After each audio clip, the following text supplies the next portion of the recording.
This young man's name is Kim Ji-gyu. At the age of 18, he accidentally awakened as a player. He thought his life was about to get a major upgrade, but the young man couldn't believe his rotten luck. Other people could level up just by completing the tutorial, but as for him, even after farming monsters for 5 years, his level remained beautifully stuck at level 1. Until one day, a group of high-level players told him, "I can't believe this kind of player can even exist." But none of them knew that behind that mask was Kim Ji-gyu's mysterious smile. Because this was all just the beginning. 18 years ago, the sudden appearance of a mysterious tower, along with spatial gates, inadvertently caused thousands of monsters to pour out, endangering the entire world. During that chaos, a small number of humans fortunately awakened with superpowers. They were called players. They became humanity's hope and developed into a new faction. The player economy grew from there. They became symbols of wealth and revered heroes. And our main character, Kim Ji-gyu, was not only unlucky but seemed to be actively nerfed by the system. His daily job was as a shipper, a delivery man in the city. He was just an ordinary person among other ordinary people. While stopping at a red light, he watched a famous player with special abilities on a large screen. His burning desire to become a player was rekindled within him. The holders of special abilities were people who possessed unbelievably insane powers. They were known as superhumans among superhumans. In other words, they were monstrously overpowered players. The loud honking of a horn pulled Ji-gyu out of his daze. The light had been green for a while, and he got yelled at for not moving. After working from early morning until late at night, Ji-gyu finally returned home. It was the same every day. Whenever he saw his mailbox, he would get his hopes up for a letter, anxious with hope, only to be disappointed again. Opening the door, he went inside. Just then, his sister, Durang, who wasn't asleep yet, came out. After asking how she was, he went to open his mother's door to check on her. Seeing that his mother was fast asleep, Ji-gyu closed the door, relieved. As he was about to return to his room, his sister gave him a surprise. It turned out today was Ji-gyu's birthday. His sister had secretly used her allowance to buy him a cake. Looking at his own frayed clothes, Ji-gyu's heart ached with guilt. He gently patted Durang's head and happily thanked her. Durang gave Ji-gyu a letter and told him to read it before eating the cake. Ji-gyu thought it was a birthday card from Durang, so he agreed without question. But as he opened the letter, he went from shock to disbelief, unable to trust his own eyes. In his hand was a player invitation from the Player Association. It was the very thing Ji-gyu had been desperately hoping for every time he came home. Durang had found it in the mailbox earlier and hid it to surprise him on his birthday. The two siblings were overjoyed, hugging each other in happiness. Ji-gyu felt like he had finally made it. From this moment on, the life of their family of 3 could finally get better. Their lives could change, and their mother would also have a chance to recover. The next morning, Ji-gyu went to the headquarters of the Korean Player Association. Standing before the majestic, towering building of his dreams, Ji-gyu couldn't help but tremble with emotion. Calming himself down a bit, Ji-gyu stepped inside with a look of firm determination. He was greeted by a very friendly and cute receptionist. She guided him through the registration process. Ji-gyu followed her instructions, and a system screen appeared, displaying his name, level, and special ability.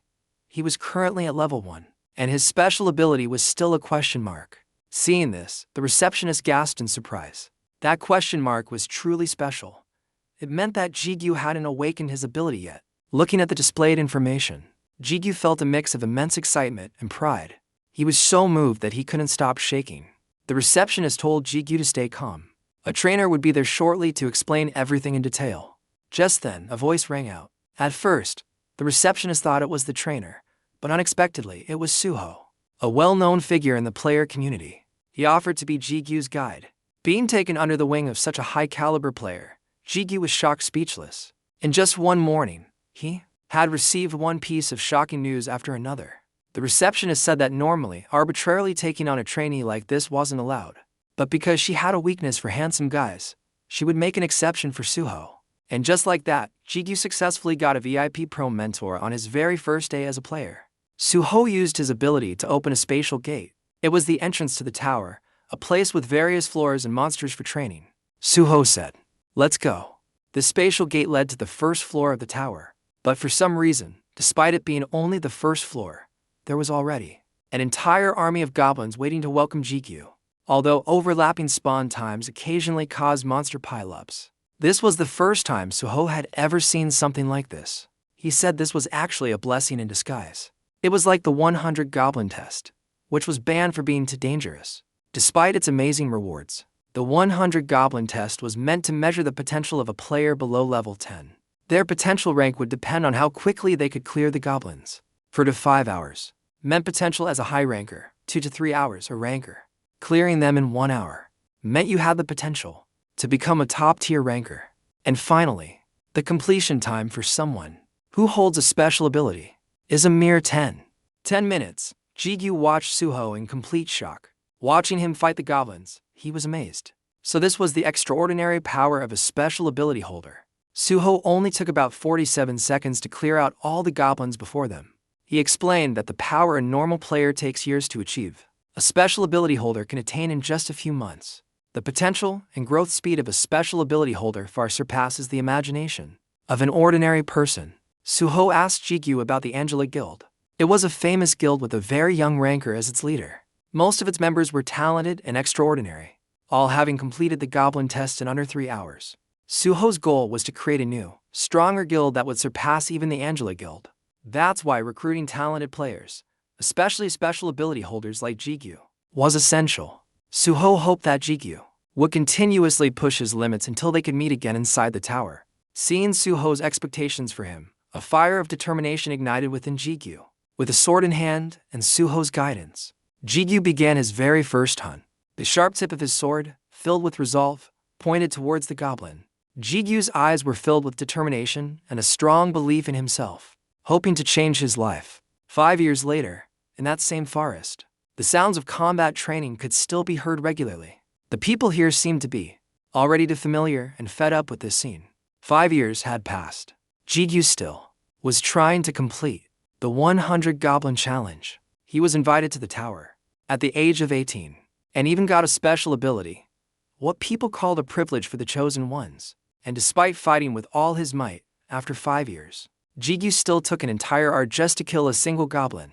His level and ability on the status window hadn't changed at all over the years. Jigyu was still at level 1, his special ability yet to be awakened. It wasn't just our protagonist, many others were also hunting goblins. The man in blue with the group was one of them. He swung his sword sharply at the goblin, quickly finishing it off. Looking at his achievement, he breathed a sigh of relief. Their guide, Jigyu, praised them. "Good job, everyone," the group replied. "You too, guide. You worked hard." Jigyu asked, "Has everyone leveled up?" The man in black replied, "Yes," the one in orange added. "These goblins are a piece of cake now. We leveled up after killing just a few." Jigyu nodded. "That's because it's easy to level up at the beginning. Alright, tomorrow we'll head to the second floor. See you at the entrance in the morning." Watching Jigyu's retreating back, the group started to gossip. "Is that guy famous?" "He's very famous. I've heard about him too." "What's he famous for?" The man in blue answered, "Well, there are a few rumors. First, he's a special ability holder." The man in black was startled. "Wait, for real?" The man in blue shrugged. "It's just a rumor. If it were true, think he'd still be doing this job." The others nodded. "That makes sense." The man in blue added, "From what I've heard, he's the lowest ranked player." The man in black exclaimed, "Huh? There's a ranking for the lowest players." The man in blue shook his head. "No, only warriors get ranked. Everyone tries to ignore it, but no one can deny the truth."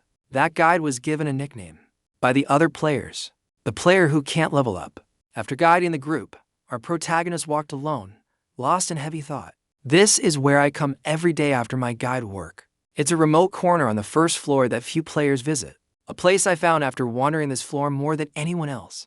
My own secret spot." He hid behind a bush, observing carefully. "This is where only one goblin spawns each day. If I ambush it and attack its weak point, it will be an easier win." With that thought, he stealthily approached the goblin. Jigyu tried to move without making a sound, but the goblin's eyes were already alert. Jigyu's eyes were filled with caution. He drew closer and closer to his target. The goblin's pupils widened, its eyes gleaming sharply. It turned to face Jigyu and swung its long spear towards him. Fortunately, Jigyu quickly parried the goblin's strike. The two of them fought back and forth for a long time. Neither was willing to back down. The protagonist swung his sword at the goblin. He couldn't help but curse, "Damn it, another tough fight today." After the battle, he returned to the Player Management Association, still annoyed. It took a whole hour to kill one goblin. Selling the crystal that dropped from it gets me 20,000 won. After subtracting the cost of potions, I'm at a loss again. As he was walking dejectedly, a door suddenly opened, startling him. Huh? Hey, Theo, he greeted his colleague with a sad face. Hey, Jigyu. Jigyu asked, just finished. Theo answered curtly, yeah. Seeing this, Jigyu continued, working late must be tough. Theo just glanced at him without replying. He scratched his head, looking troubled, then turned and walked away, calling back, sorry. Watching Theo's back, Jigyu was a little confused. Stepping inside the room, he immediately asked, what's up with Theo, Mr. Taisik? Taisik looked up at him. Oh, you're back. In response to Jigyu's question, he looked flustered, holding his head and stammering, well. You see, starting tomorrow, Theo will be in charge of the kids you were guiding today.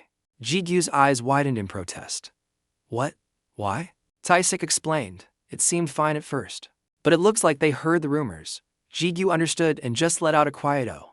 His face showed a deep sadness. He said to Taisik, but what does that have to do with being a guide?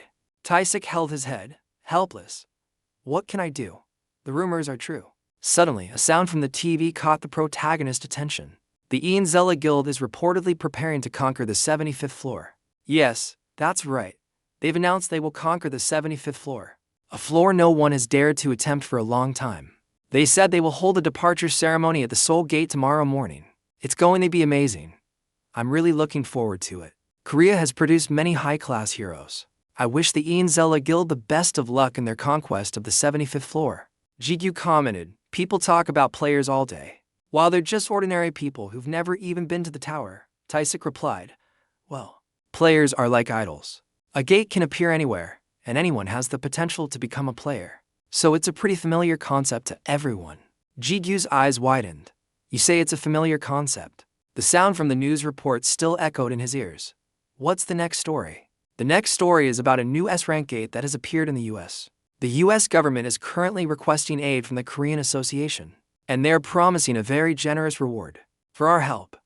I guess this will cause quite a stir in the player community, happening at the same time as the Zella Guild's announcement. Yeah, me too. By this point, Jigyu had stopped listening. He questioned himself, but I'm a player too. For me, that world feels so distant. With that thought, he grabbed the remote and turned off the TV. Taisik looked at him in disbelief. Huh? Why do you turn it off? I was watching that, Jigyu replied coldly, just felt like it. Taisik handed him a white envelope. You did a good job today. Here's your pay. Jigyu took the envelope. Thanks a lot. Taisik continued, about Theo, he may seem cold, but he actually feels bad for you. So don't hate him too much. Jigyu smiled. It's not Theo's fault, and it's not something to feel sorry for me about. Taisik nodded slightly and reminded him. Then remember to come early tomorrow to hand over the work to him.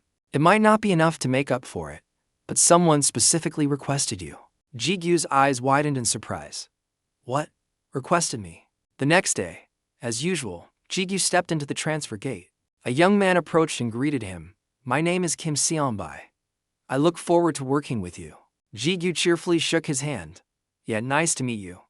I'm Kim Jigyu, your guide. Seonbai added, Mr. Suho told me a lot about you. Hearing that, Jigyu showed clear surprise. Suho, may I ask what your relationship is with him? Seonbai answered frankly, I'm his cousin. Jigyu nodded in understanding. I see. In his heart, he silently thanked him. Thanks, Suho. He asked Seonbai, you're the team leader, right? Can you introduce the other members to me? Seonbai nodded, of course. From left to right are Jun Jaeun, Jun Sunggu, and Kim Hyun. They greeted the protagonist one by one. Nice to meet you. Please take care of us. Jigyu replied, yeah, nice to meet you all. Since you requested me, you probably already know, but from today, you will quickly complete the tutorial within 5 days. I'm sure you're all prepared, so I'll explain as we go. After a long day of introductions, Jigyu told them, that's enough for today. Let's start setting up camp now. Kim Hyun ran over to the protagonist. You need help? Jigyu shook his head. It's okay. If your tent is set up, go get some rest. Looking at the pot of hot soup Jigyu was cooking, everyone marveled. Wow, that smells amazing. Are you a professional chef? It smells so good.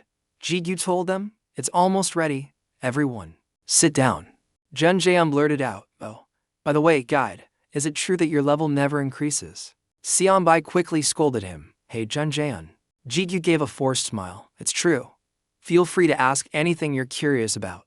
Realizing his rudeness, Jun Jaeyoung quickly apologized. Seonbai warned his friend, watch your mouth. While scooping soup for the group members, Jikyu kindly asked, how was today's hunt for everyone? Kim Ha-yoon replied, it wasn't as hard as I thought. Jun Sung-gu chimed in, I got hurt a little. Jun Jaeyoung retorted, but you healed it with a potion. Jikyu told everyone. The first floor goblins only have crude weapons, and their movements are easy to predict. Just think of this as practice for getting used to killing. As long as you don't let your guard down and work hard, you'll improve quickly. As long as you don't run into a guardian. One of them asked, a guardian? Jikyu explained, although they rarely appear, every floor has a guardian. They are bosses that can take on a large party alone. To compare, they are as strong as the gatekeepers. Although they give a lot of experience and rare items, except for the ones on the lower floors. They are very dangerous. Even warriors don't dare to hunt them alone. Seeing the tense expressions on their faces, Jikyu chuckled reassuringly. But don't worry, we track their respawn times. And there are guilds that specialize in hunting them. So there aren't many guardians on the lower floors. In fact, you could say it's very difficult to even encounter one. At the same time, on the 4th floor of the tower, at the border between the forest and the desert, a guardian had been spawned. A goblin was frantically running away with a wary expression, but unfortunately, after running a short distance, it tripped on a rock. It fell flat on its face. A guardian loomed over it. The goblin squealed in fear. Its whole body cowered, trembling violently. Next came a series of roars, agonizing screams that echoed through the sky. Back with the protagonist group, Seonbai was diligently writing in his journal. Day 2 of the tutorial, 2nd floor of the tower, monsters ambushed us. Their size was intimidating, but they were slower than the goblins, so they weren't too hard to take down. Day 3 on the 3rd floor, we encountered a horde of monsters and goblins, but they were too stupid to team up against us. The guide skillfully tricked them into fighting each other with a single stone. The reason we could level up so quickly was because the guide always showed us the easiest routes. No wonder Mr. Suho recommended him. Just then, Jikyu noticed Seonbai. He asked curiously, what are you doing? Seonbai replied, writing in my journal. I started writing it the day I received the invitation. Who knows, maybe I'll publish an autobiography if I become a warrior. Jikyu laughed and praised him. That's a great idea. Seonbai confided in his teammates, as long as we get through tomorrow. The next step is the 5th floor evaluation. I'm so excited to get ranked. Kim Ha-yoon wondered. I wonder what rank I'll get. Jun Sung-gu chimed in while brushing his teeth. Me too. The others reminded him. Finish brushing before you talk. Everyone was laughing and chatting cheerfully. Only Jikyu was quiet. He looked up at the sky. He felt an indescribable emotion as he thought about the 5th floor. The next day, everyone quickly set off for the 4th floor. Jikyu explained. There will be many hordes of monsters and goblins on the 4th floor too. They are a bit stronger and faster, but basically the same as yesterday. Everyone quickly got into a fighting stance. They were all eager to kill as many goblins and monsters as possible. To quickly advance to the 5th floor of the tower, Jikyu observed them thoughtfully. His eyes widened as if he had noticed something. Shielding his eyes from the sun, he looked into the distance. After a moment of searching and observing, Jikyu thought to himself, a dust cloud. But no guardian is supposed to spawn today. Whatever it is, it's definitely not a good sign. Thinking this, he told everyone, attention, everyone. We need to leave immediately. Finish the fight, quickly. There was one thing he had learned over many years as a guide. That was, guiding in the real world is completely different from a game. While they were packing up, something unexpected happened, causing Jikyu to panic. Jaeon had been injured by the goblins. Seeing his teammate in danger, Seomi's eyes widened and he shouted, Jaeon. Despite their efforts, Jaeon and Ha-yoon were both seriously injured. Indeed, just a moment of carelessness could lead to casualties for the entire team. Jikyu gritted his teeth, damn it. Seeing the thick cloud of dust approaching, he sensed an impending doom. When it rains, it pours. Jikyu muttered helplessly, you've got to be kidding me. From behind the cloud of dust, a guardian with ferocious eyes appeared. The goblins and monsters, as if emboldened by its presence, grew more and more violent. Jikyu now realized that the towering monster before him was a guardian. He clicked his tongue and raised his hand, preparing to throw something. Then he shouted, everyone, get ready to run. As he spoke, he threw a smoke bomb towards the guardian. While the goblins and the guardian were distracted, the remaining team members helped each other escape. The disoriented guardian and goblin stared at each other foolishly. Jikyu urged everyone on. Hurry, we have to run now. Xianbai asked in a panic. Where are we running? Jigyu replied, just follow me. I know a hiding spot. Following the protagonist's directions, everyone ran to a rather hidden cave. Once inside, they all panted, exhausted. Jen Sunggu asked doubtfully, what was that just now? It looked like a giant monster. Jigyu confirmed, it was definitely the guardian of the 4th floor. I don't know why it appeared here, but let's just observe the situation for now. Luckily, we have enough food, so we just need to be patient and wait for rescue here. Sunggu urgently reported, Guide, Ha-Yun's condition looks really bad. He was hit by the goblin's poison. Jigyu reassured them, don't worry, just have him take this painkiller and he'll feel better. But when he opened his medicine pouch, he froze in shock. He wondered, where is it? Recalling the escape, he realized the crucial medicine must have fallen out of his bag. Jigyu blamed himself. Even though I was in a hurry, how could I make such a basic mistake? Calm down. I can't panic now. With that thought, he told everyone, I'm going out to call for help. They quickly tried to stop him. What? No way, it's too dangerous. Jigyu said confidently, don't worry, I've been through the tutorial countless times. I'm just going out to shoot a flare from the top of the hill. It's too low here, so it won't work. It may not look like it, but I'm the most experienced level 1 in the world. After saying that, he went out alone. Looking at the goblins, Jigyu thought, I talked a big game, but the guardian will make the monster's behavior unpredictable. Should I give up and find another way? In the worst case scenario, I still have 1 smoke bomb left. At this rate, I'll be there in 3 minutes. I'll quickly shoot the flare and get back to the cave. I just need to avoid running into the guardian. Just avoid it. As soon as he thought that, the guardian appeared, right next to him. By the time Jigyu noticed it, it was too late. The guardian went berserk, swinging its massive fist. It struck the protagonist, sending him flying.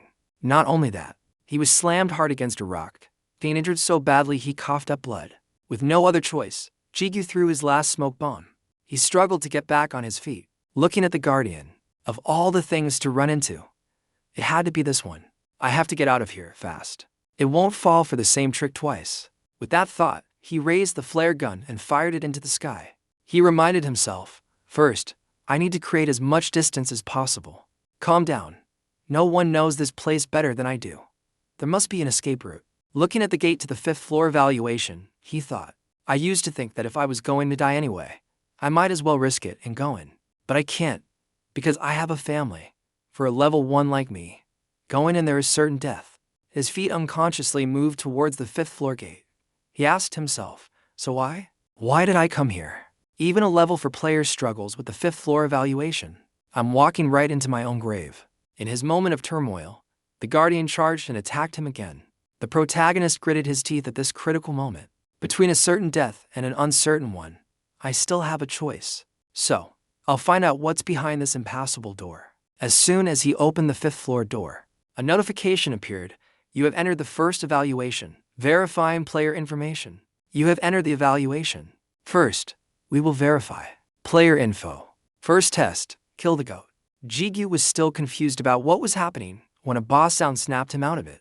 The protagonist blurted out, what the hell? Then he mercilessly stabbed the goat in the neck with his sword. The system immediately displayed a notification. You have completed the first test. You have been ranked. Your hidden ability has been revealed. You will be rewarded. Excellent completion. Your reward has been increased. Jigyu thought in bewilderment. I thought I was a goner coming in here. Why was there only a goat? Is that really all there is to it? Just as he thought that, he sensed something was wrong behind him. A dark aura swirled around him, affecting his spirit. It pulled him into a dark space. He screamed, what the hell is this? What is this? Where am I? A strange voice replied, are you my master? Jigyu immediately recognized it as a young boy's voice. He asked, Master. The voice retorted, damn it, my master is someone who can't even answer such a simple question. Jigyu got angry and shouted, what did you say? The mysterious figure sighed. I've waited for so long, fine, whatever. Hurry up and give me a name, Jigyu asked, confused. A name, the mysterious figure replied. Yes, a name. I am requesting you to form a contract with me. At the same time, the system announced, an ego has requested a contract with you. Do you agree to form a contract with this ego? Please name the ego. After completing the contract, the protagonist passed out, oblivious to everything. When he groggily opened his eyes, he saw Taisik and his sister looking at him with worry. They rushed over to him. Appa, Jigyu, Are you awake? Nurse. I've pressed the call button for the nurse. 2 weeks had passed since the protagonist was found unconscious on the 5th floor. Mr. Taisik told Jigyu what had happened. A player guild saw the flare and found the guardian. They cornered it right in front of the 5th floor gate, but it still managed to escape. Although he was worried that they hadn't caught the guardian yet, the protagonist was relieved to hear that Xianbai and the rest of the group had been rescued safely. Seeing them visit him, Jigyu was happy. He called his mother to update her on his health. Don't worry, Mom. Yes, Mom. Yes. They said I can be discharged after a few more tests. Come on. Why do you have to apologize? I'm not a kid anymore. Don't worry and get some rest. The insurance covered all the hospital bills, so you don't have to worry. Of course. I know I have to prioritize my health. You have me on speaker for Durang too, don't you? Hey Durang, you don't need to visit me anymore. Stay home and take care of Mom. I'll let you know when I know the discharge date. After completing the 5th floor, it didn't stop there. Unlike what the protagonist had imagined, he was still at level 1. But now, a snake-shaped ring suddenly appeared on his index finger. It emitted a strange red light, and the phone in his hand suddenly disappeared. Although his level didn't increase, he was now completely different from before, confidently stepping into the dungeon space. While everyone was fighting goblins, the protagonist walked in. His steps were unhurried but exuded an inexplicable aura that made everyone notice him. All eyes were on him. They whispered among themselves, "Is that guy really that famous?" "I'm telling you, he is." The blue-haired guy asked curiously, "What makes him so famous?" The guy next to him smirked and replied, "You know about that rumor, right? A guide who can't level up." The white-haired guy behind them cut in. "Hey guys, that's old news. Don't you know he's famous for a different title now?" Everyone clamored. "What title?" The white-haired guy continued, "The bloodthirsty guide. Every time Jigyu entered the space, he would naturally seek out others. He would look for the largest swarm of goblins he could find. He used the snake ring to summon his sword, his expression full of confidence. Seeing the goblins charge at him, Jigyu showed no fear. He held his sword and faced them head-on, even though he was surrounded on all sides by the goblin horde, and they ferociously attacked him. They were knocked back by Jigyu's sharp slashes. One by one, they fell. Goodbye, friends. From agitation, the goblin's mood slowly turned to fear. But it was too late. A single slash from Jigyu was enough to kill a whole row of goblins. While fighting intensely, his ego urged him to give it a name. Jigyu asked, "A name?" The ego replied, "Yes, hurry up and give me a name." The protagonist thought for a moment before deciding, "Ru. It will be Ru." The ego asked again, "What?" Jigyu enunciated clearly, "Your name will be Ru." The ego excitedly praised, "That sounds good." The two of them together were first to build a resounding reputation. The protagonist's strength was constantly updating. Name, Kim Jigyu. Level 1. Class, Ego's partner. Special ability, Link. Can link with an ego. Skill, synchronization. Can become one with the ego after linking, allowing the use of the ego's abilities. Ru, level 7. Strength 18, Agility 18, Stamina 7, Magic 7, Skill, Accessory Transformation. After a few battles, Jigyu's level remained the same, but Ru's level had increased from 7 to 8. Kim Jigyu looked at the backpack full of crystals and remarked, "Not long ago, I was trembling before a single goblin, and now I'm casually picking up piles of crystals like this." He looked at the ring on his hand. "Right, Ru?" 1 month ago. The status window displayed, name, Kim Jigyu, level 1, class, Ego's partner, special ability Link. Can link with an ego. Skill, synchronization, can become one with the ego after linking, allowing the use of the ego's abilities. Kim Jigyu wondered, an ego's partner. So it wasn't a dream. I'm glad I came to the tower right after being discharged from the hospital. He imagined his sister looking at him lovingly, with flames of anger in her eyes. What? You just got out of the hospital and you went where? Kim Jigyu thought. I'm definitely going to get an earful from Durang when I get home. He clenched his fist with determination. But I can't just sit around when my status window has finally changed after 5 years. There was one problem that gave him a headache. So how do I link with this thing called an ego? Kim Jigyu rested his chin on his hand and thought quietly. His eyes widened. Could it be? The protagonist started stretching his arms, doing a series of extending and contracting motions. He spread his feet apart. The protagonist shouted with great force. Link, time, and space seemed to stand still for a long moment as nothing happened around him. The protagonist held the pose for a long time. A parrot in a tree looked at him like he was an idiot. The protagonist bent down, embarrassed. Oh wow, my shoelace is untied. He sat in a corner, holding his head in shame. I look like a delusional chunibu. Good thing no one was here. His head ached as he cried out, how do I use this thing? I even named the insolent voice Ru.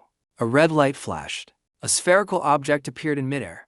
Ephemeral ego Ru has been summoned. Kim Ji-gyu exclaimed in surprise, huh? The sphere was so bright that it reflected the protagonist image on its surface. Ru does not yet have a fixed physical form, as the player's level is insufficient. Ru's physical form will be chosen randomly. Kim Ji-gyu was overjoyed like a fool. I did it. The sphere explained that to form a physical body, it would randomly absorb matter from its surroundings. Kim Ji-gyu asked with his mouth agape, matter? Absorb? What does that mean? The gravitational pull around the protagonist grew stronger. Everything flew towards the sphere in the air. Kim Ji-gyu shouted, oh. He grabbed his backpack as the strap broke from the strong pull. No. These items are worth at least 5,000 won each, unexpectedly. Even more surprisingly, the clothes on his body also started to get sucked in. The sound of fabric tearing echoed in his ears. Wait. His small, weak resistance was not very effective. No. Kim Ji-gyu desperately held onto the only pair of underwear he had left. Please, just leave me this. He screamed in desperation, I'm begging you. Finally, the whirlwind stopped. The protagonist successfully saved his underwear. Is it over? The initial sphere had transformed into a dark sphere containing various colors inside. A dark red light shot straight up into the sky. The parrots in the vicinity panicked and flapped their wings. Kim Ji-gyu shielded his eyes from the blinding light with one hand. Suddenly, his squinting eyes opened wide. A black sword with a single eye on its body levitated in the air. Kim Ji-gyu, wrapped in a torn blanket he had picked up, rested his cheek on his hand. So, you. He looked at the black sword. You said you were Ru. The sword replied in an annoyed tone. That's right. Can you not make me repeat myself? It cursed. Are you stupid? Kim Ji-gyu's face scrunched up as he gritted his teeth and thought. Patience. He cleared his throat. Anyway, what is an ego? What do you do? Are you like a spirit? Ru said haughtily. HMPH? Not a spirit. The protagonist held the sword in his hand. What are you then? The eye on the sword looked at him judgmentally. How should I know? And hey, can you stop touching my body? It scolded, pervert. Kim Ji-gyu tried to suppress his anger towards the foul-mouthed sword. He planted it in front of him. Ru, can you move on your own? The black sword replied, not right now, but maybe later. Kim Ji-gyu rubbed his chin. Aha. So, can you cancel the link and change masters? Ru was very honest. That depends on the master. An ego can't do that. Kim Ji-gyu's eyes lit up. Oh, is that so? Alright, next question. When you can move on your own, will you attack me? Ru replied. It's possible to attack you. However, if the master dies, the linked ego also disappears, so practically speaking, it's quite impossible. A sinister smile appeared on Kim Ji-gyu's face. Is that so? Then this is my last question. Can you feel pain? Ru didn't notice the change in the protagonist's face. Of course, it said proudly. I am a great ego. Not just emotions, as long as you set it up, all senses are possible. It then noticed the strangeness of the human. Oh, what's wrong? The status window popped up. You want to enable Ru's pain perception. The protagonist raised a rock in his hand. Heh heh. A blood-curdling scream echoed through the forest. Learn some manners. The large goblin was cut in half. Black energy swirled around the blade. Ru has absorbed the goblin's blood. Ru has gained experience. Ru has leveled up. Ru's stats have increased. Kim Ji-gyu let out a long breath. Phew. Now that I think about it, Ru was pretty disrespectful back then. He looked at Ru, which had turned back into a ring on his hand. You still remember, right? Ru laughed obsequiously. Her. Master, I'm very ashamed of that past. I get so worked up every time I remember it. The protagonist looked at it darkly. What did you say? Ru quickly changed its tune. Worked up with happiness. I'm so happy to have such a wonderful master. The protagonist let it slide. That's better. Well, the bag's full. That's enough for today. Ru pleaded, Master. I'm eager to get out. It's been a long time. The protagonist said nonchalantly, Is that so? The next time, instead of the tower, we'll enter a gate. Please don't enter any gates for the time being. Kim Ji-gyu looked at the person next to him. Confused. Why? Taisik explained, for high rankers just died in a gate in the US. A lot of abnormal gates have been appearing lately. He looked at the protagonist. Like an F-rank gate that's actually a C-rank. Or a gate with a strange structure. This hasn't happened in 23 years. But it's been happening frequently in the last month. Which means, Ji-gyu calculated the time in his head. 1 month ago was when I met Ru. But he quickly dismissed the thought. Nah, it must be a coincidence. Taisik advised. I'm not saying never enter a gate again. I just want you to be safe during this chaotic time. I know you're excited to finally be able to use your ability, but be patient. Don't get yourself killed. The protagonist accepted his good intentions. I understand. Thank you, sir. Taisik seemed relieved. Good. You've worked hard. Get home safe. He teased. Bloodthirsty guide Kim Ji-gyu. So long. I told you not to call me that. Kim Ji-gyu left the headquarters. Pure crystals, rare items, quest completion rewards. But gates clearly bring in more profit than the tower. The protagonist took his phone out of his pocket, because Mr. Taisik advised against it. But I have no other choice. I still have to struggle to make money just to pay off that debt. He looked at a series of gate party recruitment notices on his screen. Anyway, abnormal gates are rare. It should be fine, right? Kim Ji-gyu dialed the phone number from a notice. The phone screen showed a call in progress. A voice answered on the other end. Hello? At a coffee shop. Nice to meet you.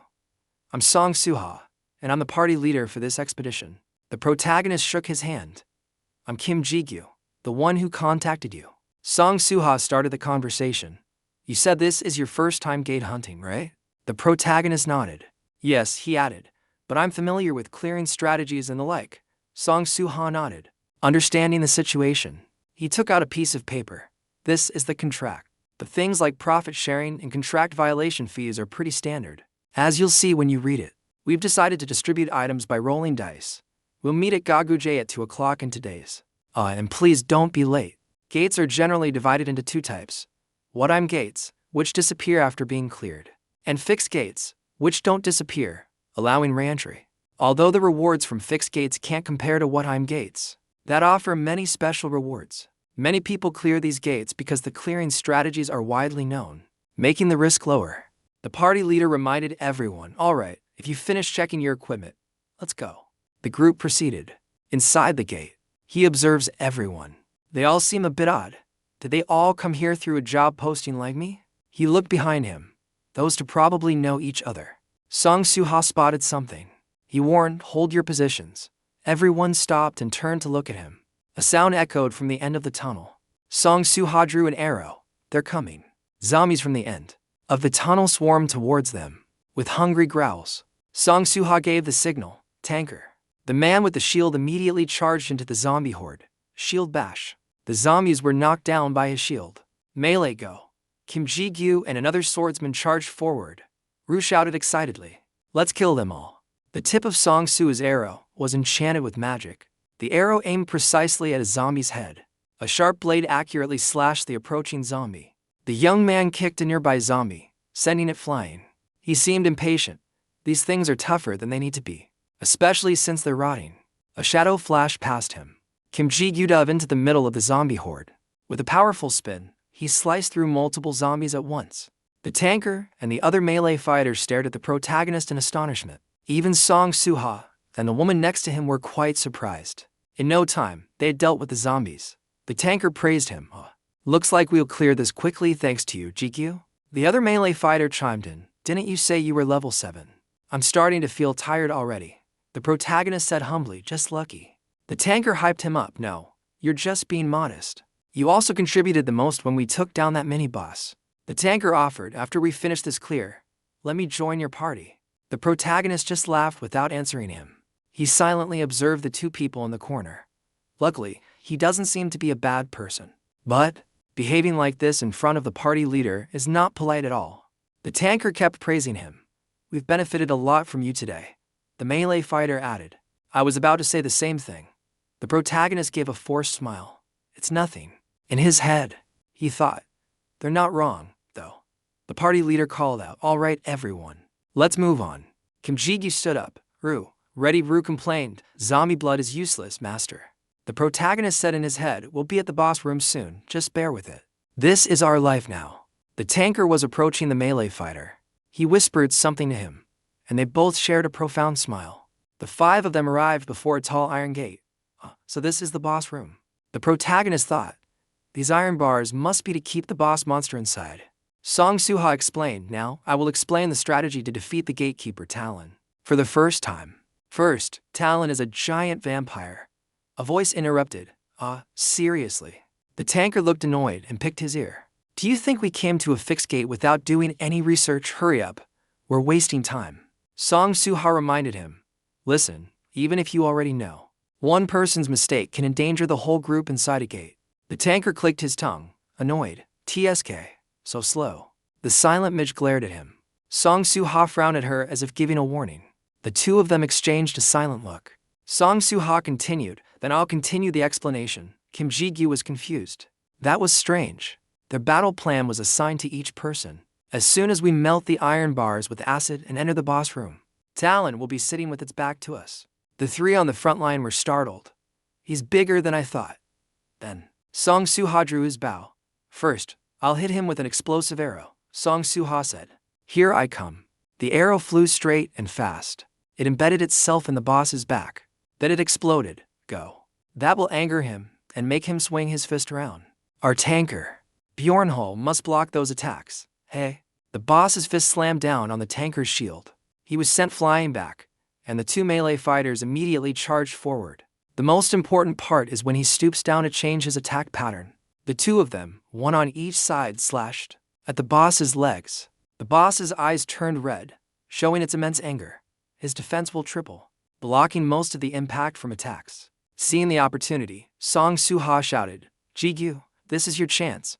With its defense tripled, the boss crouched into a defensive stance.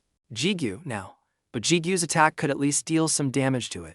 The protagonist leaped high into the air. He raised his black sword high, using gravity to deliver a powerful downward strike, maximizing the damage. The system's sound echoed in Kim Ji-gyu's ear. Synchronization rate with Ru has increased. You can now use Ru's abilities more effectively than before. The protagonist was surprised. Huh? Energy from the black sword erupted powerfully as he executed the downward slash. The other's jaws dropped. The gatekeeper Talon has been defeated. Gain bonus experience. You killed the gatekeeper with one blow. Gain bonus experience. Even Kim Ji-gyu didn't understand what had just happened. Your stats have increased slightly due to Talon's blood. You have acquired the cannibalism skill. Cannibalism, heal by consuming corpses. Someone couldn't help but swear. What the hell? That's insane. The tanker excitedly grabbed him. Ji-gyu, Ji-gyu, can I get your contact info? The other melee fighter ran over. Me too, me too. The protagonist was flustered. Let's talk about that later. Song Su-ha spoke up. Everyone, can I have your attention? A paralysis dagger dropped from the boss. The melee fighter held the dagger. Not only did he die in one hit, but he also dropped an item. Song Su-ha told everyone, as stated in the contract, we will roll dice to decide who gets it. The tanker put his arm around the protagonist. Hey, Ji-gyu. Kim Ji-gyu looked at him, confused. The tanker tried to persuade him. Don't you think that dagger should belong to you? Kim Ji-gyu felt annoyed. He hasn't used honorifics with me since the beginning. The tanker continued to coax him. It was all your work, Dio, and I will put pressure on him. You just have to play along. He thought that if he did this, Ji-gyu would share a part of the profit with him. A win-win situation. Thanks to being a guide for 5 years, I'm pretty good at reading people. The main damage dealers were Dio and the tanker, Song Byung-hun. I was suspicious from the start. I just didn't expect they had this kind of scheme planned. The remaining members were the leader, Song Su-ha, and the mysterious woman. Song Su-ha spoke up. If everyone's ready, I'll begin. I can't tell what those two are thinking. They're definitely hiding something. Song Su-ha searched in his clothes. Let me get the dice. Choi Dio and Song Byung-hun silently exchanged signals. Song Byung-hun crouched down. He took out the dagger and charged ferociously. His target was Song Su-ha. Kim Ji-gyu intercepted, grabbing the tanker's dagger hand, surprising him. The protagonist flipped the tanker over. He slammed hard onto the ground, crying out in pain. Pinned to the ground by the protagonist, he still couldn't believe it. Ji-gyu, I thought you were on our side. The protagonist thought, one wrong move and I could have died. So, he gave up. He shouted, Hey Dio, do something. Choi Dio trembled, not daring to make a move. You thanks. The tanker knew he was useless and laughed sheepishly. Just kidding. I was just trying to pull a prank. The protagonist was still shaken. That was close. A little more and he would have. Looking to one side, the one who was supposed to die was not the leader, but this bastard tanker. The woman had drawn a dagger at some point, her eyes filled with murderous intent. I didn't even see her draw the dagger. His throat went dry. Isn't she a mudge? She's really dangerous, even for a girl. Song Su-ha was the same. With the dagger pointed at his throat, he didn't even blink. He just stared straight at the blade. Jigyu asked, "Who are you two?" Ah Sung-soo tilted his head. "I was about to ask you the same thing." The protagonist changed the question. "How do you plan to deal with these two?" Choi Dio denied any connection. "I only did what he said because he promised me money. I had no idea he was going to stab you." "Seriously?" Ah Sung-soo was curious. "Why are you asking me?" Kim Ji-gyu replied, "Because you were his target."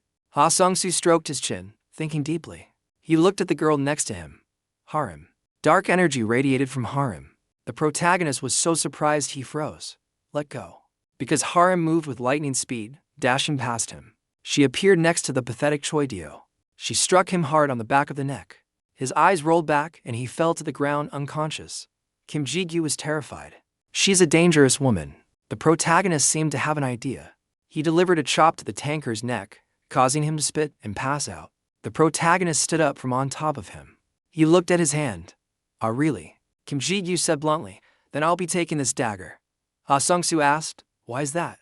The protagonist said firmly, "Because I saved your life. I deserve it, don't I?"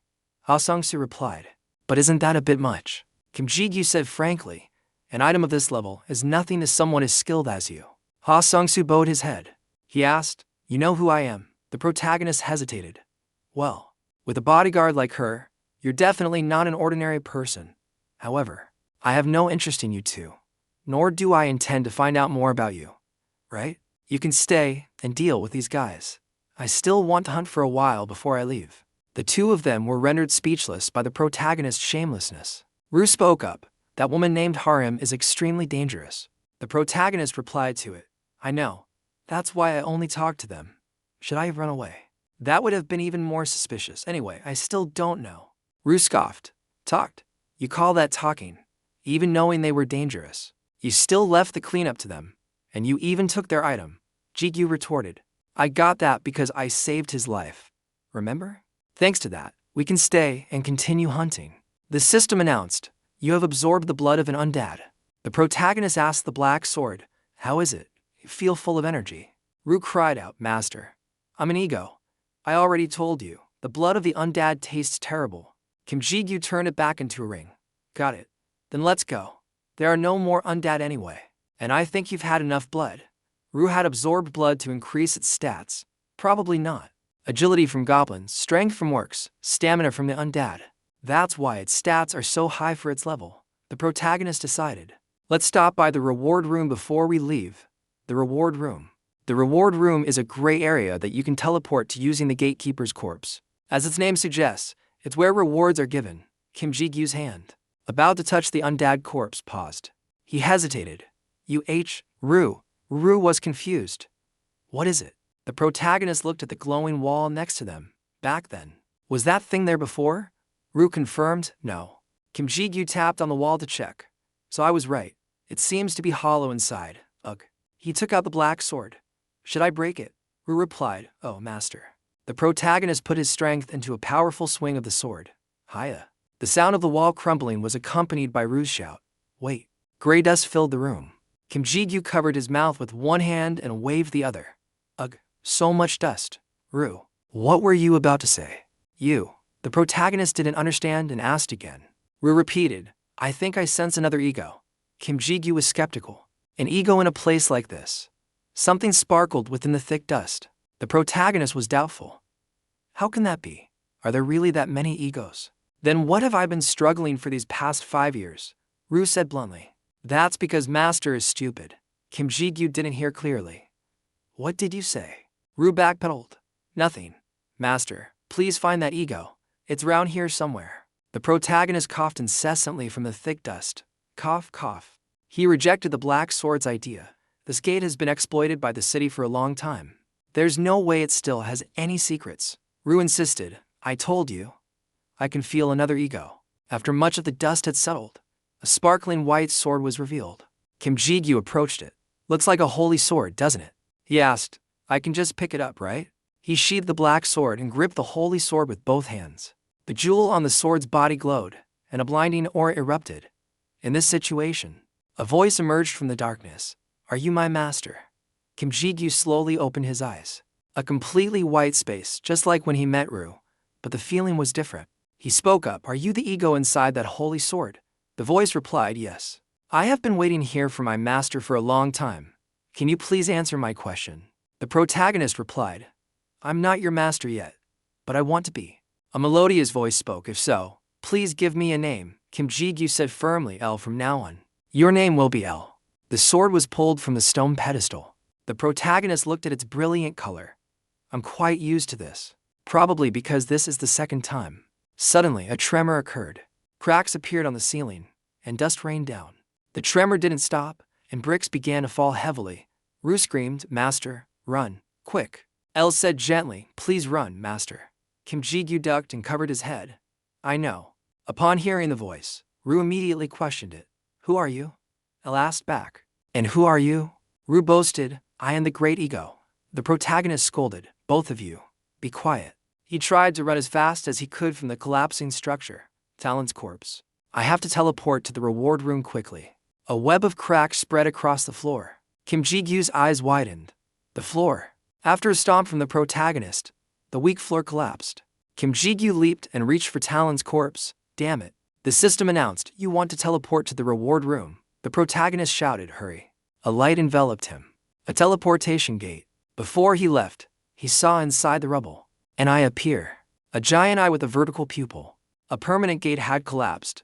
An unprecedented event. No one knew the cause. This incident, coupled with the recent appearance of many new gates, caused a public uproar. But luckily for me, the gate only collapsed a while after I had left, so I wasn't suspected. The reward for that day was 30 purple crystals and a bonus protective amulet. It helps prevent common illnesses and increases vitality. This is a treasure that even ordinary people can use. Although it couldn't cure my mother's illness, it helped her feel a bit better. With the money from selling the crystals, I was able to get my mother admitted to the hospital, easing my burden. After that, I continued to grind in the tower. On the 5th floor, Kim Ji-gyu was amazed. Wow, I heard the 5th floor has no monsters, so they built a lot of bases here. But this is practically a city. I passed through the 5th floor where I had once fainted. 6th floor, 7th floor, 8th floor. Each of the next 4 floors was a combat floor. After clearing the 10th floor, the protagonist told his two egos not long ago, I couldn't even dream of setting foot here. But now, someone had once told him, actually, level isn't the most important thing. As long as you don't give up, your hidden ability will one day be activated. Wait. A faint smile formed on Kim Ji-gyu's lips. Suho was right. The 2 ego rings shone on his fingers. He looked at them. You've gained quite a few levels, L. Although leveling up is slower because the experience is split, I've definitely gotten much stronger by synchronizing with you two. Because it said it was sealing a demon, I thought it would be really strong. Who knew? L said honestly, because I had to seal a demon for so long, I lost all my power. As for the demon, I'm sorry, I don't remember much about it. Kim Ji-gyu remembered the eye he had seen before. Could the demon be that giant eye? The protagonist looked at L's status window. Now that I know I can get stronger by acquiring more egos, I have to find more of them. Ru asked, Master, do you know where to find them? Kim Ji-gyu smiled. I know a place. The auction house. The auctioneer shouted, yes, 170,000. Sold for 170,000 won. Kim Ji-gyu silently asked, feel anything? Ru replied, no. L also replied, I don't feel anything yet. That's all our items. The protagonist wasn't very hopeful, right? There's no way there are that many egos. The auctioneer announced the final item for today. Also the highlight of this auction, the healing necklace. The crowd below buzzed. Wow. Isn't that the item that greatly increases recovery speed? Ru and L said in unison, it's an ego. The protagonist was surprised. What? Bidding. The sky gradually turned orange red. The auction had ended. The protagonist was disappointed. I didn't expect the bidding to be so intense. And why was the price so ridiculously high? L said. It's unavoidable. Since it was the main item, Master. Ru jibed, Master, you're too poor. Kim Ji-gyu revealed a wicked smile.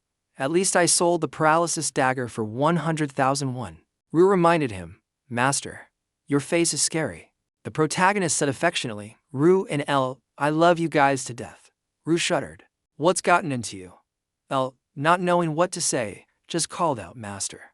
A friendly staff member said, thank you for your purchase. Kim Ji-gyu walked out of the store. Hello. Yeah. I'm on my way home. Is there a problem? Not really. Wait. Yes, there is. I can't find a party. I recently went hunting in a gate, and dealing with my teammates was more tiring than fighting monsters. The person on the other end roared. What? You went hunting in a gate? I told you to be careful. The protagonist held the phone away from his ear. It was an F. Frank gate. F. Frank. Don't worry. You know that if I take off all my equipment, I'm just a level 1. I can't get ranked, so I can't hunt alone either. I don't have any other choice, right? Yeah, see you later. Right? Oh right, don't forget you promised to treat me for getting promoted. Kim Ji-gyu hung up the phone. It's not that I don't like climbing the tower, but the fact that Rue needs time to absorb blood slows me down a lot. He walked up the stairs. Besides, that gate was really profitable. That's why. The protagonist let out a long sigh. Well, I'm sure I'll find a way. At least I've solved my immediate problems. He looked happily at the bag in his hand. Now I can even buy beef for dinner. L commented. Even though you earn a lot of money, you're really frugal, master. Rue corrected. You mean the master is stingy, right? Kim Ji-gyu reminded it. Rue, when was the last time I taught you to be polite? Rue immediately admitted its mistake. I'm sorry. I need to make a lot of money as quickly as possible to move. I want Durang to live in a safer place. Kim Ji-gyu's eyes widened slightly. Huh? He looked at the distorted space ahead. Is that? The light grew larger and larger. Its energy waves spread out. A dark hole in the center of the light expanded. A gate? What to do when a gate appears? 1. Do not panic. A newly formed gate is not dangerous. Call 119 or the relevant authorities and immediately leave the area. Point 2. Do not approach. Entering an unranked gate is very dangerous, even if you are a player. Entering a gate without the association's permission can result in up to 5 years in prison or a fine of up to 10,000 won. 3. Always save evidence. Having another person discover the gate before the association confirms it can cause conflicts. If you are the first to discover the gate, please save evidence. The discoverer will be given the right of first conquest. This right can be sold or traded. From the Player Management Association's Guide, Gate Management Department. The head of the Gate Management Department, Taisik, tapped on his computer. Well, let's see. The mouse in his hand stopped. Oh, what's this? This is near Ji-gyu's house. The name of the reporter is. He spat out the coffee in his mouth. A loud shout from the department head's office caught the staff's attention. Kim Ji-gyu. If you don't enter the gate within the next 5 days, the person from the Gate Management Department explained, you will lose your priority right for the first conquest, and it will be put up for auction. Please follow the warnings I previously explained. Once again, thank you for your prompt report. He looked at the person behind him. Section Chief, Taisik stepped forward. Are you done? Good job. He looked at the protagonist, Ji-gyu. I want to talk to you about something. He nodded. Yes, sir. The two of them went to a coffee shop. Kim Ji-gyu asked, isn't that too sweet? Taisik stirred his drink. It's not too sweet. Good coffee has a lot of syrup. After stirring, Taisik took a large sip. He slammed the now ice-filled cup on the table. He got straight to the point. Since it's an F rank gate, you're planning to go in alone, right? Are you that confident? Kim Ji-gyu laughed. Yes, you know me so well. I told you.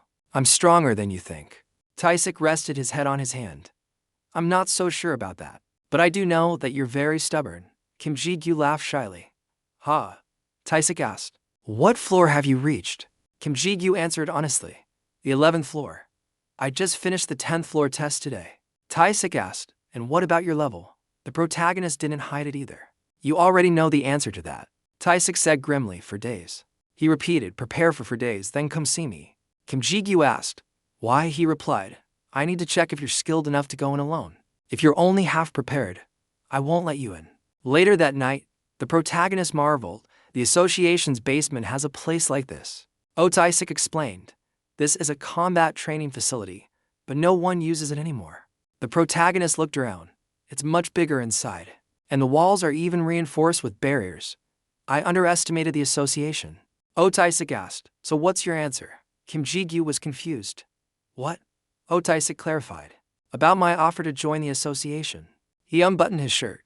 I think you can become a full-time employee now, or work in a different position. Kim Ji-gyu replied, thank you, sir, but I have to refuse. He scratched his head. I don't want to be tied down in one place yet. Taisik didn't push it. I see. You'll always be welcome, so let me know if you change your mind. Kim Ji-gyu remembered something. So what about Theo, when he was promoted? The guide department was disbanded, right? Taisik replied. I think it was the Gaben Guild. I heard he joined them. That loner brightened up a lot. Like he became a different person. Kim Ji-gyu was happy. That's great. I should go see him when I have time. Although this is the first time I've heard of that guild. He asked curiously, by the way, where's your weapon? Didn't you say we were going to spar? Oh, Taisik rolled up his last sleeve. What?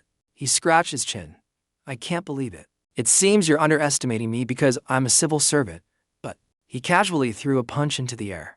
A powerful shockwave. The gust of wind that hit him forced him to shield his face. Oh. Taisik said proudly, a diamond in the rough is still a diamond.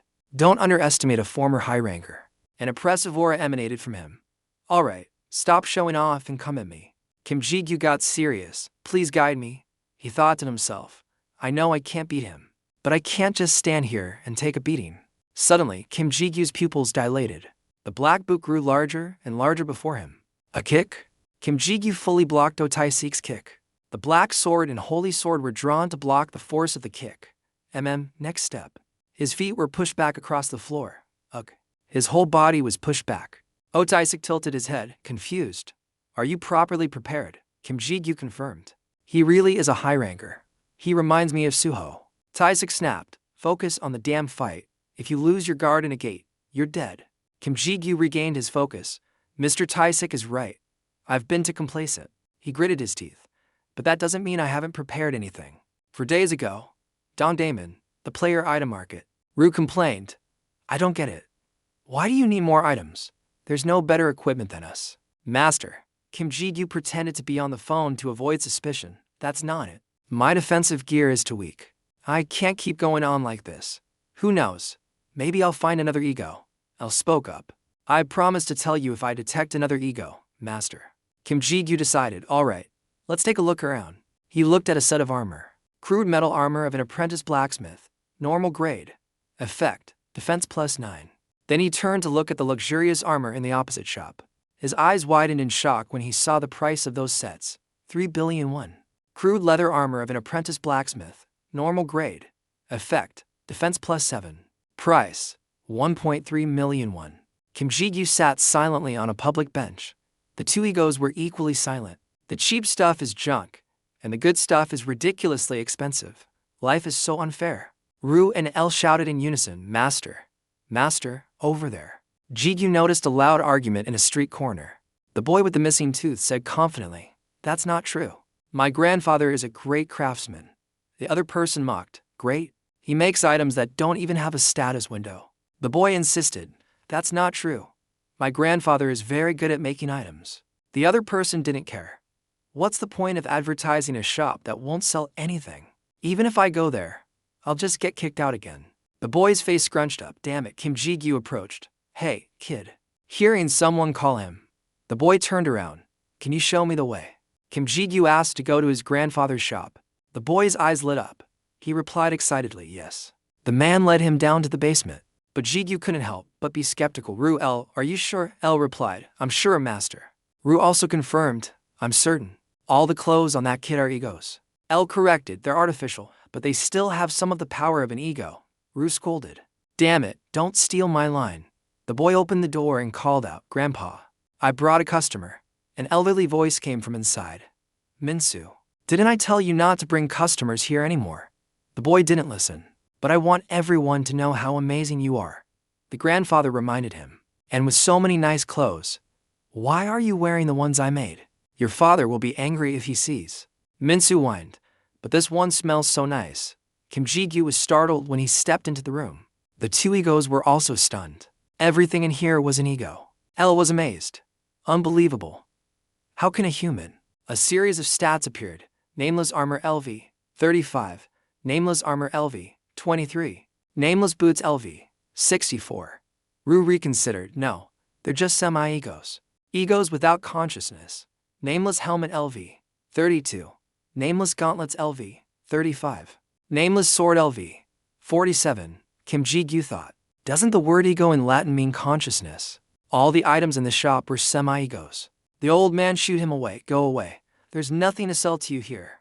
I have no intention of selling my items to someone who can't even recognize their value. I'm sick and tired of people who are blind to true quality. The owner of this shop was a blacksmith named Hwang Yi-chul. Kim Ji-gyu spoke up. I'll buy them. The old man looked up from his book in surprise. He waved his hand. I already told you. They're not for sale besides. Someone like you can't use these items anyway, Kim Ji-gyu said. What if? If I can use them, will you sell them? Hwang replied. Don't talk nonsense. Leave after you're done looking. Just as he was about to ignore him, the protagonist's words startled him. Name nameless sword. Level 79. Stats are. He stood up in shock. You can see the status of that sword. The protagonist examined the sword. Of course. I'm also curious if you can see it. Hwang burst out laughing. Haha, unbelievable. His voice was friendlier than before. Then you should try using it. A blacksmith's greatest wish is for someone to recognize the value of their items and make good use of them. Kim Ji-gyu looked at the sharp sword in his hand. He began the naming process. From now on, your name will be Sharp. Hwang's expression was one of astonishment. The kid with the missing tooth also gaped, because the sword in the protagonist's hand showed no reaction at all. El consoled, I guess it didn't like that name. Kim Ji-gyu placed the sword back on the rack. I guess so. Kim Ji-gyu and Oh Tae-sik stood a short distance apart. A glint appeared in the protagonist's eyes. He lunged forward. The distance between them closed rapidly. He pulled back the two swords in his hands. The protagonist put all his strength into his arms. The two swords slashed forward one after the other, but Oh Tae-sik easily blocked them. Oh Tae-sik scolded, I can feel hesitation in your sword strikes. Use all your strength and aim for a vital point. Are you trying to tickle me with that? Kim Ji-gyu kept reminding himself. My opponent is a former high ranker. Focus. The black sword in his hand swung forward. Oh Tae-sik tilted his head to dodge. The sword came down in a vertical slash.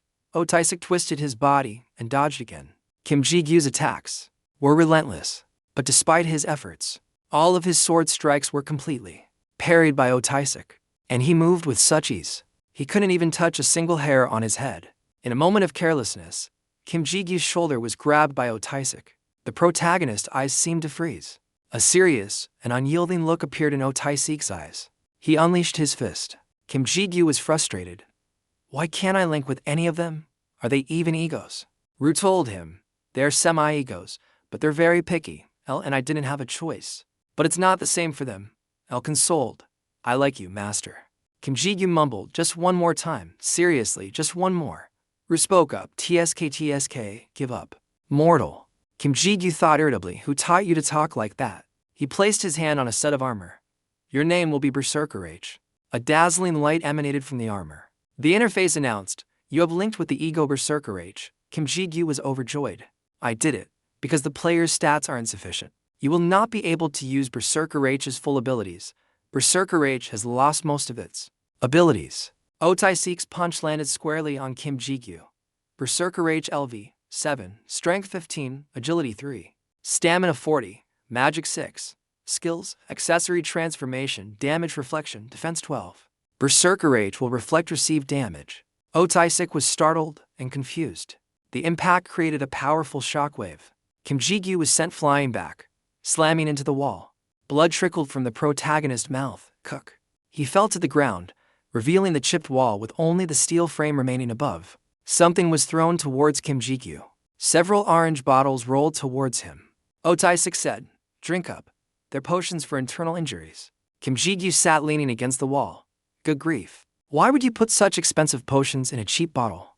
My hands are shaking so much I can't even open the cap. Oh Tae-sik's voice softened. You passed. The protagonist looked up. Huh? He held up his fist, showing the scratches on his knuckles. I said, you passed. I didn't expect you to actually be able to damage me. It wasn't by chance, he did it on purpose.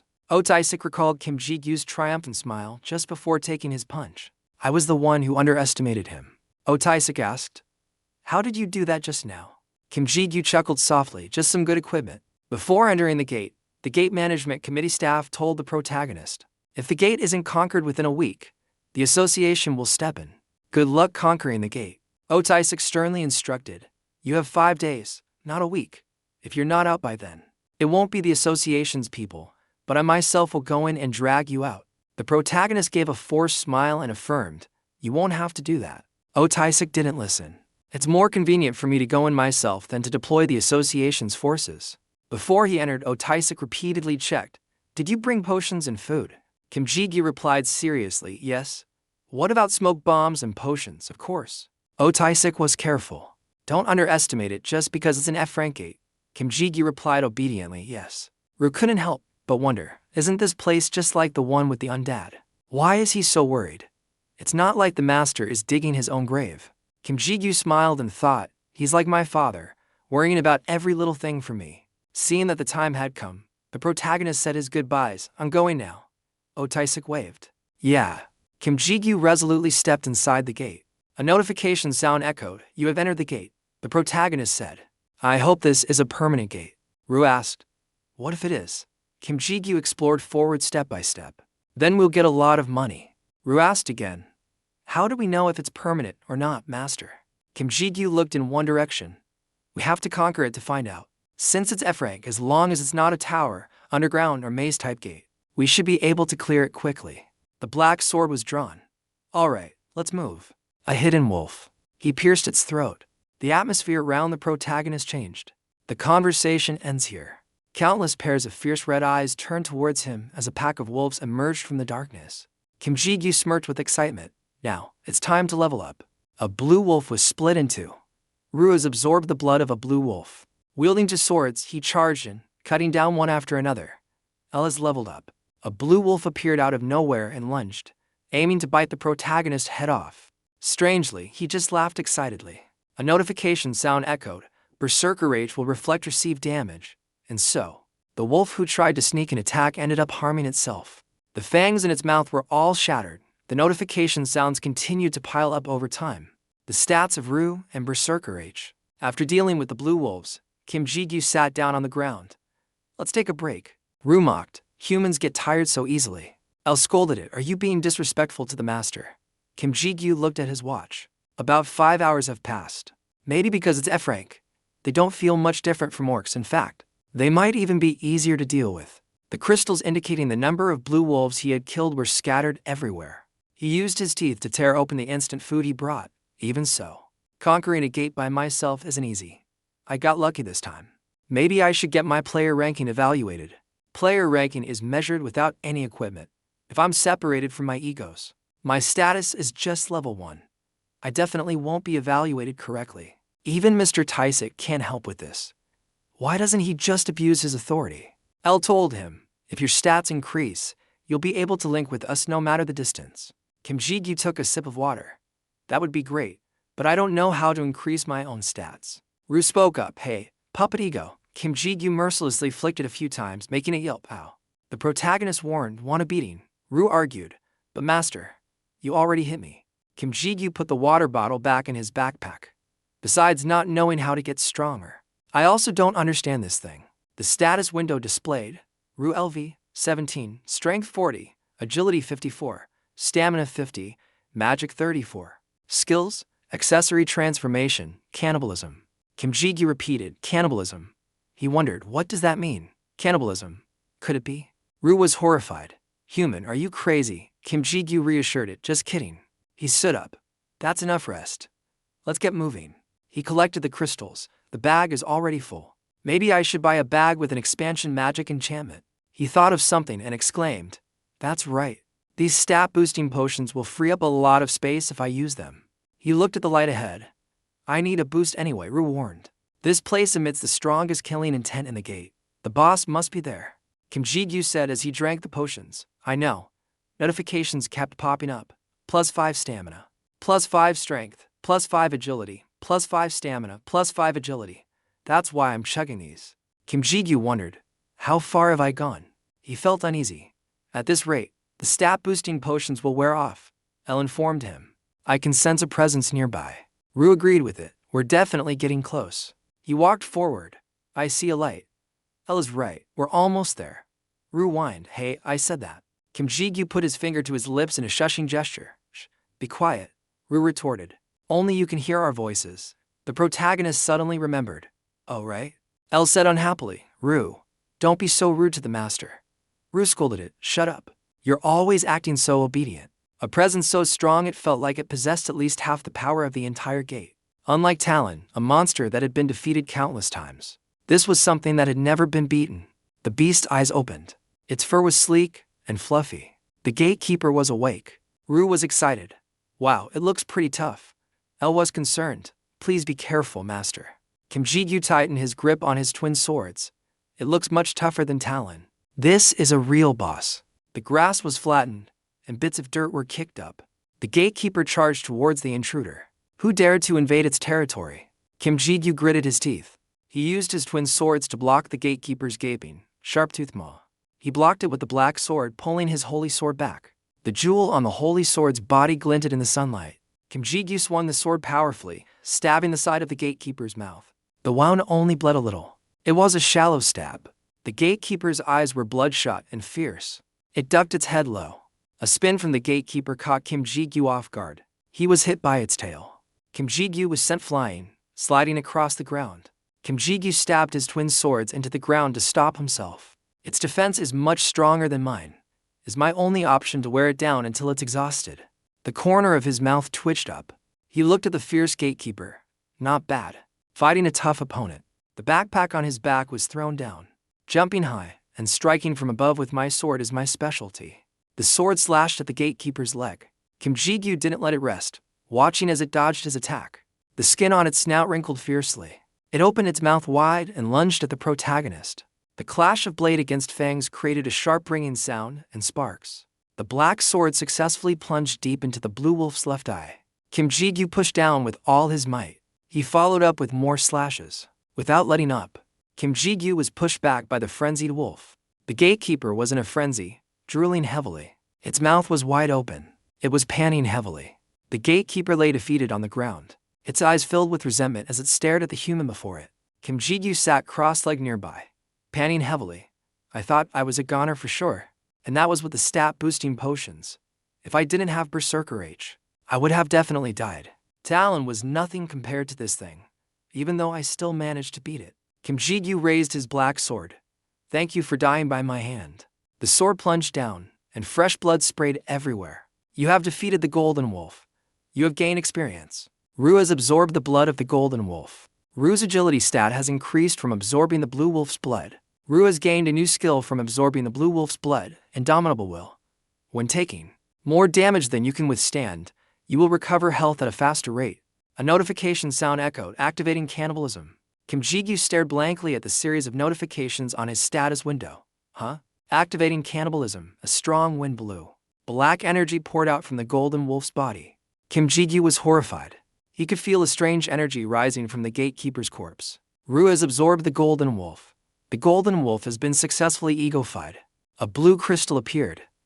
What just happened? Ru was helpless. Who knows? I've never heard of egofying a monster. The crystal fell into the protagonist's hand. Ugh. Asking you is slower than figuring it out myself. He looked at the holy sword. What about you, L? L replied, me too. I'm sorry for not being of any help, master. Kim Ji-gyu wiped the sweat from under his chin. HMPH, is that so? Ru was indignant. Why do you only scold me, master? The protagonist looked at it. Ego-fied. Ru, are you holding the Golden Wolf's ego?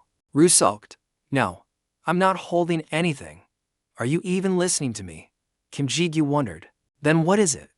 L doesn't have any ability like that either. He called up his own status window. Name, Kim Ji-gyu. Level 1. Class, Ego's partner. Ability link. Skill, synchronization.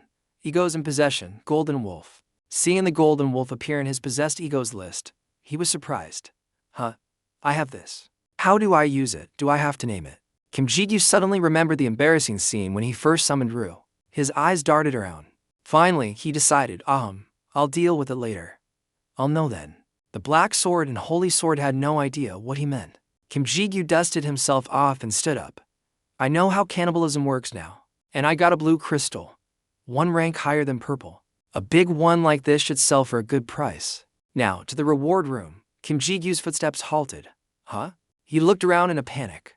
Where did it go? Ru asked, puzzled. Where did what go? L asked with concern. What's wrong, master? To teleport to the reward room, I have to touch the gatekeeper's corpse. He shouted. But Ru already ate the Golden Wolf's corpse. Ru cried out, don't blame me. The sun doesn't shine inside the gate, so I've been searching hard since the second day. Ru was bored. Do we have to find it? What if it's just a waste of time? L agreed with it. Or we could leave the gate and ask for help. Kim Ji-gyu continued to search tirelessly. I can't do that. If another unusual phenomenon occurs like in that other city, I'll be a suspect. Do you know what happens if a gate appears and isn't conquered? A gate break will occur, leading to countless casualties. I've come this far. I have to see it through. Since I know the cause, I have to find a way to resolve this. L was impressed. The master's sense of responsibility is commendable, Ru pouted. You're just good at flattering. Aren't you just cleaning up the mess you made yourself? Kim Ji-gyu scolded it. Shut up. Mr. Taisik will be here in for days. So at least we can avoid the worst case scenario. Ru rarely praised anyone. That human is pretty impressive. The protagonist didn't object. Of course. It's best to resolve this before then. On the third day, I scoured the entire valley, but still couldn't find anything. Kim Ji-gyu stuffed food into his mouth. Or should I just wipe out the rest of the monsters? You got excited. That sounds like a great idea. Master, Du agreed. A simple but potentially effective plan. I went back to every path I hadn't taken before, and finished off all the remaining blue wolves. On the fifth day, he lifted his sword and slashed through a blue wolf. Kim Ji-gyu watched its corpse fall at his feet. This must be the last one. Io praised. Well done. Master. The main character looked at the empty cave. Now what? He scratched his neck. Otaishik is about to come looking for me. Do I need to destroy this cave? Io and Dua called out at the same time, Master. All of the gate's energy is gathering in one place. Kim Ji-gyu was startled. What? He shouted. Where is it? It's at the gatekeeper's place in the valley. At the Gate Management Association. Otaishik spoke loudly. If you were just 1 hour later, I would have gone in myself. Outside the room was a soundproof barrier device. Super expensive. Kim Ji-gyu laughed. Haha. What a close call. Warm steam rose from the showerhead. What took you so long? With your abilities, you could have easily finished in 2 days. Kim Ji-gyu answered honestly. Actually, I took down the gatekeeper on the first day. But there was a small problem. The boss's corpse disappeared, so I couldn't teleport to the reward room. Otaishik was surprised. What? He asked curiously. So what did you do? The main character replied, well, I killed all the remaining monsters. Otaishik recalled how Kim Ji-gyu looked when he exited the gate. No wonder you had so many crystals you had to use your hood to carry them. Kim Ji-gyu remembered. After killing the last monster, all the gate's energy gathered at the boss's location. Dua urged him on. Hurry, master. Kim Ji-gyu used all his strength. Stop rushing me. I'm already running. The main character reached the cave's entrance. The cave was getting closer and closer. He charged towards the converging energy. How should I describe this? It was as if the whole world was shattering. Then everything was sucked into a single point. A sphere of light condensed in the air, and Kim Ji-gyu reached out with both hands to catch it. His eyes were filled with confusion. The status window appeared. You have obtained a fragment of the ego. Wish to teleport to the reward room. The water from the shower had stopped. Otaishik didn't understand. What do you mean? Kim Ji-gyu remained silent. After a moment, he said, I think the gates themselves might be the egos. The only sound left in the room was the dripping of water. Otaishik summarized. I'll transfer the money from the crystal sales and the reward for clearing the gate to you.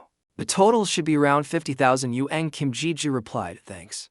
Otaishik said casually, don't mention it. You're heading to the hospital now, right? Kim Ji-gyu nodded. Yes, I called my mom, but she's still worried, so I'm going to visit. Otaishik took out his car keys. He said generously, get in, I'll give you a ride. Kim Ji-gyu refused. I don't want to get in that car. Otaishik laughed. Come on, what's wrong with my beast? A real man's got to rock a pink sword. In the end, Kim Ji-gyu was dragged into the car. Otaishik said confidently, this car is every man's dream. He stepped on the gas, and from inside the car, a laugh that could only belong to a manly man echoed. Ha. The main character's mother was in room 537. Her name was Su Jang. Thank goodness. As long as you're okay, I'm happy, Otaishik said.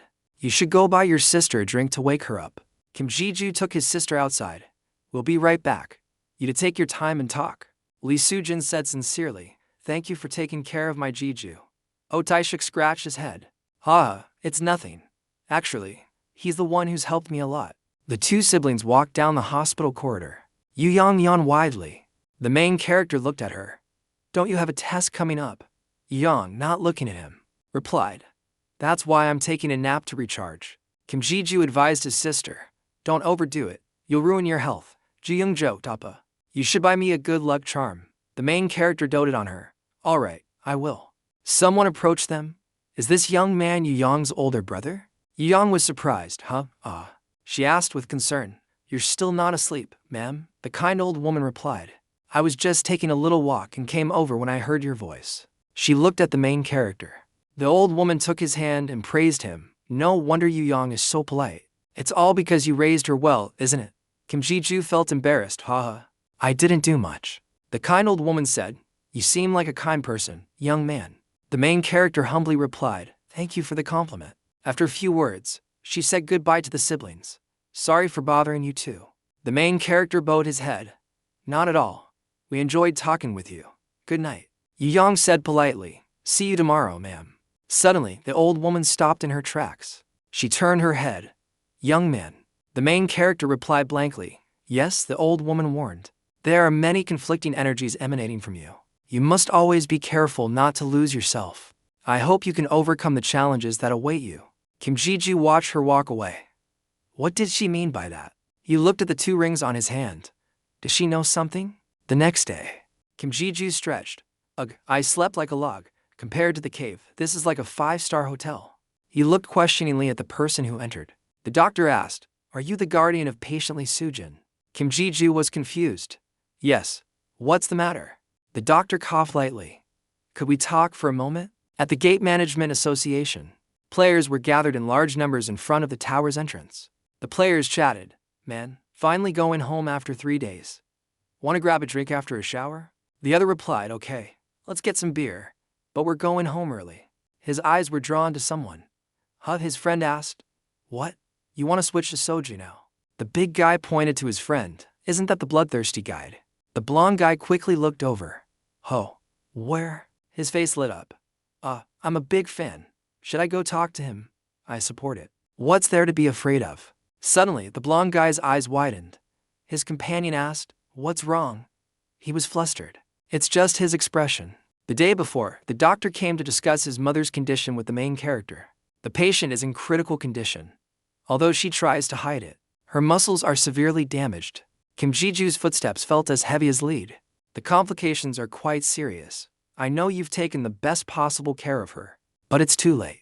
Kim Ji-ju stood before the monsters in the tower, his heart unmoved. There's another problem that we can't diagnose. Kim Ji-ju spoke with difficulty. A problem? What is it? The doctor shook his head. I'm sorry. Right now I can only tell you this. At most, she has 1 more year to live. At worst, only 3 months left.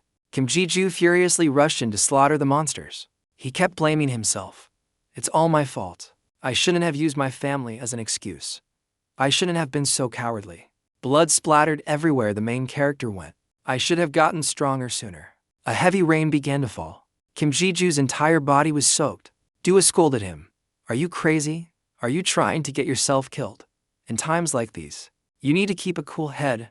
Yo reminded her, watch your words, Dua. The master's mother is in critical condition. It's understandable for him to be devastated. Kim Ji-ju bowed his head, rainwater dripping from his drenched hair. The 19th floor of the tower. The players on this floor couldn't help but gape. Bags, large and small, were tied together into a small mountain. People whispered, so many bags. Who is that? Every bag is full of crystals. How many years did it take him to accumulate that much? It's him, right? The guy who's been hunting like crazy. For the past 2 weeks, to whole weeks without leaving the tower. I heard he climbed from the 11th to the 19th floor in just 2 weeks. Someone who didn't know his place played the villain. Hey, you filthy beggar. That looks heavy. Need us to give you a hand. The others seemed wary. Ugh. Why are those guys here? The ones acting like thugs were from a guild that specialized in leeching off others' efforts. The jackal thieves and their scavenger cronies. The leader said arrogantly, how about it? Let us carry some of that for you. Kim Ji-ju slightly pursed his lips. The guy's eyes widened. A menacing black sword was placed at his neck. You son of a bitch. He looked fearfully at the sword at his neck. You know who I am? Kim Ji-ju's voice was cold. Shut your damn mouth. His eyes were filled with killing intent. And get lost. Don't meddle in other people's business. The guy's legs were shaking. This guy. His leg was filled with killing intent. A man in a suit ran over.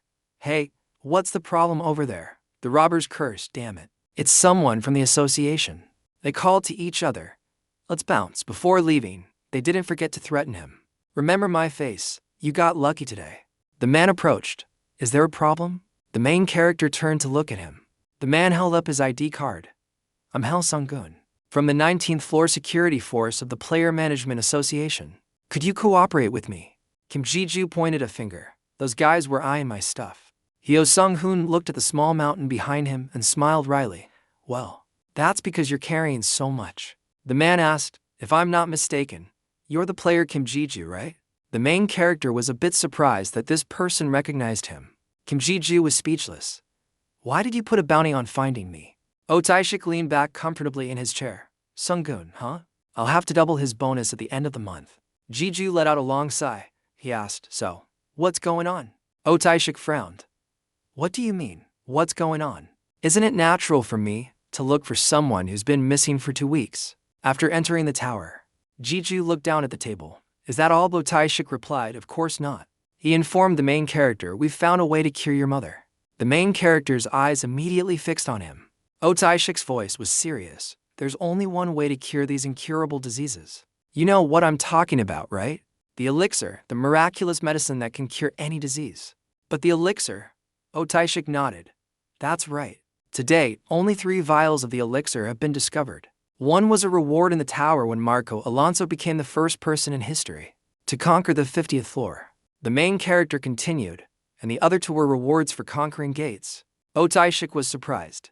You know a lot, Ji-ju replied. It's because I've researched it. Oh Tae-shik said to the main character. Then you know without me telling you. The 2 gates have one thing in common. Ji-ju knew, of course.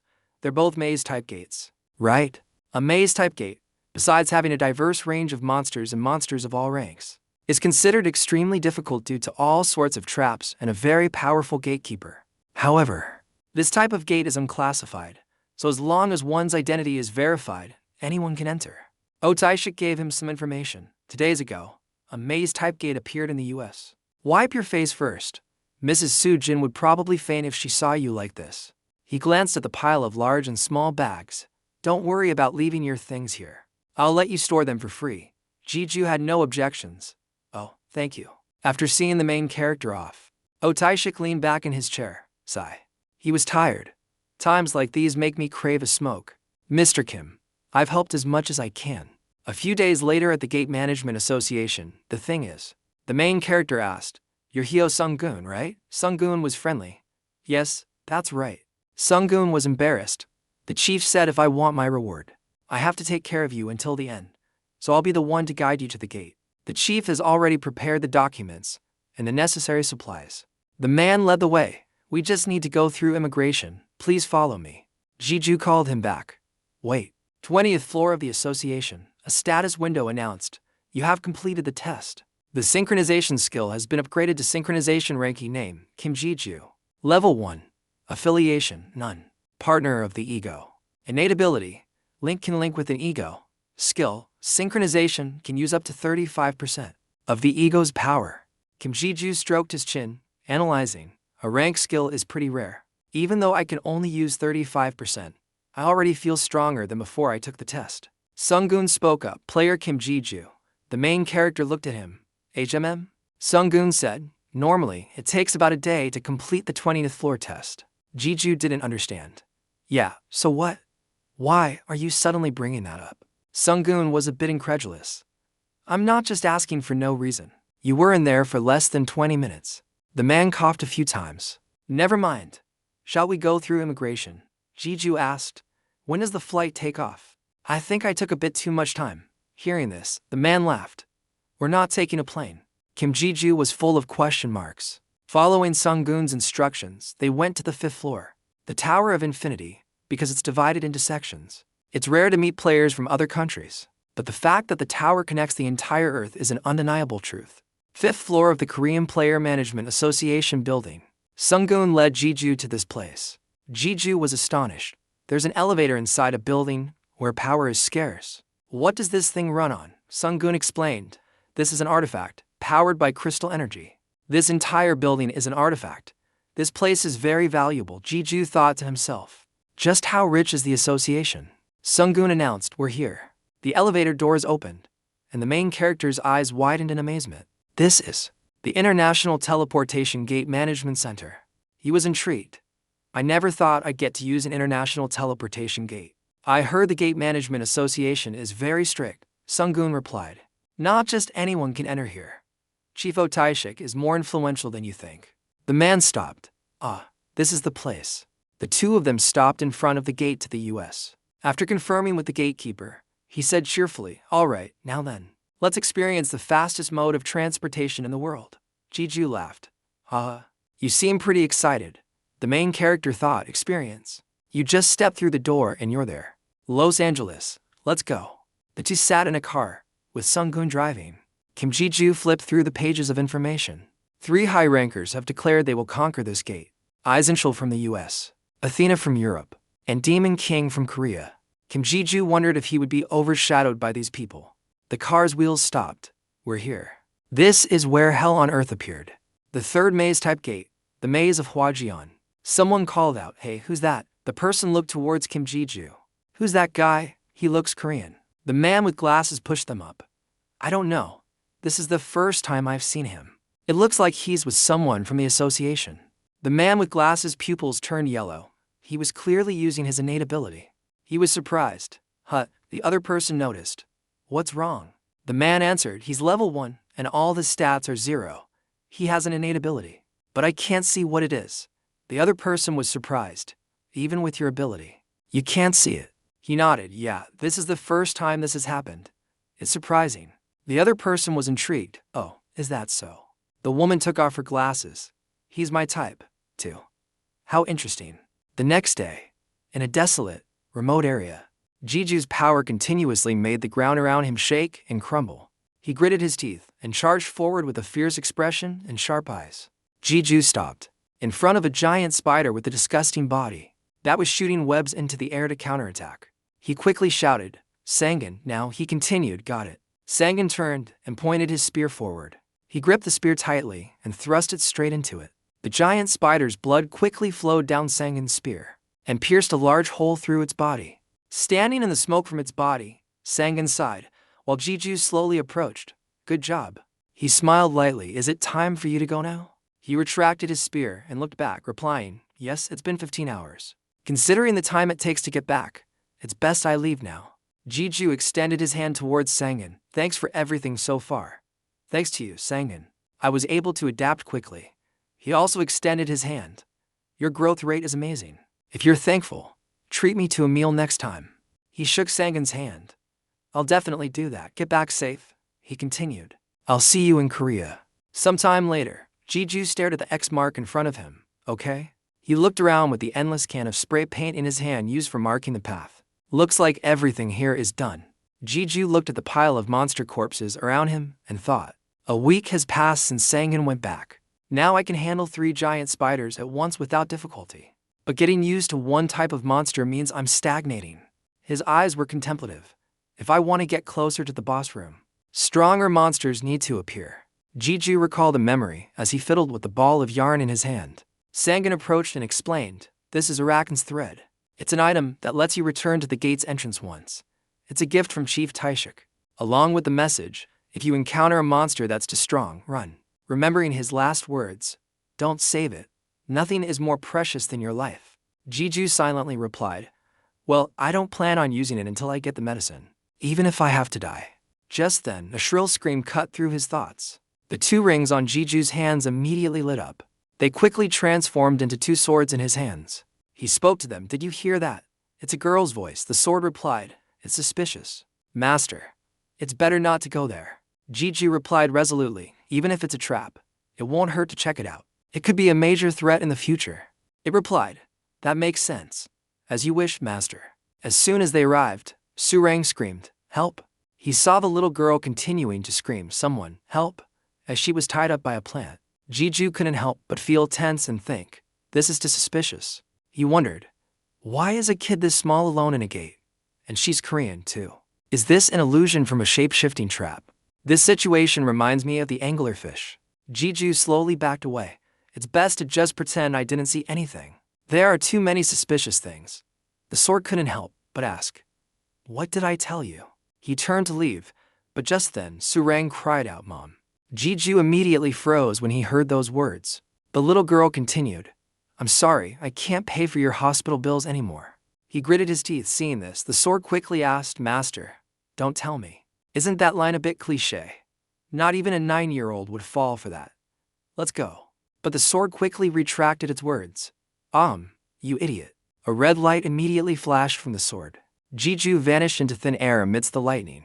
Then he appeared by the plant with swift cuts and grabbed Su Jang. Its entire body was cut into pieces and fell to the ground. Later, the two of them leaned against a nearby wall. After hearing the little girl's story, he asked, "You accidentally got separated from your party?" Su Jang continued, "Yes. When I was distracted for just a second." Jiju stared at the girl, rubbing her eyes. Her name is Su Jang, and she said she has a natural buff talent. As long as someone has a talent, they can become a player even at 10 years old. But it's tedious to have someone underage in the party. However, it's still worth it because not many people have a buff-type talent or are born with one. That's why they brought the little girl to such a dangerous place. He suddenly handed the girl a safe zone deployment kit. Seeing the girl's surprised expression, Jiju explained, "This is a safe zone deployment kit. It's not a high-end one, so it only lasts for a day. But someone to help you will probably show up in time." Su Jang immediately stood up and shouted, "Mister." He was startled. "Huh? What?" The little girl looked at Jiju with sparkling eyes. "Can you take me with you?" He flatly replied, "No, you should know this already. If you're a player, you have to be responsible for your own life. I can't help you with more than this, and I'm not old enough to be called Mister." Su Jang tightly gripped Jiju's hand. "Please, I'm pretty good at support. I'm sure I'll be useful. I just became a player, so my level is low. When I told them I had a natural talent, ***, I followed them because they said they'd give me a lot of money if I did." He turned his head to look away. "My goal is to clear the gate, so I'm not turning back. It will definitely be dangerous, and even if we share the rewards, I can't give you the medicine if it drops." The little girl was overjoyed. "You'll take me with you," Jiju immediately replied. "I'm just saying this in advance, but if you're not useful, I'll hand you over to another party on the way. I'm not your bodyguard, after all." Su Jang happily exclaimed, "Thank you." He was a bit flustered. "All right," Jiju thought to himself. "Having support will make hunting much easier. It's definitely not because she said her mom is sick, or because she reminds me of Yu Yang." The ring on his hand added, "Sure, whatever you say." Later, the two faced a spider monster. He gripped his two swords tightly and exclaimed, "Su Jang, buff." The girl immediately raised her hand, emitting a brilliant light. Yes. Jiju's entire body was immediately strengthened. He moved with lightning speed. The sword in his hand drew a brilliant golden arc, sweeping away all enemies around. Jiju gritted his teeth with determination and charged forward. The monster before him stared fiercely with its red eyes. As ferocious as it was defeated by Jiju's powerful slash. The monster fell, and at that moment the system displayed. Lu has absorbed the blood of the poison ant. Poison resistance has increased. 2 weeks have passed since he met Su Jang, and their hunting has certainly become easier. Jiju handed Su Jang a piece of meat. The girl extended her hand and said, "Hey, my level went up again." He smiled. Yeah, congratulations." Su Jang sarcastically said while chewing the meat. "It won't be long before I catch up to you." Jiju immediately replied, "I don't think so. Give it up." Suddenly, an immense pressure appeared, making him freeze. Jiju quickly stood up and whispered, "SHH, I sense someone." He looked behind a crack in the large wall, which confused the little girl. Jiju couldn't help but worry as he looked ahead. He thought, "Is that the giant guild led by a high ranker from America, the Iron Shield?"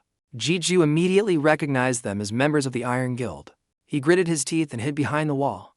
If he's a high ranker, he must have sensed my presence. Jiju quickly moved. I could be attacked if I'm mistaken for a spy. I have to run fast. But before he could leave, the wall above his head exploded. Jiju slowly opened his eyes after the explosion. Amidst the smoke, he couldn't help but recognize the smell. A great sword was stuck in the ground next to him. Jiju gritted his teeth as he looked at the sword. The guild master of the Iron Guild stood stunned after throwing the sword. His guild member asked, "Guild master, why did you throw your Kalian?" The guild master of the Iron Guild was a bit dazed, then continued, "It's nothing. I must have been mistaken, thanks." The two ran to a quiet canyon filled with sunlight filtering through the leaves. Their panting echoed in the quiet scenery all night. Su Jang asked, "Why are we running? We didn't do anything wrong." Jiju rummaged through his bag while explaining, "We did do something wrong. If we met them normally, it would be different, but we were following them. Following can lead to a surprise attack, so players are forbidden from doing that." He handed the girl a water bottle, told her to drink, and continued. But it's rare for someone to attack so suddenly. Su Jang thanked him and added, well, big guilds have a lot of enemies. Jeju plopped down on the ground next to her. The little girl asked, so what do we do now? Do we need to take a longer route to avoid them? He immediately said, no, we'll keep our distance and follow them. If we're on the same path as a skilled party, there's a good chance we're going in the right direction. Yang immediately smiled brightly. I understand. Sometime later, Jeju and Su Jang went out. He stared at the marked wall and said, see, there's a mark here too. Jeju looked back. Since the Iron Guild killed all the monsters, we don't have to fight anymore. And there's no danger from traps either. It's quite convenient for us. Now we just need to find the boss room first. Suddenly, he froze when he didn't see the little girl anywhere. Jeju wondered, where did she go? He looked around bewildered while the sword hurriedly said, something's coming. He hurriedly exclaimed, dodge, you fool, dodge, master. But by now it was too late. The guild master. The Iron Guild stared at him from behind.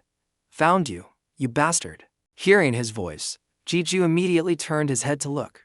But the large hand of the Iron Guild's leader grabbed him, damn it, and slammed Jeju's head into the nearby rock wall. He froze as blood slowly dripped from his nose. I can't.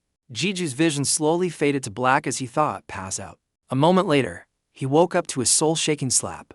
Jeju looked over at the guild master of the Iron Guild as he spoke, finally awake. The corner of the Iron Guild's leader's mouth twitched, and he grabbed Jeju's hair tightly. Listen up. He brought his face close to Jeju's and interrogated him. Who hired you? You damn spy.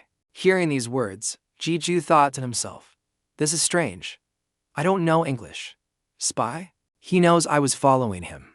The guild master of the Iron Guild continued, who are you? How did you deceive my senses? If you're honest, I'll give you a painless death. He exclaimed in panic, kill, please, no kill. I'm not a spy, just hunting, just hunting. He was a little surprised. You don't speak English. A nearby guild member spoke up. He might be acting, guild master. With a fearsome expression, the Iron Guild's leader continued, well, we'll see about that. He then called for Rogers Han, who stepped forward. Yes, guild master. Jeju followed him with his eyes, thinking. That person is the player who announced he would join the Iron Guild. The Korean-American Roger Sand. Does he know I'm Korean? Huh? He then approached him. Hello. You know me, right? I'm pretty famous in Korea. I'm sure you know the Do You Know Club. I'll skip the introduction. Rogers Han presented Jeju's bag of healing potions. Ah yes. I know you're Korean because of this in your luggage. He feigned surprise. This stuff is so expensive. Sorry for the harsh greeting. Our guild master is in a bad mood. Rogers Han's demeanor surprised Jeju. Oh, he seems quite friendly. Bringing a translator means he wants to talk, right? He smiled lightly. So why were you following us? What group do you belong to? How did you deceive the guild master's senses? You really don't know. With a pitiful look, he exclaimed, following you?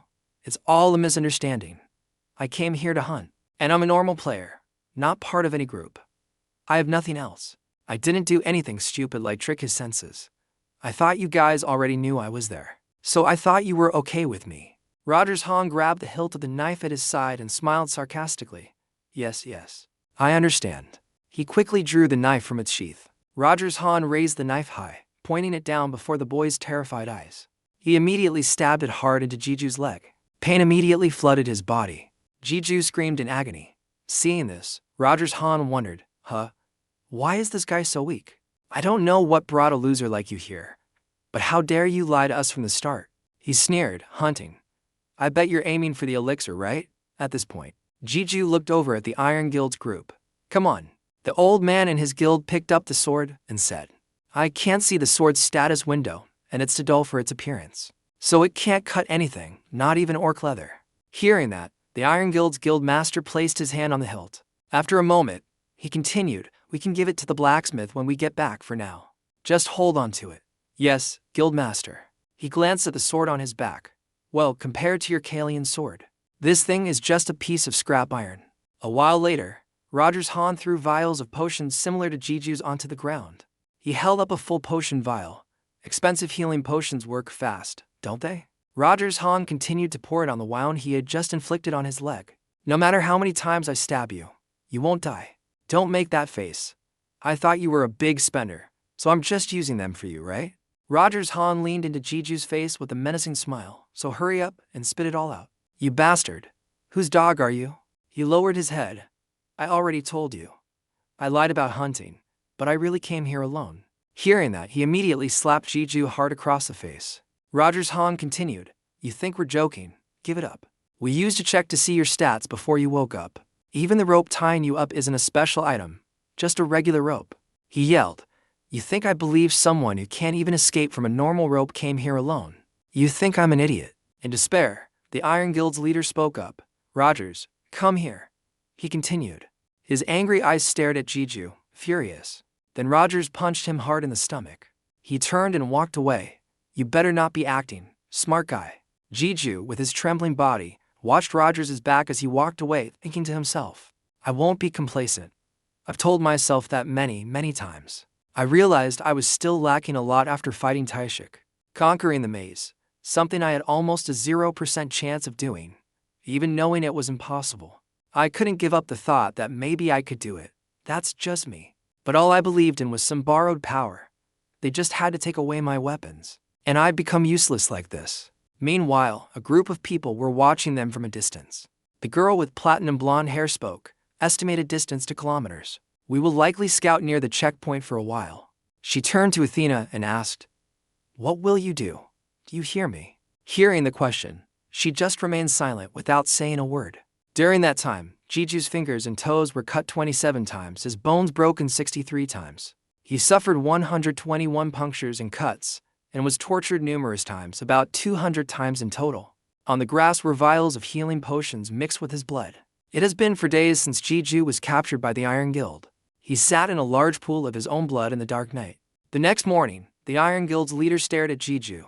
He's really stubborn. If he were more talented, I might have recruited him.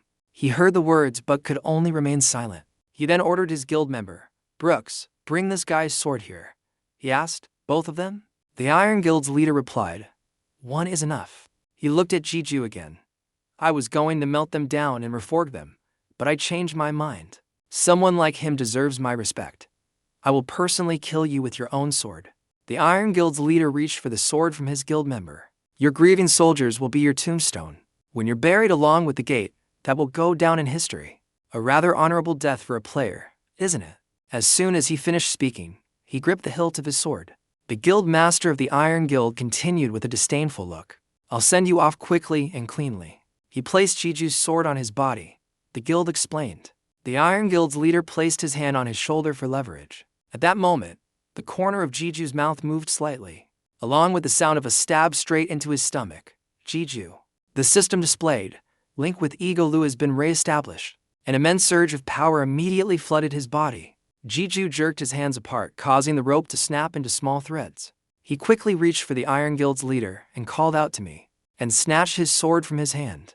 Jiju pointed the tip of his sword straight at the guild master. The Iron Guild charged forward with incredible speed. Rogers Han was surprised when he witnessed the scene. The other guild members were no different from him, their mouths agape. But his movement stopped with a stunned expression. All right. Because the guild master of the Iron Guild was able to catch Jiju's sword with just his hand. The Iron Guild's leader looked at the sword he was gripping tightly in his hand. So you were still hiding your strength, huh? No wonder. I thought I sensed the Demon King's energy. It's not surprising she's interested in you. You beast. Looks like she sees you as a toy. Jiju bit his lip and thought he didn't even budge. He glared. But how did you trick the inspection? Even the Demon King couldn't. I still need to get more information from you. But right now, he wasn't paying attention to what he said and wondered, it's come to this. It seems I have no choice but to use it. At that moment, Athena spoke from a distance, launched the attack. Immediately after, an arrow flew towards the Iron Guild's leader. It pierced straight through the middle of his hand, leaving him stunned for a moment. Then the guild master of the Iron Guild looked down. TCH. He immediately recognized that what was piercing his hand was an Artemis arrow. The Iron Guild's guild master immediately shouted, Athena. She laughed mockingly from a nearby gate. Ho ho, exactly. It's been a long time, Iron Shield. He angrily clenched his fist, breaking the arrow embedded in his hand. The Iron Guild's leader dropped the shattered fragments of the arrow. I assume this is a declaration of war against the Iron Guild, Athena. Athena laughed again. Your sense of humor has gotten better, Iron Shield. You know that. She gripped her spear tightly, leaning back with a determined expression. Was there ever a time we weren't at war? Immediately after, Athena threw her spear, which flew towards him at high speed, creating a gust of wind and a powerful shock wave. Her spear tore through the air, creating a giant vortex of wind with flames erupting around it. The Iron Guild's guild master didn't hesitate to grab the hilt of his sword. He gripped it with both hands, then began. Then the guild master of the Iron Guild slammed his sword into the ground, and the earth cracked under the powerful pressure. Again, a stream of blue light quickly shot up from the ground, spreading around him and creating a giant magic circle. A shield immediately appeared, blocking Athena's spear. With these shields, it caused a massive explosion in the sky. Smoke and dust billowed, the ground cracked, and trees were uprooted and fell. Rogers and Jeju, standing amidst the smoke, both struggled against the immense power of the two. Suddenly, the Iron Guild's guild master exclaimed, "Rogers, keep the spy alive. Capture him." He immediately obeyed, replying, "Yes, sir." As soon as he finished speaking, he gripped the hilt of his sword with both hands and spun it. Suddenly, the Iron Guild's leader swung his sword, creating a wave of freezing ice that swept forward. With cold, sharp eyes, he exclaimed, "Today we will end this once and for all." Hearing this, Athena quickly drew a sharp sword. She stared at the guild master of the Iron Guild with an expressionless face. At that moment, he raised his sword high and shouted, "All units, prepare for battle." The other members immediately shouted, "Yes, sir." The once quiet mountain stream was no more, replaced by the clash of swords, and a great power that illuminated the entire sky. Rogers looked down. Just hearing it gives me chills. They're really monsters, aren't they? Sometimes I wonder if they're gods fighting each other. Then he looked at Jeju, whose body was covered in blood. "You agree?" Rogers' voice was full of sarcasm as he continued, "It looks like you can only stand. The guild master told me to keep you alive. But 2 months later," he raised his sword and sneered, "it wouldn't be strange if I said I accidentally killed him when he passed out." As soon as Rogers' voice faded, he disappeared, startling him. Rogers appeared behind Jeju and continued, "I can't let you live after you've seen my true colors." He froze as the tip of his sword slowly touched his neck. Jeju glanced down at the distance between the sword tip and his neck, thinking, right now. Miyu immediately shouted, "Counter," which made Rogers freeze.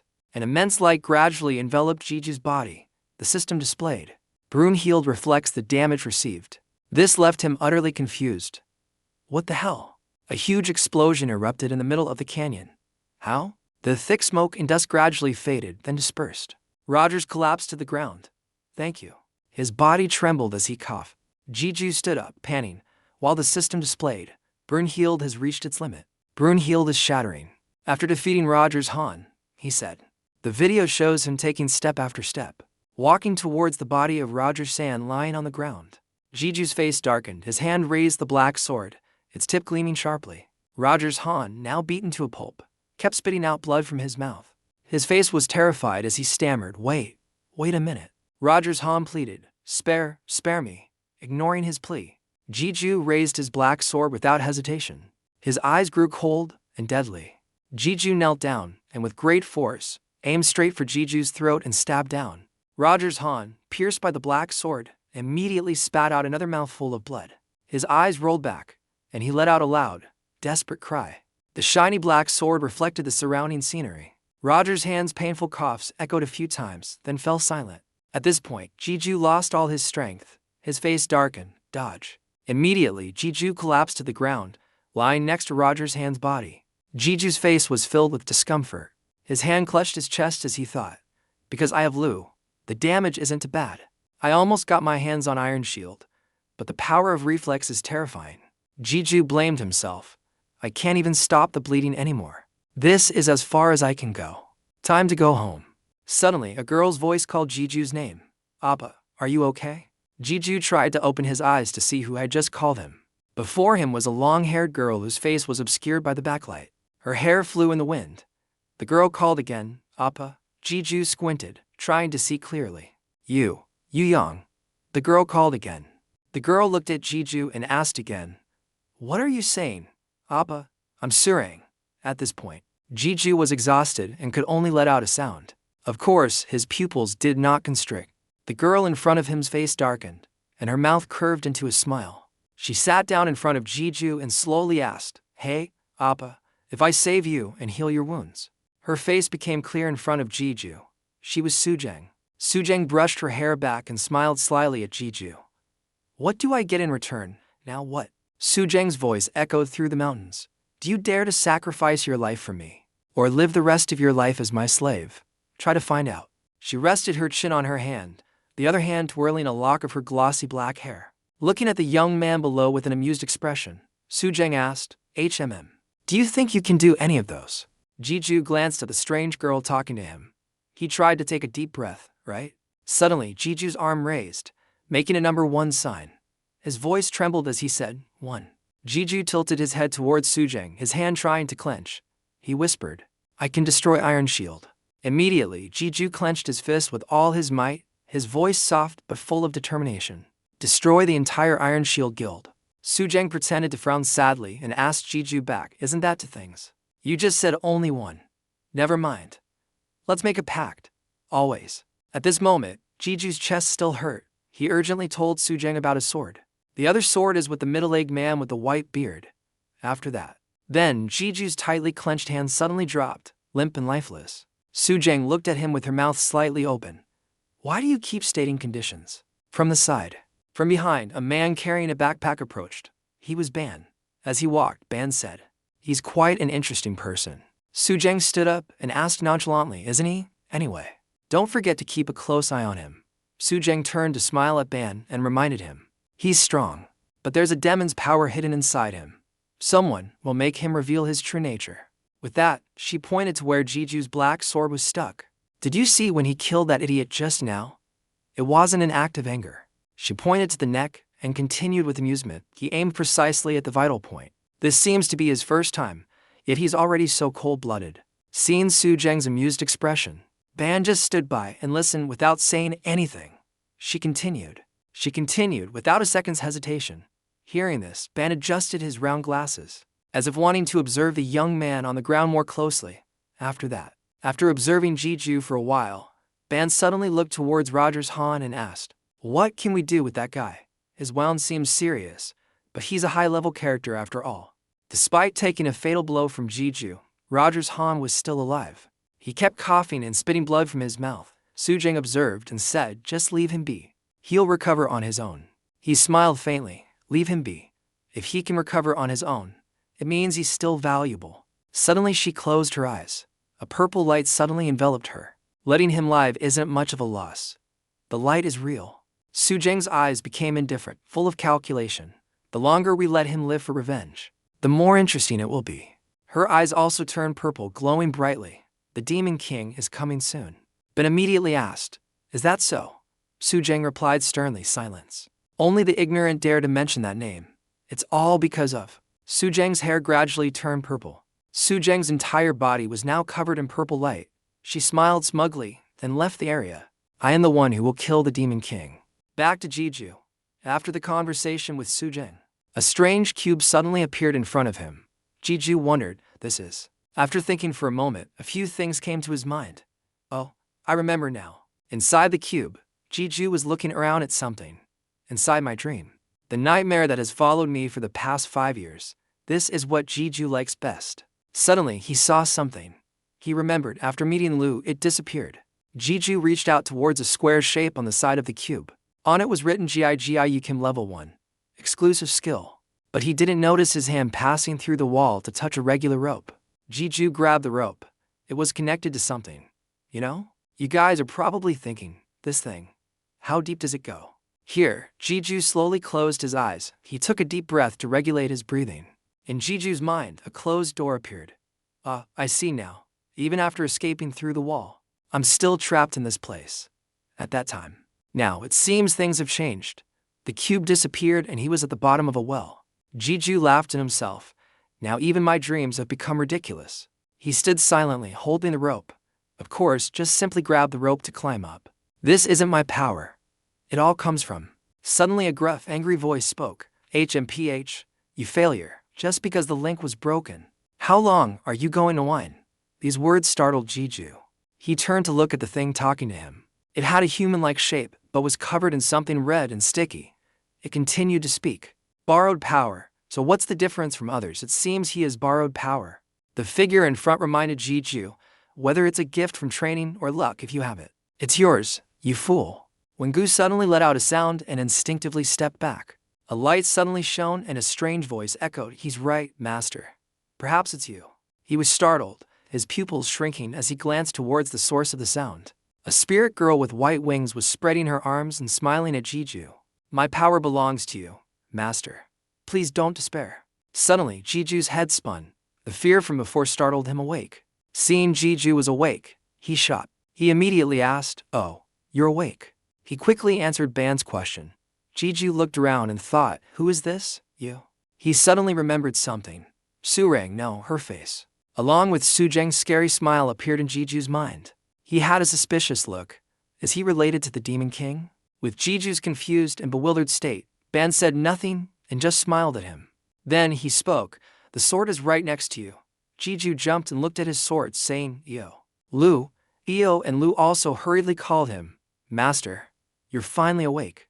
When Jeju tried to sit up, his hand touched the wound on his chest, and his face contorted in discomfort. Ban, without looking at him, reminded him, "You should rest for a while. Even though I've given you first aid, you should still avoid strenuous movements." Jeju tried to push himself up, but was stopped by Ban's words. "You could be in danger at any moment." At that moment, the ground around his area suddenly shook. Jeju looked down at the ground in confusion. He looked up in bewilderment, his eyes fixed on. Jeju's pupils contracted in shock. Its position is above in the sky. Su Jang was floating, with purple energy emanating from her body.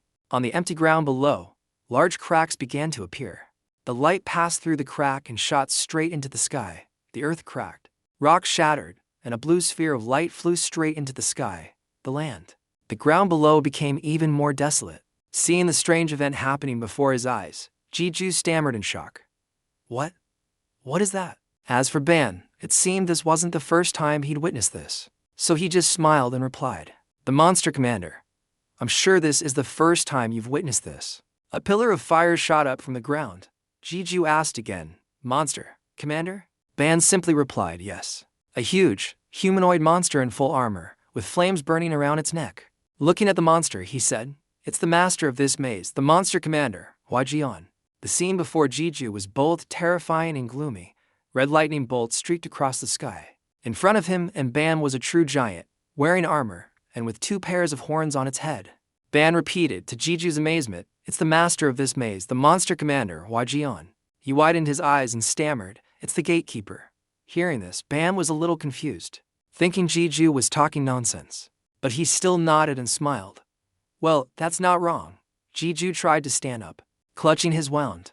He thought, "Does he mean I have to fight this thing?" At this moment, up in the air, Jeju and the monster commander, Hua Jian, were facing each other. The monster commander's aura was no ordinary thing. On the other side of the battlefield, Su Jang wasn't about to let herself be outdone either. Su Jang's lips curled into a smile full of excitement upon seeing her prey, right? Suddenly, the monster commander's eyes flashed, a blinding red light. Behind the monster commander, Hua Jian, a strange space gate opened, right? Jeju's pupils contracted, and he froze for a moment. Looking at the space gate behind the huge beast, Jeju stammered, "A gate? How the hell?" Ban stood beside him, showing no surprise. "Over here," he said nonchalantly. "Even a moment of distraction can cost you your life." He called Jeju over, "Stand next to me." Jeju obeyed and walked towards him step by step. But his heart was full of confusion. "Let's go." Suddenly, Ban clenched his fist so tightly that a stream of fresh blood flowed out, and a few drops of Ban's blood fell to the ground. Immediately, a magic circle appeared, enveloping Jeju and Ban. What a poor soul. From the ground, a vortex formed around the circle, creating a wall that separated those inside the circle from those outside. Jeju went from one surprise to another. He was a little curious. This is a barrier. Ban looked at his bewildered face and praised him. "That's right. It seems you're not completely stupid. From here, you can see you look bewildered." From inside the red barrier, Jeju looked at the monster commander, Hua Jian, who looked even more terrifying. "You dog." Of course, from inside the gate, extremely loud and strange sounds continuously came out. Many monsters with strange and terrifying shapes crawled out from the space gate, creating a chilling and unpleasant roar. Immediately, Episode 7. For the monster Hua Jian, remember to command the monsters. They charged forward to attack directly, aimed at Su Jang. She just curled her lips into a contemptuous smile, standing her ground without any attempt to dodge. The bloodthirsty monsters charged forward. Their sharp teeth and dripping saliva were enough to show how much they craved flesh. After the pack completely surrounded Su Jang, a strong purple light suddenly burst out, shining through the gaps between the monsters. A pack of monsters had underestimated Su Jang. The black flames roared fiercely. Su Jang's voice was heard faintly, exclusive skill, Inferno. The monsters from the space gate kept coming in greater numbers. They furiously rushed towards Su Jang. Amidst the black flames, swords appeared. Su Jang smirked, using her hand to control the sword to slaughter the monsters in front of her. This event happened quickly and unexpectedly. Jiju had never seen it before. It left him stunned for a few seconds. The sword was shrouded in a black and purple aura, and the monsters disappeared. The battle was left with only Su Jang and the monster commander, Hua Jian. Suddenly, Jiju remembered Roger's hand's helpless smile and words. Sometimes I wonder if they are gods fighting each other. Back to the fight, Su Jang's sword was now controlled by her, charging straight towards the monster commander, Hua Jian. Then a powerful energy burst out with the sword's dizzying speed. Its energy. It directly pierced through the monster commander's chest. Listen up. When everything ended, the sky was clear, and the terrible battle just now stopped. On the ground, the sword's path created a large, long hole. The three of them, Jiju, Su Jang, and Ban, went to the reward room together. When Gu touched the sealed box in front of him, it would open after a shock. After opening it, inside was a small vial of medicine. Lu said, "Finally, we got it." Io was also very happy. "Congratulations, master." At this moment, Jiju suddenly fell silent, his hand lightly touching the reward box. He thought, "I really did it. Even though this is the result of hard work, it doesn't feel real." After bringing Jiju to the place to get the reward, Su Jang said, "I kept my promise." Hearing this, Jiju felt a little self-reproachful, a feeling of disappointment more than joy. Su Jang glanced at Jiju and said with a hint of a reminder, "To be precise, you still have many people to take revenge on in the future. But I probably don't need to get involved in everything, right?" Jiju turned to look her over and asked, "Is your real name Su Jang?" Su Jang held the reward box in her hand and smiled. "Yep, Young Su Jang. I'm Korean, too." Then she turned to look at Ban. "Great, mine is a rare medicine too. What about you, Ban?" Ban showed his reward, medicine too. Suddenly, Ban took his reward vial and offered it to Jiju. "Here, take it." She stood frozen for a few seconds and then let out a sound. "Huh? Why you?" She looked at him lazily and replied, "Helping you defeat the Iron Guild. Isn't that one of the conditions? Consider this part of the job." She reminded Jiju, "Your body isn't very healthy. There are some parts that haven't been treated yet. This will help." Hearing these words, Jiju seemed suspicious of the girl in front of him. Holding the vial of medicine in his hand, Jiju fell into deep thought. Her words echoed in his ears, "My primary goal isn't the medicine, but to become a commander. Besides, I have another bottle. So, just take it. Consider it an investment in our pact." At this point, Jiju couldn't help but blame himself. He never expected she could so easily give away something he had worked so hard for so long to obtain. Clenching the vial in his hand, Jiju seemed to have made up his mind. He thought, "No, I can't keep depending on others. I need to grow up for some reason. I feel that if I accept this, Lu will never stop nagging me." Lu also replied, "I'm glad you finally understand the problem." After a while, Jiju looked at Su Jang with wary eyes. He asked, "But surely you wouldn't give me such a rare item without wanting something in return. What are you planning to take from me?" He hesitated and then asked again, "It's not to be a slave for the rest of my life, is it?" Finding Jiju's foolishness quite amusing, Su Jang laughed and waved her hand. "That's not it, disciple." Su Jang looked at him and gave a dangerous smile. "I want you to be my disciple." Hearing this, Jiju was so surprised he let out a "huh?" Su Jang shouted loudly, her voice echoing throughout the reward room. "Don't you me? Right now you're useless only because you're weak." But Su Jang's arm shot up. She reminded him, "When you pass the 50th floor, come back and see me." At this moment, Su Jang touched the young man Jiju's cheek. He was stunned and his face turned red. "At that time, I will take care of you." Hello. How long was I happy for? What did Su Jang do to Jiju's temple? Suddenly a slight pain emanated from Jiju's eye, accompanied by small purple lightning sparks. He unconsciously groaned softly. Duin looked straight into his eyes and said, "This is the sign of the pact." At this moment, Jiju was a little uncomfortable. He covered his left eye with his hand. Honestly. Then she sat on a nearby stone pedestal. Su Jang began with her role. "Right now, you have no skills or abilities, but I don't want to go around pointing things out." She propped her hand up in a storytelling pose for the child. Su Jang reminded Jiju, Try to remember as much as possible, right? Suddenly, Su Jang noticed the sword hanging at Jiju's waist. Alright, thinking back. She glanced at the sword and then looked at Jiju with a smirk. I took a look. The sword you carry is also quite unique. There's still some time before the door closes. I'll show you a way to strengthen your sword. Got it. At this point, Jiju was somewhat skeptical. Not letting Jiju wait long, Su Jang immediately reassured him. But first, drink that entire bottle of medicine. This is also a rather risky method, so we must be well prepared. This is your first lesson, disciple. A few days later, in the player's combat zone, the old forest had become desolate. Tall trees had fallen, and smoke and dust filled the air. A battle was taking place in that area. Jiju panted heavily in the middle of the battle, his face filled with exhaustion. Io suddenly spoke up, reminding him, Master, that person is very dangerous. Don't trust her. Lu agreed. Master is losing control, the aura. Can you get more of Jiju's songs? His hand trembled. What should I do now? The tip of the sword, Iron Shield's cold face. His hand tightly gripping the head of a short-haired girl. Gil and Iron Shield faced off. The atmosphere extremely tense. Iron Shield glanced at Jiju's group, and he cursed angrily. This is your doing again, damn it. I can't believe you snatched the boss while we weren't looking. Next to him, Su Jang put her hands in her pockets and replied nonchalantly, HMPH. I was never one of your people to begin with. First come, first served. Then she smiled brightly and raised her hand to cheer him on. Go for it, disciple. Hurry up and use the method I told you about. Hearing Su Jang's theatrical display, Jiju felt utterly helpless. Is this person a demon or something? Meanwhile, behind him, a stammering voice called out, Hey, Iron Shield, someone. Jiju desperately charged forward, shouting, I'll kill you. Iron Shield found the scene before him quite amusing. His face darkened. However, Iron Shield smiled wickedly, a few cruel glints in his eyes. The aura emanating from the white-haired man in front of him made Jiju hesitate a little. Should I go?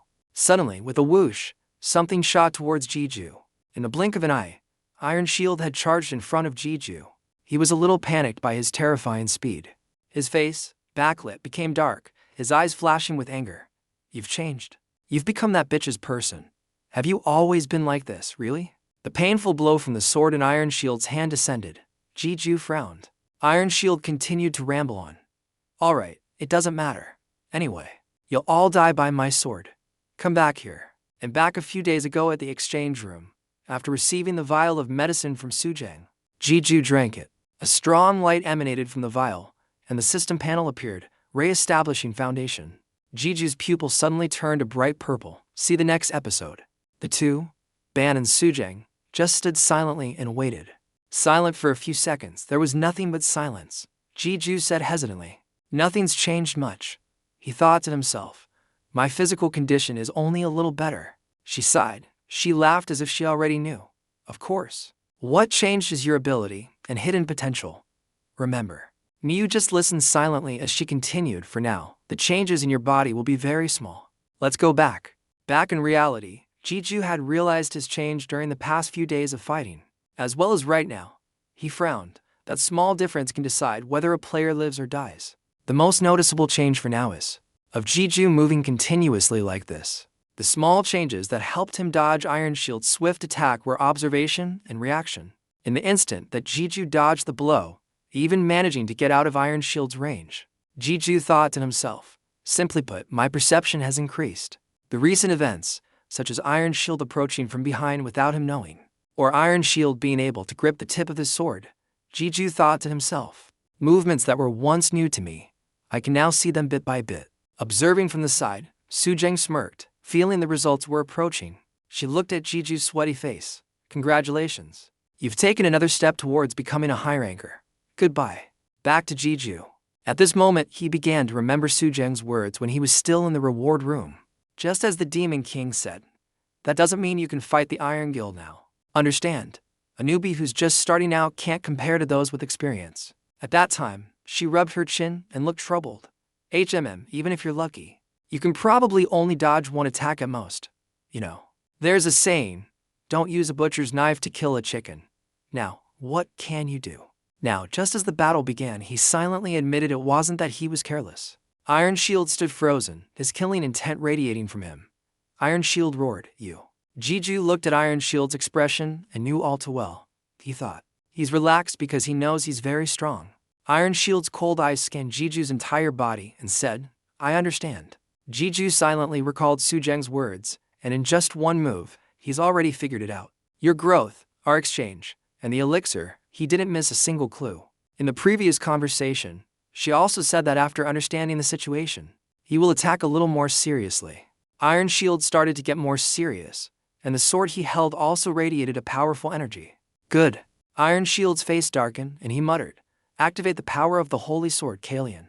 Iron Shield charged straight towards Jiju's position. He struck down. As fast as a rocket, Su Jang's warning echoed in Jiju's mind.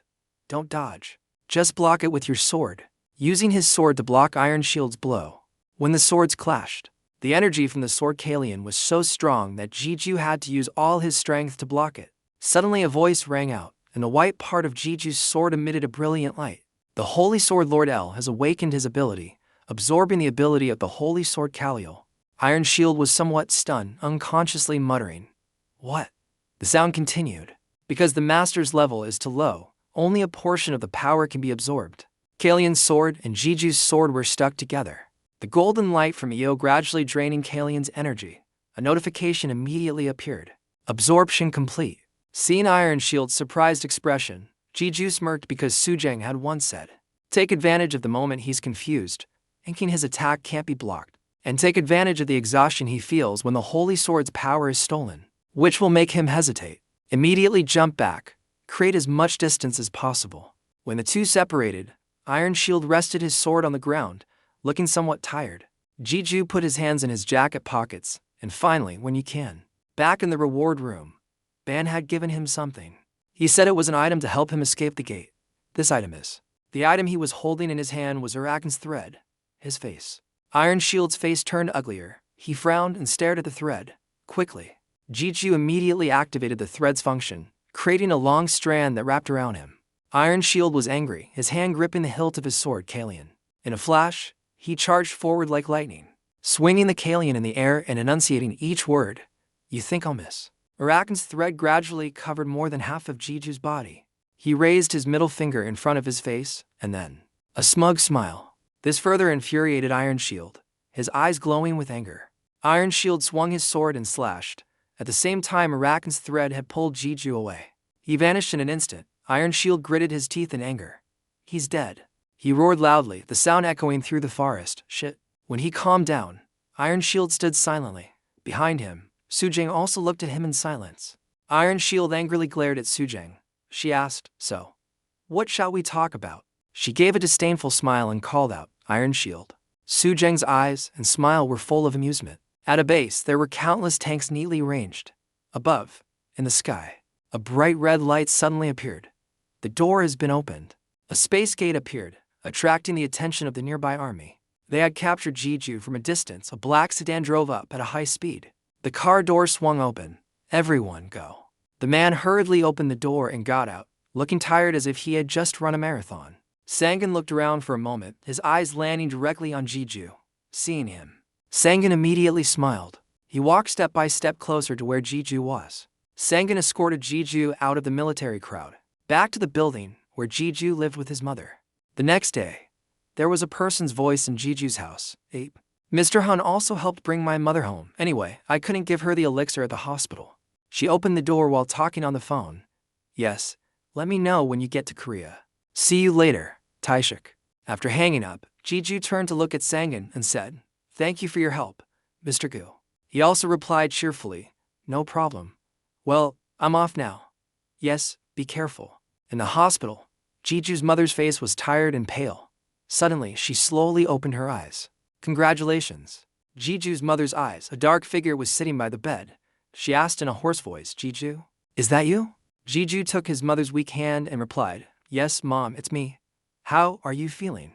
Jiju's mother was tired but still tried to say something to him. Son, I wanted to see you. Suddenly, tears welled up in her eyes. One last time before I die. I really just wanted to see you one last time before I die. Thank you, son, for letting me wait. Reassuring his mother, Jiju held her hand tightly and smiled. Don't worry, Mom. Everything will be okay. Even so, Jiju's mother tried to speak. There's something I've always wanted to tell you, son. Feeling her grip tighten slightly, Jiju, actually Yuug, A sudden pain struck. I don't know. Jiju's mother groaned softly, making Jiju very worried. He quickly called out, Mom. Just hang on a little longer. When Gil took a vial of medicine out of his pocket, he opened it and quickly reassured her. It's okay now. Then he gave his mother the vial of medicine to drink. It couldn't be used. It was strangely quiet. The sun was also gradually setting, and his mother had fallen asleep. The clock emitted a purple light. Ju smiled with joy. Everything. Suddenly, the strength in Ju's body drained away. The last word before he fainted was, it's all okay. After that. Then, Ju collapsed, falling unconscious next to his mother's hospital bed. He spoke softly, Master. Lu also chimed in. I know, he's been through too much in one day. Theo immediately asked, is this okay? I have a feeling that the more involved we get with her, the more danger we'll be in. He also nodded with difficulty and replied, well, there's nothing we can do about it. What does it look like? Seeing Jiju's peaceful sleep, Luke said, for now, let's just let him rest. After that, Jiju slept until the sun went down. Suddenly a light came from somewhere. Divide. Where Jiju's mother lay, a purple light radiated, enveloping her body. Jiju's mother woke up. A phone rang in the silent night. Yang waited impatiently for the other end to pick up, but all she got was the annoying mechanical sound of the machine. The number you have dialed is temporarily unavailable. Yang gritted her teeth and stared at the screen. She angrily looked at her chat history with Kim Jiju. After being gone for a whole month, he only sent me one text. He won't even answer my calls. Although Yang was furious, she could only curse under her breath. That's enough. Are you planning to get an earful when I get home? Just you wait. At a deserted neighborhood with no one passing by. The night sky was silent, so quiet you could feel the wind blow. As soon as Yang opened the door, she couldn't help but shout, Appa, are you kidding me? Telling me to come home, then not even answering my calls. I had to skip my regular class. She continued to fire off like a machine gun. You know how worried Mom was. Before she could finish, a familiar voice spoke up. Is that you, Yang? She gestured for the little girl to be quiet. SHH, your brother is sleeping in his room. The woman gently asked her, you must be hungry, right? How was school today? Yang was so touched that her face turned red. She stammered, Mom. Tears streamed down Yang's face uncontrollably. But then she suddenly realized something was wrong and asked, who are you? Outside, a steaming hot pot of spicy noodles was placed, fragrant. Yang's joyful slurping sound. He also chimed in, so, Abba. What happened next? Jiju, who was sleeping inside, was also woken up and groggily came to. The sound of cheerful conversation continued to echo. Then he was like this and that. No way, really, Jiju sat on the bed in a daze. I smell Mom's soybean paste stew. The aroma of the food filled his brain, making him feel relaxed after sleeping. Jiju bit his lip, holding back the rising emotions in his heart. He thought to himself, behind that door is the scene I've been dreaming of for so long. The scene I'm willing to trade my life for. Jiju rubbed his face to compose himself. I can't let Mom see this face. I have to smile and greet her. After composing himself, Jiju tried to force the most natural smile to ask, did you sleep well, Mom? Before he could finish his sentence, he realized something was wrong. What the heck, who are you? The woman looked 80% like them. She was carrying a pot of soup and smiling as she asked, you're awake? Yang burst out laughing, teasing him. He's even more surprised than I was. Their mother urged him on. Dinner's ready. Come and sit down. They ate dinner together and watched the news. Yang confirmed his story. So you went into the gate they're talking about on the news, defeated all the high rankers there. Yes, and got the divine medicine and gave it to Mom to recover. Jiju stammered in response. I didn't expect this to happen either. Yang and Jiju looked at each other in silence. Only their mother was beaming with excitement. Yang covered her face in exasperation. I don't know if I should be surprised, happy, or terrified, though I did cry a lot earlier. Hearing her, Jiju could only laugh awkwardly. Yang suddenly said, I want more of the divine medicine, this time. It was Jiju who was exasperated. You're asking for too much. Their mother suddenly reached out and patted him. Jiju. She said to her son with a catch in her voice, you worked so hard for me, didn't you?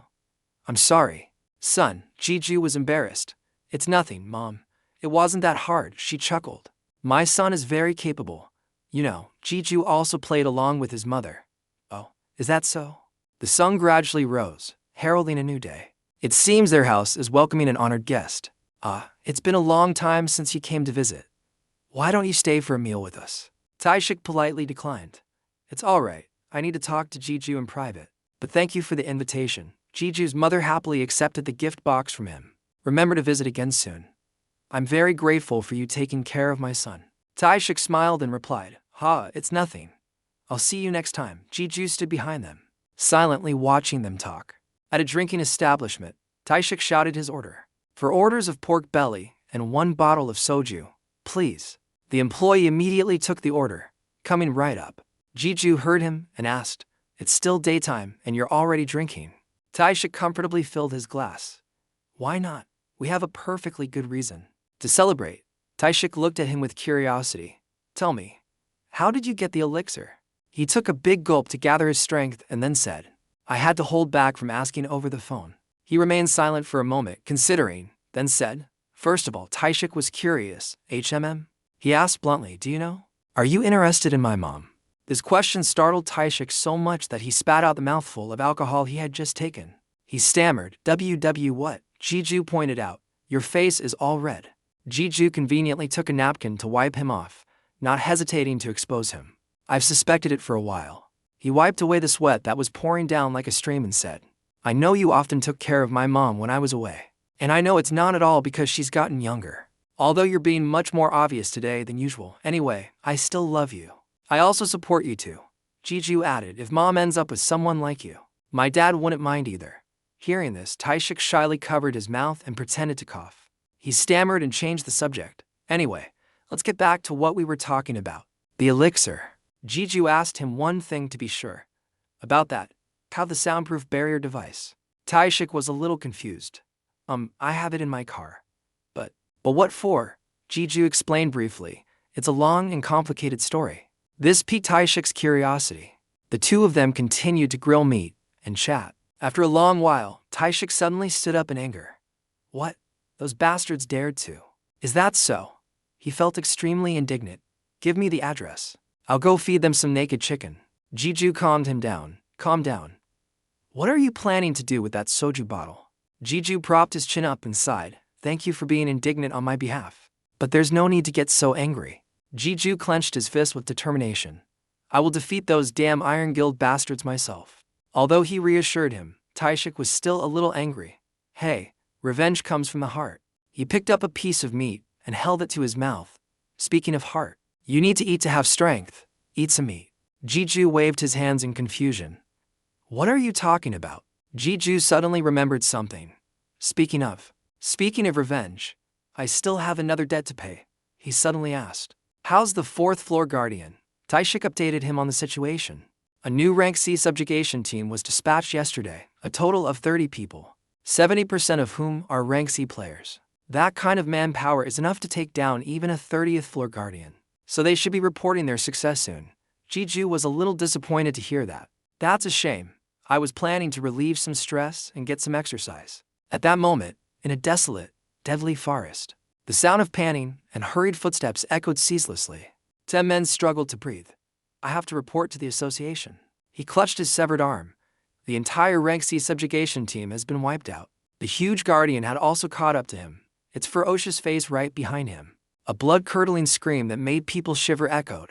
Sunggun and Jeju were sitting in a car parked in front of his house, discussing. Our current priority is to check your and your mother's condition after taking the elixir.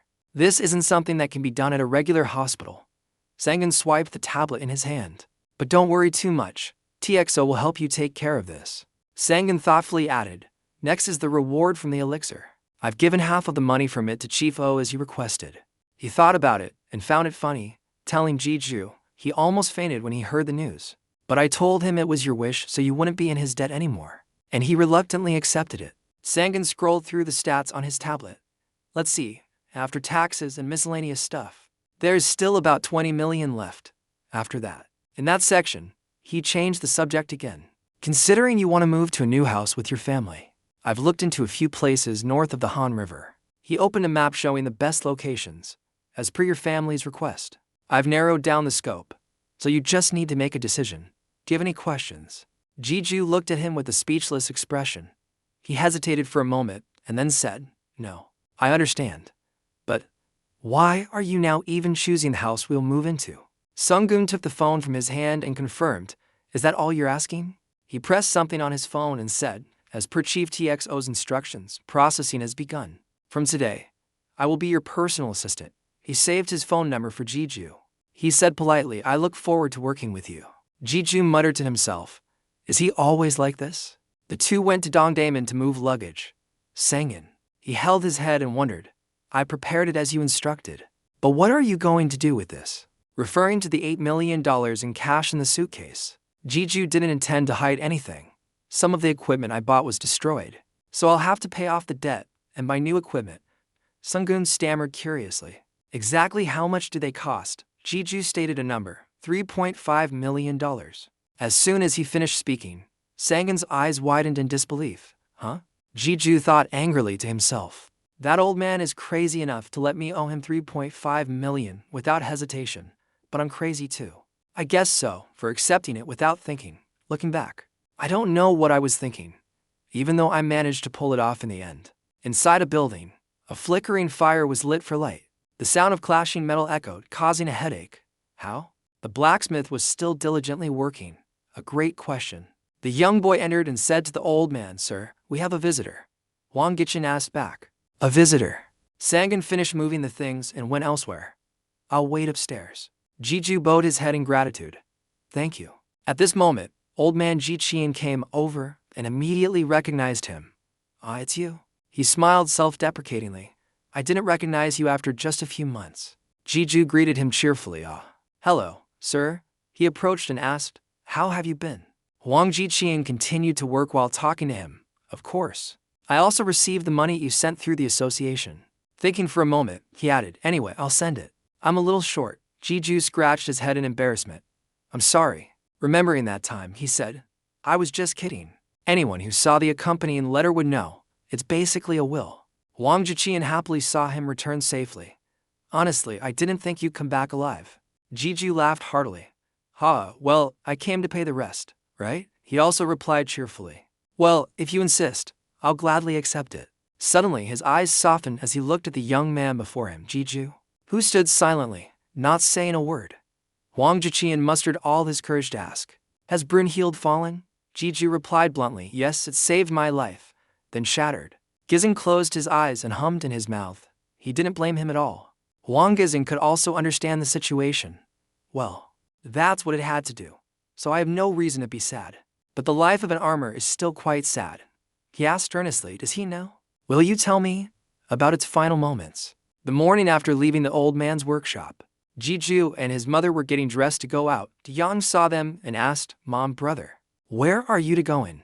Jeju was quite surprised. Oh, you're awake, he repeated helplessly. I told you yesterday. Today is the day. Today, Mom and I are going for a checkup. He rubbed his eyes in surprise. You told me yesterday? When? Jeju didn't expect it either. What? After that conversation. The person quickly went to the appointment for a physical examination. Sanggun exclaimed in amazement at his well-built body. Ho, Kim Jeju. I thought, are you a model or something? Why don't you become a celebrity? Hearing that, Jeju turned red. He refused with his face, no. He put his shirt back on and listened to Sunggu talk about his body in amazement. How did you grow 3 centimeters in one night? You've also gained a lot of muscle. The elixir must be good stuff, huh? Can I have a vial? Jeju recalled his little sister also throwing a tantrum, demanding to drink the elixir, and said, my sister said the exact same thing. Jeju reflected. It might not seem like a big deal, but this is a huge change. Even though I exercise like crazy right now, even my muscles are at their limit. He remembered what the system said. I guess this is the meaning of adjusting the limit. Always have to. At this moment, a contemptuous voice rang out. In the end, the master is still a weakling. Jeju's pride was hurt, and he shot back. Shut up. Sungul observed the system and announced, your test results are in. Starting with the endurance test, if this were 25 years ago, he laughed as he said, then you would have broken the world record in every Olympic category. Jeju wondered, why did he say 25 years ago? Jeju didn't care about it anymore and asked, what about the current standard, ready? I never watched the Olympics anyway. With that, he went for another checkup. Right? Sure. Sanggun smiled and announced, you're about rank 10. Hearing that, Jeju threatened, are you trying to pick a fight? Suddenly, Assistant Sunggun's eyes took on a dangerous glint. He spoke reassuringly. The player Kim Jeju. Don't let others surprise you. He was confused by that. What? Sangan continued. Your magic power and mana control are. You don't know. He paused for a moment, and then said excitedly, it's SS rank. You have a very high potential. Jiju calmly replied, oh, okay. Sangan saw his reaction and said loudly, you're a little too calm. Jiju immediately retorted, you told me not to be surprised. Sangan angrily exclaimed, be a little surprised. I said you have high potential. Jiju helplessly muttered to himself, it's old news anyway. Just then, a sound came from outside the door. Taishik, dressed smartly, came in to check. Done yet? Jiju went over and replied, done. How's my mother? He delivered the good news to him. Not only is she completely healthy, she's even healthier than a normal person. But that's not the best news. The truly amazing thing is that, even as a normal citizen, she can now use items. Jiju exclaimed in amazement, items? That's amazing. He felt the same way as him. After making the announcement, Taishik got to the main point. Well, I'll give you the details later. I came to see you about something else. Taishik asked him. You haven't been hunting these past few days, have you? He quickly replied, hunting, right? I'm taking a break for now. He muttered to himself, I'm still absorbing Kalian's power. Then a normal voice rang in his head. I'm sorry, master. Jiju quickly reassured it. No, it's okay. Hey, Io, Taishik asked about his schedule. When are you planning to start again? Jiju thought for a moment, and then replied, maybe in a week. He looked at his phone screen thoughtfully for a while. Finally, he made a decision. Then what? Set aside some time for next week. Jiju wondered why. Is something wrong? Taishik explained the situation. We've lost contact with the rank C conquest team. He's arranging the schedule. We're forming a rank B team to be dispatched next week. Wang Weihu hesitated. So you mean? Taishik understood his meaning and replied. That's right. The fourth floor guardian still hasn't been caught. Jiju's eyes widened in amazement, unable to speak. Taishik continued, but that's not the important thing. He said with great seriousness. It seems that Bastard can hunt players to grow stronger. Hearing this, Jiju also understood the seriousness of the matter. Only Sangan stood in the middle, bewildered. I want to join this conversation too. Jiju fell into deep thought. Rank B subjugation team. The members of this team have at least 30 members, of which over 60% are rank B, but I, player Kim Jiju, my rank after drinking the elixir is no rank. Just thinking about it made him feel a little ashamed. After that, Jiju immediately went to the general manager's office. Osik told him, go take the official rank assessment. Now, you don't have to worry about not being able to use equipment anymore. Although your physical attributes might only be rank D, if you include your potential, you could easily reach rank B. Now you can take the assessment. Jiju collapsed onto the table and sighed. But rank B means I have to be above level 100. The problem is, I'm only level 1. Is it okay for the ranking criteria to be this general? Isn't it too vague if potential is taken into account? Taishik continued. We might call it potential, but mana capacity and its application are directly related to practical combat skills. Look at those espers. Their level doesn't matter, right? The general consensus is that rank isn't actually important. What's important is that stats increase with each level up. Nowadays, we can't even know other people's ranks due to security issues. Kizu asked further, if I take the assessment, I'll attract attention, right? Taishik nodded slightly. A little. The bloodthirsty guide who couldn't level up suddenly becomes a rank B. Of course that would stand out. The main character heard this and said sulkily, Why, you don't like it? Jisoo shook his head, denying it. It's not that I hate being famous, but the Iron Guild is definitely still watching me, so I don't want to attract attention. It's too bad. Hey, Taishik sighed. HMPH, I think you're being overly cautious, but I respect your decision. However, I can't grant you a rank myself. Now Jiju raised his head. When you told me to make time for it, I thought you had a way. Psyched up, I didn't expect you to refuse like this. I thought you would definitely take the assessment. In a world where having a high rank gets you treated completely differently. Who knew? He never thought you'd refuse. Jisoo scratched his head and moaned. This is such a headache. Suddenly, Taishik presented a notebook in front of him, startling Jisoo. It's not like there's no way, Jisoo asked in confusion. What's this? Taishik explained patiently, a list of the guilds participating in the subjugation. If you temporarily join a guild, you'll be able to participate in the subjugation. I can at least act as an intermediary to introduce you to the guilds, for example. Although he was skeptical who would accept a complete stranger. Besides, if I leave the guild right after the subjugation ends, It will increase their member departure rate and in turn, lower their reputation. At this point, he paused when he saw the list of participants clearly. The next day at the appraisal guild, a man in blue spoke up. I have been appointed as the subjugation team leader for this subjugation. I am Dong-hae Kim from the Dominators. We will depart as soon as the roll call is complete.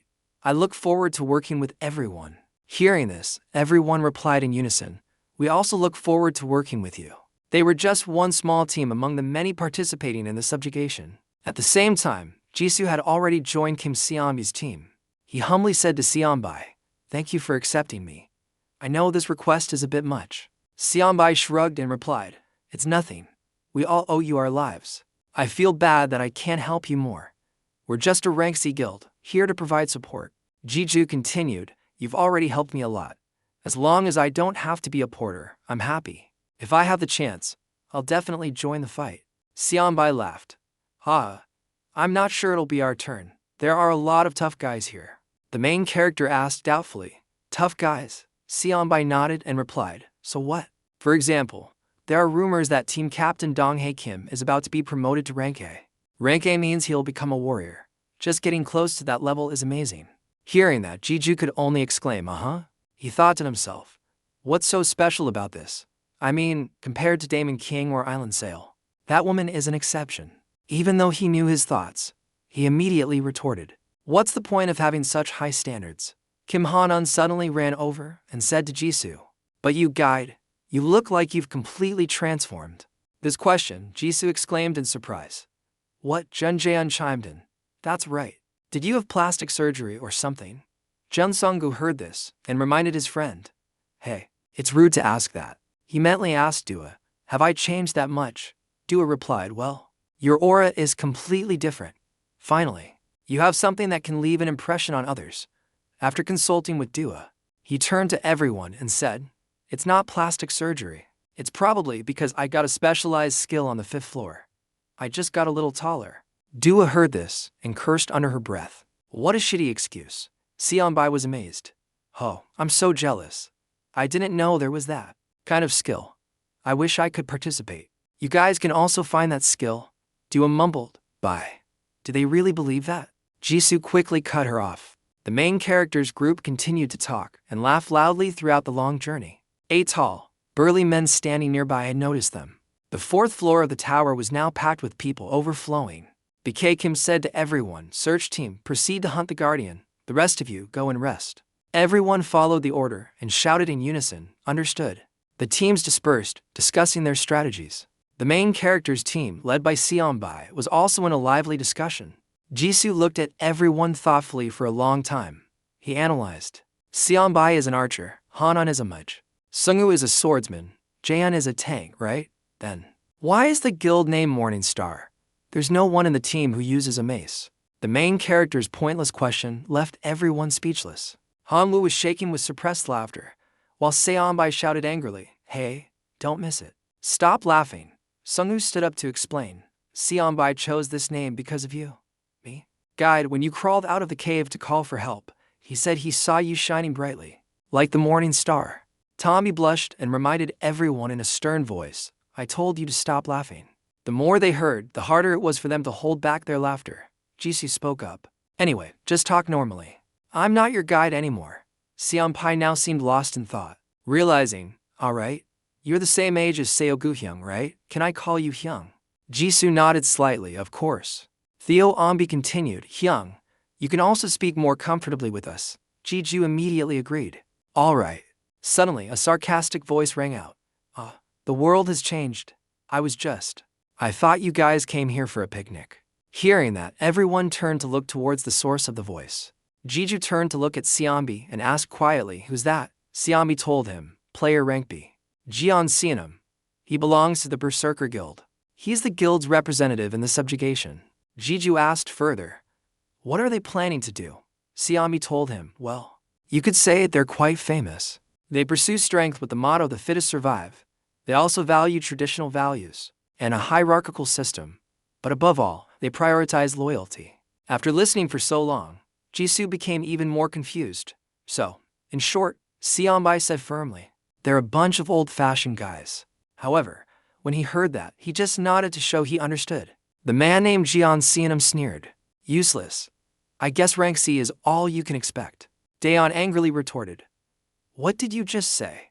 Hanan next to him quickly stopped him. Just ignore it, Daeon. Jian Xianam, feeling emboldened, pressed on. I asked if you guys came here for a picnic. You're probably just happy to be part of a rank B subjugation team, aren't you? You guys should be the most vigilant, but instead you're lazing around and chatting here. At the very least, you should be more useful than the porters. Hearing Xiaomi's words, everyone was angry but tried to endure it. That Daeon Seonam sneered disdainfully. HMPH, a bunch of boring losers. He turned his back and went to call his teammates. Let's go. Xiaomi looked at Jiju with guilt. I'm sorry, Hyung. Because of us, you. Seeing the main character remain silent, Seonbai became even more worried. He exclaimed, Hyung, get him out of here. This also caught the attention of Donghae Kim. The main character at that time was radiating a murderous aura. Even Dua was scared. Master, please calm down. Are you trying to kill someone? Control your emotions. Jisoo questioned himself. What's wrong with me? This really isn't my business. It's infuriating, but not to the point where I'm this angry. Is this a reaction from the torture? Suddenly, Donghae Kim's voice rang out, startling him. What's going on? There must have been some disturbance. I wasn't going to say you did anything wrong, but as the team leader, I need to know what's going on. Tizu said to Donghae, right? There was a bit of a conflict, and because of that, I want to ask you for a favor. Donghae asked in surprise. A request? Jisoo stood up straight and replied, yes, I agree. I want to spar with player Jian Xianam, anyway. It's best to resolve all conflicts before the battle, right? Hearing this, Jian Xianam was a little surprised and exclaimed, what? Damn it, people around also gossiped. What's going on, a fight? Hey Kim asked the main character again, are you sure? The difference between rank C and rank B is not small. Du nodded. I know, so I want to add a condition. As you know, the rank C members of our Morning Star team are just a reserve force, while the rank B Berserker team is the main attack force. But in the end, actual combat strength is more important than rank, right? So if I win, I want to switch the positions of the two teams. Xiaobai hesitantly called out, Hyung. Jisoo said to him, I'm sorry for not discussing this with you beforehand. Just trust me this time. Lizu has offered 500 million. If you win, I'll give you 500 million. That's a pretty good deal, isn't it? Hearing this, the other guys remained silent. They discussed among themselves. One of them asked doubtfully, is he serious? What if he says it, but doesn't do it? Another replied, no way. There are so many witnesses. After discussing, Jian Xianam made a decision. Then we've hit the jackpot.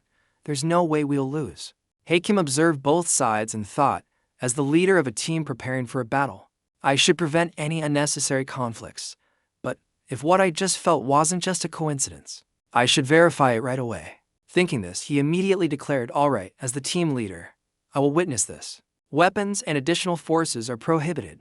The match ends if either side breaks the rules. Xiaobai looked at the main character with worry, constantly calling his name. Tizu looked at everyone and nodded slightly as if to reassure them. You can look at Dua for reference. This distance is fine, right? Dua replied. No problem. The more you grow, the greater the minimum distance to maintain a link with us will be. But be careful, master. Jian Xianam said with open contempt, I'll let you go first. It's boring if it ends too quickly. Then he gestured with his hand, challenging the main character. Come on. He observed his opponent, analyzing him meticulously. He's rank B, but has many openings in his defense. Is he trying to trap me? Based on his build, he could be a melee or warrior type.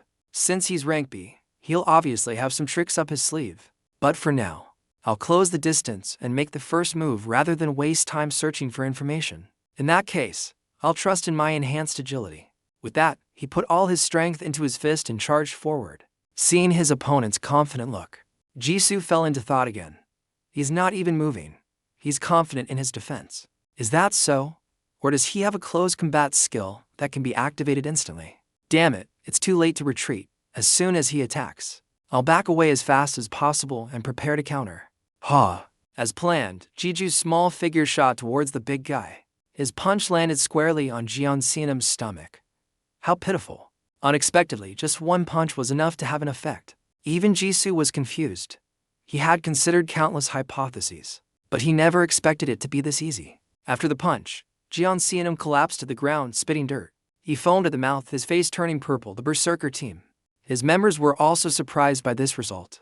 Donghae was no exception. He stared wide-eyed, his mouth agape, speechless. After composing himself, Donghae announced, the winner, player Ji-ju Kim. The Morning Star team was overjoyed, proud of their protagonist. They called his name again. He admired Ji-ju with awe. When did you get so strong? What level are you? The Berserker team. They ran over and asked their captain, brother, are you okay? Even I had trouble keeping up with that movement. As for Ji-ju Kim, it seems he's the biggest variable in this match. Suddenly, someone ran up in a hurry and reported, Captain, the scouting team is back. The scouting team appeared before everyone, looking very miserable. They were all panting as if they had just run a marathon. Everyone there was stunned when they witnessed this scene. Come on. At that time, at the Player Management Association's office, in the chairman's office on the 43rd floor, Taishik was briefing him on the situation of the subjugation. So the Rank B subjugation team was formed and departed on Friday morning. Glancing through the list, the chairman paused at the main character's name. He probed, Chiefo Taishik. Taishik replied, yes, sir. The chairman continued. The training room in the basement of the International Teleportation Gate Association. And recently, the association's private hospital, as well as Hyo Sung-gun's assistant work. It seems we're providing special, high-class support to an outside player, doesn't it? You won't have anything. You'll need to explain that. As for the main character, after the competition, he and his teammates officially entered the Guardian subjugation. In the Guardian's hand at that time was a tightly held player. The profession ranked number 1 on the list of most life-threatening jobs is the player. No matter what, whether you like it or not, you'll have to get used to death. However, you will be able to get used to it. The appearance of that creature compared to a prey is not easy to get used to. As the team captain, Donghae bravely charged forward with his sword first to set an example. He gathered all his strength and prepared to attack the Guardian. The slash, full of power, was called Hydraulic Strike. It was also very difficult to get close to the Guardian. While it was temporarily locked down by his technique, he gave the order. All teams begin the operation. The Morning Star team was full of fighting spirit. The strategy to take it down is simple. The captain will strike first as a signal, while the team members will simultaneously cast their most powerful spells. We will also observe its attack patterns. Then the tanks behind will advance to form a wall, followed by the shield bearers. The Guardian, now in disarray, wildly and randomly attacked, and at the same time use defensive skills to block the Guardian's attacks. Then the Rank B players and porters will throw the pre-prepared explosive items over the defensive line. Now, let's watch the next episode. In addition, the long-range damage dealers will join in with their long-range attacks. The Guardian was attacked relentlessly from all sides, losing its ability to fight, and could only stand and watch. The continuous explosions echoed, shaking the entire 4th floor. A simple but effective tactic. However, the main character realized something was unusual. He reminded his team leader, Sionbai, don't rush to the front yet. Let's stay here and observe the situation. Sionbai was bewildered. What's wrong? We finally made it to the main attack line. What are you asking? Just then, a huge force broke through the barrier and exploded. The solid barrier was broken in an instant. Everyone, be careful. The person quickly changed to a defensive stance. Tizu realized the biggest problem with this strategy is that if it fails, we'll have to. And the truth is, the strategy has completely failed. It rose up, blowing away each barrier. Then it furiously attacked. A player, seeing his comrade in danger, let out a scream. In a moment of life and death, Daeungu called out to his comrades for help. Cover me, his teammate shouted back. All right. Daeungu opened a healing potion and asked his teammate, how long has it been? 30 minutes. The white-haired teammate shook his head and replied, no, it's only been 5. Daeungu couldn't hide his expression. He said, damn it, Captain Donghae Kim is amazing, to face a monster like that. Before he could finish his words, Donghae Kim was already facing a critical situation. He observed the monster carefully, his eyes overflowing with spiritual energy. He brandished his sword at the guardian god, then glanced around to assess the situation. Donghae thought to himself, it's recovering too fast. That regeneration mechanism is no different from those other guardians, not even high-level ones. With that, Donghae commanded, main attack teams 1 and 2. Switch positions, reserve team, prepare for battle. Just be prepared in advance. He nodded slightly. All right, I get it. Sionbai exclaimed in confusion, huh? The main character was slowly approaching the guardian god all by himself. Jun Sunggu shouted anxiously, hey, that's dangerous. Jiu's expression darkened, and a powerful aura emanated from his body. He slowly approached the guardian god, getting impossibly close. Jiu thought to himself, just as I thought. I was right. Anyone who rushed through the tutorial wouldn't know this. This thing's attack pattern is no different from a normal monster's. The only differences are its physical strength and regenerative abilities. And if that's the case, then he recalled a conversation with Vecton. He had asked Jiu, "What do you plan to do with this?" "It's $8 cash," Jiu had replied. I'll pay off my debt and buy some equipment." And now was the perfect time to make use of the gear Jiu had just acquired.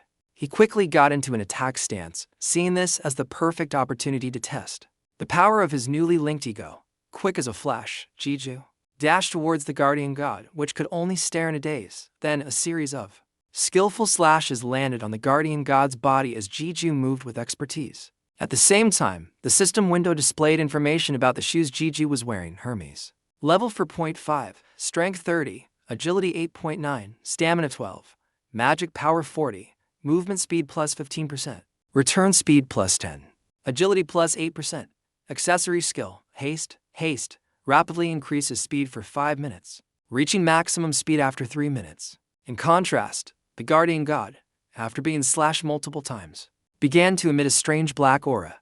Can you guys see it? Everyone present stared wide-eyed at his actions. The captain exclaimed, "What the Jiu? What is that ability? Its regeneration is extremely high. We need a single, deep strike, not multiple shallow ones. It looks like this is going to be a battle of attrition, so you should conserve your energy." As soon as he said that, the captain immediately felt that something was off. Its regeneration, as it stopped, this was thanks to his ring. My system. The system window displayed its information. Level 51, Strength 19, Agility 2.5, Stamina 6.7, Magic Power 25, Accessory Talents, Mana Regeneration, Grievous Wound. Mana Regeneration increases mana regeneration rate. Grievous Wound slows and reduces recovery ability. And yet, the guardian god still had the strength to attack. It surged up once more, swinging its arm. People asked each other in confusion, what's wrong with it? Its attack pattern has changed. Jiu understood internally. It wasn't a change in attack pattern at all. It was just the random flailing of a low-level monster that had been cornered. A cunning smile appeared on his face as he thought to himself, I predicted this would happen. With that thought, Jiu once again leaped up to attack the guardian god. He continued to land a flurry of slashes all over its body, leaving it with no way to retaliate. The other players could only watch with wide eyes as he handled it all by himself. As soon as he landed from the barrage of slashes, Jiu aimed for the monster again. He unleashed a decisive blow. The crowd was stunned. The players were anxiously frozen in place. Jiu was facing the giant guardian god alone, yet his aura had already overwhelmed the enemy. He charged directly at his opponent. As he rushed forward, the main character thought that horizontal slash is easy to see. It created a small opening. No matter how many levels it gains, it's still just a monster. Nothing to be afraid of. The final slash landed perfectly. To everyone's astonishment, the monster fell. The massive creature had to bow its head before the small but extraordinary Jiu. After composing themselves, people started chattering excitedly. He took it down, all by himself. A system notification arrived. You have defeated the low-level demon for Z. Now then. Jiu wondered aloud. A demon. The system sent another notification. Demon Devour ability has been activated. Just then, the guardian god's corpse exploded before everyone's bewildered eyes. Its blood splattered everywhere. Then, a notification was sent to Jiu. Fawcett's self-transcendence. Fawcett's self-transcendence has failed. The fragments from the failure of Fawcett's self-transcendence are being absorbed into Jiu, just as the system said from before. White smoke appeared from the guardian god's corpse and was gradually absorbed by Jiu. The captain who was protecting Captain Dong, he went from one surprise to another. His eyes were wide, and he was speechless. He stammered, all injured members, focus on recovery. Non-combat members, start collecting the remaining luggage of the main team. Don't let your guard down, stay focused. They all responded in unison, yes, sir. Dong, he approached the main character. Player Kim Jiu. Can I have a private word with you? Certainly. Jiu silently followed the captain. Looking at Dong He's back, he could see. Is he going to interrogate me about the disappearing corpse? The guardian's corpse is very valuable after all. But since all the spirit stones and items vanished, he's probably going to blame me. But no, he has no proof. Besides, that's not what happened. It's also quite unusual, so he can't rush to conclusions. If that's the case, then going with him is a gamble. Dong Yi's voice cut through Ji-Yu's thoughts. Let me be direct. Do you want to join our raiding guild? Ji-Ju sighed in relief, thinking, so he's trying to recruit me. Ju told him. I knew you'd like that. Following Du's thoughts, Ji-Ju quickly refused. I appreciate the offer, but I don't plan on joining any guild right now. Even the group I'm in is just a temporary measure to participate in this raid. Dong Yi nodded slightly. I see. What a shame. Regardless, I'd still like to maintain a good relationship with you, Ji-Ju. He offered a card and continued, if you change your mind or need help, just contact me. I apologize, it's a bit wrinkled from the fight. Everyone, let's return to the administration community. Encouraging cheers rang out. Good job. Thank you all for your cooperation. Ji-Ju glanced at Xianbai. Can I ask you something, Xianbai? She nodded in response. Yes, Ji-Ju continued. Before, I didn't ask because I was afraid of upsetting you. But why didn't you join Sukwu's guild? You're more than capable enough, and you have plenty of potential. You don't lack connections either. You could be incredibly successful if you joined. Xianbai started to laugh. Well, it's nothing special. I just don't want to be accused of nepotism, and I'd rather achieve things on my own. What about you, Ji-Ju? Whether back when you were an instructor or now, I feel like Sukwu would still send a recruitment offer to someone as capable as you. Ji-Ju sighed and thought for a long while before replying. Well, it's nothing special. Hanan, seeing them talking and laughing, asked curiously. What are you two talking about so seriously? Sungu chimed in. Let's go eat. I know a great place. Ji-Ju quickly declined. Sorry, maybe next time. I've got something to do. I need to go home and pack. Xianbai blurted out in surprise. Oh, that's too bad. See you later then. Hanan called after him. Thanks. Thanks for everything. Ji-Ju waved goodbye to everyone. Sure. I'll call you guys when I'm done. See you later. Okay. After his party had left, Ji-Ju muttered to himself. All right. I was told to call Seong-hun after I finished. However, his phone buzzed with a message from Taisik. The message read, call me after the raid is over. Yes, sir. Ji-Ju hurried to Taisik's office. Seeing him, Taisik spoke up. Sorry for calling you so late, Ji-Ju. The thing is, the association president wants to have dinner with you. Ji-Ju scratched his head in confusion. The association president? That's quite a surprise. Should I have gotten a haircut first or something? I look like a mess right now. Taisik reassured him. It's fine, forget the haircut. The president of the Korean Player Association, besides that title, he's a self-made man. Information about this giant of the Korean player industry remains a mystery. Ji-Ju thought to himself. Why would someone like him want to see me? Ji-Ju asked. But this is your place. Taisik nodded slightly. That's right, he's coming here. He said he wants to cook for you personally. He likes to cook. Ji-Ju replied. Sure, but I mean, why at your house? Taisik didn't answer, silently opening the door and stepping inside. I'm here, old man, the president's voice replied. You're finally back, Taisik. Taisik glanced at the president and asked skeptically. How long are you going to quote that movie? It's been out for ages. The president angrily cut him off. Shut it. But you're back just in time. Hearing that, Taisik asked. What's on the menu? I thought there would be enough food at home to cook. The president replied. I bought ingredients. Set the table. Looking at the man in an apron before him, Ji-Ju silently confirmed in his mind. So that's the president of the Korean Player Association. The president reminded Taisik. Clean the house, too. He held out his hand, looked at the main character, and asked, so you're the player Ji-Ju Kim. A pleasure to meet you. Ji-Ju timidly responded with both hands. Yes, sir. The pleasure is all mine. I'm Ji-Ju Kim. As the words left his mouth, suddenly Ji-Ju felt that something was wrong. The aura inside the president at that moment felt like it could devour. Ji-Ju. He introduced himself. I am Tae-Guo, president of the Korean Player Union. Ji-Yu's expression changed as he thought, such heavy pressure. It's no wonder he's the leader of a group of people with superpowers. Taisik said to the president, take it easy. What are you doing? Hearing this, Ji-Ju, his head full of question marks, exclaimed, Huh, Grandpa, you're his grandpa, Tae-Gu urged. Let's eat. Not bad at all, Ji-Ju replied politely, thank you for the meal. He naturally enjoyed the delicious meal prepared by the president himself. During the meal, Tae-Gu didn't forget to probe the main character. I've heard a lot about you from Taisik. It seems he has helped you a lot with his authority as the general manager of Division 2. Taisik stepped in to defend Ji-Ju. All right, old man, we're having dinner. Let the kid eat, Taegu retorted. He can still eat. I'm just talking. Taisik argued back. How can he swallow? Jeju tried to swallow the rice stuck in his throat. He mumbled, stammering, work. You mean Taegu got straight to the point. The association wants to hire you. Jeju quickly refused. I already told Mr. Taisik, but I don't. I have no intention of joining any organization. Before he could finish, Taegu cut him off. Not like that. Do you want to become a mercenary for the association? The end. After the meal, Jeju walked down the street in a daze, his thoughts a jumbled mess. He recalled his conversation with Taisik at the door. Even though the old man was a bit harsh, he wasn't trying to pressure you or anything. He wasn't forcing you. He just wanted to give you a title so you could comfortably receive help, so that you can help when needed and receive what you deserve in this line of work. It's not a bad deal. Being affiliated with someone will bring quite a few benefits, even if it's not full-time. Thinking back, Jeju had to admit it probably wasn't a bad idea if Taisik said so.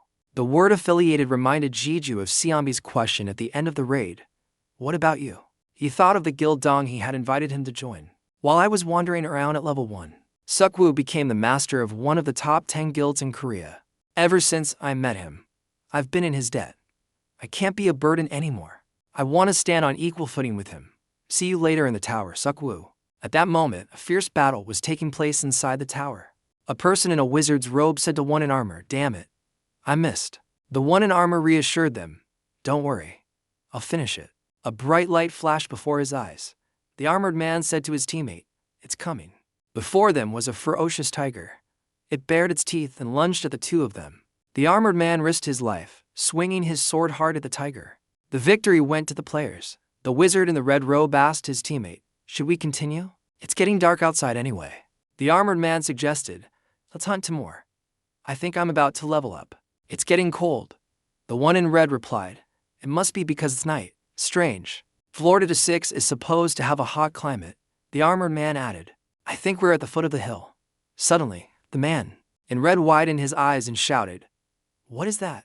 At the foot of the hill. Everything was frozen over, emitting a bone-chilling cold air. A man sat amidst the frozen tigers, his head bowed in silence. Someone ran up and said to him, Guildmaster, it seems it's not here. Seokwoo replied, I see.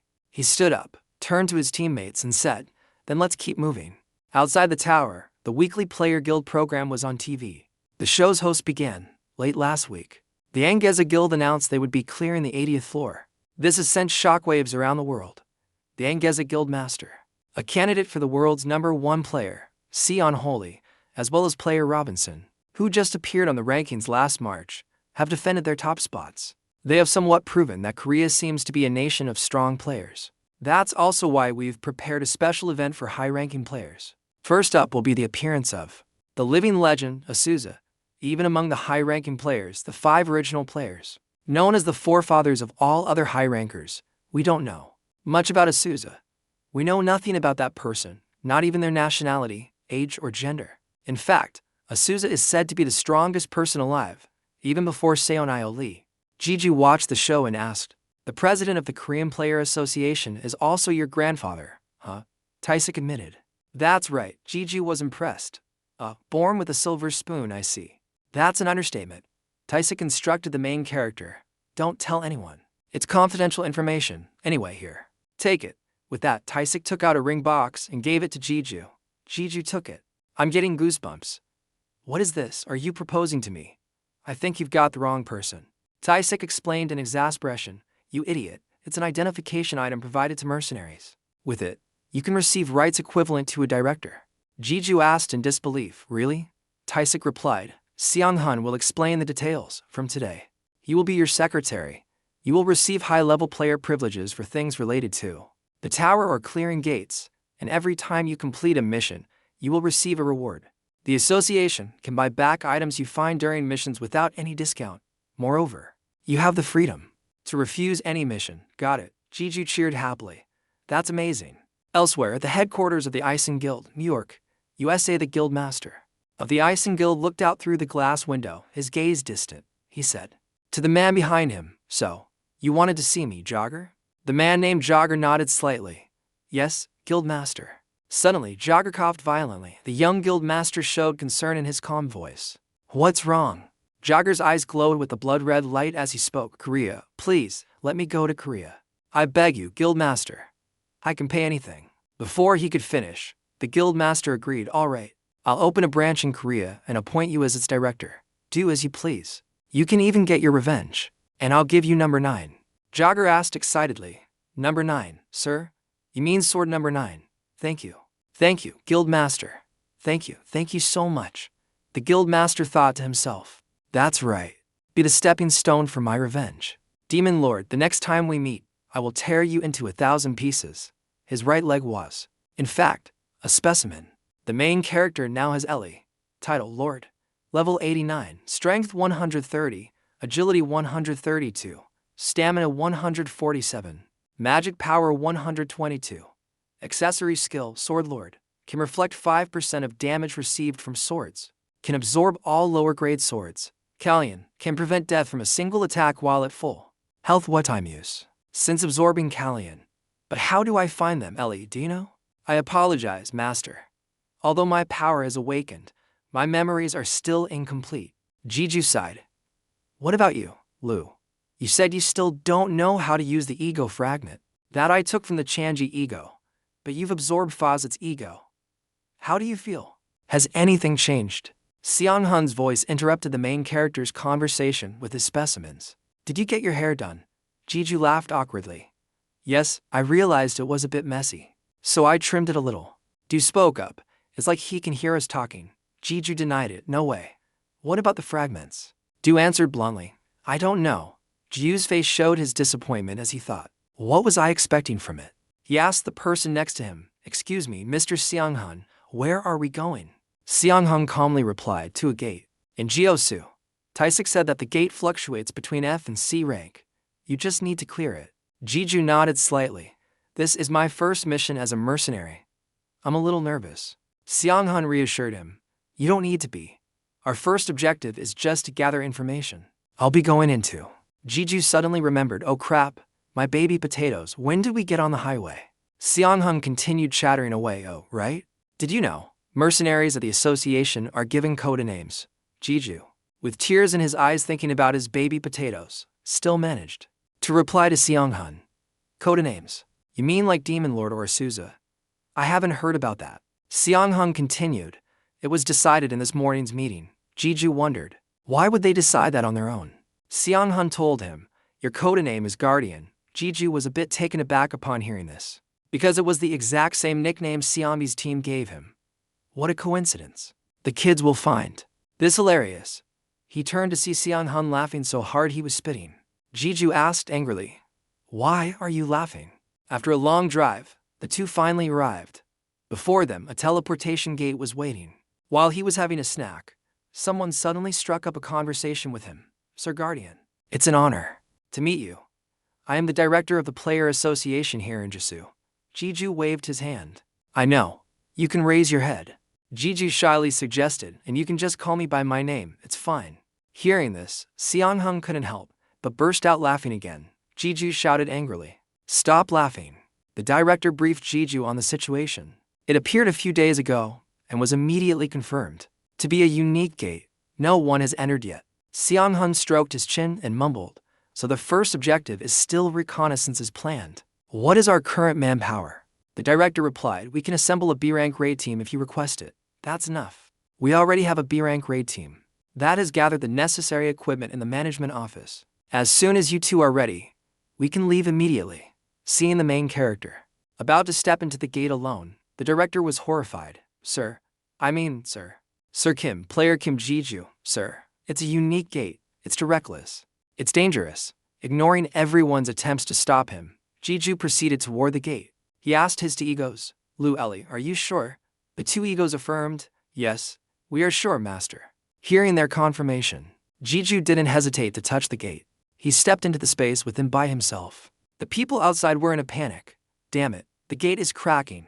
Contact. Request support from nearby guilds immediately, damn it. Why is this happening? There should have been more time. Inside, the main character saw the information from the system window. It really is. Lu and Ellie told the main character, I told you so. This gate, this ego. Master, it's an ego. At the same time, Jeju pressed the accept link button. Black energy poured out of the gate, making everyone even more anxious. They asked each other, "Any word from the guilds yet?" They said they'll be here in 15 minutes. Seong Hung kept calling the main character's name, Hunter Kim. Meanwhile, Jeju was still in the process of connecting with the specimen. This gate is an ego, too? I expected it, but this is really just then. Seong Hun's voice echoed in Jiu's ears, Hunter Jeju Kim. Seong Hun ran over and pulled Jeju away from the gate. He said to the main character, "That was dangerous, player Jeju Kim." Jeju blushed and stammered, "Seong Hun." The surrounding people were also embarrassed by the situation. Oh my god, what's happening? What's going on? The gate was immediately fenced off and heavily guarded. At the office, in the container, Seong Hun sat with his chin in his hands, facing the main character. That was amazing. Player Jeju Kim. Jeju was speechless. Seong Hun, gaining momentum, added, "Now you can even create gate breaches. What's next? Are you going to control a whole horde of monsters?" Jeju scratched his head in confusion. I didn't know it would turn out like this either. Seong Hun let out a sigh. So, what happened? At the gate, people were still chattering excitedly. It's returned to a normal state. But is this really a gate breach? There's a shadow inside. In the container, the main character confronted Seong Hun. I might know a little about what happened, but this is a first for me too.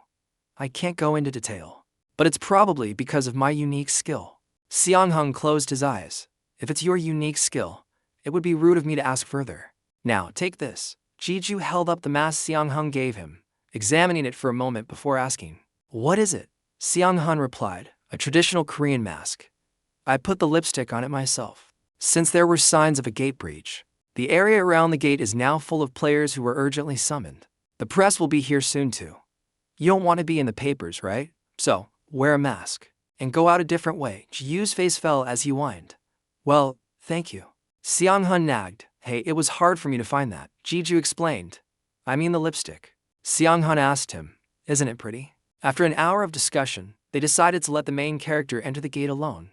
There were some objections, but it seems the association handled it. Mercenaries are the best. The association is the best. Before entering, Seong Hun carefully asked Jeju, "Are you sure you'll be okay alone?" Jeju nodded firmly. "Yeah, since it's related to my unique ability. Just have people on standby outside the gate just in case." And so, Jeju stepped inside. Inside, Jeju continued the linking process with the half-finished specimen. After pressing accept link, he was slowly pulled in. At the same time, the gate emitted a blinding light. Inside the gate, it was already night. The space within was strangely silent. His footsteps attracted the attention of some creatures. The system displayed a prompt, "Test your worthiness." Jeju followed it and said aloud, "Worthiness." He told his to specimens with Lu and Ellie, "I just had to name them. Maybe it's different for gates." Lu spoke up, "You're making us sound cheap, sir." Jeju put the mask in his pocket and continued, "Well, I'm not sure what's happening. But I just need to clear it, right?" Lu added, "I don't know either. But it's best if you just destroy everything and see what happens." Jeju suddenly shivered. "Anyway, this place is terrifying. We should clear it quickly." Ellie now spoke up, "I sense the presence of a damp and dreary magical energy." Lu chimed in, "This place is fine." Jeju told them, "For now, let's find the place with the highest concentration of magical energy. Then, we can find the core of the energy." Lu expressed his opinion, "Master, I don't think that will be necessary." As soon as the words were spoken, the ground began to shake violently. A loud explosion echoed, shaking the heavens and earth. The frequency of the tremors grew more and more intense. Countless skeleton soldiers emerged from the ground. Jiu's eyes were filled with caution as he wondered, skeleton soldiers. Before he could recover from the surprise, the thundering of horse hooves caught Jiu's attention. He immediately recognized it. "That's a Dullahan. This is the first time I've seen a real one. But come on. Isn't it a bit much to bring out the sub-boss right at the beginning?" He called out his to close specimens, Ellie, Lu, "Speed up." The two specimens replied in turn, "Okay, yes, master." After just a few slashes, the skeleton soldiers were torn to shreds. Normally in a situation like this, you cut off the leader's head first. Thinking that, he charged towards the Dullahan and swung his sword. Lu immediately threw a bucket of cold water on his master's idea. "But master, it doesn't have one." The main character gained the upper hand. The Dullahan, holding a spear, rose to face Jeju head-on. The higher they went, the more damp, gloomy, and terrifying the atmosphere became. After the battle with the skeleton soldiers and the Dullahan, the main character arrived at a graveyard. Lu told him something was very strange. Jiju asked skeptically. What is it? Lu explained. The skeleton soldiers are one thing, but even the sub-boss, the Dullahan, they're too weak compared to the magical power this gate is emitting. Jiju agreed. That's right. They're weaker than what I've heard. But so what? This must be the place where the boss will appear. Lu reminded the main character. Be careful. Master, this must be it. There must be a reason why that Dullahan was so weak. For example, if all the magical energy dispersed through the gate is concentrated inside the boss monster. As soon as Lu finished speaking, the boss appeared. It let out a horrifying cry. Jiju thought to himself, shouldn't this only appear in high-level gates or from the 60th floor onwards? Looking around, in this familiar form, he could confirm that the boss was a lich. The lich asked Jiju, so, you are the one who wishes to become my master? Jiju was a little surprised by this question. The boss pointed a finger straight at the main character's face. I ask again, are you the one who wishes to become my master? Jiju frowned, wondering, how does this gatekeeper have a system voice? The lich pointed its finger at Jiju. I ask one more time. Are you the one who wishes to become my master, Kim Jiju? Jiju felt something was off.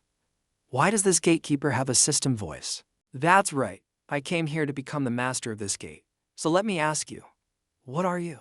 The lich asked doubtfully. The gate? Although it had no tongue, it still clicked it. TCH. The lich answered. That's right, the gate. No, I am the master of this entire abandoned ruin. Jiju frowned. Its voice. He saw its hand appear as if it was being distorted by waves. But Jiju realized something. He charged forward.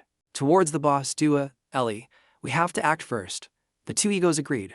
All right, yes, master. The lich's body radiated power. Prove yourself worthy of becoming my master.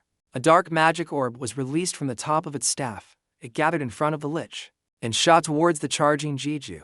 He gritted his teeth, damn it, too late to dodge. An explosion erupted with a powerful blast and bright flames. Kim Jiju, amidst the dust and ruins, couldn't stop coughing violently. A few mouthfuls of blood escaped with his coughs, damn it. Dua reminded him, Master, be vigilant, it's coming. Jiju wiped the dust and blood from his face. I know. His brow furrowed tightly. Countless arrows made of magic flew around the lich. Is that all you've got? It said indifferently. I haven't even started yet. The arrows shot towards Kim Jiju. The rocks and earth were shattered by the countless arrows that struck them. Kim Jiju managed to escape the rain of arrows just in time. But another wave of arrows was coming. Kim Jiju used boost on his speed to escape. The lich didn't pay these trivial things any mind. HMPH, useless. Kim Jiju successfully dodged the third wave of arrows. If I let my guard down, I'm done for. He chose his moment. I'm counting on you, Dua. The black sword was confused. What? The main character put his strength into leaning back. Don't worry. I was pretty good at throwing grenades last time. Dua was horrified. Wait, you mean, hey, don't tell me you're about to. Following that was Dua's terrified scream and the sound of wind rushing past it. Dua stabbed hard into the ground. Its blades still vibrating from the inertia.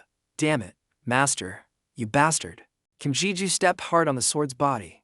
Sorry about that, Dua yelled. You can still laugh. He used the push from the sword's body to jump high, simultaneously recalling Dua back to its ring form. After getting close to the lich, he summoned Dua's black sword form again. Kim Jiju swung down hard. Take this.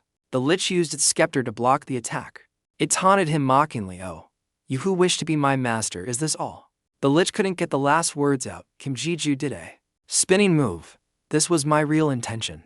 The sword's blade cut deep into the lich. It roared, arc. Magic power surged. Kim Jiju jumped back to avoid its attack. The lich made low, guttural sounds from its throat. One of its hands touched the cut on its chest. It looked at the sword. This weapon is quite annoying. It seems I'll have to avoid letting it get close. Blue lines of light appeared in Jiu's vision. They appeared above his head. It was the boss's magic arrow rain. This time, the number of arrows reached the level of a formation, damn it. Dua announced, we can't dodge this one, master. Ellie suggested, swing me up. Master, I will lock it down. The rain of arrows poured down relentlessly. Their only target was Kim Jiju. He shouted, let's go, Ellie. The sword responded, yes, Dua yelled. What about me? The black sword was recalled. Jiju swung the holy sword, deflecting the magic arrows. Your attribute isn't suited for this, Dua protested. What do you mean? Those puny dark blades are nothing compared to me. Kim Jiju reassured it, sorry. But now's not the time to talk about uncertainties. The arrows flew right past him. The main character realized the seriousness of the problem. It's getting faster. Can I withstand this? Jiu's teeth clenched, making a grinding sound. He could only choose to be reckless. Dua, are you sure? Dua affirmed, resolute. Jiju summoned the black sword. I'm trusting you. He used the black sword to block an approaching arrow. The system's voice rang out. Dua is absorbing dark energy. Dua has begun to realize the Lord of the Dark Blade. Jiju was startled. Huh? What lord? The system prompted. Sacrifice something for it to fully awaken. Energy gathered in the blood jade on the sword's body, its eye glowing brightly. The energy release was so great it formed a sphere of blood-red light. The sky was covered in a gloomy red hue. The lich was terrified. What the? How can a mere mortal? Its eyes revealed a cold light. The lich re-evaluated Jiju. It seems you're not just all talk, but I still don't accept you. It's still not enough. It moved both hands in a summoning ritual. Let the final test begin. The living dead dug their way out of the graves. They swarmed out, one after another. Countless zombies piled up at the lich's feet. They climbed on top of each other, forming a pillar of the living dead. Kim Jiju looked at the horror before him. I have a lot of questions for you about that lore thing, but it seems I don't have much time for that now, do I? Dua, the black sword, let out a hum as its crimson eyes opened wide. A giant zombie golem was formed. The lich stood on its head like a ruler. Kim Jiju looked up. A living golem. The golem raised its fist. The punch slammed down, creating a powerful shockwave. Jiju, hidden in the thick dust, thought, if I'm at an attribute disadvantage, I'll overwhelm them with sheer force. In this case, a light shone from within the thick dust. Enhance. The lich was startled. Countless slashes were cut across the golem's arm. Kim Jiju flew straight to the lich's position. The arm made of thousands of zombies disintegrated. So, Kate, Kim Jiju said arrogantly, am I worthy enough now? The lich tilted its head slightly, its eye sockets dark. Let's see. A sword cut across its body. I accept you. My master. The system announced, the gate has accepted your link. Please name it. A shockwave spread across the map from the center of the battlefield. Gray smoke rose from the ground. It rose from the lich's body. The gate has accepted your link. Please name the gate. Jiju mumbled, a name. The black aura behind him surged. The main character saw the black aura gather into the black sword. Dua, what now? It made a compressed sound as if receiving too much energy. Suddenly, its tone changed. How, you see. This is the real me. This is the real me. Its words were filled with resentment. Did you think I would just stand by and watch that holy sword grow stronger than me? Dua let out a maniacal laugh. Jiju shouted, hey, what's wrong with you? In response, he was met with the same eerie howl. Jiju shouted, Dua. He knew it had regained its composure. Don't you think you went a little too far? What's wrong? Dua asked, confused. What did I just do? Ellie explained, it's confused, master. Jiju was perplexed. Confused? What? Ellie was about to say something. Dua scolded it, shut up. Don't say such foolish things. Dua reverted to its ring form. I'm going to rest for a bit, master. I think I might have a headache. Jiju agreed. All right, although I have a lot of questions for you. Let's talk later. Dua said warily. That's fine. Ellie also returned to the main character's finger. He stroked his chin, calculating. First, I need to think of a name. The status window still prompted him. Please name the gate. Jiju fell silent. He closed his eyes to focus, and a memory fragment appeared in his mind. In his head, Beruhat was slowly disappearing. The main character's eyes opened. All right, I've got it. Your name is Beruhat. An announcement echoed throughout the city. This is really happening. They have confirmed a gate breach. Please follow the association's agents and move to the designated evacuation shelter. I repeat, this is not a drill. They have confirmed a gate breach. The association's gate management task force had been assembled. It's been a while since we had a breach. What rank did they say it was? The person next to him replied. They said it's fluctuating between F and C rank, a unique gate. That's insane. Mr. Taisik got out of the car. What about the backup plan? Seong Han replied. We have notified the nearby guilds, and the members of the special team are on their way. Mr. Taisik asked, is the evacuation complete? Sunggun checked the data. Everything is proceeding smoothly without any issues. We believe it will be completed in 30 minutes. Mr. Taisik said seriously, make that 10 minutes, Sunggun. Seong Han obeyed. I'll inform them. He was a little worried. However, the biggest problem is, the journalists don't seem to be very cooperative. Freedom of speech and all that. Some of them used to be players, so they're a bit of a nuisance. Mr. Taisik gritted his teeth. Ignore them. If they want to die, let them die. Seong-hun acknowledged, understood. The expression on Mr. Taisik's face was extremely grave. This gate breach is extremely serious. Our current forces, including myself, are more than enough. He looked towards the gate. But if a breach really happens, it means something has happened to Jeju. The initially blue gate had turned red. A spatial crack appeared. It's a gate breach. Prepare to fight. Mr. Taisik shouted, damn it, so it's really happening. He took out his weapon, blaming himself internally. Mr. Kim, I'm sorry. It's all because I'm incompetent. Mr. Taisik rushed forward, ignoring Seong-hun calling director from behind. And what's worse, he roared, I will avenge you. With my own hands. Everyone focused on the gate. Mr. Taisik roared with all his anger and helplessness. Kim Jeju. A pair of blue and white she's landed on the ground with a questioning response. Huh? Jeju saw the man fly past him. You called me. Taisik tilted his head in confusion. Huh? Jeju watched him fly past. Taisik, still frozen, stared at the main character. You. He was so surprised that he couldn't stop in time. You bastard. In front of everyone, with dozens of pairs of eyes watching, Mr. Taisik face-planted on the ground.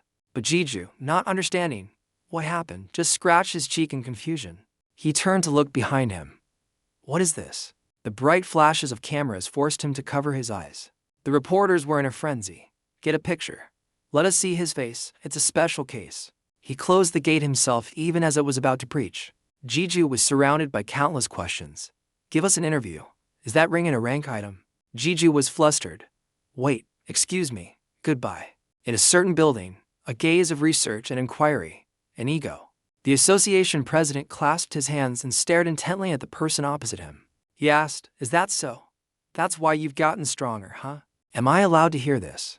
A unique attribute isn't just some random skill. Mr. Taisik reassured him. I brought you along because I trust you. Otherwise, I wouldn't have made you my secretary in the first place. He looked over at Jeju. So, connecting with the gate. What happened to it? Jeju explained, to be honest, this is the first time, so I'm not sure. It said it's balancing things and isn't responding to me. I think something happened when the gate closed. What about the ego named Dua? You said it's not responding either. You said it was exceeding its limits? Jeju replied, it's quiet, but I can still use its abilities as usual. So, I don't think anything is wrong. The president said, that's good news. He exclaimed, oh my god. A player who can possess gates, if this gets out, the whole world will go crazy. He reassured him, of course, don't worry about the press leaking this. The association has handled it. The press won't know. Jeju replied, all right, sir. Thank you. The phone in his pocket buzzed. Jeju stood up from his chair. Excuse me, just a moment. I have a call. The president waved his hand. Go ahead. Kim Jeju moved to another spot to answer the phone. We're having an important conversation, so we can change everything. The person on the other end didn't say anything, so he asked uncertainly, hello. After a moment, the other person spoke up. The person on TV. That was you, right? Jeju didn't understand. Huh? The other person continued, looking at that ring and necklace. It's definitely you. What's with that weird mask? Ha. Mr. Taisik saw both Sunggun's and the president's phones ring at the same time. They both answered their calls. Is it from the association? The president hummed. Mr. Taisik also took out his phone. Because the mysterious hero stopped a gate breach. What? Sounds cool. The person on the other end asked, can I show my friends? No? But I'm sure a lot of people will recognize you anyway. Jeju didn't say anything, so the other person asked uncertainly, hey, buddy, where'd you go? When he turned his head, he saw the three of them staring at him in unison. Mr. Taisik's gaze was heavy. Special report from the amazing outer news. A hero single-handedly prevents a disaster. Is this the birth of a new high-ranking player? I'm screwed.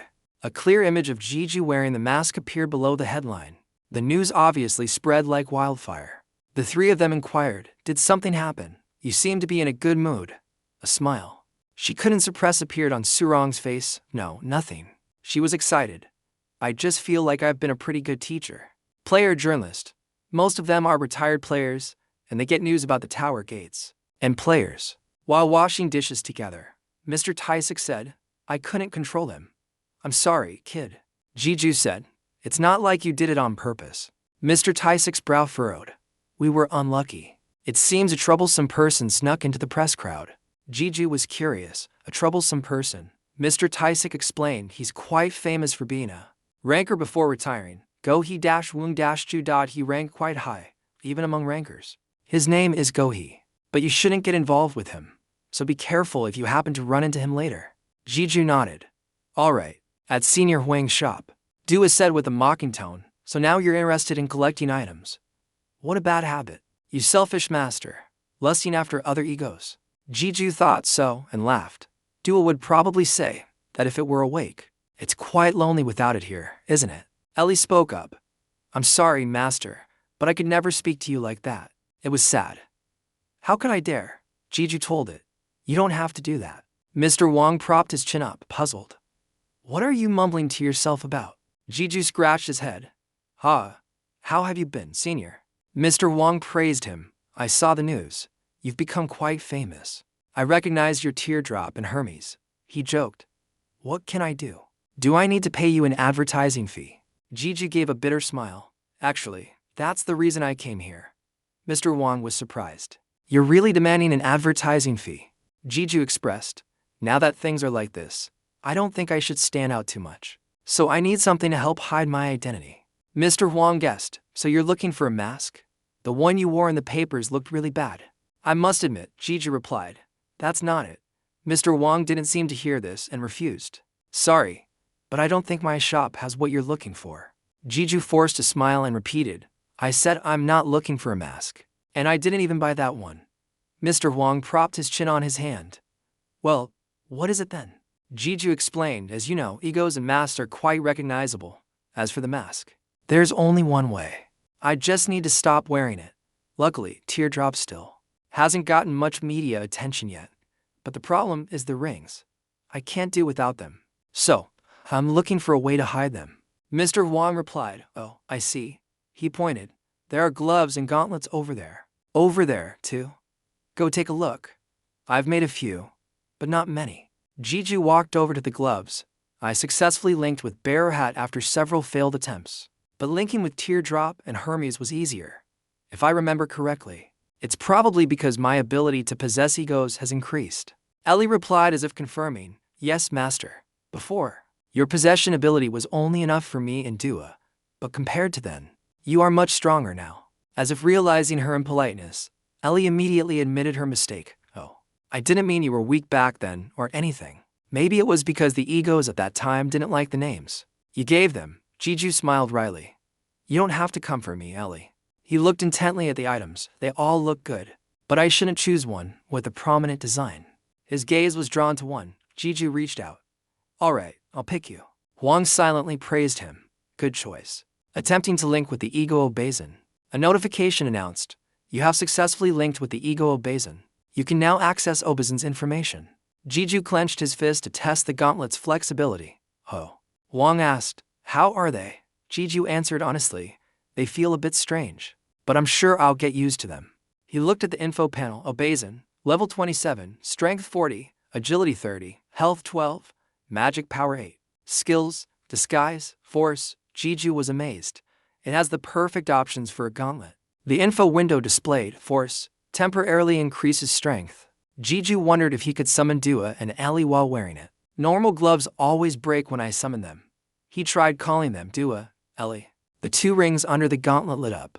Two swords appeared in Jiu's hands. Mr. Huang instinctively straightened up. Oh, what cool weapons. Jeju saw that the gauntlet was still intact. Okay, the summoning works normally. But the most important part is whether it can hide the rings. He used disguise and then recalled the two swords. The two rings were completely hidden under the gauntlet. Jeju was satisfied. I think I can even use these daily. He looked at Mr. Huang. They're amazing. Senior, how much are they? Mr. Huang spoke up. Alright, you don't have to pay. Jeju, skeptical, heard Mr. Huang state a condition. But in return, if I ever need your help, can you help me just once? The next day, at the Union Hall on the first floor, a crowd of reporters had surrounded the entrance. Is it true that he's a secret agent of the Union? Please give us an answer. Jeju wondered, what's all this commotion about? Sunggun explained. The press has been bothering us a lot lately after the news about that day. Got out. They come here every day. They're here for the masked ranker. The strong guy who made quite a scene during his first mission. Jeju felt a pang of guilt. I think I should stop climbing the tower for a while. Maybe I should go check out some gates. Sung-gun refused. No, there's no need for that. Sung-gun chuckled. The reporters think player Kim Ji-ju is a high-level ranker, and they're waiting for you on the upper floors of the tower. Haha, but it's no problem for us, because the reporters looking for the masked ranker are all on the upper floors. Ji-ju glared at him. Are you making fun of me? Sung-gun replied, of course not. Inside the tower, black blood dripped from his gauntlet. Now then, Ji-ju remembered Mr. Wang's words.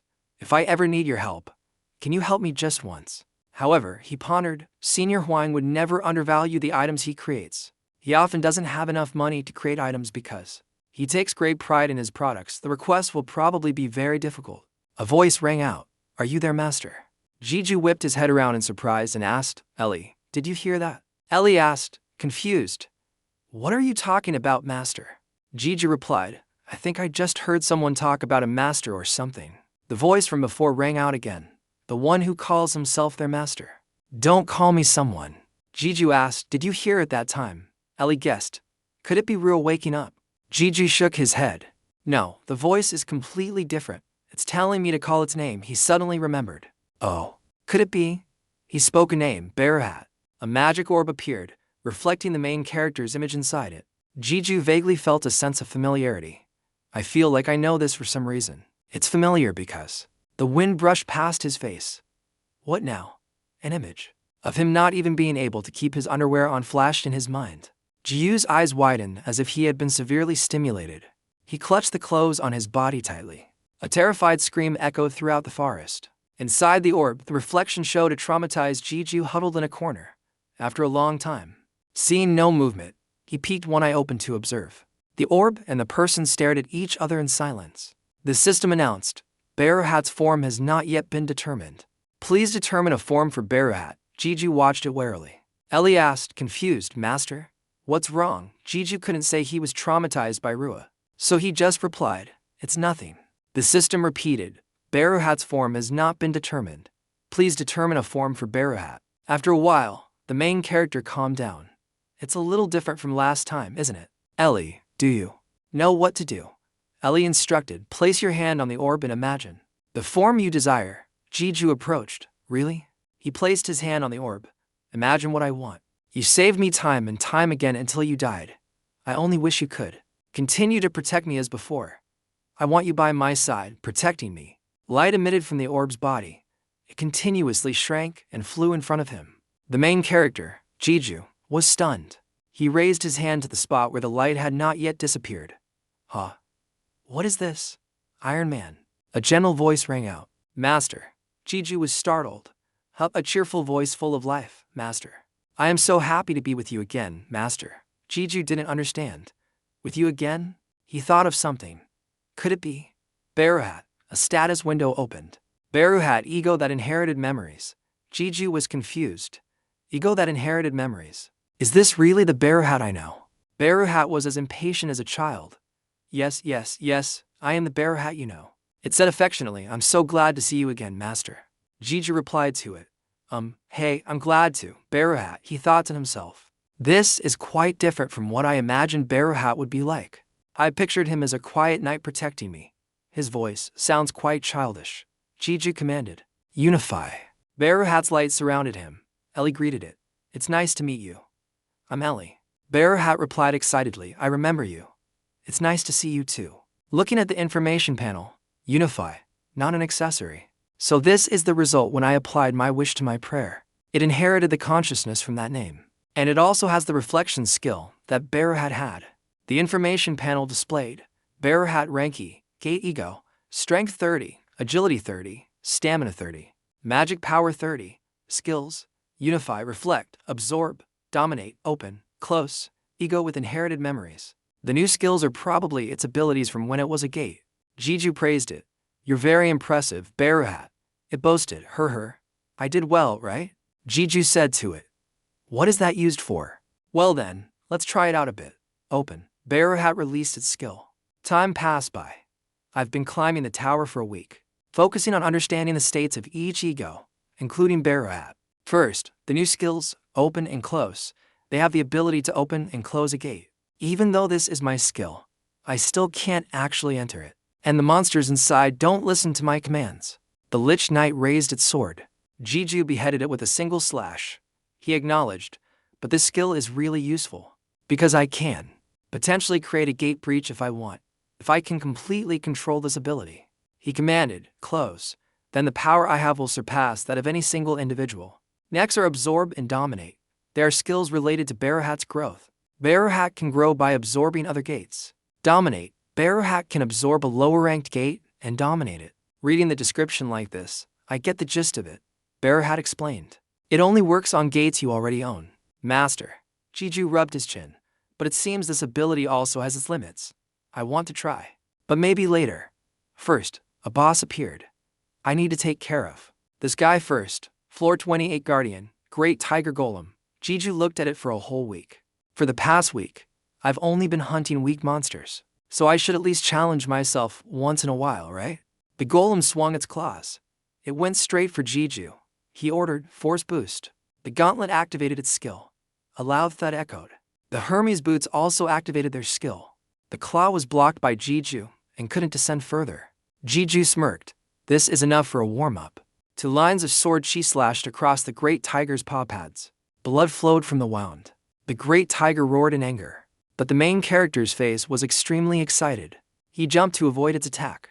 The great tiger didn't stop and continued to attack. Jeju just kept dodging. The guardian frantically chased after him.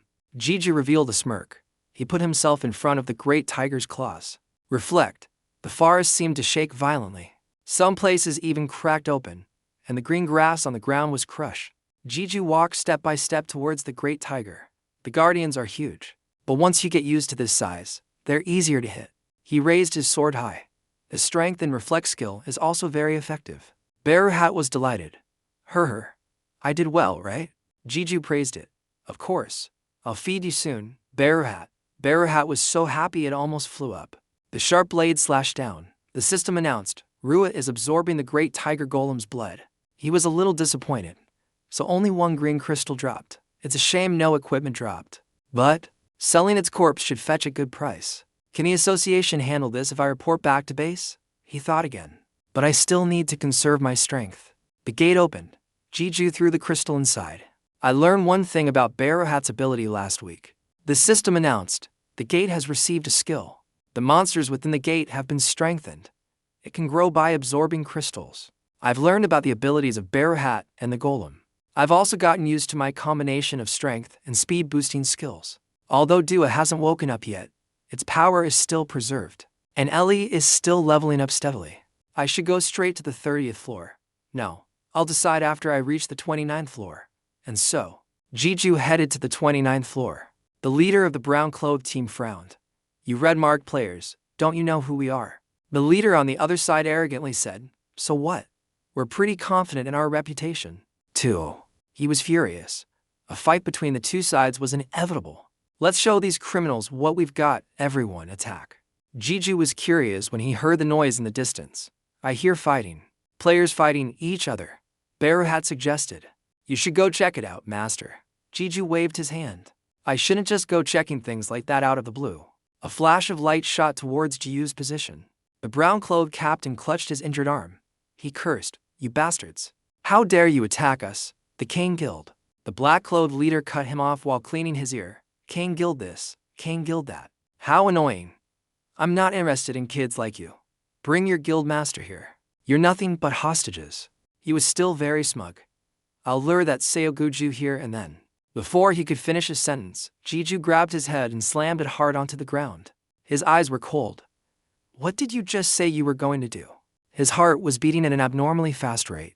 The blood cells accelerated their movement within his blood vessels. He slammed the guy's face into the ground. The sound of bones cracking echoed. His eyes were filled with killing intent. Memories flashed through his mind. This is exactly like that time. Jeju grabbed the man's hair. He lifted the man's head. Calm down. I've seen this face before. He looked over at the men in black. Why is the ambush guild picking a fight with the Kane Guild? The man in black looked at him like a wild animal. Someone shouted, don't just stand there. There's only one of him. Jeju tried to suppress the rage that was threatening to consume him. I have to stay calm. The men in black, oblivious to the danger, surrounded him. Get him. Just as they took another step, Several sword slashes swept through them. Kim Ji-ju couldn't suppress the killing intent in his heart. The first time I've killed someone, I didn't hesitate at all. I can feel the fresh cut through the blade, but my heart is trembling uncontrollably. His foot stomped on the ground, and the Hermes boots activated their skill. Kim Ji-ju was like an unstoppable storm of death. He vaguely heard a voice calling, "Master," quickly. The holy sword lit up. "Master." It fell silent for a moment. Ellie called out, "Master." Ji-ju snapped out of it. "Huh?" A sincere voice spoke up. "I am Bong-gu-do, a mid-level commander of the Kane Guild." "Thank you." Bong-gu-do was overjoyed. "I can't believe you're Kim Ji-ju. I've heard about you. The guild master talks about you a lot." Ji-ju asked, "From Seogu?" Bong-gu-do replied, "Yes, he said he hopes you will join our guild." Ji-ju said, "Oh." Bong-gu-do thought to himself, "But he's very different from what I heard." He said that he has a weak heart, so he was very worried about him. But he can swing a sword without any hesitation, and his power can be compared to the guild master's. Ji-ju was concerned. "Anyway, what happened between you all and the ambush guild?" "It seems they were targeting Seogu." Bong-gu-do replied, "I'm not sure. The guild master is not one to hold grudges. I guess we'll find out after we interrogate them." He glanced towards the captured members of the ambush guild. "Red-marked players will be killed anyway. We'll consider whether to torture them depending on the case. Even if our guild can ambush, we can't do it like this. Even if it's allowed, this is something we don't enjoy doing." Hearing this, Ji-ju thought, "Torture." He stood from a distance, not participating in their interrogation process. "When I joined the Guardian raid party," he recalled, "the way I remember it, I couldn't control my emotions then.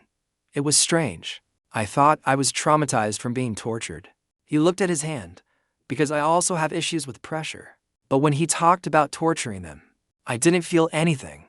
"Is it because they're criminals?" "No, I didn't even know from the start. I don't even have any trauma. So why couldn't I control myself back then?" He covered his face. "No, that's not what's most important. Why did I think that killing was so fun back then?" The voices of Ellie and Beruhat rang out simultaneously. "Master," Ji-ju said to them, "Sorry Ellie, Beruhat, I made you worry for nothing." He told them, "You don't need to worry too much about this. I have my own thoughts." A name appeared in his mind. Emin King. She must have done something to me. Dong-gu-do, seeing the main character approach, spoke up, "Player Kim Ji-ju, you're back." He was flustered. "Oh my god. I'm sorry you had to see that." Ji-ju was calm. "I understand. What's the situation? Did you find anything out?" "Not much, except that they were acting on orders from their superiors." Ji-ju nodded. "I see." He speculated, "It seems they are the lowest-ranking members since they don't know anything." Dong-gu-do replied, "It seems so." He mentally refuted, "Maybe it's because you're too strong." Dong-gu-do said goodbye. "We'll start heading down from here. Although it would be great if we could contact the guild master and have him meet you. There are many things we have to take care of." Ji-ju called him back. "Wait." Dong-gu-do was puzzled.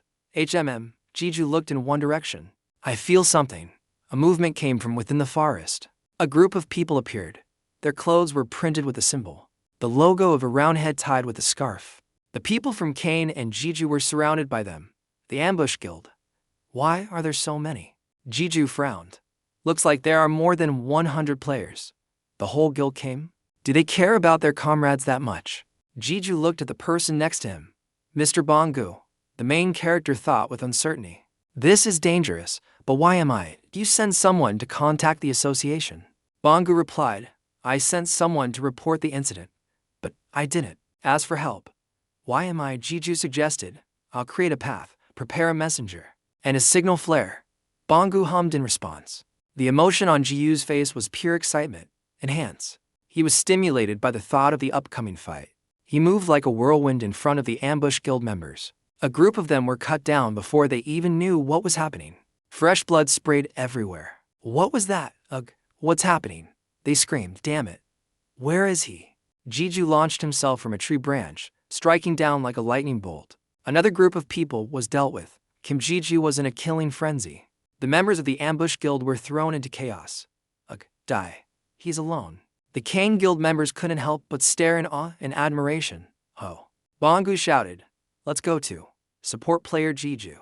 Ji-ju revealed a wicked smile. "No, actually." Flames erupted, obscuring his face. The members of Kane gaped. "Kim." Ji-ju emerged from the flames. He skidded across the ground. A man's voice, full of regret, said, "Oh, you dodged that. This item is quite nice. Yeah, I stole it from someone else. Bongru recognized the man, that the guild master of the ambush guild, also known as the fallen ranker, the murderer, Troy Minsel. Troy Minsel smirked. You smell like one of us. He made an invitation. Want a position? Want to join the ambush guild? Criminals in the tower are called red-marked, basically. It's impossible to enforce laws inside the tower.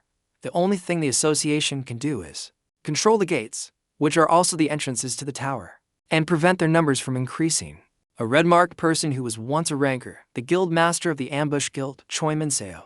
The fact that he willingly gave up all the luxury and status of a ranker for a life of crime showed. He concluded that he was a psychopath addicted to killing. Troy Minsel laughed maniacally. So, interested. I can tell, you're the type of person who's just like us. I guarantee joining our side will be much more fun. Jeju remembered his loss of control. The type of person like them. He shouted, shut up, you criminal, don't compare me to scum like you. A large man became angry when he heard him curse like that. Huh? He aggressively stepped forward. You arrogant brat. How dare you talk like that in front of? Flames erupted. Jiu's eyes widened in horror. Troy Minsel's eyes were bloodshot. How dare you interrupt while I'm talking? The large man's body was engulfed in flames. You want to die, don't you? Choi Min-seo clicked his tongue. The other members trembled as they saw the big guy fall. Ha? Vice Guild Master. Sorry. These guys are a bit rough because we weren't raised very well.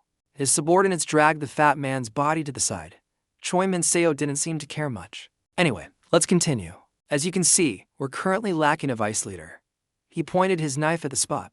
I'll give you that position. Join my guild. Jeju was silent. He spoke up. Let me ask you something. Why are you targeting the Kane Guild? Choi Min-seo scratched his head with the handle of his knife. Huh? Instead of answering, you're asking another question. Well, it's nothing. No reason not to answer, I guess. We're getting out of this tower. Being stuck here forever is boring. So, we need to talk to their guild master over there. What does getting out of the tower have to do with us? Are you planning to use us as hostages? Kim Ji-ji was stunned. What? How do you know about that? Seogu's secret, his second unique attribute. You know too. Now I'm interested. You're interesting. Jeju is an interesting person. Shut your mouth. His eyes were filled with killing intent. Answer me now. Choi Min-seo was frantic. Those eyes. Whose eyes are those? The knife in his hand burst into flames. He slashed out a line of fire. I told you, you're the same type of person as us. A cut appeared on Kim Ji-yu's cheek. It already hurts. In an instant, Choi Min-seo swung his knife, and Kim Ji-ju tried to dodge the blow. Choi Min-seo was frantic. But there still has to be a pecking order. The flames and intense heat forced the people around them to cover their eyes. The members of the ambush guild were terrified. Ji-yu's feet dug into the ground. We've only clashed a little, not even a real fight yet. But this feels different from past battles. I've met dozens of high-level people like him. But this guy, he's fundamentally a master of hunting people. Choi Min-seo laughed maniacally. How? He continued his attack. You think I'll let you rest? Jeju realized the problem. I'm slower than him by a little, even though I'm stronger than before because I used force. He's just as strong as me. Enhance. Then his left side was kicked hard. Jiu's face contorted in pain. He rolled to one side. He used his twin swords to steady his body. He wondered in shock. He got faster. A skill? Ellie denied it. No, it's not. Master. His movements haven't changed. That means the knife. The knife in Choi Min-seo's hand spun. He grabbed the knife's handle. Looks like it's working, huh? It seems my fire energy has scared you. But that's not the full power of this flame. He strode towards him. It accumulates damage against the opponent you're fighting. That means the winner was decided the moment this fight dragged on. You can't beat me. If you surrender, I'll at least let you join the team. Jeju cut him off. Accumulates damage. He roared. You should have said so sooner, he shouted. Enhance. Choi Min-seo was excited. Look at this. Hiding a trump card, are we? Well then, I will too. A 10-meter-high flame erupted. I'll use all my fire energy. Endless blaze. Kim Ji-ju, ignoring the flames raining down on him, charged straight into them. The sword's blade swung up, cutting through the approaching flames. The heat is incredible. Thanks to that, I can find my way. I can finish him. He approached Troy Minsel. His sword and the man's dagger clashed. He remembered what the man said. It accumulates the damage of the person you fight. Kim Ji-ju ordered, counter. Blue light radiated from his body. Beru Hat reflected the accumulated damage back at the opponent. Choi Min-seo's eyes widened. What? The people outside were completely unaware of the battle inside this terrifying flame. Something was thrown violently out of the flames. The people in that area were shocked. What is that? It scraped hard on the ground, creating a long scar. It was Choi Min-seo, who had lost consciousness. Jeju walked over step by step, his face also covered in soot, revealing your own weakness. What's wrong? Are you new at this? The blade pointed straight at Choi Min-seo. Activate Devour. Choi Min-seo vanished right before the main character's eyes. Absorbed player Min-seo. Absorption successful. Jeju was surprised. It works on people too. And what are the conditions to activate it? He trembled. My legs can't take it anymore. As expected of a ranker. Things could have been much worse. He tried to steel himself. But I can't let them see me weak. There are still members of the ambush guild here. But their leader is dead. Maybe they'll surrender. A chill ran down his spine. Eyes like those of wolves and tigers were all focused on him. The guild master is dead. He was killed by him. The vice leader is also gone, since all the leadership positions are empty. That means the person who finishes off that bastard will become our boss, right? Kim Jeju got into a defensive stance. All eyes were on Kim Jeju. The person who finishes that bastard. But where's the leader killer? Bearer Hat was worried. Master. Run. Ellie was also worried. Master. The ambush guild members were still discussing. It's not like that. It's probably because of some skill. Jeju gritted his teeth. That skill is to reflect the blow. But that doesn't mean I don't take any damage. If I want to reflect the damage, I have to take it first. Just like what happened at. The damage I take is greater because of that counter move. A cold sweat ran down his face. My whole body is throbbing with pain. If only I could rest for about 10 minutes. No, a few minutes would be more than enough. The ambush guild members still seemed hesitant. Kim Ji-Yu's eyes were filled with killing intent. The man with yellow hair realized, I see why the guild master liked him. He's not red-marked, yet he's that terrifying. Who is this kid? His lips curled up slightly. He revealed a ferocious expression. Well, it doesn't matter. We outnumber him. It doesn't matter how many of us die, as long as I'm the one who deals the final blow. We have to rush him. He's tired. Let's go and kill him, just like a hunt. It's normal. Kim Ji-Ju clenched his jaw tightly, his muscles bulging. His eyes widened. The corner of his mouth. Snow covered everything. The entire ambush guild was frozen. Ji-Ju sighed in relief. Someone landed on the ice block. He looked at the person and smiled. He came. Seogu greeted him. Ji-Ju, long time no see. The guild master. The ambushers are still alive. Seogu was startled. Are you Seogu? Seogu glanced over at them. I see them. I'd love to chat, but we need to prioritize what's necessary first. That's how it should be. The cold air continued to spread. This wind. Seogu bent his knees slightly. Let's see. He swung the blade in his hand, creating a cold aura while saying to Ji-Ju, wait. With that, he leaped up. We'll talk later. In midair, he shot off like a rocket. A blue light flashed past the ambushers, leaving a fatal wound on each of them. Cries of pain echoed as sharp slashes flew by, and fresh blood spurted out. He hasn't changed, he's even stronger than before. The distance between us isn't that far anymore, my friend. He wiped the liquid from his face. Expensive potions really are the best. The speed boost from Hermes was activated. He shot off like lightning. 2 streams of light from his sword chi moved like ghost. They flashed past the ambushers. They were in chaos. Ugh. What the hell is this? Seogu, watching from the side, was a little surprised. He smiled with amusement. 1 minute is more than enough. The ambushers who survived were captured, and the dead were dealt with. He walked over to Ji-Ju. He started a conversation. You've changed a lot. I almost didn't recognize you. What's with your eye? Ji-Ju didn't understand. What's wrong with my eye? Seogu was surprised. You don't know. Your left eye is purple. Ji-Ju made an excuse. This is, probably because of a skill. Seogu sat down next to him. He looked intently at the main character. It seems you haven't just changed your appearance. Huh. I heard you got stronger, but I didn't expect it to be this much, even after Sionbai told me. I still couldn't believe it, but to think the masked ranker was you. I was wondering, did Sionbai say that? How did she know it was me? That's right. Sionbai is your cousin. Seogu laughed. I was the one who introduced her to you. She said she knew right away. But still, it's really a hassle. Ji-Ju sighed. At least I'm wearing a mask, so it's a bit better. I really admire you. I don't know how you can stand that kind of fame. Seogu laughed. Maybe it's because our personalities are different, I guess, Jiju asked. Are there still reporters at the association? It should have calmed down by now, right? Seogu replied no. They've moved on to another topic for a while now. Jiju paid attention. Another topic. He teased him. How long have you been out? You should at least check the news at the checkpoints. He explained, the association president is looking. He has revealed his identity to the press. Jiju was shocked. The president, he thought at this time, did he do that for me? Maybe I don't know. I shouldn't see it as a favor. Seogu stood up. It's great to see you again. I wanted to invite you for a drink. But, he dusted off his pants and looked at the mess in front of them. This is going to be tough. Jiju commented, this is a big mess. You're going to be busy. A ring was forming on Seogu's finger. Well, a cup of coffee is still possible. I don't want to say goodbye like this either. He held up the ring on his hand. We have a lot to talk about. Jiju realized his friend's ring was identical to his own. Seogu, are you a mercenary too? The man didn't deny it. There are a lot of us. I'm pretty sure everyone recognized you because of that ring. The ring on Seogu's hand gradually disappeared. Be careful. Just because we're both mercenaries doesn't mean we'll protect each other. So, whether through skills or items, people usually hide their rings in their own way. Jiju looked at his gauntlet. Hey, I'm taking precautions for that too. I have something to ask you. The young man hummed in response. What's your codename? He opened and closed his mouth.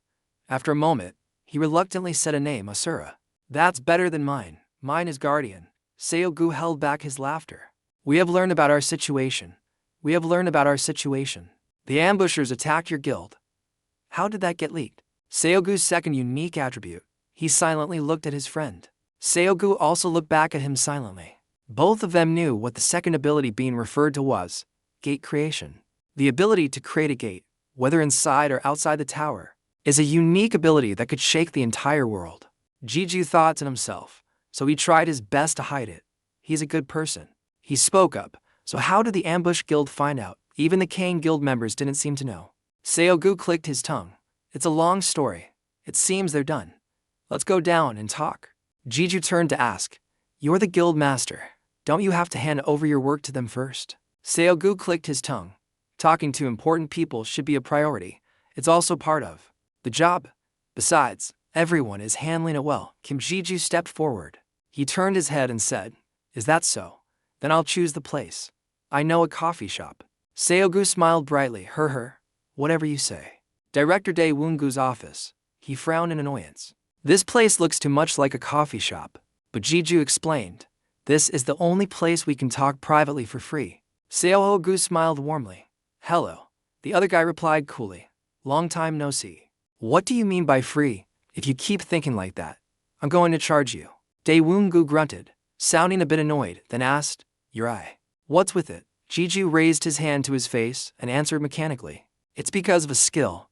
He thought to himself. How long is it going to be like this? Then he glanced up and grunted at the other person. Dae Woongu laughed heartily. Okay. So, I heard you guys just wiped out the entire ambush guild. And you came straight here. Which means you have something to ask, right? Dae Woongu was a little startled but quickly regained his composure. Not really. You really just came to avoid the noise. Dae Woongu laughed again. Haha, that's hilarious. The ambush guild knew about your gate creation skill. Seogu recounted a few months ago. I had to use it in front of a few guild members, but unfortunately, one of them was captured by the ambush guild. Because they are desperately hungry for information about the outside world. They used every trick in the book to get them to talk. He picked up his coffee cup and said with a frown, how troublesome. So, what happened to those members? Seogu also frowned. Since none of the ambush guild members we captured knew about them, the probability that they are still alive. Dae Woongu took a sip of coffee in frustration.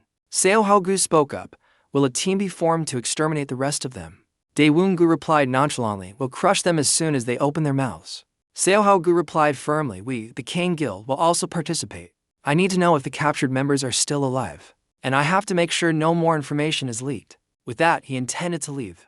I'll be going now. I have a lot of work to do. Good luck. After that, Dae Woongu and Kim Jiju watched Seogu's retreating back from a distance. As he left the director's office, that kid pretends to be fine, but he's probably a mess inside. Kim Jiju also agreed, because Seogu sees his members as family. Daewon-gu turned to ask about Kim Ji-yu's condition. Are you okay? The young man replied mechanically. I've used some potions and been healed by others, so I'm fine. No, I mean mentally. This is the first time you've killed someone, right? Kim Ji-ju understood. About that, Kim Ji-ju glanced away and told him. It's complicated to say it's the first time, because before, I was determined to kill Jogger Hannah. My enemies deserve to die. I have no reason to feel guilty. I feel fine now, he said while looking at his hand. The problem is, when I kill people, I enjoy it. Daewon-gu looked at him profoundly, saying nothing. He then patted Kim Ji-yu's head with his hand, which confused him. He said, it doesn't really matter. More or less, there are many people in this profession who. What really matters is whether you can control it or not. Ji-ju closed his eyes and slowly felt whether he could control it or not. He opened his eyes and looked up at the pinkish sunset sky. Hey, your advice sucks. Ji-ju picked up a leaf and exclaimed, that's Seo-ho-gu for you. I wonder what rank he is now. Come to think of it, he killed countless people here yesterday. I still remember. I still can't believe it. Actually, I'm not shocked anymore. But I'm more surprised that I cried. It's not like that. He raised his hand and looked with his two colored eyes, which looked very strange. And this I won't change back to its normal color. Have I changed? Completely? Or have I always been like this? He remembered what Daewon-gu had reminded him. What really matters is whether you can control it or not. He stood before a large black gate and made a decision. Let's go. To the 35th floor. I've been through the trial floor 3 times. The first test, successfully hunt 1 goat. From floor 5 to floor 10 and floor 20. The second test, successfully hunt 1 orc. The third test, I was given simple tasks with the message, the difficulty has increased significantly. Kim Ji-ju looked up with difficulty. It's always been like this. But his hand was trembling uncontrollably. He was startled. My hand is. Is my body warning me? Never ignore a player's intuition. Kim Ji-ju looked at his hands. Lu is still silent. If only it could talk to me at times like this. And things are getting worse because now my senses have been strengthened after drinking. Kim Ji-ju let out a heavy sigh. The battle hasn't even started yet. Let's go. I will go with you anywhere, Master. Me too. Master is the best. He peered into the large iron gate. The last test only upgraded my skills, but who knows? This time, both the test and the reward might be different. A voice called out. It echoed. You have entered the 4th trial room. You are qualified. You are worthy to participate in a special test. He raised his hand to cover his face, frowning in annoyance. It said special, so it will probably be different. I guess I have to go into that castle, right? The voice echoed again. Master. Kim Ji-ju replied, yes, I know. Around him was a giant, bleak, desert-like landscape. Suddenly, from that vast desert, there appeared many large, black, and very frightening scorpions. Ji-ju took out a large sword with red and yellow lightning bolts that looked incredibly mystical. He said with an expectant tone, giant scorpions. Well, that's to be expected. Enhance. A large, powerful beam of light shot straight down to where the giant scorpion was. Ji-ju suddenly realized, I'm losing my balance because of the sand. He moved forward with difficulty. A surge of force was released. A blindingly powerful beam of light shot out. Ji-ju struggled to block the giant scorpion's claw with both hands. The scorpion also resisted fiercely with its tail. He swung his sword forcefully, slashing down. The techniques were unleashed, and the giant scorpion was cut into separate pieces. Ji-ju looked at the sandy, dusty scene in front of him and thought, complete. A powerful roar was heard again. I can feel it. Kim Ji-ju quickly jumped onto the scorpion's body and moved deftly on it. Kim Ji-ju roared at his own sword. What is it? How long have you been awake? The sword replied. As soon as you entered. No, that's not important, Master. It paused for a second, then continued. Leave it. Go to the castle. Kim Ji-ju asked, bewildered. What? What's there? What is my body? Indeed, in the castle, a dark figure was sitting majestically on the throne. Its eyes glowed with a flickering red light in the darkness, looking extremely dangerous and frightening. The bright voice was heard again. Lu, you're awake, Kim Ji-ju asked. You said your true form is in that castle. What are you talking about? At this time, he was still standing on the back of the scorpion he had just defeated. The sword soul named Lu didn't answer him. Ji-ju, seeing this, didn't press further. All right, I understand. You can tell me the details later. With that, he used the sword again to fight the scorpions, the ferocious giant scorpions in the vast desert, to find his way to the castle. The sword soul named Lu asked again, Master, what is it? He grinned slyly and asked back, "What do you think? I'm using you as a platform. Now that you're back, get to work." He was standing on it to fly towards the castle. "Look at them, trying to take me down. They're just wasting energy, and I don't even know if there are more inside that castle. It's a bit of a shame," Kim Ji-ju yelled.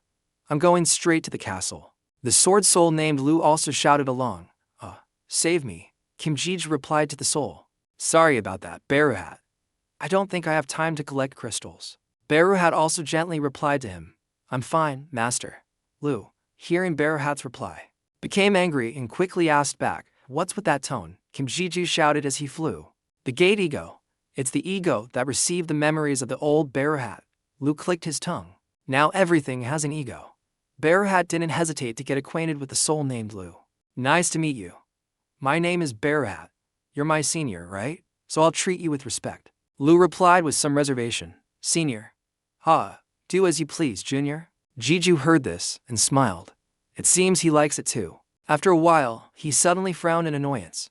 After this, before him was a large, towering black castle that looked extremely dangerous.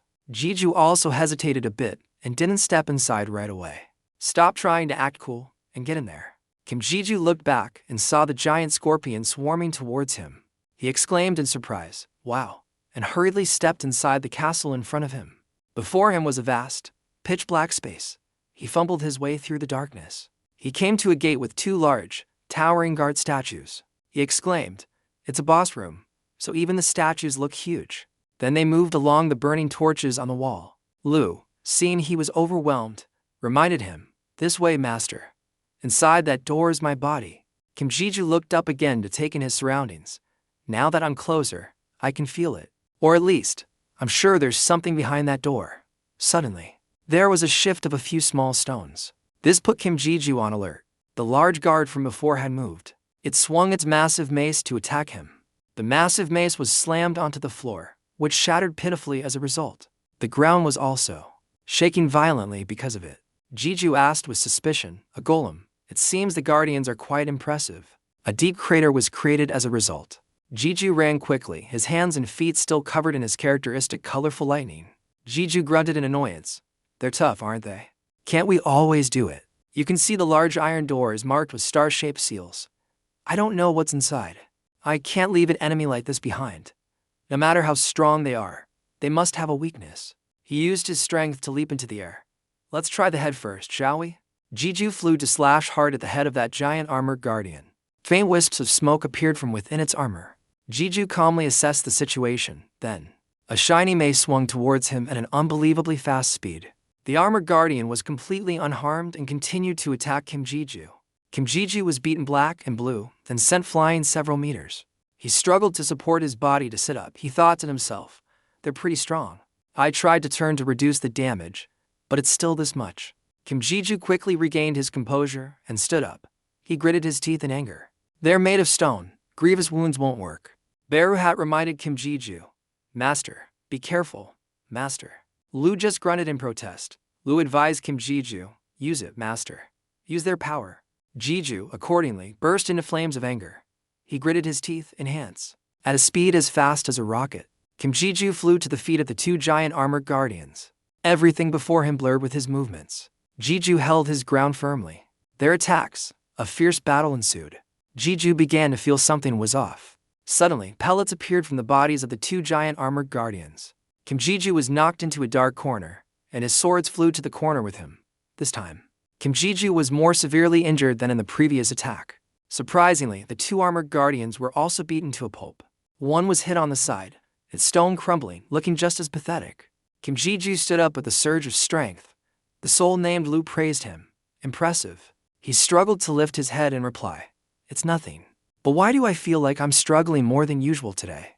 Ji-ju stood up, holding the two swords containing the souls of Lu and Beruhat. He said, "Lu, after today, we need to talk." "What do you mean, your body isn't there?" The soul named Lu explained. "Inside is my body from when I was alive." Kim Ji-ju asked doubtfully, "When you were alive?" "Yes, I'll tell you. When I was alive, I was so strong that you couldn't even dream of defeating me." Kim Ji-ju warned Lu, annoyed. "I'll ignore that cocky attitude for now." "So, you mean you can't now?" The soul named Lu replied irritably, "I've told you, This is my body. My soul is here with you. Inside is just an empty shell of my former self. The body can only move through muscle memory, a flawed version of my old body. The large door with the 5-pointed star seal opened. Jiju peered inside and looked around. He thought to himself, I've used potions to heal and maxed out all my enhancement spells. With this much preparation, the voice of the soul named Lu rang out once more. Are you the one who awakened me? The figure sitting on the throne opened its eyes and looked at Kim Jiju. He gritted his teeth with difficulty. Even from this distance, the pressure is immense. That flawed version, the past, of Lu. What is it? Kim Jiju asked. Is it really Lu? The other soul spoke up in response. Lu, an interesting name. That's not my name. I am the master of demonic martial arts and the master of the demonic sword. Kim Jiju was shocked after hearing that answer. The figure, after a few words, stepped down to face Kim Jisoo, king of all demonic beasts. At this moment, as the light shone on him, his face became. Half of the man's face was clearly visible, the other half was intact, looking quite handsome. The other half of his face was disfigured, with only facial muscles and bones exposed, looking extremely grotesque. He needed a deep, slightly authoritative and cold voice. You can call me by the name Akui. The first time I met Ellie, the demon will awaken from the seal, Ellie. She is the master of that giant, but Lo's true identity is the Demon King, the one who can be called. Now that Kim Jiju saw the mysterious man's face, he couldn't say a word. He was in such chaos that he couldn't think of anything. Kim Jiju was in an unprecedentedly difficult situation, preventing me from hearing its name. After a moment, Kim Jiju spoke up. It seems our Lu has many secrets, especially in battles. The soul Lu coughed as if to warn its master. Jiju asked, but will you be okay? If I kill your body, your soul won't be okay, right? I told you, it's just a worthless shell. I don't know any other way. Whose system is this? Destroy it so they can't play with my body anymore. Kim Jiju smiled. As long as you don't regret it. Accelerate. Jiju launched himself like a tornado. His eyes suddenly became unusually dangerous. He activated the next skill, Force. Kim Jiju launched himself and stabbed hard at the body of the grotesque-faced man from before. The man dodged it easily, his face showing a hint of enjoyment. Jiju had launched himself far away, then screeched to a halt. He looked to the side, towards the grotesque man. He gave Kim Jiju a mocking look with a smirk that was very annoying. Jiju, in his anger, swung his sword wildly. None of these techniques caused any harm to the grotesque man. He still stood proudly looking at Kim Jiju. Something serious had happened. The grotesque man had released many powerful waves of energy, causing Kim Jiju to be pushed back. Dust flew up, obscuring the view. He let out a slightly contemptuous sigh. Kim Jiju assessed inwardly. He's strong. Don't even try. In front of the grotesque man was a series of red swords stabbed hard into the floor. He called them out. Not bad, he guessed. In the air, there were also many white swords floating. The grotesque man spoke again. But with just this, even a single scratch won't do. Kim Jiju and the Soul Lu talked again. Hey, have you always talked like that? At this point, Kim Jisoo was very annoyed. His eyebrows were upon together. I'm annoyed. But he's not wrong. An endless wall of swords. At this rate, I won't be able to get close to it. He raised his hand to stroke his chin, his voice contemptuous. Is that all you can attack with? Then this time, he snapped his fingers, and all the swords appeared. The glowing swords floating in midair suddenly turned their sharp points toward Kim Jisoo. It's your turn. Kim Jisoo, cornered, could only grit his teeth and strategize a way to deal with the situation. As those swords shot towards Kim Jisoo, an explosion occurred. Those swords plunged straight into the ground. A bright red color appeared, looking incredibly dark and terrifying. The grotesque man saw the scene before him and exclaimed, "Oh, Lord!" It was as if he had an eye in the back of his head that could observe Kim Jisoo's every move. He spoke to him in a tone that was half contemptuous, half probing. Are you really just that stupid, Kim? Jisoo swung his sword wildly behind the man, but it wasn't enough. His counterattack startled Kim Jisoo with pain. Wounds had already appeared on his face. As he somersaulted backward, the glowing white sword tip swarmed towards him as if wanting to stab him forcefully. Kim Jisoo struggled to support himself with his two swords on the ground, finding it hard to stand up. The soul-burned heart saw this and kept asking, Master, are you okay? But the soul named Lu just coldly reminded him, it's coming, get ready. And indeed, the swords were whizzing towards them at an incredible speed. Jisoo once again braced himself to counter the attacks of that hideous man. His sword swings blocked many of the sharp incoming blades. Chaotic streams of red and yellow light flashed in the air.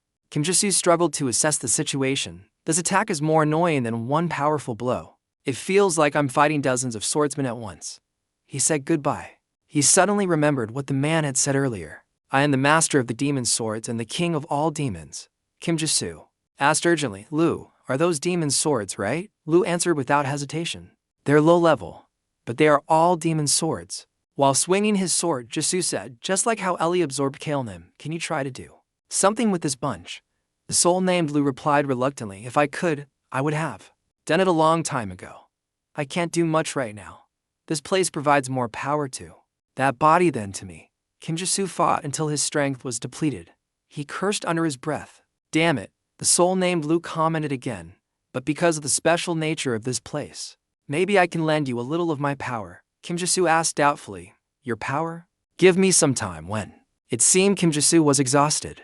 His feet were no longer steady on the ground and he slowly slid back. Time. He used all his strength to swing his sword wide. You think it's that easy? This sword swing seemed incredibly powerful, capable of blocking many of the glowing swords whizzing towards him. Then, some of the glowing swords that were whizzing towards him.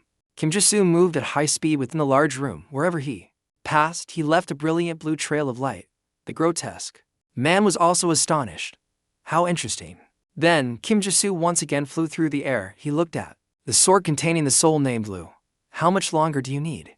A little longer, Lu answered. Just a little more. He urged it on. Hurry up. The grotesque man was still calmly watching him, his expression unchanged. He used his thoughts to redirect the swords, sending them flying towards Kim Ji-soo. Kim Ji-soo forcefully threw his two swords, gritting his teeth as a reflection appeared on him. It was a suit of armor with 6 back abs and streams of light on either side of his chest. Immediately, the direction of the swords changed, no longer concentrating so intensely on him. Kim Ji-soo was now clinging to a sword embedded in the wall. Ugh. Is it working? Ugh. Just like other worlds, the swords only lost their direction for a short time, before immediately pointing their tips at him again. Kim Ji-soo was flustered again. Ugh, damn it. Ji-soo exclaimed, Lu, I don't think I can buy any more time. The man asked himself. Are you done yet? Lu spoke up. Well done. Sensitivity to magic is increasing. Assimilation level has reached R. Kim Ji-soo gave a slightly sarcastic laugh. Come on, I'm about to die here. The man was startled and looked up. You can now look up. You can now use the ego's abilities more effectively. The so-called grotesque man was astonished, his face changing color slightly. How can that human use that power, do you see? You have learned Thanatos from Lu. From now on, you can utilize Thanatos to a certain degree. Kim Ji-soo's eyes flashed with an unusual danger. The voice continued. You have learned from the god Lu. From now on, you can manipulate death to a certain degree. The glowing white swords lost their direction accordingly, emitting a bizarre red color from their tips, looking incredibly eerie. The grotesque man with only half a face stared up at the swords. In a daze, he wondered how a normal human could use such power.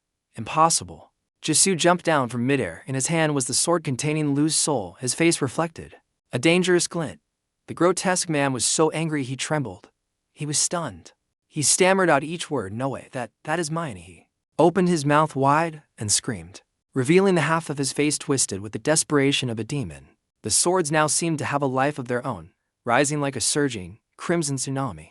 Then it transformed into a whirlwind filled with the fury of 1,000 swords. He roared, ordering the red and white sword NATO to tear him into 1,000 pieces. The swords followed the command and rushed towards Kim Ji-soo. Kim Ji-soo assessed the situation. He calmly placed his sword in front of him. It now shifted through vibrant colors, moving like a massive water spout ready to engulf everything. After that, everything in the castle became strangely quiet.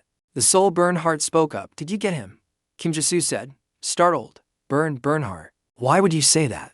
Behind the multicolored, gloomy streams of air stood a dark figure. As the dark smoke gradually dissipated, the figure of the grotesque man was revealed. His hands were now just dark, gaunt bones. He growled each word. You dare. He swung a brightly shining sword that radiated a black, malevolent aura.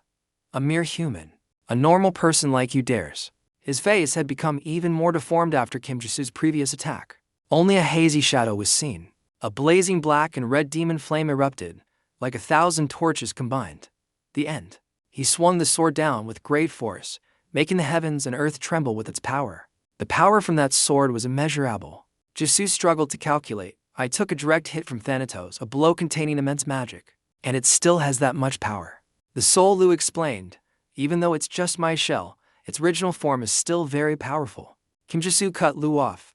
I don't need to hear you brag, Lu. Do that thing again. One more time. You think it's that easy, even though we are in a special place. I can only do it one more time before you reach your limit. If you use it too much, your body won't be able to handle it. One time. I think that's enough. Lu asked doubtfully. Why is that, Kim? Ji-soo once again prepared to use his flying technique. A blue light trailed behind him as he passed. The grotesque man stood with a sword in his hand and said, I guess you haven't learned.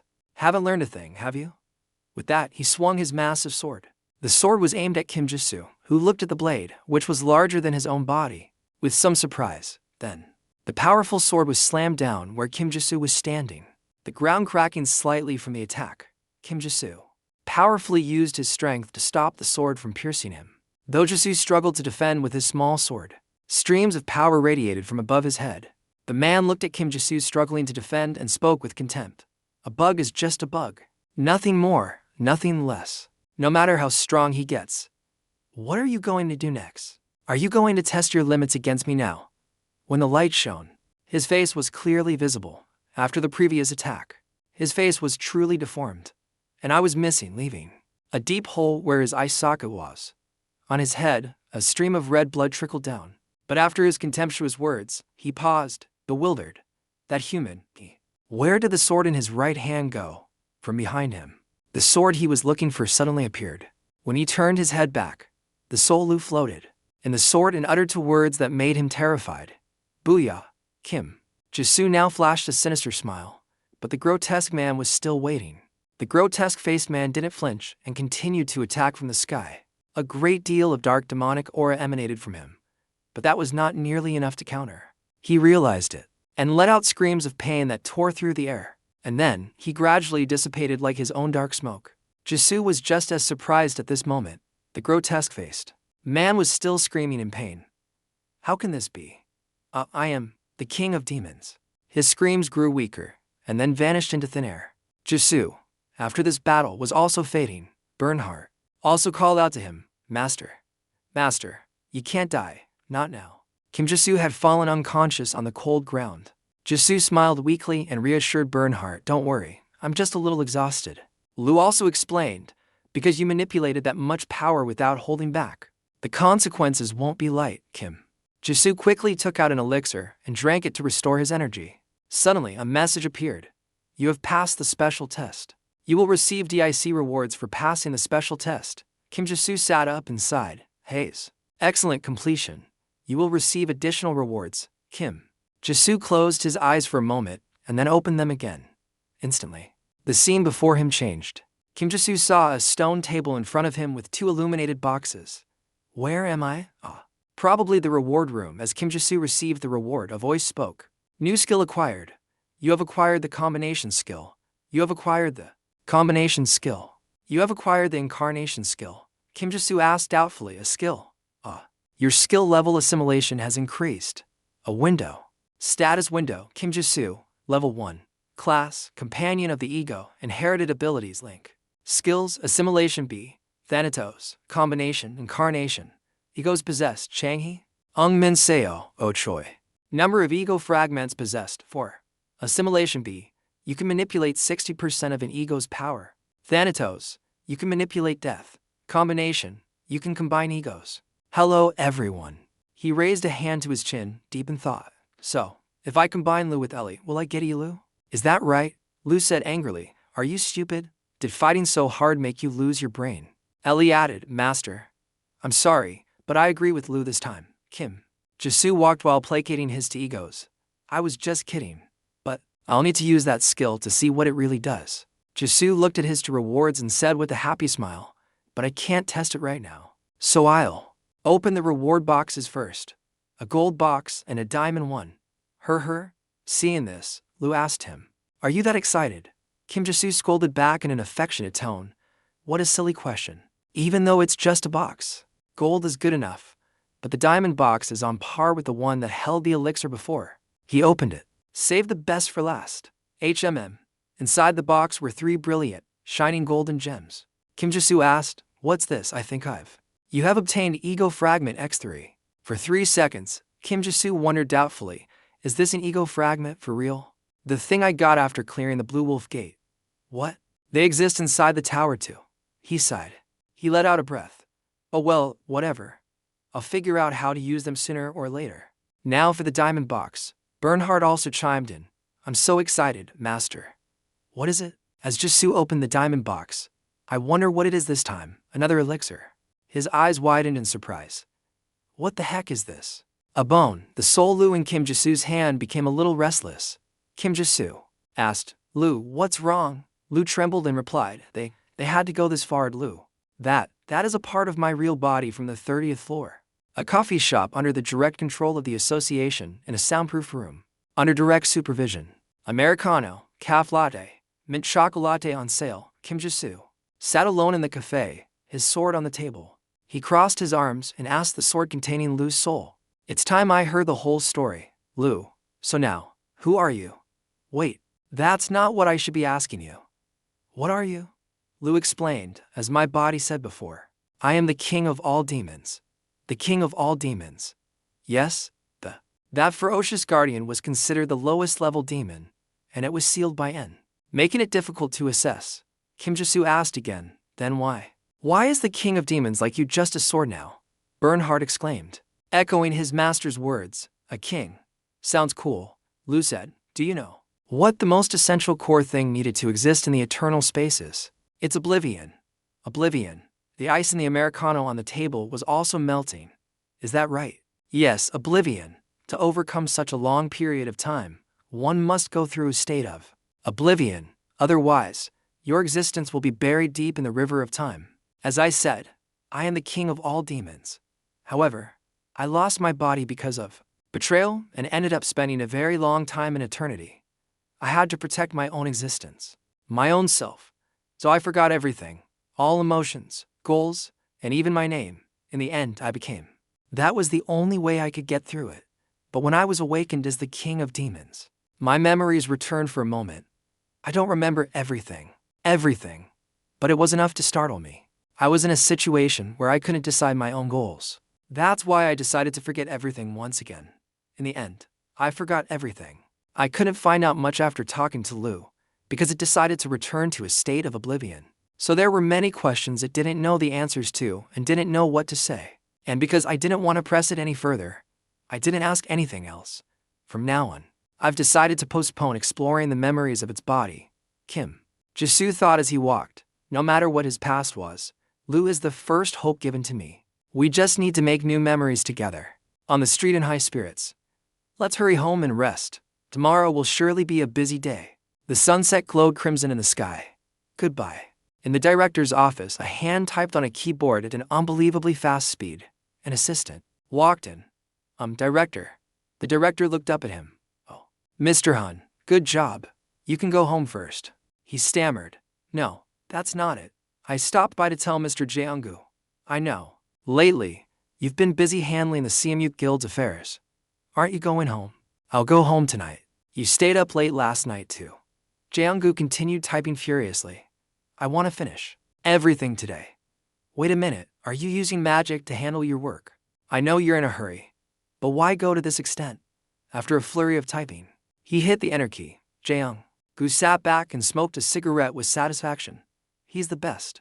Alex Sang looked at Mr. Han with a sly expression. I'm meeting Su Jang tomorrow.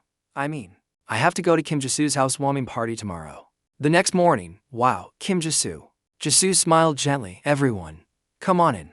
Everyone went into Kim Ji-soo's new house. Oh my god. Bernhard also enthusiastically introduced himself. Hello. I'm Bernhard, Ellie reminded him. Bernhard, only master can hear us, a girl. Out there is in Kim Ji-soo's basement. Kim Ji-soo's house has a large yard with a meticulously manicured, magnificent green lawn. Kim Ji-soo said shyly, there's no one like that. Although my house does have a basement. Everyone else. They looked up and exclaimed, but your house is really nice. Our guild's support feels like it has been abandoned. Slowly opened the door and said to them, stop arguing and come in. There's someone inside.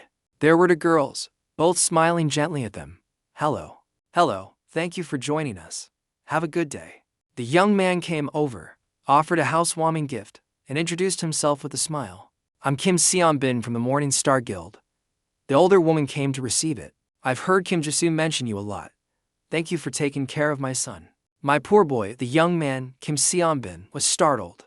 What, son, a girl? It's nothing. It's just, you look so young, we thought you were his older sister. The woman smiled like a blooming flower, her face flushed with a youthful pink glow. Ho-ho. I'm so embarrassed. Please sit here and wait while we prepare the food. Please, make yourselves at home. A girl came up and said to Kim Ji-soo, Brother, is Seo-ji coming? Kim Ji-soo? Ji-soo asked back why you miss him. The girl pouted, that pig head. My friend is his fan and wants an autograph. Kim Ji-soo waved his hand dismissively. He's a bit busy lately, so he can't come. There's a lot to do right now. If you want, I can get an autograph for you.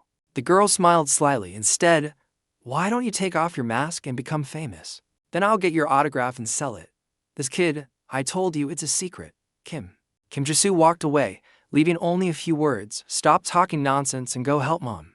I'll be right back. The kid asked again, Where are you going? Kim Ji-soo replied, Outside to greet a guest. He met his mom again. Another guest arrived. Hello, player Kim Ji-soo. A man in front offered his hand. You don't have to come out to greet me. Kim Ji-soo. You're here, the man in the neat gray suit said. Work finished earlier than expected. So we just got here. The man in black smiled awkwardly and rubbed his head. My apologies, Mr. Kim Ji-soo. I couldn't prepare a gift in time because I've been so busy lately. Kim Ji-soo. Kim Ji-soo smiled. It's okay. I should be grateful to you for helping me find such a beautiful house. The man was sincere. The man in the suit asked again, You don't need a gift, right? Kim Ji-soo replied, Dio. You also bought all the new furniture from me. Really? So generous. They walked into the house together, even though the old stuff was still usable. You insisted I didn't need it. There has to be a bottle of wine when a new member joins. You idiot. Isn't it the other way around? Suddenly, a scolding voice was heard. By the way. Kim Ji-soo turned back and said slyly, You didn't buy it because you wanted to live here later. Did you? This statement made the man in the suit turn pale. The man blushed in embarrassment. What are you talking about? I don't know what you're saying. What's wrong? You don't need to know. They don't know either. They went to greet Kim Ji-soo's mother. This is our housewarming gift. Oh my, you didn't have to. You already bought the furniture. Wow. And he said he didn't have a gift for me. After the guest thanked Kim Ji-soo. Thank you for the meal. Let me give you a hand. Kim Ji-soo smiled and said, Guests just need to sit and relax. Are you Mr. Kim Ji-soo's assistant? Yes, that's right. Actually, I don't do much today. It was really fun. Mr. Jae-ungu called out to him again. Kim Ji-soo, come here for a moment. We have something to discuss right now. Let me wash these things. Hey, Jae-ungu said carelessly. It won't take long. Kim turned to his mother. Mom, I'll be back later. Don't clean up, just rest. Okay, the two of them went out to the front yard. What's so important that we have to go outside? I think you need to know this beforehand, because the news is officially out. The Ison Guild. Ison has decided to establish a branch office in Korea. Kim Ji-soo was stunned. Woo closed his eyes and said, The association objected, but the Angela Guild intervened. It seems the two guilds have negotiated with each other. A favor from the past. We can't ignore Angela. Being known as the #1 guild is no joke. We still have. Jae-ungu ran a hand through his hair. Anyway, the reason that old man, the succeeding chairman. He said this while glancing at Kim Ji-soo. Then Jae-ungu ran a hand through his hair. Gu calmly walked away. I'll go in and help you clean up. Come in when you've calmed down. Don't stop. Kim Ji-soo clenched his fists so tightly that they bled. A huge amount of killing intent radiated from him. Ellie called out worriedly, Master. Lu just let out a HMPH in the city. In the training room for 3 months. I can go to Korea in 3 months because of my hero. The hero personally stopped the disaster from happening. A new way from a high-level player. Dagger was stabbed straight into his picture. It doesn't matter how strong that bastard is. The long, silver-haired, old-looking man smiled sinisterly. Because that person gave me the divine sword. Just you wait, Kim Ji-soo. The housewarming party ended, and everyone left Kim Ji-soo's house. Thank you for the meal. Goodbye. Get home safe. The Asian Guild will open a branch in Korea. It will happen in 3 months, and the branch manager is Jo Ga-han. These words kept ringing in Kim Ji-soo's ears. My chance for revenge came sooner than I thought. Kim Ji-soo entered Large room, Bernhardt exclaimed. This place is always so comfortable, Kim Ji-soo thought. He liked it because the basement would always be used as a perfect training ground. Lu wondered, but didn't say anything. Isn't it a bit inconvenient that the entrance is outside? No. I'll constantly check for gate openings, because I want to make sure monsters don't climb up if something happens. Nothing suspicious. I can't believe he found me such a perfect house anyway. The opponent is a branch office of the Icing Guild. Kim Ji-soo sat down to think. Even though it's just a branch office, its power is said to be equal to the Keen Guild, one of the top 10 guilds in Korea. 3 months isn't a long time. I need to get stronger. And if I want to do that, the first thing is to learn about my new skills. First, synchronization and containment, which I got on the 20th floor. How do I use them? Synchronization. The screen lit up. Please select your main ego. Kim Ji-soo was puzzled. Main ego? It probably means the ego that will be the main part for synchronization. Kim Ji-soo thought for a moment, then answered with a single sound. Lu. Now, the main ego is Lu, and the sub-ego will be synchronized. Only to see the rain. The room turned pink, and Kim Ji-soo fearfully called out Lu's name. A large pink bear jumped out in front of Kim Ji-soo, startling him. The bear bared its dangerously sharp teeth. Synchronization successful. The ego Lu has become fuzzy. What the hell, Kim? Ji-soo laughed and placated it. Sorry, I was just kidding. Lu grumbled at its master. Why is it always me? Kim Ji-soo thought. That's still a power I don't fully understand. I can't use it recklessly. Lu said, Hey, are you listening to me? But it seemed Kim Ji-soo wasn't paying attention to Lu. He was busy lost in his own thoughts. Egos with consciousness like Lu, Ellie, and Bernhardt will be at higher risk when using the skill. And Oberon. My other egos, along with Hermes, are all important to my current fighting style. So I can't use them either. That means I have to use the Choi Min Seok or Chang Kie-ong egos, or the ego fragments as materials. Bernhardt suddenly spoke up. Master, let me try. I want to become stronger like Lu and Ellie and be more useful to you. Kim Ji-soo asked. Are you sure? I don't know. I don't know what the result will be. The worst case scenario is that I won't be able to use the ego or it will change completely. Bernhardt replied, I'm a little worried, but I still feel like it will be okay. Didn't I die and come back? He put his hand on the jade pendant on his chest. He just didn't feel right about it. He thanked Bernhardt with satisfaction. Kim Ji-soo continued his cultivation career. Synchronize. Please select your main ego. Bernhardt, please select your main ego. Your sub-ego. Ego fragment. The system immediately responded. Synchronization in progress. Kim. Tizu was engulfed in a bright light. He stood there, arching his back. In confusion, Kim Ji-soo wondered, is this light the ego fragment? Has it been inside me all this time? A blinding light obscured everything. Bernhardt called Kim Ji-soo again, Master. Kim Ji-soo also called its name, Master. Master. Bernhardt, wait, cancel synchronization now. You will be taken to a gate. Kim Ji-soo showed an expression of disbelief. In Kim Ji-soo's training room, a stream of light appeared on his arm, and everything went silent again. In the night, the moon was full and bright. Crows flew and perched on the iron fence. Tizu was taken to an abandoned cemetery. He was surrounded by graves. Kim. Tsuzuki wondered aloud. This is, Ellie said. It seems to be the gate from before. Lu continued. So we're inside that kid. The system's voice rang out again. Bernhardt entered, and the ego fragment have successfully synchronized. Bernhardt's gate may be affected by the ego fragment. Kim Ji-soo asked. Affected? How? How? Lu, being observant, had already noticed. It seems the answer is over there. Kim Ji-soo's eyes widened in disbelief. In a meat shop, a large coffin, a fierce light emanated from it. That's last time, a corpse appeared, right? Lu replied. Yeah. Kim Ji-soo walked over and touched the coffin. The system commanded.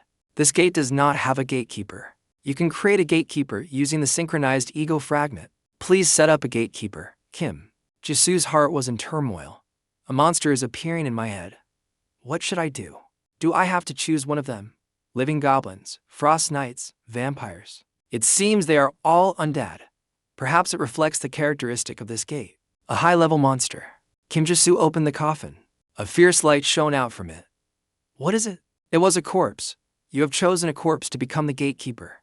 The synchronized ego fragment has been consumed. The gate will now be managed by the corpse. The corpse bowed respectfully to Kim Ji-soo. It let out a savage groan. Greetings, great master. Kim Ji-soo thought. It greets me like that after I beat it. How strange. He spoke up. So, you're the gatekeeper, right? The corpse replied in the same tone. Yes, from now on I will manage this gate. So you can also manage the monsters. Inside the gate. Will they obey your orders? Not exactly. Why? Aren't you the gatekeeper? Wait a minute, and so. The corpse held out its hands, which were covered in colorful rings. Kim Ji-soo was a bit confused. The control level. The gate's control level is low, so I cannot control the monsters. Gate control level 1%. From now on, if I or the Great Master deal with the monsters in the gate, the control level will increase. Then I can summon and control him. Kim Ji-soo grunted. So what you mean is? He looked off into the distance. They'll listen if I give them a beating, just like Lu. Lu grumbled a warning to him. Hey, Kim Ji-soo. He took out his swords, ready to go. Anyway, it's a gate I've conquered before. Beating it again will be a piece of cake. Lu reminded Kim Ji-soo. But don't be careless. It has absorbed a crystal, so it will be stronger. Kim Ji-soo smiled. Stronger. He used his power. His blue lightning increased his attack speed. He roared, me too. At his house, Kim Ji-soo's mother was worried when she couldn't find her son, so she asked Jae-young-gu, has Ji-soo contacted you? He's been out of touch for days. Yes, I know he sometimes stays in the tower for weeks, but there's never been a problem. Please rest assured, we will help you, so please calm down. His sister remembered her brother. My brother told me never to go in there. Mr. Su murmured a few words. We'll go in and check first. My two. They walked into a basement together. It's really a basement. It seems there's nothing here. I don't want anything here. And it's ridiculous for someone to disappear in a place like this. Suddenly, for some reason, a glowing circle appeared. It's impossible for a gate to suddenly appear. The man was sincere. The director was also surprised when it actually happened. A real gate. Jae-young-gu was startled and afraid. He asked, it's too dangerous. What's inside that gate? Suddenly, something. A foot stepped out. Kim Ji-soo stepped out from inside, his whole body. Like a hibernating bear. He exclaimed, oh, I'm so hungry. Why are you here? Why does it feel like I'm working? Ji-soo looked from Tae-sik to Seung-hun and asked, why are you here? And you too, Seung-hun. The two of them bombarded the main character with questions. What's with that magic? What's with that gate? Wait, first of all, were you in that gate for days? What the hell is that gate? Did you conquer it? Seeing Seung-hun constantly interrupting him, Tae-sik angrily grabbed Seung-hun's head. Stop talking, you brat. Ji-soo had no choice but to step in and break it up. One at a time. You've come at the right time. I was about to call you to ask you for a favor. Tae-sik turned and pinched Ji-soo's ear, roaring, explain yourself. You brat, Ji-soo.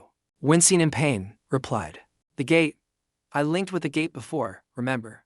I just went into that gate. I can control it now. Tae-sik let go of Ji-soo in surprise and asked, you can control a gate. A series of hypotheses were formed. So he can control monsters. Why does this hurt more than being stabbed by a sword? Is this the pinching power of a high-ranked warrior? And can he make gates explode at will? That's like a power that can control natural disasters.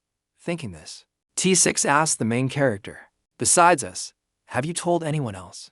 Ji-soo shook his head. No, this is the first time I've used it, actually. I was planning to keep it a secret until I understood my abilities better. Tae-sik nodded. Alright, for now. Let's do that. So what did you want to ask me? Hearing that, Ji-soo suddenly remembered. Alright, I just want to spar. Tae-sik's eyes widened as he asked again. Spar, Ji-soo continued.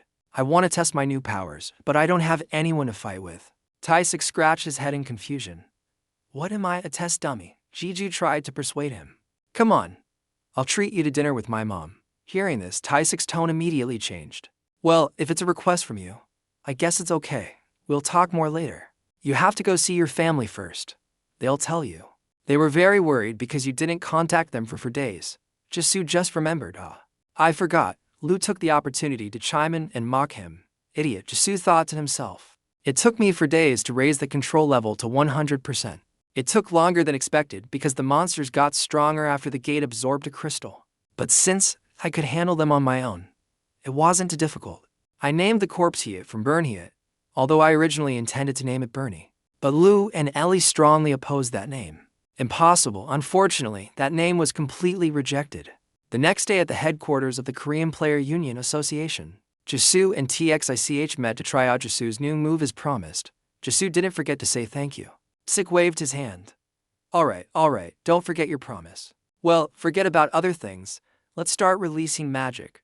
Following T6, Jisoo began to release his magic. Strange streams of light appeared around the soles of his shoes. Releasing magic refers to releasing all magic without restraint. The amount of magic not only increases with level, but proficiency in concealing it also increases. So, when strong players release their magic, it will overflow like water breaking a dam. Looking at the aura around the main character, TS laughed slyly and thought to himself, I knew my feeling from yesterday wasn't wrong, he said to Jisoo. It seems I can't back down now. Taisik raised his hand to conjure a weapon, holding a spear full of magic in his hand. He promised himself, this time, I will. I'm going to fight you for real. The power emanating from the two of them was almost 100%. The water in Seung-hun's room shook violently. Seung-hun was bewildered, his head full of question marks, not understanding what was happening. He looked up and asked the person next to him, you feel that shaking? The other person asked back in confusion, shaking. I don't know. I saw the director go to the training ground earlier. Maybe this shaking is from him?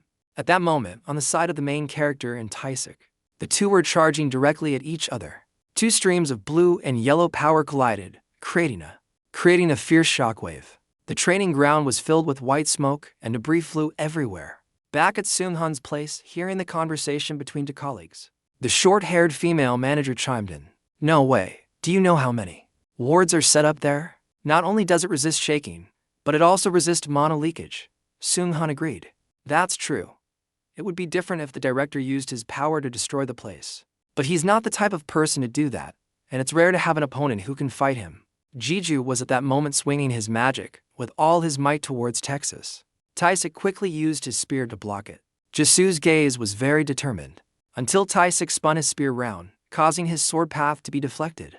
Taking this opportunity, T6 used his elbow to strike Jisoo hard in the back, causing him to not have time to react. After that counterattack, Jisoo lay flat on the ground, in so much pain that he squeezed his eyes shut, not stopping there. Right there, with all his might, he thrust the tip of his spear down at Jisoo's back. Faced with this imminent danger, Jisoo decided to unleash a counterattack. The entire training ground exploded with a powerful aura. Nearby, Zubin had also sensed something unusual. She called her grandmother. Grandma, this is. Her grandmother continued. You feel it too, Ruben? The tremors we've been feeling aren't simple tremors. Powerful magic forces are colliding. Ruben asked further. Is there a gate explosion somewhere? The old woman shook her head.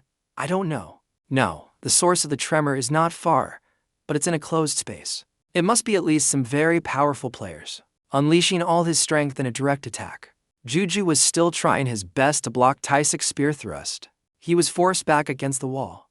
The powerful impact caused the wall to explode. Jisoo's whole body was also pressed into the wall. Ellie advised him, Master, I think you shouldn't push yourself too hard. Lu followed. That person is really strong. Ru spoke up to the two egos. Don't talk so weakly. This is how you get stronger. Now go. Dizu reassured them. I'm fine. Well, I've gotten stronger. So I'm surprised to see the gap is even bigger than I thought. But I didn't expect his power to be able to penetrate my gauntlets. He took the full brunt of the counter damage, and the effect of my wound aggravation also took effect. But his movements haven't changed at all. Taisik approached Jisoo and said, My goodness, Jisoo, this is no joke. Is that all you've got? Du said to the main character. That's right, normally he would be dead. Jeju firmly gripped his two swords and charged forward. Since he won't die, I can comfortably use all my strength. The main character's sword was about to touch. T-Shik had already teleported away in an instant. Jisoo muttered. I guess he can read my surprise attacks by using his divine speed. Dewey added normally. And your movements are quite simple. Now the main character has to admit that T-Zich is indeed a strong high-level veteran. And the reason he has that nickname for once. The legendary weapon, the Thorn of Bhmuth. Always. I'm done here? Du asked in surprise. Are you really going to kill him? Good. I may not be as strong as when we were on the 30th floor, but I'm not at peace. My master. Immediately after, a deafening explosion echoed as the association's training ground was blown up. Seung-hun timidly peeked inside the training ground. The scene was now desolate and in ruins. T-Zich lay on the ground, holding his face and sighing. It's here, Seung-gun. Jisoo is nearby. He was lying flat on the ground, motionless. Seung-hun stammered, What? What the hell happened? T-Shiked up, I don't know. Bring me some medicine now. Jisoo finally spoke up, Me too. Mr. Seung-gun. A moment later, Seung-hun returned with medicine for the two of them. As he poured the medicine on the wound, Taisik added, "Do you have a curse skill or something?" "It seems the medicine isn't working," Jizu replied. "I have a similar skill called wound aggravation," Du mumbled, "even though its power is much lower than before. I didn't expect him to be okay." "What a monster," Seung-hun asked T6. "Can you explain the situation to me now? What the hell happened to put the training room in this state?" Taisik replied casually, "Well, as you can see," Seung-hun continued, "from what I see, someone wanted to demolish this place. The infrastructure team will be scared to death after seeing this." Jiju sat up, took the bottle of medicine and drank it all in one go. Then he turned to ask TX, "How do I look? I'm pretty strong now, right?" TX bopped flat in the medicine bottle and replied, "Kid, you still have a long way to go. Your movements are very poor because you got strong too quickly. Maybe you can fight 100 weak enemies, but it won't be easy when a truly strong enemy appears." Jiju admitted. "That's right," Taisik continued. "First, know your opponent. Second, make it so your opponent can't see through you. I'm asking you to practice your technique more. Understand?" Jiju replied. "I understand." Ju also gave his master some feedback. "It seems you're a bit clumsy when using dual swords." Jiju stroked his chin and mumbled, "Right? Really? Does he mean I can only learn through real combat?" "Yeah. A person can't even use half of the power they possess if they don't have the necessary technique to go with it, but..." Now Taisik noticed his spear. He got caught up in the game. Deep thought, a legendary weapon. A scratch on an item that you don't have to worry about its durability. If he could turn that power, that into his own and control it, then. Thinking this, Taisik apologized to Jisoo. "Alright, let's go register you." Jisoo misheard, looking a bit confused, and asked again. "What? Do what?" Climbing, Taisik angrily repeated, "Register. You idiot, register. It's time for you to get a warrior title." "A warrior? Then won't everyone know I'm heir? Didn't we agree not to do that?" "The main character." "Yes, but you don't have to worry about your identity being revealed. You were a mercenary before you were a warrior, and protecting you. So, your mercenary identity is the top priority. There's no way the association will reveal your identity." Jisoo hesitated. "Even so." Before he could finish, Taisik cut him off. "And you don't know what will happen if you're a masked warrior. But after our match today, I think you'll be fine. Even if the Icing Guild keeps an eye on you, it seems you can protect yourself now." Hearing that, something. T was a bit pensive. After a moment he spoke, "Yes they. I see your point." Seeing the main character's red ears, Seung-hun and Taisik thought in unison. "He's embarrassed. What's there to be embarrassed about?" Lu and Du took the opportunity to tease their master. "Are you embarrassed?" "He's embarrassed," Jisoo asked further. "But is having a title really that important, to the point of taking a risk?" "I feel like being a mercenary already gives me enough authority." Taisik scratched his head in confusion. Listen to Seung-hun for the details. "I'm going to finish my work and go home to rest. I'm dead tired. You should also go home early and rest today." Jisoo followed Taisik's advice and agreed to go back. On the way, Seung-hun said to Jisoo, "First, there are two major benefits to becoming a warrior. The first is the ability to influence the association's decisions. You will also have access to more information. Things you could only do through me and the director's authority, you will be able to do on your own." Ji-do asked doubtfully, "What's the difference?" "I heard you say." "I heard that mercenaries also have the authority of an executive director or a high-ranking warrior." Seung-hun replied, "That's only when you're on the battlefield. Administrative matters are a different story. In short, it's very complicated. The higher-ups have their reasons. More importantly, the second benefit, which I just mentioned, is just an added bonus. As you know, the titles warrior and rank-less warrior are no different. It was established by the International Players Association, not by Korea. While mercenaries only have authority in Korea, warriors hold authority worldwide. From street gang leader to founding a constitution. Isn't that pretty cool?" Not surprisingly asked back, "Global, huh?" "Actually, I don't see it as a big deal anymore, because the scale has expanded." Seung-hun chuckled. "I can guarantee that you will step onto the global stage in the near future. I bet on it." Chiz's ears turned red with embarrassment. "Even if you praise me like that, it won't make a difference." Yoli chimed in. "I also think the master will play a big role." Zui teased. "Master, your ears are red." Jizu hesitated and continued. "But, if you say so then. It's a piece of cake. I'll become a warrior." Seung-hun cut in, "Easy. Piece of cake. Becoming a warrior is a piece of cake. Then what does that make me? Why am I still alive?" Jiju quickly explained. I didn't mean." Then, Seung-hun smiled faintly. Usable. Anyway, being a warrior only has benefits, no troubles at all. Alright, actually there is. There's one catch. You have to participate in an unofficial ranking match once. Jisoo asked for clarification. A ranking match? Seung-hun replied. Normally, a warrior would get their title from fighting in public ranking matches, right? In your case, you're being registered unofficially. This time, even if the association means the other warriors are the same, you have to fight a warrior in a place where 3 or more warriors are gathered. The main character wondered, fight a warrior? I won't have anything. I'm not fighting someone who's about to become a high-level warrior, am I? Seung-hun shook his head. Of course not. It's actually a formality. So it's usually a new warrior, right? Speaking of players who have recently become warriors, on the 45th floor of the tower, the hunt was still ongoing. Dubin was the leader of this punitive expedition, but not the leader. The beast was right in front of them, yet they showed no fear. The monster opened its mouth wide and chomped down hard, but all it got was a mouthful of air. Zubi jumped on the monster's head, causing it to shake its head violently in annoyance. She couldn't get it off. Smaller creatures are dumber, but in return, they have long, very tough hides, which means compared to a running fight, head on with them, it's better to jump on their heads and attack their eyes. After the stab, the dinosaur's blood splattered everywhere. Reuben glanced at the giant lizard. Dong continued. In case things don't go as planned, COVID-19 will help us. He plunged his sword into the dinosaur's leg and continued. You can slash the back of their knees like this. That will make hunting them much easier. Following that were a series of controlled slashes, were landed on the dinosaur's body. The dinosaur couldn't fight back, losing its balance. It lost a lot of blood and gradually collapsed to the ground. Zubin gently sheathed her sword. She continued speaking softly. But of course, you have to be strong enough to deal damage in the first place. With that, Reuben called everyone over. Everyone.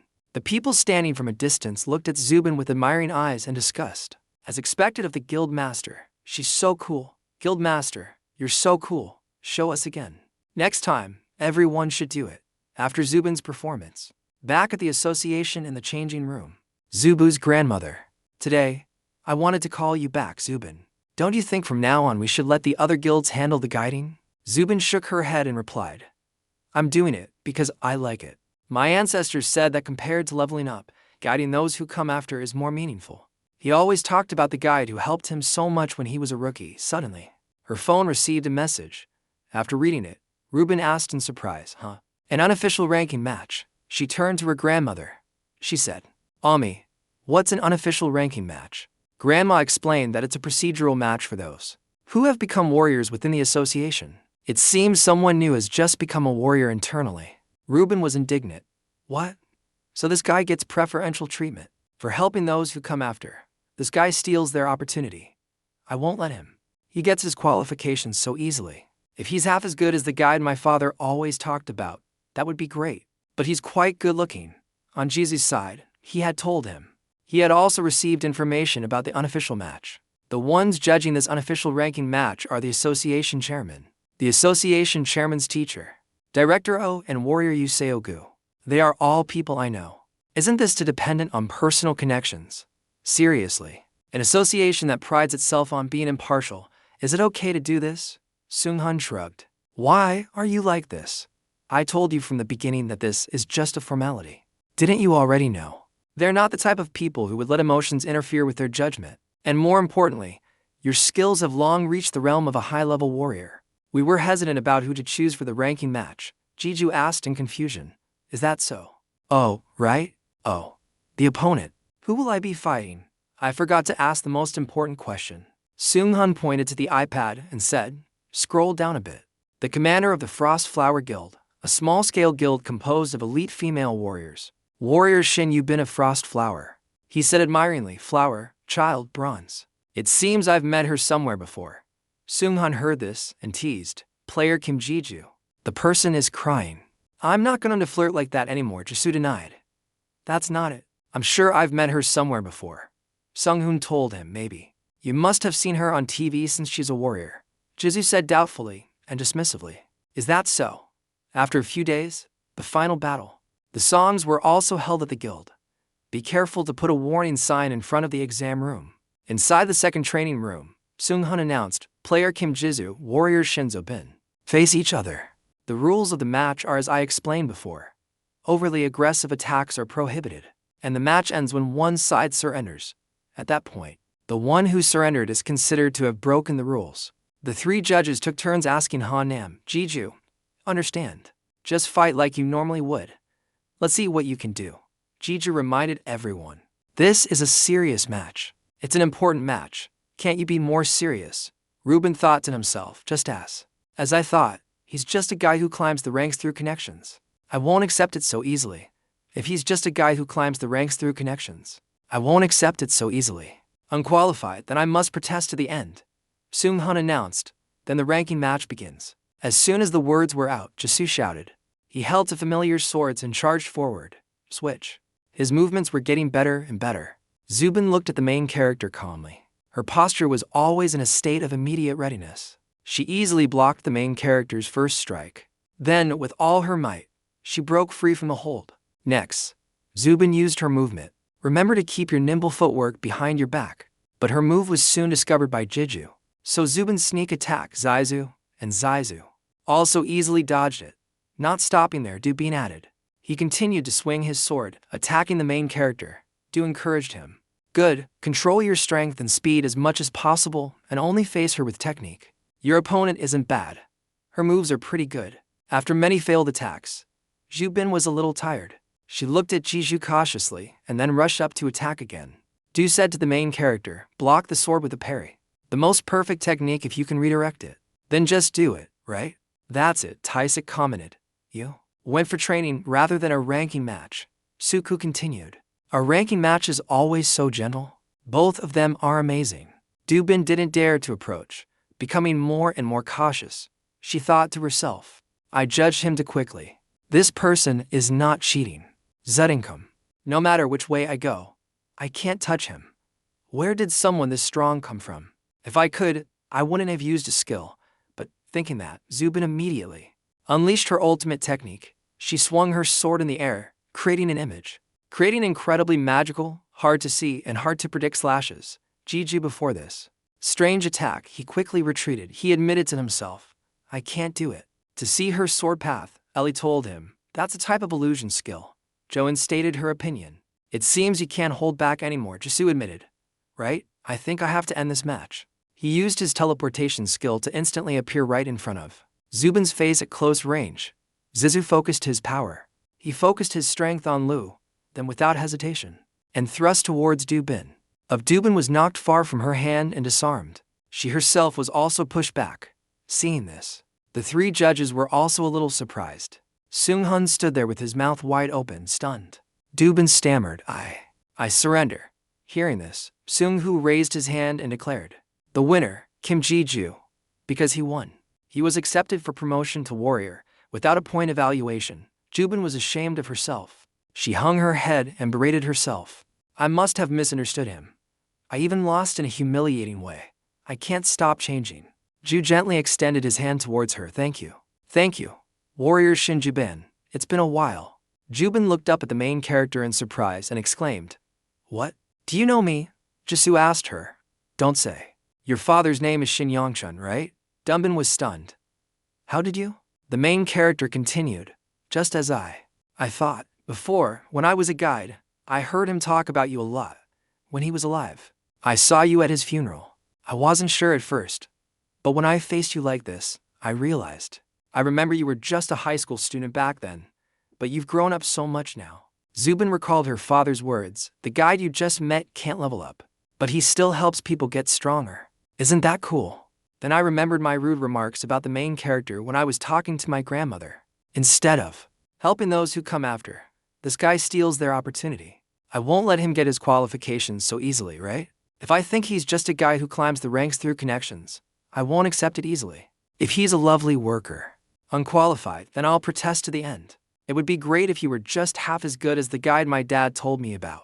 The more she thought about it, the more her face turned red with embarrassment. She shyly reached out her hand to shake the main characters. It's been a while to break the awkward atmosphere. B6 spoke up. Congratulations, kid. You're a real warrior now. The chairman also chimed in.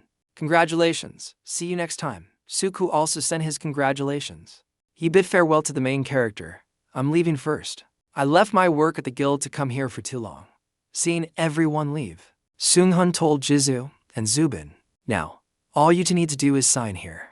Seung-hun carefully and meticulously showed Jisoo. That's right.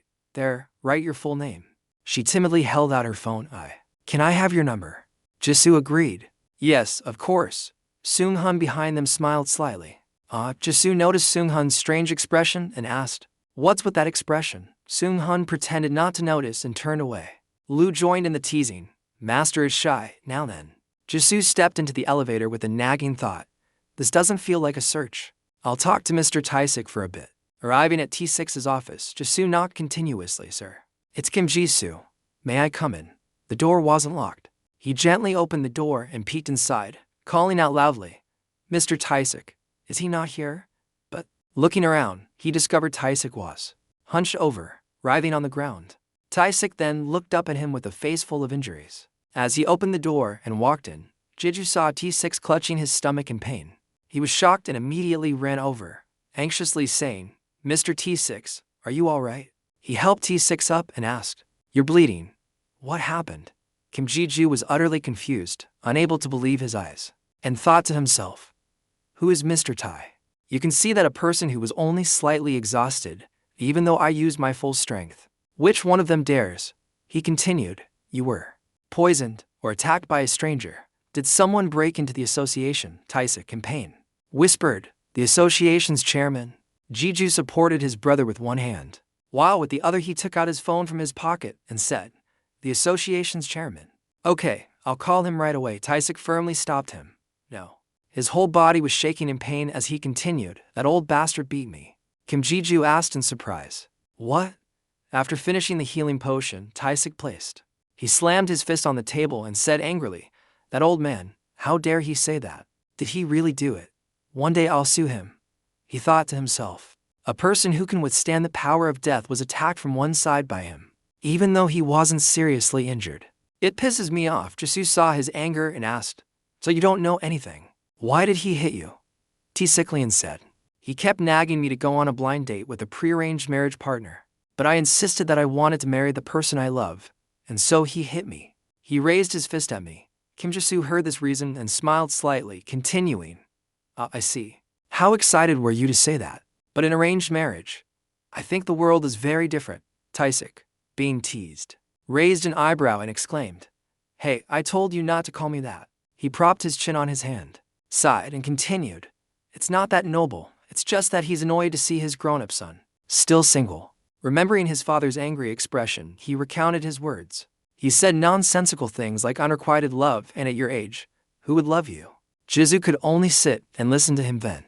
After a while, he hesitated and asked, Are you busy later? Taisik immediately replied, I'm so busy I could die.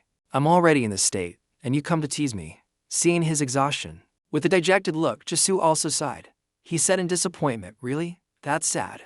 Well, recently, because of the Izong Guild, I've been very worried about the safety of my mother and sister. So I need someone to protect my mom whenever she goes for a walk or to the supermarket. Hearing this, Taisik's eyes lit up. He jumped up and slammed his hand on the table, shouting, Good. Not busy. All I have is time. Even if I'm not here, all the work at the association will be taken care of. And if I don't have enough vacation days, I'll still make it enough. Never mind that I'll have to face that old man again. Dudu, seeing his determination, was a bit scared and stammered. All right, then I'll count on you. What did you say? Sit down first, but I didn't come here just to talk about this. I want to continue our conversation from before. About the Ezong Guild, is there any news related to them establishing a branch in Korea? Taisik sat on the chair seriously. He replied to Jisoo, It will be officially announced tonight. They have completed almost all the procedures and have set up security. For the guild building, Kim Jisoo frowned and continued. So that means this can't be cancelled anymore. What's the IBAS reaction? Sikzuida said. Actually, the IBA has a non-interference policy. That is, if a conflict arises, they will not let the organization get involved with any association of each country. Suddenly, Duon Sikzui too. He stopped, hesitated for a moment, then stammered. The problem is, seeing him like that. Jisoo had already guessed some of it. He continued, the Anzila Guild. Teaser bowed his head in confirmation. Suddenly they support the The establishment of the Ezon Guild's branch. From the information we've gathered, it seems that once the branch is established, they won't interfere anymore. But the most troublesome thing is that the two guilds have no interaction with each other, and their relationship is not good. Taisit said worriedly. Jian Seo and Li Seo know. We suspect the two guild commanders are up to something, Kim Ji-ju heard. So he thought, a deal between two big guilds. Taisik then continued to his junior. Are you going to do it? Jisoo asked back. What? At this point, Taisik spoke directly to Kim Jisoo. Although, revenge. I don't deny that this is a rare opportunity, but I can't support it. There are still many risks. Ji-ju remained silent. Taisik continued. That's right.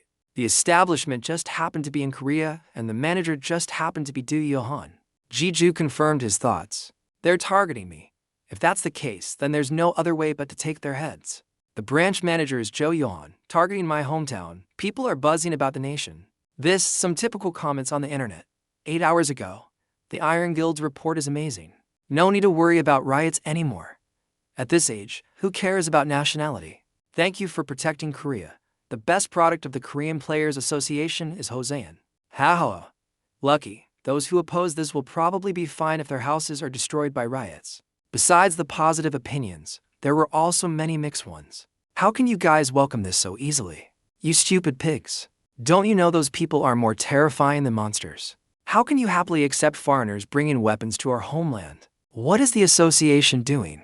Are they letting this happen? I want to hope and see George Han's mustache. Kim Ji-ju has been watching the news since yesterday. Guilds have a rather gentle, harmonious appearance, but in reality, they are an army. There are people who welcome them because they believe it will reduce the risk of riots. But there are also people who oppose the stationing of foreign troops. He was engrossed when his friend next to him turned his head and said, What are you looking at, player Kim Jisoo? Jisoo, startled, frowned and replied, Just the news. Please don't emphasize player. He put his phone in his pocket and continued, But is this the right place? A secret meeting spot with that man. He looked at the desolate, ruined scene in front of him and thought to himself, his choice of location isn't bad. A city destroyed by a riot. There are so many beautiful places, yet he chose this one. Sei Sung-gun checked the information. He checked his phone and confirmed this is definitely the place. But he's late, Jisoo continued. It can't be helped. After all, we're the ones who need a favor. Sensing something unusual behind him, Jisoo smiled faintly as he turned his head and said, It seems he's here. The 3-month revenge begins now, part 1. A guy wearing thick glasses was flying high above, heading towards them. He appeared with a clumsy look and a pair of thick black glasses. He walked towards Jisoo and said in a low voice, Sorry for being late. The hunter player, the newly arrived boy, introduced himself. I'm an acquaintance of Go Hyung-chu. Kim Ji-ju recalled what Taisik had said. There's nothing good between that guy with the association, so be careful with him from now on. He thought to himself, I don't have a good impression of him after the fight for the item, but now I need to use his information network. Kim Ji-ju replied sternly to the boy. Acquaintance, I want to talk directly to player Go Hyung-chu.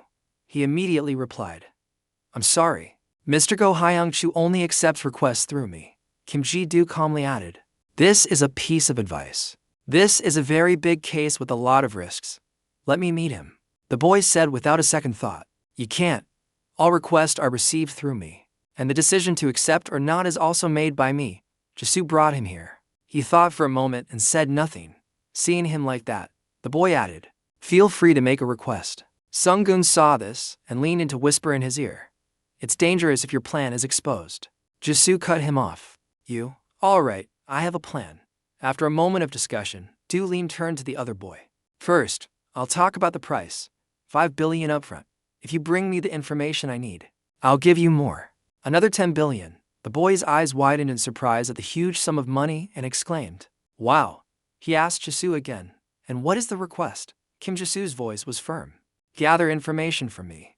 My memorable boy is the teacher. He couldn't believe what he had just heard. His hands and feet were trembling so much that he couldn't stand steadily and exclaimed, You, are you crazy? The boy then turned away in fear. He said, I remember. I refused the request. No matter how large the sum, we can't risk our lives. He jumped up high and then he walked away and added, I'll pretend like I haven't heard this. He had only gone a short distance when there was a song.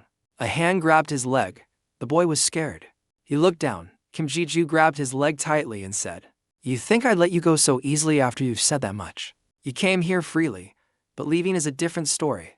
The boy struggled and shouted, "Let go." Ji-ju glared and continued, "Get down here if you don't want to fight and stop acting." The boy cried out in fear. "What are you talking about?" He couldn't stand his feigned innocence and used his strength, pulling him straight to the ground. A hole. A deep crater was created after the boy's landing. Dust and sand flew up. "Next time," Dizu said angrily. "Last time I held back a lot, but thanks to you, I've been able to release some of my anger. So let's talk nicely, Mr. Go Haiwu." Kim Ji-ju said angrily and loudly. "So let's talk nicely, Mr. Go Hyung-chu," he said, staring at the object. The boy with glasses tried to stand up, so angry that he swore and shouted, "What the hell are you doing to me? If you continue, I won't just stand here and take it." Kim Ji-ju's face. He exclaimed provocatively, "Oh," as expected of a celebrity, "Mr. Go Hyung-chu." The other boy flinched and replied, "What are you talking about? I'm not Go Hyung-chu, a military actor." Kizu said coldly, "Stop pretending." His eyes flashed with a thin flame, a purple color. He observed him carefully once more and then said, "I have my own way of confirming the truth. Your real name." A day before, the system announced that the Ego Lu had completed the awakening process into the Demon Lord. Dedu himself was surprised when he read the announcement. He said, "Did this just appear lately? I was so busy I forgot all about this," Jisu muttered to himself while checking the system. "It seems this wasn't complete when it was awakened." The system sighed. "Master is so busy." Jisu didn't know if it was anything. "Perhaps from now on, a part of your demon eye ability has been unlocked. Because when you become the Demon Lord, you will possess everything demonic." Dizu fiddled with the river ring. He held his hands up and asked, "Demon eye, what's that?" Lu explained, "Your left eye." He was terrified and put his hand to his eye, saying, "This eye is the demon eye? Why are you only telling me this now? Go away." He said in a low voice, "You didn't ask? And I wasn't sure at first either. It's not easy for a human to possess the demon eye. I don't know who that woman who called herself the Demon King was. You have such great power. Anyway, the demon eye is an eye that can see through the true nature of all things. Its power hasn't been fully unlocked yet, but it's possible you can already see other people's names." Hearing this, Zizu smiled happily and said, "It will definitely be very useful. If I had something like a death note, it would be great." The system asked curiously, "What is that?" "An item." Jiju smiled and waved his hand, replying, "It's nothing." He opened the information window. Lu, title, Lord of all demons, swords, and demonic arts, level 95, strength 136, dexterity 155, stamina 108, mana 185, poison resistance 10%, fire resistance 5%, endurance 6.7%, heat resistance 10%, resilience 10%, increased magic energy absorption, embellishment skill, cannibalism, tenacious will, demonic arts, digested demon, fidget fragment. Demonic arts can grant demonic power to egos. Jiju thoughtfully considered. He said, "Grant demonic power to the masks. You mean I can give them skills like Jian's wound aggravation, Hermes blink, and Oberon's control, right?" Liu immediately replied to his master. "Yes, you can grant them skills that match the characteristics of the masks." Haidu exclaimed excitedly. "I see," Liu added. "Why don't you test it on your gloves?" Back to the meeting between Go Hyung-chu and Kim Didu. Didu suddenly said, "Bind." The magic gauntlet on his hand immediately grabbed Go Hyogwa. Gyung-chu. Binding is a technique to restrain an opponent with dark magic. His friend next to him saw this and was surprised. He said, "Is that a new skill?" Jisu excitedly replied as he pulled Ga Hyung-chu. "It's something like that." Seeing the person in front of him struggling, Jisu said in a loud voice, "I'll say it again. Once again, listen here, Mr. Go Hyung-chu. Stop acting. This is your last warning." The boy saw. Jiu's eyes glowed purple, and he cried out in fear, "Demon eyes. Just as I thought. You've been communicating with the Demon King. If so, Kim Jisoo." And seeing the sight before him, his eyes widened in surprise and he stood motionless. A cloud of smoke. A person appeared in front of him, looking like a. The stairs to LM appeared behind the smoke. His eyes were burning red. With a sharp gaze, Go Hyung-ju put his hands in his pockets. He said in a low voice, "I'm quite interested. I'll listen to what you have to say." Kim Ji-ju saw this. With a slight smile, he replied to Ung-shu, "This look of yours is much better." With a nod, the two of them sat down at the table. Go Hyung-chu said, "A request? No, contract would be more appropriate." Let's negotiate the terms a bit. Kim Ji-ju immediately continued. 5 billion down payment and 10 billion after. Success, didn't I already say that? Go Hyung-chu shook his head and replied. Not enough. My life isn't that cheap, Ji-ju said sternly. You're not just going to run off with my information, are you? Just say it straight. Inside, he thought. Is it about the masked celebrity again? Ung-chu burst out laughing and replied. Funny, Kim Ji-ju said thoughtfully. Then what can I give you? He said without hesitation. Information, the end. About your relationship with the Demon King and the power of the Demon Eye, Kim Ji-ju asked. Hearing this, is that really all you want? Ung-chu crossed his legs and calmly replied. That's more than enough. You surely don't know how valuable that information is, Ji-ju answered honestly. If you say so. I am the Demon King's disciple, and the Demon Eye has the ability to see through the true nature of all things. Go Hyung-chu thought for a moment and then said, It seems you're not lying. After a while, they finished their discussion, and Ung-chu stood up and said, I have received the payment. I have received the payment. I will also accept your request. When I have gathered the information, I will come find you. So, goodbye. Lu saw this, and he curiously whispered to the system. He doesn't even doubt a single word of what the master said. The system replied, maybe he can fight. He has some kind of skill. Se Sung-gun, who was standing beside him, couldn't help but exclaim. That was a brief meeting, but it went smoother than I thought. Kim Ji-ju replied to his friend with a nervous laugh. That's right, haha. So, shall we move on to the next location? I want to finish everything I can today. Ji-ju and I will watch the next episode. He and Sung-gun went to the association's headquarters to the chairman's office. A deep, commanding voice came from within. All right, I've heard about your situation from TX. Chairman T-gur leaned on the table and said thoughtfully, Revenge. Even if you are our mercenary, this is not something I can help with. But at least I can turn a blind eye to what you're planning to do. I'm only doing this because this is our wise war. The establishment of the branch also causes serious damage to the association. Kim Ji-ju seriously replied, instead of calling it revenge, it's more like a preemptive strike. There's definitely nothing suspicious. Those bastards will definitely target me. Although I'm grateful that you've considered this. I'm sorry. I have to ask for one more thing. The chairman confirmed with him. One more thing. Ji-du immediately said. The regulation confirmed. Complete information on the changes in the daily schedules of civilians working at the Izon Guild branch and prevent other companies from getting access to it. Can other people access it? T-gur looked at him and replied. You mean you'll deal with the entire branch? The Izon Guild in the heart of CU? And it's a branch with forces ranked in the top 10 guilds in the world. After some thought, the chairman continued. This association has been. The guild is not that omnipotent, so regulating information like that is not easy. As long as no riots happen somewhere. Hearing this, Jisu's eyes suddenly lit up. He asked the chairman again, you mean? If a riot happens, there's a possibility, right? Taegu looked at him suspiciously and replied. Don't say. You're planning to start a riot, aren't you? Jisu immediately replied, of course not a riot. Hearing this, the chairman. I can breathe a sigh of relief. He's very afraid of young people who dare to do anything like this. Wu-oh nodded and said, of course, it has to be. Kim Ji-ju continued, yes. There have been several attempts to stage riots, but all have failed. That's not a power an individual can have. He paused and rubbed his head in thought. After a moment, Jisu hesitated and said, I can do something. Something similar. The chairman frowned and replied, I would take that power from you if I could. Jisu laughed foolishly. What are you talking about? The two of them discussed until late afternoon. Taegu stood in the elevator. As he was leaving, he thought to himself, I only have 3 months. I need to be as urgent as possible. I have let. And Go-heen went to investigate any potential risks that might arise. And I also received a promise from the association to provide some support. Suddenly, Lu appeared and said, You must be planning to get the death note or something, right? Ji-ju frowned and replied, Unfortunately, no. You have an unnecessarily good memory. He said to himself, I have other things to do. Even though I can control the gate, I still don't have the necessary power. The system, hearing this, felt hurt and said, Am I useless? Kim Ji-ju smiled and explained, I didn't mean it like that. You helped me a lot. As he walked, he continued, the gate will become much stronger when it digests the crystal. And that's not your only power, right? He replied, That's enough.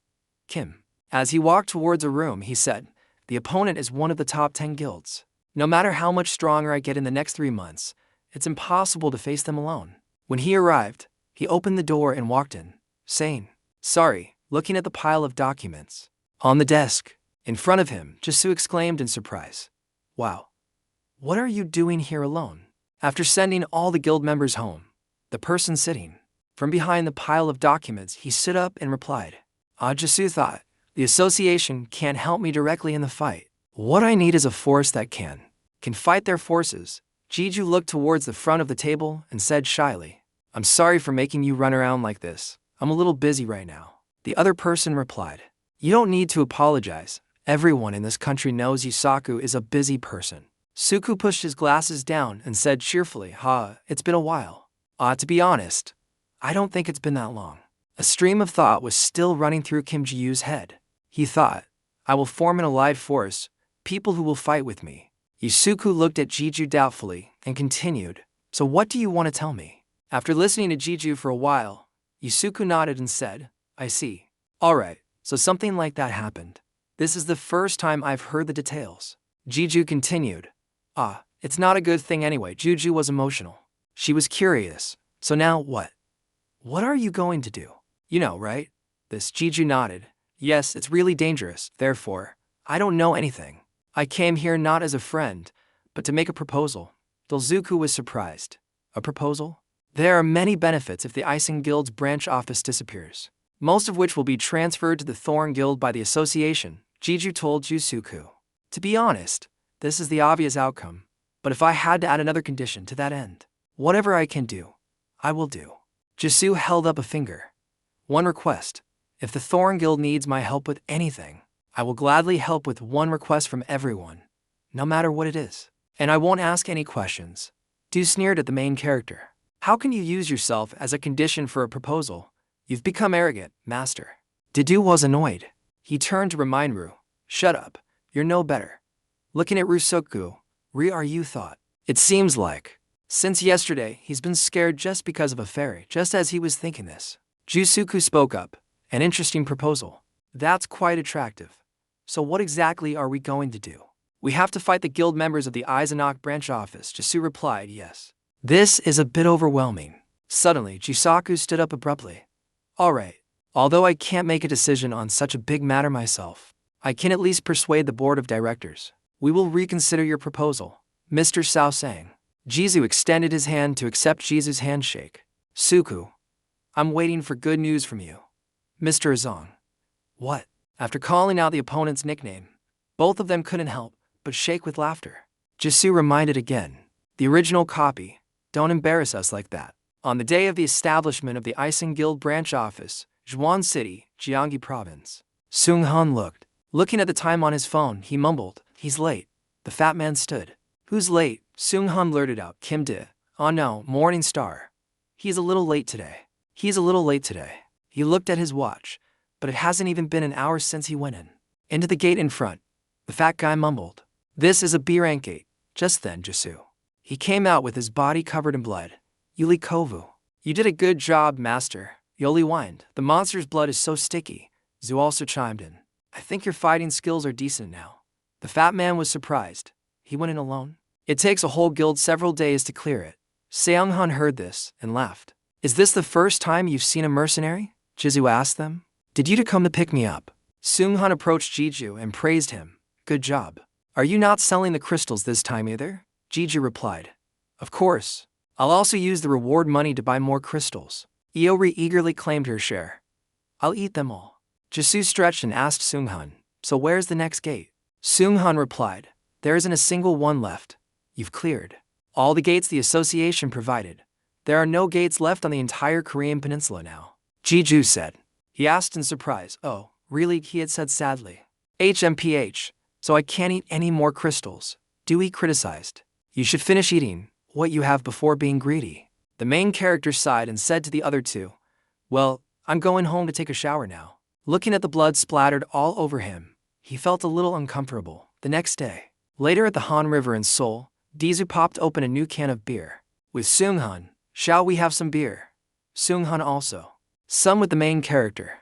There are only 2 months left. What are you going to do with the remaining 2 months? Jisu shook his head slightly. I don't know yet. I'm not planning to try to buy more gates or armor. I don't think going into the tower to get crystals from abroad is my thing either. I haven't fully absorbed all my power yet. The power I possess. Oh, won't 2 months fly by if I have to worry about a dozen things like that? Seung-hun agreed. That's right. I believe you'll do your best. Oh, right? Didn't that person say they would meet you? Jeju continued. You'll probably appear behind me while I'm talking like this. He did the same thing during our first meeting, and then he did it again 3 more times every time we contacted each other. At this point, Jeju pointed to behind him like this. As he had said, a white mist suddenly appeared behind them. After the smoke cleared, Go Hee-ung-chung gradually revealed his true form. He was surprised by Jizu's judgment. You saw through my concealment technique again.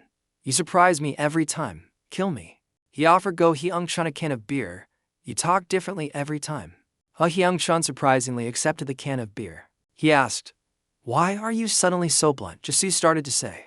You've been blunt from the beginning. What's wrong now? After thinking about it, it's starting to annoy me. Plus, we're the same age. Kyung-chun had to admit defeat to the main character's quick wit. Alright, it doesn't matter anyway. What's more important than you detecting my presence? Even high-level warriors can't sense it. Your sensitivity to magic is truly abnormal. Jia-do hesitated. Yes, Jia-do quickly took credit. Thanks to me. That's all, Pio. After that, Rhea, who was the best, Do angrily reminded Lu. Be honest. Hearing the egos arguing, Do quickly changed the subject. So, did you find anything this time? The last 3 times were a bust. Kyung-chun asked in confusion. What do you mean, a bust? Did I not tell you the truth? Iansel's leg has already been used, Jeju replied dismissively. Well, I guess so. Hyeong-chung continued. This is an investigation into the relationship between the 2 top guilds in the world. Not child's play like stealing candy from a baby. Dizu nodded slightly. Alright, I get it. So what have you found? Hyeong-chun replied. Of course. But honestly, I'll have to drop this case after I tell you today's information. Jisu frowned and asked, is that information really that accurate? Hyeong-chung kai. Of course, he affirmed first. About the rumors of Lee Seoho that have been circulating in the public for the past few days. Have you heard Ji Woo revealed the information he had? I heard Lee Seoho was injured while clearing the tower, right? Kyung-chun nodded. That's right. It's true.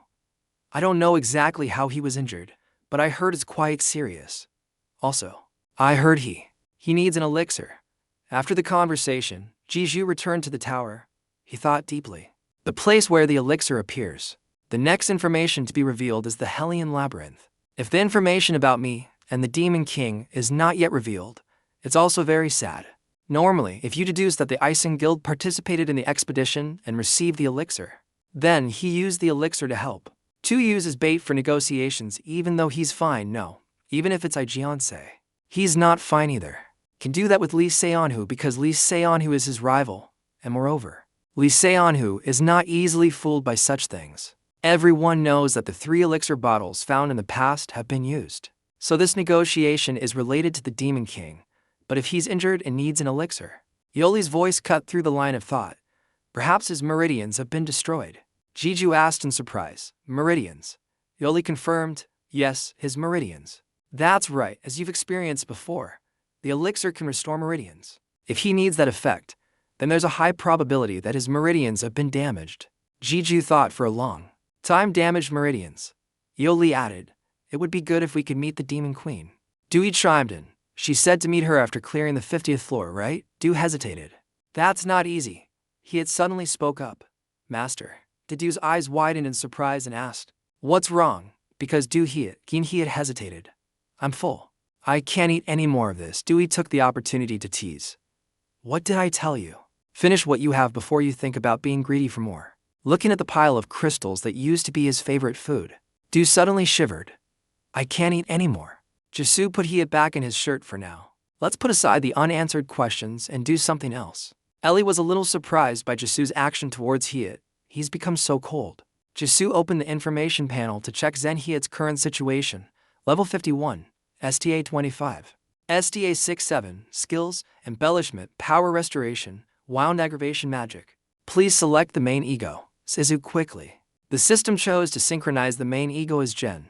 At the same time, the system also asked him to choose a sub-ego. After that, he would put the sub-ego into synchronization. The synchronization process began. This process emitted a dazzling, brilliant aura that lit up the entire room. A few days later, at Incheon International Airport, the day of the establishment of the Issing Guild branch office finally arrived. Incheon International Airport, a crowd of people poured out of the arrival hall. A man in full armor said, "So this is Lyciano's country." His eyes were arrogant. "Who cares? I just want to fight." The blonde woman. The blonde just turned her head and frowned at him. Joker was the leader of this group of people. The camera flashes kept going off. "Please say something. What will the guild's operating policy be from now on? What is Mr. Ijeon Seo doing now? Winter is coming soon. Everyone, please." The eyes. Joker wasn't very patient. He saw someone holding up a sign of Woogie, the proud hero of South Korea. "Joker Han, HMPH, how dare you guys consider we are compatriots just because we have the same skin color?" He gritted his teeth in hatred. "I'm on a whole different level from those people." A little girl ran up to Jogger. She nervously held up a wreath. Please protect South Korea." Jogger's eyes showed extreme disgust. The guard. The little girl seemed to sense that the person in front of her was unhappy. A hand grabbed the little girl's arm, startling her slightly. Chairman Ot-do, who was carrying the little girl, placed her on his shoulder. "Up you go." The reporters rushed to take pictures. "It's the association chairman. Quick, take a picture." The chairman smiled and teased. "Manager Hans Jogger, you don't know how to create an image at all." Received notification. "What's wrong with this wreath?" The little girl, sitting on his shoulders, was very excited. Joker weighed the pros and cons in his head. The chairman of the South Korean Players Association. He's not someone I can afford to offend. Joker was not happy. Is the South Korean Association so careless? Why are there so many civilians in the official area? The chairman smiled kindly. Haha. It seems the South Korean branch manager of the Izon Guild also doesn't know how to assess people's abilities. Deep in his voice was a reminder. A child like this could cause trouble. "What's wrong with you?" Soccer obviously heard it. From his warning, the wreath in the little girl's hand was roughly snatched away. The blogger unwillingly roared, "I am very honored to receive this gift." The chairman's attitude became more cordial. You should say that to this little lady. The association has prepared a welcoming ceremony. I hope you will attend." The wreath was thrown violently on the ground and broke apart. GOC stomped his foot angrily. He stomped on the wreath to vent his anger. "Damn it, those monkeys are playing tricks." He gave an order to his subordinate. "HMPH, let's go straight to the branch." The subordinate asked, "Aren't you going to the South Korean Association?" Joker raised his voice. "Why should we do what they want? Tell them we have to prioritize checking the branch building first." The subordinate obeyed. "Understood." Kim Didu, Joe thought. It's strange that most of the information about him is restricted. He looked out the car window. "Well, that's right, because he's involved with the demonic realm. But it's okay," Jogger smiled. "A wicked smile because I can easily. I wonder what expression he'll make when he sees the corpses of his relatives." The car stopped. "We're here." Joker got out of the car. He frowned. "Recently. This should be a main street. Why is it so quiet?" A voice from the announcement speaker rang out. "It's happened again. A gate breach has occurred. All civilians, please evacuate immediately. This is not a drill. I repeat, a gate breach has occurred." Sung-hoon Hun informed the person on the other end of the phone. "The evacuation and lockdown are almost complete. You can start now." The person on the other end replied. "Understood." Sung-hun asked, "Yes, this will be the last time I contact you." Setting up the barrier. The light of the barrier gradually spread around, covering a large area. A name appeared on the phone. The best secretary, Hel Sung-gun. The call status showed ended. Jisoo was relieved. "This way, I don't have to worry about witnesses anymore." "Well then, open the gate." People stepped out from the gate. The undead army assemble. The headless horseman invest, and the necromancer followed behind. They agreed. They knelt down in unison. "Greetings, great master." Deduong. He nodded. "Yeah. You all know the plan, right?" He gave the order. "Those with red armbands are allies, the rest are enemies. As soon as you see an enemy, destroy them." They all acknowledged. "Yes, sir." He commanded. "All right, everyone in position, follow the plan." Seogu was amazed. He really created a gate breach. He's paying attention to me. Why are the ordinary skeletons so strong? The energy radiating from the Lich and Dullahan is on par with a high ranker. Kim Dong-hee exclaimed. As expected of player Kim Jisoo, he always exceeds our expectations. The guy next to him asked again, "Are we really going to confront the Izon Guild branch?" The guy thought. Xiaomi is also participating. Next to him is someone from the Thorn Guild, right? A month ago, a person. Thorn Guild. The second person said, Maninta Guild. Both agreed. Then wants to form an alliance with player Kim Jisoo. Hokkaido was surprised. Huh? An alliance?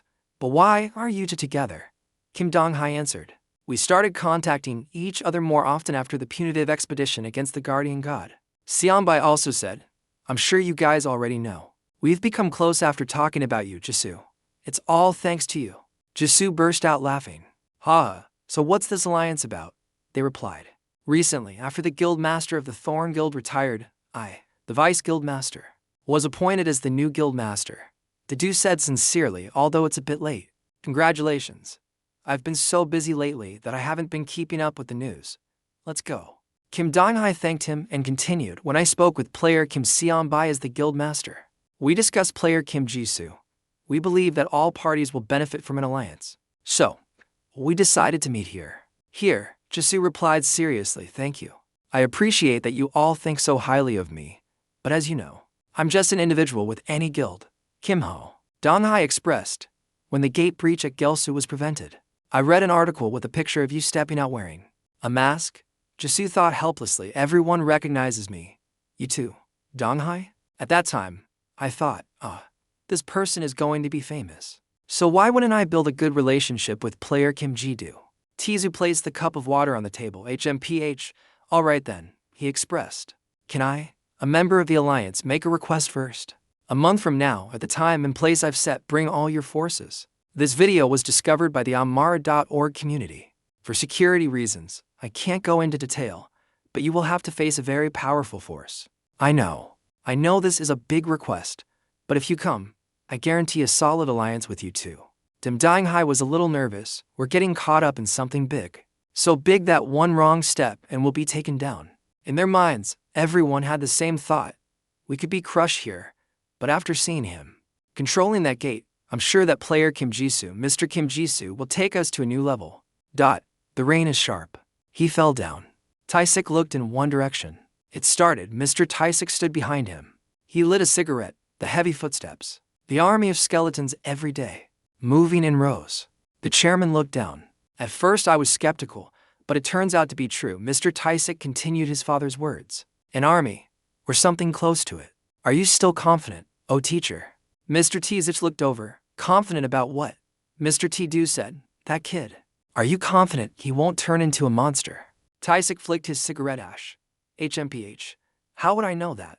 I just want him to be happy. The chairman said deeply, if that kid becomes a monster and interferes with our plans, I'll have to intervene. So, Taisik looked at him in silence. My son. Someone approached the two of them. He reported. Director, Mr. Chairman, it's ready. Mr. Taisik instructed from this moment on. Don't let anyone enter this place. Whether they're a player or not. Not even a mouse is allowed to get in. Raindrops flowed down his stern face. We're betting on it. The honor of GZGO or something.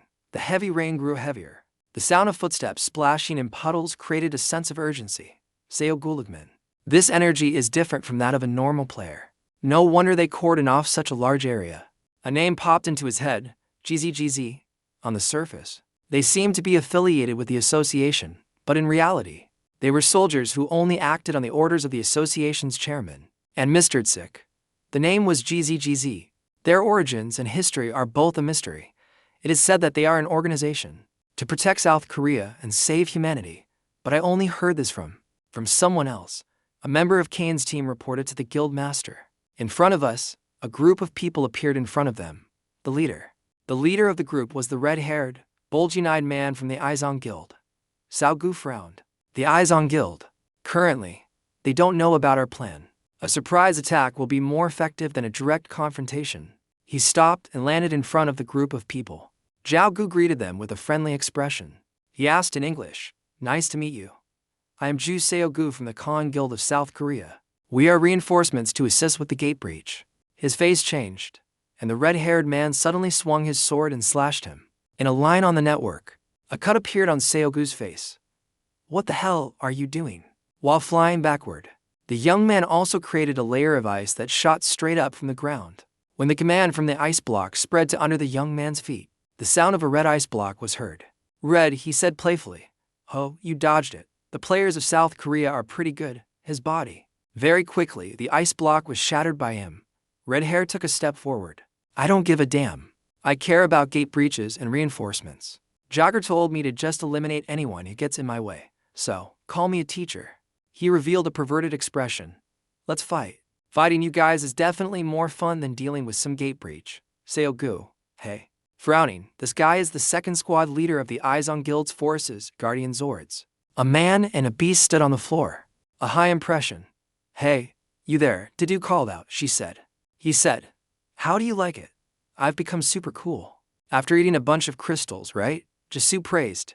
Yeah. Thank you, he said. And the girl smiled happily. Didu sat on Jia-in's back. I miss you. And Dongyo said, so it's really starting. The forces of the South Korean branch of the Idang Guild are as follows. Branch Manager Han Seok-jio is the Commander-in-Chief. First Squad Leader Chai Lamon. The second team leader predicts. Dude, the team leader. Divide the teams so they can't find. He signaled Water Element. The Water Element was activated, turning into an organization. Its body into liquid. In elemental form, he glided down from the rooftops like a flash. He jumped onto other rooftops to move. Jiazu considered. In terms of numbers, our side has the advantage, but we can't be complacent because of that. Our side has the advantage. Our side is just a temporarily assembled alliance. If we let their teams regroup, we will be at a disadvantage. Xianbai drew her bowstring with 4 small arrows. About the first squad leader, Chalamon. The 4 arrows exploded as they approached the target. Chalamon was completely unscathed. Is this South Korea's welcoming ceremony? Let's drink. And Jun Sunggu felt a little unlucky. Why did we run into Chai Lemon? The two sides fought fiercely. Mr. Donghai? We're busy dealing with the regular members of the guild, so we don't have time to help them. By the time we're free, Kim Jiju has just appeared. Chalamon Songla. He kept swinging his sword, the natural shield of the tank creaked loudly. The surface of the shield was already slashed with the mark, Earth, Rundiwon. Earth shield. A wall of earth from the West Sea. A wall rose from the ground in front of the young man. He struck the earth shield with great force. The wall was shattered. A cloud of dust and sand on the metal shield and deflected to both sides. Xiaomi watched worriedly as her teammate was buried in the pile of dirt and sand. Jian. Chalamong. With contempt, weak. With this level, you dare to ambush us? You're hurting my pride, he roared. At the very least, you should have brought a celebrity to take me down. A figure holding dual swords jumped down on his head. The celebrity is here. You dog. Chalamon's eyes widened, his pupils shot up. The dude didn't say much and stabbed him. 2 swords against Chalamon's gun. What? Fresh blood. When Jia Du drew her sword in unison, cannibalism has been activated, attempting to ego-fy player Chalamont. Egofication of player Chalamont failed. A part of player Chalamont has been absorbed. Chalamont's subordinate is stunned. The Alliance Guild is also wide-eyed. Cannibalism activated, attempting to ego-eyes. Player Chalamon, a monster with a wide-open mouth. With sharp teeth, player Chalamond's ego transformation failed. A part of player Chalamon has been absorbed. Zizu was surprised. Huh? You failed to transform. Part of, Master, you called out. Didu came to his senses, right? That's not important right now. He landed on the ground. Jizu was concerned. Jian. Let's go. Are you okay? Dunzun was in a little pain. Yeah. The young man wiped the rain from his face. You're late. Jiju apologized. Sorry. I'm sorry. He reached into the gate for something. Here, a side gate. He took out a bottle. Drink this elixir. Juns wondered. Where did you just pull that from? He asked disapprovingly. I'm not a warehouse, you know. Chalamon's subordinate was still stunned. Captain was taken down with a single blow. Mr. Donghai was also too surprised to speak. Celebrity Kim Jizu, a darkness fell over the chicken's head. He had a bad feeling. Why did the sky suddenly turn dark? Jia Jijiam Long. The big bundle then opened its huge mouth and bit down, reaching the chicken's head, and was half swallowed by it. The remaining men were terrified. What the hell was that? Kim Donghai was tense. Go. A monster. Is it an enemy? He looked towards Kim Jizu. Or is it Kim Jisoo? He looked at him. He winked. Mr. Donghai understood. He announced to his team, the wolf is a Feta. Don't attack it and retreat. Only the members of Squad 1 were left at Jia's feet, so he thrashed around, and the members of Squad 1 used their skills. Of their abilities, the magic hook transformed into a fire hook and attacked Jia. The water on its body shot out, surprising the others. They don't have anything. I don't see a wolf anywhere. Is it dead? The stream of water flowed under their feet, and then it reformed right behind them, and Jia opened her mouth wide. A group of people were dealt with, or it's heading that way. Quick, attack. A young man asked. The rear is exposed. Should we attack to create a pincer formation? No, Mr. Donghai said calmly. Just be patient. If we recklessly join the fight, we'll get caught in the crossfire. He became quiet. Just now, Chaelman's presence disappeared, as if his body had been devoured by something. It was just like last time we were punishing a guardian god. He broke out in a cold sweat. Jiju used the ego's skills to join the fight. The sound of Herm's shoes made the members of Squad 1 cry out, ugh, I can't see anything. The other group was thrown into chaos by Jia Yan. Kill them, everyone. Kill it. Mr. Donghai watched as one man and one beast fought frantically, slaughtering like plain fruit ninja. The young man slaughtered like plain fruit ninja. He held his breath. Mr. Donghai laughed bitterly. Hey, what the hell is this? I can't see anything. Mr. Sanghong? He dashed towards the skeleton soldiers. The sword aura of that Joker guy HMPH. Ha ha ha. To think they'd need our help for just a single gate break. The guy who just set foot in this country is on a killing spree. Talon is fighting him, facing off against the Headless Knight. What a predicament this country is in. With a whistle, the necromancer observed from above. A red glint shone in its eyes. A flicker appeared in the necromancer's eyes. HMPH, I have to help. I must hold this group back, by the master's order. It looked at Joker. He's very strong, not to mention that weapon of his. It's our natural enemy, a counter to us necromancers and our magic. The necromancer chanted, and a rain of arrows was formed. Joker frowned, looking up at the scepter in its hand. The necromancer summoned. The rain of arrows poured down fiercely. The target was Joker. That guy. HMPH, he swung his sword back. Level with his head, Joker swung his sword. A swing of the sword. It's useless. The guy let out a long slash, creating a layer of sword aura. The rain of arrows, upon hitting that whirlwind of sword aura, immediately shattered and disappeared. The lingering sword aura swept towards the necromancer. The necromancer was affected by it. HMPH, Joker sneered. You fool. You've underestimated Nai's power. The woman who was fighting heard Joker's command. Talon, over here. I think I can handle this myself. Go and regroup with the other teams, Talon suggested. Branch manager, I think that's possible. That's not necessary, Joker said decisively. No, just look at this battle. Their movements are different from other strong monsters. Ordinary monsters. His gaze shifted behind him. I have a bad feeling about this. The corpses of Icing Guild's Team 1 were scattered everywhere. While the Alliance's numbers were preserved, they looked into the distance, towards the skeleton soldiers' battlefield. That light just now was at the Icing Guild. And Dong said. He exclaimed, as expected. The scale of a battle between rankers is on a completely different level. Jisoo asked his companions. His egos, L and Dua, spoke. Could it be? L replied. That's right, master. Dua continued. Yes, I can feel something very disgusting from that direction. L told him. It's a sword. Jisoo muttered. The sword. L added, however. I can also feel another energy bearer hastily cut in. Master, master. The skeleton soldiers have been completely wiped out. Jisoo was startled. What? He frowned. Faster then. I imagined. Jisoo looked at the wolf, Yayan. Yayan, let's go. Raindrops fell, creating ripples on the ground. He told the others, I'm going ahead. Regroup with the other teams. After everyone has treated their wounds and reorganized the formation, gather together. He told everyone. After speaking, he mounted Yayan and left. Yayan. It leaped from one building to another over the rain-slick city. Rain covered the glass surfaces. A click. A fist slammed down on the table, in the association's headquarters. How could the association do this? A meeting was in progress. This is clearly an act of oppression. A gate break occurred in Yoksum, but they kicked us out. Even though we're the guild that manages that area, the guild master of Hephaestus, Jang Manchul, complained. We, the Hephaestus Guild, will not let this slide. The guild master of Blue Dragon also agreed. The association has never acted so autocratically before. This is very strange. Strange, his eyes shifted to the side. He looked at an empty chair.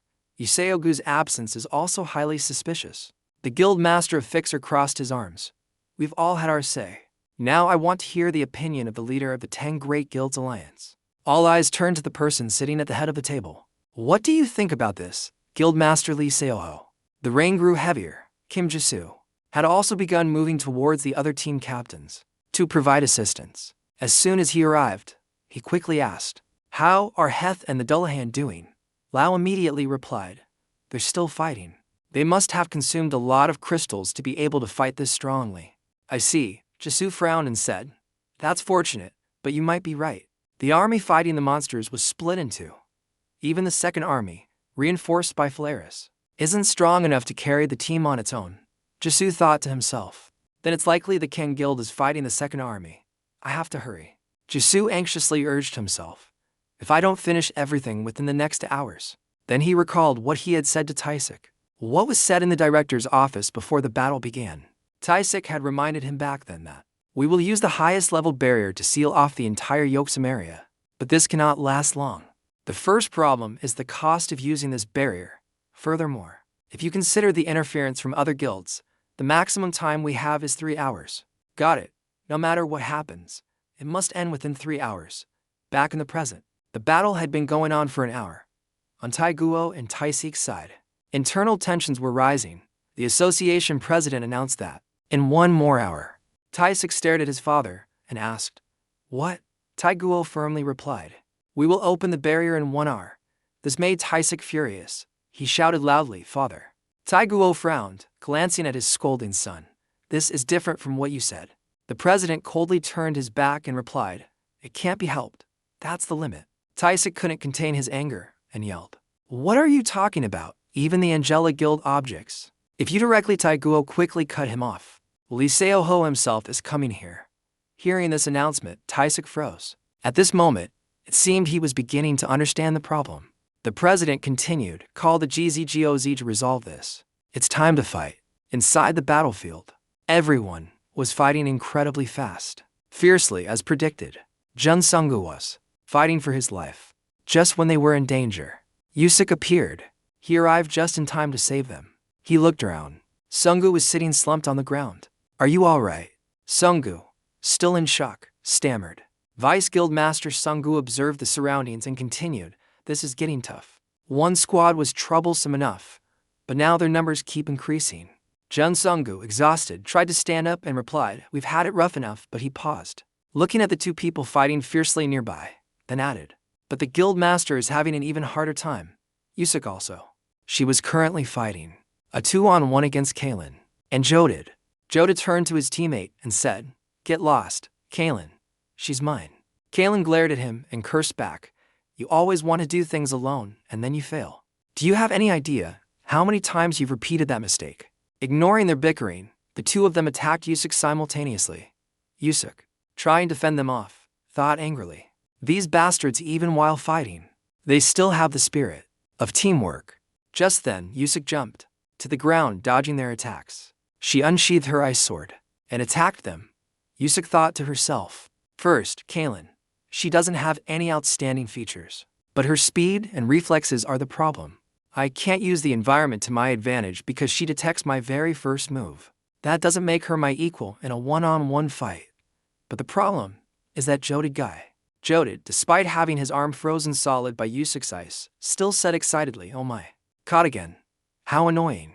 "Hey, Kalin." Kalin, annoyed, glanced at him and replied, "Don't be so careless, you lazy oaf." She then rushed forward with extreme decisiveness, delivering sharp slashes at Jodid. Various parts of his body were sliced off, but strangely, they were regenerating.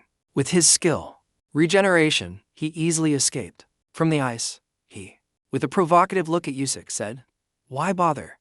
It won't work on me anyway." He acts as a tank that can absorb fatal attacks from the start.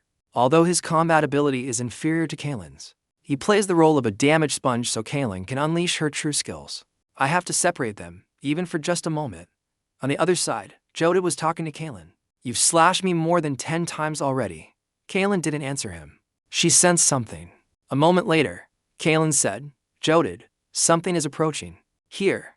Jodid chuckled and asked back, "What is it?" While they were confused and unsure, something flashed past them.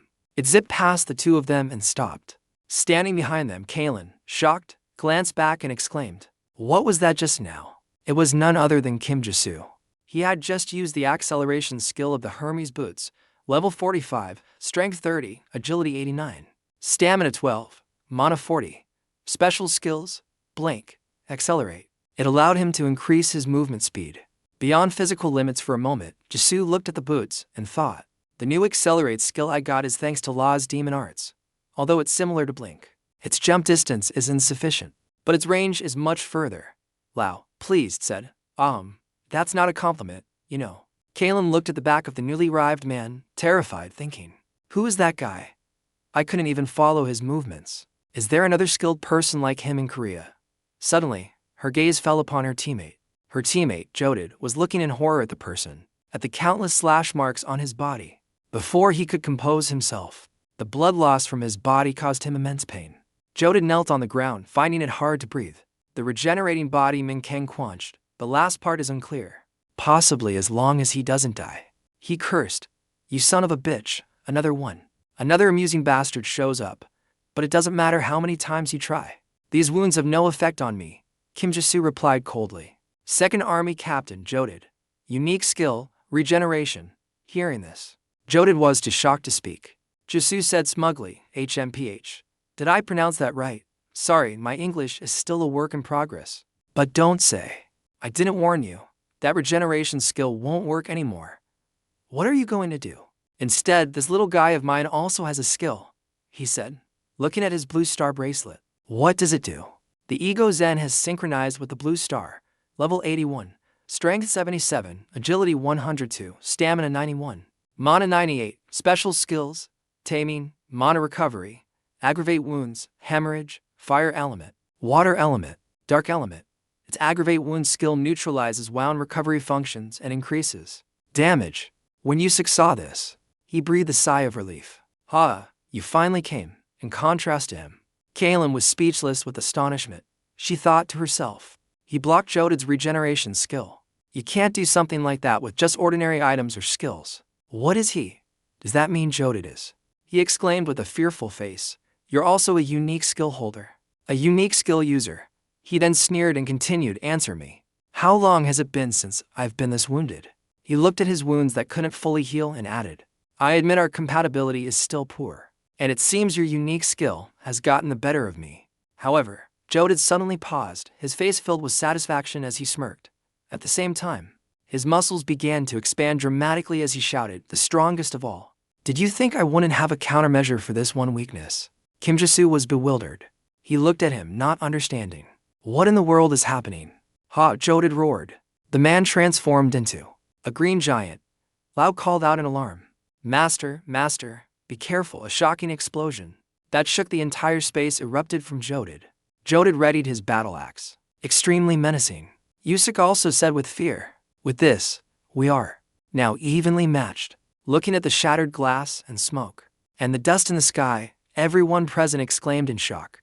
This is insane. Even with this much rain, there's still so much dust. Talon also fell into deep thought, contemplating Jodid's power. She thought to herself, this fight will probably lean in his favor now. It's a skill that can convert the surplus of his regeneration ability into a temporary, destructive boost in combat power.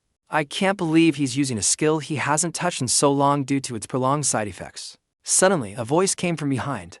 Where are you looking? She immediately turned back to face Yusik, who appeared from behind a layer of ice, and said in a firm voice, I'm not down yet.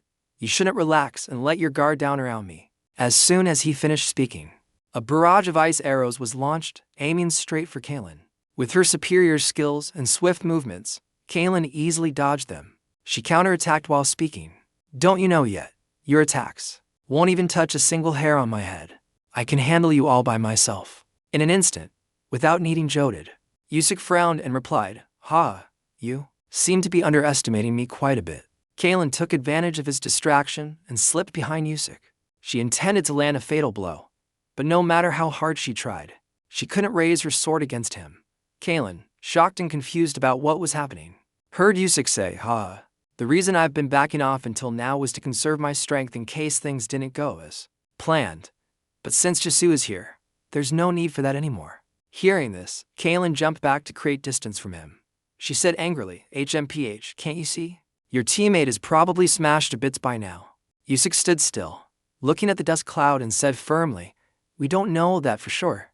A few seconds later, the dust cloud began to clear, just a little more, and they saw Jodid being stabbed twice by Kim Ji-soo from behind, although Jodid was still standing. This scene alone was unbelievable to Talon. She screamed in horror. No.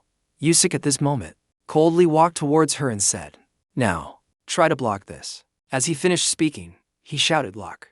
Ice Castle." Kaylin couldn't react in time. Her eyes showed clear shock and horror within them. In the blink of an eye, she was completely frozen solid and defeated. The onlookers were excitedly watching the good show. Wow, really? They were amazed by his move. Yusik feigned innocence and said nonchalantly, "Oops, I overdid it. Just a bit hot-headed, you see." Then his gaze fell upon Kim Jisoo. Yusik thought in confusion. Jisoo, he hasn't finished yet. Jisoo, on his side, was also baffled, not understanding what was happening. Lao appeared and said, "Master, what are you doing?" Jisoo sneered and thought, "Ugh, why can't I pull it out? What's going on with this guy's muscles?" Jodid suddenly grinned. He looked puzzled. Then he used his own sword to stab himself in order to stab Jisoo. Fortunately, he managed to retract his two swords in time and dodge the attack. Jodid pulled the sword out of his body and walked towards Jisoo, even though his body, although he didn't want to, he still had to admit, "This is hilarious. I thought this country had nothing to be proud of except the Demon King and Lee Seoho. I never expected there would be two players who have reached this level. Let's start the real battle now." Just as the fight was about to get intense, Sung-hoon ran over from a distance, shouting, "Ranker Kim Jisoo, you need to end this quickly. Ranker Lee Seoho, Ranker Lee Seoho. Lee Seoho is coming from outside." Taisik and his father were standing guard in front of the barrier gate. Lee Seoho's people had also arrived. As soon as he got there, he said, "Isn't it time you told us?" Association President, he stared with a serious expression. His voice continued, "What is happening here?" Sung-hoon rushed in to report. "Ranker Lee Seoho is coming. Ranker Lee Seoho is coming." Kim Jisoo asked anxiously. Lee Seoho, Jodid, standing next to him, said angrily, "HMPH, he interrupted our fight." At this point, Jodid could no longer keep his cool. He had given up. "To do this right when I was getting so hyped up. Don't interfere." Kim Jisoo was one step faster. He used bind to stop him. Jodid was pinned. Restrained, he cursed in anger. "This bastard." Jisoo quickly shouted, "Sung-hoon, see, take this chance and get out of here. I'll finish things up soon." Sung-hoon hesitated, not leaving. He stood still and thought. Although the association decided not to interfere in this battle as much as possible, suddenly he grabbed his sword and charged towards Jodid. The person behind him said, "I will support the Zen Guild. The situation has changed." Seeing this, Jodid shifted his attack towards Jisoo. He glared and said, "A pathetic skill like this is nothing." He used a skill to enlarge his body and break free from the binds of Kim Jisoo. Jodid started running and said, "Now that the obstacle is gone, get out of here. The battle has just begun." Jodid unleashed a heaven-splitting slash towards Jisoo. The cloud of dust and debris created by the slash gradually dissipated. Jodid, shocked not to see Jisoo, exclaimed, "Did he disappear?" Instantly, Kim Jisoo appeared on a lamppost behind him. He said in a serious tone, "I hate to interrupt you while you're this excited, but I don't have much time left either. I have to end this as quickly as possible." The Dark Element skill was activated by Jisoo to deal with Jodid. Meanwhile, Lee Seoho was still questioning Taisik and his father. He said, "Isn't it time you told us? What's going on here?" Association President Lee Seoho looked at the men in black suits and continued, "GZGOZ, right, TSK? They're using threatening looks to block the way. Or are you planning to fight us?" The association president had to explain, "Of course not. There must be some misunderstanding. The association requested everyone's cooperation, and as far as I know, all of you have accepted that request." Lee Seoho bluntly replied, "Cooperation? Calling that request cooperation is very wrong. The guild master of the Hephaestus Guild, the guild based here, received an eviction notice. Didn't they? We are just trying to help prevent the explosion. Why is the association refusing our help?" He glared and added, "Or perhaps, is there something going on inside that we shouldn't know about?" The situation was extremely disadvantageous for the president. He pondered in silence. A moment later, he spoke. "Don't jump to conclusions, Guildmaster Lee Seoho. We are simply maintaining the barrier to prevent further damage. Furthermore, we can't let anyone risk their lives just to provide unnecessary reinforcements like this." Hearing this, Lee Seoho angrily retorted, "Unnecessary reinforcements? Am I surplus reinforcement? Thanks." Both sides fell silent after this remark. After a long-winded explanation of empty excuses from the president, Lee Seoho could wait no longer. He said, "If we were to say we're entering by force, would you try to stop us?" The president said. Taiguo didn't hesitate to reply. Yes, everyone present was extremely surprised by his answer. Association President, why would you? Taisik immediately drew his weapon and prepared for battle. Seeing him like this, everyone was a bit terrified. They calmed themselves and said, "All right, let's go." Lee Seoho, at this moment, calmly said, "Then how about this? I will go in alone, without anyone accompanying me." He used telepathy to speak to the association president. "Don't worry, Mr. Taiguo. I won't breathe a word about what I see inside. On the contrary, I'm on the same side as you. Back to the fight." At this moment, he had begun to cast the dark element. It could turn the body into shadows. This element can create things that players can't even imagine. Jisu used bind on Jodid. Jodid, seeing himself tied up by the same ropes as before, burst out laughing and said, "Haha, you've seen with your own eyes that this skill has no effect on me." But the next second, he felt something unusual. "I can't break free," Kim Jisu explained. "The dark element may look like it only changes my appearance, but what's more important is its second effect. Strengthening skills with similar attributes," Jodid cried out. He thought in agony and alarm, "Damn it. I'm being pulled closer to him, to his sword." Kim Jisu coldly thrusted his sword straight through Jodid, and just like that, he was logged out of the game. The system then displayed a notification. Cannibalism has been activated. Player Jodid's codification begins. Player Jodid's codification successful. And so, Jisu gained a new ego for himself. Although Jodid was eliminated, the dark element had a major side effect on his body. Phew, because this thing puts a huge strain on my body. I was trying my best not to use it. Lao appeared and said, "In this situation, you couldn't avoid it, Master. You know you can't rest for too long just because you're tired, right?" Jisu sneered in response, "I know, no need to keep nagging." After speaking, he looked over at everyone, seeing the group of U6 people staring at him. Kim Jisu stood up and said, "Let's go, Yayen." Yayen, water element. He then advanced towards him. "The battlefield," Jisu said. "The group of Delahans, how are they?" Lao immediately replied, "They're still fighting. Holding on." "Where are they?" "Just go straight a little further." Jisu followed the directions towards the battlefield. Over there, the Headless Knight and Heth were fighting against Dozer. Seeing this, Jisu called out a greeting. "Long time no see." Dozer, shocked, looked at him and stammered, "Kim Jisu." The battle was still raging on, incredibly fiercely. On this side, Dozer was getting beaten up by the Dullahan. And Heth, after a while of fighting, he winced and thought, "Unbelievable. My opponents are just a Dullahan and a Lich. The weapon in my hand is the Holy Sword. Normally, a truckload of these bastards wouldn't even be a scratch." Dozer channeled his power into the sword and shouted, "You damn steel scraps. Don't underestimate me." As he finished, a massive wave of energy shot towards the Dullahan. The two of them quickly dodged. The fatal blow missed. Dozer stared in frustration. He thought helplessly, "They aren't ordinary monsters. If they were monsters with intelligence, they should have attacked my opening after I used that huge attack. But that Dullahan didn't attack and just waited for the Lich to recover. It seems they don't intend to defeat me, but just want to stall for time." At that moment, an object appeared in the sky, flying at an extremely high speed. Dozer looked up in confusion and thought, "Just as I thought. Considering the timing, something strange. This isn't just a simple gate break. It wasn't an ordinary explosion. The one who just arrived was none other than Kim Jisu." He looked at Dozer and said cheerfully, "Long time no see." Dozer, not recognizing him, replied with a frown, "Who are you?" "Our boy Jisu," then proudly answered, "Kim Jisu." As he spoke, he summoned his blue wolf, Yayen. Hearing the name, Dozer repeated, "Kim Jisu." He raised his holy sword and swung it wildly. In terror, Dozer turned away and looked at the Dullahan group, thinking to himself, "So this is why they haven't been using their full power all this time." Jisu, without hesitation, charged forward. Dozer was about to use the holy sword to block the blow when he suddenly remembered what he had been warned about the day before. He was told, "Dozer, you must be careful with his sword. If I'm right, the sword can probably absorb the power of the holy sword." Instead, he didn't fight back and only dodged. Jisu thought to himself. He figured it out. Lao, seeing this, also voiced his thoughts. It seems Seo gave him a hint.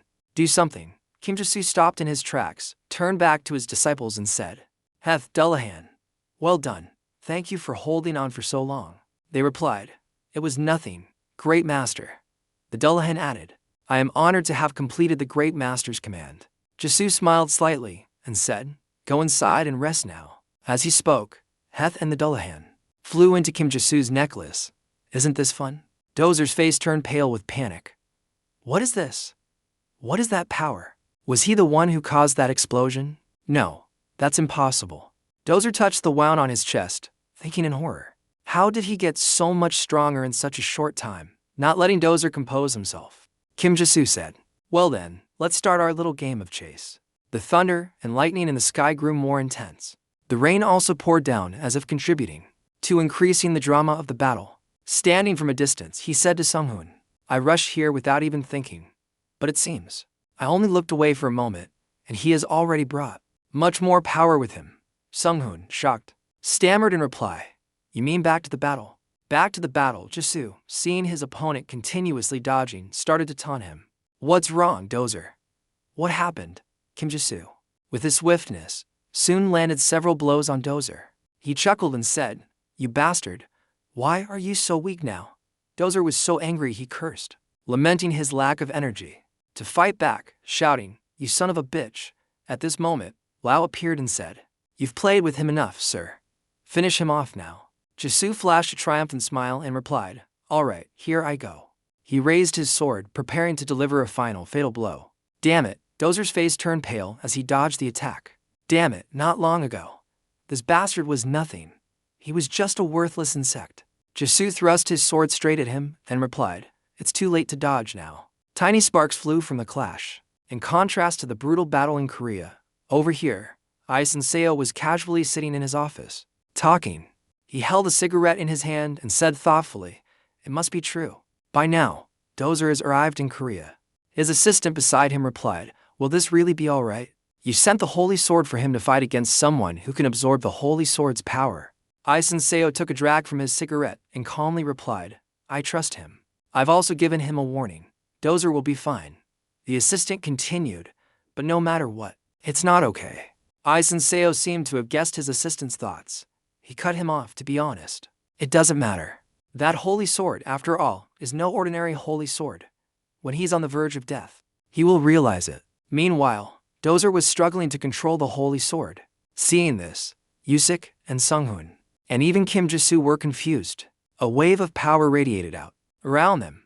Dozer also had no idea what the hell was going on. He looked at the sword in his hand and said, what's this? Something was just absorbed, but it feels very different from Kalen's. Lao immediately appeared and said, I see now. I thought it felt strange before. It's no longer a holy sword, master. To be precise, it's a corrupted holy sword. Jisu confirmed, a corrupted holy sword. Lao continued, it's not a holy sword. It's more like a demon sword. Dozer, seeing this, said smugly, what the hell is this? You're not so tough after all, huh? His entire body began to glow with the blue light of the holy sword. Dozer chuckled and shouted, that's right. This is how it should be. I will kill you in the most painful way possible. Kim Jisu calmly said to Lao, you said it's more like a demon sword, so you can't do anything about it. Lao sneered in reply, it's not that simple. That's what I mean. Jisu raised an eyebrow, huh? I thought this would be a piece of cake. Seeing this, Dozer said angrily, what the hell have you been muttering about all this time? He got into a ready stance and added, you're really delusional. Let me chop you to pieces. Lao was about to say something more but was stopped by Jisu. He's coming. Let's go. Dozer, after speaking, charged like a madman towards Jisu. Back to Ai Senseo, the cigarette he was smoking had burned out. He took out a new one. The assistant next to him asked curiously, not an ordinary holy sword. You must have very high expectations for Dozer to entrust him with that sword. Ai Senseo replied sternly, expectations. HMPH. He chuckled slightly and continued, well, you could see it that way. The battle over here was reaching a climax. Dozer, with the holy sword, was gaining the upper hand. Although Kim Jisu managed to dodge several of his consecutive attacks, he was still unsure how to deal with it. Seeing this, Sunghoon, holding his staff, was about to rush in, saying, Ranker Kim Jisu is in danger. This is very dangerous. He was immediately stopped by Yusik. Wait, there's something, Jisu. Jisu suddenly slammed his sword into the ground. He used it as a pivot to kick Dozer with a blow that sent him flying. He flew far away. Jisu looked at him with a confused expression and said, what the hell is wrong with this guy? Wasn't he weakened? Lao, understand. It's because of that sword, master. As I said before, That is a corrupted holy sword. At first, it will grant the user power, but in the end, even if it's beneficial. Dozer clutched his chest in fear and said, "My body, what's happening to it?" His face turned pale, unable to believe what he was feeling. Lao added, "It will absorb all of that person's power." Ice and Sio's assistant excitedly repeated what his master had just told him. It will use the user's power and transfer it to its true master. What a terrifying sword. But isn't that a terrifying sword? If that's the case, won't your initial goal of building up forces in Korea become more difficult? If Dozer weakens too quickly, it will be a major disadvantage. Ice and Seo swirled the wine in his glass and replied with a sly smile. "No need to worry. This is a very sophisticated sword, just let it be." Slowly, he will be overwhelmed by Nai before he even realizes it, and that is how he will become a stepping stone for my revenge. The assistant, hearing this, froze in his tracks, horrified by Ice and Seo's ruthlessness. He took a sip of wine and continued, "TSK, this revenge still needs another half a year. No need to worry too much. Although this has happened, things would be different if he tried to force Nai's power out in a short period of time. But I doubt he would need to do that in Korea." Dozer, on this side, was nearing the end of his strength. He trembled as he looked at Kim Jisoo and said, "You bastard. What the hell did you do to me?" He gathered all his remaining strength and leaped up to attack Jisoo, but he was easily stopped by him. Jisoo decisively slashed at his neck, and Dozer's arm, then took the sword. You can see the sword in his hand. Dozer screamed in pain and sneered, my arm, my sword." He refused to believe the harsh reality. He collapsed on the ground, crying his eyes out on the ground. "Boo-hoo, no," Jisoo sighed and said, "I can't believe the revenge plan I spent months preparing ended like this." Lao immediately continued, "Master, it had to be this way. Let's end this. I hate this old man. The cursed enemy of my master deserves a fitting punishment." Kim Jisoo looked at the pained Dozer and said, "Hey, give me your hand." Seeing his hesitation, he added, "It's an elixir. Elixir is his god." As he spoke, Jisoo poured the elixir onto his hand. The arm was healed. The foolish Dozer suddenly burst out laughing. "So, you've realized it now, huh? In the Yan Guild, there's nothing good. At least I'll spare your dog's life." Kim Jisoo angrily replied, "Hey, don't you even know your own condition right now? Check your status window, you bastard." Dozer retorted arrogantly, "What, Lao?" Seeing his arrogance, cursed in anger, "You madman, we reattached his arm, and now he's gone crazy. Now what?" Dozer subconsciously opened his status window. What did he see? He was a level 1, with not a single skill left. He was dumbfounded. Unable to believe his eyes, he stammered, my stats, my level." Jisoo sighed and continued, "So you finally realized it, huh?" You before he could finish, the arrogant Dozer suddenly shouted, "Oh damn it. How the hell am I level 1? Go. Even flies are higher than level 1. I've become a talentless level 1. A level 1 more useless than trash? This fate is worse than death." These words immediately enraged Kim Jisoo. "Do you know what you can do?" He stabbed him painfully and shouted, "You've gone too far, you son of a bitch. You think you're trash? Is that why you were defeated like this by another piece of trash?" Baru, seeing him like this, asked curiously, "Master, why are you so angry?" Lao replied, "Because he has a painful past." Jisoo was still continuously lecturing Dozer. "So what if you're level 1? Even the highest ranking players started from level 1. Were you born at level 1,000,000? Yusik and Sunghoon, seeing this, could only stand by and laugh helplessly. Who told him to cross Jisoo's line? Suddenly, Sunghoon noticed something unusual. He shouted in alarm, "Ranker Kim Jisoo, the barrier opened a while ago. Lee Seoho is coming." Hearing this, Jisoo stopped his punch. He looked at the wretched Dozer and said, "You're lucky." He opened a portal, threw him inside, and ordered, "Heth, use the elixir I collected on him. Yayan, he can't hold on any longer anyway. Take care of the holy sword too." Heth caught Dozer and replied instantly, "As you command, master." Suddenly, Yayan urgently called out, "Master, master." Kim Jisoo glanced at the light in the distance and cut him off. "I know. Right, I can feel an immense mana flow a few miles from here." The three of them stood in a line, proudly welcoming the person who was approaching. Lee Seoho from the distance walked over. As soon as he arrived, he said, "HMPH, just as I thought. This incident is too strange. I can't consider this a normal gate break." Lee Seoho smirked at Jisoo, then continued, "You're Kim Jisoo, right?" Jisoo stood still for a few seconds before answering him. "You know me?" Lee Seoho immediately replied, "Of course, not to brag, but our Angela Guild is quite confident in its information network. However, Even we couldn't fully grasp what happened inside this place. What happened? I want to hear it directly from you. Sung-hoon, beside him, continued, Guildmaster Lee Seo-ho, I am Sung-hoon from the association. Currently, we have almost finished dealing with the explosion, but unfortunately, a few people from the Ezong Guild's branch were sacrificed. Lee Seo-ho smirked. That's a pretty good joke. Alright, clearly, looking at this situation, it's obvious you've dealt with them. But perhaps you don't know. I made a deal with the Ezong Guild. Lee Seo-ho looked at Jisoo sternly and continued. They said they would let me meet someone who possesses something I want. Hearing this, Jisoo thought to himself. The elixir, he raised his hand to his chin and added, and currently, there's only one person who has it, so I had a good idea who it was. So, if you don't want to see your successor chopped into pieces, why don't you show yourself? Demon King. Hearing the words Demon King, everyone froze in astonishment. Jisoo was no exception. He uttered in shock, Zikr. At that moment, a voice suddenly came from a distance. Would you really do something so dirty? While calling yourself a disciple of a god from the sky, a purple-black light appeared and grew larger. The Demon King crossed her arms and casually walked out, continuing, the reunion with my disciple, that I have long awaited, has been ruined. Everyone was surprised by Su Jang's words. Sung-hoon asked curiously, Demon King, is she the real Demon King? Su Jang looked amused. Your friend seems very surprised, doesn't he, huh? Jisoo frowned and thought, she was this close, but I couldn't sense her presence at all. If she were my enemy, perhaps Lao voiced his speculation. Her stealth ability is on a completely different level than Go Huyongqian's. Su Jang shrugged and continued, your reaction is so boring. I was hoping to surprise you. Oh well, whatever. We'll talk later. So, you need the elixir, right? Lee Seo-ho nodded firmly.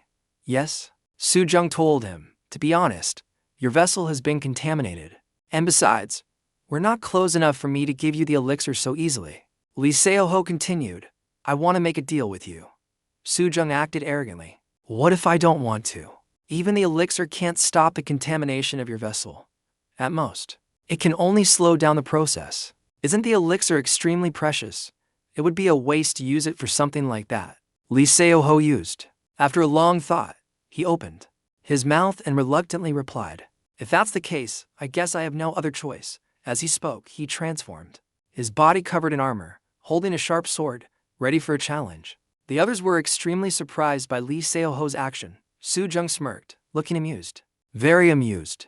Jisoo stood to one side, silently observing. In his mind, he thought, a pure white sword could it be? Knowing his thoughts, Lao confirmed, it is indeed a holy sword, Ellie added. But now it has become much stronger than even me. How pitiful. Seeing Su Jang approach Lee Seo-ho, Jisoo wondered, do you think you can handle that sword? Su Jang said, getting close to Lee Seo-ho's face, no matter how strong you are, wouldn't it be difficult for you to fight both me and Bon alone? This place would also be engulfed in a sea of flames. Don't you hate killing? Lee Seo-ho replied. I don't know. I don't have time to argue about this. Su Jang looked straight into his eyes and continued. Alright, anyway, you never listen to reason. As she spoke, she disappeared right in front of Lee Seo-ho. Then she returned to regard Bon. Su Jang gestured for Bon to get something. The man handed her a vial of purple liquid. Sung-hoon's eyes widened. That is Yusik continued, the elixir. Su Jang smirked. Let's see how we negotiate this. What will you give us in exchange for this bottle of elixir? Lee Seo-ho replied, the people, and the others. I will let everyone here live. Su Jang smiled faintly. This is a threat, not a deal. You're no different from a street thug. In addition, you are not to touch my disciple for 1 year. Deal? Lee Seo-ho took the elixir, agreeing to Su Jang's proposal. Fine, I will definitely keep my promise. Then I'll be going. Su Jang called after him. Wait, swear it on the honor of your god. Lee Seo-ho glanced back. She was also looking at him as he left, with a determined gaze. Jisoo's head was now filled with question marks, not knowing what was going on. Lee Seo-ho then vanished from everyone's sight. Sung-hoon slumped to the ground and took a deep breath, complaining. Because of that immense pressure, I couldn't even breathe properly. Su Jang turned to ask Sung-hoon and Yusik, are you both friends of my disciple? She draped her arm around the main character's shoulder and asked the other two, can you guys handle the rest? My disciple, and I will be leaving first. Heth shouted loudly in helplessness, stay away from my master. Jisoo was still dazed by the whirlwind of events. Before he could say a word, he was dragged away in front of his two friends. Sung-hoon and Yusik stood there stunned, watching Jisu's figure disappear. Jisu was also unconscious for a while. When he slowly opened his eyes, he overheard the conversation between Su Jang and Bon. It's unlocked, isn't it? He unlocked the demon eye with his own power. What an amazing kid. I think he's worthy of your attention. Yes. Indeed. I'm very confident in your judgment. Lao continuously called the main character. Wake up, master. Seeing Jisu open his eyes, Su Jang immediately asked him. Oh, you're awake. Jisu struggled to sit up. He looked around in a daze and asked, this place is my house? My room? He thought to himself. A moment ago, she suddenly appeared and even knew where I lived. He said to Su Jang, the demon eye. You said it was a way for us to communicate, but you used it to spy on me. Su Jang admitted, yes, I can see everything through the demon eye. Jisu angrily shouted, that's an invasion of privacy. You shouldn't be monitoring my personal life. Su Jang took the chance to tease him. What? Are you embarrassed? Weren't you adorable? Jisu shot up. Whatever the case, why did you come all the way to my house? Su Jang retorted. Can a master visit their disciple's house? I couldn't attend the housewarming party, so I thought I could visit on another occasion. The main character lamented inwardly, oh, my back anyway, I owe her a lot. After all, she used 3 vials of elixir for me. He voiced another question. By the way, speaking of the demon eye, who are you to possess it? Furthermore, Liseo Ho Su Jang cut him off. Stop. You must have a lot of questions, but I don't think now is the time.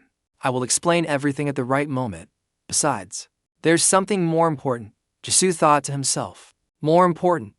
What could be more important than the elixir, the demon eye, and Liseo Ho? Su Jang said to him, listen here. Let me live here. The main character heard this and froze for 3 seconds. He screamed, what? A moment later, laughter filled the main character's house. Su Jang continuously flattered his mother. Ma'am, your skin is so fair and rosy. If you told me you were a young girl, I'd believe it. Jisu's mom, pleased, humbly replied, oh my, don't flatter me like that. Su Jang then turned to compliment Jisu's sister. Your name is Yang, right? You're really beautiful too. You must take after your mother, right? Yang scratched her head in embarrassment. Thank you. Where did Jisu find such a beautiful girl? I thought he liked men. Listening to them, Jisu felt completely redundant in his own home. Yang asked her brother, Appa, where did you meet this beautiful Ani? Their mother chimed in. That's right, tell us, Jisu. Jisu, in an awkward position, closed his eyes tightly and then calmly opened them again.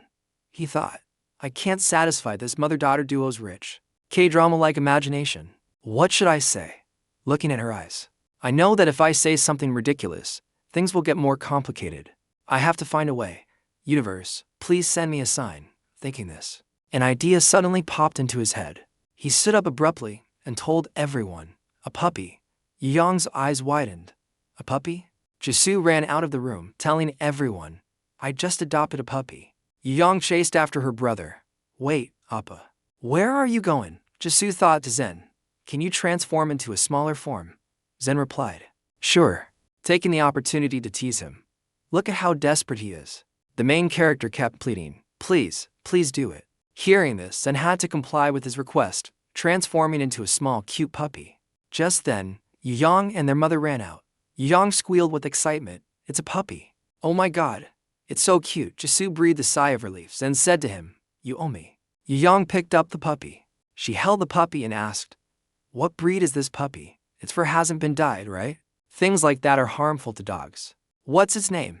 Can I name it? The main character replied, it's not dyed yet. Also, I've already named him Yayan. Yang jumped up and down with joy. You're the best, for once. You seem cool. Jisu thought to himself, for once. What about all the years I've been earning money to support you, huh? Su Jang came out and teased. It seems you know how to use your brain now, huh? The main character retorted. Who do you think I have to do this for? Su Jang changed the subject. I was planning to rest today, but seeing you put in so much effort, how about we talk for a bit? Bon has already found a suitable location. In a coffee shop, the main character called Sung-hoon. Yes. Sung-hoon see. Thank you. I'm sorry for leaving first.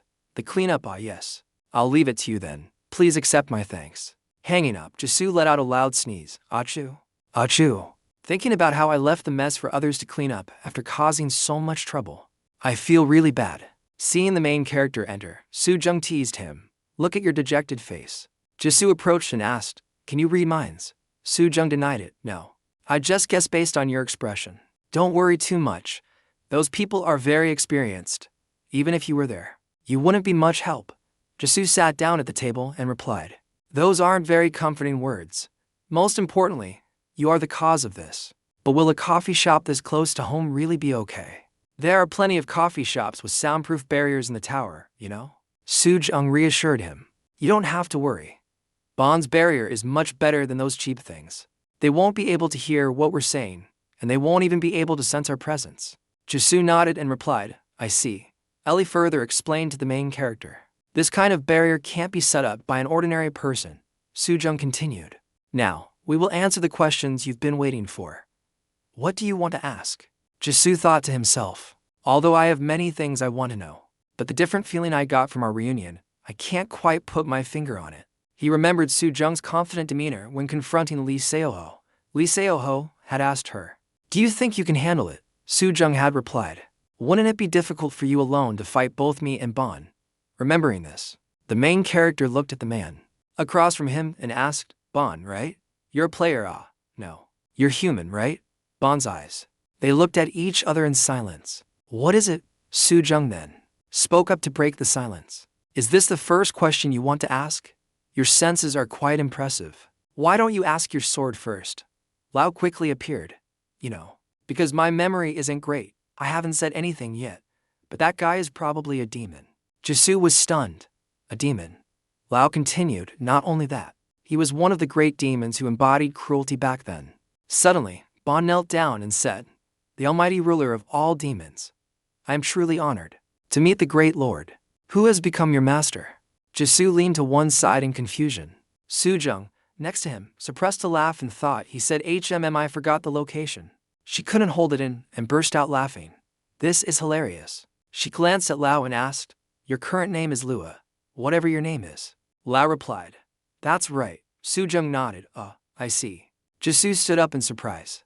Wait, you can hear the ego's voice. Su Jang nodded, yes. I can also hear the sword named Ellie and the human kid you wear around your neck. Zen angrily said, I'm not a kid. Lao said, it's not that strange. After all, you just share a vision. Now Jisoo understood. So that's how it is. Really? Coincidentally, Su Jang told him. That's right. Jisoo slammed his hand on the table and asked, can you really read my thoughts? Su Jang firmly denied it. I told you no. The last time was just because you were thinking about something you wanted to say to me. Even I can't read your thoughts. Even if you stand still. Lao told the main character. She's right. Jisoo covered his face and sighed. Just take it slow. I can't process all this information at once. Su Jang teased. So my disciple is a bit slow. Lao chimed in. That's right. Ellie defended the main character. Don't speak ill of my master. Zen also defended him. Master is not slow. Su Jang continued. I will explain it to you slowly. First, let me say this. Because it seems you're misunderstanding. The person Bond is showing respect to is not Lao, but it's you, she said, pointing directly at the main character. Jisoo's jaw dropped in surprise. Lao said to everyone, that bastard Bond is one of those who betrayed me in the past. Jisoo was surprised again and exclaimed, what? Su Jang admitted, just as he said. Bond was one of those who incited a rebellion when imprisoning the Lord of all demons. To him, Lao is like the king of that era. Furthermore, he shows respect to you for taking someone like Lao as a subordinate. Lao trembled with anger and cursed Bond. You damn bastard. Su Jang clicked her tongue. Sk. Let's put the reminiscing aside and get back to the main issue. Let's talk about the demon eye first, shall we? You must have a lot of questions. You probably haven't had it awakened for long. Even Lao doesn't know much about it. However, I thought it could be a reference. I really want to ask about the story. Hearing this, Jisoo's eyes widened in shock. Su Jang continued. How did you awaken the demon eye? As for you, the demon eye is the symbol of all demons. Jisoo thought to himself. After all, the demon eye is the symbol of all demons. He said to Su Jang, what do you mean? This demon eye isn't a power you gave me. Lao spoke up. I told you, sir. That power is not something humans can exchange. Jisoo was skeptical. Then where did it come from? Is this a power I had from the beginning? Ellie chimed in. The power that woman transferred to you might have been a catalyst, but the one who actually manifested it was you, Master. Su Jang continued. That's right. I never thought you could manifest the demon eye. Lao teased. Are you a descendant of a demon or something? Jisoo retorted. What are you talking about? You've met my mother. She's human. Lao asked further. Then what about your father? Jisoo was taken aback and mumbled, Father. I think. The images of his father in his mind were very faint. He told everyone. I'm not sure. Su Jang clicked her tongue. TSK, it's not a huge deal. But really, the demon eye is not a common ability. Only demons of a certain level can have it. But among them, there are some special types of demon eyes. And your purple demon eye is a special type, Jisoo asked skeptically. What do you mean by special? Su Jang explained. The color of the demon eye represents the demon's rank. Green is low rank, red is mid rank. The main character asked urgently, so what is purple? Su Jang answered bluntly. Imperial, the highest ranking demons, the final level of the demon eye, with nothing above it, is the purple demon eye.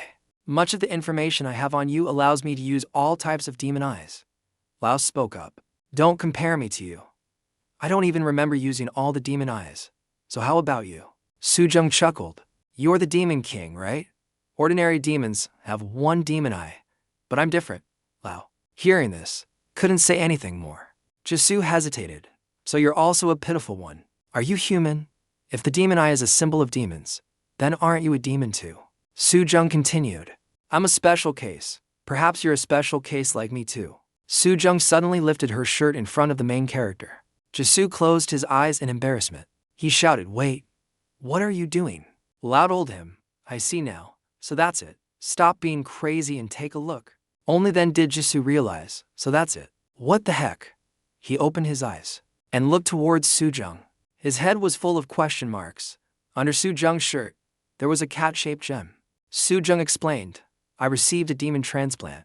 In other words, I'm a surprise. Half human, half demon. Someone standing between the lines.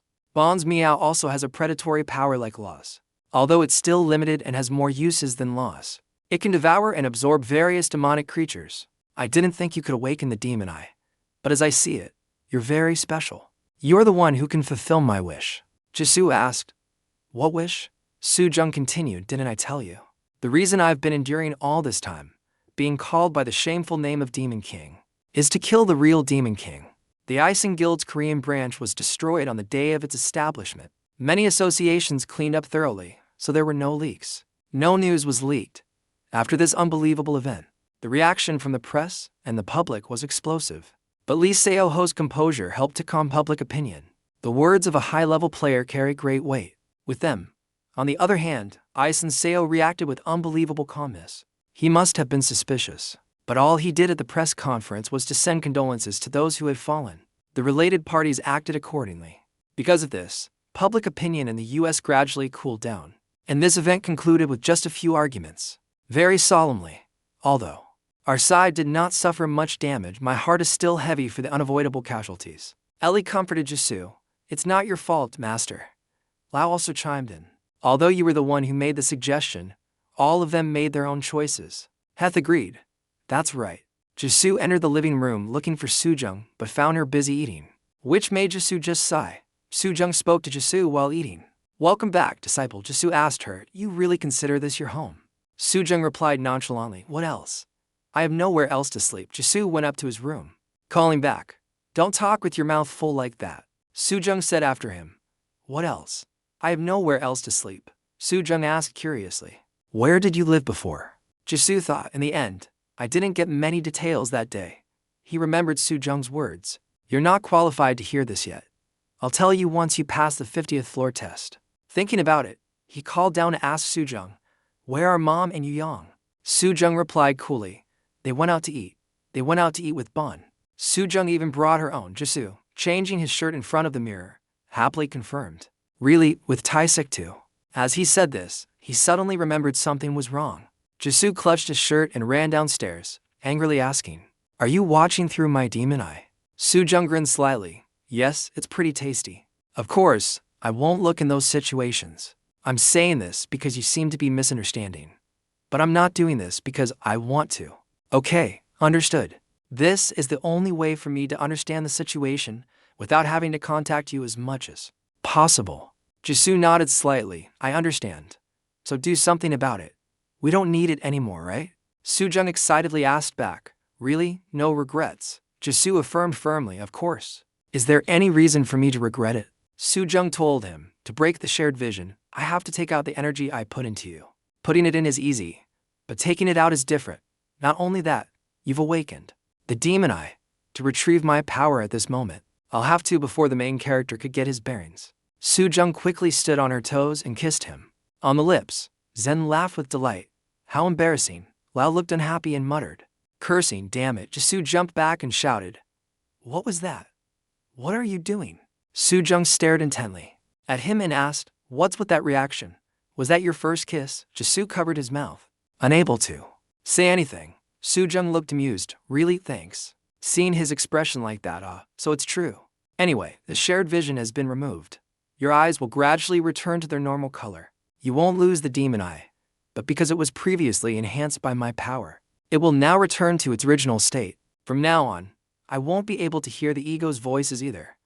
What a pity. It was fun hearing them. Ellie spoke up. It wasn't fun, Zen angrily said. Ellie, are you mad? She continued to tease the main character. I didn't expect it to be your first kiss, sorry. Jisoo thought to himself. Should I just close my eyes and beat her up? Lao quickly stopped him. Hold back, you'll lose. Su Jang turned around and said, well then, shall we go? Jisoo asked in confusion, go where? Su Jang replied, the basement. Bon has prepared something for us. Arriving at the basement, Jisoo was amazed. He exclaimed, this place. Is this really our house's basement? What the hell is this? Lao explained. It's spatial expansion, added in this field. I have to admit he's the best. Su Jang told the main character, impact nullification has also been installed. So if you and I fight, there won't be any problem. Jisoo nodded. I see. Even if you and I fight, huh? Fight? Me and you? Su Jang affirmed. Yes. That's right, Jisoo asked curiously. Why? Su Jang chuckled. What do you mean? Why? Master. Does a master need a reason to spar with their disciple? Come here. I will help you level up. Seeing Jisoo showing signs of anger, Lao quickly called out to calm him down, Master. Jisoo shouted, cutting him off. Shut up. I know what she's talking about. To be honest, I don't have much to teach you right now. But passing the 50th floor test is a different story. The 50th floor is considered the second advancement floor. It's a special floor for those who possess unique abilities. If you strengthen your information, unique ability, you'll have a chance to acquire a second one, like your friend. But it's not like I have absolutely nothing to teach you. Well then, first, raise your sword.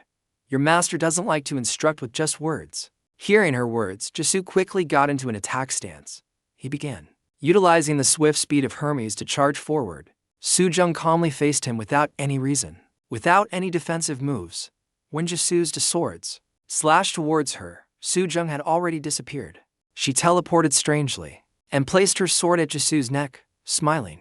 That was easy, wasn't it you? How do you feel? Jisoo's eyes widened in astonishment. She's so fast. Lao denied it. No, she's not as fast as you think. She's just adapting to your physical abilities. Ellie added, you feel that way only because she knows your blind spots, Master. I'm quite annoyed with her, but I have to admit her fighting skills are exceptional. Lao asked. Huh? Annoyed? Why? Ellie snapped back. Shut up, Lao. Su Jang smugly told the main character, my combat abilities and experience, you know them well. Right. I'll let you know. After you've experienced it all. As soon as she finished speaking, she continued to launch her attack. In a flash, Su Jang appeared. Right beside him, she asked Jisoo, where are you looking? I'm here. Su Jang teleported and attacked the main character from all sides. While fighting, she said, Lee Seoho and I are like cats and dogs, sworn enemies. Of course, if the two of us were to clash, neither of us would come out unscathed. It was hard. It was hard for us to maintain a balance. But your existence, my successor, and Isenseo's interference have broken that balance. Jisoo wondered, why are you telling me this? Now, Su Jang replied, I'm just getting straight to the point with you. You need to become stronger, far beyond your current self, within the 1 year we've agreed upon. If you don't grow stronger, Isenseo will be your end. As she spoke, she unleashed her unique ability, Dark Flame. Looking at Su Jang's current form, Jisoo was somewhat terrified. Her entire body was radiating a terrifying dark aura. The whole room became heavy with it. The dense aura Bon had no choice but to activate. his protective mode to defend himself. He clenched his fist, cheering for both sides. The walls of the basement, under immense pressure, began to crack. After a long battle, Jisoo was lying helplessly on the ground. Su Jang brushed her hair back and chuckled. Your last attack was quite something. You truly are my disciple. Lao spoke up. You're the one who's amazing. Su Jang was startled and remembered. Oh right. I forgot to tell you this. You and I are the same age, so let's talk comfortably from now on. Jisoo narrowed his eyes and asked, why are you talking like that at a time like this inside the tower? Dozer was struggling to drag a stone, his body battered and trembling. Heth appeared right behind him, observing. He called out loudly, Dozer, your food. As he spoke, Heth threw a piece of moldy bread right at his feet. Seeing it, Dozer quickly grabbed the bread. He desperately stuffed the bread into his mouth like a starving demon. Heth continued, look at you, so ridiculously happy. It seems someone like you, who deserves to be drawn and quartered, still clings to life. It's only because of my master's kindness that you are still here. Never forget that debt. It was also thanks to his mercy that your wrist was reattached. If you know what's good for you, get back to work, Dozer. As soon as he finished speaking, Heth whipped Dozer's back hard with a whip. Now, Dozer lay in pain on the ground. Dozer was so angry he clenched the piece of dirt in his hand. His eyes filled with hatred, he roared, I'll kill you, I-senseo. Watching Dozer's retreating back, Heth thought, I see. His rage has completely shifted its target. Instead of simple revenge, Master is using him as a pawn for his next move, as expected of the great master. I dare not underestimate his intelligence and his capacity. By now, the reason he made Dozer build a building like this must have a deeper meaning. Jisoo was hiding to one side, observing Dozer. It seems everything over there is progressing well. Lao was curious. Why are you making him do such things? Jisoo replied, I'm just making him pay the price. Suddenly, Bon appeared, causing Jisoo to exclaim, huh? Bon see. Bon spoke up. You can just call me Bon. You are qualified to do so. Jisoo nodded slightly. All right, Bon. The thing you like is still going well, right? Looking at the magic circle in front of Bon. It's so shiny, master. Jisoo recalled Bon's earlier words. May I enter your gate, great master? It seems there are still many things to research. Su Jang chimed in. Bon's knowledge of demon arts is extensive.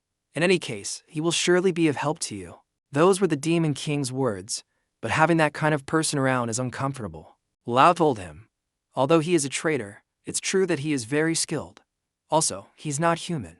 Bon replied to the main character, I've finished. The magic circle emitted a light that blinded Jisoo, forcing him to cover his eyes. He was surprised. What? It's finished, Bon replied. Your gate consumes too much power. Compared to an electrical device, it generates more heat. So I gather the excess mana into one point to study it. Creating a crystal, Jisoo narrowed his eyes and asked, a crystal, sorry. This is really amazing. But isn't this just returning the crystals that Zen and Heth ate? Although I could sell them. I don't need money right now. Bon admitted, you are right. If it were just about creating ordinary crystals, this would only provide a small increase in efficiency. But what I'm aiming for is something more special, a transparent crystal. Essences that become materials or ingredients for creating countless magical tools are called crystals. Their value changes based on the amount of mana gathered, and that mana amount also determines their color. Jisoo held up the crystal. This crystal must be very special, but what do we use it for? Ellie was skeptical. This is strange. I can't sense any mana from it, Bearer said. It feels completely empty. The status window appeared. Transparent crystal, information unknown, Bon told him. Because this type of crystal is very rare, it will quickly become valuable. As long as it's not a fake when appraised, there will be a long line of people waiting to buy it. Jisoo was hesitant. TSK, well, making money is good, but Bon asserted when you find out, and they know its true value, even 1 billion won won't be enough to buy it. Jisoo was stunned. He looked at the crystal.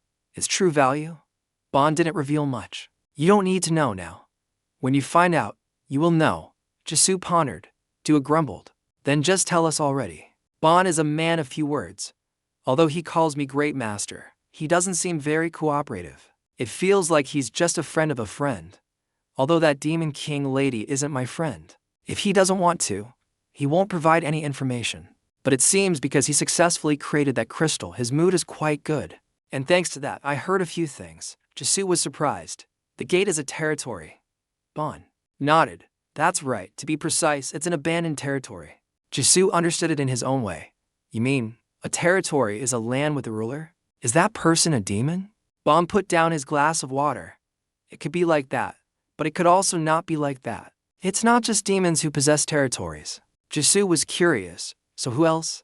And why did they abandon their territories? More importantly, why did it appear on Earth? And Bon chuckled softly. It seems I have quite a bit to say. It's not that they wanted to abandon it. There are just some territories that become desolate. And there will surely be territories that are not desolate. If you want to know more, climb the tower. Once you acquire a new ability after passing the 50th floor, I will tell you more about this. At the training area, a small explosion. The rumble echoed as purple smoke billowed up. Jisoo jumped back from the thick smoke. Su Jang flew after him. The two of them stopped moving simultaneously. As a girl like me approaches you, how long are you going to keep running? He just smirked. Aren't you approaching me differently than usual? I have no choice but to run from someone like you. Su Jang clicked her tongue. Your words hurt me deeply. In a flash, she appeared right in front of me. In front of Jisoo. This speed made him scrunch up his face in frustration, unable to keep up. She swung her sword. Rejected, Jisoo was forced to use both his swords to block this attack. With her face close to Su Jang's, shall we continue our lesson? Jisoo replied. Please, teach me. The two continued their cat and mouse game. Su Jang calmly analyzed. Although the death skill is very powerful, it's not the reason. It's not a finishing blow. What will you do if you can't defeat your opponent in one hit? Those are just the basics. A large amount of demonic energy erupted from Su Jang. As both sides slashed at each other, Jisoo was still at a disadvantage, and he slammed hard into the wall behind him. He grimaced in pain. Su Jang pointed out his mistake. Your attacks are too simple and full of openings. Because you attack focusing only on using your new power. Do you really think something like that will defeat Seo? Jisoo's anger flared up. Seo. A light flashed from Jisoo's position. The demonic energy around him surged violently. A light shone from Law's eye. Level. Synchronization A can use 70% of the ego's stats. A large amount of dark energy enveloped Kim Jisoo. Su Jang was excited.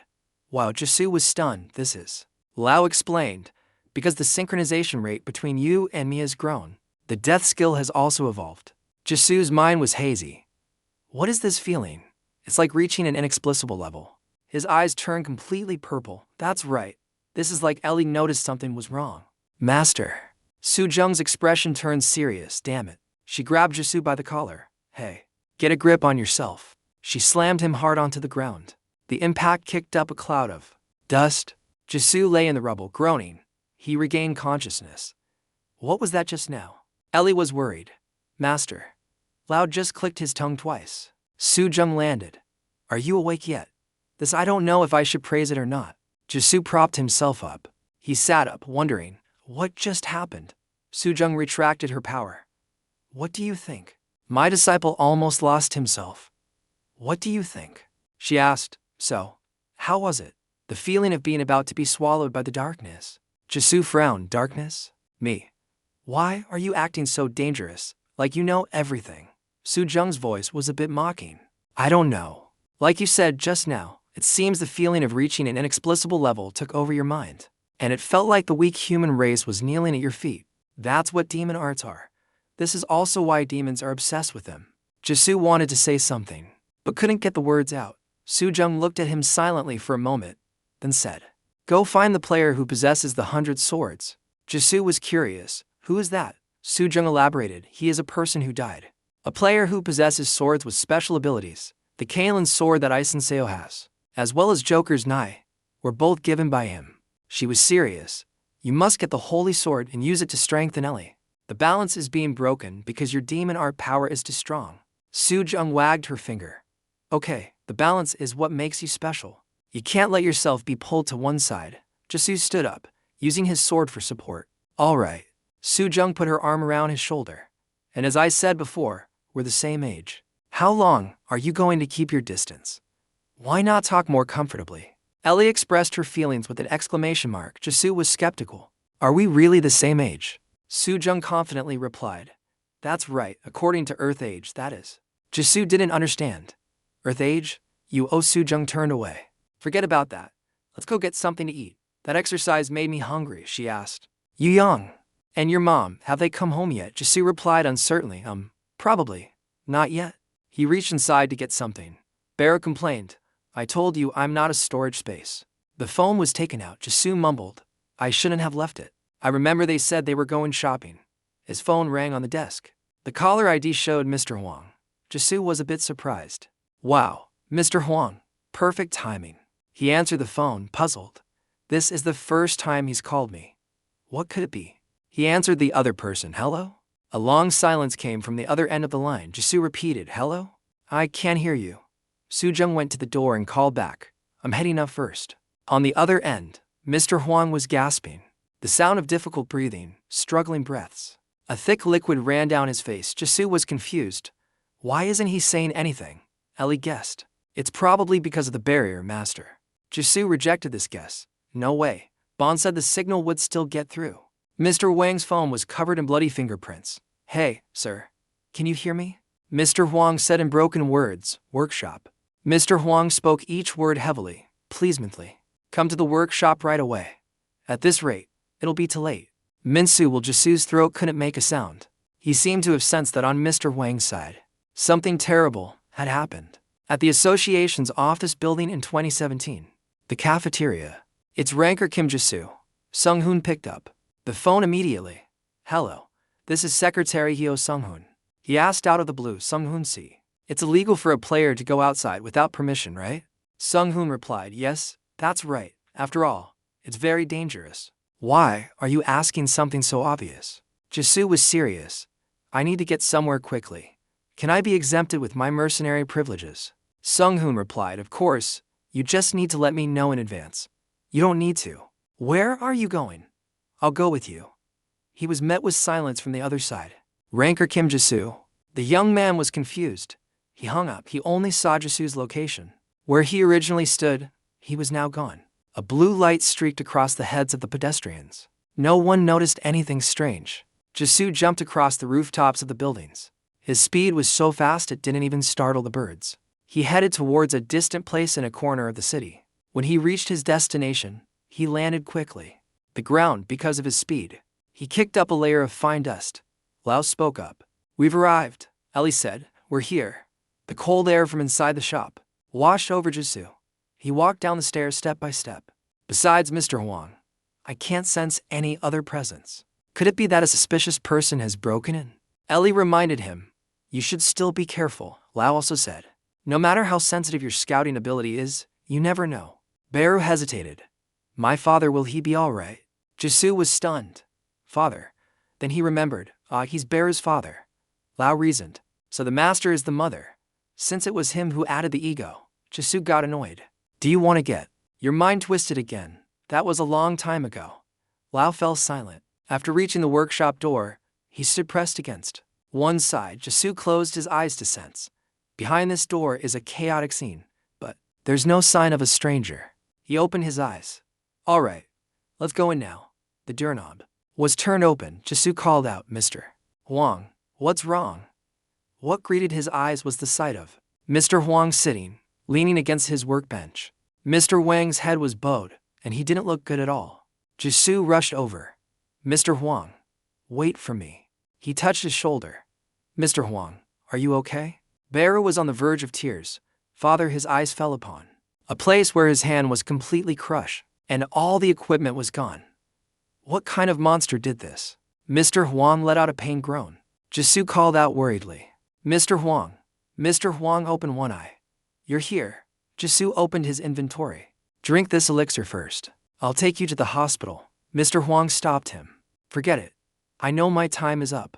Ellie observed. His life force is depleted. Lau also told him. At this point, even an elixir can't do anything. Jisoo gritted his teeth. No way. Mr. Hwang said weakly. There's not much time left. Can you listen to the request I told you about before? Jisoo remembered his words from that time. Someday, when I need it, will you help me just once? Jisoo agreed. Yes. Mr. Hwang began to tell his story. I was one of the pioneers, or whatever you guys call them. Jisoo was surprised. You're a pioneer? Mr. Hwang confirmed. Yes, I'm a pioneer. As you know, we were the ones who became players at the same time the tower appeared. At first, the tower was a place no one understood. We knew nothing. We knew nothing at all, to the point that even hunting goblins was difficult. Many of us died. Even so, my comrades fought to save humanity. But honestly, I never craved to become stronger. So, although I felt very guilty towards my comrades, I still decided to stop climbing the tower. Mr. Huang suddenly let out a cough. Jisoo was worried. Mr. Huang, he reassured him. I'm fine, I just sneezed. He continued his story. At that time, I was a tank, completely unrelated to blacksmithing. But before becoming a player, I was able to do something. I had walked the path of a blacksmith for a while, and I could create some equipment of a certain level with my player abilities and blacksmithing skills. Of course, back then, I couldn't create special equipment like I can now. And then, an event occurred. Jisoo was curious. What event? He recalled. When I was about to reach the 50th floor, I entered the tower again to prepare for the second advancement. I wanted to find a clue on how to upgrade my smithing skill because it had reached its peak. At that time, a question popped into my head. Have you ever thought about these things? About why we have to climb the tower? Jisoo was stunned. Obviously, he had never thought about this issue before. Mr. Wang's questions echoed in his ears. Does the tower only grow upwards? What's in the basement of the tower? Is the first floor really the first floor of the tower? Questions like that I lost track. For many years to find the basement of the tower, I searched every inch of the first floor to find uncharted lands, as well as places no one had ever explored before. Perhaps no one knows the first floor better than I do. Jisoo swallowed, focusing and listening. Finally, I discovered something. It was the way. The door leading to the basement. The basement. Jisoo was shocked. A door leading to the basement. Something in his head throbbed, hurting him. Drops fell onto the floor, and the place I arrived at after stepping through that gate was his heart pounded fiercely, a completely different world. Jisoo clutched his head in pain. A system notification appeared. You have acquired information you are not qualified to know. Punishment will be executed. Jisoo coughed up a mouthful of blood. The space around him blurred. Mr. Huang asked doubtfully, Hey, are you okay? Blood trickled from Jisoo's nose. He stumbled. Master, what's wrong? Lao instructed in a cold voice. Calm down. Jisoo bit his lip in pain, drawing blood. Su Jang once said, You're not qualified to hear this yet. I'll tell you when you pass the 50th floor. Bon also said, Once you acquire a new ability after passing the 50th floor, I will tell you more about this story. 50th floor ability punishment. Jisoo bent over in pain. Ugh, so this is what it's like. Ellie was worried. Master, Mr. Huang asked, Are you okay? Jisoo tried to steady himself. I'm fine. Please, continue. It feels like someone is tearing my brain apart, but I probably won't get another chance like this again. I need to keep listening. Mr. Huang hesitated, looking at him. Don't push yourself too hard. He continued the story of the basement. The tower's basement wasn't a beautiful place like I imagined, but a scorching land like a desolate desert. It was definitely a place where we couldn't survive. A few months later, maybe more than an hour, Jisoo noticed its change. What is it? Lao pondered. That place might be. He changed his mind. No, just keep listening for now. I was dead. I wandered around investigating this place for a long time, but I couldn't find anything special. As if I had stepped into an endless gate. It was a place like that. So, I tried to go back the way I came. However, at that moment, I encountered a monster. He clearly remembered his fear at that time. That monster was much stronger than any monster I had known and had faced in the tower before. Even me, one of the strongest pioneers, could be the strongest pioneer in the country, being made into a useless and judged person. Just when I felt like I was about to die, she appeared. What is this? Heard Mr. Hong introduced her as my wife, right? It was truly an interesting first meeting. Jisoo asked, Wife? Are you a player too? You're a player. She started to say no, but before she could finish, the old man collapsed to one side. When Jeju saw him fall, he rushed over. Mr. Hong, are you okay? Elle announced, Master. The old man's life force is fading. Mr. Hong tried his best to speak to him. Take the item from my bag. Jeju looked into the simple pouch. Your driver, me. He took out a piece of paper and a small hammer. This is Mr. Hong. He struggled to prop himself up. That is the primordial map of the first floor of the tower. There's a gate leading to the basement. If you go there, then Minsu will. Mr. Hong let out a series of painful coughs that racked his lungs. Jizu reached out worriedly. Mr. Hong, he was unwilling to give up. No, I can't die like this. Minsu is still. Beaduhat's voice was choked with emotion. Father. Jeju helped him lean against a table. Bearuhat was in a panic.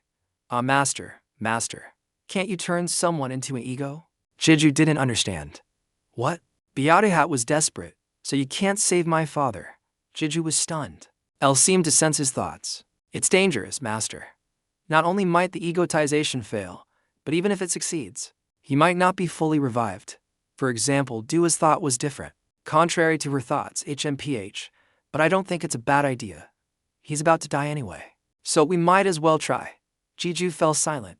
Finally, he made a decision. Mr. Hong, I have something to tell you. He told the old man. Although there isn't enough time to explain in detail, it seems possible. I have a way to save you. But to do that, I have to kill you first. And the chance of success is only about 0.1%. No. Maybe even lower than that. If you're okay with that. Mr. Hong didn't hesitate. Then there's no need to think about it. If such a thing is possible, I would beg you to do it anyway. Why do you think I called you here? If I didn't trust you, I wouldn't have. Jeju drew his black sword.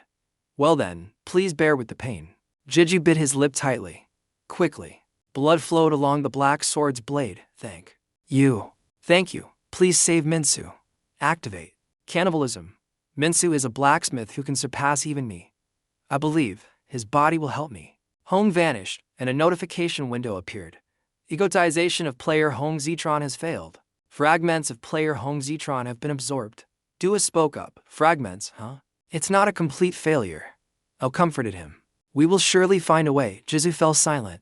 The body. Bearuhat comforted him. It will be okay, master. After a long pause, Jeju let out a This is better than doing nothing. He looked at the black sword. Dua, what do you think about what we just heard judging by your reaction earlier? You know something. Dua reminded him. HMPH. You might receive a penalty. Jeju remembered the pain from before. A penalty. Just for hearing information. I have to taste pain like that, Dua replied, of course. I'm not sure if it's because of the demon eye, or your intelligence, but it wouldn't be strange if you were to die from it. Jeju was stunned. But, is that so? Dua replied. That's right. Perhaps the old man didn't think that far ahead. Or it's possible that the story was so important that he had to risk it to tell you. For sure, I will only say what's within the safe zone. As the old man said, other worlds exist, not just one. So many you can't even count. A penalty began to descend upon Jesu, making him clutch his head. Dua stopped. I'll tell you more another time. Don't rush. Acquire the power first. Goodbye. First floor of the Goblin Tower. The crowd shouted. Once the ritual is complete, the gate will open. The demon-worshipping believers knelt. Then the gods will descend, and our apostle will become the king of gods. The monsters cheered, oh, hail the apostle, long live. The sacrifice, one person stood aside, not joining their cheers. Of theirs, a goblin asked, Sir, is something not to your liking, Lord Apostle? The apostle was silent, looking down. The apostle spoke, until the barrier to the path is opened, you won't know what will happen. The goblin was persistent. What was that? The apostle placed his hand on the lid of the stone coffin. It's nothing. HMPH. He closed the coffin lid. Let's begin the ritual. Continue. A bright light flashed through the air. It struck down right behind the group, creating a shockwave. The apostle's gaze immediately snapped backward. A figure appeared within the dust cloud. His right hand pulsed with red energy, while his left emitted a golden aura. It was a man. Jeju's eyes were terrifying. Where is Minsu? This is the primordial map of the first floor of the tower, where the gate to the basement is. Kim Jeju ran like the wind in that direction. The soul named Lu asked bluntly. Are you sure? Kim Jeju answered without hesitation. I'm sure, Lu asked again. Do you know the location marked on the old man's map? Kim Jeju replied. Yes, I do. He continued to sprint across the rooftops of skyscrapers. Kim Jeju frowned, thinking. There's no way I could forget, because that's the place I went to every day before I met Ellie and Lu. After a long run, Kim Jeju stopped in front of a skyscraper. Two large stone statues guarded the entrance, and a dark aura emanated from within. He remembered the days of the past. This is the place I used to visit after finishing my guide work. It's a desolate land on the first floor that no player ever set foot in. A secret place only for me. The one who wandered the lowest floor of the tower longer than anyone else. It's a place where only a single goblin appears each day. Kim Jeju calmly walked towards that forest. Kim Jeju reached out and touched the barrier. Kim Jeju said, There's a barrier. The soul named Lu calmly replied, a barrier to prevent entry. And more than that, a barrier to prevent detection for someone like you. This observation is good. Is it because of the demon eye's influence? Kim Ji-ju replied grumpily. Someone like me, huh? Kim Ji-ju kept muttering. Someone like me, huh? He tapped on the electronic screen. Lu flattered. The best? Someone like Master is the best in the world. Kim Ji-ju thought for a moment, and then said, Anyway, we're here. But what do we do now? Just hitting it won't open it, right? Ellie agreed. It's not that easy. The soul named Lu spoke again. A barrier like this usually requires a key to open. Kim Ji-ju stroked his chin doubtfully. A key? Is there one? Could it be? Lu also seemed to guess his thoughts. That's right, that might be the key. Kim Ji-ju took out the small hammer, and immediately, the barrier gate opened. A group of people inside the barrier stood before a sealed stone altar and said, Until the entrance and exit barrier is completed, you really can't know what will happen. It's nothing. Let's begin the ritual. The start of the ritual also brought with it a rather large explosion. A man in white robes was startled by this. 1. Ji-ju appeared amidst a cloud of smoke and thunder. Kim Ji-ju, radiating killing intent and holding his sword, growled, Where is Minsu? Kim Ji-ju's appearance interrupted the ritual of the demonic group, and some of them even fell to the ground. Kim Ji-ju looked towards the sealed coffin not far away. A coffin. I can feel Minsu's energy coming from it. I got information from one of them. A guard on my way here. First, they are from the Caving Guild, and their goal is to sacrifice Minsu, who possesses a bloodline similar to the Gakgong people, to open a gate connecting to another world. Kim Ji-ju thought to himself, the Caving Guild. I feel like I've heard that name before. Most of them are mid-level rankers like Guild Master Kim Dong-hee. There are even quite a few rankers. The most dangerous one is, Lu said, based on the power I feel from him, he seems to be on par with you, Master. Ellie also gently reminded him, please be careful. Kim Ji-ju calculated, if I confront the rest of them, he'll have a chance to attack me. Suddenly, a large fox appeared and lunged at the hooded figures, taking them completely by surprise. What the? Warrior of the god, a leader, who was also the officiant of this ritual. His name was Hantak. He had a dark face marked by 2 prominent red streaks and sharp teeth that were unbelievably sharp. He shouted in disbelief, Impossible. How can a mere mortal possess the domain of a god? Is he also an apostle of a god? No, impossible. That guy must be pulling some kind of trick, right? That man brandished his brightly shining spear to attack. He growled hatefully, damn you. He ran like the wind towards Kim Ji-ju. Don't interfere with our ritual. Because he was running so fast, he dropped his hood, revealing a head of gray hair, a balding forehead, and a skinny frame. He bared his teeth with a hiss, and the spear was thrust forcefully towards Kim Ji-ju. Kim Ji-ju also nimbly tilted his head to dodge the attack. There was a deadly danger in his eyes. When he saw Kim Ji-ju's face clearly, he became even more furious. He charged forward again to attack Kim Ji-ju. You insolent bastard, done. How dare you desecrate an apostle of the god? While the spear was thrust repeatedly, Kim Ji-ju nimbly dodged each time. This made the god's priest furious. You're just a rat, constantly dodging my attacks. Try dodging this one. Kim Ji-ju also very quickly swung his sword at him after those provocative words. Kim Ji-ju's speed was astonishingly fast. He lunged forward and stabbed the man from the Caving Guild, and wounded him so badly that his expression changed. Kim Ji-ju forcefully pulled out his sword, which was covered in a lot of blood. The man fell to his knees on the ground, stammering. Why, he didn't know. The apostle fell to the ground, an apostle of the god, preventing the ritual for Lord Andres, Kim. Ji-ju also noticed these words. The soul named Lu also spoke up in anger. Andres, could that be his name? Kim Ji-ju was suspicious. You know him? I can feel Lu's overwhelming rage. Even when facing my own body on the 30th floor, it didn't get this worked up. Lu reassured Kim. Ji-ju, we'll talk later. For now, let's focus on the enemy before us. Kim Ji-ju glanced up at the enemy. I know. He saw them conversing in a local language. The guild master of the Caving Guild stood watching without any emotion. Kim Ji-ju and he stood face to face. Kim Ji-ju wondered. He's not even moving. Should I make the first move? But why? This, Ellie said calmly. I don't see any killing intent from him. Kim Ji-ju spoke up. He advanced. What is your purpose? Aren't you their ally? Why are you just standing there? The man spoke up. I didn't want to witness this either. To see my own son being treated like this. Kim Ji-ju was speechless. Kim Ji-ju's expression turned ugly. He asked, so you're Minsu's father? You're Minsu's father. And the son of Mr. Hong Jichiel. Oh, my. The man replied. Conducting a census in a situation like this? You're quite efficient. Anyway, since you managed to infiltrate my barrier, I guess my father sent you here, right? He placed his hand on the red-sealed chest and said flatly, That's right. I'm the one who harmed my father and kidnapped my own son. He was surprisingly blunt. What's wrong? Minsu's father said again.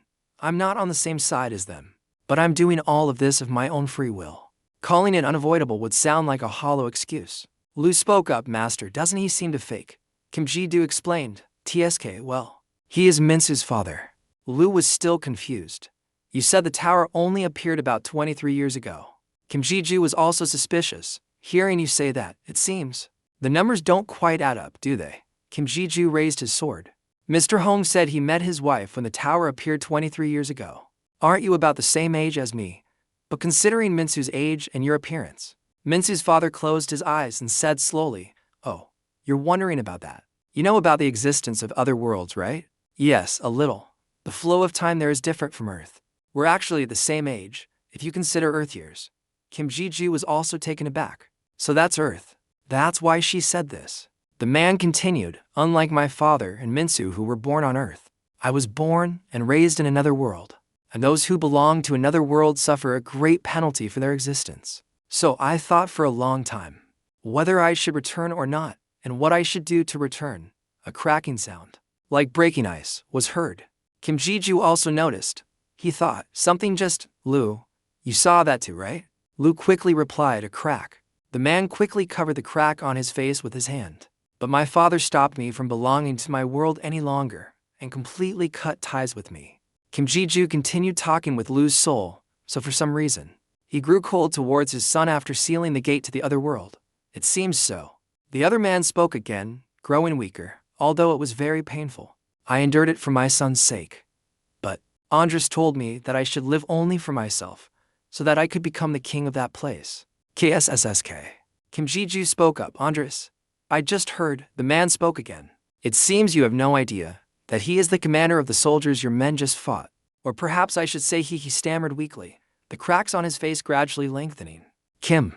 Ji-ju asked Lo, confused. Why is he acting like this? Lo explained. It's a psychological attack. A special power of Andres. It seems he has some resistance to it. But that very resistance has become a double-edged sword.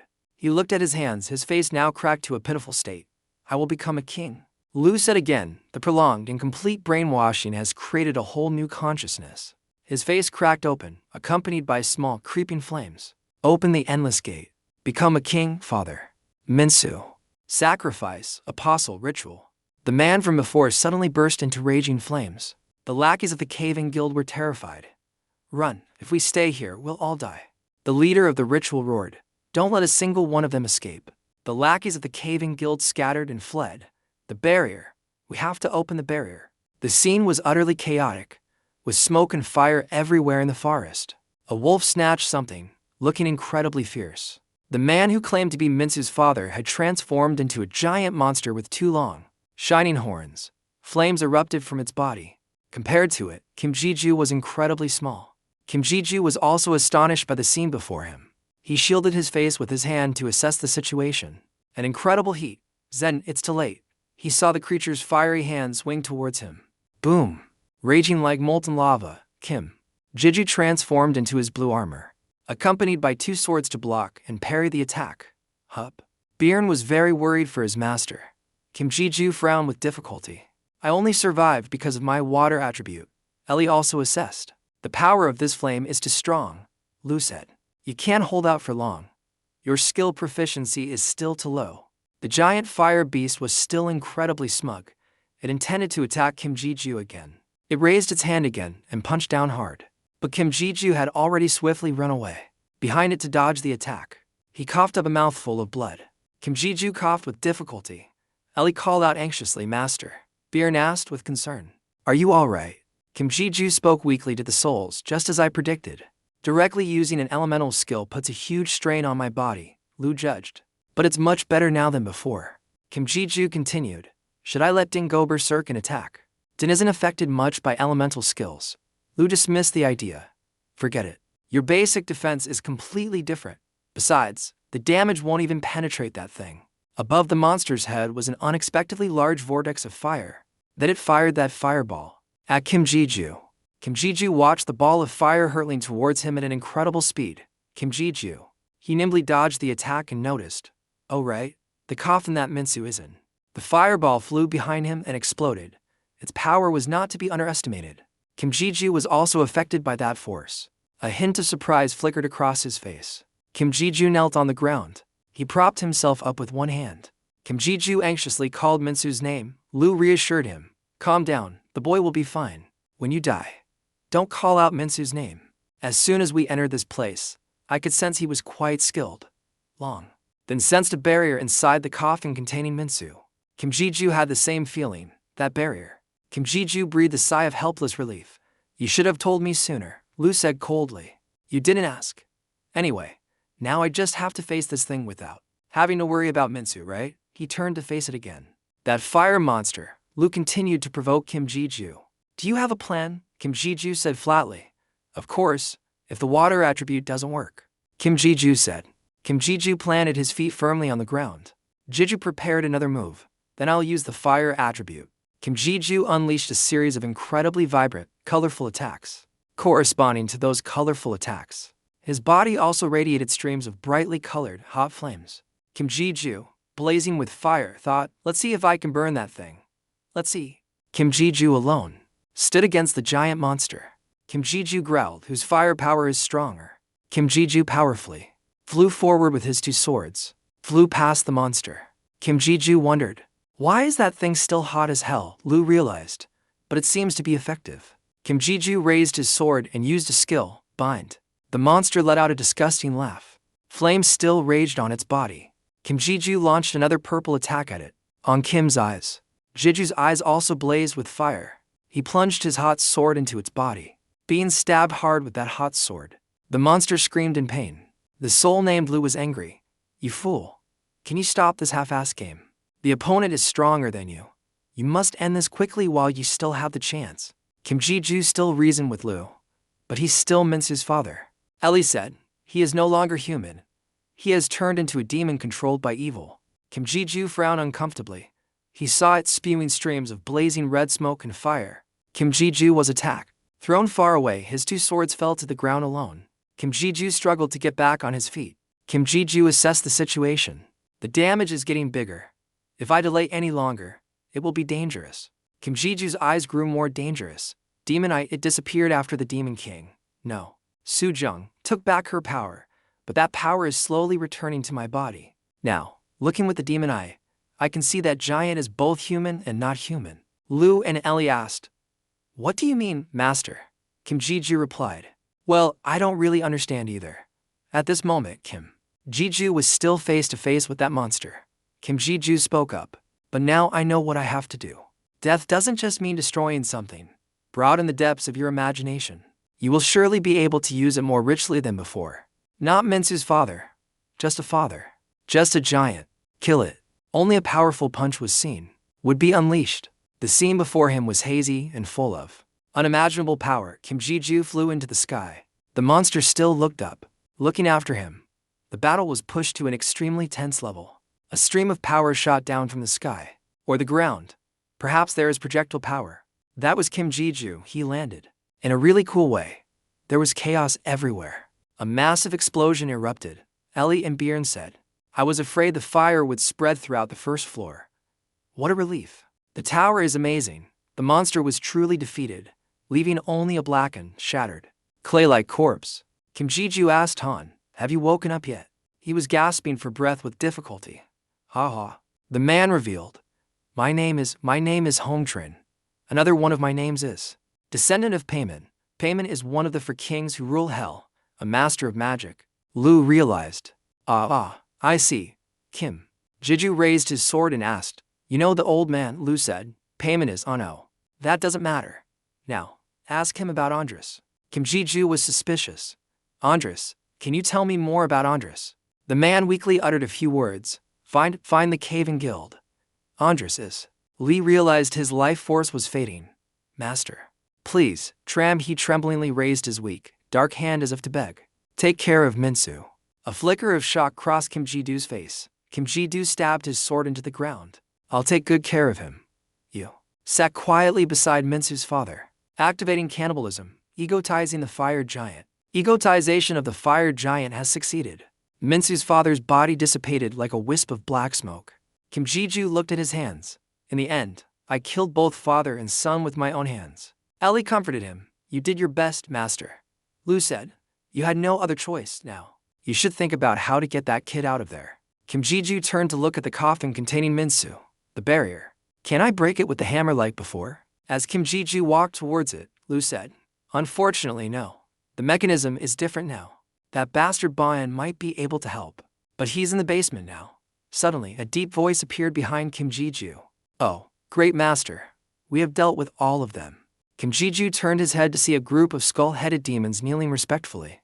Kim Ji-doo spoke up. All right, after you've cleaned up, you can return. The minions shouted, as you command. Kim Ji-doo looked over at the coffin containing Minsu. For the rest of you, carefully move that coffin for me. The minions also very respectfully carried the coffin on their shoulders. Kim Ji-doo heard a faint sound in the distance. He looked over and saw a small demon holding a staff, fiercely wanting to fight back against him. Kim Ji-doo asked, and you are? Kim Ji-doo raised his hand and waved it. Oh, is it time? It's been a while. The little demon was still waiting, was still flinching in anger. Then it ran off so fast it disappeared. Kim Ji-doo was puzzled. What was that? Why did it act like that? Kim Ji-doo watched intently. Lu said, its instincts must have told it that it couldn't defeat you. Kim Ji-doo chuckled lightly. Really? Kim Ji-doo picked up a small stone. He powerfully aimed and flicked it towards the small demon. The stone flew quickly towards the demon, hitting it hard on the head. The demon, in pain, collapsed to the ground. A whole mile away from Kim Ji-doo. Kim Ji-doo smiled lightly. Phew, for some reason, I feel so relieved. Lu said, good for you. Kim Ji-doo's expression suddenly changed. Ellie and Bernhard also noticed. Master, just now, Lu said. You felt it too, didn't you? Just now. I am Kim Ji-doo, he said with a blank face, the aura of an ego. Ji-doo followed the direction where he sensed the ego. After searching for a while, he discovered a cave. He approached it. A cave, huh? Come to think of it, I did guess there was a place like this. Could this be the entrance to the tower's basement that the old man mentioned? Elsie guessed. JIGU.4 HMPH. I don't feel anything like that at all. But that thing just now, he recalled the light that flashed and then disappeared. Dua also identified it as the aura of an ego. Jizu went inside. There's no way I'm wrong about my feeling. Beatu had agreed, I think so too. Jiju looked around. Dua said. I don't think we'll find anything by just rummaging around in a cave like this, El surmised. And I don't think it will react immediately. Jiju sat down on a flat piece of ground. Seems so.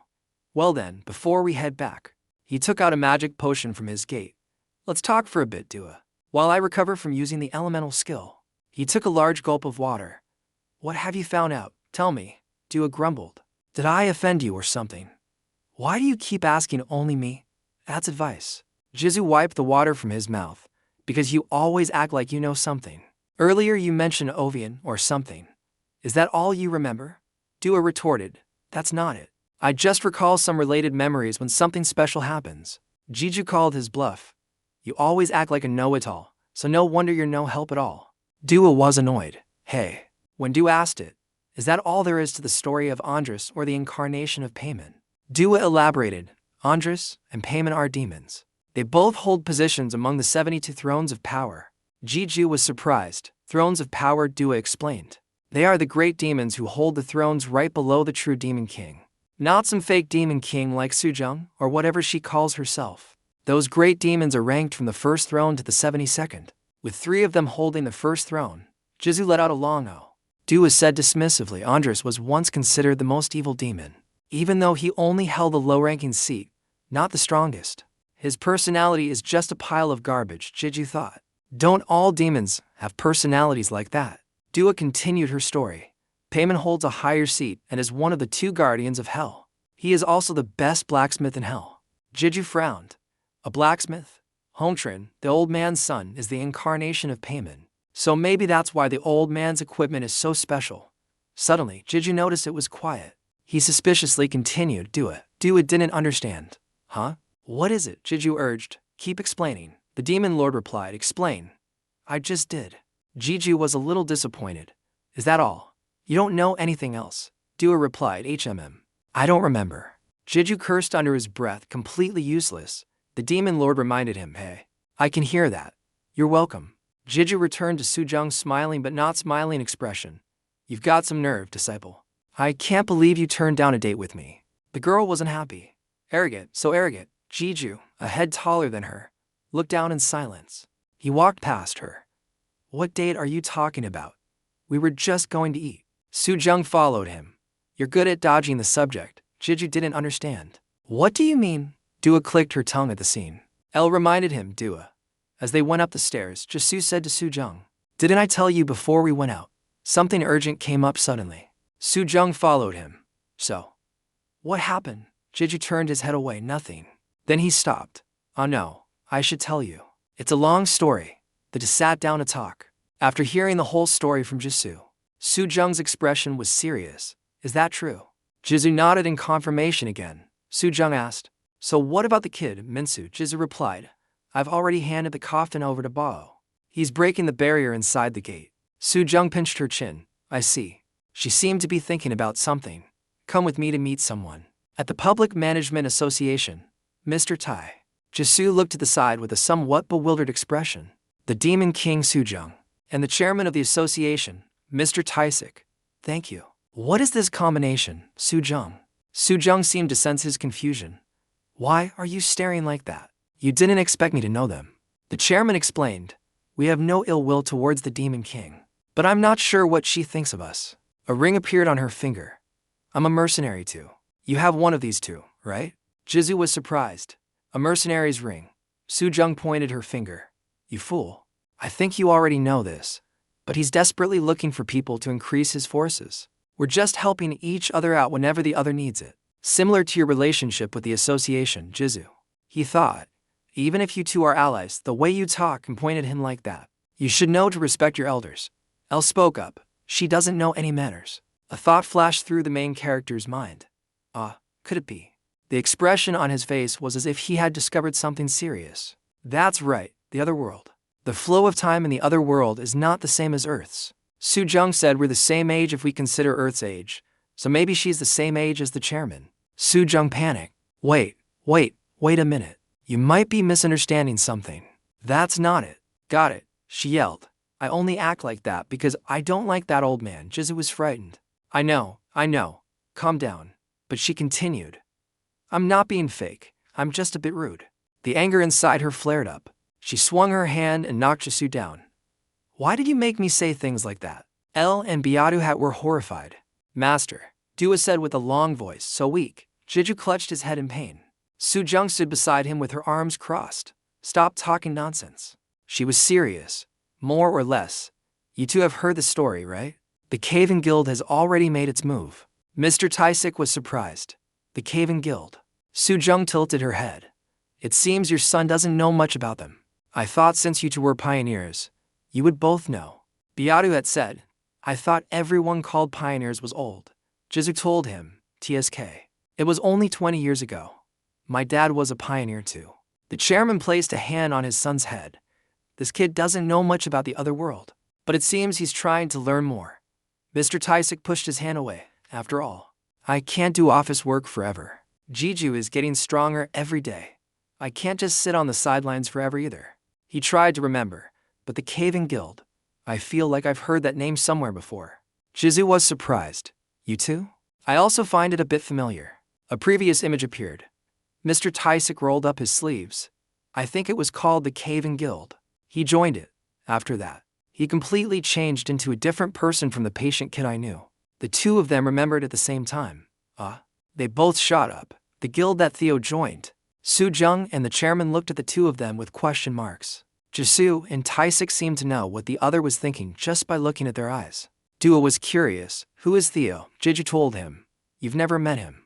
Someone I used to work with when I was a guide. What happened in his life? We'll never be able to find out. Images flashed through his mind. Jisu. I'm sorry. As for Theo. On the outside, he seems patient, but he's really not. So don't hate him. Jiju identified a close ally. Jiju thought of a frightening possibility. Could it be that he was among the people I killed? No. I checked every face. Su Jang frowned. I think you know someone in the Caving Guild, Jiju hurried. It seems Su Jang. No. The Demon King and the chairman know about the Caving Guild. What kind of people are they? The chairman let out a small HMPH. I don't know where to start. Right now. How much about this tower? Jizu was startled. What? The tower is a bridge that connects each world. It is a bridge. It is also the chain that slowly corrodes the connected worlds, the full scenes. The gates that appeared with the tower are proof of that. If you have been notified, you have learned information that you are not yet qualified to know. A penalty will be enforced. The pain will not be beneficial. The pain of his liver and lungs being torn apart washed over Jizu, making his whole body convulse. You were worried, master. His name. Sik called out Jizu. The chairman was flustered. What's wrong? Susie slapped her forehead. I forgot to. It's the penalty. Jizu continued to clutch his head. Trembling. The chairman was surprised. Could it be that you still haven't cleared the 50th floor? You're not qualified yet. And you guys? The room fell silent. Jiju was confused. After the horse. And they're not saying anything. He was imagining if the chairman was thinking, sorry about that. I didn't expect there was still someone unqualified. Su Jang sneered. I can't listen to the words of a loser who can't even pass the 50th floor. Mr. Taisik also scoffed. How dare you ask again when you haven't even passed the second advancement? Jiju was bewildered. That's not it. Right. The chairman looked at him. A growth rate like yours is truly unexpected.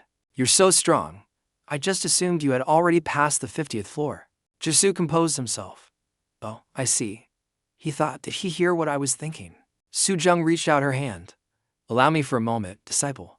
A surge of magic emanated from her fingertip. Jiju squinted one eye. A status window displayed. Activating seal. Player Kim Jiju will temporarily become a subordinate of player Su Jang. Jizu cried out, a subordinate. He questioned, wait a minute. And what is this? She explained. Now, don't misunderstand. Listen carefully. This is my second unique skill. Subordinate is just a name. The skill simply shares the penalty you receive with me. Even if I wanted to, I couldn't order you to do this or that.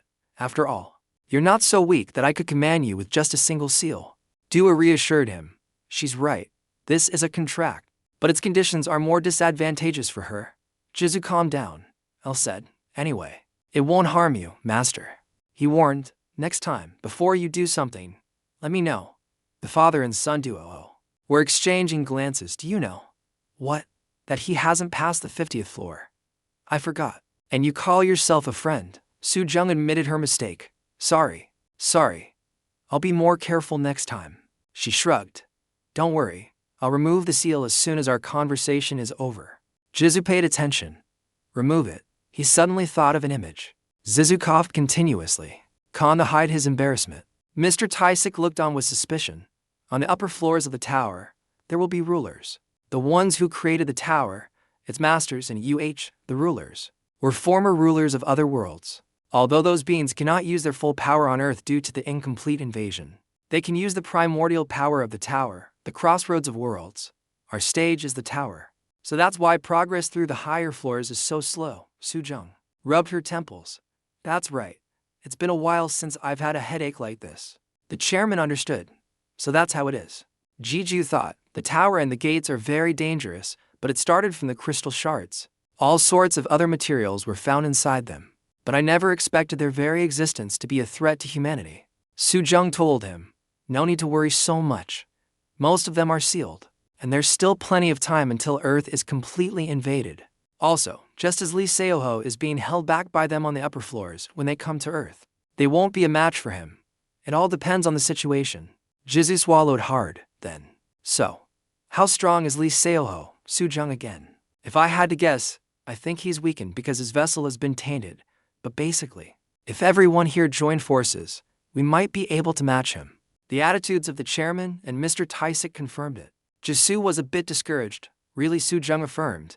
That's right, Jisu fell silent. I thought I had gotten much stronger. But no, I never realized the road was still so long. Everything I'm encountering now is incredibly strong. I wonder how many more walls I have to overcome. Dua spoke up. There's also that woman. Jiju asked back. That woman? Dua reminded him. The one named Hajin or something. Jiju didn't remember. Hajin? Who's that? The woman who was with the team captain. The person I met at the first gate, the underground monastery Talon. He rested his chin on his hand. From her appearance, she's definitely strong, but is she stronger than me? Dua emphasized.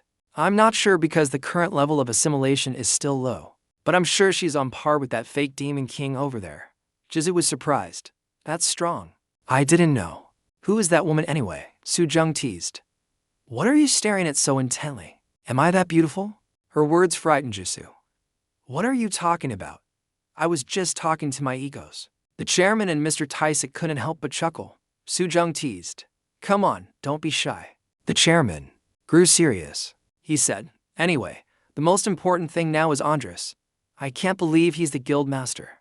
Do you have information on the Caving Guild's objectives? With this information, Kavan's goal has become clearer. For example, you know Andres, the chairman replied. It's obvious. Andres is Andres's man. The Marquis of Discord. He is the most evil demon in hell, with an intense desire to open the seal of the tower's rulers and bring about the apocalypse on Earth. The sky outside had changed color. Su Jang told Jisu, you should go home first today. I have something to discuss with this old man. The car's wheels started rolling. Sorry for calling you so late, Sung-gun. Sung-gun smiled brightly. It's fine, I'm getting paid overtime anyway, Jisu chuckled.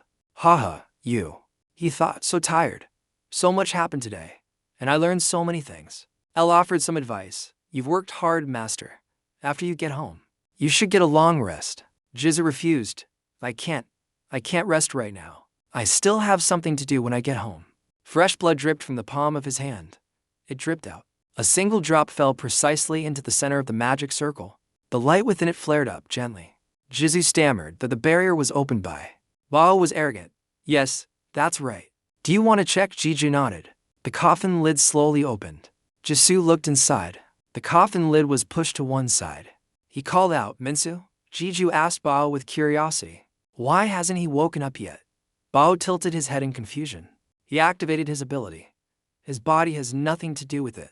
Nothing unusual, and no charms or spells. Rua reminded, Master, the divine potion. Jisu opened a vial of divine potion. Can you see it? Poured it into the boy's mouth. Minsu still showed no signs of waking up. What is this? It wasn't until a while later that the boy slowly opened his eyes. Jiju was confused. Have you woken up?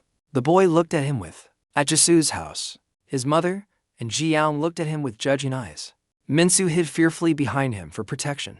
Jisu could only force a smile. Haha, Jiang questioned. You brought a child home? Jiju's mom was surprised. My grandchild. Since when and where? Jisu scratched his cheek. That's not it. It's a long story. I just brought Sister Su Jang home a few days ago. Isn't this too soon? I can't believe I have a grandson. His sister pulled on his ear. Shut up, Jiang. That's enough. Jiang stood to one side, rubbing his arm. Oh, it's a serious crime for a player to be violent towards a civilian, you know? Jiju's mom asked. What happened?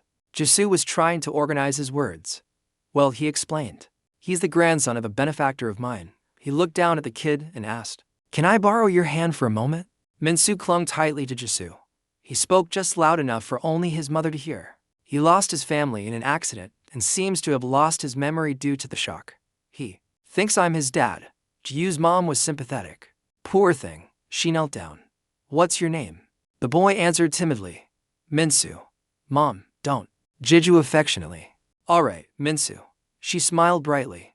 You're not smiling. Can you call me Grandma? Jizu was shocked. Wait, Mom, didn't you hear what I just said?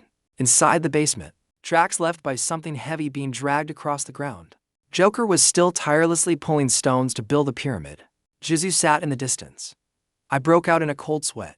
Du asked if you were going to run away like this. Why did you even go home? Jiju was dejected. I need to eat too. Don't I? But the look in Mom's eyes, I guarantee it was the look of someone who truly wants a grandchild. Du was scoffed. You're overreacting.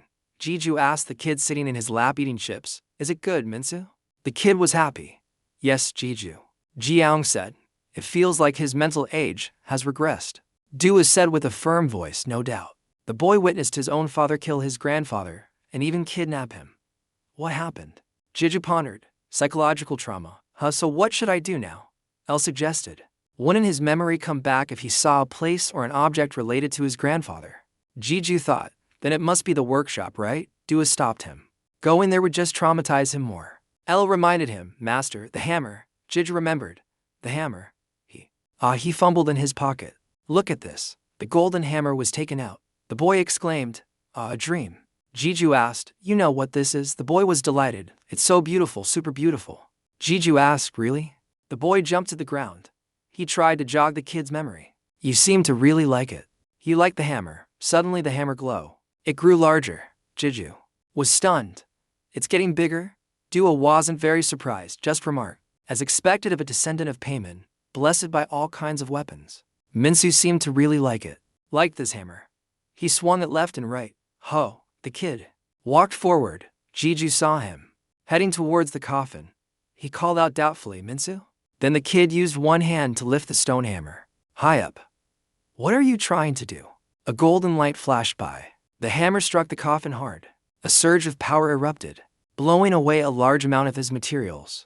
The blast was so strong Jisoo had to shield his face with his hand. What the hell? He was stunned. He widened his eyes. The stone coffin. Duo observed. Look carefully. It seems he really did inherit the bloodline of Payman. The hammer in Minsu's hand continued to destroy all the stone. The boy's face was expressionless. Jisoo couldn't believe it. He's sculpting with just a hammer. Don't people usually sculpt with a hammer and a chisel? Duo reminded her master. Don't think according to human standards. Payman is on a completely different level compared to ordinary blacksmiths. Jiju was a bit jealous. I don't usually see you praise anyone so much, Duo explained, because he is one of the few demons who did not betray me. Under the weight of the hammer, the stone block turned into fine dust. Minsu seemed to be controlled by something. The light, golden light in the forest shone for who knows how long, brightly. The next morning, the sun rose. Minsu had fallen into a deep sleep. Jiju carefully supported the back of the boy's neck. He must be exhausted. Using a hammer bigger than himself and concentrating on sculpting for 9 hours straight, Duo praised impressive stamina, as expected of his descendant. The fact that divine potions work on his body now. The fact that he could even enter the tower proves he's not an ordinary person. TSK. Whatever he is, that kid is definitely something else. I now understand why the old man said he was a more talented blacksmith than him. Someone with no memories was able to sculpt a statue of his grandfather with such accuracy. Beatu had sadly called out. Well, Duo concluded anyway, it seems the preparations are complete. Jizu didn't understand. Preparations. Duo didn't understand. Duo reminded him, aren't you going to do something with that statue? You think it's just for decoration. It's a vessel. Jizu thought of something. You mean? Duo was certain. That's right. We're going to resurrect the old man. Hey. Jisoo picked up the boy. A vessel to contain an ego. He hesitated, but Mr. Hong's ego. He remembered the system notification. Egotization of player Hong Ji-Chil has failed. Fragments of player Hong Ji-Chil have been absorbed. Duo continued. That's right, only a fragment remains. L said. Although it was destroyed, Beatu had inherited their memories. As long as father hasn't completely disappeared, there's still a way. Beatu had agreed. That's right, she's right. Jisoo seemed to be thinking about something. He touched the statue of Mr. Hong. Jisoo gave the signal, connect. A stream of light appeared from the point of contact. The status window displayed. Link has been established. Just as I thought. This is an egoless ego, just like Mr. Hong's equipment. If I place an ego inside this, will he really be resurrected? But it's not. Is it really possible to restore fragmented ego? Bao appeared out of nowhere. Yes, there is. Jisoo was startled and turned around. You? Minsu was still fast asleep. In the forest, the gate was also opened. 3-0 commented. 1-0 commented. A truly marvelous vessel, as expected of a descendant of Payman. Duo was not very happy. Why do I always hear these words? That demon, Jisoo probed. So are you sure? You have a way. Bao gave a number. About 50%. I can't say for sure. Because your very existence is unprecedented. And because it has never been done before. I can't be 100% certain. Jiju didn't know what to say. Duo comforted him. He may say that. But if he mentioned it, he's pretty sure. What a conceited bastard. Jisoo asked, so what do we do now? Bao explained the process. First, we must restore the old man's ego. And right now, we have all the materials, the fragment, and a few ego pieces you possess. By unifying those two, we can restore flawed ego. Jisoo was confused. Wait, how do you know about the fragment and unification? Bao tattled. I heard it from Ms. Su Jang. Jiju's mouth twitched. Oh, that damn demon eye. L was annoyed. She's too nosy. Bao continued with the main topic. Then, you can restore the ego to its original form using those things. But that doesn't mean you can restore its complete essence. An ego is not something that can be easily restored. He snapped his fingers. That's why you'll need this. The Holy Sword Nai and a transparent crystal. Bao explained. The Holy Sword Nai. The Holy Sword is a sword imbued with life force. Thanks to that life force, I'm sure I can fill in the missing parts of the ego. As for the transparent crystal that I successfully created, although it has no mana and is considered useless, it is the perfect item to use for a special power like yours. If I explain in detail, it's a bit complicated. Simply put, it plays an important role like what humans call a blank slate. Jizu interrupted. Wait, what slate? Look, no matter how you explain it, I won't understand what you're saying. Bao cleared his throat. Sorry, I seem to have rambled a bit. Jiju fell silent. Was he like this before? Dua chimed in. Researchers often have this problem, but I more or less understood after hearing his explanation. I will explain it to you again as simply as possible in common language. Pick up the Holy Sword Nai and the transparent crystal, HMPH. Nai has been completely transformed into a demon sword. It's probably because of that Bao guy.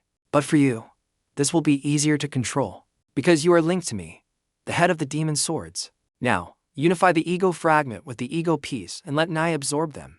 This sword already has the ability to absorb, so it will do it automatically. Jizu ordered, unify the fragment of Hong Jichio and the ego piece. The system announced, unifying main ego, fragment of Hong Jichio and sub-ego, ego piece. A brilliant light emanated from the sword. Dua explained this process. The fragment, the ego piece, and the remaining life force inside will be mixed. Now bring the crystal close to Nai. Jiju complied. When the crystal touched the holy sword, a strange energy was emitted. Dua was pleased. Excellent. It's working. Bao stood aside, observing.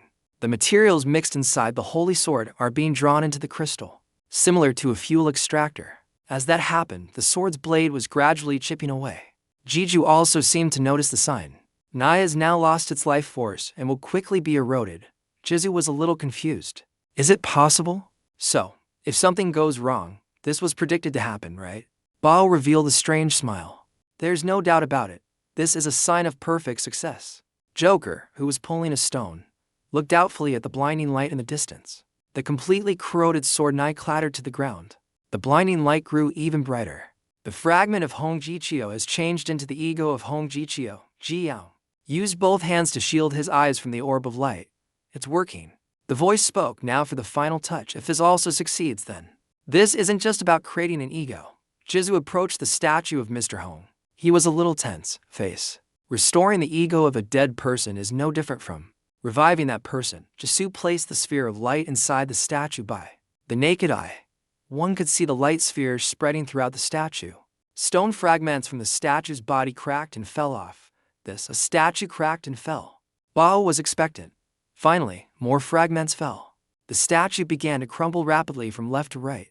I'm sorry. A blinding light emanated from Mr. Hong's statue, forcing Jisu to cover his eyes. A pillar of light shot straight up into the sky. My life, which had no hope at all, began to change after I learned about the egos. Dua, L. Biaduhat. That day, I cured my mother's illness, became the disciple of the Demon King, and even became the master of a gate. The egos have always been at the center of the changes in my life, and a completely new ego, different from the rest, is in front of me now, an entity I never expected, a human ego. You, Nam, open his eyes, although I don't know what the result will be, but this change will bring someone. Hong Jichio's eyes shone brightly. A status window appeared. Guardian has been completed. At the Eisen Guild headquarters, Dan Seo stood by the glass window, looking out into the distance. A few unusual gates will soon appear in Korea. I will use that as a justification to expand into Korea once again and target the Demon King. The beautiful eyes looked back. I understand.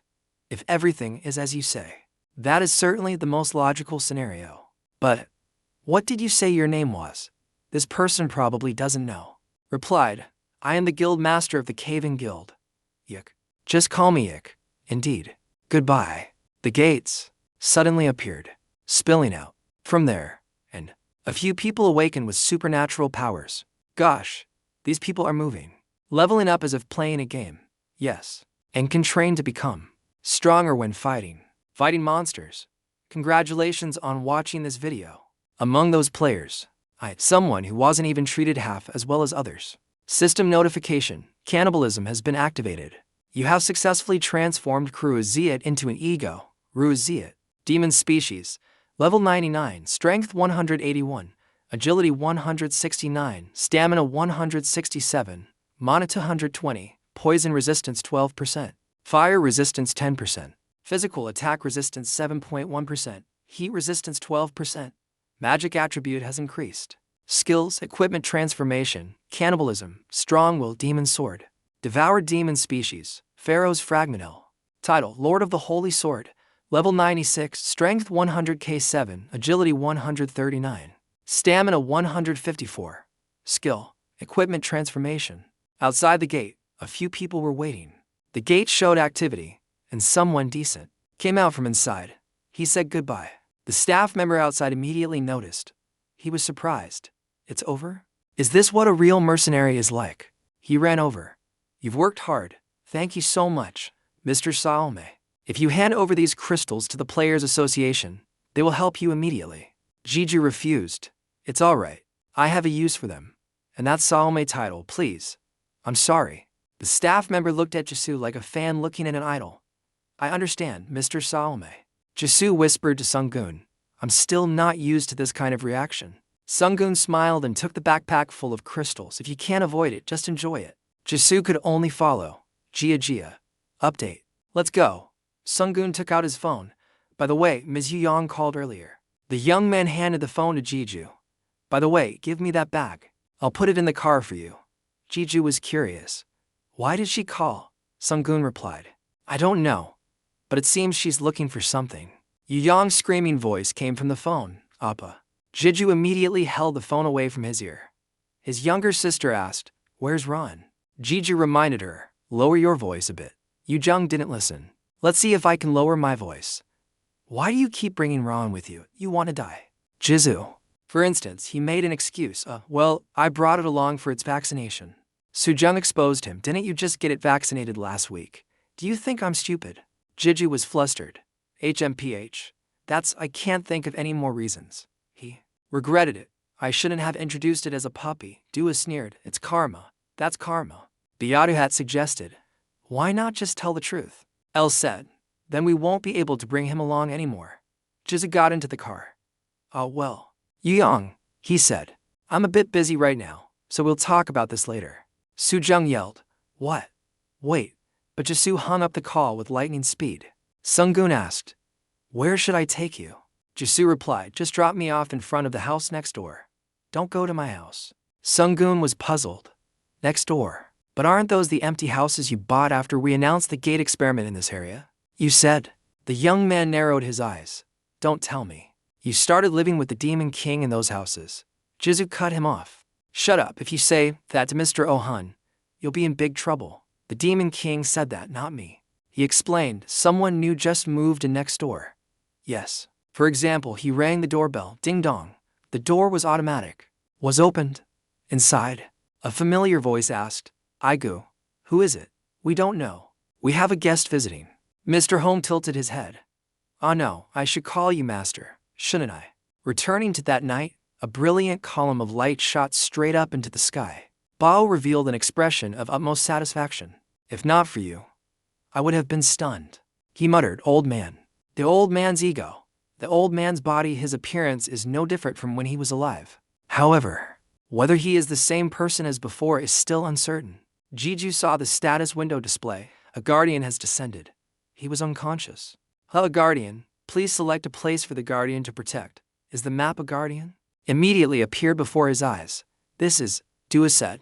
It's your body. The Mana L map explains that the system is showing the master a map of the surrounding area. Guardians protecting smaller areas will have stronger defenses. Guardians protecting larger areas will have weaker defenses. Jiju thought for a moment. HMM, an area, then I'll choose a 500 meters radius around the house. Is that okay? System notification, area for the guardian to protect has been selected. Jisoo was startled. Don't tell me. Mr. Hong trembled. Did I really? He looked at Jisoo. You brought me back, Jisoo. Ran over.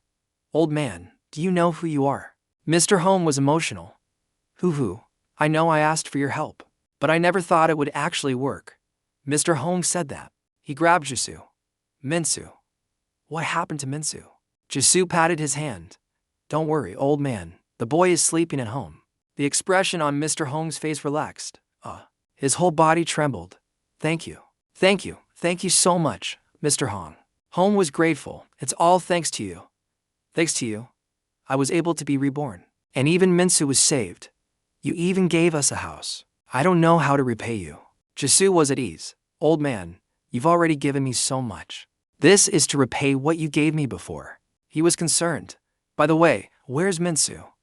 I don't see him anywhere. Mr. Hong replied, he's sleeping now. He must have been exhausted these past few days. Jeju understood. It's probably because he was carving the statue all night. I don't know where such a small body gets that much strength. I really couldn't stop him.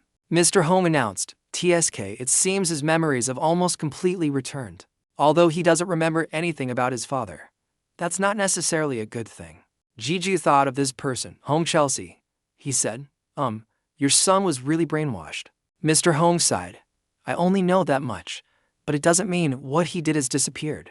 If he was really brainwashed, it means he already had a wicked heart. Dua told him, that's right. As I said, Andres may be one of the 70 great demons, but an heir of payment, even a half-human one, would not surrender so easily. So, where? Mr. Hong. Just as he said, Jeju was surprised. You can hear Rua's voice. Rua reminded him. Why are you so surprised? The old man is an ego now. Beaduhat was happy. Really? Then he can hear my voice too. Speak. She was confused. Father, it's me, Beaduhat. Mr. Hong laughed happily. I can't believe I can talk to something I created myself. Thanks to you. I've experienced so many unexpected things. He softened his voice. Can you be patient for a little while, Beaduhat? We still have some important things to discuss. Beaduhat was obedient. Yes, father. Beaduhat will wait. Mr. Hong praised. What a good child. He narrowed his eyes slightly. Because I want to tell you something. He was serious. I don't mean. Can no longer create any special combat equipment anymore. Jizu was startled. Mr. Hong said, those bastards from Caven are targeting something in my workshop. Payman's inheritance. That's what I need to protect as a guardian. Dua spoke up just as I thought. The old man had the ability to be a guardian from the beginning. Jizu was curious. Payman's inheritance? Mr. Hong replied, everything. Everything that currently exists, even his body. Jeju was startled. What? His body? Dua laughed. He's talking about Payman himself. How funny. So, you're saying something incredibly important is in Kavan's hands. Mr. Hong was serious. That's not the problem now. Because the only ones who can hold and use that inheritance are my son and my grandson. He was dejected. But I can't do anything anymore. Jizu comforted him. It's okay, old man. I have nothing. You're just giving back what you gave me. You just need to protect my house. Mr. Hong shouted, there's one thing I think I can give you. It's one of the weirdest treasures out there. One that even you would covet. A new day has begun at Kim Jisu's house. Jiang looked at him, smiled softly and said, we have to go now. Let's go now. Hearing this, Jizu froze for a few seconds. A moment later, he said in surprise, what? Why so suddenly? Bernard continued dejectedly, so they finally have to leave. The Ego Lu replied to his friend. Are you happy? Because you have fewer rivals, right? Bernard shouted in an angry voice. What are you talking about? That's enough. Su Jang, with a sad expression, replied to Jisu. I was planning to stay a few more days. But things suddenly changed. Since Njie is in danger, we can't stay long, Jisu. Jisu bowed his head, covering his mouth with his hand and whispering, what a shame. Looking at the two of them, he continued, we've been together for a while. And now that you two are leaving like this, it's really sad. Ji Yang frowned and looked at him. Is that how a sad person expresses themselves? At that moment, Kim Jisu's face was extremely ugly.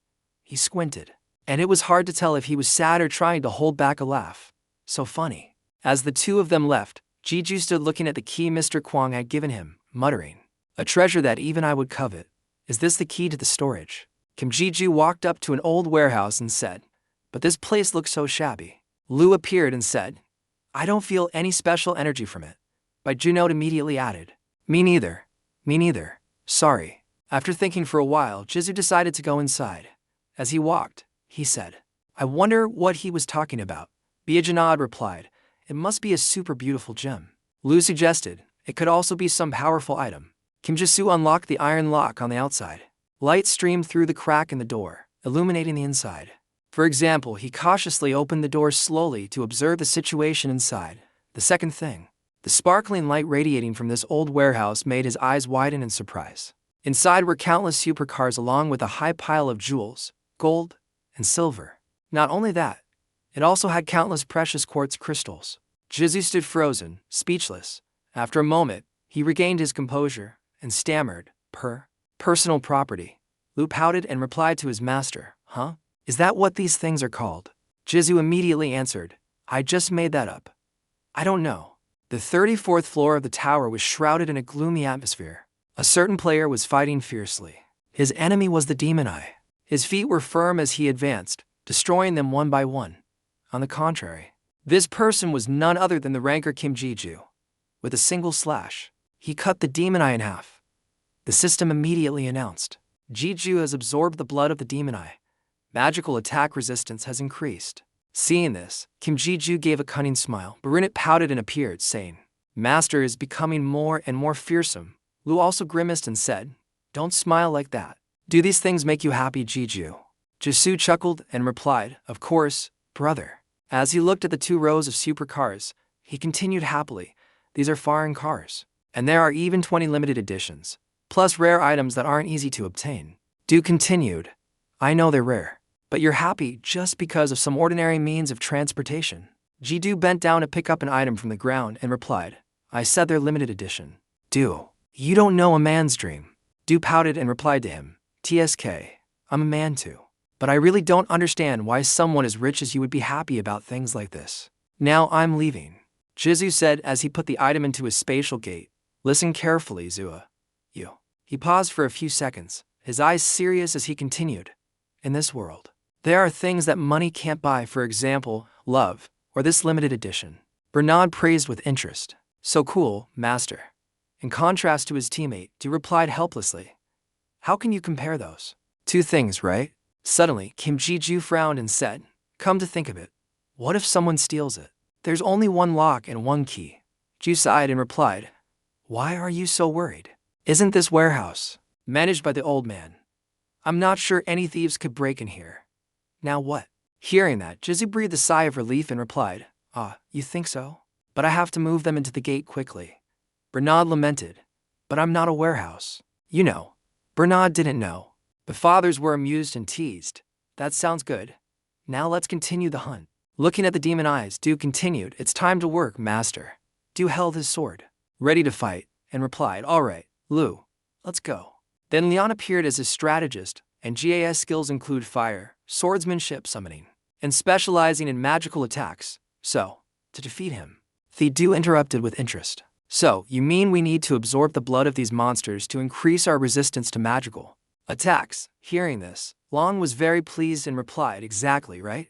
With over a meter of soup. What are you doing moving at the speed of light? How pitiful. The rookie and Lin flexibly unleashed a series of green and red sword strikes. With a simple leap, Kim Ji-ju was able to wipe out the entire horde of demon eyes. The items were also revealed from it. See you again. The notification boxes kept popping up. Du has started absorbing the blood of the demon eye. Resistance to magical attacks has increased. Biodu noted with a sigh, I've eaten too much. Lu replied with amusement, your mouth complains, but you're still eating your fill. Why so greedy? When Ji-soo saw the items scattered all over the ground, he said unhappily, this doesn't feel like a battle at all. Are you sure we need to do this? Lu said hastily, don't be so impatient. You know we need to gather stats before we start. Now what? Ji-soo said coldly, but there's NGA. And considering the 1-year time limit that Lee Sang-yo promised, wouldn't it be faster to climb the tower? As he was deep in thought, a growl suddenly echoed from a distance. Ji-soo said. Du looked fiercely towards the source of the sound. It turned out that Gon was holding a demon eye in its mouth. It advanced towards Ji-ju, while biting down hard on the demon eye. It only took a moment for Ji-ju. After a while, the demon eye turned to dust, leaving an item in Zane's mouth. Gon excitedly threw its head back and swallowed the item whole. Tim Zizu saw this and said with interest, I didn't expect Ryan to get so strong just from eating crystals. Hunting on your own is really the best. Lu immediately added. But it doesn't seem to help much. It's just a waste of crystals. Zenode agreed, saying, That's right, the crystals are mine. Binjin was excited. Jisoo replied, But he likes doing this. Let's just consider it a reward for him. He slowly approached Zane and said affectionately, So, Zane, you want to bring those monsters back instead of eating them? Now you go. Ron growled with excitement, showing its agreement. With that, it shot off. Following Danjiju's shadow, he thought to himself, That's right, no need to rush. I'm not like other players. Immediately activate his sword. He resolutely told himself that he knew this was the surest way to make himself stronger. He was learning. The more he focused, the more strange noise caught his attention. Gon was aggressively charging towards the demon eyes to attack them. It was as if it had been starved for hundreds of years and had just found something delicious. Teacher. Seeing the demon horde as numerous as the Mongol army, he grimaced and said, Gon, isn't this a bit too much? It's not. It showed no signs of stopping. What are you doing next? He focused his power and activated his demonic arm, saying, Well, it can't be helped.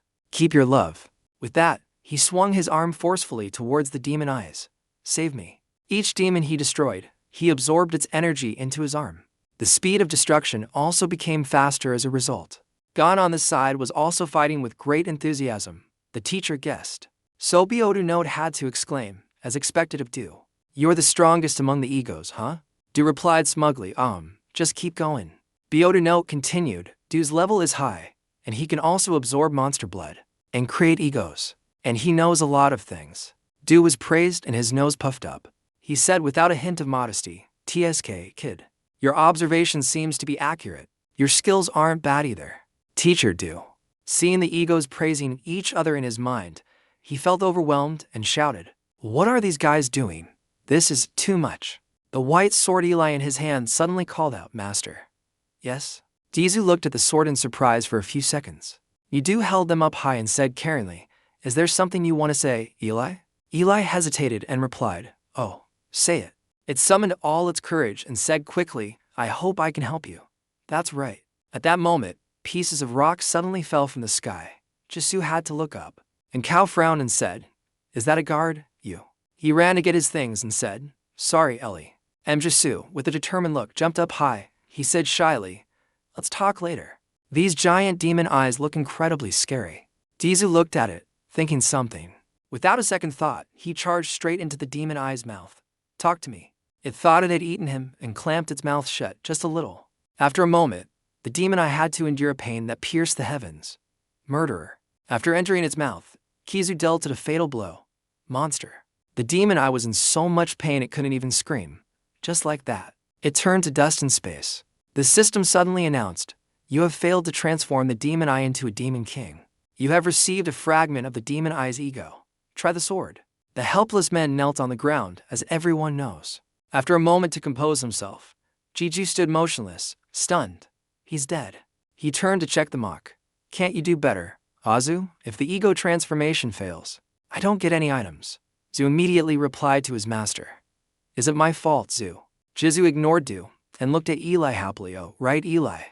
What did you want to say earlier? After a long silence, he replied, I'm out of love. The system suddenly displayed another notification. Du has reached level 100. All of you have reached 100. Everyone was surprised by this announcement. The joy was doubled when the system announced that you had met the conditions for evolution. The system suddenly displayed another notification. Du has reached level 100.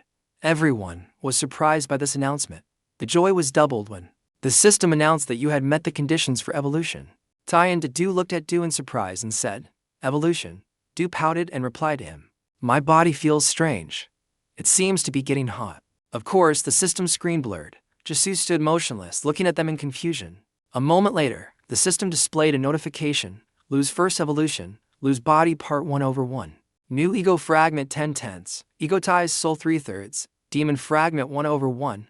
Blood monster. G-Dragon. When Du said in surprise, So these are the evolution conditions. They're all met. What? First, lose body parts. The parts of Lu's body that appeared on the 30th floor must be for this. As you look at Ellie on City's hand, you say after a while, Ellie, will your body parts appear on the 49th floor? Ellie replies, I'm not sure, but it could be something like that. As he thought to himself, next up is the ego fragment. which I collected in the dungeons before the conflict with the Izong Guild. The egotized hero is Guild Master Troy Missile. And Dean Dudu, the gatekeeper I just killed. He stared intently at the system panel, studying it, completely oblivious to the sign next to him. If I need to use them, I should take the other 3 and leave Hong Che's soul. After all, one day I might be able to resurrect him. Hearing this, Lu and Bio Junid spoke up. Bio Junid said, I hate that old man, but I'll forgive him, because I'm the older sister. Lu replied, no, you're younger. Bio Junid retorted, if he's resurrected, he'll only be 1 year old. Lu said with amusement, your father is also 1 year old. Kill. Seeing them making such a racket, he sighed and said, what are you two doing? I don't know. While the space returned to silence, Kim Ji-ju continued his research. He looked at the system and said, finally, the demon fragment and the blood monster. The demon's shattered form must be the Pharaoh's Gate, the 4th floor gatekeeper. About the blood monster, he looked at the question marks on the system panel and said confusedly, is it saying that because there are too many? What is this? As Du glanced at the seal beside him, he thought of the place. Now that there are 5 successful egotizations, including the blue beast, I still don't know the exact conditions, do you? He looked at Lu in contemplation and thought, so I don't know if I should use up all my ego in this evolution. I need to be more careful. But, pharmacist, because Du excitedly asked Lu, you want to evolve, don't you? Du didn't know. I hesitated for a moment and then replied, I think so. What else? When Du smiled softly, he continued, I think that's good too. He held the sword out in front of him and said loudly, let's evolve. Yep. As Du finished speaking, the sword immediately began its evolution process. A huge beam of light was created, long and wide. The sets levitated in the air, beginning their evolution. The crystal symbol of Lu has changed from black to red.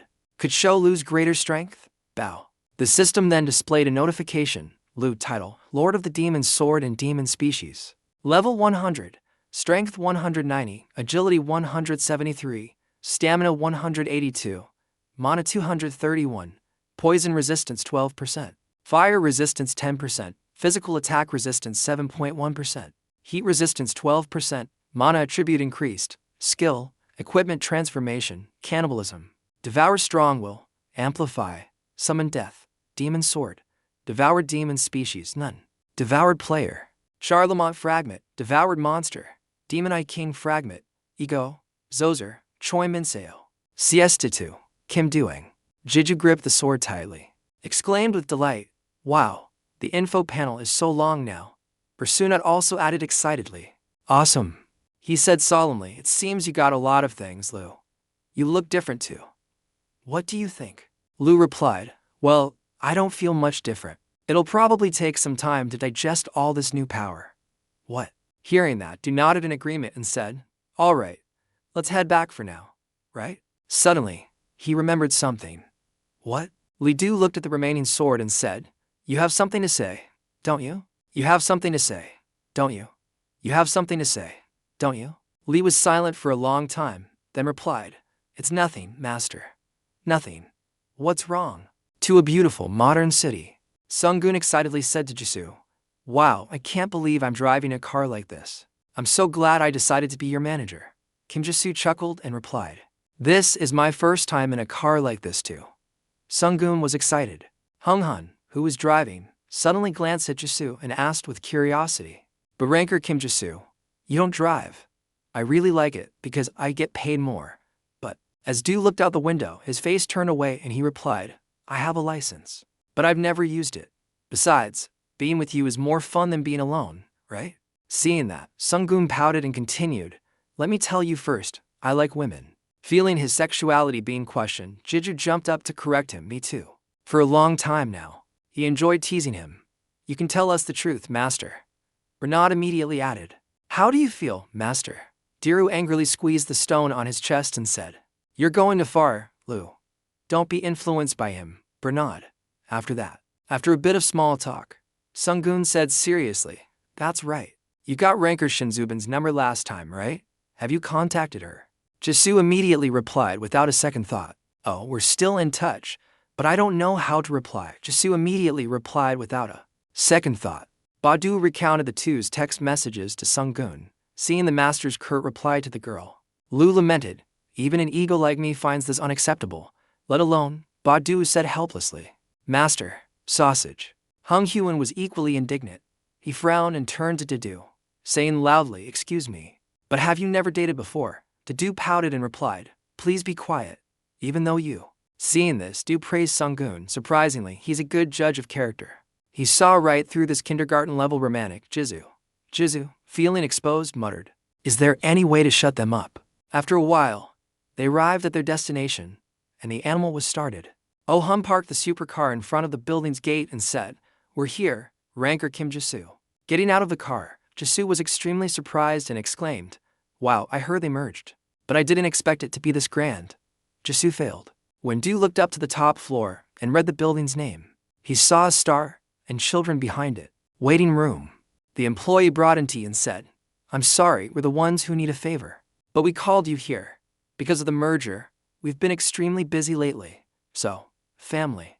Du took the teacup and said politely, thank you. It's all right. I also came to see what the guild building is like. You said you're the co-guild master, right? Where is Guild Master Kim Dong? He went. Many employees sat down on the opposite sofa and replied, he's out. He's had a lot of work that required travel lately. When Du took a sip of tea, he continued, I see. What did you want to ask for? You asked. The young man put his hand to his face and replied thoughtfully, I don't know if I can ask you this suddenly.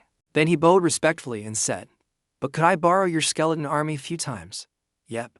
Du was stunned by his action. See? The senior didn't say anything, so the young man added shyly, the thing is, we've hired a lot of new members lately, but we still don't have enough instructors for everyone. And they're also very afraid of monsters, so I thought it would be great for training if I could borrow you. Kim Ji-ju replied without hesitation, okay. The young man asked in disbelief, really? Kim Ji-ju replied, do you think I'm lying? Recalling the battle of the past, Jisu said seriously, I'm also partly responsible for the decrease in guild members, and I haven't properly thanked you for helping me with the Ezon Guild. He smiled and continued, and also, a strong guild is beneficial to me too. We're allies, aren't we? The young man was speechless with joy. After a moment, he gestured to Jisu and said, of course, because. Hearing this, Du felt that he was at a disadvantage and lamented, storage space, and now a training tool. Why do I feel like I'm gradually turning into an object? Lu encouraged his friend, well, basically we are objects. The next day, at the 19th floor of the tower, the location, the scorching heat of the sky added to the player's exhaustion. The fierce-looking demoness was charging towards the player. It was just behind Jisu, and with a single slash, he killed it. The system immediately displayed a notification. Lu has successfully absorbed Basil Dude's blood, increasing resistance to psychological attacks. Did everyone see that? Everyone present was amazed by what they had just seen. Someone in the crowd exclaimed in surprise, wow, did you see that? He killed them all in the blink of an eye. Did you all see that? Someone else next to him wondered, is he a ranker? Looking at Jisu's large, heroic back as he walked away, everyone couldn't help but feel a twinge of envy. Information on the system suddenly announced, Eli has successfully upgraded. Ellie's title is Lord of the Holy Sword, Strength 140, Agility 142, Stamina 157, Mana 132. Skill, Equipment Transformation. Skill, Equipment Transformation. Kim Ji-ju stood looking at the system in contemplation. Ellie also evolves when she reaches level 100. Should I let her evolve before trying the 40th floor? Oh no, when Lu evolved, he also needed body parts, so Lu then appeared, cutting off his train of thought. Master, don't you want to hide your identity? That's why you keep wearing that ugly mask?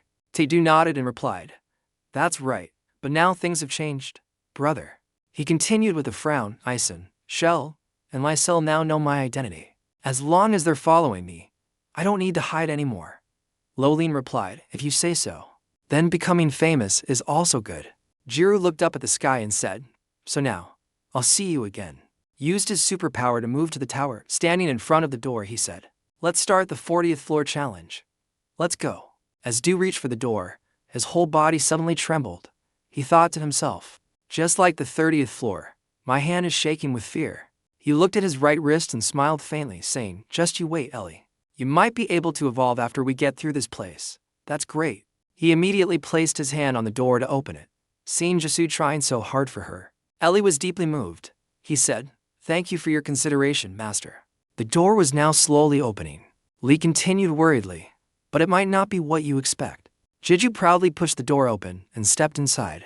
Mr. Shuku was carrying a stack of documents back to his room when someone called out, "Team leader." Team leader. He tilted his head and looked at his subordinate, replying, "What is it?" The employee immediately held up his phone towards him and said, "Please take a look at this." In it, he saw a man. While Shuku was reading something on his phone, the employee added, "This is about your friend in the Jiao Samdong accident, right? A rare screen." The phone screen displayed a report with the content, saw a ranker on the 39th floor. He was hunting alone with just 2 swords. So cool. After just 1 day. He stopped hunting because there were no more monsters, haha. Also, the title was just to get clicks. I don't know if he's a ranker or not, haha. It was followed by countless comments below. One person commented, "I saw him too. Are you a hunting coach?" Sausage and Cheese also commented 3 hours ago, "He's so hot. High level or handsome, just one is enough. At least let him be bald, anyway. He's a man." After reading the information, Hozuku exclaimed, "Jizu, I remember you." With a delighted smile, he thought to himself, he's finally made his decision. Why? Guild building. Chairman. Thuthich.Guo had also heard the news. He stood by the glass window and said gravely, "It seems he has chosen to reveal himself." He sat drinking tea on the sofa and leisurely replied, "Well, now that he has the power, showing it off was only a matter of time. Besides, he's been hiding himself for too long, Chairman." Then he continued, "I wonder if that's true." Looking into the distance, he said, "I know I've known him for a long time, but I don't think he's the type of person who likes to show off his power for self-satisfaction." Igwo turned to look at his young son and added, "Maybe he wants to show them," he said. He paused to observe T6's reaction, then said, "He wants to show his comrades. See?" He learned what kind of person he was following in the room. On this side, the general system announced to Kim Jisu that you have entered the 5th challenge. Holding up Lu, the system immediately announced, "You have met the requirements, Zip." When Du continued to summon Eli, "You have met the conditions."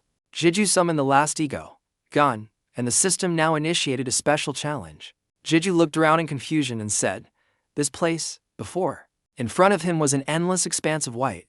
He said in bewilderment, "There's nothing." Lu confirmed, "It's just a blank space. It's making me uncomfortable, bye." Bo Junid said in a sulky voice, "Master, you haven't called my name." Kim Jiju replied with a pout. "Bo Junid, since you're already in armor form, Bo Junid, I can open the gate, and I can also be useful to you." Kizu said helplessly, "This challenge is a good opportunity to do something with Eli. Will the zombies be at a disadvantage here? It's been a long time." The sentences immediately replied to him, "I can also help." Jizu looked at the white sword and said, "What do you think, Eli? Do you feel anything different after entering?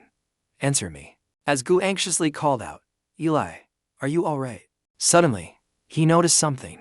He exclaimed in surprise, "The shadows, what did you do?" He immediately looked up, and the others. Countless identical white swords were hovering in the air. "Thank you." Sensing something was wrong, he immediately took out Lu and prepared to fight. "It's you." As Jisu predicted, those swords immediately lunged towards him. Countless swords rained down like arrows, creating a very dangerous sword rain. Jisu and Don were startled for a moment, then quickly composed themselves. Dizzle. He stood proudly and said, "Too bad for you.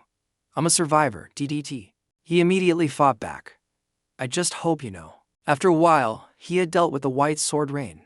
The swords were stuck haphazardly in the ground, resembling a sword graveyard. Jiju stood silently and sighed without speaking, holding back his anger. In contrast, Gon behind him was looking around in surprise and said, "Did you miss them all?" A sword then said, "The target isn't me, is it? What else?" Then, feeling weary, he replied, "Whatever." This is exactly like when I fought against Lu's physical body by controlling the demon sword. So, Ellie's physical body controlling these swords must be nearby. It's been a while. Holin said, "No, this time it's different, Master. Prepare for battle." Kim Holin. Tizu asked back, surprised, "What?" Just now, the few swords from before suddenly lit up, and a huge beam of light enveloped the entire space. He instinctively covered his eyes with his hand. "Don't miss it," and changed to vibrant colors. Tidu also slowly opened his eyes to look. He was immediately amazed by the sight before him. The white wings were peeking out from behind the light. In the sky were countless angels. Jiju was frightened and stammered.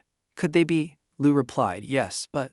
The white-robed, White winged figures in front confirmed once again that they were angels. His jaw dropped in surprise as he exclaimed, "Angels." He thought to himself, well, if demons exist, then angels must exist too. But those aren't angels. Du saw that their faces were all fierce and thought to himself, they're a little different from what I imagined. Do they normally look like that? For a long time, she said, I don't know why they look like that, but it seems like it will take a while. The white-robed figures charged towards Kim Ji-soo with murderous intent. Terrified, he shouted, "That's a demon angel." In such a critical moment, Eli remained completely still. Scene changed to Hong Che's house. He was intently observing an old sword in his house. After a moment, he said, a broken sword. I guess I know what I should do. Che-wai took the sword down to his room. A moment later, after a while, he sat on the chair and sighed in frustration, saying, but my abilities are also limited now because the sword's life force has been depleted. It would be great if I could analyze a perfect sword, for example. His eyes suddenly lit up with a wild gleam. Che-wai looked at the sword in his hand and wondered, Nai is roaring. He chuckled to himself, thinking, if that's the case, then Thin must be scared. He switched to the song. Let's see you all go to a wasteland, a wasteland. The hand was squeezing the face of a demon down. Don't just squeeze them coldly, just open the beef. After a while, she had defeated all the demons Asuyuki had left. She casually wiped her hands, brushing off the dust and dirt, she declared. He smiled and looked at the person next to him, saying, it's all over, Bon. Read their memories. Teacher. He stood still without replying. Su Jang froze for a few seconds, looking at him. She was surprised. Fuang shouted, Bon, what's wrong, Bon? Calmly glanced at her. He said in a firm voice, the tower is shaking, brother. Remembering the person they both feared, he said, that thing has awakened. In disbelief, they're angels, a colleague. A legion of angels with grotesque faces appeared before him. Diak stammered. There are so many of them. Asked, are angels strong? Lu thought for a moment and replied, looking at them now. They're probably not as strong as they normally are, but they won't be easily defeated either. She acknowledged that was true. Yeah, I hear you. Gyu glanced down at Io. What do you think, Io? Your tone is a little off. I agree with Lu. What is it? This sentence made him suspicious. Elle normally doesn't talk much, but it feels like she's been talking even less since we arrived. Suspicious. Vu frowned. Oh wait, King. It seems to have been like this since then. He recalled Io's words from that time. It's nothing. Master. Her face. The faces of the angels turned ferocious. They won't be able to. It also spread its wings and charged forward like a wild beast. Kiki. He braced his feet against the ground, stepping back to gain momentum.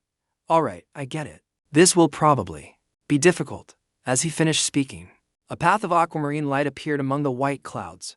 Are you happy? Breaking through the surrounding barriers to reach their trump card. The angel. That angel was caught by a surprise attack. A moment later, an elegant sword strike slashed across the evil one's body. The sound of footsteps from afar, Madame Zion. Through space and time, the spear. The wolf gradually approached the angel, it sang. It opened its mouth, about to devour her from behind. Crunch. Its fangs dug into the fair skin of her neck. Then her entire body was submerged. When eating, you can give it a try. She vanished, leaving behind a sword held in the wolf's mouth. Cloudship. Seeing this, the other angels began to attack. The wolf was surrounded by them with no way out. Got it. A reminder, Master. It's time to use my new power. Jiggy was surprised. Don't you need time to assimilate it? You can already use it. Of course, I may have evolved, but this source of power isn't even a tenth of my original stamina. Jiggy didn't have much time to talk as he was continuously blocking attacks. Alright. The new skills you received are Devour, Spirit Combination, Amplify, and Summon, right? Now then. The moment Lu opened his mouth, Jiggy memorized it. Jiggy stopped him. Hold on. Let me get away from this guy first, do you know? He turned to call his pet. Leon, come back. Swish swish. The blue necklace on his neck began to retract. Leon. A warm gaze. When a warning sound came from somewhere, Brunhild had already deflected the attack. Jigyu gathered all his power and unleashed it. However, the surrounding angels, some staggered, some swayed, but they remained largely unaffected.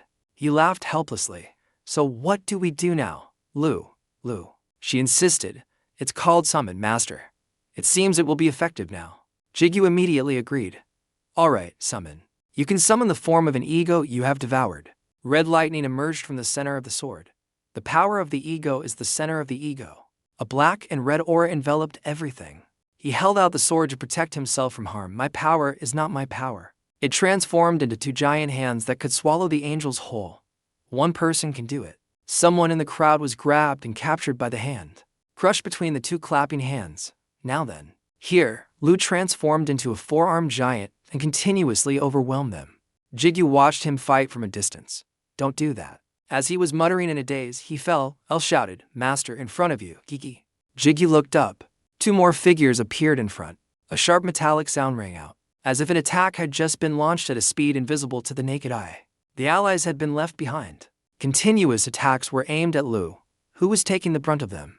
Just as he was about to be hit, the two of you remember. The newcomer charged forward. The Son of Heaven. The angel also rushed forward to thwart their attempt. Both of them. The two clashed at close range. The one on the left grinned as if victory was in his grasp. Did you know? He raised his mighty fist, aiming straight for the angel's face. The one on the right, not to be outdone by his comrade, rushed in to join the fray. Another angel noticed him approaching. He swung his sword in a single slash. You found me. He reappeared behind that angel and snapped his neck. Indeed. A crisp, cracking sound rang out. Jigyu was truly curious. Choi Min-seok and Rotor. Were they summoned from the egos that were devoured after Lu evolved? Lu was a bit embarrassed. L praised enthusiastically. That's amazing, Lu. What is this? It boosted his fighting spirit. Well then, I can't just stand by and watch, can I? Let's go. At this point, Jigyu was furious. Brought his target into the battle, fighting with all his might against Lu. The sounds grew more intense day by day. Thousands upon thousands of holy swords rained down. We can't ignore this. They lay scattered on the ground. You see, he looked around and sighed to himself. Remember, Jigyu wondered, the angels' bodies have reverted to swords, so are the swords their origin? Lu corrected him. It's a little different. The angels aren't the swords. The swords are the angels. Jigyu was doubtful. What's the difference? You can find out. He looked down at L. Anyway, L, I think we need to talk. She was once the Lord of Swords, so she should know more about the swords and those angels than Lu. Remained silent for a long while before replying. These angels have royal status. They are high-ranking angels who were abandoned after failing to find someone to summon them. They are members of the royal family, the guardians of the angelic realm. Jiggy stood up. Royal family with royal status, so, is this the angelic realm? Help me. Was very hard to refuse. No, it's not. This place is just a graveyard. They must be very grateful to you. Because thanks to you, they can finally rest in peace now. Now I've started to remember my duty and about them. Suddenly, Duty L suddenly lit up. Brother's son. The light emitted was blinding. Jigyu closed his eyes. What's happening all of a sudden, when he opened his eyes, the thing in his hand was gone. You? He called out L, but she was no longer there. Kiki. The frantic Jigyu ran around looking for L. Where are you, L? Lu and L called out to him at the same time. Master. Master. Jigyu turned his head to look. He hoped he would see her. He was stunned into silence. Why hadn't he noticed before? After leaving. Upon arriving here, L had never called him master. She appeared in a new form, a true angel. Kiki. So, you are L. Will I face you next? Pay attention. In response, he only received a cold stare from L. In another development, through the thick fog, sturdy shoulders gradually appeared. A strange man stood stunned behind the smoke. Let's see. However, a sound broke the silence. Two swords suddenly vibrated, attracting his attention. He picked up the sword to examine it. Are you guys happy now? Well, it makes sense. Because your king has awakened. A woman appeared, exuding a suffocating aura. Indeed, he thought to himself, changes are starting to happen, but I alone am productive enough to serve God. He felt like he was facing a high-level being, yet he still mustered the strength to ask. So, you are L. Another voice from the white sword exclaimed. She's so different from usual. However, his voice turned serious. Hey, what do you mean by face me? Come down here so we can talk first. Let's see. Suddenly, a strange voice interrupted Jigyu's words. You bastard, get down here. The words carried a weight that pressed down on him, making him tremble before this immense power. Before he could react, a bolt of lightning suddenly struck the spot where Jigyu had just been standing. Fortunately, he had sensed it and dodged in time. But the attack's force was so powerful that it sent Jigyu flying several meters away. Next clip. A look of shock appeared on his face, then couldn't believe it and called out her name, L. Bang! Miraculously, he landed safely. Suddenly, A loud explosion erupted from where the lightning had struck. What are you doing? Still feeling their hostility, Jigyu asked them with difficulty. Why? That attack created a cloud of smoke that covered everything. From within the smoke, a voice echoed. Every angel has a mission. And so do I. The mission is. My mission is to destroy the tower. His tiny mortal body was suffering the punishment of the gods, and it seemed they wanted to destroy him completely. A voice came from within the sword. L. What's wrong? In response, another deeper voice spoke. Damn it. In response, only a bolt of lightning immediately struck down. Might-ups. Luckily, Jigyu managed to dodge it in time. My friends. His eyes became more determined as he scanned his surroundings for a chance to counterattack. Immediately, the moment he landed, he used his skill, using all his strength to leap up. Immediately, instantly, Jigyu closed the distance to the angel L. Without a hint of fear, she used her sword, imbued with holy power, and pointed it straight at the approaching Jigyu. From where? The sword emitted a bolt of lightning with even more terrifying damage than the previous two, and its target was him. Because of the face, the distance was too short for him to dodge, so he raised his sword to block in front of him. Action! That blow created another explosion. Don't you do that. He was immediately thrown several hundred meters away. Suddenly, a deep voice filled with anger rang out. You traitorous bastard. I knew this day would come. Although Jigyu was also furious, he tried to suppress it and comfort him. Lu. On the other hand, in his mind, Jigyu somewhat understood why Lu spoke that way. He thought, Lu is really furious now. But I get why it turned out like this. It's because he was betrayed by his subordinates in the past. To think he was betrayed by his own subordinate didn't give him much time to rest. He closed in on where Jigyu was hiding. He silently used his sword to summon a destructive beam of light. His eyes looked at him, as if wanting to devour him whole. A few hours later, a second later, dozens of lightning bolts simultaneously struck down on Jigyu's position. Their destructive power was like that of atomic bombs. In the aftermath, as he was focused on dodging each attack, a voice suddenly urged him, Master, death, use death. Tear that bitch's limbs apart, whether it's worth it or not. Despite the dire situation, he tried to calm him down. Calm down, Lu. If you keep this up, I won't be able to stay calm either. Suddenly, however, everything became unusually silent, as if realizing something was wrong. He noticed a massive thunderbolt forming in the sky, ready to strike down. Reaction. Just as it was about to strike, he shouted, Reflect, a friend. A giant light enveloped everything. The giant race. The smoke gradually cleared, revealing a sword stuck firmly in the ground to prevent him from being thrown too far. His whole body was covered in injuries from the last attack, and he was clinging to his sword to stay up. He didn't waste a second and analyzed the situation. Because L keeps using long-range attacks from the air, I can't get close. Lu stood beside them, looking at them with contempt, taunting them endlessly. What a foolish fighting style, just like a traitor. To what extent?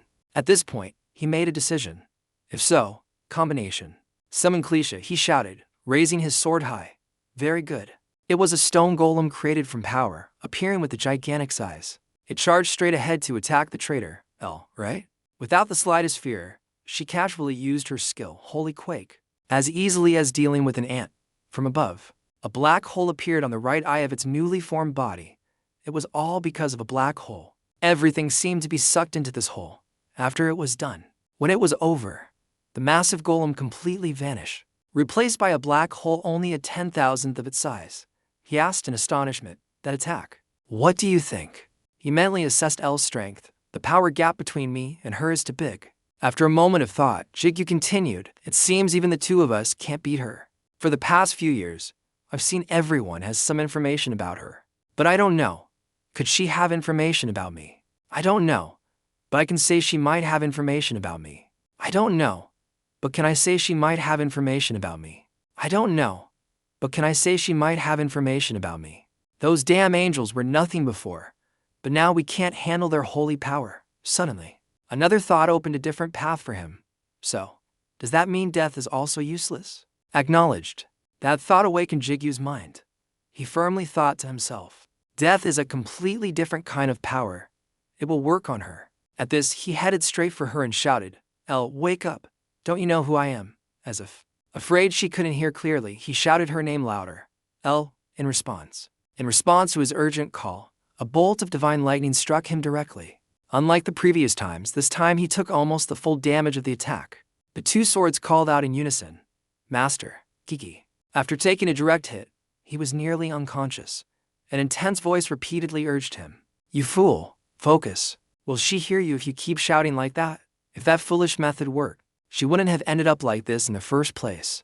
Don't wait." Faced with a powerful enemy, he became completely helpless. His body started to emit smoke, a consequence of the last attack. He discussed with Lu. "Then what the hell am I supposed to do?" Lu didn't know. He answered him, "Kill her." His pupils contracted. He was stunned that Lu could say such a thing. "Lu, remember him." He quickly added so he wouldn't be misunderstood. "You know it too, don't you?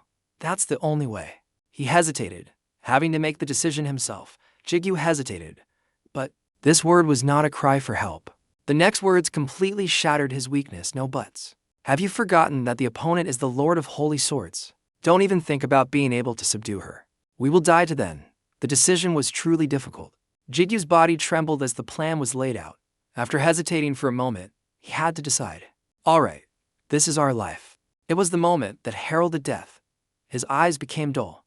With determination, he charged straight towards L once more. As always, she gently used her power before he could finish. Jigyu rushed forward. He unleashed a barrage of his skills in rapid succession: super speed, acceleration, dark attribute, bind.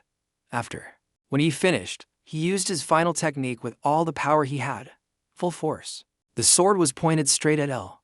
His eyes carried a deadly intent and determination. Suddenly, that indifferent look was etched deep in his heart. Memories suddenly flooded back of when L was still in the sword, whispering his name, "Master." He turned back. Blood splattered onto his face. "You're dead." He slowly looked down, clean. Shocked at the scene, warm drops of blood spread across our body. Jigyu had been pierced through by L's own sword. Change of scene. Scene changes to Mr. Ji Cheon. A sudden heart attack caused him to collapse. He's really. Gasping for breath, he clutched his pounding heart just like that. Fear was clearly written on his face, and he suddenly had a bad thought. This connection. What happened? After that, he gave up on his relationship with her. After Mr. Ji Cheon mustered all his strength to stand up, but his strength, he then fainted. On Jigyu's side, after being pierced by the sword, he wanted to know. He was immediately pushed off a cliff to dispose of the body. 2 months later, the sword screamed in unison, "Master." After finishing her work, she continued to look at her handiwork impassively. Not long after, her consciousness returned. In her eyes now was only Jigyu's cold body. Her pupils contracted, and she called out in shock, "Master." Kim Jigyu. Jiju lay unconscious on the ground, only hearing the somewhat panicked calls of his ego, "Master." His face? She looked somewhat panicked and worried. Elle quickly flew to Kim Jiju's side. With a shocked face, her eyes widened to their limit. She repeatedly called out, "Master, Master." Brunhild also worriedly followed, "Master, don't die." The soul of Lu was furious. "You bitch. You dare come here." Jigyu, Lu, die. A powerful red energy, like his anger, radiated from the black sword. Brunhild today. All out for the next contact. As she painfully clutched the blue light as if to hold on to something, she said, "The bond." Meanwhile, Kim Jiju was still unconscious. Brunhild urgently called him, "Master." He was still holding on to a sliver of consciousness. "So hazy. Is this the afterlife? Now you know what happened to everyone." As Lu said, "Will they die with me? Because of me?" Everyone. If you know this happened, then I've already gone to see my family.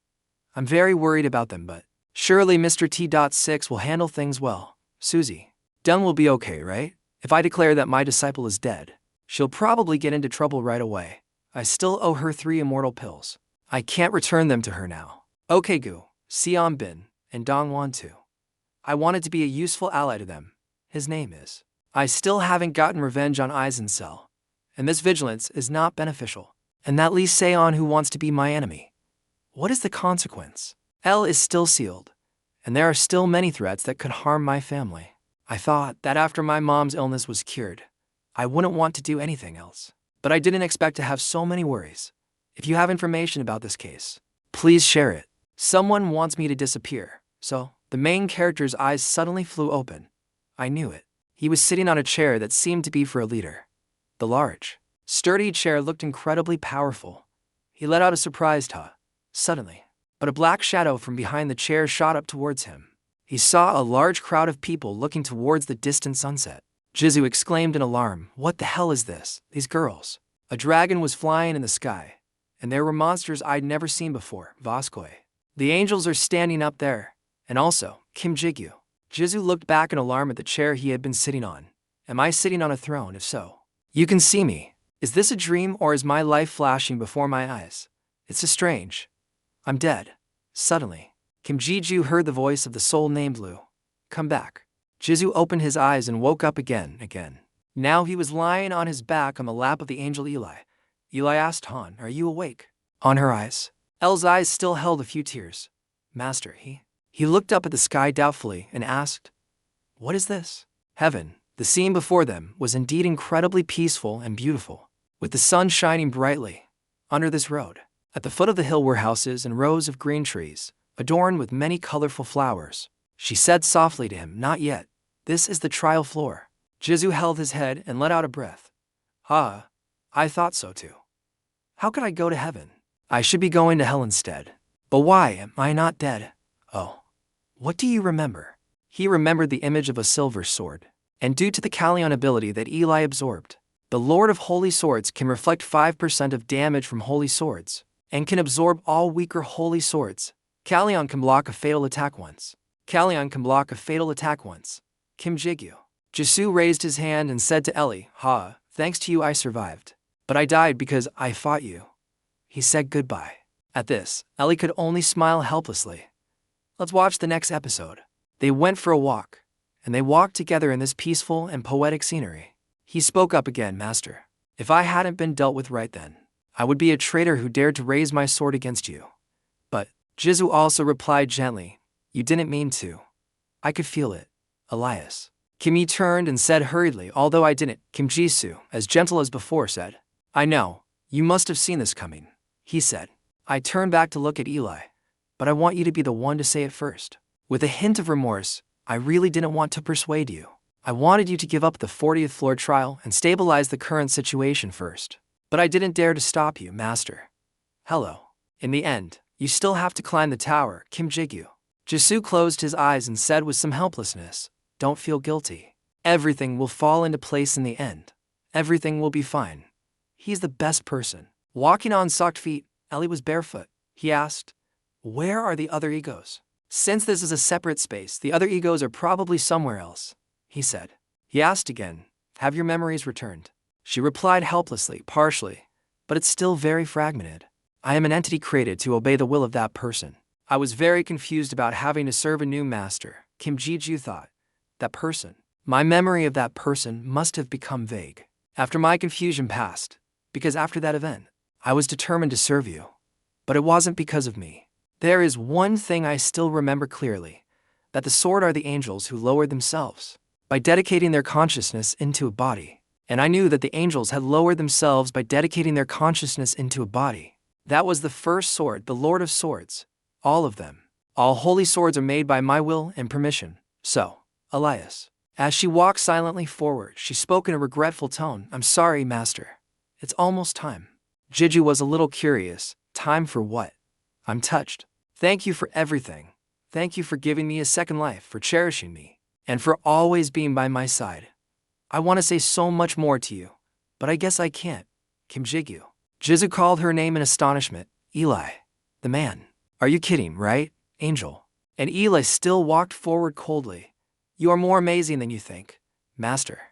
Even Lu and I, who have lived for so long, cannot compare to you. Kim Jigyu. Jisu uttered a few words. Wait, Ellie. Why have you become like this, Angel? If you don't like angels, then deal with all those who stand in your way of climbing the tower. Whether they are angels, demons, humans, or the Lord of the Tower, wipe them all out and... Jizu hurriedly shouted and ran over. Ellie. He only saw him. Elle smiled with great satisfaction. Become a girl. Master of this tower. I'm sure you can do it. Nam, hello. He was so frightened that he ran so fast he fell to the ground, his face unable to hide his shock. He often didn't know. He let out a sound, feeling a loss so painful it reached his bones. Brunhild?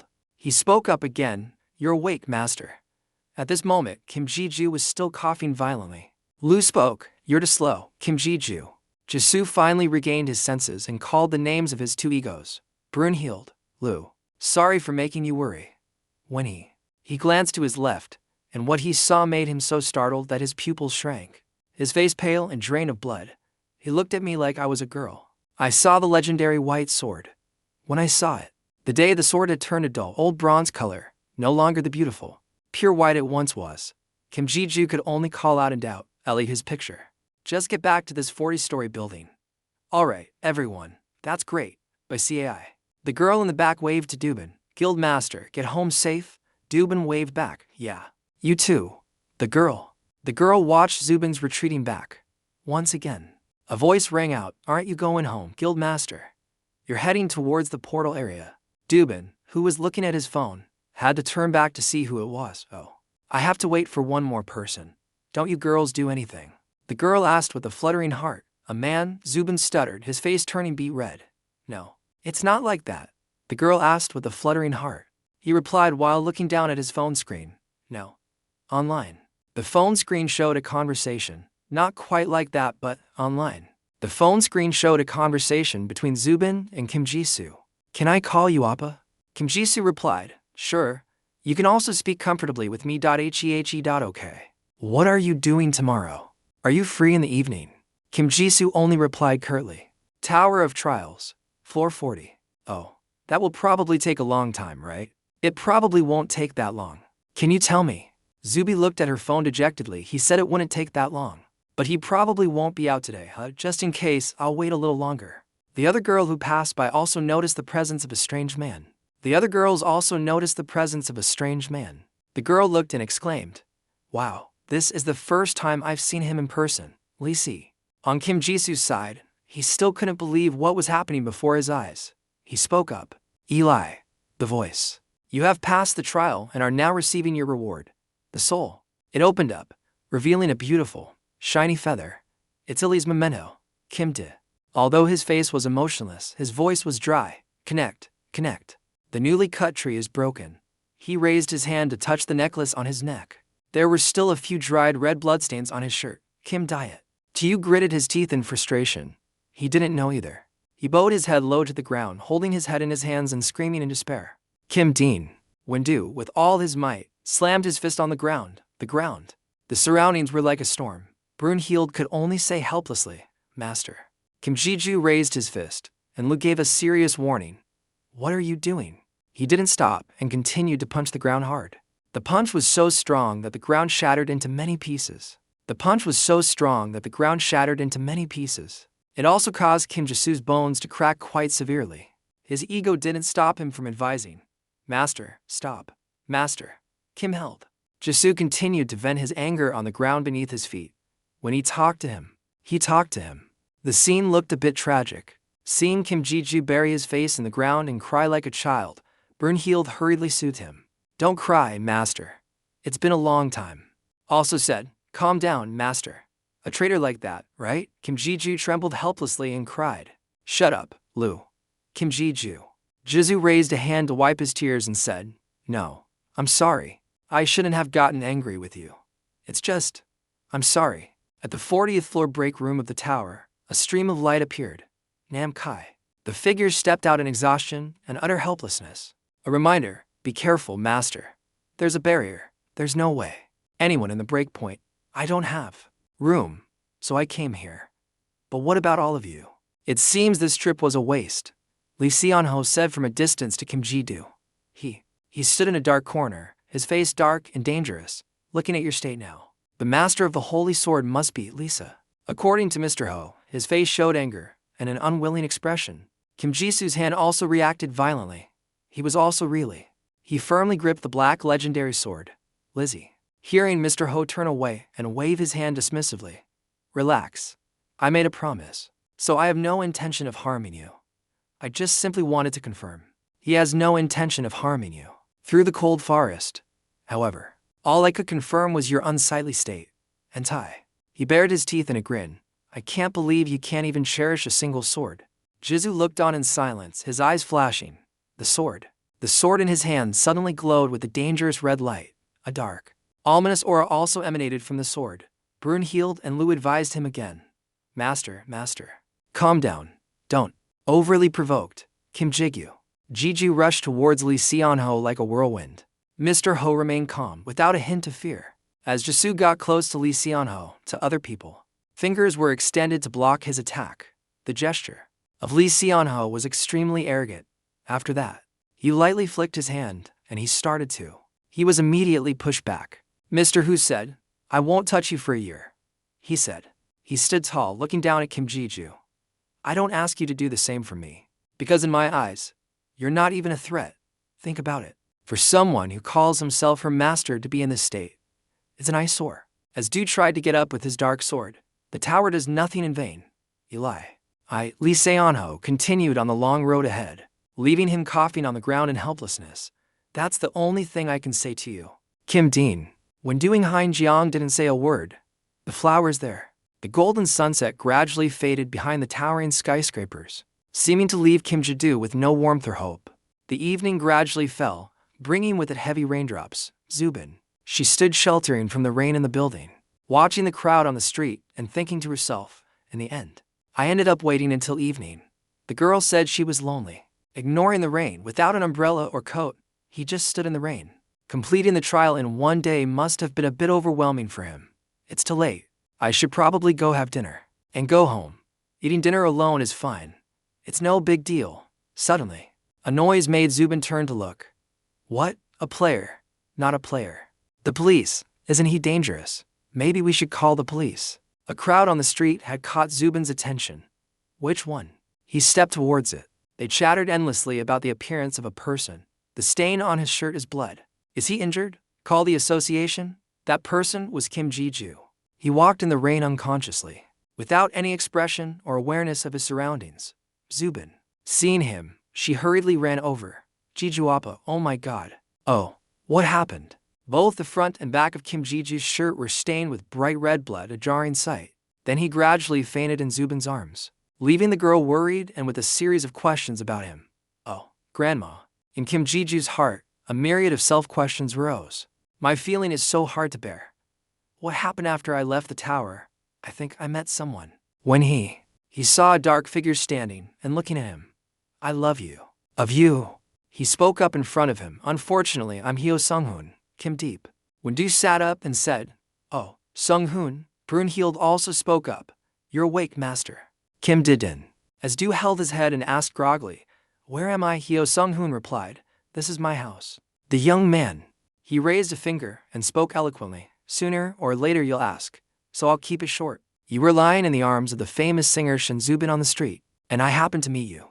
I helped her with you, then took you to the association's doctor for a diagnosis. If I took you home, your family would be very worried. Healthic.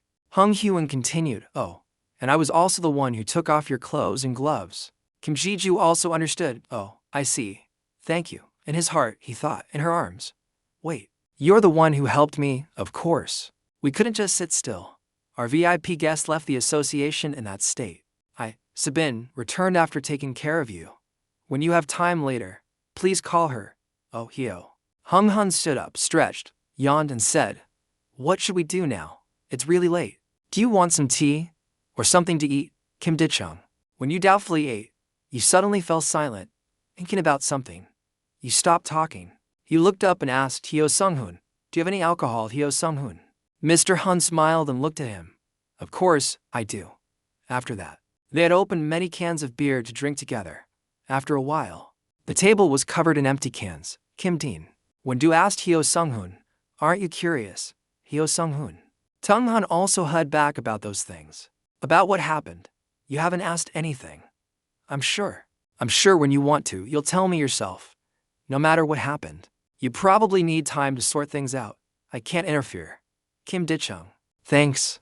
He asked again, By the way, your house is so big, you live alone? Hyo Sung-gung chuckled. Yes. I'm still single. Oh no. What I meant to ask was, do you live here alone?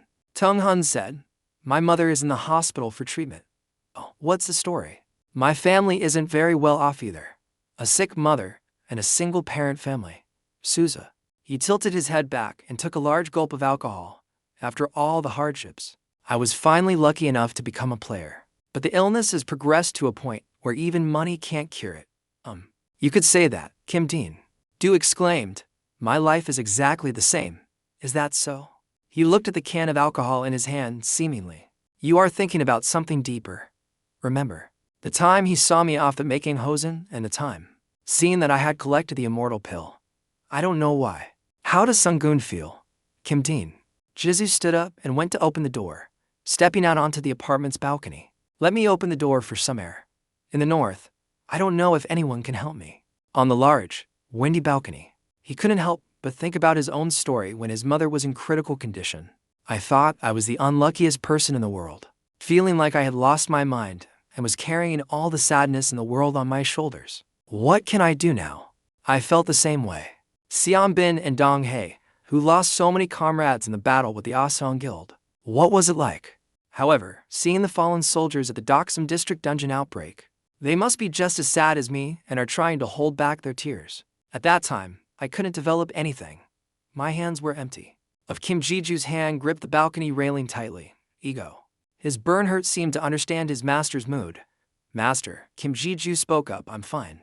Burn hurt. I was just sorting out my emotions a bit. He calmly remembered the angel Eli who had gently told him, you should climb the tower. Kim De. Ki-ju said again, I don't intend to get used to loss. I need to become stronger so I don't have to lose anything else. That's the only way. When you close your eyes again, there's more. Lu, I have something to ask you.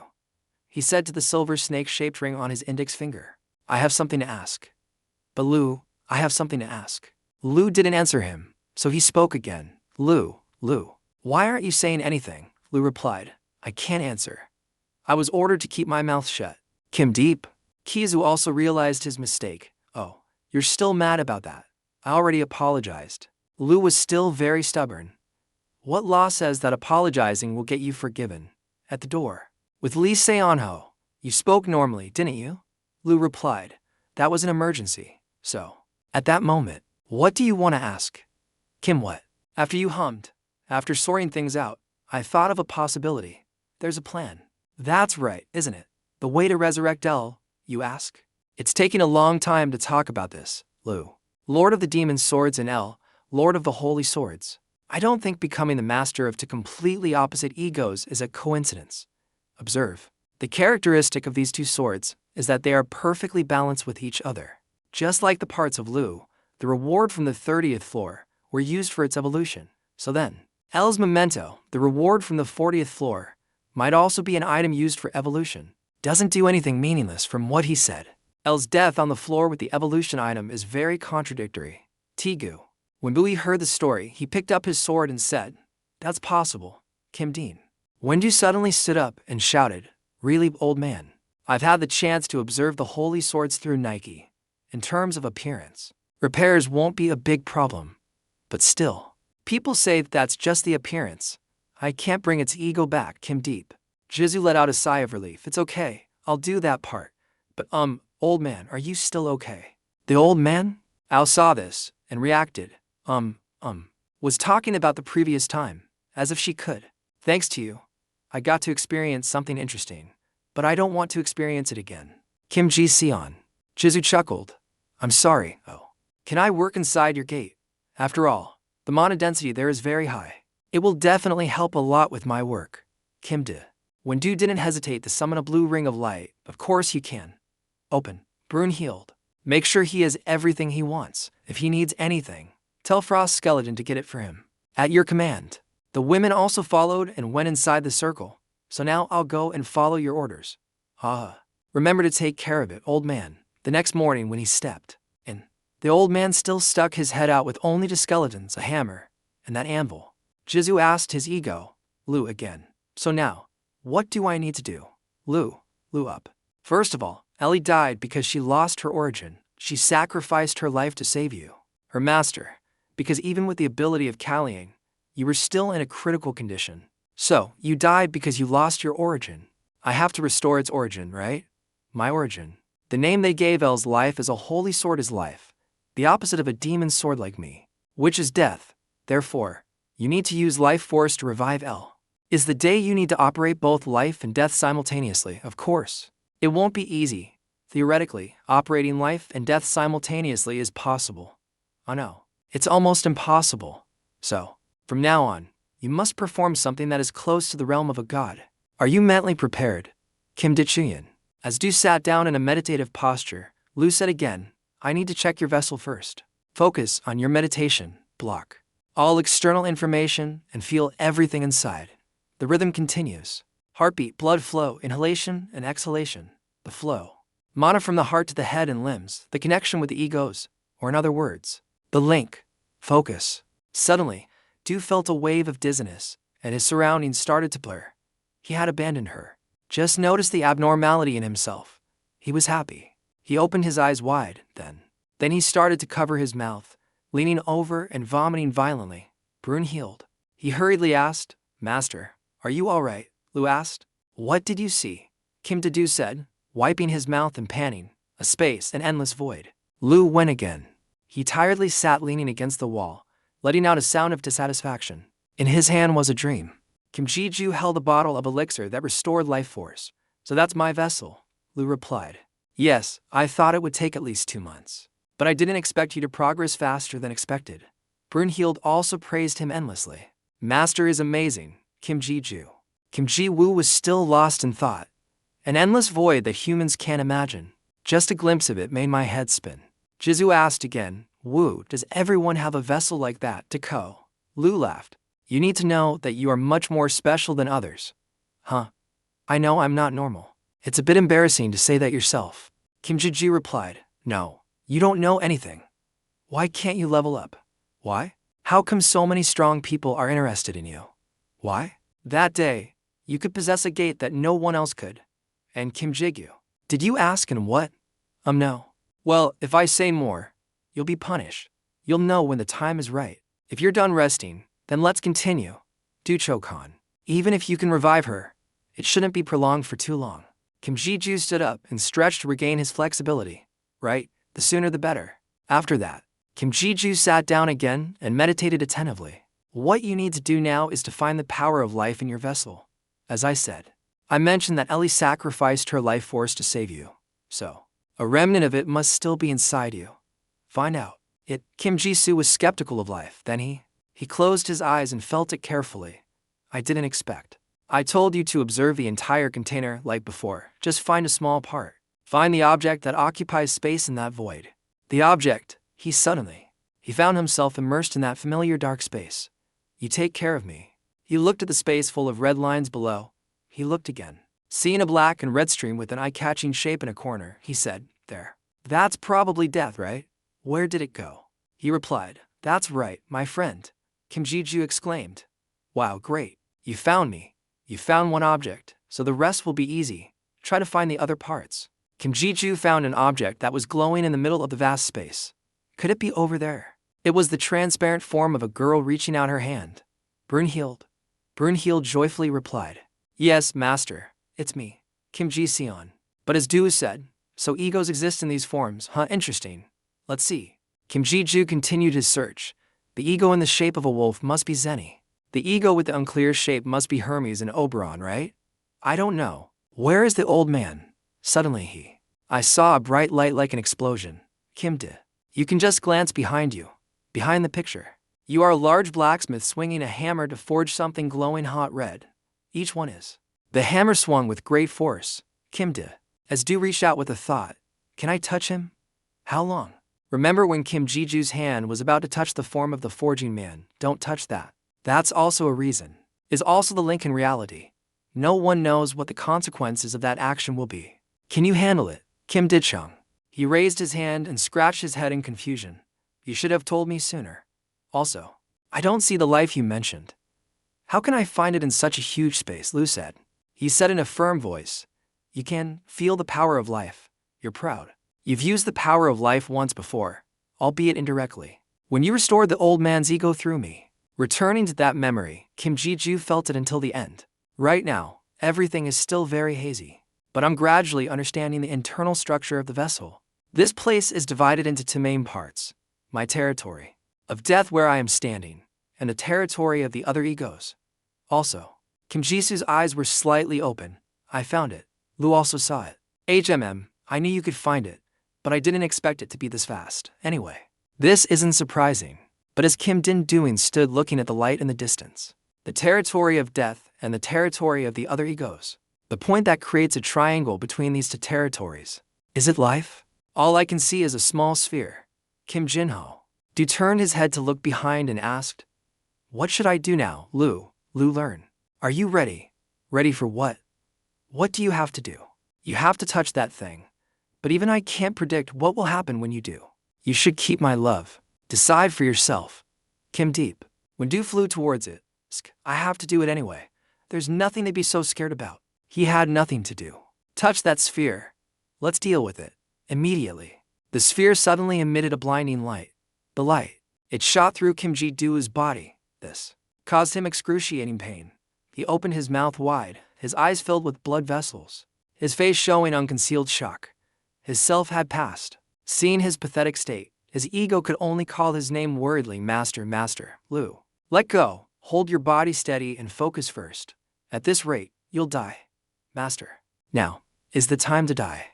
Kim Ji-joo had started bleeding from his eyes and mouth. His eyes rolled back, looking terrifying. "Wake up. Go, Master, Master."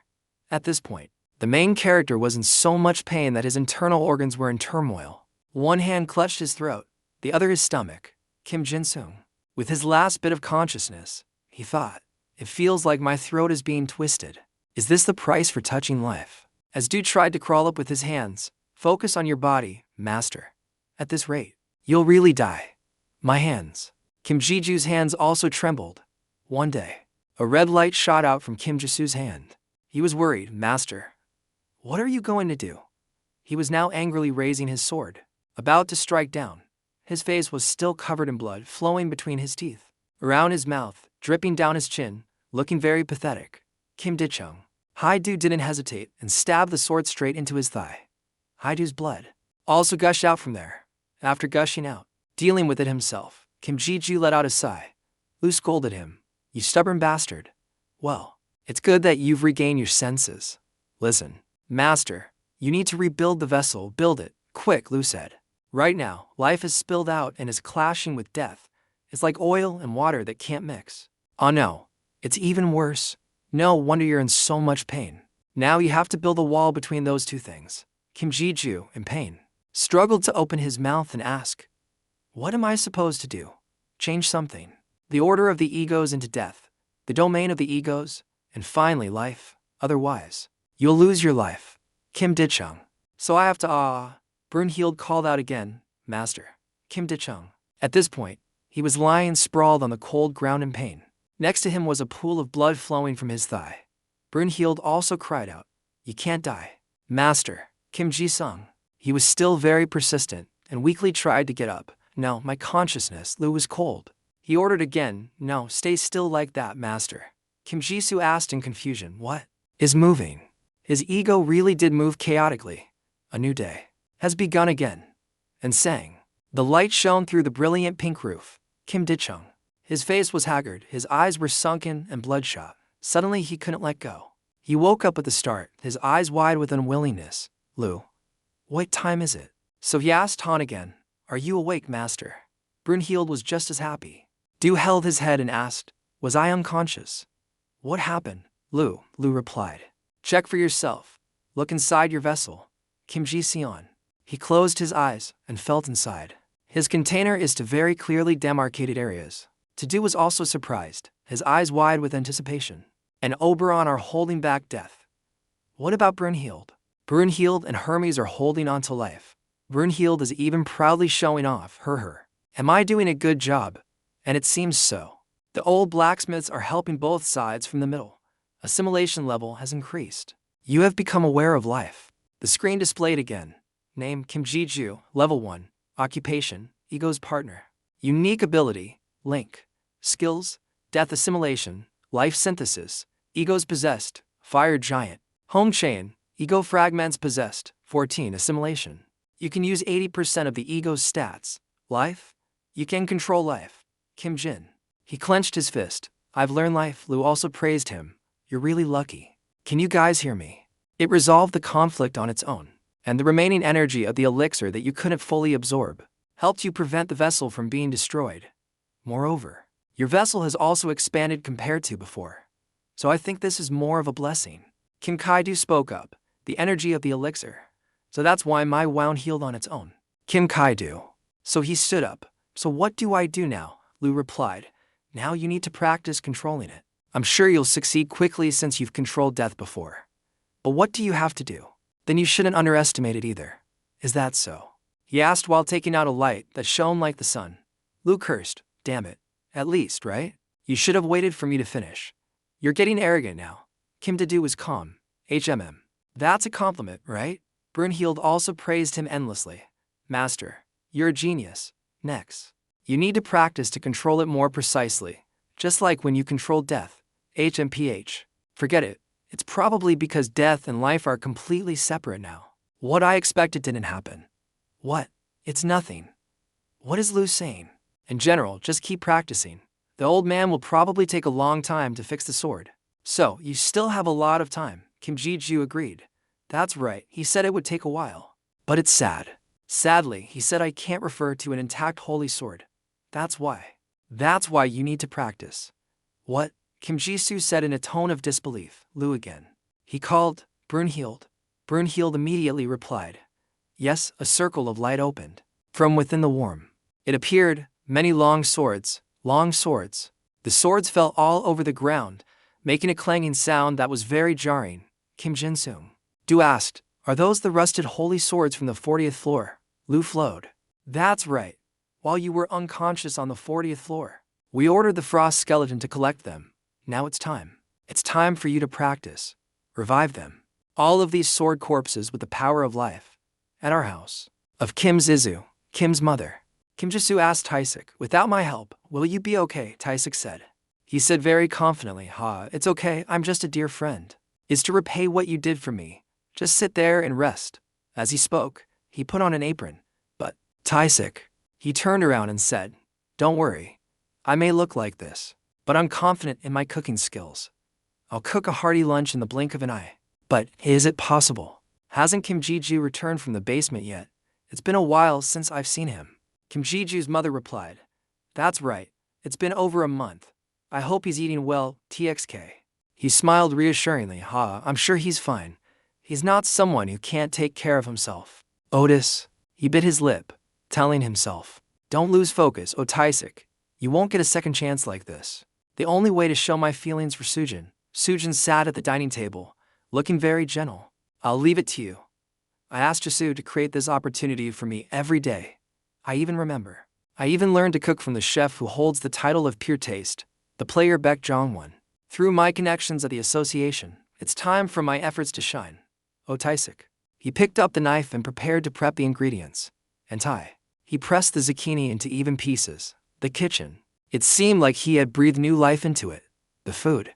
The flavors blended together to create an irresistible aroma. Then using the flour, Taesik quickly tried a piece. His face. He seemed to freeze instantly. It's terrible. He was flustered. Then standing next to the soup pot. Where did I go wrong? I have to fix it. Suddenly, the house shook violently. The two of them left. They were panicked. What was that noise? The basement. Oh, how so? Please stay here, Ms. Sujin. I'll go check. I'm going to the basement once. The black smoke made him cover his nose with his hand and cough violently. Oh, so sorry. He exclaimed, Jisu. You kid. What the hell are you doing in the house? Suddenly, the sight before him made Taisik's soul leave his body. Don't come near here. The feeling in front. You are three angels holding swords pointed at him. On their backs are giant white wings. Oh dear. Thinking, or angels. Three angels.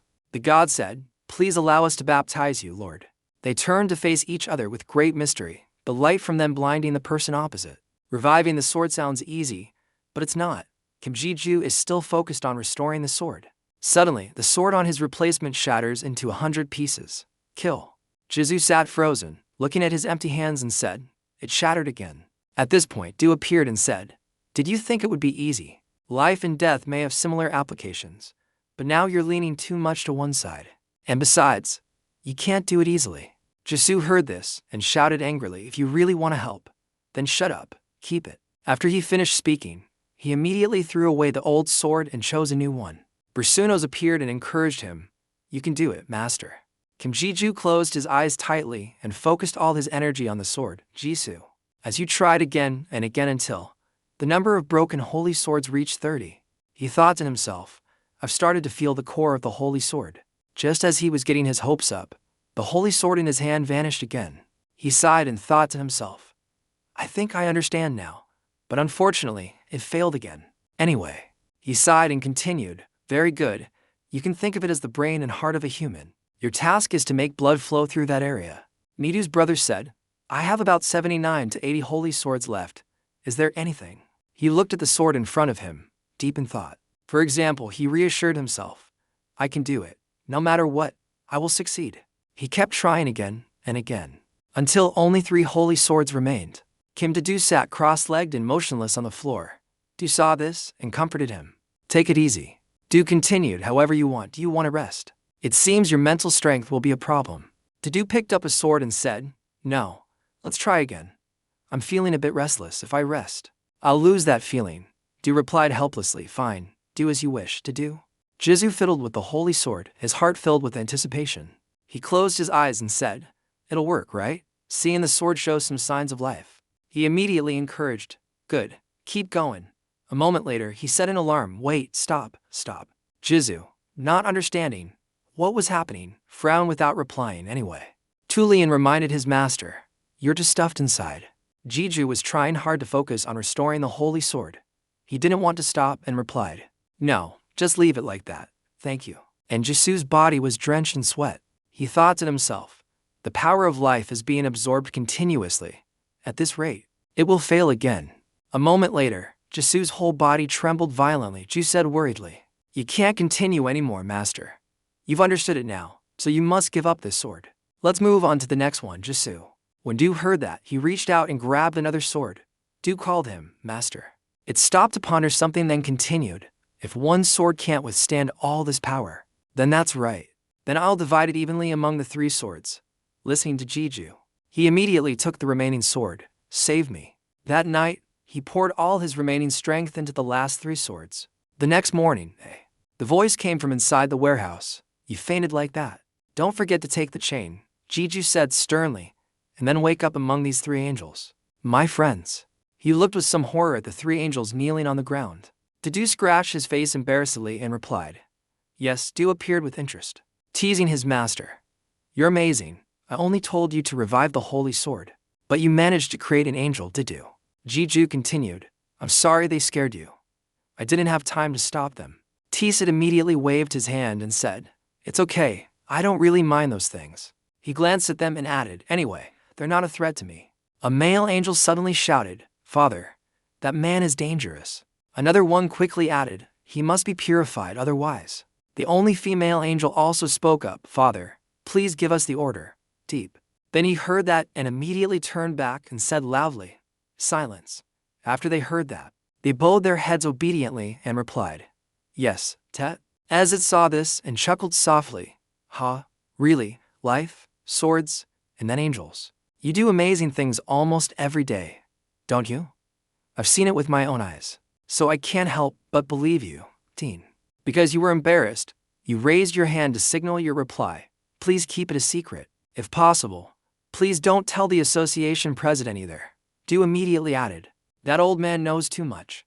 It's best to hide your power. These are all the questions for today. When Taezich heard about this person, he said, I won't tell anyone. It's not like I'm close enough to him to sit around and chat. Jiju laughed happily and replied, But you two are father and son, so at least you should, Taezich said. As it continued, by the way, I came down here to talk to you. I have something to say. Yes. Du said seriously, All right, but no. He immediately opened the space door. Jizu pointed towards it and looked at the angels kneeling on the ground, saying, You 3 go in there. You sitting here like statues is making us uncomfortable. The largest angel hesitated and replied, Yes, Father. Someone calling him Father made Du freeze for a few seconds. He said in bewilderment, Calling me Father is a bit of what's wrong, design. The god said with a pained expression, Father, can you give us names? Jiju raised his hand to rub his chin in thought and replied, Name? Ju appeared at that moment and said, Here we go again. It's time for the master to give names again. Ju continued, I wonder what their names will be. He thought and replied. After thinking for a while, Jeetal said, Hamiel. He looked at the other 2 angels and continued, Kamail, Anail, now then. Before he finished, he chuckled and praised himself. Sounds good, doesn't it? he exclaimed. So fast, he looked up. His eyes suddenly fell to the ground. You. The three named angels suddenly burst into tears, saying, "Thank you, Father. Thank you so much." Jisoo replied with a pout, "I'm glad you like the name, but when the angels stood up and walked towards the gate, he saw Ducxui and said with interest, "Cuckoo, a human naming an angel. How interesting, not at all." As the space returned to silence, Jisoo turned his head to look at his senior and said, "What did you want to say?" Taisc immediately replied, "It's nothing important, just sharing a little information." Jisoo's gaze instantly became frighteningly serious. He listened intently as Taisik continued to talk about the K1 Guild. "Are you curious about how they've grown?" He sighed and added, "Actually, it's nothing special. Although they used to go around bragging about it, they didn't leave any traces. And their activities aren't just banned in our country. So even if we searched with all our might, we'd only find a little information." He paused and thought, and then said, "That's why we need cooperation from associations of countries all over the world. The Demon King is currently handling that. Compared to the current me, her influence is much greater." Tim Jisoo burst out laughing when he heard this. "Haha, current. Who dares to say those words to Behemoth?" Taisik replied with a pout, "That Demon King." Jisoo oed in surprise. He continued, "Didn't you say you were climbing the tower recently?" Taisik replied with a pout. Besipsoa said, "I don't care about cave-in or anything else. You keep doing things that even I don't know about. So how can I just stay in one place? Do you know?" He peeked at Jisoo's expression. He thought to himself at first, "The reason I chose to work in the office was to take care of Jisoo, who couldn't level up. Now I don't need to do that anymore." The brothers looked at their younger brother seriously and said, "There's something else. Actually, this has nothing to do with you." He hesitated for a moment, then continued, "But lately, gates have been appearing continuously. And there are even a few unique gates." Zizu heard this and pondered, "Unique gates?" He imagined himself reaching out to confirm the connection. Bizunote then said, "It's finally time for me to level up." Tim Zizu said hastily, "Brother, is there any guild that wants to enter the unique gate? If not, I'll take care of it." Taisik was surprised by his younger brother's determined attitude. He replied with a pout, "Oh, okay, you can go in there. No normal person wants to go in there. Kid, now then." After he finished speaking, T.Sik turned and left, waving goodbye. "Well then, I'm off." Kim Jisoo happily bowed to his senior. "Alright, enjoy your time with my mom." T.Sik couldn't stand Jisoo's perverted face and said loudly, "Wipe that expression off your face." Ezix left, leaving Kim Jisoo alone, deep in thought. He thought to himself, a unique gate. B. Junid has a skill that can absorb those gates. B. Junid then added, "My gate can be even bigger," he said. He glanced at his gate and thought, absorb the gate, very good. Then Dedu immediately took a step towards B. Junid. The internal structure of the gate might change, and so might the monsters. Looking inside, Jisoo suddenly smirked and said, "I find my gate a bit remote. So it would be good if we could change the atmosphere here, for Jisoo." Suddenly, Hamil shouted, "Father has sent us here to purify you cannibals. I will personally purify you filthy creatures." If the leader of the army replied angrily, "How dare lowlifes like you set foot on the territory of our great master? I will break those wings and tear your ugly faces apart." But Jisoo was stunned, not understanding what the hell was happening inside. He looked at the big and small fires and wondered, why are they fighting, do you know? For some unknown reason, Mrs. Thianthan is being punished by doing a handstand. On this side, there's also the punishment, sword.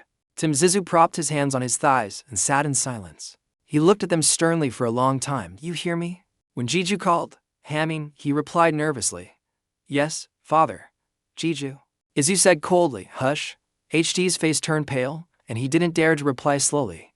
"Yes, great master." Zizu. Tizu sat on the back of the headless monster and said angrily, "Explain." Amien's face darkened as he replied, "I just want to purify this wretched place. This evil mana must be coming from that disgusting bunch, HDCCM." He continued, "And I was just about to destroy the hypocrites who trespass on your territory. If those winged creatures enter your territory, they will defile this place." When Du heard this, he held his head helplessly without saying anything. Du appeared and said with interest, "How foolish. Of course, a creature with the power of death would hate angels. It's your fault for not predicting this anyway." Du frowned and thought to himself, "That guy knew that but didn't tell me." He said in a low voice, "All of you, stand up. They're about to start." And they immediately stood up and responded. Kim Didi sternly pointed at them. "First rule, no fighting. Both you Anians and you angels are my subordinates. Amian still replied, but father, why don't you make those people eat? Dean. Izu angrily cut him off. Enough. I'm not asking you to get along. But remember that you are comrades, so don't talk to each other like that. My friends. He stopped and glared at the other angels, then continued. If you still don't listen, then remember that they have been my subordinates longer than you. They are your seniors, Dean. Jisoo added. I'm not asking you to treat them like seniors, but hearing this, the Harmony M suddenly burst into tears. They were so sad they stammered, understood. Jisoo saw this and thought to himself with a pout, wait, why are you crying? Talon said in a heartbroken voice, how humiliating, how shameful, but if you say so, HT. Seeing his distress, said, hey, are you crying? Are you really crying? Tizu frowned and warned HT, stop provoking. HT quickly replied, I understand. He sighed and thought to himself, it's just a dry skeleton, so how can I see its expression? Suddenly a voice came through. Can you? I said. Jiju said dazedly, old man, The man on the other side continued, also, why is the gate so noisy? Is something wrong? Jiju replied with a pout, it's nothing, just some kids messing around, done. When the 8 angels with him heard that, they felt a pang of guilt and stood obediently like puppies, not daring to speak. Ta Thong Shawai, he chuckled and said, all right then, can you come here now? I'm finally done. Jizu's voice came through with the answer, which also meant that Shawai nodded and replied, I've prepared the sword. When Du heard that, he immediately went over. He stared at the sword in his hand for a long time. When Du exclaimed in surprise, wow, Du also said in amazement, great, by Du. He didn't forget to add, it looks even cooler than before. He told him, then crossed his arms and chuckled softly. Thanks to the holy sword fragments you collected, I succeeded, Jisoo immediately replied. I'm very satisfied. He looked at him happily and said, thanks a lot, old man. I don't know how to repay you. The rose. He pointed at the sword and continued, besides, I already owe you my life. So what's this? I've done my part. The rest is up to you. Don't you do anything. Du intended to start right away. Kim Jisoo looked at the holy sword and thought to himself, it's good to start now. I can grasp it while I'm at it. Error. Tao appeared and said, it's fine, but you should prepare first. Practicing life in a gate with such a demonic aura is not a good idea. It will confuse you. In the long run, he added with some concern, if you want to be safe, can't you think of anywhere else? Go to the basement. The dude subconsciously nodded in agreement. That's right, he affectionately. He looked at old Hong and said, you want to come with me? Hong Che-wai happily replied, of course, I want to see what the power of life will be like when put into the sword I just completed. Hearing that, Lu continued, that's great. If anything happens to Eli, he'll be able to handle it right away, he continued. He glanced at the angels in the distance and continued, you should also bring an angel with you just in case. If there's a problem while you're controlling life, they'll be useful too. Bi Dun said excitedly, what should I do? Lu immediately replied, you staying still would be a great help. After hearing that, Izu immediately walked towards the Hamming group. He had found him. Hami, Ankamain, Anning, if something happens to me, please stand by and help me. When Du pointed to the red ring on his finger and added, remember to follow Lu's instructions. He's a scumbag, but he's trustworthy. Hearing that, Lu was speechless, thanks. Anna N replied with a pained expression, but father, Aiken can feel the demonic energy from him. I can't listen to someone like. Before she could finish, Jisoo held his head and sighed, not again. Just listen to me and endure it this one time. She replied sadly, yes, father. While he was angry, a strange sound came from behind. Jisoo began to speak. As Dunning turned back to look at Hong Chae in confusion, he had given up. The old man turned his face away, covering his mouth and said, it's nothing. It's not because they called you father that I'm laughing. Don't worry. I hear you. Jera's face turned red with embarrassment. Bojuru was amused. What's wrong? It sounds like to mothers. Can I call you father? Lu immediately replied. That's right. That way you have to fathers, right? Juru beat Juru. When Du angrily turned back and yelled at the angels, change your names now. You can't call me father anymore. They were suddenly scolded and called out in unison. But father, we can. He continued painfully. You are the one who created us, so how can we call you by another name? Why can't we call you father? How cruel. When Du got a headache from this bunch, he tiredly rubbed his temples and exclaimed, oh my god. Du Kasisai appeared and reminded his master. They're not wrong, you know. What do you think? The pitiful angel continued. These angels were reborn and remember their past lives. It's true that you created them.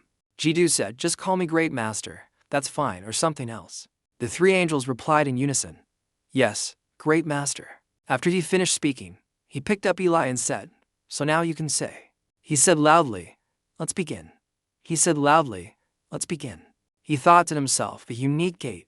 The names of these gates fluctuate greatly, and their structure is not normal, so this type of gate does not follow conventional logic. Step in.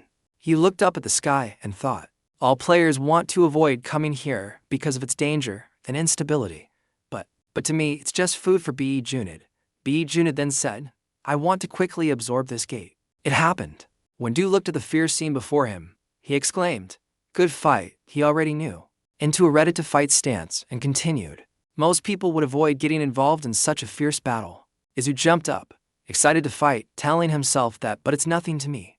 The darkness attribute can turn the body into darkness. Spirit fusion can create skills by combining spirits of the same attribute, Zidane. He was like a giant, terrifying eagle.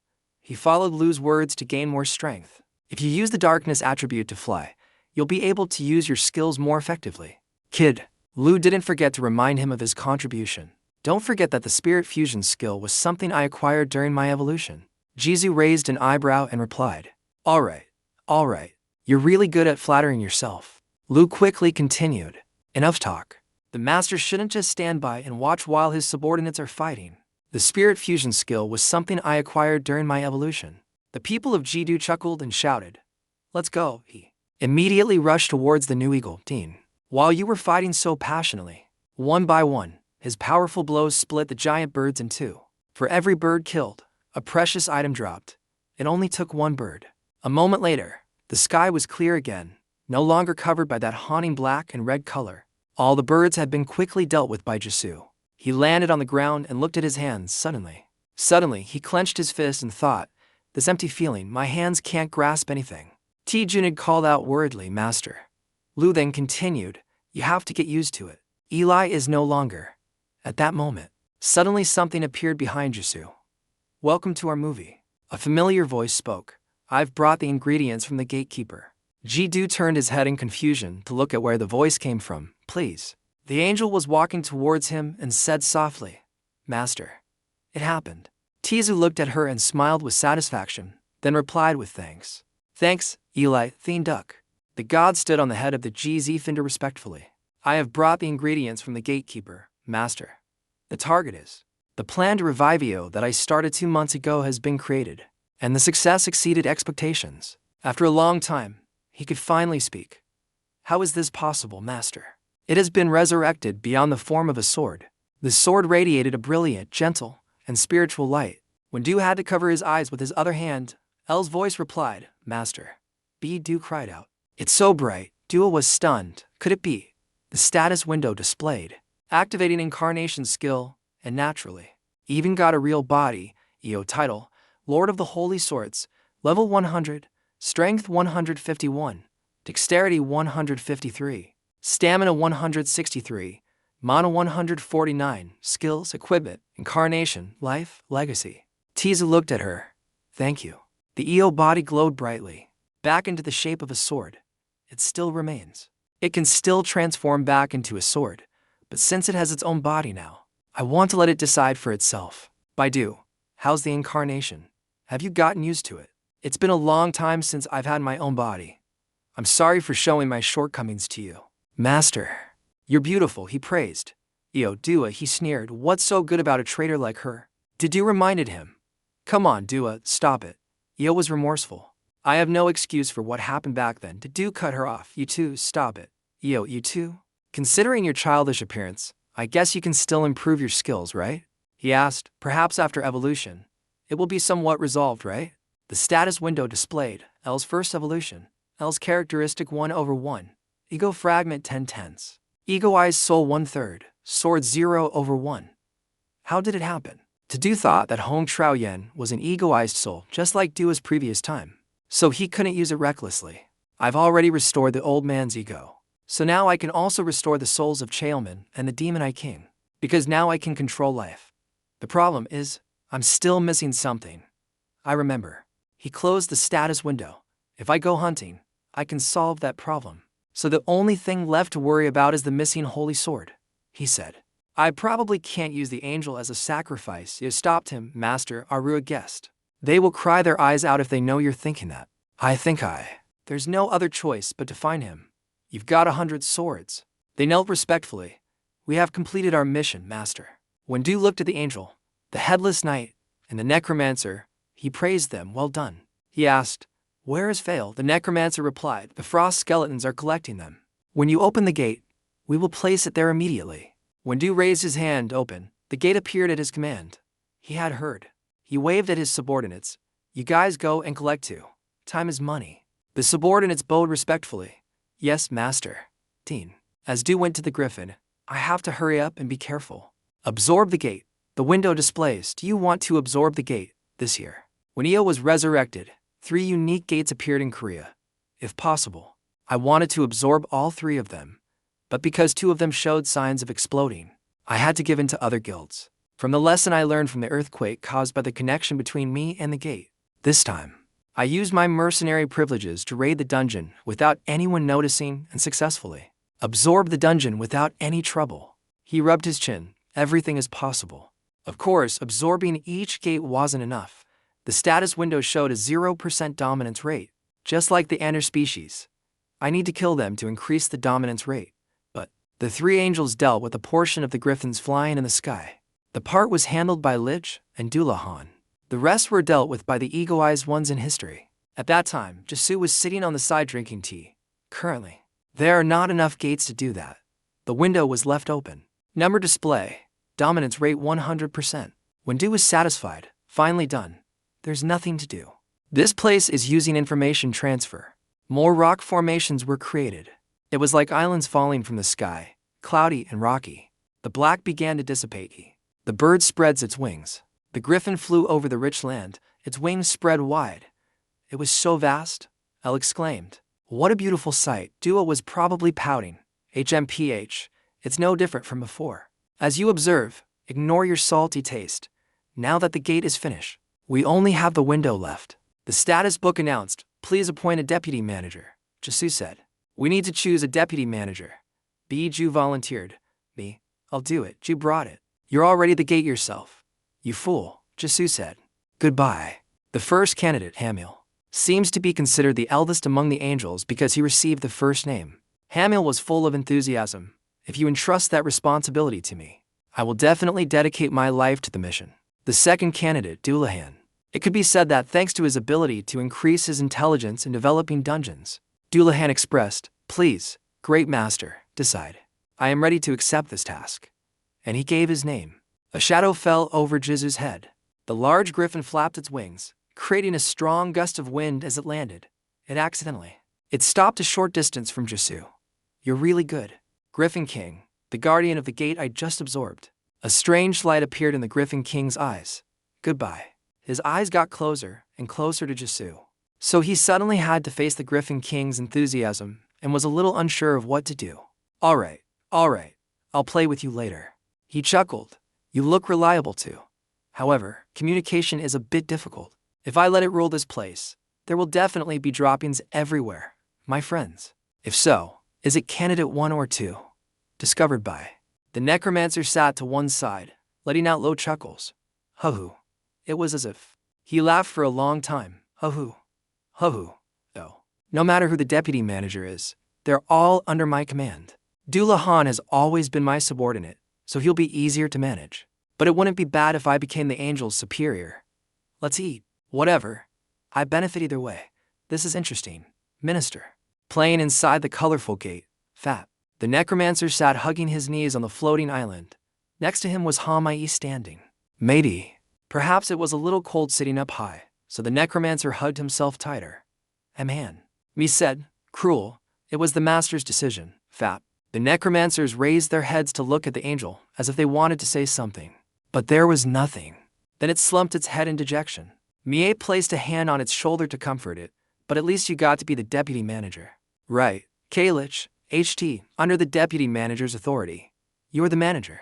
Hong de Trio, Mr. Hong said confidently, leave it to me. I also like doing things like design and management. Duong. Isn't it unfair to choose someone who isn't on the candidate list? Jisoo scratched his cheek.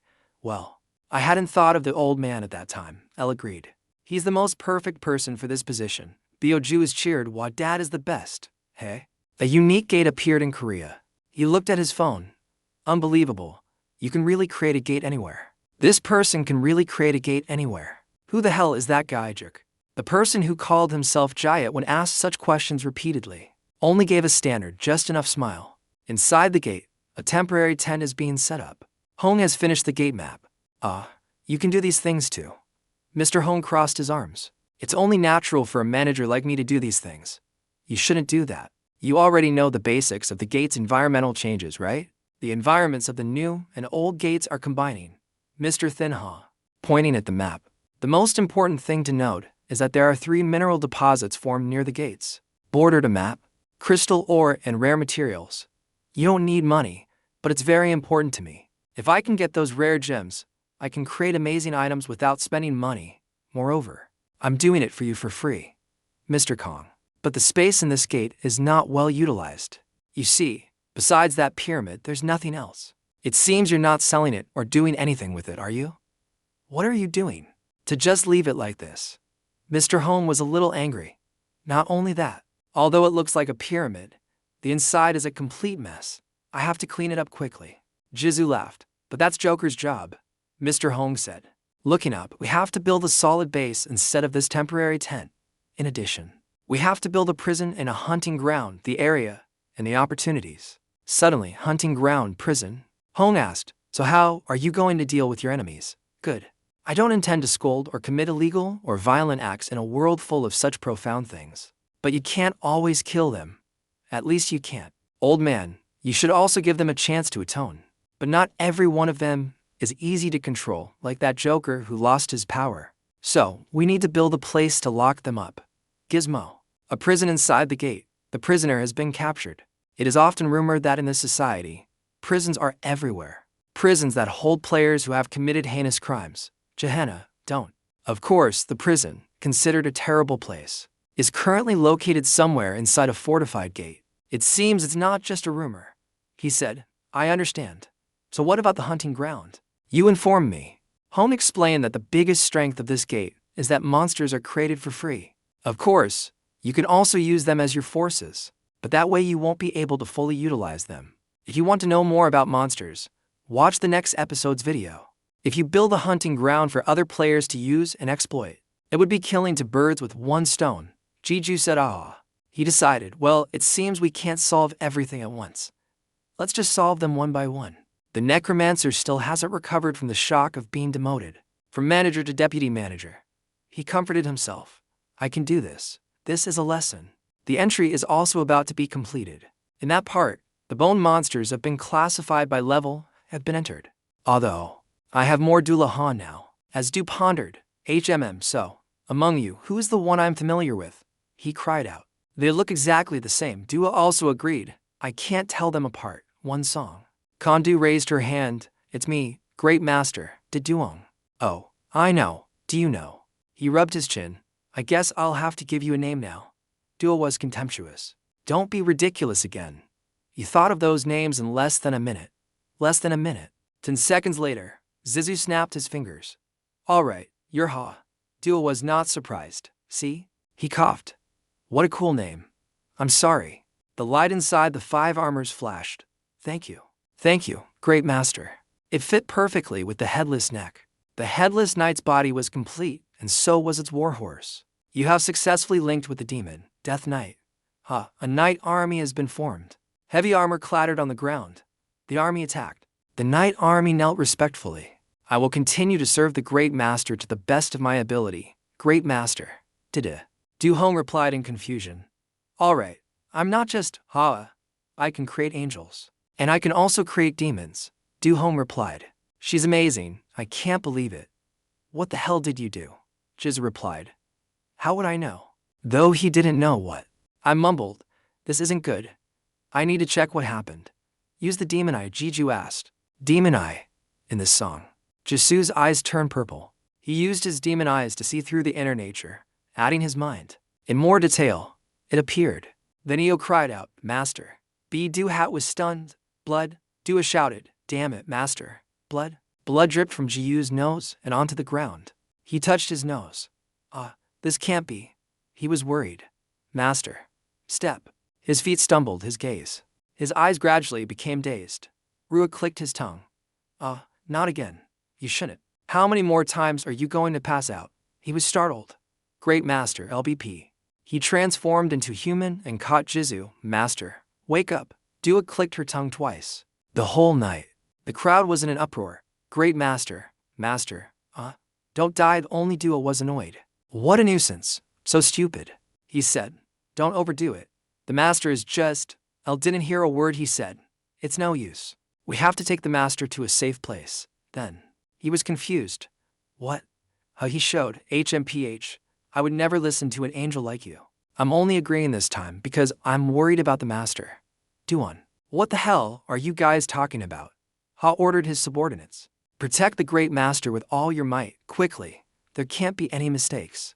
He flew away with Jisu, his face extremely cautious. Rua complained. You've gone too far, Sunday. It's actually to lives. Jisu's eyes flew open. He learned. Is Lintian Iosu. He explained, this is a temporary measure, master. Du had exclaimed happily. Master. Didu was skeptical, he called. He strained to move his body. Ugh, I can't move, Dua. At some point, it had turned into a sword standing next to him. Don't worry. It's because you were unconscious for a whole week. Jisu was startled. Oh my god. You scared me. Remember. Can you move on your own now, Dua? The black sword replied. Of course, I can move. The main character frowned as I remember. Many times suddenly the wind. As his face turned pale. Wait a minute. You said I was unconscious for a week. What the hell happened? Duan said. It's easy to understand. There's no balance between life and death. Inside. In your body, there are still signs of life being superior. As soon as you activated the demon eye, it caused a conflict. Dizzo. He finally managed to sit up, holding his head again. It's like there's a ticking time bomb inside me. Dua clicked his tongue. TSK. It's similar to that. But now the balance is. Jisu cut him off. Wait a minute, he. Looking at the formation around him. What the hell is this? Intestines. She told him. Ever since you passed out, they haven't left your side for a moment. I spoke up. Great Master. You're awake. I ordered them to. He boasted. I was just carrying out my duty as deputy manager, he expressed. LTD. He continued. The angels have also completed their tasks very well. The three angels were on the verge of tears. Father.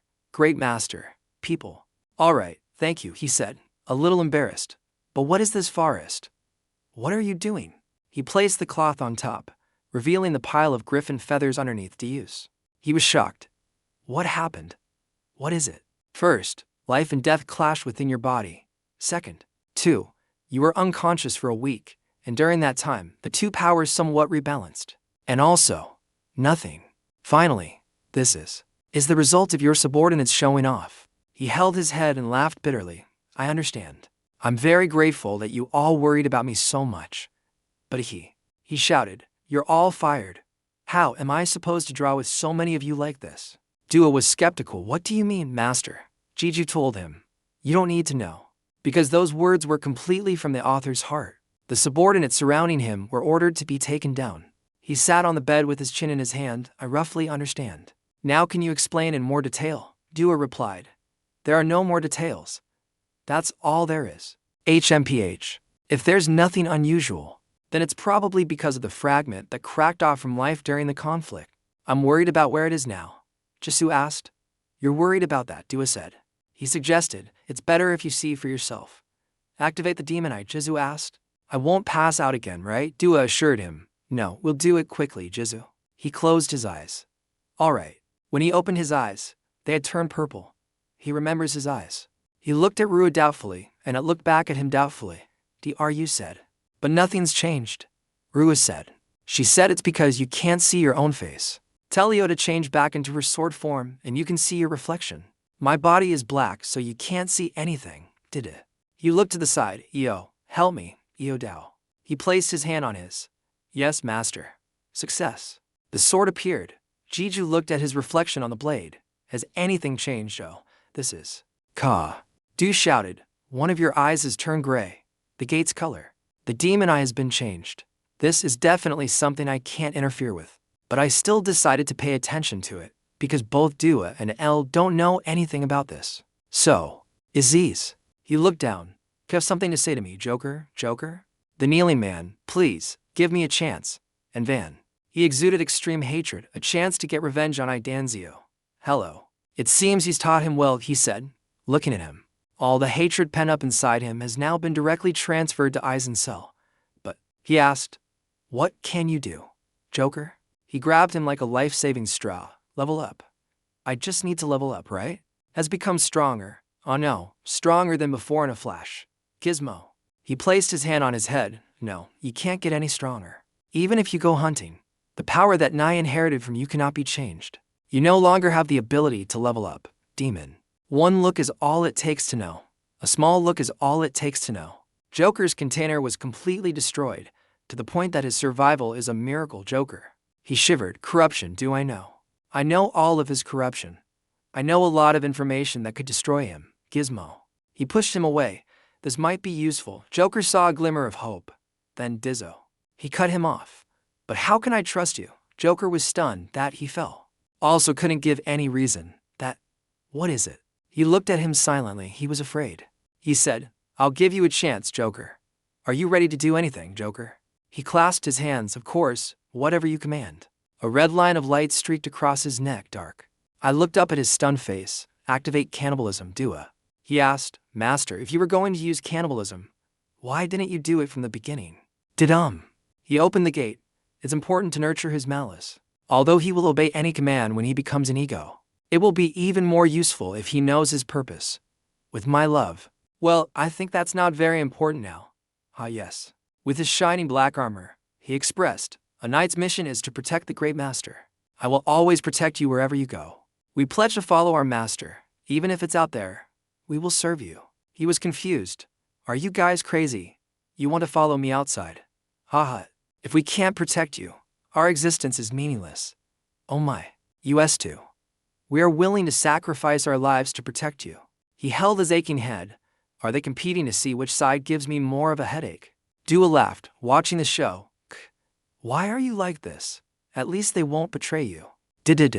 He had a headache. How do I convince them, He said, don't you trust Rua and L? H can't be trusted. With the 3 silent angels, he pointed at the rings. Is that right? Right now, Lua and L are protecting me. And you don't trust them. Habo. That, although I don't know who Rua is, Ha is still scared to death, damn thee. The angel also broke out in a sweat. That's not what we meant. They knew L's identity, and feared that supreme being. The whole group knew. I had no choice but to give up. Please try to blame this disrespect. It's really thoughtless. Dua was amazed. So this is power, Io said. They are all master's subordinates. The chairman, playing outside in the gloom in use. He opened the cellar door and went out. It's snowing. He was excited. Oh, it's snowing from the sky. Io was happy. Winter is here, Durui. He stretched out his hand to catch the snowflakes. Every time I go down to the basement, it takes a long time. It feels like the seasons change in the blink of an eye. Dua advised. You should go out and socialize with your friends. Jizu replied. Don't treat me like a hiki-ko-mo-g, he sang, not understanding. Hikikomoji, Jizu replied. He hugged himself. It's cold. Let's go inside quickly. He spoke up. Long time no see. Zuzu. He came over with Jin. Jin was getting restless, so I knew you were out. Jin was overjoyed to see her master again. Elle said. Long time no see, Jin. You've completely turned into a dog now. Gizmo. Du was concerned, Jin. Are you happy? I'm sorry, I had some things to do, do. He tilted his head. But you're really amazing. Going out on this day of all days. Gizmo. He took Jin. Of course, I'm still human. But wait, what day is it today? Du was surprised. Huh, didn't you come out because you knew what day it was? What is it? It's Christmas, Jisu said, startled. Today. The 5th message from the singer Shinzubin was sent. You seem to be very busy lately, her. The 6th message, to have free time today, Zuzu. Dung was skeptical. It's Christmas today. Don't you have a girl to go on a date with or something? Didu. Hey, you're my little sister, and you're saying weird things like that to your big brother. What about you? Do. Dung said proudly. I'm still a student. Students have to focus on their studies, Dizzo. He looked at her. You finished your exams. And it's you. Shouldn't you spend Christmas with your family? Du Dung slapped his forehead in frustration. I knew you'd say that.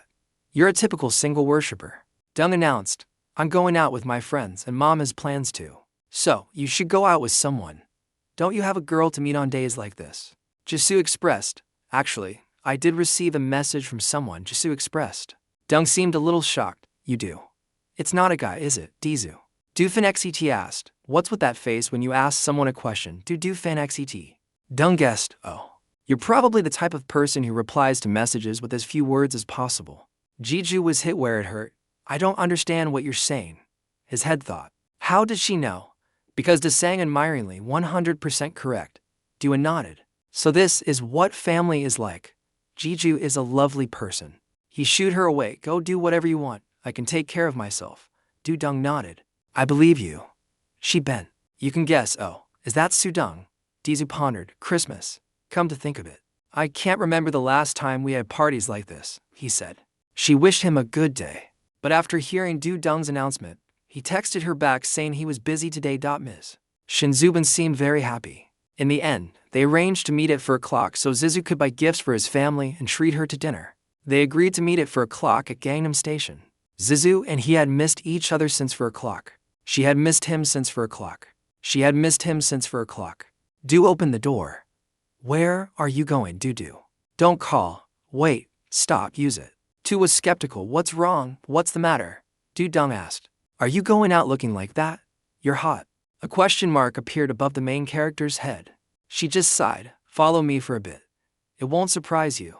The Christmas season was everywhere. Dizzle. After his little sister let him go after fixing his appearance. I'm not late, am I? Damn it. That Du Dung girl. Because of her troublesome nature. I'm late now. Is it a threat? A voice called out from behind him. Mr. Dizu, please use. Du Bin was happy. Oh, is it really you? She's really. However, long time no see. But now, Zuzu shouted. Wow, she's so beautiful. Zizu blushed a little. Zubin, Zua teased.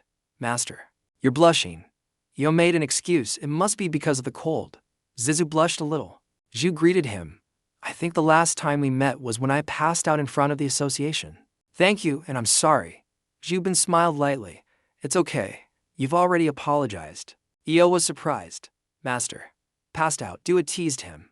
You shouldn't ask about that time, Zhu. Bin greeted. Shin opened the conversation. You said you wanted to buy gifts for your family, right? Shall we go to the shopping mall first? Jisu nodded. Oh, okay. Sorry. I'm sorry for bothering you like this, Zubin Dab said. It's okay. I'm grateful that you're willing to go out with me even though you're so busy. Fun, right? A reminder, this dance seems dangerous. You'd better be careful. He didn't understand. Dangerous. I think she seems like a good person. He snapped. Shut up, Dua. At the shopping mall. The machine stopped on the 13th floor. I never thought there would be a place like this in a shopping mall, Zubi. Tin explained. This place is only for VIP guests. Even though you're not a regular customer. The singer can still use this place, Jiju said. I didn't know that. Also, what are all these items? If you know anything, you don't know. That's right, normal people can still use them, Jisu exclaimed. Wow. After drinking the elixir, my mother was able to use items, but non-players usually can't. However, after drinking the elixir, my mother was able to use items, but non-players usually can't. But first, there are still exceptions where ordinary people can use them. And most of them are the kind of protective jewelry I used to give her. You don't have to remember. These things must be hard to come by, Du Bin replied. That's right, so they're a bit expensive. This place is a bit too much, isn't it, to do? He was polite. No, I was the one who asked you to suggest a gift regardless of the price. So instead, I'm very grateful to you. But thanks to her, I'll have nothing. If I remember too much, I won't know which one to choose. Ji Young definitely doesn't like things with high defense. Dua suggested. Lately, attack power is much more desired. Tyan reached out. I recommend this one. Hao Shin. Shin Lai Shi's. Du leaned down to look. Hao Shin De. That's a high-end restaurant, right? Du Bin replied. That's right. They usually only produce a few products each year. But for some reason this year they're mass-producing them. It feels like the quality has dropped a bit compared to before. But because of that, the price has also dropped significantly, Jiju pondered. HMM. They look so familiar. Could it be? Dua said. You're right, Be-do is shouted. I think I know too. They're standing. Are all items made by the old man, Daizu? I've always wondered why he doesn't sell many spare parts but is so rich. It turns out he has such an interesting side hustle. No wonder he's still working so hard after reviving EO. Even though I know he doesn't have enough money to work, he still works. Tin was concerned. Have you chosen one yet? Jisudabo. Okay, thanks to you. Thanks for helping me. Hey, let me treat you to dinner. He happily looked at the food on the table. This place. This is so beautiful. Do you come here often? He replied, not really. A friend recommended this place to me. He put away his phone. He cut a piece of steak to watch the juices flow. The meat was put in his mouth to do. Du was surprised. Delicious. Next time I'll bring my mom and sister here too. Du knows. He took a sip of wine first. The reason. When the empty container was placed on the table, she met. And hot. Do you have any hobbies? Jeju blinked. Hobbies. What are your hobbies? And Shin, I'm not sure. I've never really thought about things like that. Japan didn't give up. Then what about your favorite movie? He replied. It's been a while since I've seen a movie. Zubin tried. The music. The main character said. I don't know much about modern music either. Please help me. I'm so embarrassed. I can't answer any of your questions properly. Dubin waved his hand. No. It's okay. She waved her hand. He tucked a strand of hair behind his ear. It feels like you don't have any free time at all, Nam. Hello. He tilted his head slightly in confusion. Du knew. Tim patted her flushed face. It's nothing. I must be drunk. I'm sorry. I was just making assumptions when I don't know anything about you. Do I? He assessed. She's quite sensitive when talking about these things, isn't she? That's right. You can't say you don't live like a normal decent person. Du thought to himself. Say that again. Du Fong. You have nothing to do in your spare time. To be more precise, you have nothing truly for yourself. You've been idle. What have you done for yourself? Revenge. That's just to vent your anger. Getting stronger. Only for the safety of your family. So. And today. Oh no. Not just today. Have you ever done something for yourself, Ji-do? He paused. I think I understand what Du wants to say. Du lost his name. I have to support my mother and sister. So I'm sure I have things that I do myself. But they're not things that I do. In the end, I put everything aside. That was the only way for the whole family to survive. After it was over. When I met you guys. Lem is stronger and has escaped the clutches of the people. He escaped poverty. Min's son. I thought I could do what I wanted. But surely the things I threw away before won't come back easily. Line, I'm sorry, master. All this time, I didn't understand you at all. Du had told him. Don't apologize. This is a human matter. Zubi. Shin blushed with embarrassment. Brother, don't think too much about what I said. I only know about you through my dad from before, and because of the alcohol. I'm just rambling, did it? Du said warmly. Thank you. Bin was stunned. Why he used. Thank you sincerely, Zubin, for your concern. Her face. Her fair skin flushed red with embarrassment. Embarrassed, she said. It's nothing. Zubin. She bit her lip. Hey, since we're already here, why don't we go see a movie? A loud noise cut her off. Jeju. Jeju shot to his feet. Outside, there was a terrified scream. Please help, help. Not only that, this gate isn't normal at all. The gate is opening. A special gate had opened in the middle of the city. People gathered in front of the gate. They said to each other, have the victims been rescued already? I can't believe something this terrible happened on Christmas Eve. Zubin assessed. It looks like a unique dungeon, doesn't it? Jeju replied, probably. The guards. Gates usually appear in the suburbs, but they normally don't have enough mana to knock people unconscious. Or perhaps because the association is nearby. The rescue team arrived in time. Also, there are many players around here, so the situation was resolved quickly. At the association. Today, someone stood up at the gate. I sincerely thank all the heroes who lent a hand. We will now begin selecting members for the gate raid team. We hope those who want to participate will step forward. Jeju was curious. Rankers are automatically registered without needing to go through selections, right? Zubin replied. That's right. After all, we've already revealed our identities to the association. Are you planning to go home? The man said hello. Jeju answered. It's getting late. My family must be worried. My phone is also dead. Zubin. But I didn't notice. Because he was wearing gloves. I didn't notice. Now I see his watch is very old. It looks nice, though. It doesn't look like an item either. Jeju expressed. Well, let's call it a day here. Zubin wanted to know. Is that his precious possession? Zubin wanted to know. Hello, alright, I'm heading back to.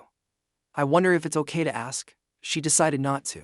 I decided, but Mr. Jeju, can I ask you something? Someone called out loudly, Ranker Kim Jeju. Jeju was surprised. Oh, Sung-hoon. What are you wearing, Sung-hoon? Hoon ran over. Merry Christmas. Bearer praised. Was so cute. Igris commented. He's very interesting. Jeju looked curiously at the man's reindeer costume. You said you had the day off. Why are you dressed like that? Around. There was an emergency meeting, so I rushed here without having time to change. I probably won't have time to change. It seems like it's almost done, but I think I need to double check before heading back. Zubin bowed his head. Good evening. Jeju comforted him. Oh, you've worked hard. I wonder what costume he's wearing, Sung-hoon. The guy whispered, just the two of them on a holiday. That's impressive. Jeju knew he was misunderstanding. It's not like that. Igr eyes mocked. Elle is smiling. She doesn't know what to do but smile. Bearer was suspicious. What's wrong? Elle didn't answer. Sung-hoon. She laughed. Ha, I'm just kidding. Ranker Kim Jasu. You two, get home safely, Zubin asked. Isn't he the one who supervised our ranking match when you were unconscious? I met him too. You two must be close, Jeju. Jeju replied. You could say that. We talk a lot because of work. Tilting her head. Are you heading straight home? Jeju thought for a moment. I'll go back to the restaurant to get something I forgot, then buy a cake before going home. Zubin. Oh, then I have a place I'd like to recommend to you. She thought. Well, I'll ask him about the watch another time round. Why can't I reach your phone? Jeju was apologetic. Oh, the battery died. What happened this time? Sung-hoon. The authorities just announced the results of the dungeon inspection. The man said hello. Nine was confused. Is it so important that you had to run all the way here? Is it S rank or something? Aoun. The announcement said, unmeasurable. The other two were stunned. Its rank is unmeasurable. His eyes? All were sparkling brightly. Wow, so pretty, little one. She looked at her brother with the most sincere eyes. Are you really giving this to your loyal servant? Jeju was helpless. Why are you talking like that? Jo-rong replied. Because I'm so grateful that my language center is paralyzed. The mother. The main character asked, this must be expensive, right? Mr. Tisik also gave Mom an item from that brand. Something doesn't feel right, Jeju advised. He probably just gave it to Mom because she cooked for him. I'm going to my room to change. He went into his room, and the main character became contemplative. A dungeon. Unmeasurable rank are dungeons higher than S rank. They are very difficult to measure. They rarely appear, but when they do, they claim countless players' lives, and it's not a paradise. Not only that, it's also a unique gate. I wonder how dangerous it will be. At first, the amount of mana it emitted was extraordinary, but then I felt like it returned to normal. A sip. With a soft hum, Jeju took notice. Have you discovered something? It has found it. I have my suspicions, but I need to check again. Let me consult with Elle first, today. You should just enjoy yourself. The main character said. Even if you say that, Elle advised. Nothing bad will happen. Just enjoy your time with your family. Bear agreed. She's right, Jeju agreed. He chuckled softly. Thank you. I was planning to rest a bit today, so I'll listen to you. What could happen in just one day? A happy event. 5 unmeasurable level gates have appeared across South Korea, starting from Gangnam. In just one day, gates have erupted all over the country, and the government of each country has declared a state of emergency worldwide. The Korean Hunter Association is investigating the cause of these simultaneous dungeon appearances. While brushing his teeth, Jeju heard the news and was completely stunned. He rushed. I'm going out for a bit. Jo-rong called out loudly. Wait, brother. Where are you going? Why are you taking Jian with you? Jeju made a phone call. Mr. Sung-hoon, can you pick me up right away? There's somewhere I need to go. Sung-hoon. Hoon replied, just in time. I was about to call you. I've already come to get you. Arrived in front of the house, the car. The car sped down the road, around. Are you planning to go to Gangnam? Jeju replied. Yes, I need to confirm a few things. Sung-hoon. She was enthusiastic. All right, I'll get you there quickly and safely, Jeju. Jeju stood before the gate in Gangnam, just as expected. Just by looking, there's nothing unusual. Demon's eye. What do you think? Turtle, have you discovered anything yet? Turtle, it's definitely a turtle. He pondered. In general. He answered, I believe my suspicions from yesterday were correct. Jeju asked. Suspicions from yesterday, Jun said. Said that. The man didn't know. Jiju was stunned. Mr. Wu, where did the other unique gates appear? I have to go check. Sunghoon was shocked. All of them? Actually, the association president called for you. We need to get there quickly, Jiju. He grabbed his shoulder. This is important. I have to check first, no matter what. The scene. Sunghoon wanted to give up on everything, but in the end he still agreed. All right. In the apartment area, the office atmosphere was extremely tense. I'm starting to get tired of waiting. That guy isn't coming. That bastard. The 11th mercenary, the car. I stopped in front of the association gate. Around. Gogun doesn't seem to be doing well. Ranker Kim Jisu. What ran through here, then it ran over there, and then ran everywhere else, Jisu. I don't understand. Is that a riddle? I'm not good at things like that, Igris assessed. Is he talking about determinism? Bearer was also confused. I have no idea. Around. The answer is me. The man. Covering his face, if I go back now, I'll definitely get scolded.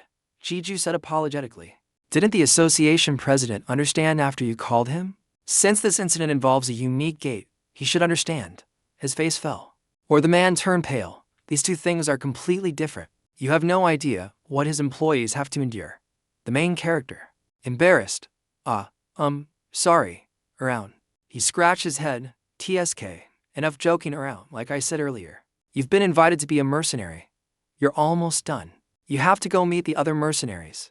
To be honest, not all of them are friendly.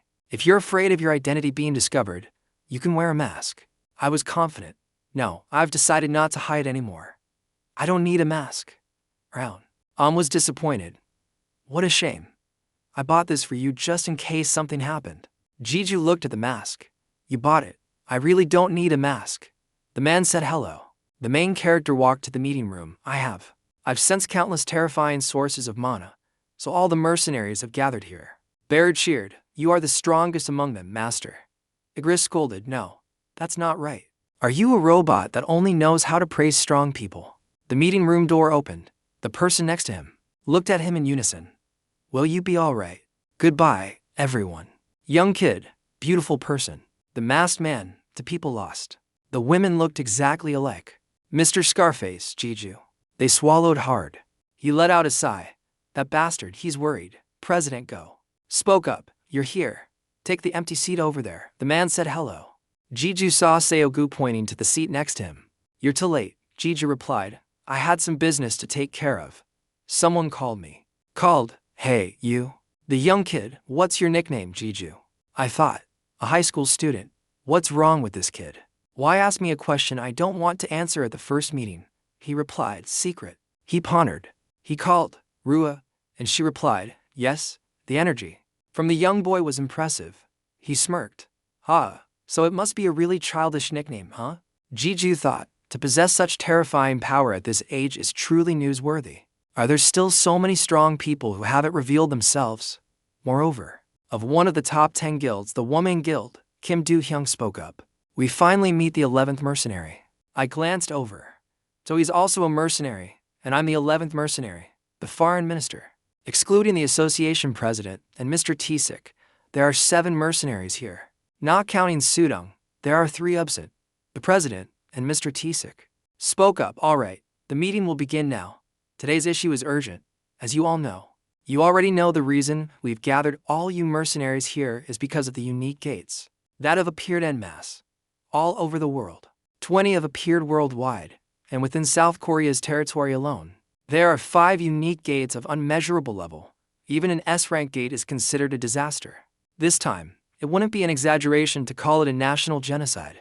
Do-hyung crossed his arms. If you've called us here to talk about clearing dungeons, shouldn't you have invited the 10 great guilds? Mercenaries are just individuals. You should consider the difference between an individual and a guild. Igris scoffed. I understand.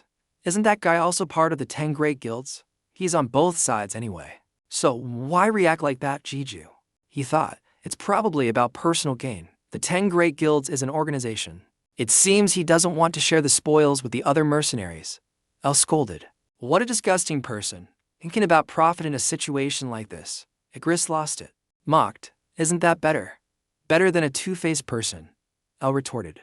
I don't know who you're talking about, Rua implied. The machine, you've thought of someone, haven't you? Jiju had a headache. Please, stop fighting, Beru advised. Let's just get along. Seogu. And Gakengu said, this is not the time for us to distinguish between mercenaries and the 10 great guilds. Don't you understand this as well, Guild Master Kim Dong-hyung? Gathering the mercenaries today is proportional to the level of danger. Do-hyung glanced over at the young man. The kid. The student spoke up. The president surely has a reason for calling us here. Why don't we quiet down and listen to what he has to say? The president presented. First of all, what Guild Master Kim Do-hyung said is not wrong. The 10 great guilds should have been invited here first to discuss handling those gates. But for the first time, Guild Master Kim Do-hyung said that the gates will be handled. But for the first time, Guild Master Kim Do-hyung said that the gates will be handled. Perhaps because your guild only has one member, you didn't consider this case. Do you think other guild masters would recklessly send a large number of members into danger that no one has yet identified? Let me repeat. What we need now is not a raid team, but a team that can survive and return, she said. So you mean if something happens, it's worth it for a few of us to die? The president of South Korea replied, that's not it. I'm just proposing a plan with the highest chance of success. I won't force anyone, just like our relationship has always been. The man said hello. He paid attention. That twin pair, Igris said, hey, besides the association president and OT6. L continued, they are the strongest among those here. The kid. The student raised his hand. I agree with this plan. That's what mercenaries do. As long as the reward is handsome, I have no complaints. Kindle. Do-hyung followed suit. TSK. If that's the case, then I have no reason to back out either. Seogu raised his hand. Of course, I'm participating too, Jeju. There are 5 gates in total, and 3 people have volunteered so far, so we're still short 2 people. In that case, I'll participate too. Pay attention to the way Mr. Tisik is looking at me. Tisik gently shook his head as a signal. The two endured. The twins spoke up. We agree. Jeju thought, oh, that's enough, that person wearing the mask isn't participating. The president. In conclusion, it seems we have reached the minimum number of volunteers. I will send everyone more details tomorrow. Does anyone have any questions or opinions? The best warning is the most beautiful song. I have a few things related to the gate to tell you. First of all, I was nearby when the gate appeared in Gangnam. After that, I also spent a day checking the other 4 gates. The president is me, sir. Listening, I know. The man said hello. And used my special ability to investigate them. I can't go into detail about the ability I have, but I was able to. I can say that this is the ability that helps me understand things related to the demon race. Was immediately drawn in, demons? Is that true? No. For instance, he observed their reactions are as expected. They all already knew about the demon race. The president affirmed, I can testify that he has that ability. Mr. Tisik said, me too. Kindle. Do-hyung asked, so you mean those gates are related to the demon race? That's right.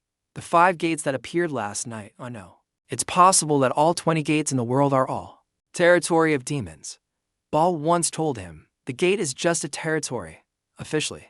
More accurately, it's an abandoned territory. This is our intel. It is a territory of demons. It is entirely a territory. It's completely different from ordinary gates. The 5 unique gates of unmeasurable level that appeared across the country are all. The territories have been occupied. Of entities far beyond the gatekeepers, a place where they cannot. Demons revered as kings, scared to death. Association, meeting room, the mercenaries left one by one. Jeju let out a sigh. That took so long. Beru complained, how boring. El said, after all, the information you provided was very important, Igris said. Even so, the meeting didn't make much progress. The gates, 5 mercenaries. As decided, each will handle 1 gate. Will it really be okay to go in alone? It's the demon's territory. El comforted. It will be fine. Master. Igris scolded. Hey, you're driving me crazy. You slept through the whole meeting, didn't you? That association president said it's better to let 1 capable person go in, handle it, and run, than to have a bunch of squirming insects struggle with it. Jeju. The group was speechless. He didn't go that far. The man. Mr. Tisik. Why did you stop me when I was about to raise my hand? Tisik scratched his head. Oh, I forgot. I was going to tell you after the meeting tomorrow. Oh no, the day after tomorrow, come to the association at 9 a.m. I'll give you more details then. Mr. Kang. We'll be staying overnight, so remember to bring what you need. Jeju was skeptical, but still agreed. Well, okay, Mr. Tai. You can go. I have something to talk to the old man about. Jiju said goodbye. Well then, okay. Good night, Mr. King. Couldn't help but let out a deep sigh. Oh, someone let out a deep sigh. Called Jiju. He was surprised. You're still here. Seogu said. I thought it would be a waste to just go home. How about it? Want to go for a drink? Jiju teased. What's up with you? You're usually so busy. Seohun sighed. It's just that this mission is a bit different from the others. I'm a little uneasy. Jiju changed the subject. A big event is coming up. Is it okay for the guild master to be out playing? Seogu replied. I'm the hardest worker. Who would dare to complain? When the main character was about to follow Seogu, Igris reminded him. But master, you have other plans. The main character. He remembered. That's right. I promised Sunghoon I'd buy him dinner. He had said. I'm sorry about today, so I'll treat you to dinner. Sunghoon was happy. Oh, you promise. He cared. Share this with your friends, Seogu, if you're okay with it. What dish?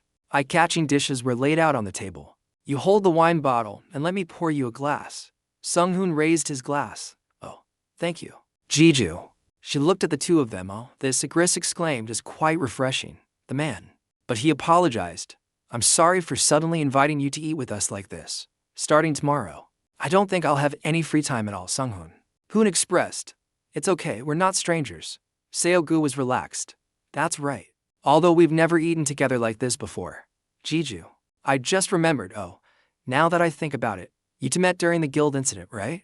Sunghoon. That's right. But when you work in the association, you'll meet all sorts of rankers. He said hello. He raised his glass. Let's drink first. Alcohol will solve all problems, the three of them. Finally, the glasses clinked. Cheers. One bottle down. Someone's face was reflected in the empty wine bottle, and then there were more empty wine bottles. We're all red. Sunghoon took a bite of food. So delicious. I wonder if rankers always eat like this. Seogu burst out laughing. Ha, not at all, Mr. Sunghoon. He said, can I ask you to something? What is it? How did you two become friends? You seem like old friends. Igris noticed. Come to think of it, I've never heard the story either. Elle said. Anyway, it was before he met you. Bear was excited. I'm curious too. Seogu. She chuckled. Oh, that? I was his training instructor. Sunghoon. Really? What was Ranker Kim Jiju like back then? Why is he called Ranker Kim? Igris expressed. He was a very gloomy person, always frowning like this. What, Jiju? Hey. When was I ever like that? Igris expressed. It's true that I didn't have a good impression of you at first. Mr. Sungwon. What about Ranker Du Seogu? He was already famous back then, right? She smiled. Back then, he was quite humble, a complete loser. The matter of love was resolved, Jiju. Jiju let out a gasp. Seogu? She stood behind him. Still, nothing's wrong, right? You pinched. He pinched his chin and frowned in thought. Jiju. You guys also open the attribute panel. There. What's wrong? The status window displays. Kim Jiju level 1, special ability unknown, Jiju. She said, today's training session is over. He said hello. And unfortunately, I don't think I can continue as your coach from tomorrow onwards. Jisoo replied, oh, I see. You've been so busy but still helped me. Thank you for everything. His eyes? He has changed. His eyes? He used to look at me as if I had great potential. That must mean I'm no longer worth investing in. 1 month later. Passed by, I hunted monsters until I collapsed and changed. Or earn enough money to live by selling the few crystals he managed to find. Player Du Seogu also came to check on my situation. To be honest, I didn't welcome him much. Curious. Or pity. Or love. Whatever it was really annoying. I wish he would stop messing with my head. Basic back then was still a high-level ranker. He drooled while grilling meat. Damn. This looks delicious. The food inside the gate is boring me to death, Jiju. She asked, you must be very busy lately. Tisik replied, you guessed right. I'm up to my neck in work. He said, is something wrong? If you need any help, just let me know. Jiju laughed. You've already given me so much. How could I ask for more? Mr. Tisik gently scolded. This bastard. I make a lot of money. Even so, Mr. T is a lovely person. Tisik stopped and looked at him, letting out a sigh. Anything new lately? How have you been, Jiju? I've become a player. I was going to tell him once I gathered all my courage. My hand was held. He clenched his pants. I think it was the right choice. I was going to. Made a decision, Jizu began. Yes, about that. He tilted his head. And smiled. It's nothing. I'm going to give up on being a player. Sung-gun. Hearing this, he was too surprised to speak. Mr. Tai said that. So, what happened? You gave up. Igris was confused. What the hell is he talking about? Sung-hoon and Beru were obviously drawn into Jisu's story. No, you can't give up. Igris scolded him. What's wrong with you? Remembering that fateful evening, Sung-hoon and Taesik took Jeju home. Congratulations. Before leaving, Taesik didn't forget to remind the main character to go inside. Jisu also sincerely replied, get home safely. Watching the car speed away, a thought flashed through Jisu's mind. Once I've made a decision, any lingering feelings disappear surprisingly easily. Doing so will be fine. Just think of it as having had a sweet dream. Tomorrow I need to start looking for a new job. Brothers. He sadly opened the door and entered the house. His eyes widened when he saw Yusaku was already in his house. His sister was pouring orange juice for Yusaku. Yusaku took the glass of orange juice and replied, all right, thank you. At this moment, Ryusoku also noticed the main character's return. Their eyes met, and they stared at each other tenderly. Jeju asked with curiosity, why are you here, Jeju? Jeju whispered to his brother, hey, you should have told me you had a celebrity friend. Jeju replied, he's not a celebrity, just a player. Besides, he's not my friend. Hey, what the hell is this situation? While he was confused, Rusuku gestured for him to come closer. Go outside and talk.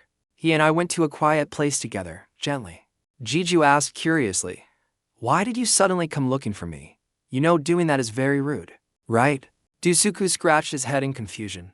I'm sorry, I couldn't call you. The song is good. Only now did the main character notice his phone. He thought to himself, this stupid phone is dead again? Thinking that, he turned and asked Suku, so why are you here? I'll be blunt. Today I decided to quit being a player.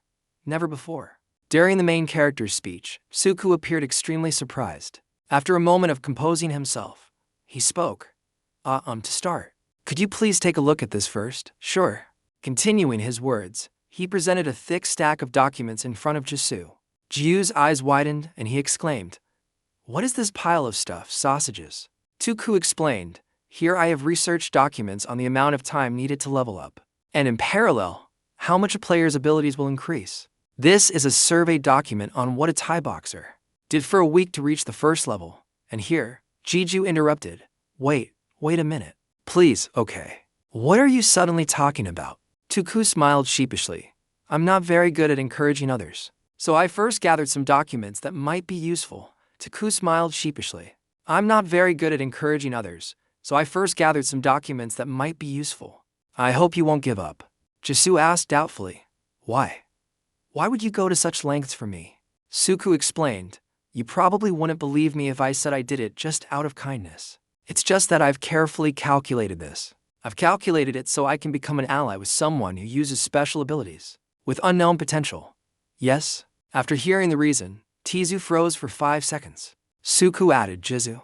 Although the profession known as player has become an indispensable job in our current society, that everyone knows, 18 years ago, no one knew about it. I think like this now. No precedent means infinite potential, and we call that special. Definitely not. Returning to the present, Jisu said to Sung-gun, he said those sweet words, and that made me endure for 5 years with nothing to show for it. What a great swindler. Suku beside him retorted. What? Didn't everything turn out fine just as I said? So what now? Jeju retorted. Even a broken clock is right twice a day. Shuku continued. That's why the black-haired monster is so. Sung-hoon interrupted their conversation, however. You still managed to do something very difficult. Even meeting each other was a cautious act. At that time, you basically didn't know each other. Sung-hoon said. Rusuku burst out laughing, thinking to himself, well, my first impression of him was nothing special. He's a lovely person. He had the excitement and desire to become a player and a slightly gloomy expression.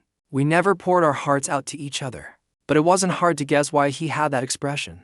He always wore the same few sets of clothes from that period. She didn't know. He insisted on taking even just one more crystal. The choice. The amount of medicine he didn't use for places that couldn't be seen. If I didn't use my authority as his coach to look at his personal information, I could have guessed the reason. What is this? To make matters worse, he couldn't even level up. I wonder if it's because something connected our hearts. Probably not. In my arrogance, I started thinking such things about someone living a life rejected by the whole world. For no reason at all. I wonder if it would be okay if someone treated him well without a reason. Probably not. Song Long thought so. But Suku simply replied to Sunghan. It was simply because I was too kind back then. Jeju sarcastically asked, is that so? Suku affirmed, really? You have no way to deny it, right? You owe me. Jeju told him, stop trying to take credit. I just need to repay that debt, right? That's it. So in the future, I just need to save your life for something at least once. Anyway, Jeju scoffed. To the person who was once stuck on the first floor, you've really grown up a lot. Jisoo angrily asked back. What did you just say? 2 days later at Incheon International Airport, 8 reporters had gathered early in the morning. When Taesik came out, they swarmed him asking, Director Taesik, we'd like to hear your thoughts. Has the association prepared a solution for this gate incident? There are rumors that the apocalypse is coming. What does the association say about this? Go. Who are the players who will participate in the meeting? A new warrior. Please look this way, Zip. Jeju, following along, wondered in confusion. Where am I? What am I doing here? Thank you.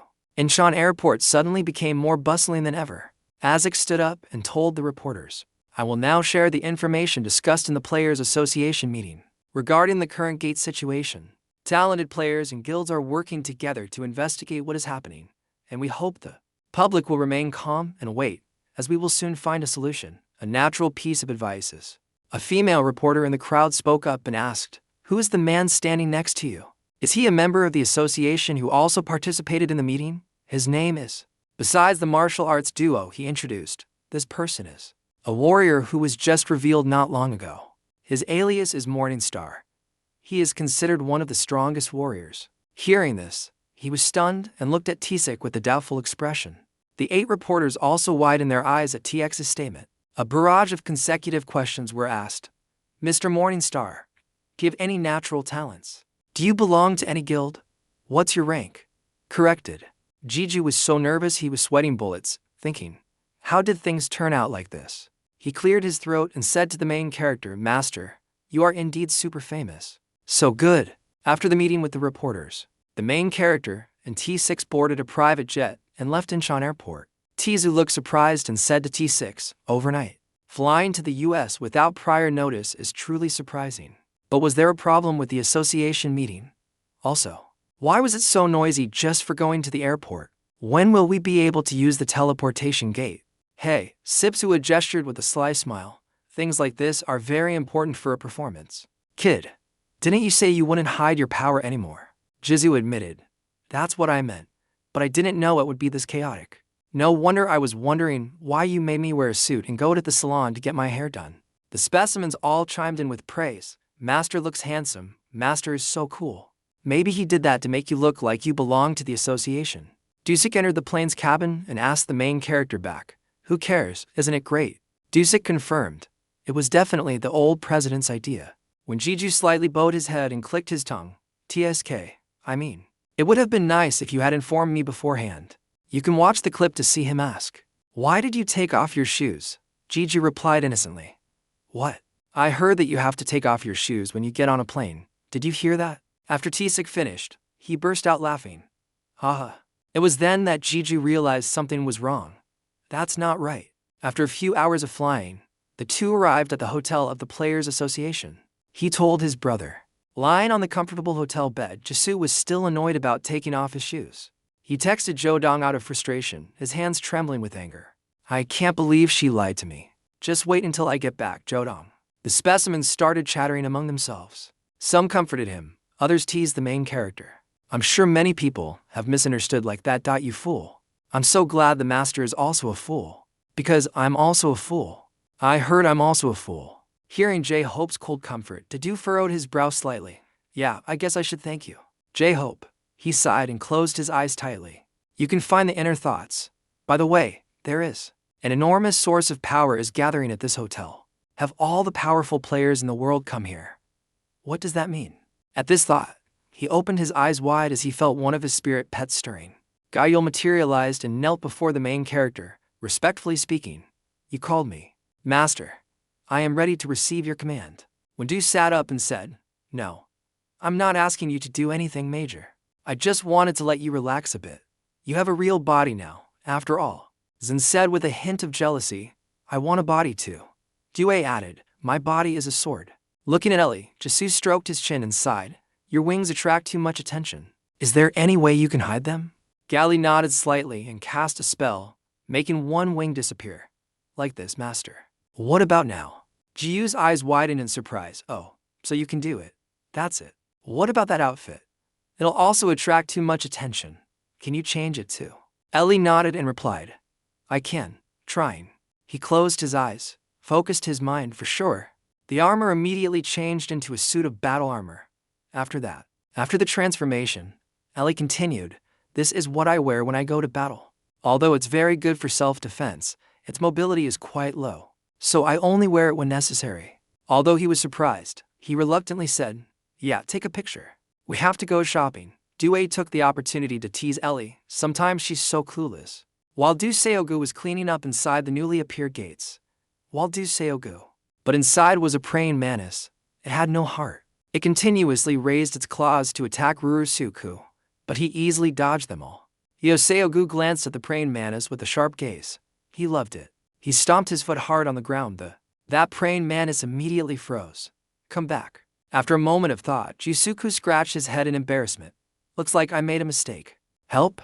Another one like this keeps appearing. It's really tiring. I'm so tired. If you think it's a good result, there probably won't be any problem. He dashed forward a few steps and used Hot Bus S. So, Zugu froze. He thought to himself. It looks like he's in a room. This is the most suspicious place. Yes. Should I go in? I can't. The energy emanating from that place is very suspicious. I've used too much mana in a short amount of time. So now I have to go out first. Yes. He turned and walked away. Behind Dushoku, a dark and powerful force erupted. It quickly surrounded him, leaving him no time to react. So Zugu wondered, what the hell is this? Spider webs. I can take it. As the threads began to wrap around his limbs, Dusuku quickly materialized a weapon. He went with the children and cut the threads, freeing himself. Uesoku chuckled, HMPH. Even if I'm tired, there's no way I'd be caught by a spider. Just as he finished, another surprise appeared before him, startling him a little. What will he do now? From the deep pit in front of them, a mass of spider silk gradually spewed out in all directions. We have found the silk. It wrapped tightly round Dusuku's body, immobilizing him so he couldn't move. Dusuku. So Suku held the weapon in his hand, still confidently mumbling things like this. Before he could finish his sentence, the spider silk snatched the weapon from his hand. At that moment, in this moment, the threads had wrapped up to his nose. A suffocating sensation came over him, making it impossible for Yusaku to breathe. From then on, Mosuk broke out in a cold sweat and thought, that was dangerous, I'm tired. Reported to the association. Yes. The mass of threads gradually tightened, pulling Dusuku into a bottomless pit. Come back. At the American Association Hotel, see you later. Sung-hoon from the Korean Player Association Space Gate Management Headquarters was waiting to surprise warrior Kim Jisoo. Sung-goon blushed and thought to himself, I didn't come with him. I teleported through the space gate just for this. I wonder if even warrior Kim Jiju, who has an excellent ability to detect the presence of others, can easily detect me. At this moment, Sung-goon was wearing the association's 1.3 billion won presence concealing necklace. See it? Seeing the elevator moving from the 13th to the 27th floor. Suck. Hong-hun felt a familiar presence. He's here. So, Sung-hoon quickly ran to the front of the elevator door. Suddenly, surprise, warrior Kim Jiju will definitely win. Contrary to Sung-goon's thoughts, Jisoo's expression left him a bit disappointed. Kizu appeared calm and asked, Sung-hoon, what are you doing here? He looked at Sung-goon with questioning eyes, silent. Sung-goon. Ong-hoon asked in confusion, your daughter. Jizu seemed annoyed by the question. What are you talking about? Move so we can go. Bye. The three of them went to the waiting room together. Gaio was so focused on enjoying her mocha that she forgot everything else. This was the first time she had tried such a strange drink. Sung-hoon looked towards Eoli and wondered, so this child is, this young lady, up. That person, Jisoo nodded slightly as if to confirm Sung-goon's thoughts, and Genji spoke up. How come Oli gets to eat delicious food? I want some too. Jisoo immediately crushed Sen's fantasy. The only thing we can eat is air. Sung-goon. After learning the situation, Sung-hoon continued, so they can transform into humans. She's definitely not a normal person, but she doesn't seem like a player either. No, I can't feel any mana from her. Jizu glanced over with a questioning look and asked, is that so? Do you know? He thought, Ellie can definitely use mana, and she's good at it too. Is that how others perceive her? Probably not. Perhaps it's because of the system. Sunggun suddenly whispered, more importantly, you can feel it, right, Annie? Izu admitted, that's right. This place is full of monsters. When you fall into contemplation, I can detect this without even using my demon eye. Once again, everyone here is one of the strongest people in the world. Whatever. To reminded him, don't even think about using the demon eye. At their level, they'll notice you're using it, and things might get complicated. Jeju replied, I know. Hong Hun said to him, it's rare to see so many strong and famous players gathered in one place like this. I guess even you, who doesn't care about what's happening in the world, recognizes them. Right, Jeju wondered, what's happening in the world? You know, I'm not a Taoist or anything, right? What's in your mouth? He said that, but in his heart, Jesu had already tacitly admitted it. However, just as he said, even I, who don't know much about this industry, know who they are. That is the high-level player of the Middle East. Kodayama is the oil king. Before becoming a player, he was in an oil conglomerate. Before becoming a player, he was in an oil conglomerate. Becoming a god. To be honest, I'm quite jealous of him. He naively asked, is he rich? Due sighed. Humans are insatiably greedy. It turns out there's nothing. Kizu looked in another direction, continuing his thoughts, and over there, that's the way. That's Japan's high-level player, Susanoo, right? At that moment, Susanoo's gaze also fell upon the main character. When Jeju was stunned, the specimens kept calling him, Master, Master. Jeju was stunned. Jeju nodded slightly and whispered, yeah, I feel it too. Suddenly, there was the sound of approaching footsteps. These footsteps caught the attention of many people present. A tall, muscular man with blue hair gradually appeared. We looked around carefully, of course. Pizu asked quietly, Sunggun. Who is that? Sunggun replied. I'm not sure either. I know most of the warriors and high-level warriors, but, for example, I thought his mana flow is somewhat unusual. Is there something about him? So I'm not 100% sure, but he's as strong as Su Jang. The blue-haired man's eyes then also noticed the main character, emitted a suffocating yellow aura. If even Sunggun had to tremble before this power. Jesu looked at his friend with concern and called out, Sunggun. Jue clicked her tongue and said, TSK. He won't be able to withstand that energy because he's weak. Unlike you. Jesu didn't know what else to do. When he angrily gritted his teeth and hissed, that bastard is awake. The power within him simultaneously erupted. Two streams of blue and yellow power seemingly clashing against each other. He already knew. The blue-haired man's expression immediately changed at Jesu's display. Eldu, on the other hand, always looked at the guy with a serious expression as if to warn him. So good. After a while of using their energy to suppress each other, the energy of both sides gradually dissipated. The silent struggle between the two had attracted the attention of everyone around. At that moment, he could also let out a sigh of relief. The blue-haired man approached the main character. Oh, not bad at all. Eldu stood up and retorted, not bad. What the hell do you think you're doing? Suddenly, Ellie's angry voice rang out. How dare you do that to the master? What? How dare you reveal your killing intent to the master? The other specimens hurriedly stopped her. Ellie, hey, I think she's gone mad. The embers of anger were flaring up on Ellie's body. Jesu hurriedly stopped her. Ellie, calm down. Ted is the best day. The blue-shirted man's face darkened as he asked Ellie, why? Why is the holy maiden with such a filthy, demonic-smelling person? Listen more. After this sentence, Ellie and Jesu were a bit stunned. Thank you. Both of them showed a bewildered expression, not understanding what was happening. When Du turned to ask Ellie, Ellie, are you the holy maiden? Ellie shook her head in denial. I have no idea what you're talking about. What? When he frowned and thought to himself, there's definitely something coming from him. He's going to say, what the hell are we talking about? In the midst of the awkwardness, another voice echoed, stop it, Mitchin. The hair. Shin heard that and turned to look at the voice, looking very surprised. This guy is. Mijin saw the other person and hurriedly knelt down, his head bowed in respect. Greetings, Your Holiness the Pope. His Holiness the Pope emanated a bright halo as he looked towards everyone. Brother Gong stood up abruptly, stammering, the Pope, use. Tui also recognized that person as the Pope. Isn't he the leader of a religion? Furthermore, I think he also deserves to be considered the leader, right? It's him. created that. He has power that can rival the strongest here. At that time, Suk also appeared and asked everyone, "What's going on? The situation has changed." "Director," the main character exclaimed in surprise. "Oh, Mr. Tsik." I asked him, "Looks like you've met Sunggun."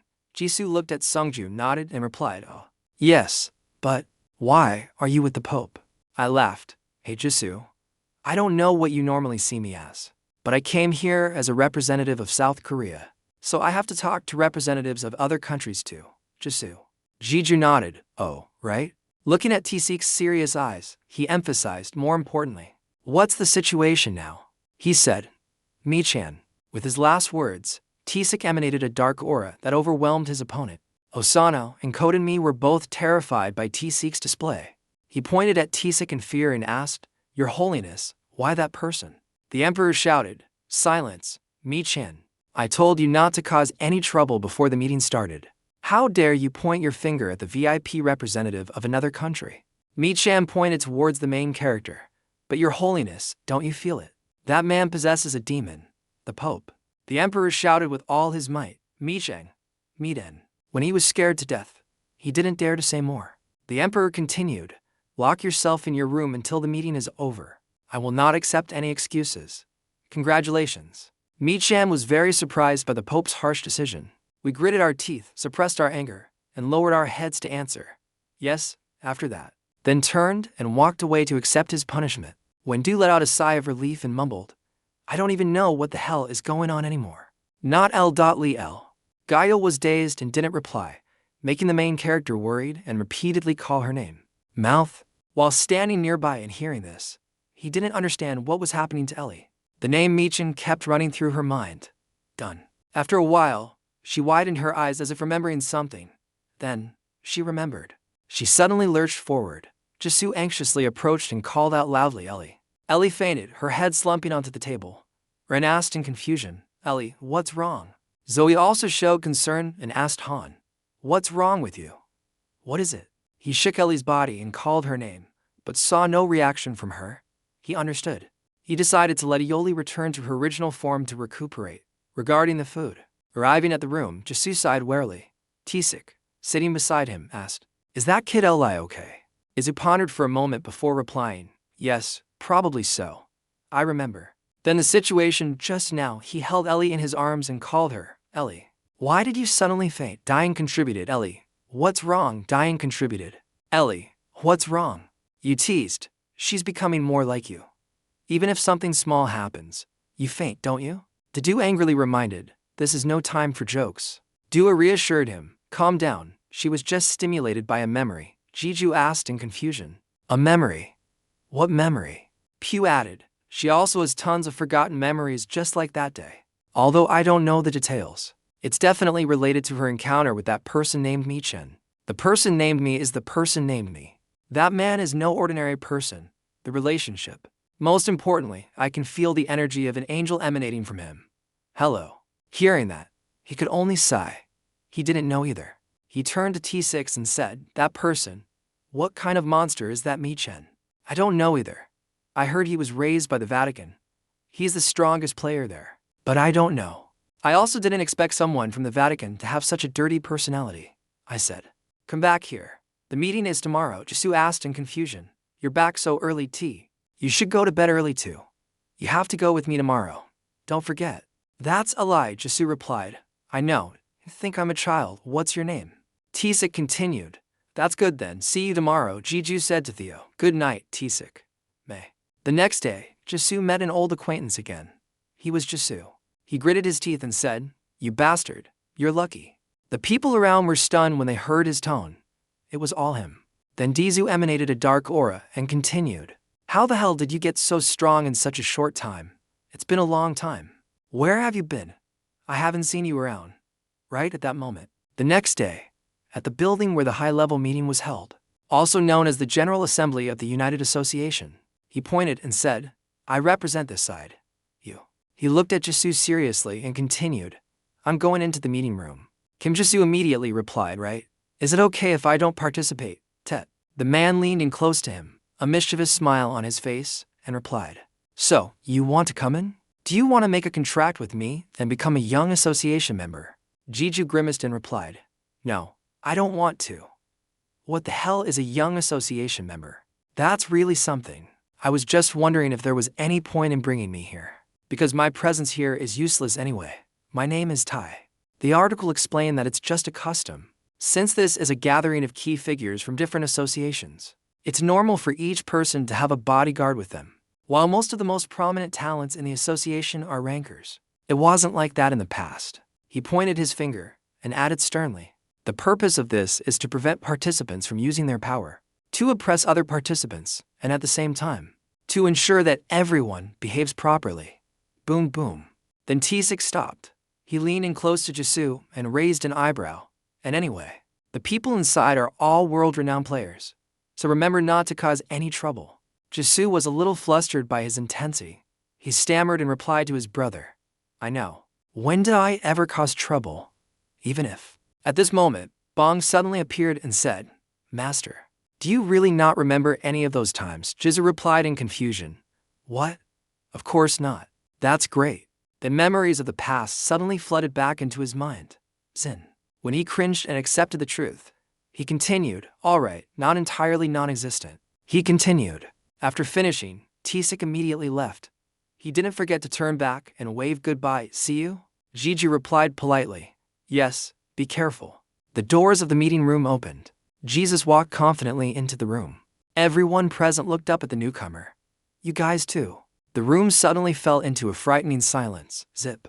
As he scanned the room, he thought to himself, "The people in this room are the strongest players from each country. Among them are you guys." While he was stunned, a voice spoke up. "What an interesting young man." One person said that. The uncle stepped in front of him and said seriously, "Do you have some special skill? Or are you just simply stronger than me?" The uncle paused for a few seconds and then continued doubtfully, "It's been a long time since I've met someone whose strength I couldn't see through. It seems he has no strength." Jiju looked at him and thought, "This person is Mr. Tae." My uncle seemed to read Jisu's mind and shook his hand, saying, "I am Tao Chen from China. My codename is Red Hair, which is Guan Yu's nickname, so I made it up myself." Jisu carefully replied, "I am Kim Jisu from South Korea. My codename is Morning Star." He thought to himself, "Red Hair? He's a pretty famous high-ranking ranker in China. Swim." Junit appeared excitedly and said, "His beard looks so cool, master. Why don't you try growing one?" At that moment, he had already left. At this moment, a man approached. He pointed at Jisu and said cheerfully, "I'm Susanoo from Japan. I was at the bar yesterday too. But you probably don't remember me," a man said. Another person immediately continued, "I am the Oil King. I was going to greet you yesterday, but didn't get the chance." What's this? Although he was confused by the series of handshake requests, he thought to himself, "They're more friendly than I thought." Julian said. They all realized how strong the master was yesterday. Not many fools would pick a fight with someone stronger than them. Zaizu. Jisu shyly raised his hand to scratch his head and replied, "Nice to meet you all. I'm Kim Jisu." Of course, a voice from behind rang out, "Holy Maiden, kill." When Du turned towards the source of the voice, he saw none other than the guy who had caused a scene with him yesterday. He remembered him. He looked at him angrily and said, "Michin." Du appeared and said, "That's right, there's one." Baru immediately added, "I don't like this Michin person, possibly. He is highly likely related to Ellie's past." Zhu immediately called out, "Hey Ellie, are you still sleeping?" Baru replied in a discouraged tone, "I guess she's not up yet, me." "Hello." He held out his hand to Jisu, his face not very happy, and said, "About yesterday. I want to apologize to you.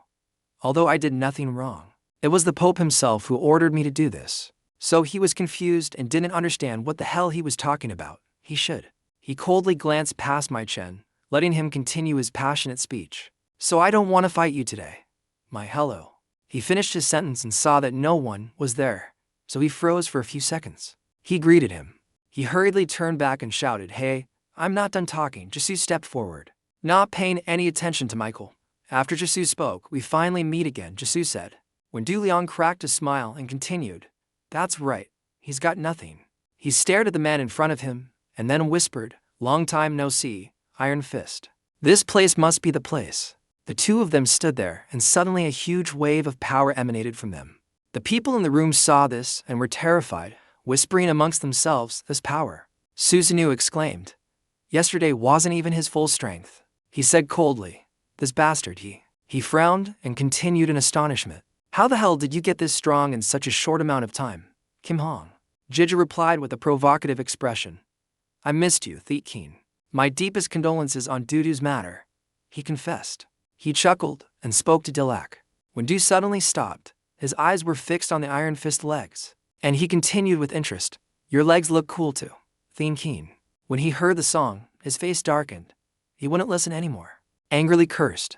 Morning Star, fear me. An employee of the association came in and interrupted their conversation. Is Korea's Morning Star here? Hello. He pointed at himself and said, that's me, bro. The staff hurriedly announced, you are summoned by the president of the association. Please proceed to the meeting room immediately. He was still processing the news and stood frozen for a few seconds. The president of the General Assembly of the United Association, at some point. A moment later, he composed himself and immediately left. He frowned and looked at Jesu, saying, you're lucky. Jesu glared at him and replied, you mean you, right? Just now. Hey, I thought to myself, why did the president suddenly call for me? Use. He was deep in thought when someone brushed past him. He instinctively turned around to look. The demon was looking at him with a mischievous smile. Hello. He turned his face away, feigning calmness, and continued walking. He summoned his dragon and asked, Dragon, is that? The dragon immediately replied, Master guessed correctly. Although I realized it a bit late. It must be because he's using an item. That guy is from the demon race. Really? A question appeared. Why does the Iron Fist have a demon with him? See you again. At this time, he was already at the meeting room of the United Association. Other things were not other things. Representatives from various countries and regions were already seated there. A frighteningly suffocating atmosphere was created. Jesus saw them staring at him and felt a little anxious, thinking to himself, I feel like a criminal or something. Beru was also scared and added, Master. These people are scary. Lu added. It seems that humans and demons are not that different when it comes to people in power trying to appear scary and strong. He scanned his surroundings, deep in thought. There are both strong and not so strong players here, but they are still representatives of their countries, so I need to respect them. I should be especially careful with my words. Mr. Duong. He stood respectfully looking at the man in front of him, thinking in his mind. Between them is one of the first 5 high-ranking rankers in history. The president of the World Player Association, Hugh D. At this time, the leader's deep voice rang out. Meninsa, you know why you have been summoned here. Hearing the question, he broke out in a cold sweat. He didn't answer immediately, but thought to himself, I have to be very careful. How can I speak without causing any disastrous misunderstandings? I'm so happy. After a stream of thoughts, he answered confidently, I'm not sure. After saying that, he stood motionless, and the whole room fell silent. Kim Ji-ju confidently answered Hudi's question. I'm not sure. This was his question. I just spoke, and he immediately fell into a state of confusion and stood motionless. Only. The director exclaimed in frustration, Master, are you sure you've thought this through carefully? What's your name? Sick, sitting in the representative's seat, also sighed helplessly at his younger brother's answer. Blood moved. He glared at Jesu and continued. We called you here because there's a rumor that you have some special information about the recent incident, Jesu. Hearing that, he glanced over at his brother, T6. He didn't speak, but looked at him seriously as a reminder. Which one? Jeju thought for a moment and then carefully replied, You've probably heard about it already. But I was there right when that strange gate appeared. And I checked all 5 gates that appeared in South Korea. Brother Jeju. He paused for a few seconds and then continued. I found some truths after investigating. Although it's just our hypothesis, but... He frowned and said seriously, it seems someone intentionally caused this phenomenon. Recalling the phenomenon at that time, he thought to himself, both the timing and the distribution of the gates are very suspicious. It's highly likely that NJ is the one behind it. But it's impossible for him to do all this alone, so he must have accomplices. It's rumored like this. Suddenly, someone slammed the table and shouted, Ridiculous, put your hand down. The president of the European Council pointed at Kim Ji-soo and said angrily, Are you saying that humans can control the gates?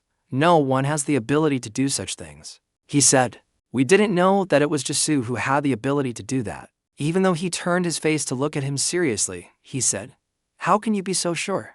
It seems you don't know the full capabilities of all the players. For example, you don't know my capabilities, right? Go away. When he heard that, he became furious. What? The Blood Emperor saw this and said, Sit down, Rut. What he said makes sense. The Blood Emperor.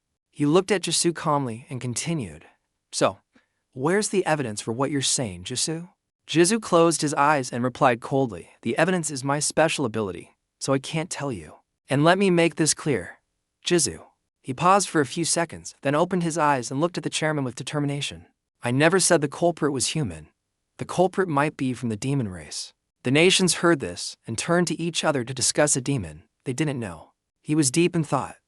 But even if the culprit is a demon, he said softly. He stood silently observing the situation, thinking to himself, they're not as surprised as I thought. At that moment, Lu appeared and explained. Perhaps it's because since becoming world leaders, they've become familiar with the demon race. It seems OTX has told them quite a lot about demons. Suddenly, Kim Ji-ju's face showed a hint of doubt and he said, that's still not enough. He gritted his teeth at the chairman, the Blood Emperor, the president of the World Player Association, and the representative of the US. So he's been protecting Thi-Heen all this time. Gizmo. He remembered the scene of the demon accompanying Thi-Heen looking at him and smiling faintly, thinking to himself, someone as strong as that. It's impossible not to realize Thi-Heen is leading a demon. He said with a contemptuous smile, they're turning a blind eye to the demon race. When he returned to his private room, T-Sid immediately looked for a refreshment. While opening a can of water, he asked his junior, are you okay? See anything? Jisoo sat silently on the bed without answering. He continued, you're more agitated than usual. Is it because of Theet? Jisoo said. He replied dejectedly, because there are things I just can't understand. Tet. Sik took a sip of water, and then calmly replied, is it because of the demon race with the iron armor?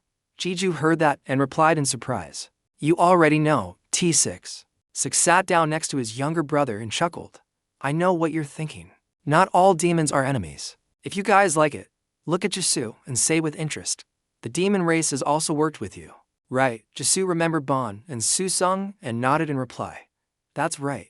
I heard this recently. The demon race is actually very pitiful. Are you okay? His brother, T.Sik, began to recount passionately. Originally, they were the rulers of Hell. But they lost their rights when Hell and the Tower merged. Although some of the demon race survived after accepting to support the ruler, most of them were abandoned, imprisoned, or executed. That's why the gates appeared, isn't it? So now there are also many demons on the side of humanity. Demons helping the leaders of each country are all noticed and have a basis for it. We're talking about demons. At the climax of his speech, suddenly a pop sound was heard. T-Sik looked at Didu in horror as he fainted and foamed at the mouth, exclaiming, ah damn it. The punishment. Beru, seeing this, anxiously and urgently called out, Master, Master. Wait. As dusk gradually fell, Jisoo still hadn't regained consciousness. The time had been long. The next day had passed just like that. Jisoo's eyebrows twitched slightly. After a moment of groaning, he slowly woke up. He opened his eyes and was immediately astonished by the scene before him. But there's nothing suspicious. The girl, he unconsciously exclaimed. Ellie smiled faintly and replied, Master. You're finally awake. Junit appeared and said with interest. I feel like I've seen this scene before. Lu continued with a frustrated tone. Both the master and his subordinate are too weak. Useful. Jisoo sat up and rubbed his head warily. Ellie, you're awake too. Ellie immediately replied. I'm sorry for inconveniencing you. Jisoo hesitated and waved his hand. It's okay. It's not a big deal. Tell me later why you fainted. Lu and I need some time to sort things out. Ellie said. He pondered for a moment and then replied, thank you for your concern, Gizmo. He hugged himself, his body trembling, and thought with a pained expression, more importantly, I'm worried about being punished again. Lu immediately appeared and scoffed. Master is such a coward. He suddenly glanced at Eli and asked with curiosity, but I was punished just for hearing the information. Isn't it impossible for people to attack others with that punishment? Any player below level 50 will be punished. In the middle of the road, after hearing the song, Dunnet exclaimed, wow, Master, you're so smart. Lu immediately voiced his thoughts. I wonder why you haven't asked about this before. Elen, I will explain to the Master. She replied with a self-reproachful expression. To apply the punishment, 3 prerequisites are needed, Jisoo said in surprise. Prerequisites. Ellie slowly explained. The first is the listener curious about this information? Second, does the information provided to the listener give them any kind of potential power? I'm sorry. Does the person providing the information have any intention of attacking the listener? If any of these prerequisites are not met, no punishment will occur. After hearing that, Jizu frowned and said, "Oh, it's more complicated than I thought." Lu also appeared and exclaimed, "TSK. It seems the tower isn't completely thoughtless and reckless. In general." After he finished, Julien sat up and was about to leave. He said tiredly, "All right. What time is it now?" "Just now. This afternoon. You should rest. I'm going to a meeting." He finished reading and said sternly, "It seems today's meeting has already started." Eli, seeing him about to leave, said worriedly, "Could you rest a little longer? Although I've treated you, it's better not to push yourself to do." He stood up and waved goodbye to her, replying, "It's okay, I feel completely fine now. Besides, I have things to do." Lu asked curiously, "What things to do? Any?" A moment later, Jisu looked at his phone and exclaimed with a pained expression, "Wanio is too far away. The US has a teleportation gate into this tower. Is it because this country is too big?" Lu immediately said, "Master means Jisu is the man." He chuckled softly and replied, "Yeah," then continued, "Now we're going to meet the king. It's very easy." Kim Ji-ju immediately went to Newark, the headquarters of the Thief King Company. After that, as it absorbed power and grew, Razunas gained a new ability. What was it? And the ability to open many different gates and keep them open there. However, at present, Barrage Unit has only opened 2 gates. Can you say it? Simply put, if I open and keep a gate open in the US, I can freely use that gate to travel between the underground room of my house and the gate in the US. He thought with amusement, a teleportation gate that can act as a relay gate. This seems to be a more advanced version of Yusuku. Junid proudly appeared and said, "Ahem. I'm amazing, right? I haven't been able to say that for a long time." So, when the master said he had something to do at the Thehin headquarters, Dedu smiled faintly and replied, "Yeah," he said. He added, "I'm about to create a gate underneath the Thehin headquarters, Dung Lam." Hearing that, he immediately added, "There's nothing wrong with that." It meowed and continued, "But you should have gone straight to the Thehin headquarters. Why are you in a public restroom now? Suddenly need to relieve yourself?" While unbuttoning his shirt, he replied, "Anyway, they're one of the top guilds in the world, so it's hard to infiltrate through the main gate. I don't have any invisibility skills yet. A place without cameras like a restroom is the most convenient." He asked again in confusion, "What does that have to do with anything? And why are you taking off your clothes?" Seeing him staring at the necklace, he exclaimed in shock, "Wait a minute, don't tell me." Dedu immediately nodded and said, "That's right. I remembered what Jin did before and added, as a master. It's embarrassing not to be able to do things that even my subordinates can do. It's terrible." Then Dedu went into the WC and said sternly, "Water element. Water element.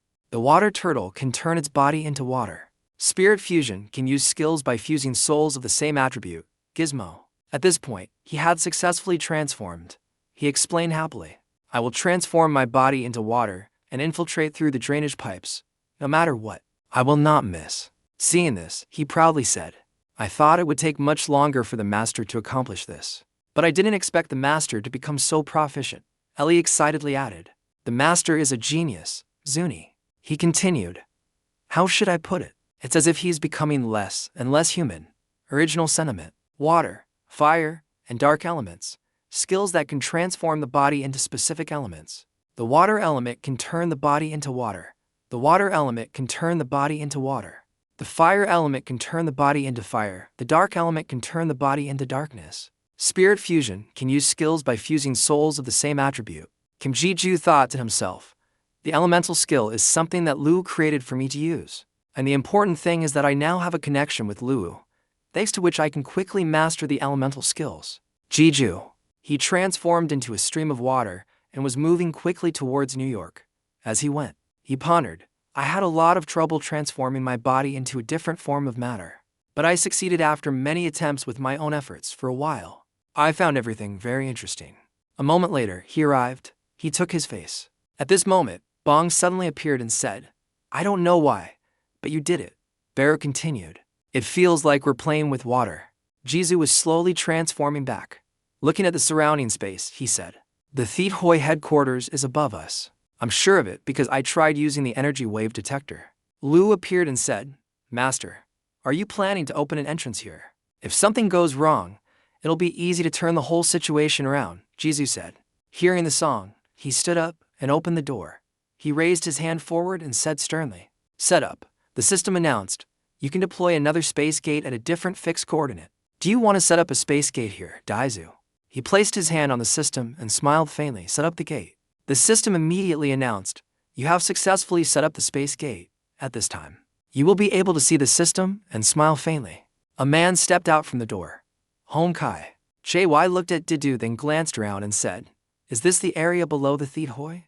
Didu scratched his head in embarrassment and replied, "Sorry for suddenly calling you here. You don't have to see me again." Hong covered his nose with his hand and said with a pained expression, "It's nothing. I like visiting America, but it's unfortunate that the first place I came to is a sewer like this. Useful." He forced a laugh and said, "Ha, how embarrassing. Wild." Ti pointed at the gate and asked seriously, "So you just need to hide this gate?" Jiju nodded and replied, "That's right. I've managed to control the amount of mana leaking out to some extent. But even though this is a sewer area, it's inevitable that someone will enter. Can you help me? You promise?"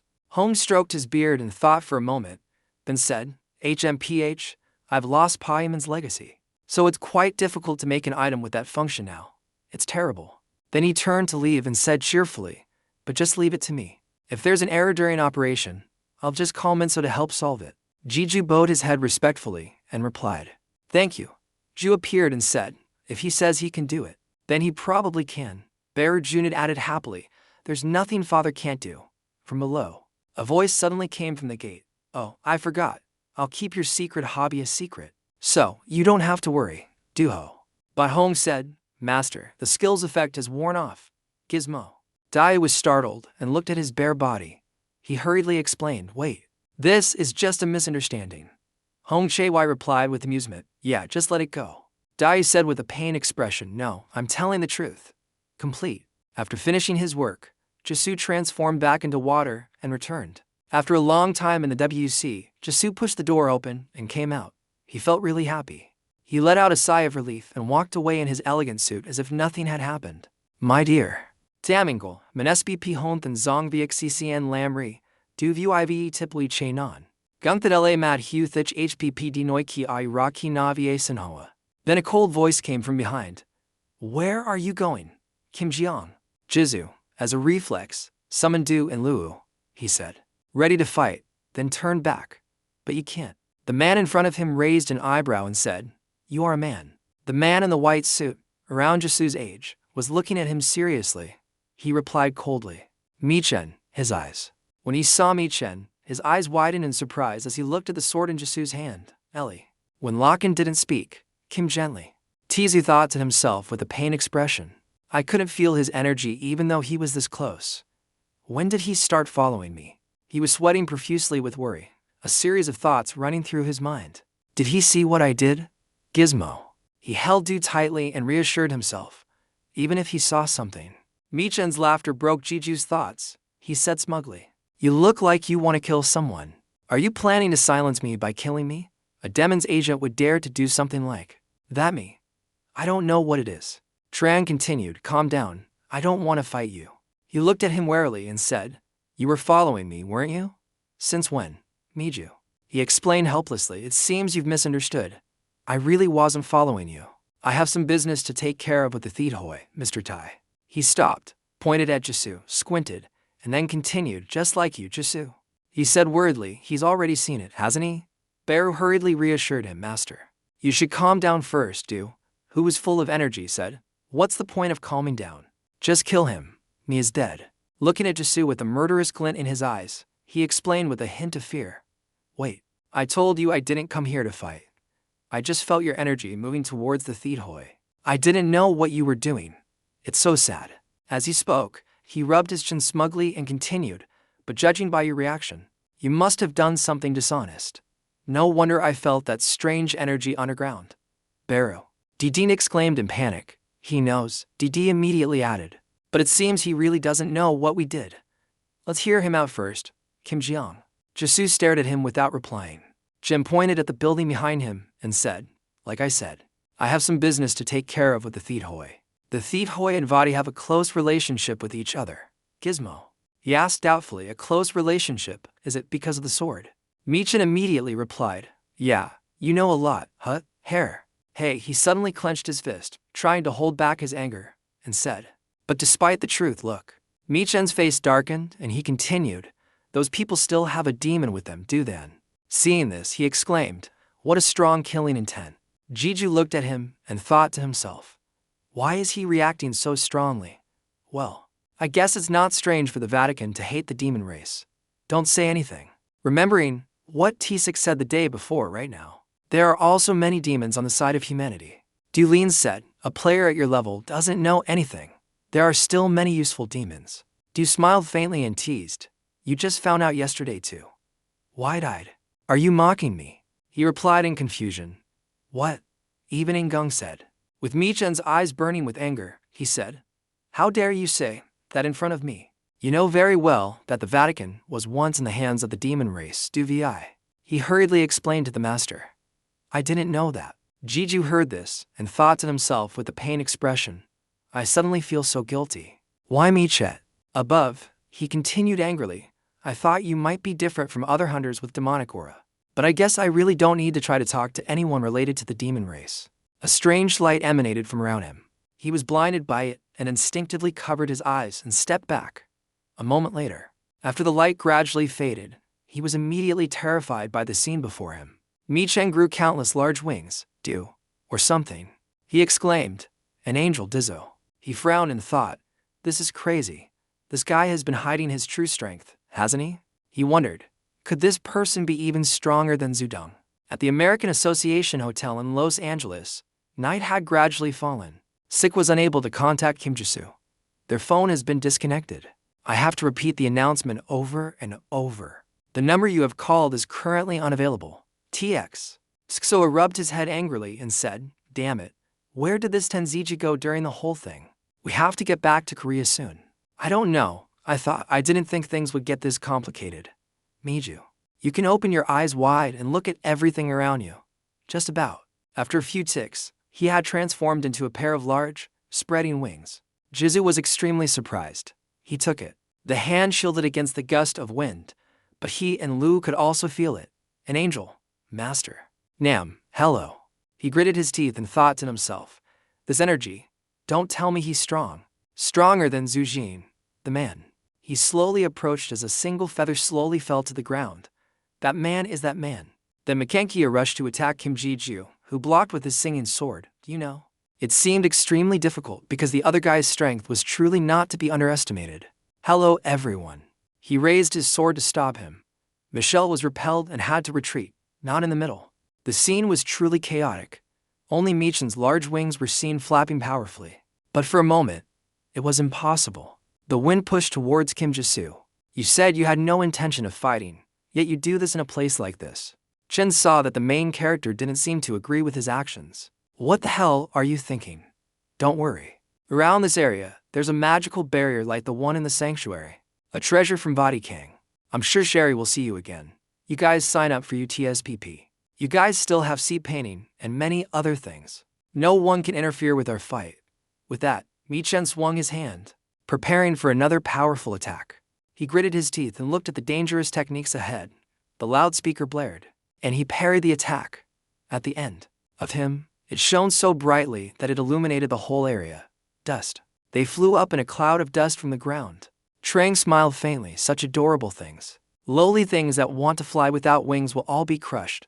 At this time, we will be able to find out. On February 5, 1993, the two main characters transformed into their sword and armor outfits, flying up to attack Hanta. The head gave the order, open, Han. Immediately, a blue and white barrier opened above his head. So clear. Yes, my lord, he said, and then he jumped onto the barrier. After that, he jumped onto the barrier. Oh, he jumped down again. Even though he said that when I was talking about the Acqui. He took my name. He jumped down towards Michen with extremely powerful force. It's really a misunderstanding. Michen. He crouched down, ready to block the attacks this time. Honestly, I know you didn't mean any harm. I just want to fight you once. That's all. The light shone so brightly that it blurred everything. After such a fierce battle, the surrounding scenery was also dusty and hazy. The trees were withered and worn. Kim Jiang. As Jisoo was pushed back, he thought to himself, his attacks are simple, but powerful. But I can't underestimate them. Chathit, Lao Ka, also spoke up. That guy, he doesn't look like he's fighting. What's the feeling? It feels like he doesn't want to fight to the end, but rather wants to test something. Elias. Master, can I talk to that person, Kim Deep? When he also approved, he drew his sword and called out to Eli. Eli said, at this time, in the form of an elementary school student. He was surprised when he saw the figure in front of him. Saint, Holy Maiden. Being played. Dang immediately knelt down on one knee. He had nothing, but also retracted his large wings and said with reverence, greetings, Holy Maiden. I was suspicious when I felt your energy from that sword. It really is you, Kim Dean. He crossed his arms and exclaimed. He changed his tune so quickly. I can't believe it. Lu also chimed in. Just a moment ago, he was full of killing intent. The sight of one person kneeling and one person standing before the Holy Maiden, or whatever she was. Can you think of anything? Hung, let's see what happens. Why are you asking me? Do you know anything, Ellie? Asked Mitchin. Why do you call me a Holy Maiden? You know me. Thank you. I feel a great amount of divine power from you. You can't. If not a Holy Maiden, then what else could she be? Kim Dean. Lizu also looked extremely curious. So it's just a guess. Why say it with such certainty? Ellie also asked. Is that all? No. It sounds strange, but as soon as I saw you, I could hear you. A strange emotion. Ellie's face showed a hint of anger. He spoke up. Does that mean he fell in love at first sight or something? This guy is too dangerous. Michelle, you put your hand on your chest. This probably isn't the best way to describe it. So how should I say it? Like a blood relationship. Called the master again. Very difficult. It's hard to explain, but I also feel this connection with him. And there's something else too. The moment I heard him, and Lu said, if he can feel a blood relationship, then he's not normal at all. Kim Deep. When he tilted his head to look at him, hey Mitchin, are you human or an angel? Loneliness is also calm. Angel. What are you talking about? I'm human, then I'm also human. So what was that just now? You're not going to say it was a skill or a talent or something, are you? Are you for real? You'd better tell me the truth. I'm not stupid enough not to recognize a lie. Betraying. He explained meekly. I am a man. Human, I think so. Long said. Either he doesn't know his own identity. As for a million was still kneeling on the ground. I'm sorry for misunderstanding and provoking you. But for some reason, I feel like the more I fight with you, the clearer my questions will become. He turned to look at his master. Master, it might be a bit hasty, but I also feel that the more I talk to this person, the more my memories will return. Because of that, I remembered something important, perhaps. Hey, let me break through without any materials. Kim Dean. When he secretly calculated in his heart, even though I have a self-spirit, I've been postponing the breakthrough because it's hard to get a sword. But now she says she can break through right away. In that case, Jiju stepped forward. Hey, me. I am pleased to see you. Let's just pretend nothing happened today. It seems not. Since we both misunderstood each other, I want the hotel, the gate, and then immediately. His face at this moment was extremely sinister. Lu reminded. Master, control your expression. Master, you look a little scary sometimes. Michelle, what are look without saying anything? You, what are you planning to do? What do you mean? Hotel. Goodbye. You have a union in the United States. OT is back. Where the hell have you been? Kim Deep. Jiju stammered, just went sightseeing for a bit. What's wrong? And sent reconnaissance into 20 gates around the world. We will remember you. He's lost all contact with them. Kim Deep. Kizu asked in panic. Does that mean Seogutu? You can stare at him without blinking. Tizu explained, so we have to go back to Korea right away. The teleportation gate. Can't we just use the teleportation gate, OT? In the article, he scratched his head. We're not the only ones trying to get home. The licensing process for teleporting between countries is more complicated than you think. It'll take at least 2 hours. Lost the law because you came back late. And because there are many people leaving here because Korea has many gates. It also takes more time because of this. It's true. Kim Deep. When Du suddenly realized something, he ran off. You can come and hug OT6's shoulders. Hey, but the faster we go back, the better, right? Yeah. Of course. But we have no way. There is a way. That way, at home. Of Kim Jisoo in South Korea. Appeared through a blue portal. How pitiful. OT. Otisik turned to look at the gate. So you can teleport to different places using the gate now. But right now I could only go to a few places. Otisik turned to look at the gate. In the sky. The army lives on the ground. How many times? From there, it's equivalent to the combat power of a guild. When he raised his hand and said nonchalantly, We used this method to return to Korea because it was an emergency. But is it really okay? Because there are countless procedures for things like that. It's fine. Well, I've left Sung-hoon behind to handle them. Aha. Imagining Sung-hoon's face then is hilarious. You want me to handle the procedures? Why? My personality is also cold and judgmental. What a bad superior. OT is lost. I will wave my hand. Tomorrow you will join the attack. But I probably won't be able to go with you. I will have to go into another gate to balance the teams. Tomorrow I will go with you. You're going to gain him tomorrow, so rest today. Wait a minute, tomorrow. But this is a very urgent situation. But we will. If we go in unprepared, it will only cause more damage. In times like these, we need to be even more cautious. He told me that, for example, we won't just cause more damage. We won't just cause more damage. In times like these, we need to be even more cautious. He ran his hand through his hair and said, "This is a bit of a jinx to say before entering the gate. Today you should spend time with your family. No one knows what tomorrow will bring. And this time is really dangerous." Kim Dean. Tizu said reluctantly, "Okay, OT." As he walked, he cleared his throat a few times. I should go see if Su Jang is okay before heading back to the Union. Lu cursed, "This bastard." Bear hurriedly advised, "Lu, you shouldn't talk like that, Kim Jin." When he laughed and reminded, "Then you have to try your best. I was just asking about her. You brat." At this place. From here, the bustling city was crowded with people, and a bright circle of light appeared.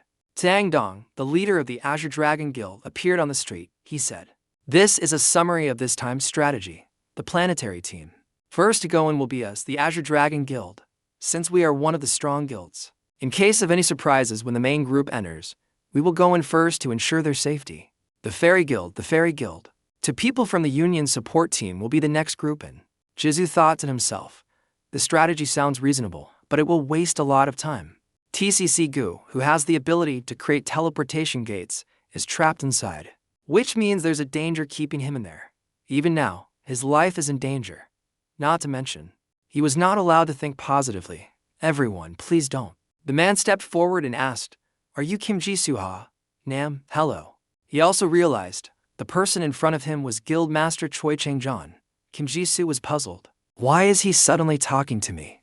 Does he want to see if I'm really strong enough to be the mission's conquest team leader? Choi Chang-jon. He grunted for more than an hour. His face had grown for more than an hour. He was strangely and dangerously trim. Then he was arrested.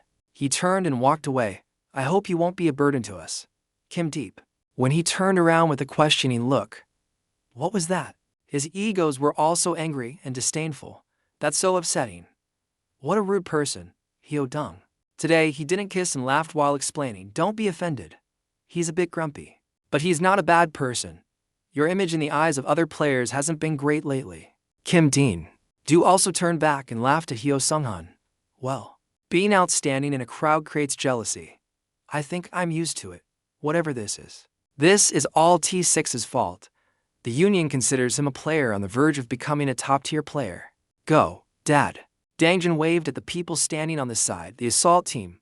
Let's go, main team. Get ready to enter 20 minutes after us." Although Dung thought this strategy was suitable for a stable breakthrough, it also meant a lot of time would be wasted before starting the search for Seo-OK-Gu. There's no other way but to act alone. Michael M. She looked around. "To do that, I need the help of the main team. But I've already cut off Guild Master Lee Bemjun's retreat in the Aseong Guild incident." Because Jung said that. "Ruben is the Guild Master of the Hoaswang Guild. Have you seen each other yet?" When he saw him, his face was filled with joy, but he immediately turned away in embarrassment. Lu asked, "Hey, did you see that, Eli?" Eli quickly replied, "I saw it. But who's going to listen to my answer?" Hello. The long, blue-haired one shouted, 20 minutes have passed, main team. Let's go." They agreed. He walked towards the barrier. A sound.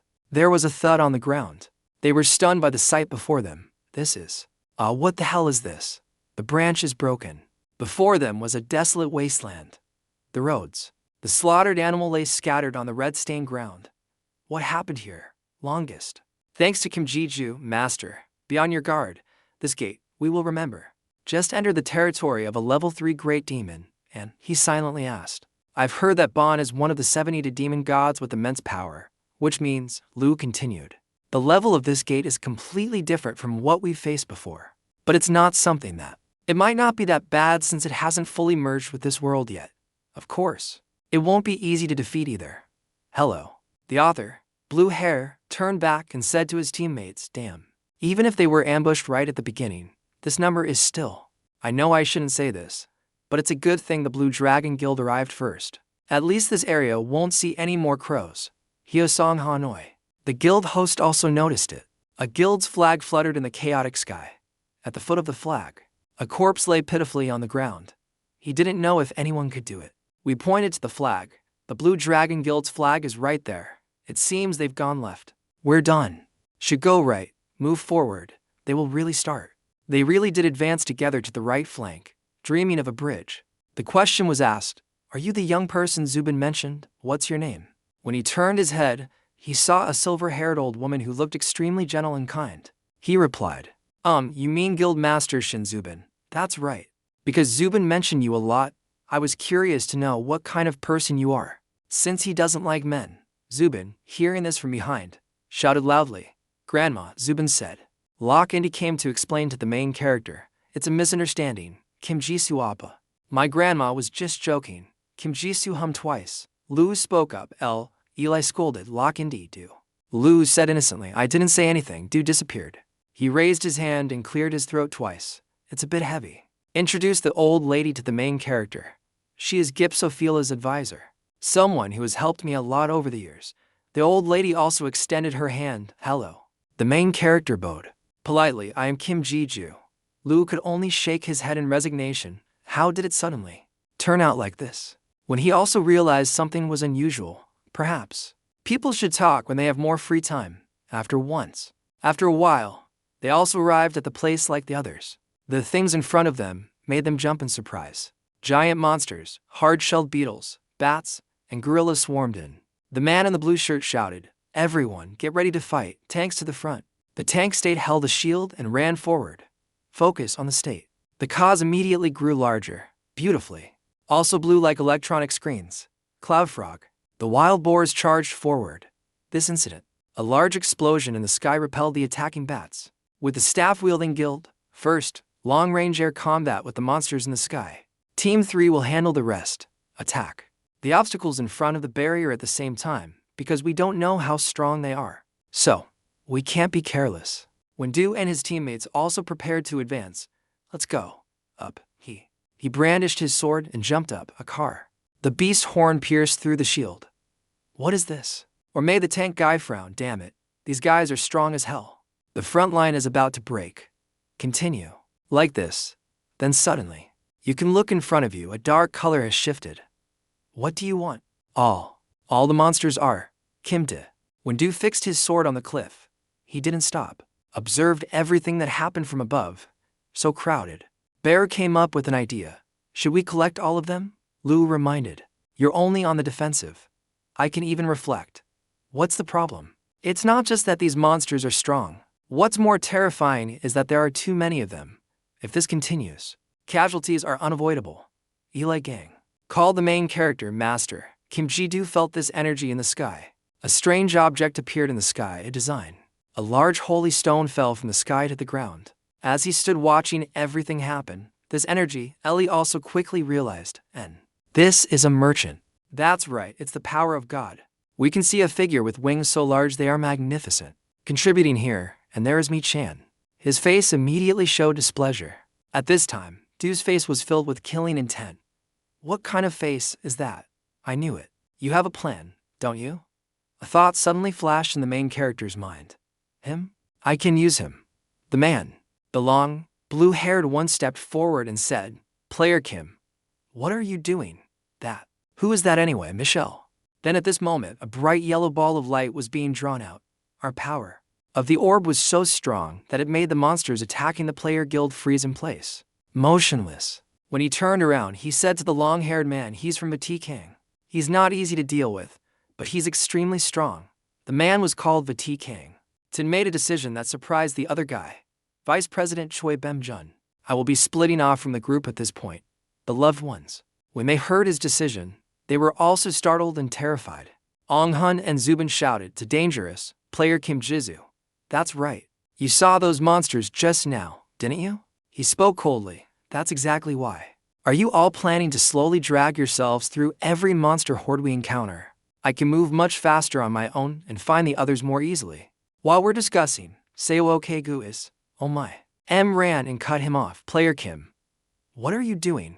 I know you know. You will feel grateful to the guild master, but it's really too dangerous for you to go alone. You know that too. The guild master went missing after coming here by himself. I didn't expect it. Is it okay to go alone? Sorry. Kim Deep. Don't worry. I'll help. He dragged the other guy along with him. Then he pointed towards Michin, who was fighting with the beast. The one on the side was fighting, throwing fire, when he suddenly stopped. He's gone. He frowned. What is it? I have a bad feeling, Zubin. At this moment, she spoke up. I'll go too. You know, both you and the other person are very strong, but I still feel that the two of you are not enough. Kim Jiming. Jizu reminded, you need to lead your guild, and I'm sorry to say this, but Kim Dichung, as he flew up into the air, if you want to accompany me, you must at least be at this level. You are heartless. Hung wielded his swords to fight the beast, can turn the body into fire. Spirit fusion can use skills by fusing souls of the same attribute, can use the power of God, Kim De. Immediately, a bright flame shot up. It made the others gasp in awe. On this earth, the ground immediately showed to smoking, red-hot lines. HB. You have devoured the soul of the Chimera, Kim Ji Hyen. When he was again filled with doubt, devour the soul of it, Lu explained. A skill I obtained from development has taken effect. Check the status window. On the screen. Displayed image, long, title, Lord of the Demon's Sword and Demon Species. Level 109, Surtur to 107. DX 189, ST8 to 12, MK to 58, Poison Resistance 13%, Fire Resistance 12%, Physical Resistance 8.3%, Heat Resistance 13%, Psychic Attack Resistance 10.8%. Magic Attribute has increased. Equipment Transformation Skill. Cannibalism, Devouring, Self-Realization, Spiritual Fusion, Amplification, Summoning, Strong Will. Death, Demon Sword, Devoured Demon Species, no. Devoured Players, Fragments of Chiclamon. Devoured Monsters, Fragments of the Demon Eye King. Devour, you can devour. You can devour the blood and soul of those you have wounded. Self-transformation, you have a chance to transform the souls you have devoured into your own self. Kim De. After thinking about it, he pouted his lips. Now I can collect egos without using cannibalism. Then I don't have to worry about finding enough egos to evolve. Ellie spoke up. Congratulations. Master. Lewis said, I'm the one who got the skill. Why are you congratulating him? Michelle. At this time, he had landed on the ground. He spoke indifferently. Why is it so good? I have to go with you. It feels like I'm being manipulated by you. He added. Hey, but you're still doing it. To be honest, you like following me too. Mi-chan dismissed it. Don't say such disgusting things. I'm following you because I think I can achieve my goal if I do so. The main character. Doubtful purpose. Raise a finger. That's right. First is to exterminate the demons, the enemies of the Vatican. Is for that person to know me, to see my expression. Feeling Kim Jisu's touch, Mi-chan let out a sigh. He turned. The man said, let's go. You still have to save your friend. The man said. He called him back again. Wait. What are you doing? You're leaving all the spirit stones here. Rich in the evening, poor in the morning. If you're that wasteful, you'll end up under a bridge. Michelle. He asked back, didn't you say you were in a hurry? We can't waste time picking them up. Don't worry, just a second. Kim Jin-sung. He used his power and opened it. Immediately, the spirit stones were collected. Mi-chan. The gate. What the hell, longest? Thanks to Kim Ji-ju. Is it okay to reveal this? He explained, in the future. We'll have to use it in battle anyway, so it'll be revealed eventually. This way is less troublesome. Bearer was excited. I'm about to get a chance to show what I'm made of. Michelle. He was still astonished. Not only does he possess the power of both demons and gods, but he can also open gates. Who the hell is he? After that, they came to a large pit. Kim De. When he asked, is this it? This is it. He slowly observed and assessed his surroundings. Traces of a battle. COQ must be below. Michelle. How are you going to get in? Sung-no looks like a bottomless pit. I can use my wings, but you? Kim De. He calmly replied, if I wanted to, I could fly too. But there's no need. I'm sure it's probably. Just jump straight down. It's fine. This hole connects to another dimension. It's been a long time. Also astutely realized. Yes, there's a teleportation device below, a trick using demon magic. I didn't expect you to discover it. The man. Mitchin rested his hand on his chin and asked, "You can feel that too?" Honestly, it's hard to believe, but I think things like this are commonplace for you now. Kim Ji-min. When he held his sword, in that case, hung, wait a minute. Master. What is he doing? Only Kim Ji-ju was seen waving his hands wildly at the ground. If you have any information about this, please share it with us. I didn't realize it, and neither did the others. I'll leave a reminder. Lu asked Kim Ji-ju.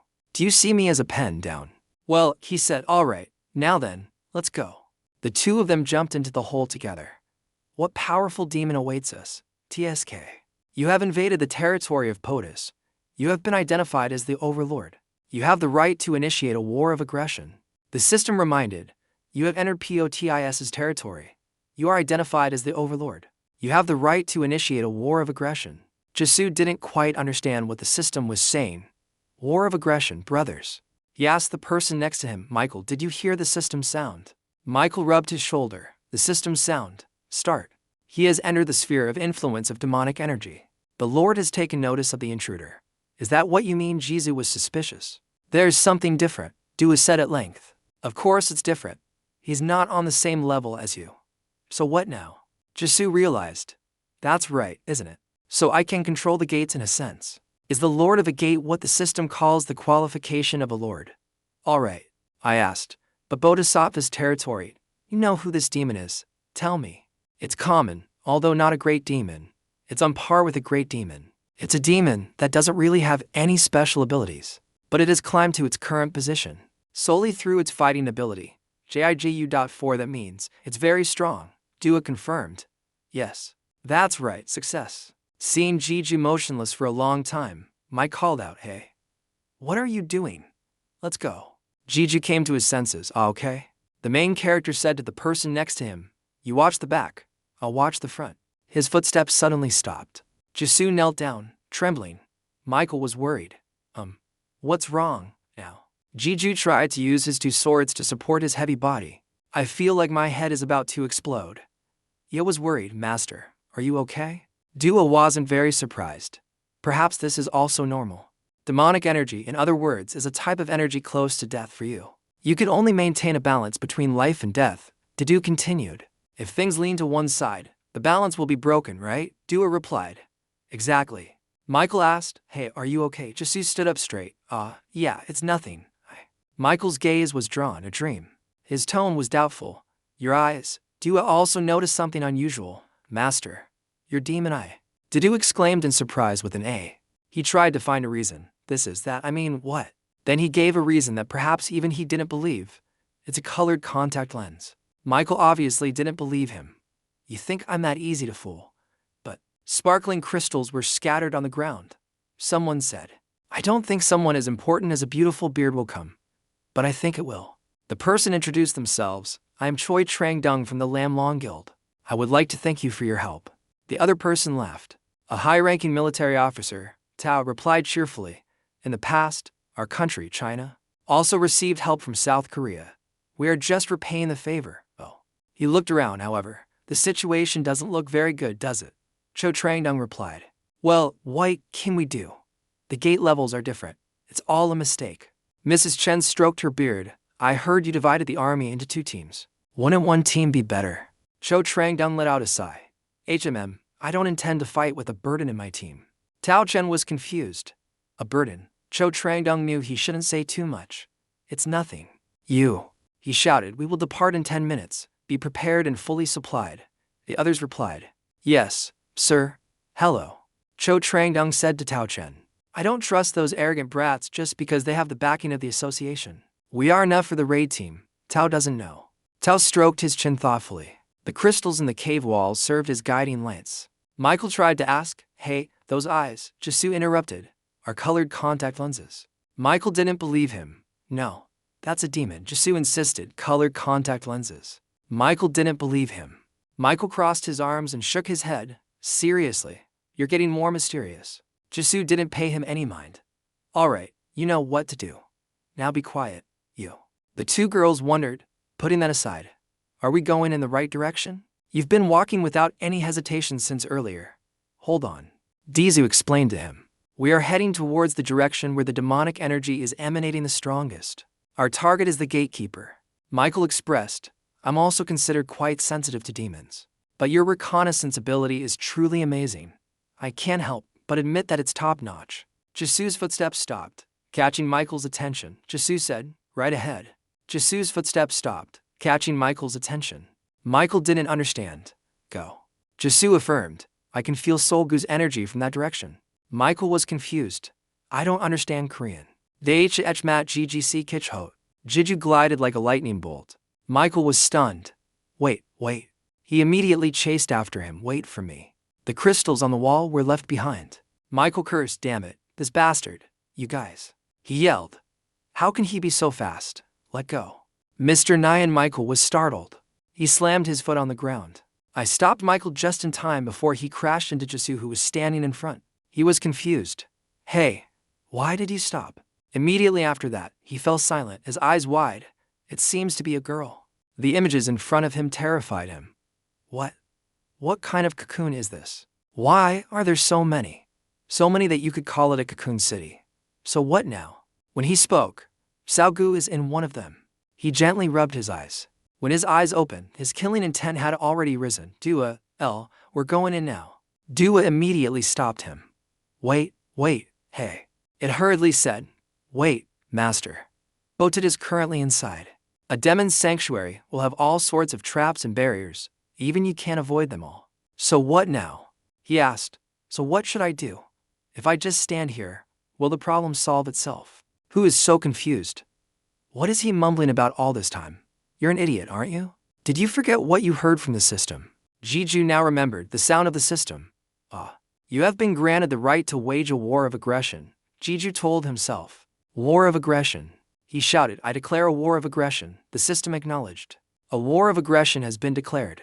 Thank you. Marco was surprised because his body was transforming. The system announced. You will be teleported to another location to begin the war of aggression. Michael was horrified as the two bodies appeared abnormal.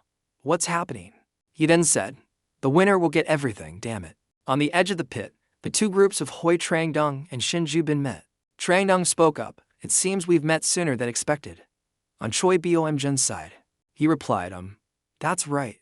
The courthouse noticed something. Ouch. He asked, where is Kim Jisoo? Don't tell me he's dead. Tao was surprised. Kim Jisoo. Quick. It's not that. What about you? Someone shouted, over here, nearby. In the pit, there was a note left by Jisoo. Everyone can jump down. Connect with another dimension with me. You all stare intently at one place, giving you all a dream. And Trangdong looked down into the deep pit. So, he already jumped down first, huh, brother? Let our love burst out in a laugh. Choose a love. And Trangdong said in a displeased tone, I can't believe he acted alone. I'm starting to dislike him more and more. I don't like him. Tao Chen interrupted. I thought I heard wrong. But is everyone talking about the Morning Star? Choi Trangdong turned back. You know him. He's the baggage I mentioned earlier. It seems he always does things his own way. I can't go my own way. Tao Chen pondered. That young man didn't seem like that kind of person. Quickly. And Trangdong expressed, hey, I really don't trust that Kim Jisoo guy. So those of you who trust him should jump down first. I don't trust him. I'm not capable of doing that. Ruben was unhappy. Wait a minute. You keep mentioning it. The old lady is still holding her back. Come on, Ruben. Now is not the time for internal conflict. Ruben wanted to sort this out, but Grandma, a system notification announced. The territory battle trial has begun. You will be teleported to the location of the territory battle. Maybe everyone is gradually changing. What? Of course not. Everyone was bewildered. Territory battle. Thank you, everyone. The Bin Mat Cave. They were teleported to some area. Everyone's faces were still utterly shocked. Sunggoon looked around. This is Sunggoon. Where?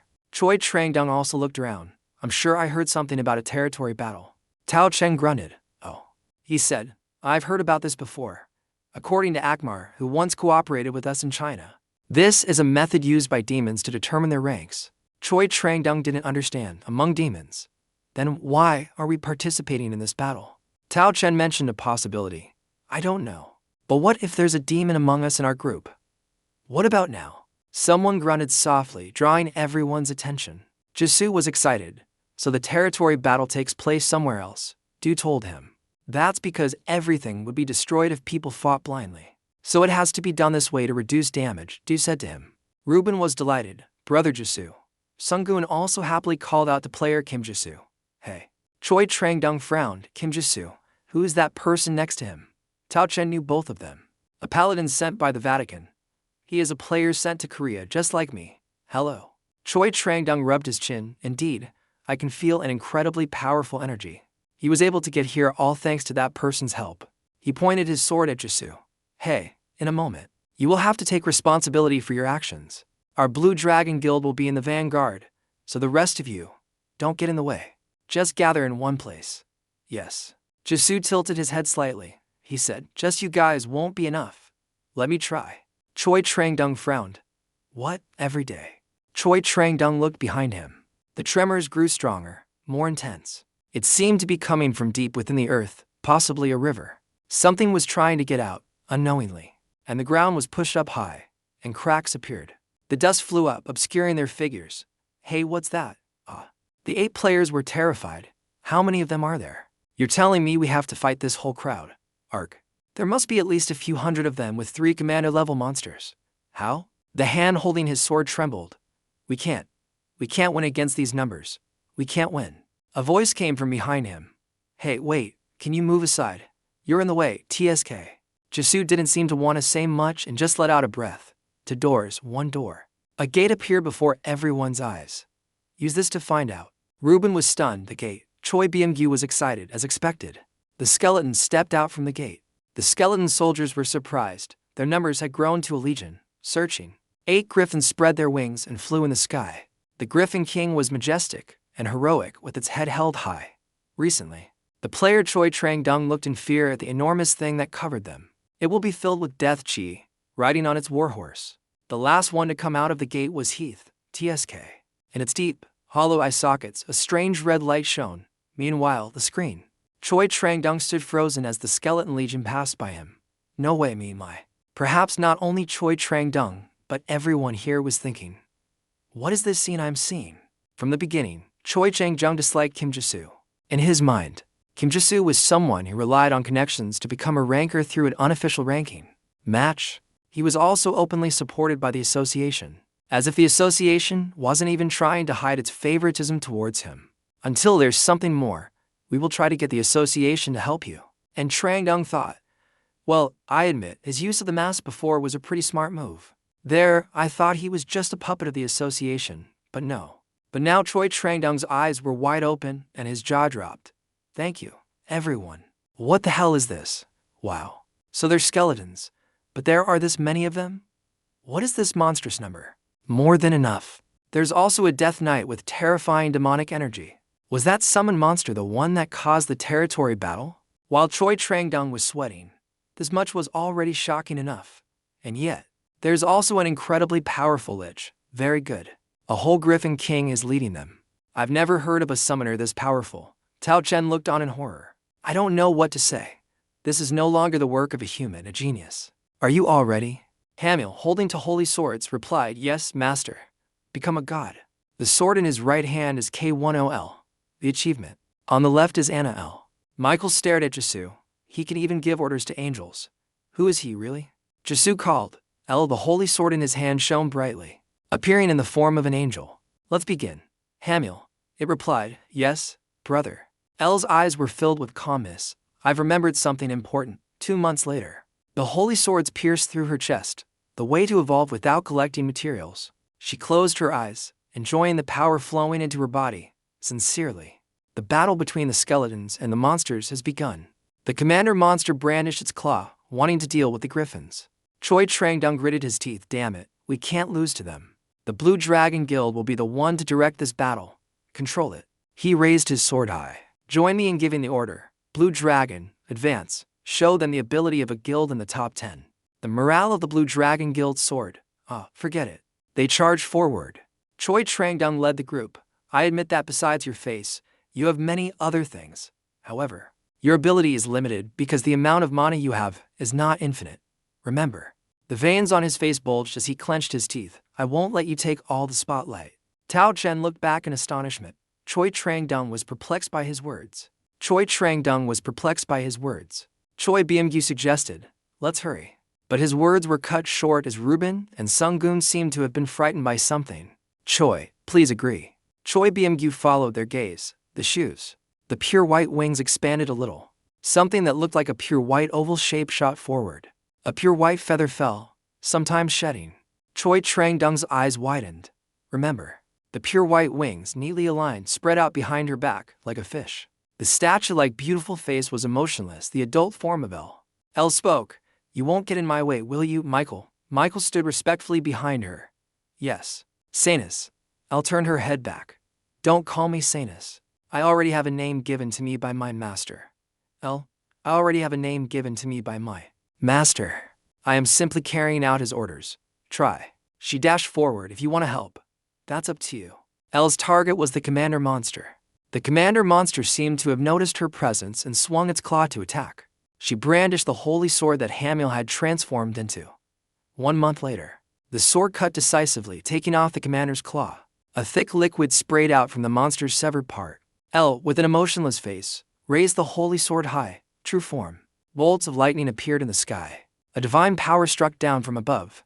"Speak." It struck the commander's head directly. "Heath, let's go." He hurriedly gave the order. "All troops, fall back. This power counters us. Understood?" Choi Trang-dong's group stood frozen. It took a while to form the words. "An angel. King of insects. Can you believe it? To think there's someone with the ability to control both angels and demons. And that power is coming." Tao Chen stopped as he noticed something strange. "Let me show all of you." Choi Trang-dong's lips quivered. He was struck by love at first sight, a goddess. Tao Chen had an expression as if he didn't know what to say. At this moment, L's face had no trace of emotion, only a bone-chilling sharpness. Tomorrow, he also joined forces with L. How? Once again, he created lightning to strike the Manuses, Heath's order. Standing beside him, he also gritted his teeth, silently cursing, "Damn it, a secret. I didn't intend to cooperate with them from the beginning, but now that it's turned out like this, there's nothing I can do." Heath wanted to insult them, but didn't dare to say it out loud. Only cursing in his heart. L. They once again pointed their swords down, opened the door. A powerful bolt of lightning shot out again, making it beautiful, striking straight into the thick fog and smoke. The Manuses looked up and saw it, unable to move. In fear, it used its remaining claw to block L's attack. At the same time, it also emitted a deafening sound. Even L was astonished by the scene. At that moment, she just realized that it lost a hand earlier, probably due to carelessness. So this method was no longer effective. More than enough. Because she had forced herself to evolve, her strength was also gradually weakening. He, who was standing by and witnessing it, was also sweating bullets. Truly, it's been a long time since I felt like I would be a burden if I jumped in to help. Trang Ian was still immersed in L's beauty. Unexpectedly, suddenly Dao Kim discovered something. He hurriedly woke up Trang Ian, who was still lost in the depths of love. Guildmaster Choi Trang Ian, look ahead. Trang Ian honestly replied, I am looking, but I have nothing. When he turned his head to look again, from within the smoke, dust, ink, and oil, the Manus's claw appeared, followed by countless other ferocious Manuses. We'll meet again. They charged forward fearlessly, ready to destroy anyone who blocked their flight path. Seeing this, Trang Ian's group couldn't help but shudder. There are still that many of them? Trang Ian did not hesitate and immediately gave the order, everyone, prepare to fight together. They're coming this way too. Heath. He also ordered his subordinates to fire arrows, but in his mind, he couldn't stop criticizing. To let so many of them survive. How incompetent. Tomorrow. Michael also created a ball of energy, then shot it towards the Manuses, but it's nothing. Even so, it's not enough. I can't destroy them all in one go. They are scattered. Also gritted his teeth in anger. You insects, just arrived. While cursing, how dare you get close to the master? Receive your punishment. The Manuses returned to the earth one by one. Michael, standing beside him, watched Elle fight and was filled with questions for some reason. She seems very angry. At that moment, in this moment, Michael discovered Elle. It had been attacked by a Manus. Elle also had to use all her strength to confront it. Lonely. She furrowed her brow, sweat pouring down like rain. My strength is gradually. Explosions echoed everywhere. At that moment, they just noticed something unusual, something strange. They don't seem to care about our attacks at all. And L seemed to realize something. Don't tell me. Wait, don't tell me. He immediately gave the order, support Morning Star. They're targeting him. Ouch. Dao Kim couldn't help but panic. He originally thought this was just a normal monster subjugation, but it turned out to be a territory war. A battle where the monsters are commanded by their leader. If you have to face a large number of summoned monsters, the priority will naturally be to attack the summoner. Suddenly, Jisoo brought out his sword, Fire Elemental, capable of transforming the body into flames. Soul Fusion, capable of using skills through fire, becoming one with the corresponding elemental spirit. After that, Jisoo could create better information. When activated, a fierce fire erupted powerfully. These things are necessary. Sharp sparks of fire began to rush towards the Manuses. Burn them all. They burned them. Jisoo's move stunned everyone. Anyway, Lu then asked Jisoo, Master, why haven't you used death yet? It makes me feel like I'm following in L's footsteps. Jisoo. Pew also told it. This is enough for now. Besides, it's much easier to burn them with fire. Moreover, death is my trump card, so I think I should only use it in important battles. Lu also mumbled, well, although it's just a basic skill for me, it's quite powerful as you said. Jisoo didn't object, just let out a breath and thought to himself. That was easy. It's coming. Then he got into a fighting stance again. Now, L is getting tired. Then he got into a fighting stance again. Then he got into a fighting stance again. Then Jisoo swooped in. He zipped past everyone. A thief. Kim witnessed everything, a summoner who can fight on his own. Isn't that cheating, isn't it? Ian also seemed unable to believe his eyes. That's something I have to admit. He immediately ordered, Blue Dragon, advance. If you don't want to be scolded for just standing and watching, get out there and kill at least one monster. Ruben's people also charged forward. Let's go to. But we can't. Behind the swarm of Manuses. Number 1. In their den, a more ferocious force is gradually emerging. The territory boss is awakened. At that time, the international community has taken the opportunity to secure this chance at Gangnam Station. The reinforcements are waiting for orders outside. The board guards started opening their lunchboxes to eat. It had been 10 hours since the subjugation team entered the gate. We've been waiting here. The one who just spoke was the guild master of Morningstar, Kim Seon-ho. The person sitting next to him was the guild master of Chai, Kim Dong-hee. Being reinforcements usually means we have to race against time. Because who knows when a gate will appear. That's the characteristic of an irregular gate. In the past, Seon-ho could only sigh in exasperation. Is that so? Suddenly. Of course, Dong-hee stiffened. Oh shoot, I just remembered Seon-ho has a relative inside the gate. So he quickly added, to be honest, preparing things like this is just a formality. I'm sure the raid team will be fine. Watch the next episode. Seon-ho also reassured himself. You're right. They also have Mr. Jisoo with them. It'll probably be fine, Dong-hee agreed, because Kim Jisoo is an outstanding ranker. He charged towards the giant Manus and held it tightly from behind while it was cooking. It turned its head to look back. Oh my, he was frightened by the sight before him. Another summon? What the hell is this? Dao Kim, while fighting, reminded him, this isn't the time to be amazed. It would be better if you just assumed from the start that he's someone who can do these things. Kang, though reluctant, could only accept, you're right, by now. What's so strange about this anymore? He then looked at Jisoo, who was confronting the largest Manus. He immediately cast the binding skill, the path. The Manus was immediately held fast, about to attack it. Then, the fire immediately erupted, burning the Manus and causing it to scream in pain. They landed, preparing for the next confrontation. The Manus roared in anger, its eyes radiating a fierce light. It delivered a fatal stab towards Jisoo. Jisoo was not afraid. A dark energy quickly enveloped Jisoo's sword.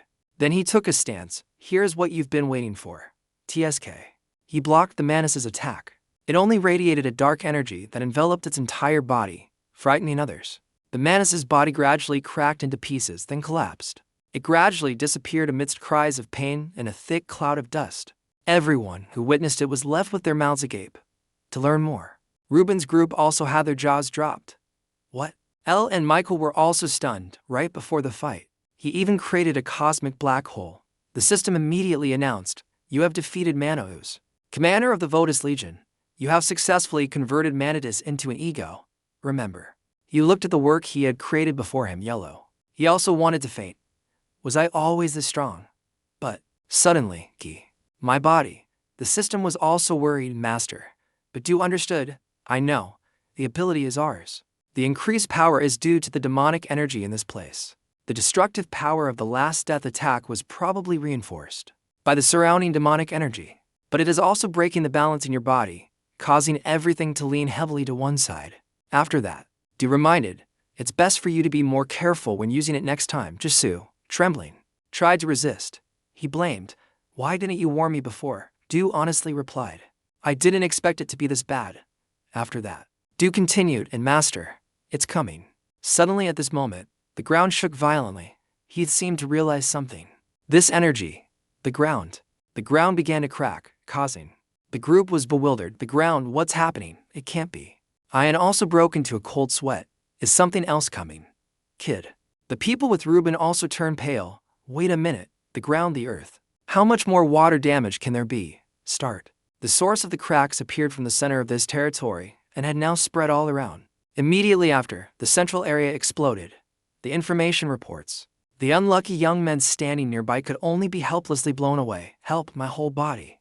Jisoo also had to quickly dodge. What the hell? The system also spoke up. The ground just exploded.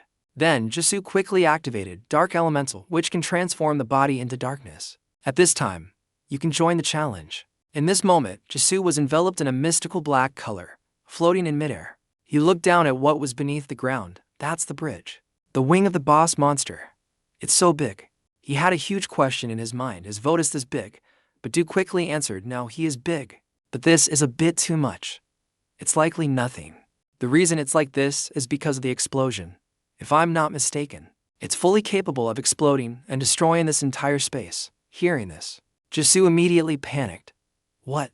Then this is not the time to be talking so calmly suddenly. Of course, Du fell into deep thought. Then he seriously said to Jisoo, Master, suppose. And I'm just talking about the worst case scenario. Suppose. You really feel that you have no chance of winning. You said that. You know, right? Jisoo looked at Du with suspicion. Gil asked again. What are you talking about? Well, what I mean is, but it's not. After hesitating, it stopped. Oh, forget it. Jisoo was about to ask again, he said. But at that moment, Elle called him, Master. Please. She said to him helplessly, I've used up all my strength. It will be very difficult to continue in this evolved state. He turned to praise her. Well done, Elle. Then the three angels stood around him, still alive. Not forgetting to add, please forgive me for not being much help. But Jisoo replied, no. You've done a lot. See you all again. You should go in there and rest. Then he commanded, open. The angels also replied, thank you. At that moment, he was asleep. Hey, Du called out to Jisoo again, Master, when you don't have. He looked down and saw the cocoon starting to move. Kiki. Gil also noticed that there seemed to be something. Suddenly, the cocoon transformed into a sharp spearhead, rushing towards Jisoo. Du also warned at this time. It's coming. The system also cried out anxiously, Master. Remember, this attack was truly too powerful, even too much. It just made Jisoo's eyes widen in shock. Unbelievable. What? How can it be so hard? While blocking this attack, Jisoo's sword-wielding hand trembled violently. Death. The cocoon continued to act and cut. The cocoon began to turn its silk into sharp points. Continuously, it shot out the silk threads, piercing straight through each eagle. It also destroyed the manases. Seeing this, Gil was very skeptical. It's just attacking randomly without caring if the target is friend or foe. After that, Gil entered the training hall. Then he contacted Heath. Heath, are you okay, Heath? He also tried to answer, I'm still okay, my image. We are the living dead. So as long as I'm still here, the number of soldiers will never decrease. Du immediately sneered. This show off. That's only possible when demonic energy is still present here, but he's already at his limit. This situation is not very optimistic, is it? Jisoo also understood. This means we don't have much time. But he also realized the thorns can't grow too high. Except for a few that were attacked at the beginning, the griffins shouldn't have any problems. Of course, Jisoo remembered again, turning his head to look back. But what about the control team? It's nothing. Suddenly the scene below made his eyes widen, always shining brightly, searching, surrounding each person to avoid the cocoon's attack. This is a cocoon. The cocoon makes it easier. In fact, it was Michael who had cast the sanctuary spell. Jisoo was also surprised and called for Michael's help. He was also amazed. What is that demon's mana amount? He can even be on par with you, Master. The cocoon began to form sharp spikes again. After that, it immediately headed towards Jisoo. Jisoo dodged through all the attacks, getting close to the cocoon. He raised his sword and activated the skill, Death. Stab to death. Straight into the cocoon's weak point like this. It seems this attack still didn't affect the cocoon much. It seems that death can only create a small hole. It's too tough and too big. At this moment, he suddenly remembered Do's words. Do, you said something would happen if this thing explodes. Right, Do. Do also spoke seriously. First, this entire area will be completely destroyed. And then, an even stronger boss will be awakened. What is this? This will happen when everyone in the gate dies. A dungeon explosion will occur and make this thing appear in the city center. After hearing that, he gritted his teeth. This is crazy. I don't know anything anymore. Immediately after, his nose started to bleed. Then blood started trickling from his eyes and nose. The system said in panic, Master, it's blood. It's even. It just made Jisoo unable to stand firm anymore, despite its condition. He could only curse, damn it. The balance is to shift it to one side. You will really die if you continue to use the death skill. Thank you. The cocoon continued to curl up, then started shooting out countless sharp thorns. Gil was attacked and fell from the cocoon. His vision was also blurring. He was even dazed and unclear. Was I just attacked? It's a death that I can't use. If I can't use death, then I'll have to find another way. But which way? Which way is it? And a cocoon that can withstand the enhanced death skill. So there's no way a normal skill would have any effect on it. Not even. Even L, who possesses holy power, has exhausted her energy and is weakened. I'm pretty sure Michael is at his limit to take away. To make matters worse, there are still two commander-in-chiefs left. As he thought, his body fell onto the deadly sharp thorns. Kiki. As if, will this happen when everyone in the gate dies? A dungeon explosion will occur and make this thing appear in the city center. At that moment, an image of his relatives suddenly appeared in his mind. Like this. Given more strength, he opened his eyes wide, remembering his conversation with Du. I'm just asking in a rare case, if there's anything, tell me. If a moment comes when the master believes there is no chance of victory, then use me and stab yourself deep in your stomach. As he remembered, he raised his sword. His advice. He quickly tried to stop him. Wait, master, no. But immediately after, he did as Du had said. The system then immediately announced, your bond with Ego Du has been expanded, has descended. The sound of cracking echoed from everyone's protective shields. Everyone was straining to protect their own lives. Miju. The skill spread wide, the shield, damn it, I'm using up mana too quickly. Let's go. At this rate, he wouldn't be able to hold on much longer, right? At that moment, he was startled to realize a swarm of insects was attacking him. He cursed silently in his heart, damn it, I realized too late. Can't dodge or block the attack now. Suddenly, a stream of dark power suddenly appeared. The bodies of the insects that were about to pierce the shield suddenly trembled violently. The body is an insect. As if they were about to be blown away, they hurriedly turned back, no longer attacking Michin. What ability? The insect's action made Michin extremely surprised. He exclaimed, what? How? Maybe they were afraid of something.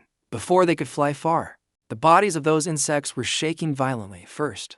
Then they were gradually torn into many pieces in midair. Everyone there, including you. Both he and Michin had their mouths agape in surprise at this mysterious situation. He asked in bewilderment, what just happened? I don't know. From the sharp thorns, Jisoo emerged, his hand radiating a dark aura, flowing in. When it had possessed the main character, it spoke, a lowly being who hasn't reached power. Dares to move before me without permission. The crowd started to boo. The skeletons below cautiously took a step back from the dark aura emanating from Jisoo.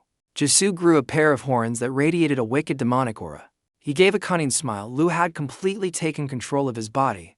It declared, now kneel and bow your heads. Merciless demon. The king has returned, demon. The demonic aura from Jisoo's body gradually spread everywhere. Miju. He exclaimed with wide eyes. Kim Jisoo. That form and that power. Trangdong trembled with fear and stammered, Is that Kim Jisoo? The power. What is this power? I can't move. You madman. Suddenly, Troy Changdong felt something unusual behind him. Can you see? He was startled and turned his head to ask. What is that?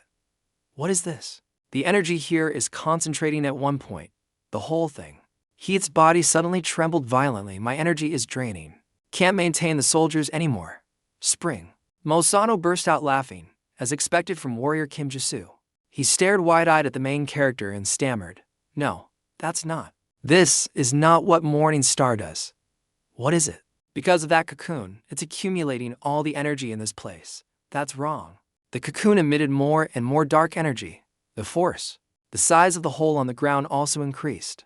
The people who came into close contact with the cocoon were seriously injured. Their protection also vanished into thin air, lost. They lost their protective shields first. Under the pressure of the demonic energy, the players were immediately thrown far away. Hit them. Straight into the cliff behind them. Some people were even shot high into the sky. Damn. The space echoed with tragic, extremely painful screams. I just want. Chen was no exception. He narrowed his eyes to observe the situation. First, he asked his Korean allies, is everyone okay for the first time? Of course, he widened his eyes when he saw the scene in front of him. That was him. What the hell is that? Just wait and see. On that cocoon was a sky-high giant, with a muscular body, radiating a fiery aura. I don't know. Chen felt helpless and thought to himself. It's over. This is no longer about winning or losing. Man, the subjugation team has been greatly reduced by the appearance of the boss. In 10 minutes, no 5. Everyone will be unconscious. When Morning Star and that thing fight, most of the people here will surely die. Miju. On top of that, he must have taken a lot of damage because his shield is already broken and his own life is no longer guaranteed. This is just a question.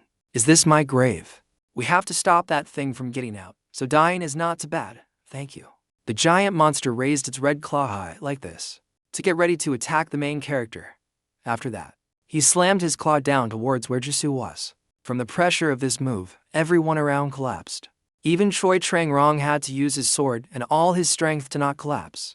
He thought to himself, this much crushing power just from the wind pressure alone, damn. Is this the end, Leaf? Du calmly said, you've gone past the limit, very pitiful. He then lightly flicked his finger. It's so hard. Unexpectedly, with just a flick of Jisoo's finger, the giant monster lost its head. The people below witnessed the scene with wide eyes, as if they couldn't believe what was happening. I just want to say, he was full of questions. What happened? What the hell just happened? Did Morning Star just do something? I don't know. It must be that the demon attacked him, and accidentally. Because of the wind pressure, I closed my eyes for a moment, but now there's nothing. In that single moment, half of the demon's giant body vanished. Gizmo. He chuckled faintly. Oh, it seems you've learned to use your head, Vothit. He raised his hand to gain momentum. Next hit. He slammed it down on the spot where the monster was. In the fight, in a flash, 2/3 of the monster's body had disappeared. He grabbed Vothit's true form from within the giant monster and slammed its head to the ground. Did you think I couldn't find you if you directed my attention to that big attack, and then took the chance to escape? Do you know? He squeezed his head hard and called out Vothit's name in a low voice. Vothit was sweating bullets, and cracks started to appear on his head from the main character's powerful grip. He pleaded, I was never told you were here. I was tricked too. I'll tell you what happened. I'll tell you everything. Du flatly refused. No need, because I have many ways to find out myself. Vothit. He widened his eyes and exclaimed. What? Jisoo sneered. Well, you're into smaller form. So, you probably won't be enough to fill me up. But it doesn't matter. Sound fun? Vothit hurriedly surrendered. Wait. Don't kill me, Lucy. But then Jisoo stomped on its face. Because you. He is not himself right now. But Lu roared in anger. That is a name I have long forgotten. Before I knew. While being swallowed, Vothit still tried to threaten. Eating your own kind is an act of devouring your own race. When you are swallowed, let go. Successfully defeating Vothit was also when the system's sound rang out. You have successfully transformed Vothit into an ego. You have won the territory battle with Vothit. Don't wipe your mouth and mumble. Let's see. So, what did I come here to find? The people below stood frozen in place, watching intently, not daring to look away for a single second. They whispered among themselves. What do you think is happening over there? He escaped the chaos, jumping further. Down in front of everyone. His hand. He brought Jusuku down with him, next. Then gently released the unconscious Jusuku. Synchronized. Yusuke's team was very surprised and exclaimed. Guild Master. The skeletons came one by one before the main character. First, they knelt down and respectfully chanted before the incarnation of Jisoo and Lu. Greetings. Vice Lord, Incarnation. He glanced at Heath with a fierce look. First, he took his hand and forcefully broke the piece of bone on Heath's head, muttering. Vice Lord, you. Too much for a lich. Do you think I can't kill you just because the source of your life is in the gate? Kill you, huh? Heath said cautiously. It seems you have lost your reason. Please return the body to our master. Inside, Jisu's body got angry, got close to Ginny's face and sneered, not yet. Heath quickly returned to the necklace. Goodbye. Europus escape. Standing behind with the sword, got angry. She, pointing the sword at the incarnation, Lu, return the body to the master right now. I'm sure. The angels following her chorused, demon. Return the body to our master. Heath tried to persuade, wake up, Lu. The pleas of the specimens were indeed effective. Lu regained his composure, clutched his head and cried out, ah. What is it? Is that what happened? Really? How annoying. Total failure. The fusion erupted with uncontrollable power, sending everyone around flying. Yo. And Heath were no exception. Security and Jaren were the same as the other specimens. Around the fusion now were all of Jisu's close specimens lying flat on the ground. Lu, really? He questioned himself. What the hell? Why? What? Why? Why was I so lenient with them? These ways. Those who show hostility towards me. What a strange name. They should all be in my stomach by now. But the arm reeked of murderous intent. The fusion wondered, who am I? Goodbye. As the light in his eyes gradually faded completely, he emitted a stream of electricity. Lu Bian suddenly returned to its original form as a snake ring on the main character's hand. A moment. The armor around Jisu also disappeared, and he fell backward, unconscious. She called out worriedly, Master. Trangdong took the opportunity to incite the crowd. We have to kill him, everyone. Don't stay behind. You all just saw it too, right? That's not human. We have to kill him while we still can. Go on. She gave Choi Changrong a terrifying look. He just ran over now. He looked around at the scene and asked, what's going on here?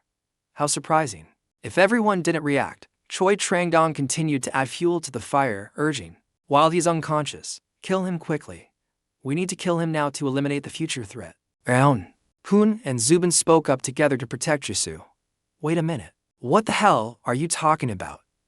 How can you say that, Susu? Sano, carrying Ryusoku, silently observed the situation. To this place. Choi Trangdong pointed at Jisu and said, didn't you see him attacking his own summon just now? It's too dangerous to let him live. Do you agree with me? Tao doesn't know. He thought to himself, it's because of Morningstar that we're still alive.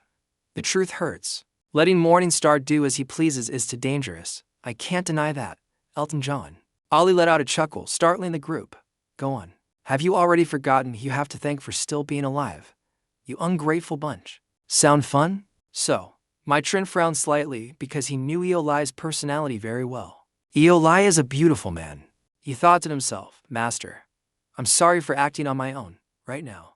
Now I will send off this whole bunch of ungrateful people. Holy. Ellie's body radiated a golden electric current that struck towards the direction. Oh my.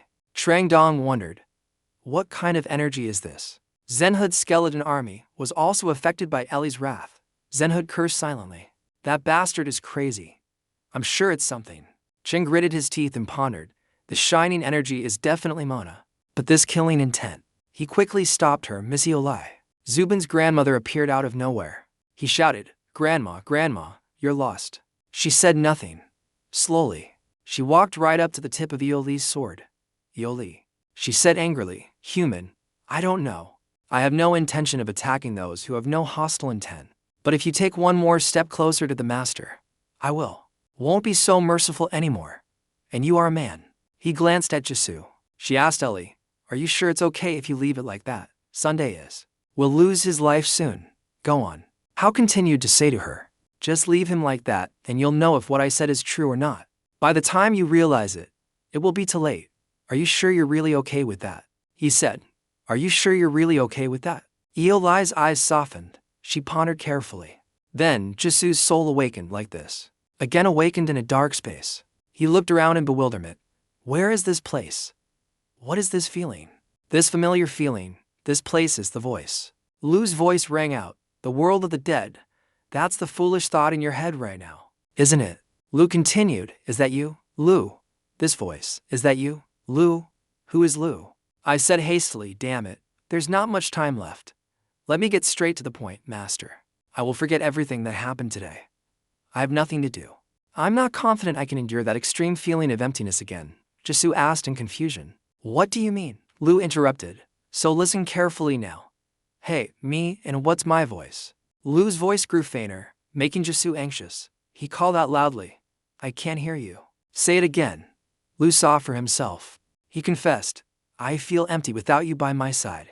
My thunder. As soon as it fell, Jisoo woke up. Zenhurt hurriedly said to him, Master, we were very worried about you. What about your grandmother? Devon's group came closer and asked him, You're awake. What happened? He sat up, rubbing his head, and replied, Yes, you are Zubin's advisor, right? Look at him. He looked at the bloodstain on his shirt and thought, my stomach. My whole body is completely fine. She said again, You saved me, didn't you? The old woman shook her head. I didn't help much. If you really want to know who saved you, then it's your subordinate and a bad student. He's standing over there, Dizzle. He glanced at Michin and asked, Michin, look at yourself. He sensed that he had lost a large amount of mana even though the match had just ended. What happened when I was unconscious? She continued, Young man, it's not over yet. After you get out of here, come and see me. It's very good. You think to yourself, put death on your mind. That child is Kim Se-jin's child, Kim Se-jin's son. Do turn to ask Michin, the Holy Grail fragment, Michin. Jen said to him, Yes, a part of the Holy Grail that I possess, I use that part for you. Du thought, a Holy Grail is like a cup. A piece of a cup went into my body. Du exclaimed, From what I've heard, it doesn't seem like something to worry about. It could be some kind of power or something. That's right, nothing appeared in his hand, so it's more like a transfer of energy, Dizzo. He asked further, but the important thing is that it's a treasure of the Vatican, right? As he spoke, he said, as he remembered what Michin had said to him before, relax. This place is protected by a barrier created by the Vatican's treasured sword, Michin said. He chuckled. You don't have to make that face, it was only a part that was taken out. So it will recover soon, and I won't be reprimanded either. But, he thanked her. I recall the words that Zubin's grandmother said to Oli, if you want to save your master, then hide your strength. You apologized. You used a lot of life force for the last battle, right? If you continue to consume it unnecessarily, you might not be able to save him. You can say that for you. There was information about your work, but it was not one of your exercises. Can you trust me this time? Go on. She looked into the old woman's eyes for a long time, then closed her eyes, took a deep breath, and drew back. I understand what I need to do, she told the old woman. He asked her, You can turn into a sword, right? Turn into a sword first. When Ellie turned into a sword, the old woman took the sword in her hand. She lit a fire, mumbled, I hope you don't misunderstand what I'm about to say. I'm going to use you to stab your master straight through. But no need to worry, we can do it. No need to stab anywhere else. Who is that guy? Mitch, right? I don't know what your relationship with Kim Jisoo is, but you guys, that thing of yours could be a reason to use it for him. Think about it. At this point, Michin said to Jisoo, I still don't understand. How can you do this? That old woman knew about the Holy War and the fact that I'm holding it. I don't know either. Who the hell is she, De Young? Jisoo continued. I'm not sure about that either, because this is the first time I've met her. I only know that she is the advisor of the Wasion Guild. Michin added. I don't know if you're a god or a demon either. Jisoo pointed at himself in disbelief. Me? Michin doesn't know. He nodded in confirmation. Until now, I was the only one who could receive the Holy Grail. But you were able to adapt to the Holy Grail fragment without any problems. And your compatibility with it is even higher than mine. What do you use this Holy Grail for? Who are you, really? Remember, at Du Dong's words from before. Why did you awaken the demon eye?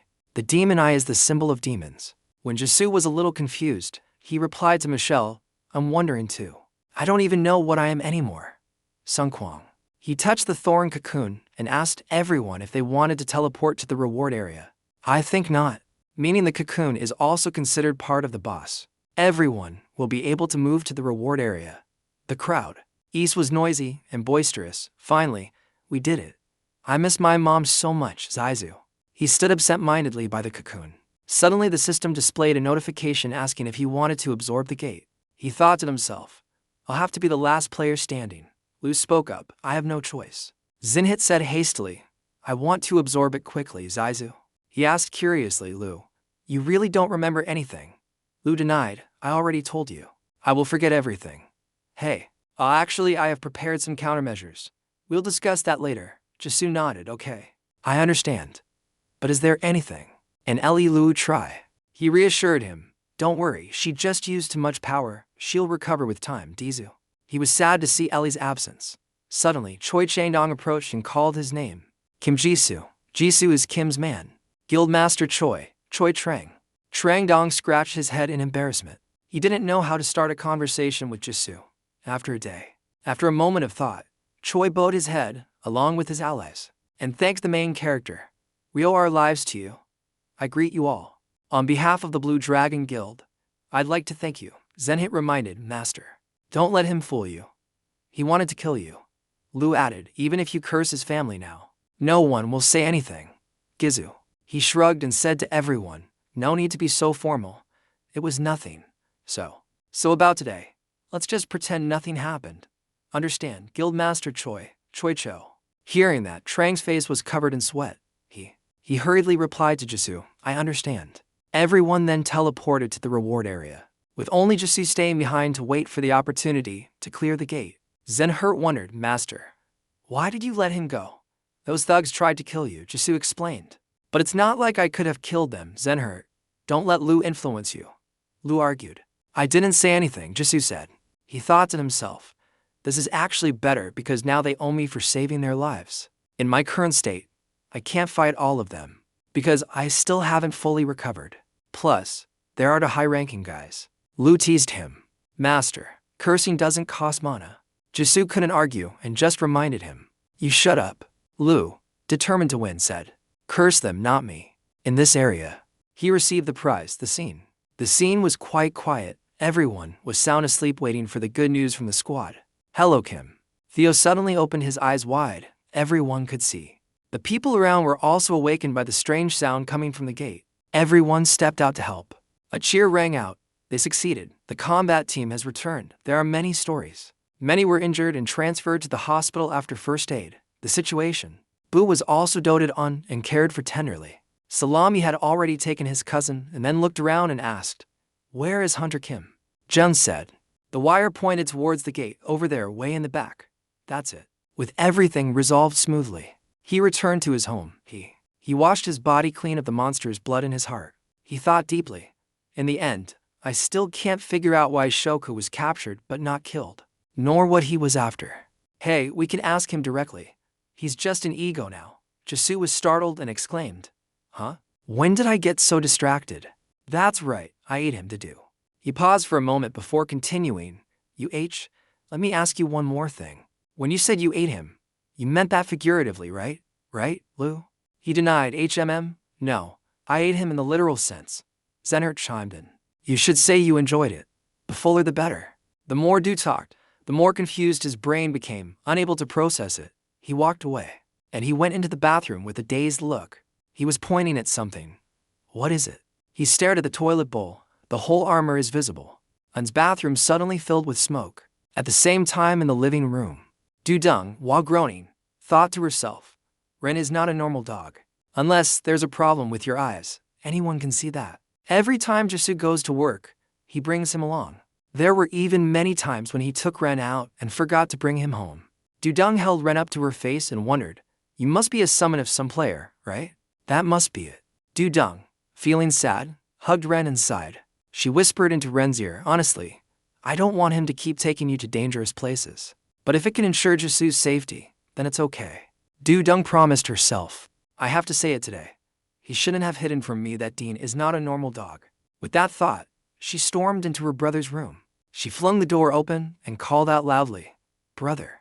But her voice caught at the sight before her. Jisoo was curled up on the bed, fast asleep.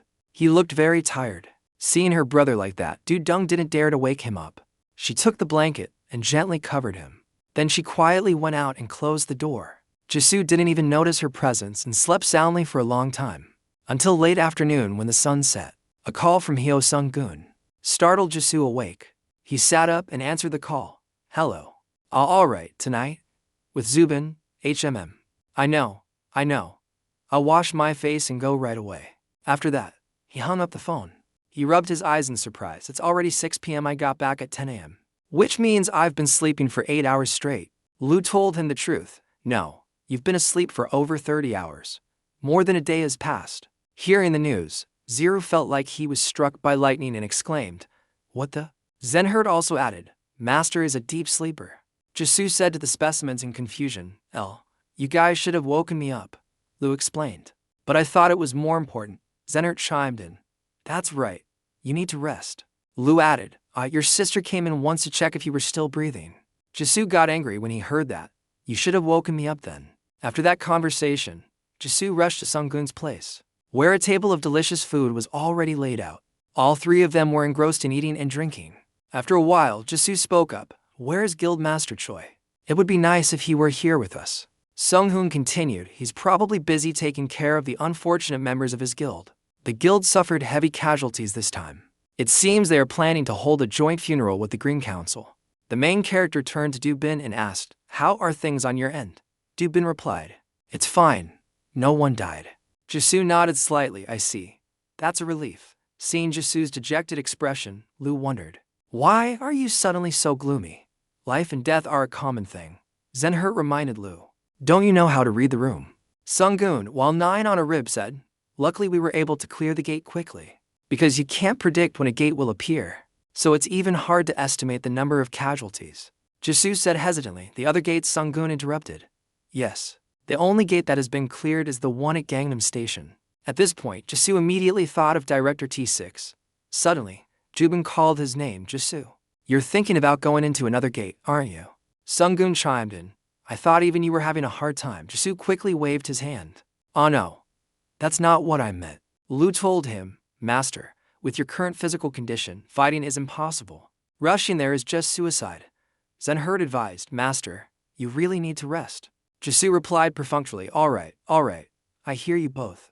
Jisoo asked Sunggun, "Suku, what about Sukyu?" Lu teased. "Look who's trying to change the subject." Sunggun answered the main character, "He hasn't woken up yet. Although there are no visible injuries, for some very strange reason he is still in a coma. We also don't know what the monsters in the gate did to him. He is now under special observation at the association's treatment center." Hearing the news, Jisoo sat with his head bowed, as if deep in thought. Lu asked him, "Why are you zoning out again?" "They said they don't know what the monsters did to him." "If you don't know, you can just go and ask." Hearing Lu's words, Zizu finally understood. "Oh right?" He went through the gate to find the king. Seeing Jiju, he was overjoyed. "There you are. I've been waiting for a while. You came here for this, right?" "At first it was a floating island. Now it's a sunken island. I'm very curious to know how big it can get," Zenhert commented. "It might even be bigger than the Earth." Jisoo laughed politely. "I'm so sorry to have to trouble you with all this." He regrets his words. "Quite the opposite. I actually like it. The bigger it is, the more I like to try to control it." "All right then, I'll be going now.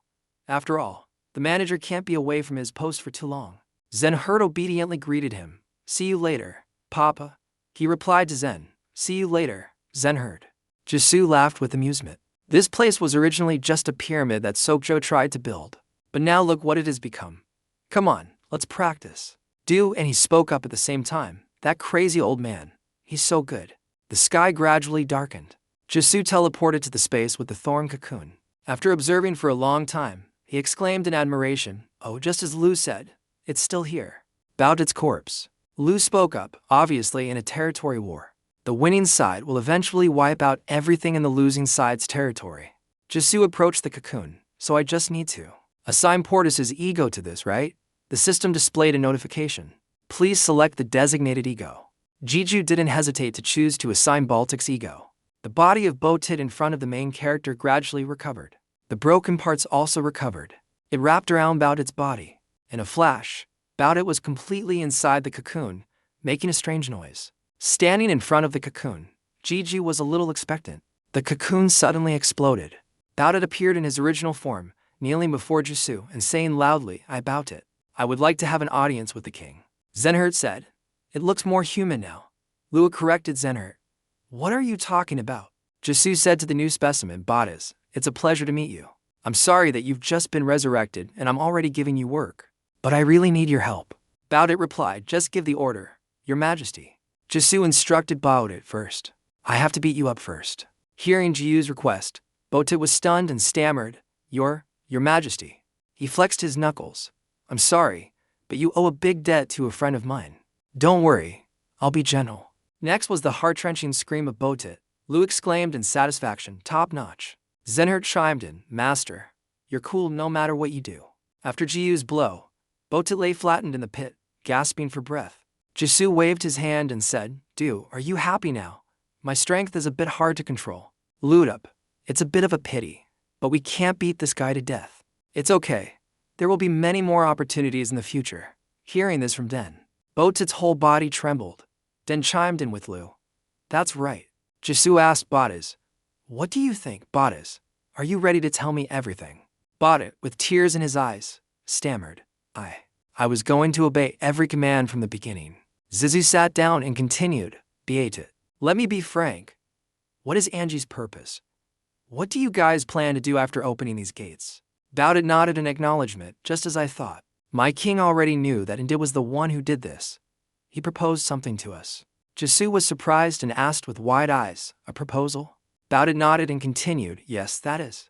We will take over the bodies of the players and invade Earth. Didu realized, so that's why. Lua interrupted his thoughts. Impossible. Even if the seas run dry and the rocks crumble, Angie could never do it. Botit reminded everyone. He wasn't just talking empty words. It's obvious that Angie can't do it with his own strength alone. But if you think about it, it's very absurd that he can create so many large gates at the same time. Louis also agreed. That's right. Botit added, Angie was able to do all this thanks to Payman's legacy. Jisoo immediately thought of Mr. Kwang. Payman's legacy is everything he has, including himself. Lu told him, Master, this is not as simple as stealing your body. When a demon possesses a person's body, it means that those who cannot use their full power will be able to use 100% of their power. Jisoo wondered, but even if that plan is feasible, there are still powerful people on Earth like the Demon King and Lyselhomer. You were defeated by me. The chance of success will not be high. Botit continued, You're right, my king. Unfortunately, I met you. We all agreed that it was a gamble worth taking, because it had a chance of success. And Angie told us that they had captured a very powerful person on Earth. I'm sure the person he was talking about is someone who is currently living in the United States. After getting information from Botit, Jisoo went to see Mr. Hong again. The two of them looked at the building in front of them. Mr. Hong asked the main character, What do you think? Isn't it great? Zenhert chimed in with his father. Yes. Mr. Hong added, I'm planning to display the imported cars I gave you on the first floor, and the second floor will be your office. Let me know what kind of furniture you like. Jisoo laughed, You can decide on this. But architecturally, is this building feasible? I've worked part-time at construction sites before, but compared to conventional construction, this building feels a bit different. Mr. Hong told him, You have me and Mitsu, Payman's heir. You have magical power and unlimited workforce, so what's there to worry about? If we continue, we can even connect it to the island in the sky. Lu wondered, Why does he say it like it's as easy as pie? Zenhert got angry. Don't insult my father. Lu sneered. Yeah, your father is only 1 year old. Mr. Hong confessed, We decided to name the tower Du Tower. Mr. Du hesitated. Can you reconsider? He asked doubtfully. So, what do you want to say? Zizu had a little trouble speaking about it. Lua interrupted. There's a powerful person in the United States, and the demons are planning to take over the players' bodies and invade Earth. Master, that invasion is not the most worrisome thing. The fact is that they are planning to hide themselves in the human world, and the teams assigned to clear the gates are all the top players of each country. If they are possessed by demons, they will become an unpredictable threat. Jiju scratched his head in confusion. So now I need to start looking for the traitor and those ugly demons. What's going on? It's like a treasure hunt. Lu whispered to him. Now we need more information. We need to find out more about Angie's Mildred. So, the main character continued. It seems it's time to wake it up. Mr. Hong Tre's son singing. Mr. Hong asked him back. Is that so? You know I can't disobey you. Do as you wish. Jisoo hesitated. I don't want to think of our relationship as a master-servant relationship. To me, what's more important is how you feel. Mr. Hong sighed and suggested. Can you give me more time? Jiju returned home. He sat by the teleportation gate, meditating. Lu whispered in his ear, Examine the meridians. Your meridians were truly destroyed when I descended into your body. It seems that old woman Lim he sucked treated it with life force. But that was just a temporary emergency measure. Furthermore, everything in your meridians is unique, so even I don't know how they affect you. Didu reassured himself. Calm down and focus. I've done this once before, so it shouldn't be anything special. Feel everything inside your body and meditate. Jisoo was now as if he had been enlightened. He didn't open his eyes. The sound of Pan Pan kept echoing in his ears. The main character was sweating and mumbling. What? That's not. Lu shouted angrily, damn it, it's been fused. Jisoo exclaimed in surprise. Go. Lu continued, my characteristics when I descended into your body. It should have been completely erased, but a piece of that memory has fused with your meridians. Jisoo wondered what that meant. Liu explained, to put it simply, me. It means that my personality that dominated your body at that time can reappear at any time. Whether you want it to or not. Jisoo asked in panic. That personality of yours can reappear. The personality that devoured Vothet alive. The thought of eating Vothet made Zizu shudder. Lu advised him. You don't have to be so dramatic. Seeing Jisoo constantly showing signs of nausea, Jisoo couldn't help but curse, damn it. What the hell is happening? I think you need to go see that old woman. Lu reminded the main character, who then remembered the old woman's instructions in the gate. You must come see me after you leave this place. He stammered, Zubin's advisor A. Lu suggested, but you should do what you can first. Wake up Io and find your balance. Even if it's just temporary, it's better than nothing. Jisoo agreed. Alright, but how do I wake her up? I can't just hit her like I hit you. Lu asked petulantly. Why did that work on me then? Diane teased. Because Lu is a punching bag. Lu questioned Didu. Where did you learn that word? Anyway, I've told you, Elle is only sleeping because she's exhausted. All you need to do is give her some life force, of course. You should also take that opportunity to evolve and enhance her life force. Didu understood and followed Lu's words. The system displayed a notification for Elle's first evolution, Elle's Relic 1/1, Ego Fragment 10/10, Ego Soul Fragment 3/3, Heavenly Sword 0/1, Black Gold Jiju Level 1, Profession Ego's Partner. Innate Ability Link, Skills Assimilation, Death, Fusion, Empowerment Din. Ego already possess Fire Giant Hongche, Manadith, Manus, Chimeya, Ego Fragment 14. Jiju pondered. Now that Lu has absorbed it, I have a lot of ego fragments in my inventory. But I'm still using Manadot, Vothet's General, Ego, Chaelman, and the fragments of the Evil Eye King are probably the best. Lu told him, because the stronger the ego, the stronger L becomes. Just like when you absorb an ego. But that doesn't mean she can use the absorption ability like I can. Jiju, enlightened, continued. Oh, I see. I'll just have to wait until she evolves and then figure it out. But what about the divine sword? We can use the swords that I broke before, right? Lu suggested, there's an easy solution to that problem. Go find the old man. The main character asked Lu, that old man? Then it's probably not the time because he's worried about his son. Lua said helplessly. Then there's probably no other way. Desperate, Jiju was forced to go to Mr. Hong. After hearing the main character, he replied, Is it possible? Jisoo exclaimed happily. Really? Mr. Hong nodded. Because I still have the rest of the divine sword and the fragments of other divine swords. You can use them to revive Io, but just take enough, Jisoo asked doubtfully.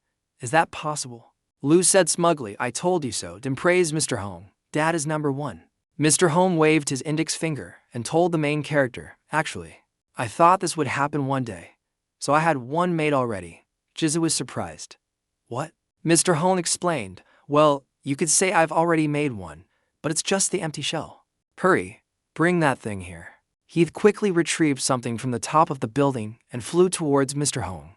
Han knelt before Mr. Hong and said respectfully, You called for me, manager. Mr. Hong was amazed at Heath's speed. Oh, so fast? Heath smiled smugly and replied, I'm always ready. Jiju thought to himself. He's trained it well. Looking at the sword in his hand, he thought, so if I put my life force into it. He took the sword, and Jisoo immediately returned home. Looking at the sword in the master's hand, Diane exclaimed in admiration, It worked. Jisoo also seemed surprised. It really worked. Lucas said, You've done it before. Weren't you the one who restored a broken divine sword? Did you wave the sword in front of him? I won't become an angel like Hame, will I? Lu answered. If that could happen, that old man would be crazy. But this is already amazing. Jisoo nodded. I understand. So now, Diane said happily, It's time to revive Io. Lu retorted, No, she's not dead.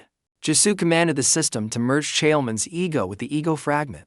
The system announced that Chaelman's primary ego has been combined with the secondary ego fragment. Jiju continued, Merge, ego of the evil Eye King, ego fragment. The familiar notification sound rang out, primary ego. The ego of the evil Eye King has been combined with the secondary ego, ego fragment. Jiju recited the command to use the ego of Manus, the ego of Chaelman, and the ego of Taz, the evil eye king, to evolve. At his word, he pulled out a ring from his pocket. His hand immediately lit up. The entire room was also enveloped in a dazzling light. Ellie woke up again, appeared before Jeju. She knelt respectfully and chanted, "Greetings, master." Jisoo was a little confused and confirmed again, "Is that L?" I feel like she's on guard. Something different. I have a lot of questions, but first, why do you only have one pair of wings? Didn't you get stronger after evolving? Ellie looked at her wing and explained, actually, the wings only fully appear in a combat state. At times like this, I have them hidden. Do you want to see if you want to? Dedu quickly waved his hand. No. Just do what you think is best. Your wings are so difficult. Lu asked curiously. What do you mean by that? Dedu tried to change the subject. It's nothing. He continued to ask Io, so what about her hair? Why is it a different color? Elle also seemed surprised and replied, I'm not sure about this either. Din praised Elle, it's really beautiful. Lu asked Jizu, don't you see it, master? It's been dyed. Jizu asked in confusion, dyed? Lu explained, because you used the ego of General Manos to evolve Io. That ego got mixed with Io. And in the end, it did. She became an angel with the power of a demon. She has become an unprecedented existence. Did exclaimed in amazement, Annie. Lu continued, but this is crazy. Master, why don't you try sparring with Elle now? I expect something interesting will happen. Jizu asked Lu doubtfully. You're not planning something, are you? Jizu asked the main character back. When have I ever not helped you? Answer me. And it's not just Io that needs to be checked. You too. Jisu wondered, me. Lu reminded the main character, have you forgotten your own power link ability? Takes a part of the ability of the ego you link with. And think about who you've linked with recently. Hearing Lu's words, Jeju immediately thought of Vothit. Lu confirmed, that's right.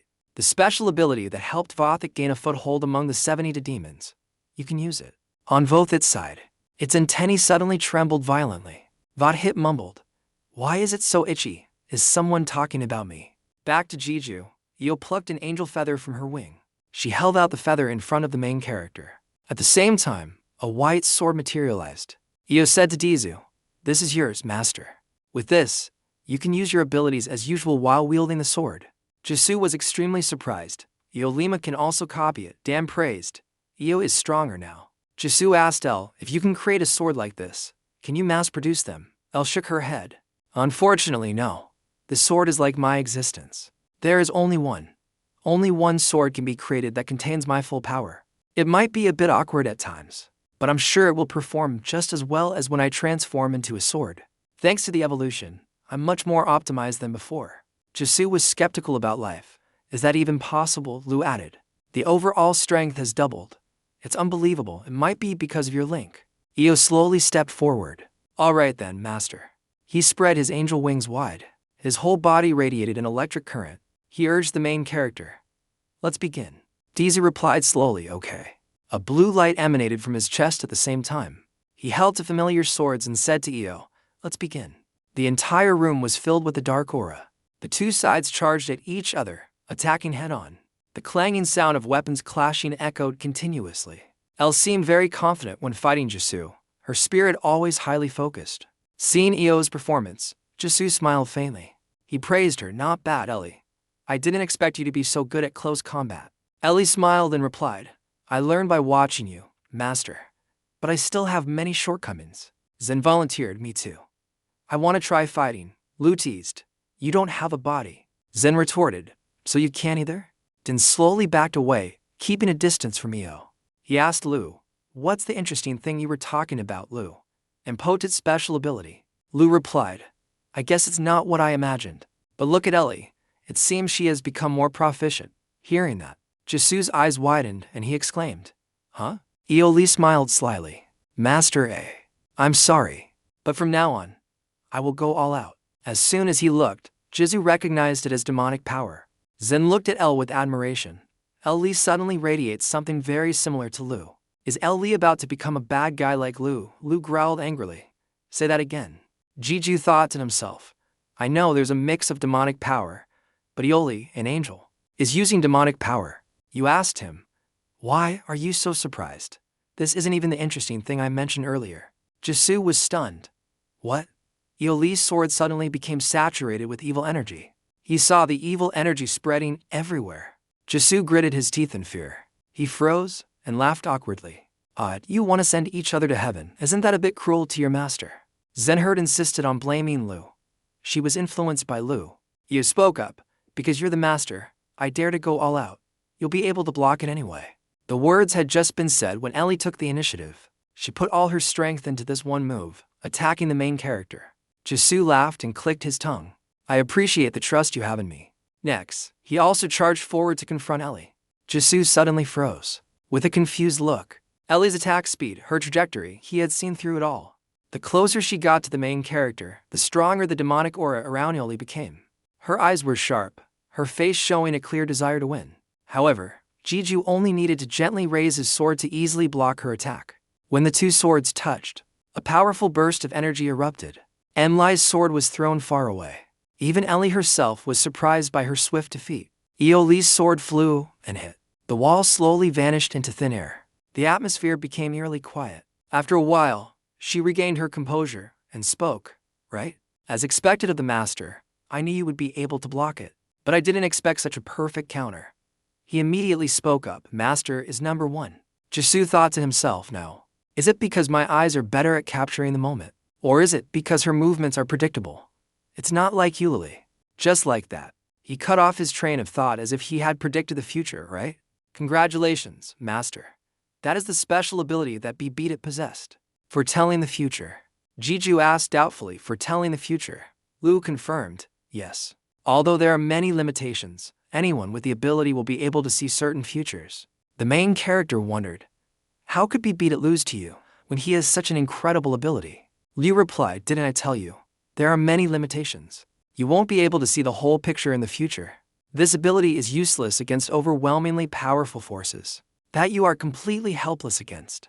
Hearing Lu's fanflex, Jizu couldn't help but mumble, always showing off how strong he is. He turned and ordered Ellie, go back. Ellie obeyed the main character and returned to the ring. Jisu looked at the clock and mumbled, even though there are a few more things I want to try. It's time for bed. If I don't go to bed now, I'll lose track of day and night. Lu continued. Yes, you haven't fully recovered yet anyway. Suddenly, Didu froze. The clock stopped running. Lu told him, of course it had to. Did you expect it to run forever? Den reassured him. It's okay. They say a broken clock is still right twice a day. Io wondered if it was out of lubricating oil. Jisu denied, no, it's not that. It was a memento from my father that I've kept with me since I was a child. It has never stopped running or broken. Lu asked curiously, so it's an item. I don't feel any special energy from it. Den added, but it's also strange that we don't feel anything from it at all. Liu agreed though. Why did we only just notice its existence now? This nation has no love, no love. Jisu stood absent-mindedly, staring at the watch in his hand for a long time. He thought to himself, the clock has stopped. There's nothing strange. But I have a feeling that something serious is going on. A player's sixth sense warned me so. Thinking about this, he returned to his bedroom and had a long sleep. Early the next morning, the phone rang loudly. Jizu was woken up and answered the phone, saying to the person on the other end, is T-Sack back? The other side replied, that's right, he's at the association now. You two are going to meet, right? I'll come and pick you up now. If I go now, I'll be there in about 10 minutes. The main character continued, of course I have to go see him. I'll be right out. Hanging up, he immediately ran to the association to find TX. As soon as he opened the door, Jisu asked hastily, what happened? Your eye. T-Sich said, hey Didu, you're here. I was about to fall asleep waiting for you. Lu judged. He's blind. GHD also chimed in. Now he's blind. Yo reminded GOHD. It's not nice to talk to people like that. T-Sich said to the main character with a sad face, I just played a little too hard. Dizu asked in disbelief. What? You're kidding, right? What happened? Didn't you take your medicine? Have you been to the hospital for treatment? T-Sit took off his eye patch and replied, I've done everything, but it's useless. It's just a normal wound, but there's some mysterious energy preventing it from healing. Even Hunter Choi Myung-jin tried to help him. You know him, right? The leader of the Holy Guild. One of the 10 strongest guilds. Jisu gave his judgment. In Korea, no. That person is a world-renowned healer. T-Zich tilted his head back slightly. Actually, he met her. The Phoenix Guild along with him. They suffered such great consequences that they were about to disband the guild. Jisu thought to himself, One of the 10 strongest guilds suffered such a heavy loss that it's on the verge of disbanding. Sick recounted as soon as we entered the gate. Jang Hyojin was surrounded by enemies and had to fight while exhausted. Oh, and you know him too, right? The mercenary wearing a school uniform at the meeting.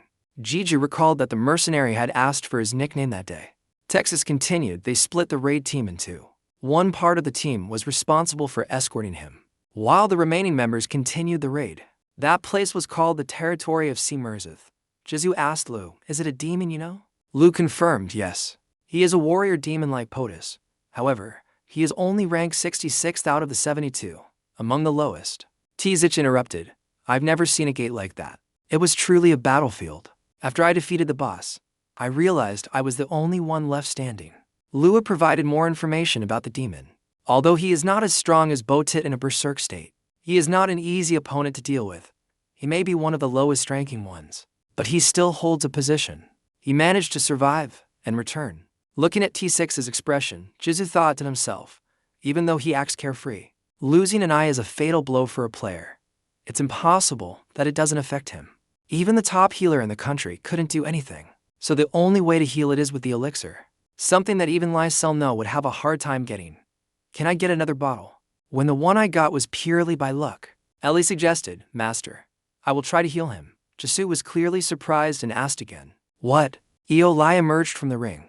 Her original form appeared before Tzich. She bowed her head slightly as a greeting. "I'm dead." Jisu looked at her and called out loudly, "Io Lai." Tzich was surprised. "Io Li?" The rejuvenated Io Li. Jisu smiled slightly. It's a long story." He turned to ask Ellie, "Is that true? Can you heal him?" Ellie nodded in confirmation. She said to T6, "Please excuse me." T6 asked in confusion, "What? Heal what?" "My eye." Without letting T6 ask any more questions, Ellie quickly reached out and touched T6's eye. She mumbled a chant. After a while, her hand suddenly emitted a multicolored aura. The wound on T6's eye gradually showed improvement. He could even open his eye. The scar had visibly faded. Just like that, in a short period of time, T6's eye returned to normal completely. The eye patch was now useless. T6 touched his eye and mumbled, "It's healed." Jeju, who was next to him, was just as surprised. "T6, not just your wound, but you also look younger than before." Tzich couldn't believe his ears and exclaimed, "Huh?" Jian HT chimed in, "His face has become smoother. You went against the majority. What's the use of a man having beautiful skin now?" Jisu fell into deep thought again. A wound that couldn't heal is now healed, and his physical body has been rejuvenated. Tzich took out his phone to look at his face and exclaimed in admiration, "Wow, it really is true. Now even if I stand next to Su Jang, I won't look old anymore." Jisu immediately thought of his mother.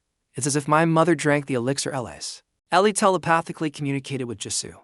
"Master, I have something to tell you. It concerns this man you are close to.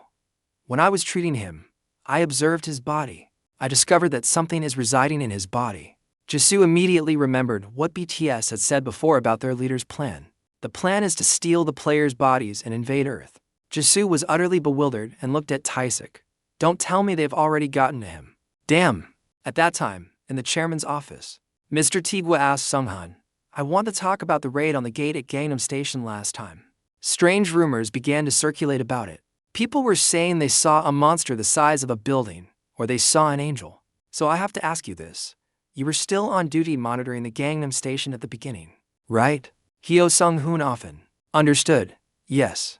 Mr. Tigwa asked further, "Tell me, when Kim Da-do was in the gate, what did he do?" Sung-hoon for replied after a moment, "Warrior Kim.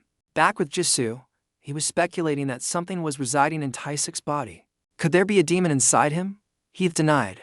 "That's not possible." Ellie also confirmed, "That's right, Master." Lu spoke up, "That's not it, Master. If he were possessed by a demon, he would be acting more naturally by now. You wouldn't have to pretend to have a damaged eye. More importantly, the demon wouldn't have let Ellie get so close to it so easily." Ellie agreed, just as Lu said, "I don't feel any demonic energy inside him. Even if they're not acting as we thought, we can't rule out the possibility that the demon is tricking us." Lu continued, "If you think like that, there are countless possibilities. Being too cautious will prevent us from doing other things." Heath expressed his thoughts. "An obstacle, thank you." The more he talked, the more Jisu thought. T-Sich's voice cut through his train of thought. "Why are you so quiet and tense? Do you have to poop?" Jisu denied it. "No, brother. I'm just thinking." now. Jeju called Eo Lee back and said to T6, I'm leaving. T6 was surprised and exclaimed, huh? So soon? Jisoo turned his back and said, I just came to check on you. T6 waved goodbye to Nam Shin and replied, Is that so? Well, see you later. Lu took the opportunity to tease, if you can. Bring your mother along, Jisoo gently reminded him. Lu, don't just insert your own thoughts into other people's minds like that. Goodbye. Jisoo kept thinking, so if it's not a demon, what could it be? Ellie asked him, Before I continue, may I ask if you have ever felt anything unusual about him? His strength and experience are quite high, even compared to the association. The powerful players we've met so far all know a little something about demons and the secrets of the tower. But strangely, he doesn't know anything. Lu asked Jeju, What kind of person do you think he is? Ellie continued, Although one of the reasons I appeared was to treat your friend, it was also to get close to him to find out exactly what was unusual about him. What I found was whatever I had implied before. Okay. T6, he has a big secret. Hearing Ellie's words, Jisoo became absent-minded. Ren retorted to Ellie, So, you didn't find out what it was exactly either. Lu had chimed in, Why are you being so vague? Just say you don't know either. Jisoo suddenly remembered, Oh, right?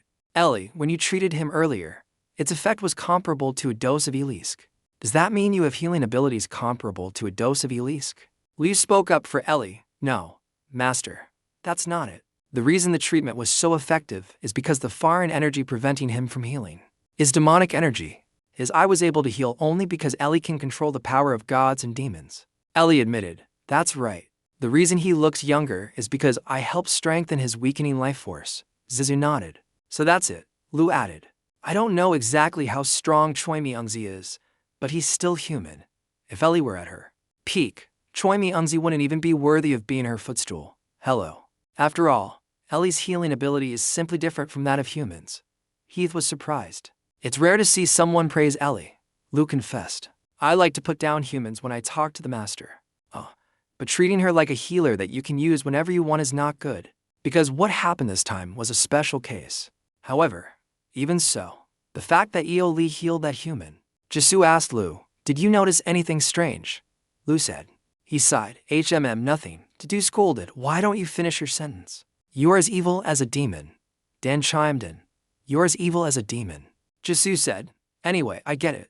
Ellie, you're amazing. Ellie replied happily, Master, you flatter me. The main character wondered, Wait, energy from an individual's life force. Juan Hun has a sick mother. Sung Hun's mother raised Sung Hun alone despite being poor. Although he was lucky to become a player after so much hardship, he still can't cure his mother's illness even with money. Although I'm not sure. Can we cure her? To Sung Hoon, his brother. We are speaking well of you to the chairman. You did an excellent job in the gate. Without Warrior Kim, there would have been many more casualties. Mr. Tigui continued to ask if there was anything that needed special attention. Juan Hu shook his head. No, my love. Tigui Chimrong. How Juan Huan? According to my current assessment of the situation, Kim Jiju needs to be placed under supervision. So I am entrusting you with this important responsibility, in case anything unexpected happens. According to what I heard after reading this report, something definitely happened at that time. Yet you stand here and confidently tell me that nothing happened. Nothing happened to me. Who should I believe? How dare you stand before me and spew these lies? Mr. Tigu's body radiated an aura that suppressed his opponent. Despite this strong pressure, Sunggun still managed to grit his teeth and endure. A flower vase, and even joy. Even the house was cracked. He knelt before the chairman. He endured his wrath alone, but still refused to say a word to betray Jisoo. After a while, I also stopped. Juan Hu sighed in relief. Tigor changed his tone. Good. Juan Hu narrowed his eyes and asked, What? Mr. Teguo continued. I want you to become a source of motivation and support for Kim Jisoo and stand by his side, so that he will also stand shoulder to shoulder with humanity. I just need you to do that. Sung Hoon burst out laughing. Oh my god. This joke is dangerous. Look again. But you broke the beam and that expensive flower vase. You're going to pay for it out of your own pocket, right? Tigui was startled and reluctantly said, Yeah. At Hospital F. I reached out on the 20th of October 2012. Her hand touched the forehead of the emaciated woman lying on the hospital bed. Sunggun stood to one side, waiting. The light from Elfaz's palm transferred into her body. The doctor stood frozen with an expression of disbelief. His patient had somehow miraculously recovered. Not only that, but he also looked a decade younger. Sung-gun tried to hold back the tears welling up in his eyes. He bit his trembling lip. The young man tightly hugged Jeju. Jeju smiled and hugged him back. It took a while for Sung-gun to calm down. Thank you, Ranker Kim Jisoo. I really don't know how to repay you, Jisoo replied. I didn't do this to be repaid. Besides, I owe you a lot too. Sung-gun beat his chest and guaranteed from now on, whatever you ask, I'll accomplish it. Even if it cost me my life. Jeju was flustered. I don't have any request that would require such a sacrifice, Dua suggested. Turn him into a new recruit. Brunhild cheered enthusiastically. Are we getting a new friend? Jeju scolded them. Shut up, you two. Sung-gun stood up. I think it's about time. We should at least go and get changed. Jisoo was confused. Change clothes. Where are we going? Sung-gun was a bit surprised. Oh, I haven't told you? To the memorial. The memorial is where those who died during the mission inside the gate last time were laid to rest. The vice chairman of the bomb guild, Lee Byung-jun, greeted him. Ranker Kim Jisoo. You've arrived. Jisoo and Sung-gun bowed their heads. I offer my condolences to those who passed away in this incident. I'm truly at a loss for words. Lee Byung-jun bowed in return. Please, don't be. This time, I am truly grateful to you. He gestured towards the memorial altar. This way, please. Incense smoke billowed up. Sung-gun and Jeju stood reverently before the portraits of those who had unfortunately lost their lives. Someone called out, Kim Jisoo. It was the guild master of the Blue Dragon Guild, Cho Jang-yong. Jeju was a bit surprised. Chairman Cho Jang-yong. The two of them silently looked at each other for a moment. The main character's brow furrowed slightly. He approached Cho Jang-yong with a grim expression. Cho Jang-yong's expression was slightly anxious. He gave a faint smile. Jeju bowed. I offer my condolences for those who passed in this incident. Cho Jang-yong was a bit startled. He trembled slightly, biting his lip hard. Then Cho Jang-yong bowed in return. Now then. A voice, just loud enough for the two of them to hear, echoed in his ear. This accident that occurred, it's truly unfortunate. Jisoo's face darkened. Therefore, there really shouldn't be any more casualties. Don't you agree? I trust your judgment. Cho Jang-yong obviously understood this was a very clear threat. Even after Jisoo left, he remained in his slightly bowed posture. Brunhild called out in a small voice, Master. Jeju asked her, what is it? Brunhild hesitated. Elle spoke up instead, Master. I know it's not my place to interfere, but may I say something? Jisoo told her, You don't need to say that, just speak your mind, Elle. Elle said, While I was unconscious, I heard you gave them a little warning. You're very clever, Master. Fear fades with time, so of course. These fools needed to be reminded of that fear once again. Jisoo was a bit embarrassed. You ate, right? That was part of the reason. But hearing you analyze my actions like that is pretty embarrassing. I apologize. Elle tactfully reminded him. But Master, if I may be so bold as to offer some advice, and remind you that this time and place isn't very appropriate for that. Jeju composed himself. Time, place. The sounds of the deceased relatives crying.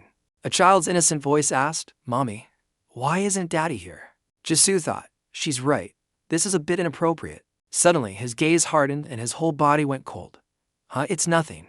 The space around him seemed to detach from his body. What the hell was I just thinking? Jiu's face turned pale, and cold sweat broke out all over his body. Dua spoke nonchalantly. What's wrong? Only realizing it now. You hypocrite. Without hiding his mocking tone, Dua continued. What were you just thinking? Are you only now preparing to mourn them? Grieving for the dead? Do you really feel that way? Can you truly understand their sorrow? Veins popped on Jisoo's face. Shut up, Dua. Dua laid it bare. Stop pretending. There's no one else here to pretend for. Jiu's eyes became bloodshot as he growled. I said, Shut up. I'm already this confused. Why are you trying to bother me even more? Help me. When Jeju snapped out of it, he realized it wasn't Dua. That other voice rang out, full of delight. Click. The final seal has been broken. Jiu's left hand clutched the fabric over his stomach. His watch was revealed. The hands of the watch ticked away, then suddenly, at a dizzying speed, they began to spin backward. Jeju clutched his stomach with both hands, the pain bending him over. That voice echoed endlessly in his ear. The seal has been released. Now then. Jisoo gritted his teeth, his expression twisting in pain. A seal? What does that mean? I don't know. And a myriad of threads carrying memories. Thread-like lines of light appeared. Once again. One end connected to each person here, while the rest all pointed towards Jisoo. Fresh blood spurted from Jiu's mouth. Sunggoon looked back, startled.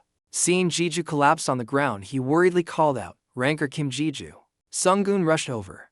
"Are you okay?" The commotion also attracted the attention of those around. Elle and Brunhild didn't understand what had happened and were worried. "Master, what's wrong?" Dua seemed to know something. "Master, just now. What was that?" Jeju bit his lip. A connection. In an instant, it connected to everyone here. Someone called out to Jeju, "Excuse me." It was Miss Jubin.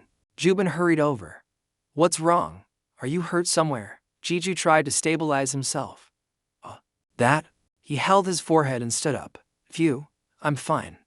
I just felt a little unwell." "What about the advisor? Is she okay?" Although still a little worried, Jubin replied, "What? Her, actually. She said she needed to see you right away." "Me?" Jeju was surprised. "Me?" Jubin replied, "Yes, I don't know the exact reason. But she said the seal is very dangerous because the guild's headquarters." Jeju was stunned.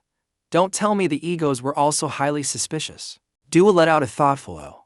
Jeju said with difficulty, "The person here is." Jubin smiled wryly. "That's right. This is Advisor Lim Hae-suk." Advisor Lim, in the form of a woman in her 30s, frowned. "Why are you so late? I told you to come see me." Jisoo still couldn't believe it. About your current appearance." Advisor Lim raised an eyebrow. Emma," she explained. "I put on some nice makeup today." Jeju shouted, "Everyone can see that's not it." Advisor Lim replied, "I'm just kidding. It's my skill, don't ask for details." Jiu's lips twitched. "Yes, ma'am." Jubin asked for permission. "Well then, I'll go get some tea." Advisor Lim called out, "Jubin."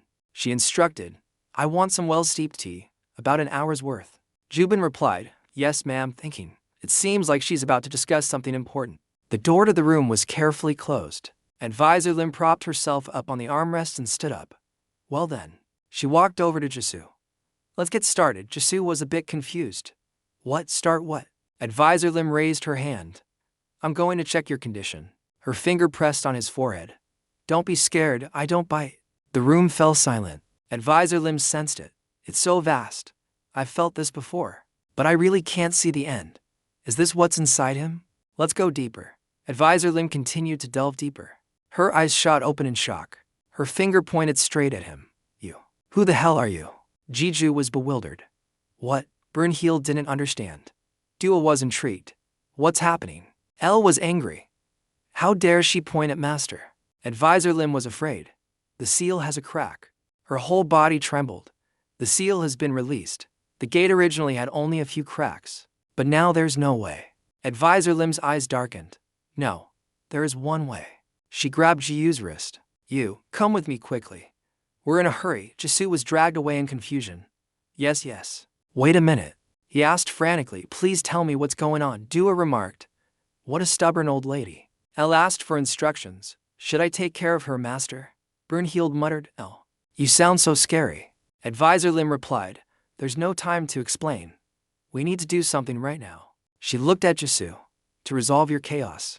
The color of the sky began to change. Jisoo's eyes were tightly shut. Suddenly, he snapped his eyes open. Brunhild cheered, "He's awake." Elle said softly, "You're awake." "Master." Dua noted, "So you're awake." Jeju pushed himself up from the chair. "Did I just lose consciousness?" Advisor Lim asked.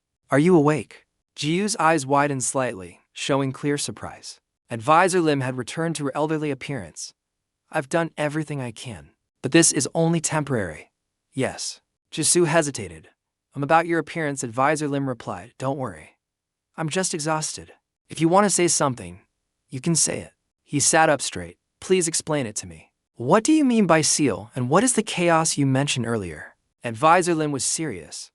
"I'm sorry, but I can't tell you that right now. The tower forbids it." Jiu's eyes widened. "Forbids it?" Advisor Lim tapped her head. "I'm talking about the penalty. I only discovered it when I looked through your body, but you haven't reached the 50th floor yet. Have you? To be this strong, without even reaching the 50th floor, impressive." She suggested, "Well, it's a bit of a shame to let you go just like that. We could chat for a while. For example, about your father." Jeju unconsciously tensed up. His brow furrowed tightly now. "I have almost no memories of my father. The only thing I can remember about him is being held by him when I was very young. My father's hands were very large, and his embrace was very warm. But he stared at me as if he wanted to kill me. Advisor Lim began her story. The codename Chrono belonged to the #1 mercenary and the father of the mercenary system. He was your father, Kim Sejin. Jeju was confused. Wait, you. Advisor Lim looked at him quizzically. Jeju asked, does that mean Advisor Lim Haesuk was close with my father?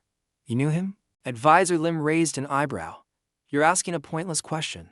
She guessed. It seems you're very hesitant when it comes to your father. Jeju pursed his lips. I'll sensed his complicated mood, master. He remembered his father's hostile, hateful gaze. Advisor Lim shrugged. Forget it. It's not that I don't understand. She draped her arm over the back of the chair. But even if I were to explain now, I couldn't tell you much because the tower forbids it, and I can't answer your questions either.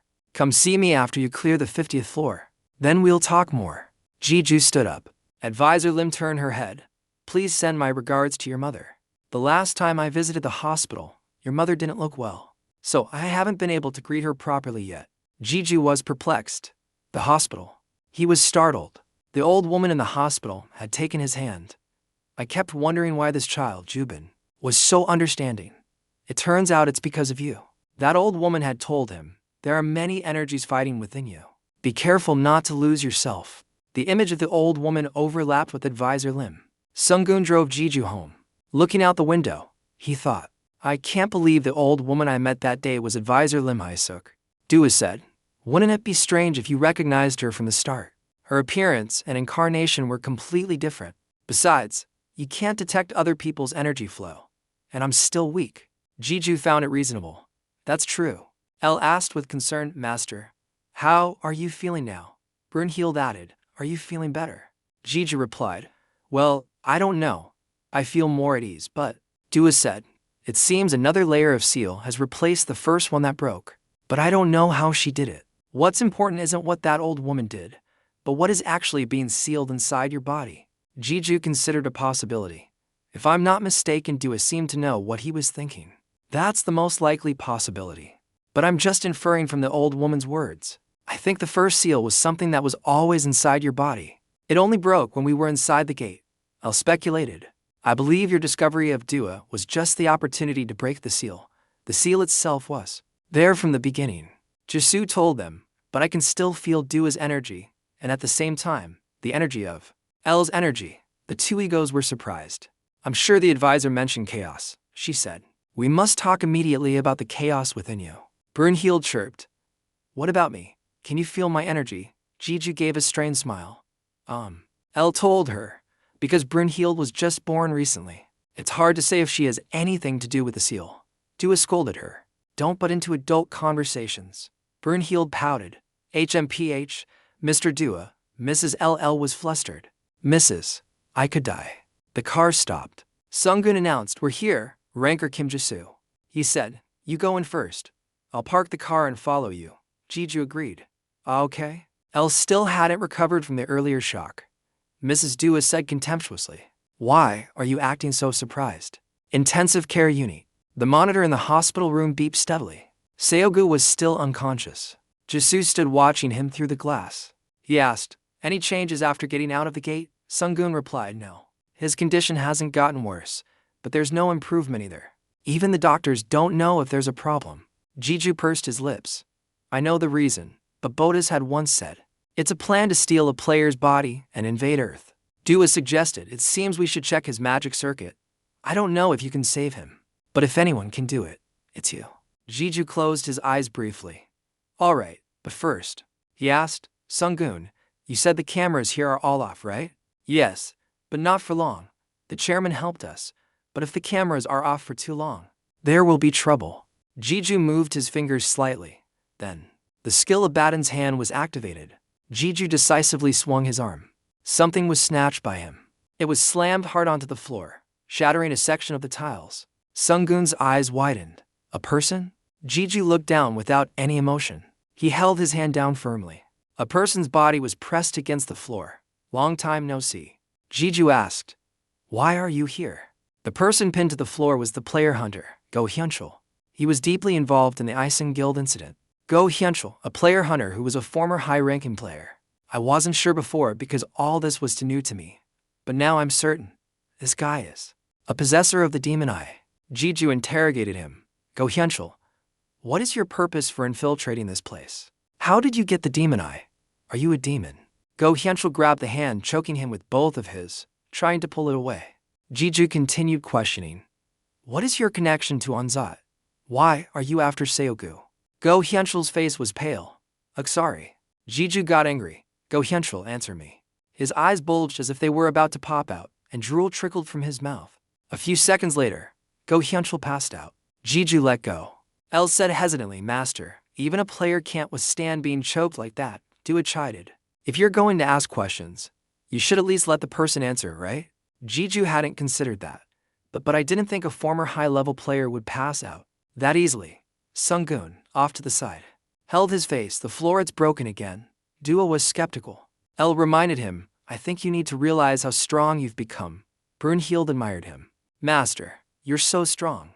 Jeju was flustered. So what should I do now? Should I give him a potion to wake him up? Sunggun asked. He's not dead, is he? Dua suggested. First, let's throw him into the gate. Even though we need to interrogate him, we have to check on Seogu's condition first. Jeju asked, isn't that dangerous? He'll definitely go berserk once he wakes up. Dua said in a disbelieving tone. What are you worried about? You still have a whole bunch of subordinates. Even though he's weakened, you still have one of the great demons, Bodis. And if that old man decides to imprison someone, very few can move on their own. Jeju rubbed his chin. Is that so? Brunhild said proudly, Dad is truly the best. Jesu decided, then let's do that, open. After dealing with Go Hyunchul, he went inside Seogu's room. When Jeju placed his hand on his friend's head, he saw it. He closed his eyes and began to feel. Jesu had once asked Bodis about Seogu's condition and was told, although his body hasn't been taken over yet, they almost succeeded. If he still can't wake up, it's likely because of the last incident. My demonic energy is still inside his body, along with a part of Bayman's legacy. Jeju entered a snow-filled space. The wind blew through his hair. Is this inside Seogu's magic circuit? It's completely different from mine. Brunhild was excited. It's snowing. Dua spoke up. It's only natural that it's different, El said. After all, you're special, Master. Of course. Jeju moved forward. According to Bodis, there should still be demonic energy inside his magic circuit. He closed his eyes. Let's take a look. Dua warned, be careful. Observing someone else's magic circuit isn't simple. If you make a mistake, your consciousness could get mixed up with Seogu's. Jeju focused his mind. Understood. His range of perception expanded. So wide and intricate. The space was encompassed. Jeju opened his eyes. A sphere. A sun. My magic circuit is formless, but Seogu's has a concrete shape like this. Dua explained. Simply put, you're the strange one here, and Seogu is the normal one. More importantly, have you found it yet? Jeju replied. Yes. The demonic power that Bodis had planted. And Jeju was curious, is this spark Bayman's legacy? Dua replied, to be more precise, it's just a part of it. Jeju rubbed his chin. So what should we do now? Dua answered, it's obvious what we should do. Remove the demonic energy and retrieve Bayman's legacy. At the same time, use the power of life to restore the damaged magic circuit. I can control demonic energy because I've formed bonds with countless demons and undead, but I've never tried to control it before.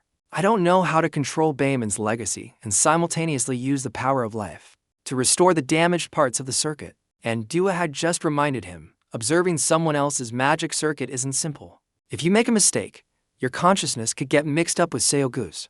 Just looking at Seogu's magic circuit is already making me tense. How can I do so many things in this situation? El seemed to see through his worries. Master, I will help you. Jeju was surprised. You? How? Dua realized. I see. That will be effective. She explained, Master, let's divide the tasks. El is also an existence that can handle both demonic energy and the power of life, just like you. Just focus on your part, and El will take care of the rest. Jiu's worries lessened somewhat. Understood. He approached the demonic energy. All right, then. I'll be counting on you, El. Yes, Master. Jesu closed his eyes and began to focus. He and his companions began the process. Inside the gate, old man Huang. Huang stroked his beard. So. Does this mean I can't do it without Bayman's legacy? Create Dua's physical body? Back in Seogu's hospital room, the purification process was still ongoing. Jesu's tightly shut eyes opened. A feather fell. Jeju reached out his hand. This is L's feather. I can feel a similar energy to Bayman's legacy from it. He wondered, did it succeed? L replied, yes, master. I have completed the purification of the demonic energy, restored the magic circuit, and retrieved the legacy. Brunhild praised. I knew you could do it. Jiju called out, Botus. Botus poked his head out from the gate. You called for me, my lord. Jiju handed him the feather. Give this to the old man. He'll know what to do with it. Botus respectfully accepted it. As you command. The gate slowly closed. A finger on the hospital bed twitched. Seogu weakly called out, Jiju. Jiju was overjoyed. Seogu. The young man propped himself up. What's up? Jiju was flustered. Wait, don't sit up yet. You just woke up. Sunggun, standing outside, was surprised. He's awake. Jisu turned his head to look at Sunggun. He nodded, signaling something. Sunggun nodded in response. Hello. This is Seo Sung-hoon from the Gate Management Department. Please send a healer to the intensive care unit immediately. At the clinic. Jisu held a bag of fried chicken with a blank expression. Seogu looked at him with judging eyes. What is that? I can't eat anything because I still have to get a checkup, Jiju cruelly replied. I know. I brought this to eat by myself. The pile of fried chicken was quickly dealt with. Seogu's face darkened. Was it good? Jiju wiped his mouth with satisfaction. Yes. It was delicious. Seogu condemned. You devil. El was happy. I'm so glad to see you eating well. Brynhild was expectant. I want to try some too. Jisu asked. So what happened? Did something happen inside the gate? I know the boss was strong, but couldn't you have easily escaped by opening a passage? Seogu's eyes drooped. When I encountered the boss, my innate ability stopped working. Jiju was stunned. No way. An innate ability is not something like a skill or mana. It's more like a characteristic of each player. Jiu's throat felt dry. If it stops working, it means that person has lost their ability to be a player. He asked with concern, Are you okay now? Seogu replied, I'm fine now. He created a block of ice. See? I've never felt anything like that before. Some kind of energy invaded my body, making it impossible for me to use any of my abilities. Jiju fell silent, making a player temporarily lose all their abilities. This has never happened before. In Joker's case, his ability was simply reset when his magic circuit was destroyed, so he couldn't level up after I absorbed his power. Could Bayman's legacy also possess this kind of power? Nothing's certain, but I know what I have to do now. Jiju was determined. Beat Botus up. I know it won't help much, but for now, I'll just give him a good beating. Dua supported him. Good idea, master. Jiju said goodbye. See you later. Seogu waved. Yeah, see you. Jiju walked down the hallway, thinking. More and more things beyond my understanding are happening. L was sad. I'm sorry I can't be of more help to you. Dua scoffed. You didn't know a damn thing from the start anyway. Brunhild chirped. I don't know anything either. Maybe I can learn something more from old man Huang. But there's still a serious problem I want more information on. He thought of a problem. The penalty.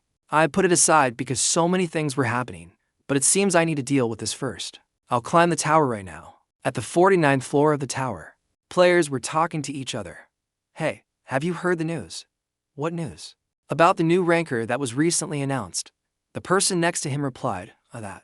Morningstar, right? What a cheesy name. The short-haired man spoke. I think he's still only on the 40th floor. The long-haired man was surprised. But he's a ranker. Isn't that just a rumor?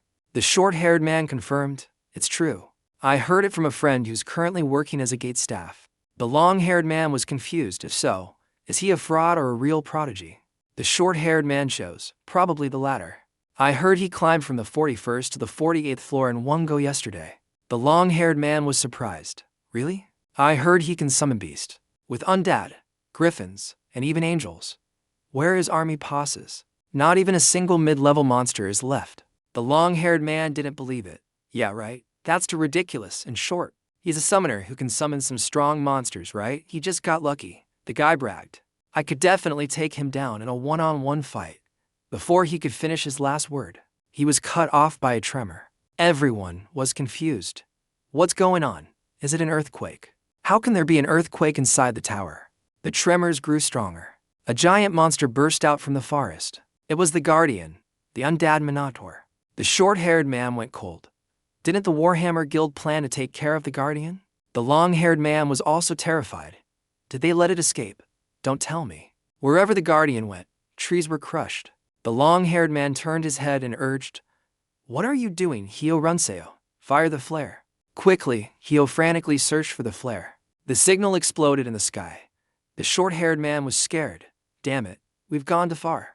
Will the support team make it in time? It would probably take them 20 to 30 minutes. In that time, all of us will. He decided to run. Instead, what if I become bait? Something like a flash of light shot past them towards the Guardian.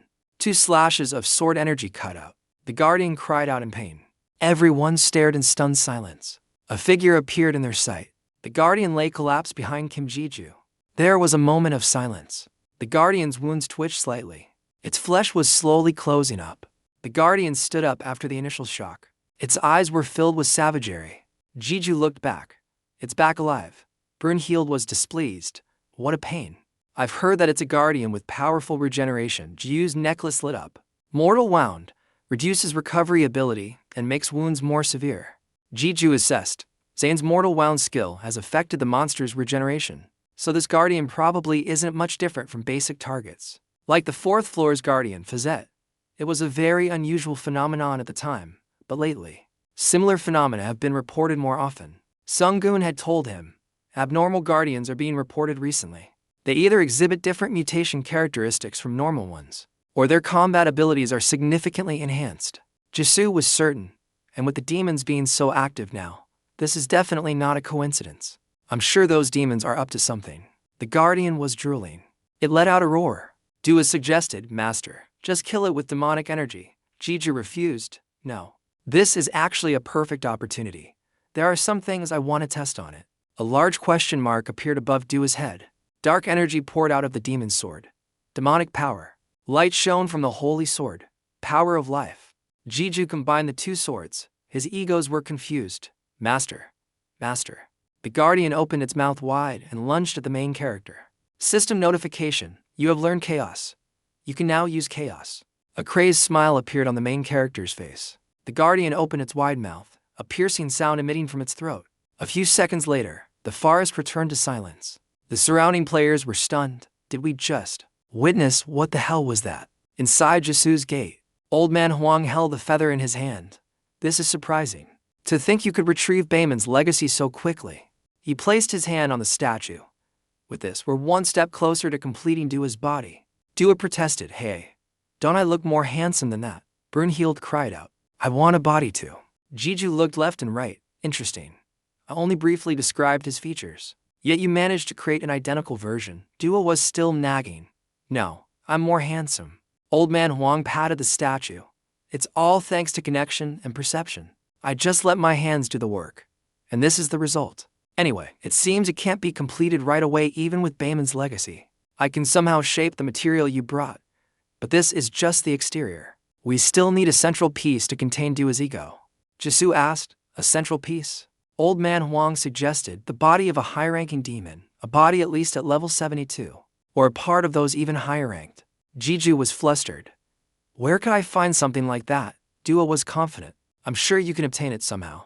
After all, you'll be fighting demons continuously from now on. L said, I'm sure you'll find something suitable soon. Jisoo closed his eyes. I guess so. He asked, how's Go Hyunchul?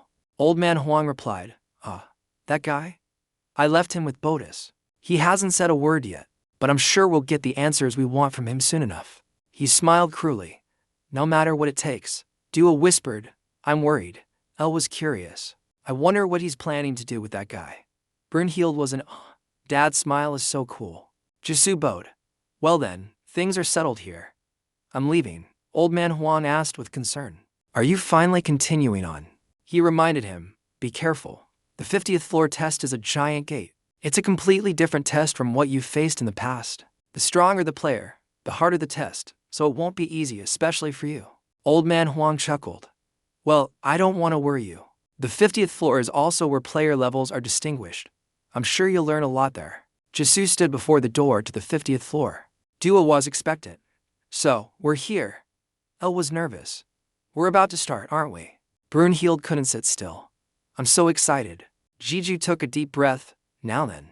His hand rested on the door. We'll see for ourselves what everyone's been talking about. The 50th floor. The system announced, you have entered the floor's test.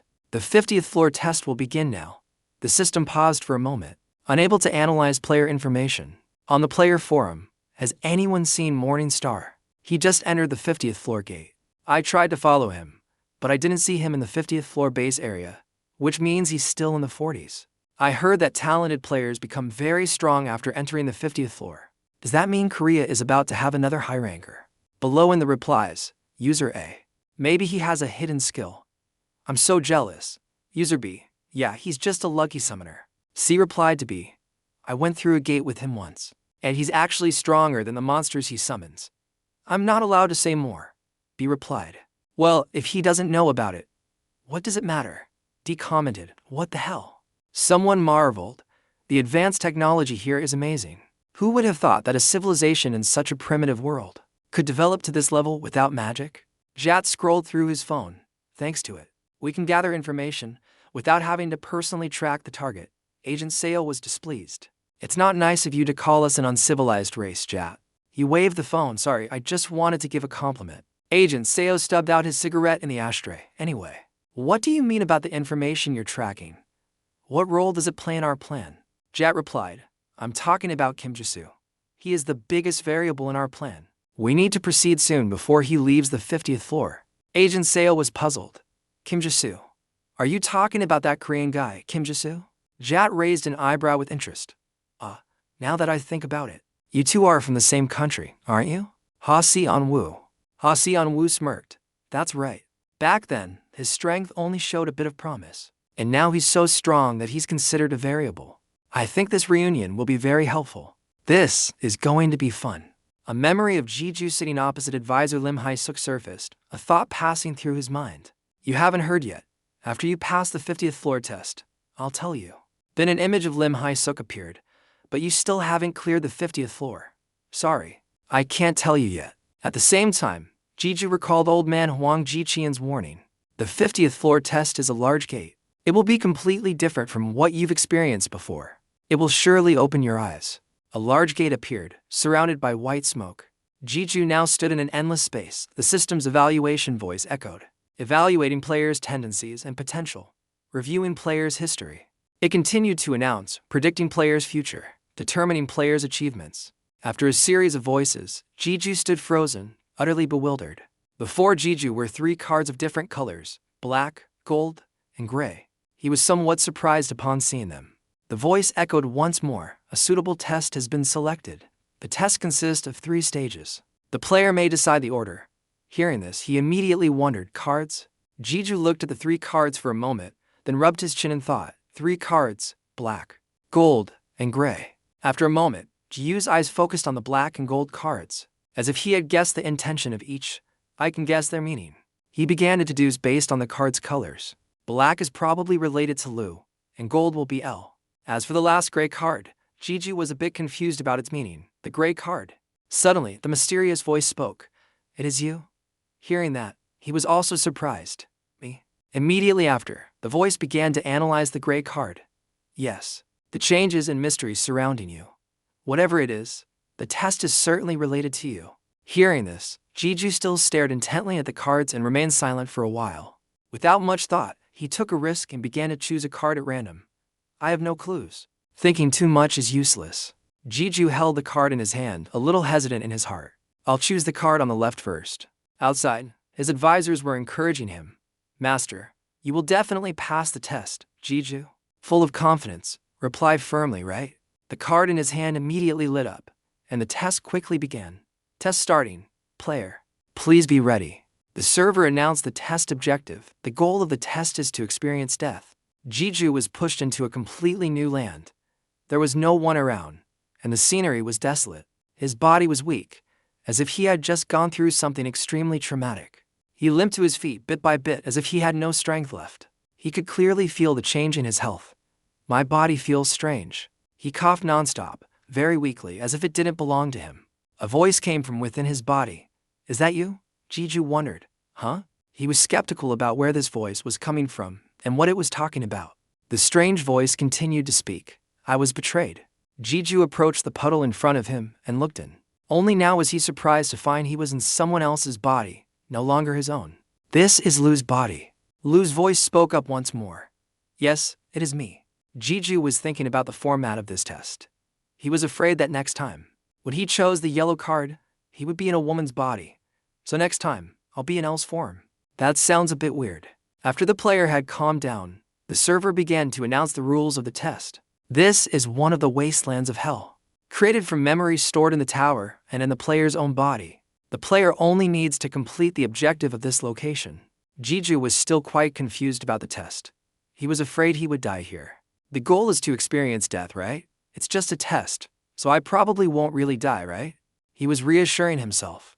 Even if I die here, it should be fine. Lu's body dying has nothing to do with me. The voice heard this and cut in. Hey, excuse me. After thinking for a long time, Jeju was still waiting for what was about to happen to him. He sighed as he thought about dying in Lu's body. Seriously, isn't this a bit much? To die without any explanation? An earthquake shook the ground and broke the quiet atmosphere. He shouted in alarm. This tremor, Lu seemed to know everything in advance. He wanted Jeju to focus on the obstacle ahead. Later. Now is not the time to be dazed. Lu reminded Jeju, they're here. From behind the mountain ranges, something was rushing forward aggressively. A large number of monsters were swarming in.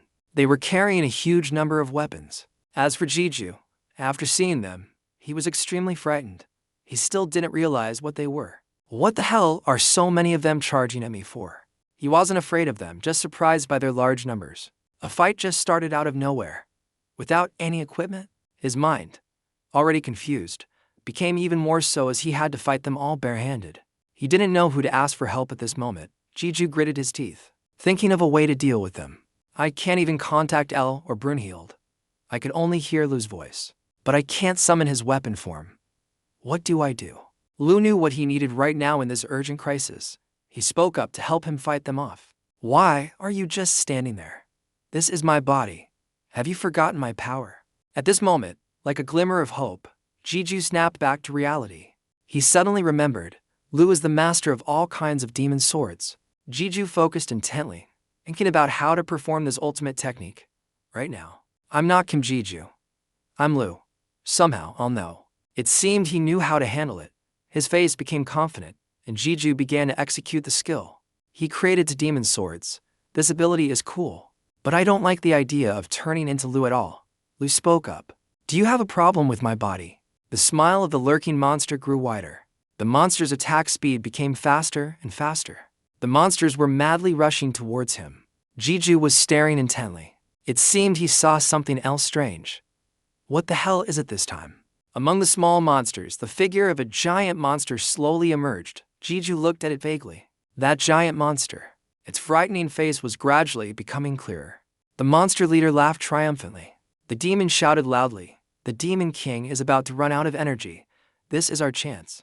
The demon immediately ordered its comrades. Charge. Lu was all too familiar with this one. He told Jeju who he was. That bastard Belphegor is so loud. Jeju wondered. Belphegor? Lu explained further. The 7th king of Hell, no. One of the 6 kings. One of the high-ranking members of the 72 demon nobles. Belphegor's power was also mentioned by Lu. Although his form is smaller than Bodhis's when he's enraged, he's much stronger than Bodhis. Jeju understood a little about him now. He knew what he had to do. Either way, he's the leader here. Facing the monsters before him, Jeju was determined. I have to clear a path first. Jeju stepped forward to face them. He was ready to take on all the monsters alone. A great battle ensued, with hundreds of monsters surrounding and attacking him. Thanks to Lu's demon sword, many monsters fell under its blade. With one swing of his sword, hundreds of monsters died. Jeju still couldn't quite believe it. What is this? The ferocious monsters had all been turned to dust. Belphegor witnessed it all from a distance. He didn't think Lu would still be this strong. Impossible. How can he still have so much energy? Shouldn't he be on the verge of death after the 6 kings attacked him? A moment passed, and the scene became quiet. Not a single one of Belphegor's monster army survived. Even Jeju didn't know what he had just been through to find no one left here. What just happened? Lu reminded him to remember what had just happened. Remember this feeling. Lu's words stunned Jeju. This is the true meaning of controlling death, being from hell. Lu knew this place very well. Until one day, a stranger appeared in the land of hell. And then, this place was already filled with countless demons. It was common for an unknown person to arrive and throw the chaotic land of hell into further turmoil. The story didn't end there, until he began to devour his own kind and rise to the top of hell. That person's identity, His name was Lucifer. Back in the present, Belphegor shouted angrily. A sudden tremor occurred. Jiju discovered something. He looked up in horror. He's jumping down. In the sky, the massive image of Belphegor gradually appeared with that body. Belphegor, filled with resentment, clenched his fist and advanced towards Jiju. His fist had transformed into an axe on his very arm. He got closer and closer to him. He jumped straight at him. He managed to dodge the powerful attack just in time. In a moment of crisis, Jiju wanted to know more about Lu. Lu, your name is Lucifer. Lu stammered in reply. That name I forgot it long ago. Now, I am Lu. Hearing the answer from Lu, Jiju lowered his head and smirked. He slowly replied, yeah. Then Jiu's face suddenly became excited, and he raised his sword high. You are who you are. He aimed a blow at Belphegor. He glanced over. The counterattack was so sudden that the monster had no time to react. The slashes were aimed straight at him. A slash cut through his shield, drawing blood. The shield was left with a crack. Belphegor was horrified, looking back in disbelief that his shield had been broken. After attacking, Jiju had a few words from Lu to deliver to him. Hey Belphegor. Lu asked me to pass on a message to you. Belphegor was puzzled by the name Lu, a completely new name. It was both a challenge and a threat from Lu to him. The day I return to hell, everything related to you will be destroyed. The words stunned Belphegor. I will eat your entire clan alive. The image of Lu with his wings appeared in Belphegor's eyes. The demon within Lu had awakened with demonic wings behind him. Bow to the king. The demon king of hell has returned. The ground itself had to tremble, cracking open before his current power. Belphegor showed no fear at all. He advanced to fight him. He was also ready for the fight. The battle between the two sides continued fiercely. As it went on, Belphegor was increasingly pushed back by Jiu's relentless attacks. He couldn't understand why he was getting visibly stronger by the day. What is this? His body was completely exhausted. Seeing Lu's madness before him, Belphegor couldn't believe it. So what does that mean?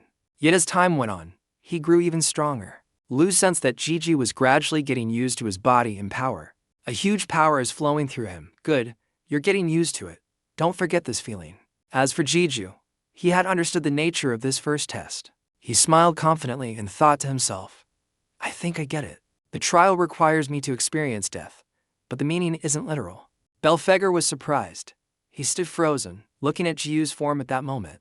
A true demon king of hell with power far greater than his own was standing before him. In the end, what the trial required was just to fight against death in Lu's body. Lu praised his correct thinking. You're surprisingly smart. Is it because of my body? Jiju was momentarily teased by Lu. You. The demonic vortex grew stronger and stronger, setting aside the test for a moment. The only thing that needed to be eliminated now was Belphegor. Jiju summoned a giant demon sword that appeared in the dark sky. The tip of the sword pointed straight at the monster. The sight before him made Belphegor hesitate. At this point, he could do nothing but stand still and look at the demon's sword. Unbelievable. He couldn't believe his power had surpassed control to such a high degree. The monster thought to himself, even Lucifer. Looking at the huge sword above, Belphegor thought he was on a completely different level. As soon as he finished his sentence, the sword tip shot straight towards Belphegor's position. A loud explosion echoed through the sky, filled with smoke. The dust flew everywhere. Thanks to his sturdy shield, Belphegor was lucky to escape. He used all his energy to withstand the last blow. Suddenly, Belphegor realized something. The sword tip had stopped at his shield. The sword slowly faded away. Suddenly realizing the key point of the battle, Belphegor burst out laughing. He seemed to go crazy at this point, suddenly laughing hysterically. Belphegor said mockingly, Is that all you've got, Lucifer? You can't even hurt me. What a disgrace to the title of Emperor of Hell. As for Jiju, his eyes were stunned with surprise when he saw Belphegor still standing there, laughing loudly in front of him without any injuries. What? Jiju was amazed at his immense strength. He wasn't hurt at all by that attack. Are all 6 kings this strong? Lu spoke up. He is a ruler, master. You remember. He was a bit vague. A ruler? Hearing the 3 words ruler, Jiju remembered. That. The guild chairman once said that the ones who built and ruled the tower were also rulers in another world. Lu explained further about Belphegor's power in order to find a way to break it. Right now, they are borrowing Belphegor's authority. Lu explained that although he is very strong, he doesn't inherently possess a shield with that ability. After listening to Lu, Jiju understood a little about this guy's power. I see. So, the power within him surged, and Jiu's eyes emitted a terrifying hatred. I just have to destroy it, right? As soon as he finished speaking, the magic began to shift. Many demon swords were created, aimed at Belphegor. This time, it wasn't just one sword. Many demon swords attacked him at once. Yes, master. You don't need tricks. And Belphegor could hardly survive the power of Jiju, as well as Lu. Death is just that kind of power. After Jiu's all-out attack, the result was a huge hole in the middle of this land.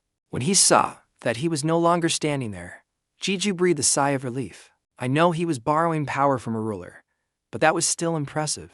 The battle was beyond his imagination. It took him a whole week to break his shield.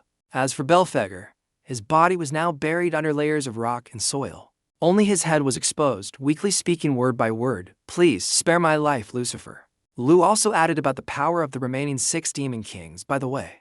Among the 6 demon kings, Belphegor is the weakest. Hearing this, Jiju was shocked, as he had had a very difficult time defeating Belphegor. What, really? He replied calmly, yeah, because a copy can't be as good as the original. Lu explained further about the last attack. Although Lu's power was overwhelming, he didn't just take the hits. He analyzed Belphegor's fighting actions. He escaped death many times, and even with that body, he still dodged very quickly. Lu continued his analysis. There were also times when he almost killed me with his surprising counterattacks. Listen. Jiju thought for a long time about what Lu had just said. He felt a little lucky to have won against this guy. If he hadn't been granted that ability by the ruler, I would have had a hard time defeating him. Lu signaled for Jiju to focus on the test. Stop imagining things. Hurry up and finish this. Only then did Jiju realize, right? It's time to end this test. Jiju approached Belphegor and said, "Hey Belphegor, Lu told me to tell you." He weakly replied, "What is it?" As Jiju raised his demon sword, he said, "Meeting you again makes me sick." Jiju gave a wicked smile. "Hope we don't meet again." Hearing this, Belphegor screamed in terror, "You?" At this moment, Belphegor belatedly realized. He shouted excitedly, "You're not Lucifer. Who are you?" As soon as he finished his sentence, a decisive sword strike plunged straight into him. He was finally, truly dead. At this moment, the first test was truly over. The server system announced to Jiju, "You have passed the test." Teleporting to the destination. Hidden mission, defeat Belphegor. Completed. Along with completing the mission, he also received a reward for finishing the first part. This is your reward. You have received the mace of Belphegor. Immediately, the mace appeared, falling in front of him and leaving him stunned. Jiju still looked at this gifted item with confusion. A mace? So, Belphegor's mutated hand wasn't a skill, but a weapon? Jiju suddenly remembered the image of Belphegor from before. At this moment, his advisor was able to contact him again. "Master, we lost connection." "So I was worried." Jiju gave a sly smile. "Brunhild, sorry for worrying you." The advisor replied, "I'm so glad you've returned safely." He was still skeptical about this weapon and immediately asked Lu again, "What is this thing, Lu?" "It looks smaller than before." Lu explained, "There's nothing strange about it. The size of a demon king's body doesn't matter." After hearing Lu, Jiju understood a little. So this is an item that can adjust its size. He suddenly remembered, "I still haven't explained." Lu added, "This weapon is not an ordinary thing.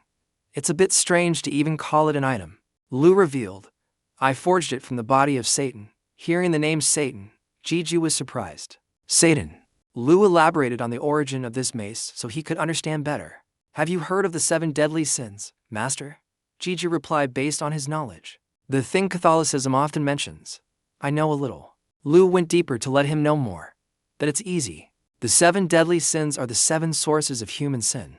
He listed a series of sins: envy, pride, greed, gluttony, wrath, lust, and sloth. According to Lu, there are 7 demon kings representing those 7 sins. And Belphegor represents the sin of sloth. The advisor couldn't help but exclaim after hearing this, "So complicated."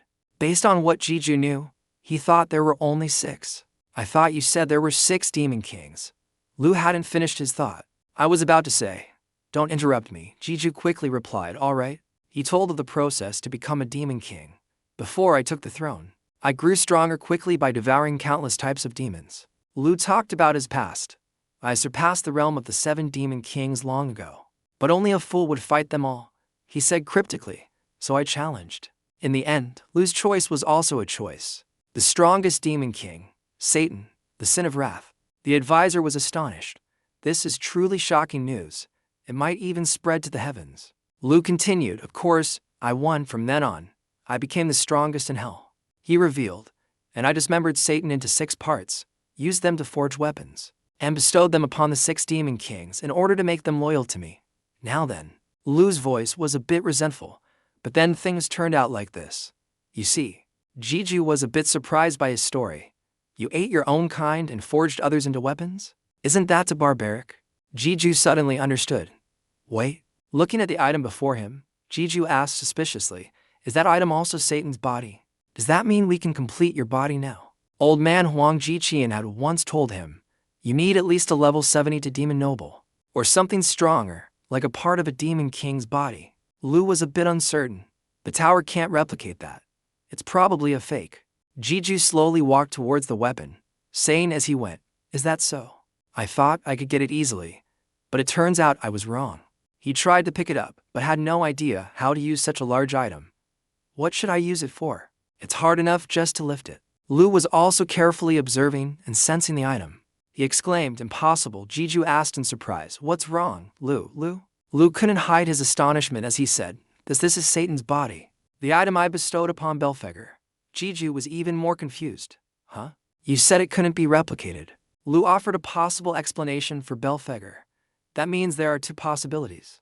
Lu suggested that either Belphegor was dead, or he had found a stronger weapon, strong enough to discard this one. After hearing Lu's explanation, Jeju became even more confused. Wait, so Belphegor is still alive? Didn't you kill him with your own hands? After raising this doubt, he continued to think in another direction. Wait, that's not right. You said you were sealed because you were betrayed. So at that time, Lu quickly cut off his nonsensical thoughts. What are you thinking? I couldn't possibly lose to someone like Belphegor. He explained Jeju's doubt. It took you a week, while it took me less than a week to defeat him. Lu's words made him a little embarrassed. Is that so? Jeju wondered why Lu, with such immense power, would let someone like Belphegor survive. So, why couldn't you kill him? Lu explained that as he was about to strike the final blow, he remembered that moment. A ruler had appeared. Just as he said this, Lu suddenly realized something. He shouted excitedly, impossible. How could that be? Jeju could feel Lu's pain. He spoke up and asked, is there a problem? Lu was trying to remember the memories that had been sealed by that ruler. I just remembered. The memories from when I was sealed. Lu described the person's appearance as he was gradually remembering everything. The memory is slowly returning the ruler who sealed me, one of the archangels of the world. The person's face was gradually revealed. He had the face of a man named Michael. Holding the item in his hand, Jeju said contentedly, I didn't expect to get this so quickly. Before saying goodbye to Jeju, he turned to assure him, before you return, I will prepare as thoroughly as possible. See you after the trial. Then the portal closed, leaving Jeju alone. His face was grim, as if he was contemplating something. In his mind, Jeju kept thinking about the identity of that strange man. The ruler who sealed me is one of the archangels of heaven. He has the face of a man named Michael. He was bewildered, guessing, is Michael the ruler, the archangel of heaven? Hearing that, Lu also replied thoughtfully, I can't conclude hastily because it might just be a coincidence of resemblance. But there's no denying there must be some connection between these two. It also remembered the powerful image of Michael at that time, and continued with awe, because he seemed to truly possess the power of an angel. After hearing his analysis, Jeju still felt confused and turned to ask someone else, L, do you know anything? The last time we met Michael, you fainted. He quickly remembered this important detail. I hope you can remember something to help me. But unfortunately, L said apologetically, I'm sorry at that time. Many of my lost memories returned, but strangely now, I can't remember either his name or my own. It seems there's still a hole in my memory. Hearing her say that, he didn't blame her. He thoughtfully considered other options. After pondering for a while, Lu felt something was not right and spoke up, thinking back. It's really strange. Hell and heaven have always been enemies. It's impossible that I have no clue about the ruler of heaven. My memory must also have a gap. Even Lu had no clues. Jeju decided to use another method. In that case, he activated his power, and 2 cards appeared. Jeju picked up the yellow card, deciding to use the trial to solve this question. Perhaps I can decipher that piece of the puzzle in the next trial. As soon as he finished speaking, the card was activated, emitting a blinding light. The system immediately displayed a notification, trial beginning. Player, please be ready. The trial location will be set based on data about L. In a flash, Jeju was transported to a place that looked very solemn. In front of him was the back of a girl. Her mouth was constantly mumbling, praying to the gods, oh gods. She clasped her hands, lamenting the sorrows she was bearing. Why have you given me this trial? What should I do? Please guide me. Jeju stood there stunned, bewildered by this scene. After a moment, he decided to call her name, L. Seeing that L wasn't responding, Jeju looked around and asked tentatively, L, Lu, Brunhild, can you hear me? Seeing that no one answered him, he immediately felt uneasy and thought worriedly, have all connections been severed? After a while, Jeju concluded that this trial was different from Lu's. Come to think of it, this also happened on the 30th and 40th floors. In the 30th floor trial, Lu had a separate body, but on the 40th floor, L became her past self. Having reasoned it out, he stared at L and thought, that girl now then. As he finished his thought, Jeju approached and asked her, L, can you hear me? But L still didn't respond, so he reached out to touch her, asking in confusion, what's going on? However, as soon as he touched her, his hand went right through. All 5 of Jiu's fingers passed through L's body, leaving him utterly shocked. Jeju quickly pulled his hand back, thinking in bewilderment, I can't touch her. Does this mean for now, I just need to observe without interfering? A system notification about the trial suddenly rang out. The objective of the test is to experience life and death. This trial had no instructions like Lu's. Suddenly, the door behind them opened, attracting Jiu's attention. Someone was slowly stepping in. Green eyes and flowing white hair, an androgynous beauty that would make anyone turn their head. But that face had no expression at all, just a cold stare at L. He had no clue about this person, thinking to himself, who is that? Suddenly a voice rang out, answering him, Raphael, one of the 7 archangels of heaven. He is considered one of the most powerful and renowned archangels. Hearing the familiar voice, Jeju jumped and exclaimed, Lu, are we connected again? How? However, there was still no reply, and he realized with a start, no, it's not Lu. Jeju thought deeply. It seems Lu's memories still remain from when I entered his body. Unlike when Lu entered his body, Lu called that time when it became one. Only this time did he feel the memories blending together. After praying to the gods for a while, Elle also decided to stand up. She turned to speak with Raphael. What is it, Raphael? He replied calmly, I came looking for you out of worry. Are you not satisfied with the outcome of the meeting? Hearing Raphael's concern, Elle smiled and replied, if I have to lie, then I am satisfied.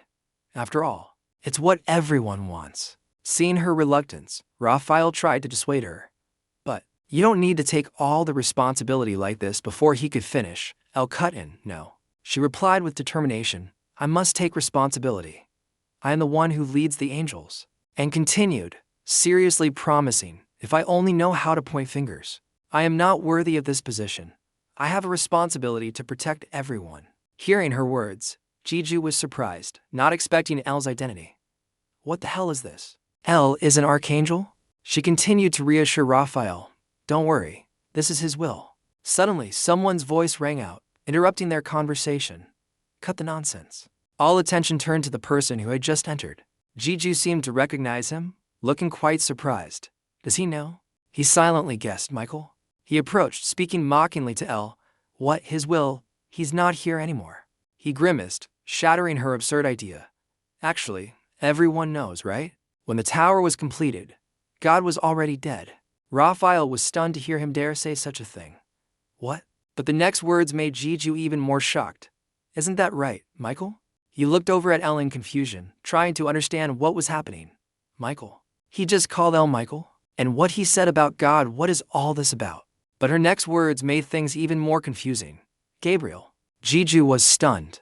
He seemed to understand something. So, the name of the person I thought was Michael is actually Gabriel. And Elle is Michael. Even though he recognized the identities of the people in front of him, there were still too many questions about this confusing situation running through his head. I still don't understand anything. Gabriel suddenly spoke up, cutting through Jiu's thoughts. Enough nonsense. Let's get to the point. He didn't hesitate any longer and started the plan. Either way, we have to sacrifice Michael and destroy this tower. Jeju was extremely shocked to hear about this plan. However, he couldn't do anything. Gabriel immediately gave the order. Let's begin this ritual. Finally, the ritual was carried out. Gabriel loudly commanded, kneel. As soon as he finished speaking, the surrounding landscape suddenly changed, surprising Jeju.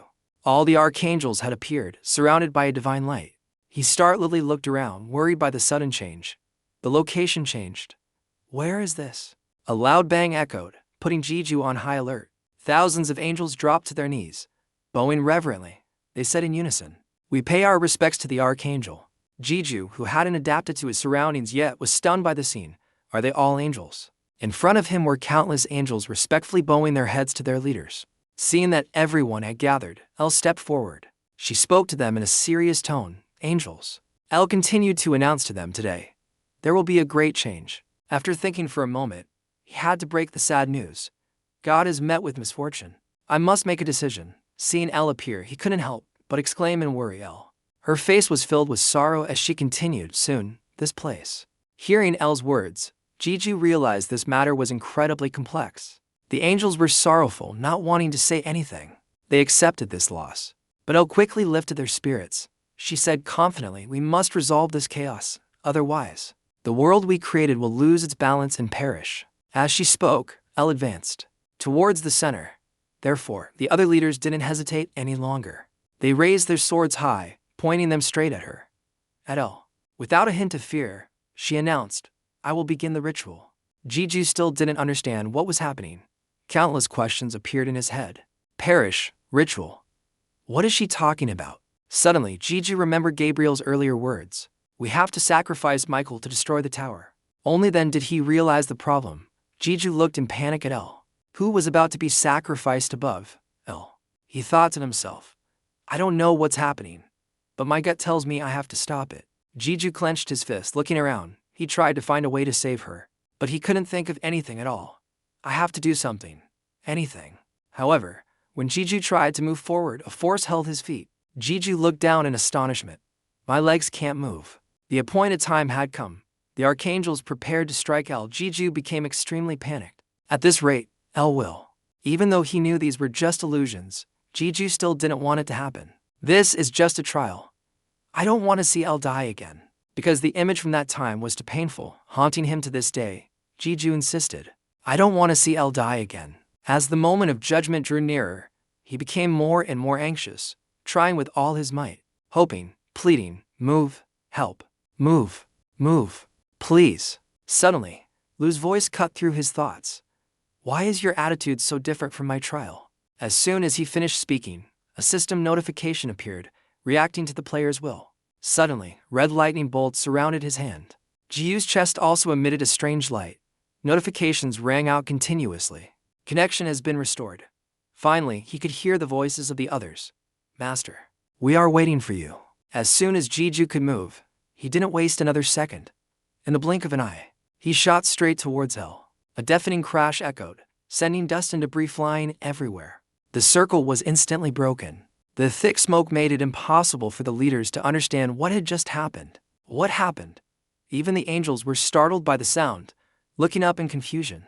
As the thick dust gradually settled, Elle was stunned by the appearance of the person in front of her. Jeju stood heroically, shielding her. His eyes were filled with killing intent, ready to use any means to protect Elle. The system immediately announced, player has interfered with history. Hidden quest has begun. In New York, the richest city in America, inside the imposing building of the Icing Guild. Inside the meeting room, the meeting was drawing to a close. One last issue. The assistant began to disseminate information to the council members. We will be expanding our branch to Korea again, and the branch manager will be James Lohan, the vice chairman. After speaking, he turned to Lohan for his opinion. Lohan, do you have any thoughts? He said nothing, only shaking his head. Seeing that everything was settled, the assistant declared, if not, I would like to conclude the meeting here. However, the man with blonde hair and mesmerizing blue eyes next to him didn't look very happy. He thought to himself, damn it. I don't understand why they're so obsessed with Korea. But this is a good thing. Suddenly, he gave a mysterious smile. As long as we have common ground, we can still use each other. This time, we will definitely put down roots in Korea. The business purpose was that. But for him, the main goal was, I will torture the Demon King to death. Finally, the meeting ended. People poured out, whispering and discussing as they went. Suddenly, someone approached Lohan and teased, James, you just became vice chairman a month ago. Did the boss give you all the hard work? The person continued with a mocking tone, I can't believe you have to manage that tiny country. Isn't that like a demotion for you? The blonde-haired man kept rambling on. Hey, it's been a while since we had a drink. How about around tonight, my treat, as a farewell gift? Finally, Lohan spoke up, bluntly refusing. I'm fine. I still have work to do. As he spoke, Lohan walked straight ahead without bothering to care about their reactions. Let's go for a drink another time. Everyone couldn't help but find it strange. What's with him? He never refuses these things. But despite their words, Lohan continued to walk forward. He should be thirsty for both alcohol and blood. But they had no idea that behind that cold back was a strange smile. He was only now showing his true nature. He thought to himself, I have two missions to accomplish on this return. First, establish a position in Korea. Second, the disgusting plan he had devised was Morning Star, kidnap Kim Ji-woo's relatives. The impact was so strong that it enveloped the entire space in smoke. The angels below had no idea what was happening above. They were completely bewildered, with whispers echoing nonstop. What's going on? The angels stared in shock at the figure of a man who had appeared out of nowhere to disrupt their sacred ritual. Where did that man come from? High above, Jeju stood proudly in front of El, shielding her from the archangels. Gabriel spoke coldly. Who? The ritual being destroyed made him furious. He roared, is the one who dares to interrupt the sacred ceremony. As soon as Gabriel finished speaking, a brilliant light erupted from behind him. A pair of golden wings appeared, each feather like it was carved from sacred metal. The other archangels followed suit, spreading their wings. They immediately soared into the air. They formed a tight circle surrounding Jeju, but he showed no fear, still standing firm, protecting El. But she herself was surprised by Jeju's appearance and asked, Who are you? Hearing El's words, he just smirked. Jeju slowly spoke, I am your master. This left her completely astonished. Seeing El's reaction, he just smiled and continued, I guess you don't recognize me, El. But then Lu suddenly spoke up, worriedly saying, Master. The words you just said. Seeing his strange reaction, Jeju couldn't help but wonder. But a wave of killing intent suddenly hit him, sending a shiver down his spine. El suddenly became enraged, killing intent rolling off her in waves. She growled, Did you just say you are my master? Instead of appreciating Jeju's actions, El's face was filled with disgust. She radiated a dark energy that was terrifying. El said sternly, You dare to stand before me and claim to be God, the leader of all angels. Even Jeju didn't expect this reaction from El, and said worriedly, What's going on? Her killing intent was so terrifying that even the other archangels had to bear a significant amount of it. It continued to grow, making the atmosphere extremely grim. Jeju exclaimed, What terrifying killing intent! The entire wave of killing intent enveloped the whole area. No one could escape this terrifying pressure. Lu angrily scolded him, Heavens, you idiot! In front of El, who is still an angel right now, you go and say you're her master. That's no different from claiming you're on par with God. You're brave to blaspheme God right in front of this many angels. Unlike Lu, another voice gently comforted him. Don't worry, I will protect you, master. After hearing their analysis, Jeju suddenly realized he had made a serious mistake. He grimaced and thought, God. A moment ago, Gabriel said that God was dead, but that also means, connecting these things together. He asked in confusion, God really existed, didn't he? While Jeju was struggling with his thoughts, El had calmed down. The killing intent around her also gradually dissipated. El looked at the man in front of her and wondered, Why do I have this feeling? She frowned, deep in thought. This man is calling me by a strange name. I should purify him immediately for daring to impersonate. But El didn't do it. She had other thoughts, other feelings. She didn't want to fight him. Suddenly, another archangel spoke up, attracting Jeju's attention. You sinner who interrupted the ritual and impersonated God. Gabriel continued, rushing straight towards him, will not be forgiven and will face punishment. However, in a flash, his entire body vanished. In a fleeting moment, Gabriel was in front of Jeju, preparing to deliver the final blow. He showed no mercy, putting all his strength into his sword, ready to skewer Jeju. Gabriel's lightning-fast speed left him unable to adapt. His body just froze. El panicked and shouted, trying to stop him. Wait, Gabriel. But it was too late. A deafening explosion rang out, shaking the entire space and sending a cloud of dust and debris covering the entire area. After a while, the tremors still lingered. Rocks were scattered everywhere, turning the place into a pile of ruins. Gabriel calmly flew up high, keeping a safe distance after his last move. But something seemed to displease him. Gabriel carefully observed the ruins below but found no trace of Jeju. He thought deeply. Did he escape? He's definitely not an ordinary being. Instead, Gabriel looked around, searching for his figure, thinking angrily. How dare he interrupt the ceremony? Where did he run off to? But El's motionless stance made him extremely curious. But why isn't Michael doing anything? Suddenly, a pair of fiery wings spread across the sky. Finally, after hiding for a while, Jeju appeared, but in a monstrous form with fiery wings and horns, looking like a demon. It sent a chill down Gabriel's spine. All the other archangels were also startled by this change. Raphael couldn't help but feel worried, feeling suppressed by this energy. That energy, this terrifying power. Jiu's eyes became soulless, radiating a dark energy that overwhelmed the angels below. A terrifying energy made them exclaim in fear. What is the Lord of Hell doing in a place like this? Suddenly, Jeju came to his senses. He looked stunned, not understanding what had just happened. He looked at his current form in confusion. What is this? When did I manifest Lu's power? Brunhild suddenly appeared, excitedly saying, Lu's deeper self has appeared again, honestly. That little brat. Despite the scolding, Lu still reassured him. Don't worry. The deeper personality hasn't fully awakened yet. He pondered and said to Jeju, it seems some effects from the first test still remain. At least in the current test, I can use my power to a certain extent. Hearing Lu's words, he finally understood. Is that so? Jeju suddenly remembered the attack just now. It wasn't an attack I could dodge or block. But he wasn't disappointed in himself because, obviously, Gabriel was the one who defeated Lu when he was already exhausted. Lu silently observed the situation and warned him. But Gabriel isn't the only one here. All the angels here are leaders of the heavens.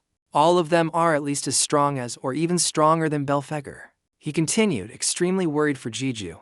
If El also helps them, you won't stand a chance of winning even if I give you all my power. Despite his worries, Lu still blamed him. If you had just stayed put earlier, you would have passed the test. But you made things difficult for yourself. Jeju also realized he had been too rash. I'm rethinking it now. I really acted too hastily and thoughtlessly. Despite the tough situation, the two voices could still joke around. But I don't want El to die. I never said she would die. Gabriel saw El just standing there and scolded her. Michael, what are you doing? He rebuked her. The Lord of Hell is here. Why are you, our leader, not doing anything? But even when scolded, El remained motionless, not responding. Gabriel roared in anger. Michael. Only then did she look up, but her face was full of hesitation. A strange feeling kept rising within El. It feels like I've forgotten something important. She clutched her head, trying to clear her mind. What is this half-baked feeling?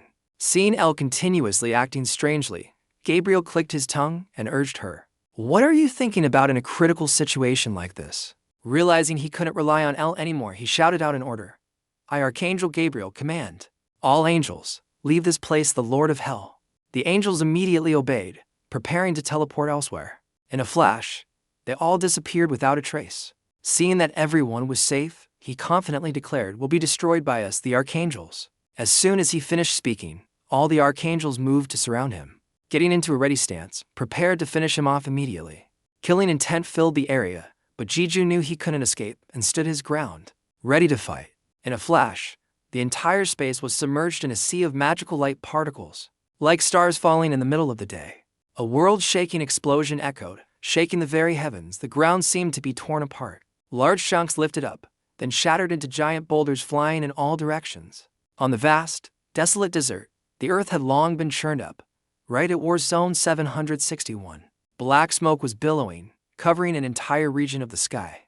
The closer one got, the clearer the sounds of battle became, and the surrounding space trembled continuously in response. Right in the middle of the air was a rain of bullets. Countless artillery shells were being fired. They impacted and exploded continuously, and thick black smoke emanated from them. After the intense attack, everything became strangely silent again, and the hazy smoke began to dissipate. Suddenly, the Archangel Sariel appeared unexpectedly in a radiant halo, spreading his large wings and summoning a series of light swords around him. In an instant, the swords all changed direction, pointing straight at Jeju and lunging forward. He quickly reacted, his eyes flashing with killing intent as he summoned a demon's sword in his hand. At the crucial moment, Jeju unleashed his dark power, using his sword to block the attack from the Archangel. The light swords were blocked by him.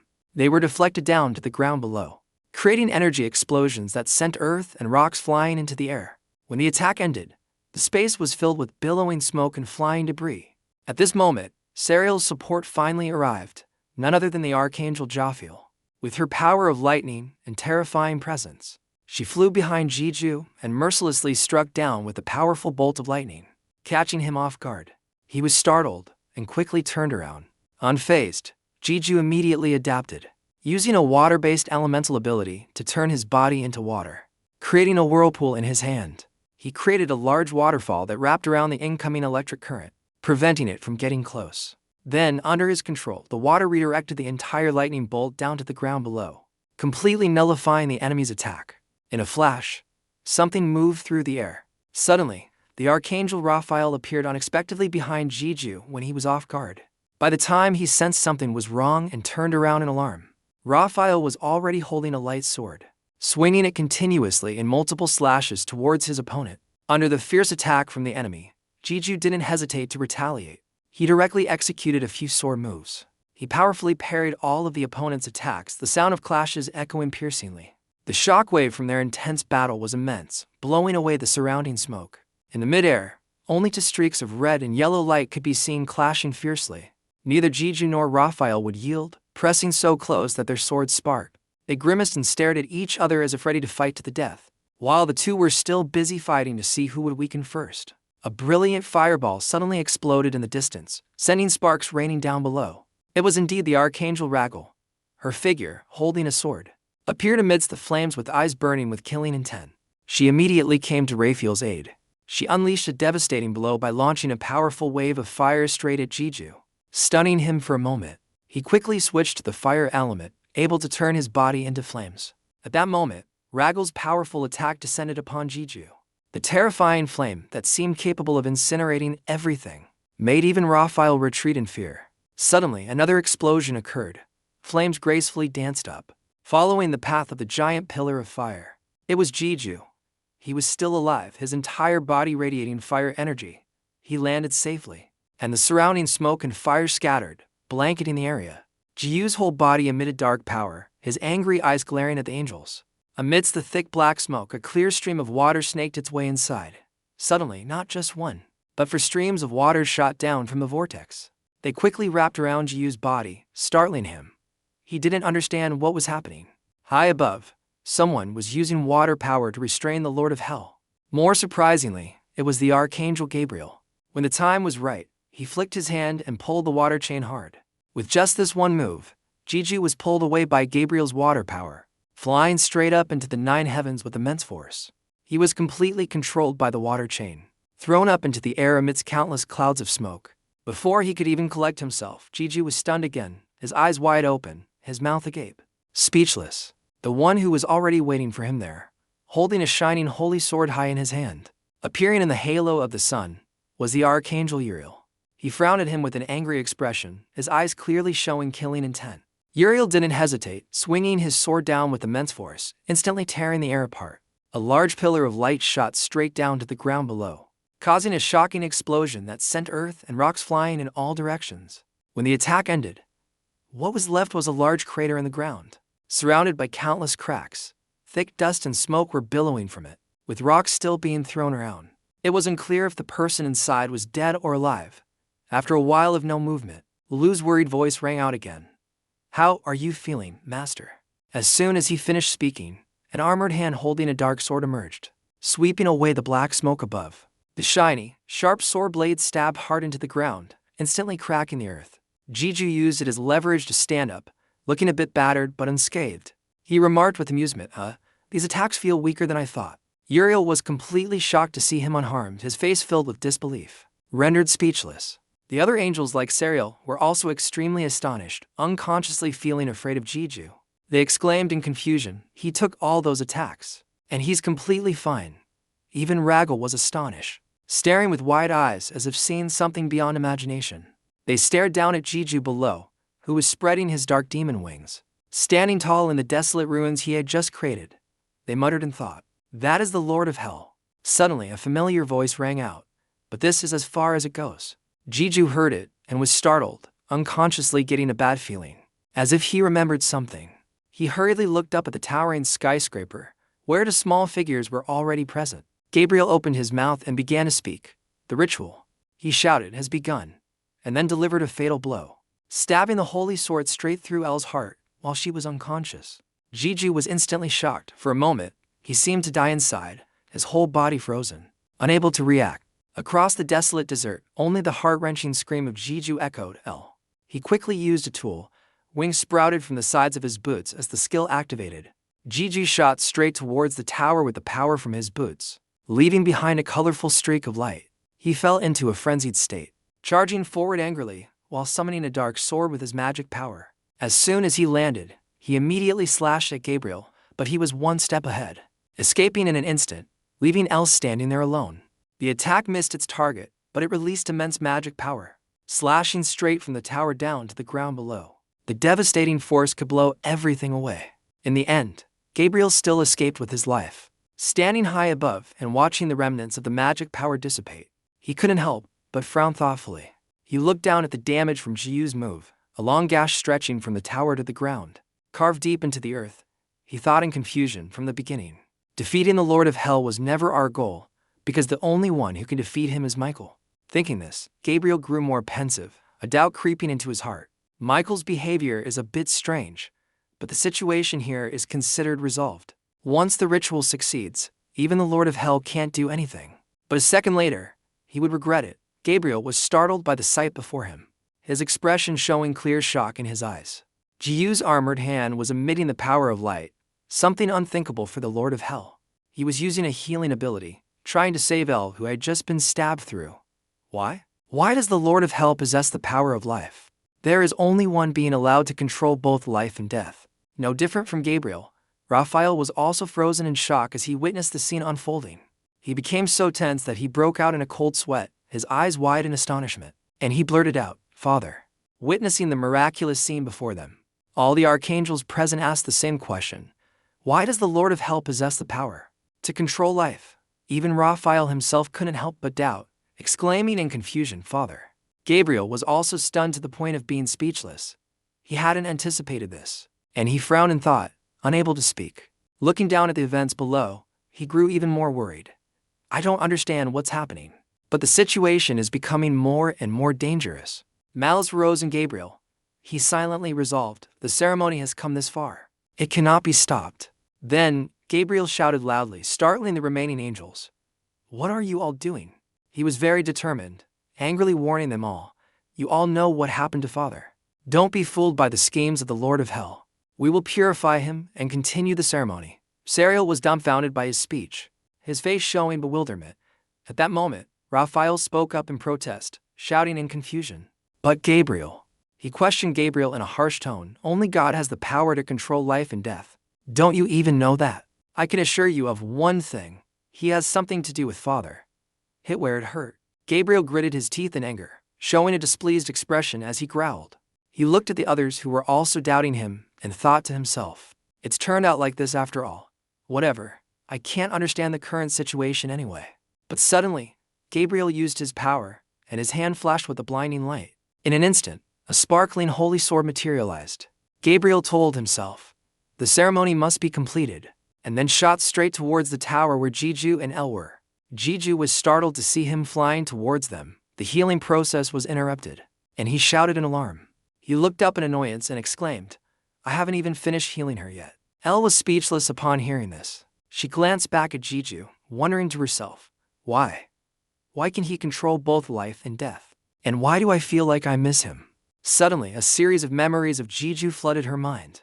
From when he was frail and innocent to when he became mature and tall. From life and death battles to his simple daily appearance, she was so proud. Finally, his gentle appearance, smiling reassuringly at her. All of it appeared in Elle's mind at once. It was as if she had awakened, and the sword in her chest vanished. She exclaimed in astonishment. She opened her wide, jade-green eyes, a flash of magic power passed, and her strength returned to her. Back in reality, Gabriel was spreading his wings and speeding towards them with a light sword in hand. Suddenly, he stopped as if he had noticed something strange. At the top of the tower, a powerful light energy was being emitted.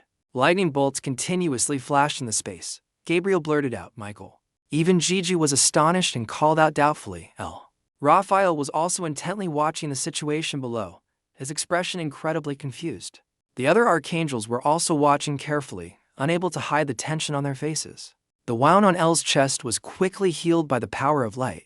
She turned to look at Jiju under the brilliant halo of the sun and surrounded by abundant power. She smiled gently and said softly to him, I'm back, master.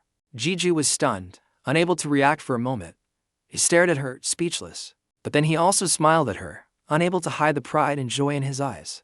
Jiju reached out towards L's gradually fading body and said in a loud voice, "Come back to me, L." As soon as he finished speaking, L immediately dissolved into a bolt of lightning and shot into Jiu's hand.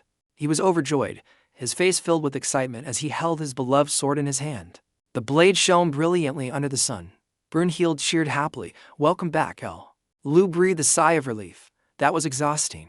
Gabriel was astonished. He thought doubtfully, "A sword? But the holy sword ritual hasn't been completed yet." Raphael was also stunned, his emotions complex. He hesitantly called out, "Michael." Jiju stomped his foot, activating Brunhild. With the holy sword in hand, "Let's go, L. Sorry, you just got back, and I'm already making you work. But let's land a powerful blow on them together." At this moment, Jiju had become invincible, holding all the best equipment, ready to challenge the arrogant angels.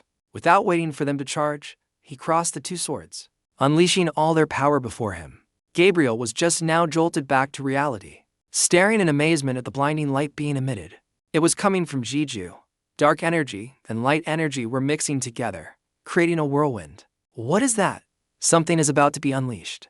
His expression slowly turned to fear, and his heart was already in a panic. What is this terrifying pressure? This is bad. He thought in horror, if I can't take this. Looking at Jiu's terrifying appearance and demonic smile, the unease in Gabriel's heart grew. Then I'm definitely dead. With a boom, chaos was activated. An enormous stream of energy with terrifying attack power shot straight at Gabriel. It was so fierce that even Uriel, Ragul, Raphael, Jophiel, and Serial had their jaws drop in shock, speechless with horror. When the attack ended, only a small column of light remained in the air. Everyone held their breath, waiting for the result. The surroundings became even quieter. A few drops of blood were dripping onto the cracked ground. From within the hazy dust, a figure was kneeling, breathing with difficulty. It was Gabriel. Only now did he dare to breathe, his face still filled with terror. Clutching the bleeding wound on his arm, in his heart, he exclaimed with great emotion, "What was that attack just now? That power is even stronger than the power of an archangel." He recalled the moment before, his survival instinct kicked in, and he managed to dodge to the side. If I had been even a second slower then, I would be dead now. He slowly stood up again. Why did Michael follow that guy? Right now. There are too many things I don't understand, but at this moment, I can regain control of the situation. With that thought, he raised his voice and shouted, reminding the angels, archangels, "Do you feel it? The demonic power that resides within him." Gabriel stated with conviction, "It is definitely chaos, the thing we hate to our very core." After witnessing that, how much longer are you all going to blaspheme our Father by mistaking him for that thing? Take up your swords, behead that heretic, and offer him to Father. But as soon as he looked closer, he was so shocked he froze, his eyes wide as if he couldn't believe what he was seeing. Before him, not far away, the archangels had lined up neatly at the foot of the tower. They closed their eyes and bowed their heads respectfully and solemnly. Then they all knelt on the ground in unison.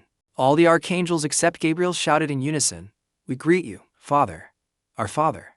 The entire space fell silent, leaving only the sound of the wind whistling in their ears.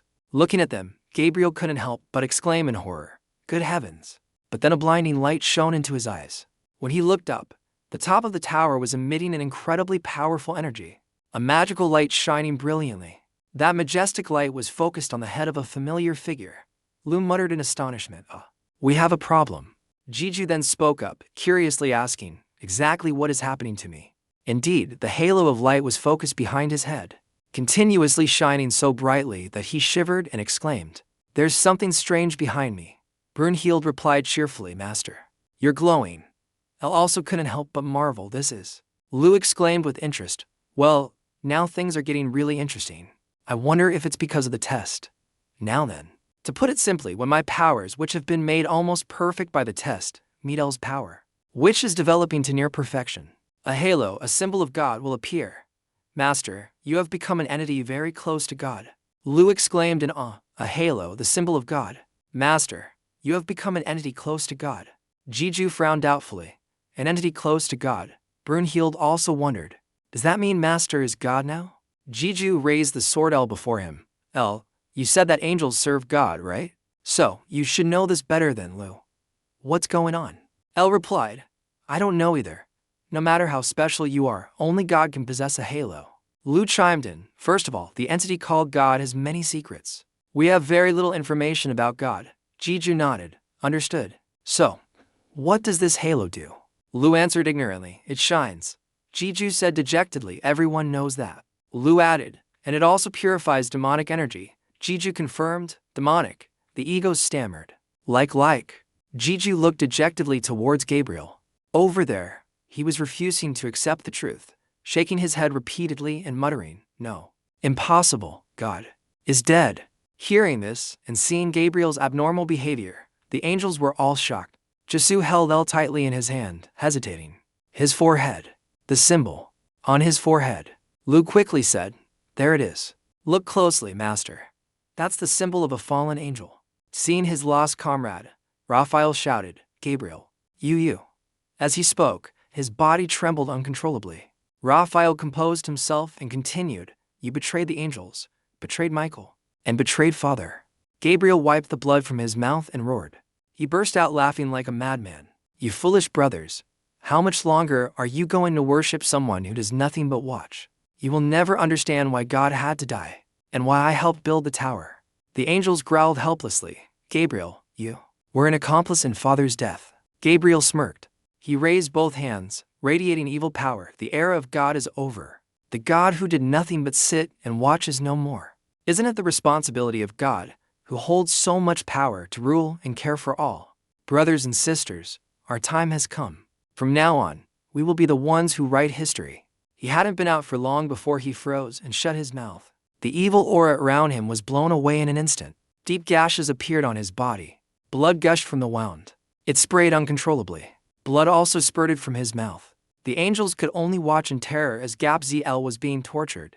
Jesu approached him. What's the hurry, L? You're the culprit behind Ellie's death, right? Jesu stated firmly. He's a demon. Lu added. Although, she isn't actually dead. Ellie was silent for a long time. She nodded as if to confirm tacitly. Thank you, master. Just then, the system sent a notification. You have passed Ellie's test. You have completed the hidden quest. Prevent L's betrayal. You have obtained Ellie's data. You have obtained Ellie's physical body. A small amount of data remains on Ellie's physical body. Sending reward. You have obtained Garfield's Holy Grail.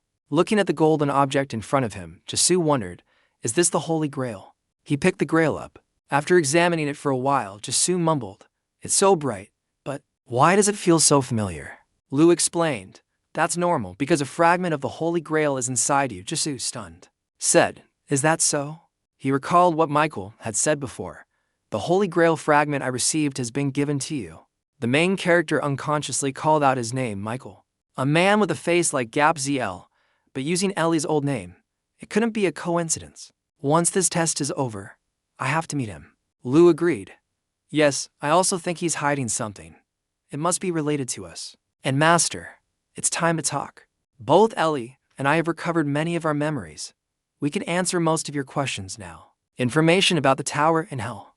About God, the holy sword, and about chaos. One day, the tower appeared from nothingness, and God died.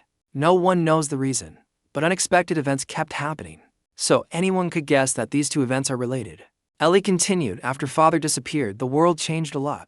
Although Father wasn't one to interfere with the world's workings, many things changed simply by his presence. And because he was absent, the seal on the monsters from the end of the world was broken. Jesu frowned slightly. Monsters from the end of the world. Ellie added, Beings from a place even deeper than hell, God's abandoned brethren. Lu interjected, The original masters of hell. The reason they are known as monsters from the end of the world is that hell was built upon their seal.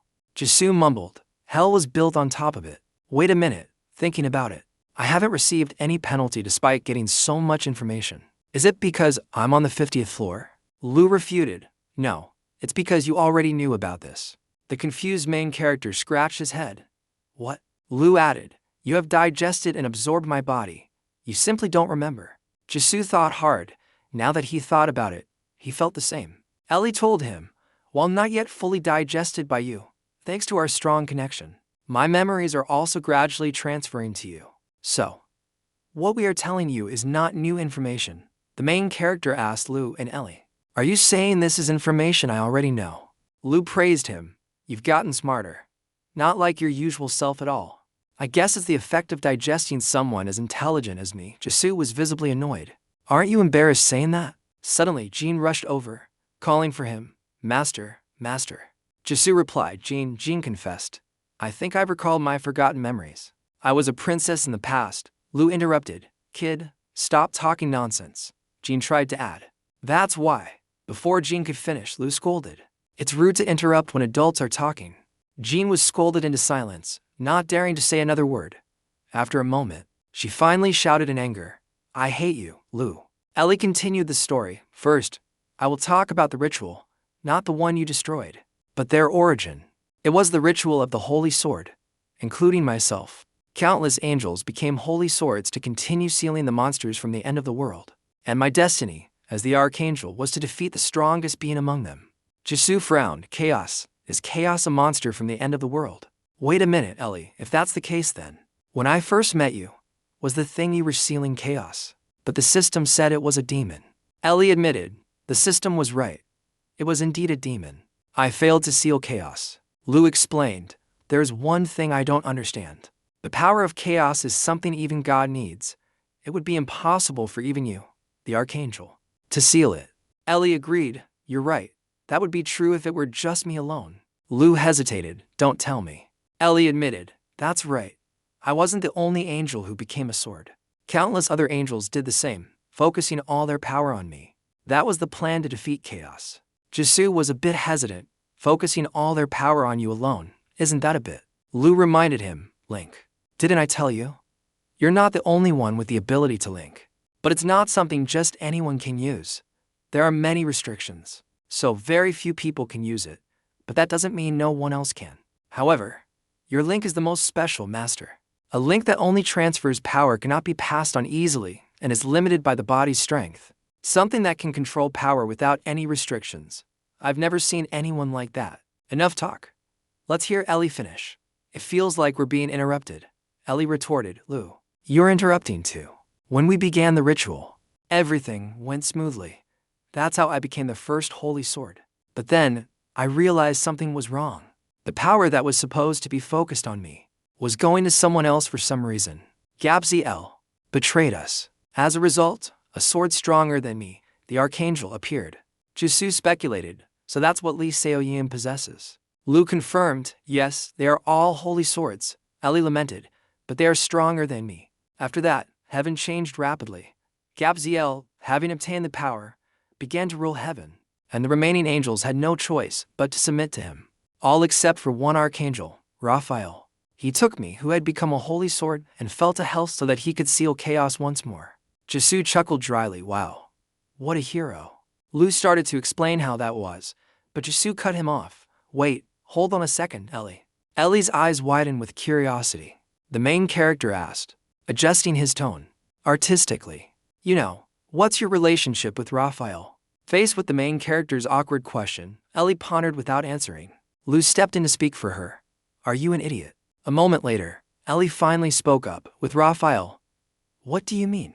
Jisoo, flustered, said, well, Raphael seemed quite agitated during the test. So I was wondering if you two were lovers. Hearing this, Ellie froze for 5 seconds. Her face turned bright red, clearly showing her embarrassment. She stammered, we're not like that. All the archangels, including Raphael, are just my comrades. I've never had feelings of love.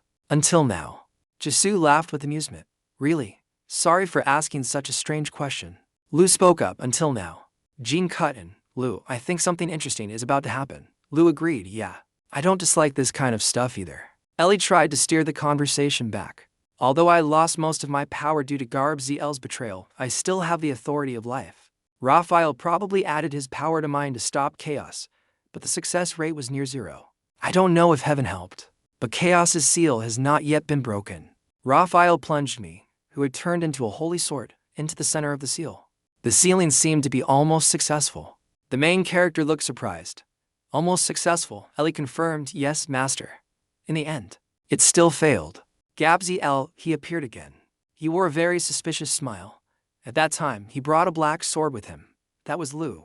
Lu's face contorted with rage. That damn bastard. I had considered that someone might have taken advantage of me after I was sealed. But knowing it actually happened makes me feel more annoyed than I thought. Lu asked Ellie, so, What happened after that? Ellie continued her story. Gabsy L chipped away at the seal, and the worst case scenario happened. The sealing was interfered with. In the end, it stimulated chaos. Chaos awakening only made Gabsy L more triumphant. Meanwhile, Raphael had the opposite reaction. He yelled indignantly at the other man. Gabsy L, are you insane? How could you release chaos? Are you trying to destroy the world? You don't want that either, right? Gabsy L burst out laughing. Something I don't want. Don't misunderstand. I really want to release chaos. The world has more secrets than you think. You and Michael, you know nothing at all. As he spoke, he spun Lu in his hand triumphantly. Without hesitation, he thrust the sword towards Raphael. The sword pierced right through him. Raphael looked down in disbelief. As he stared in shock, Raphael wondered, this is. Gabsy smiled with satisfaction. Ruler of hell, consider this my farewell gift to you. Goodbye, Raphael. Raphael's body slowly fell. His hands still gripped Ellie tightly. Refusing to submit to fate, Raphael rose once more. He flew towards the traitor, Gabsy L. An intense light emanated from his back. Faced with his opponent's resurgence, Gabsy L was slightly terrified. Raphael grabbed him by the neck. He roared with anger. Wherever I go, I'm taking you with me at all cost. Gapzl demanded. Where did you get this power? Don't tell me Michael gave you the authority of life. Raphael replied, foolish. Even if this is just a part of it, it's not a power you can control. Yes, you're right, but I'm sure it's still enough. Enough to drag you down with me. Things won't go according to your plan. Raphael gained the upper hand. He successfully thwarted Grafkel's intentions. Ellie concluded the story. That's all I remember. Jisoo was stunned for a moment. So, what happened to chaos after that? And the demon you sealed? Ellie replied, I don't know the details either, but I can guess for sure. Before Ellie could finish, Old Man Wang's voice transmitted to him again. Jisoo, can you hear me? Jisoo replied, Mr. Huang. Mr. Huang informed him, there's trouble. The gate, there's a big problem on your end. At this rate, you'll never be able to escape from there. Jisoo exclaimed in astonishment. Mr. Huang continued, you've been in there for a week, but 2 weeks have passed on the outside. The flow of time inside is different from the outside, and that gap is only getting wider. Finish your test quickly. I think something bad is about to happen. Heeding Mr. Wang's words, Jisoo also felt uneasy and replied. He glanced at the Holy Grail fragment. Mr. Huang, I've obtained a rather interesting item. Could you help me take a look at it? Mr. Huang seemed surprised but quickly agreed. Of course, anytime.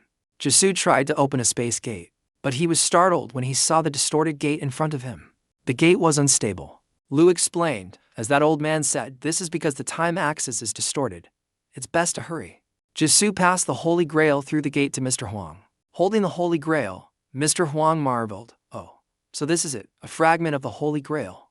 I never thought I'd hold this in my hands. I'll study it. Oh, right. Now that I remember, I have something to tell you. Recently, the Iron Blood Guild's actions have been a bit suspicious, according to rumors. They're planning to establish a branch in Korea again. Jisoo spoke gravely. Mr. Huang, I think they will approach us first, but just in case, you should know this. The vice chairman of the Iron Blood Guild. After the conversation with Mr. Huang, Jisoo drew a card, beginning the final trial. The system announced, you are being teleported to the test location. Jisoo closed his eyes, starting the teleportation process. After a few minutes, he arrived at the test location. A reminder from the system from now on. What you see will be the things you are curious about. Jisoo was surprised. Did the system just talk to me? The system replied. Correct. This place is not affected by the tower. I can only speak with you here. The main character asked suspiciously. You, what are you? The system was silent for a moment before replying. You will soon know everything about this place. After speaking, the system gradually faded away. A confused Jisoo called after it. Wait. Suddenly, there was a loud slam on the table. A man with an angry expression shouted, How dare a creation like you oppose the Father? You want me to believe that is the will of God. All we can do is follow his wishes. Looking at the man screaming in anger, Jisoo stared in confusion, not understanding what was happening. He glanced around, wondering, where is this place? Around him at that time, many people wondered. Were looking at him with expressions of disgust and anger. Jisoo thought to himself, none of them are human. Who are they? The system answered his question, the rulers of the worlds. Hell was the first place God created, after which he created heaven, the home of the angels. Then he created countless realms. They are the first creations of God in each world. Thus, they are called rulers. Even though they only received a small fraction of God's power, they ruled their worlds like gods. Initially, these worlds were completely separate with no possibility of interaction. But many things happened after that day, Jesu asked. That day, the system continued for him. The day chaos appeared. The day the seal of hell weakened, all dimensions detected the power of chaos. Although chaos was once again restrained and sealed in hell, its brief appearance still left serious consequences. The delicate balance between all worlds was broken, and passages connecting different dimensions appeared. This in itself was not the problem. The real problem was you all. Everyone's reaction when chaos awakened. They thought it was the apocalypse. Although they all played the role of gods, the truth is they were still just creations. All entities would vanish on the day chaos fully awakens. They felt anxious, so they organized this meeting. The white-haired man continued to shout, "If the end of the world is part of God's will, then we should just follow it. Isn't that our duty as his creations?"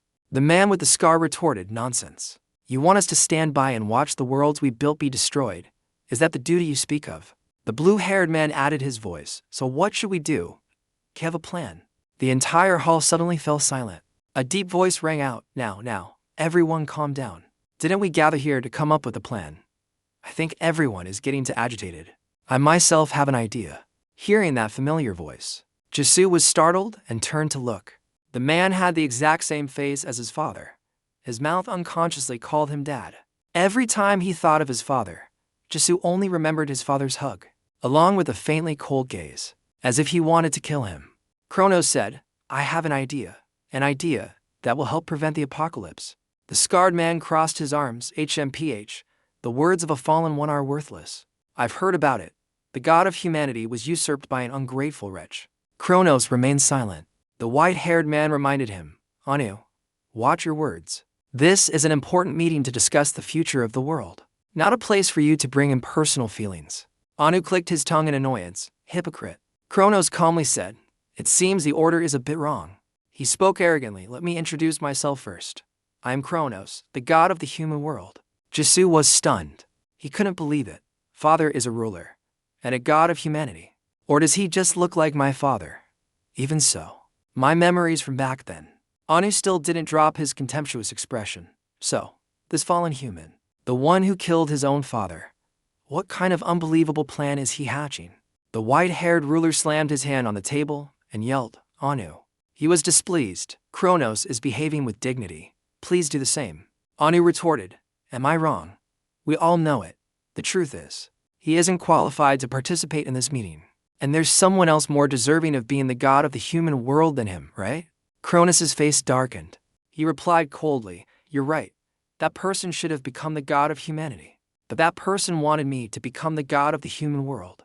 Goodbye." As a suppressive aura radiated from Kronos. The position of a world's representative isn't something you can just sit in by meeting a single criterion or age, right? His aura spread throughout the room. This energy made the other gods frown. What is this immense power? Anu's brow furrowed deeply. This guy. He didn't become a god just by luck. Kronos stood there with a smirk, retracting his energy. "Now then, shall we continue?" None of the other gods continued to object. Kronos said, "The plan I'm thinking of, the way to prevent the apocalypse will be to create a tower." The gods questioned, "A tower?" Jesu was also taken aback by this news. Kronos continued, "Instead of explaining with words, it would be much quicker to show you." He clapped his hands once. A simulation image of the tower he mentioned appeared. The other gods were skeptical.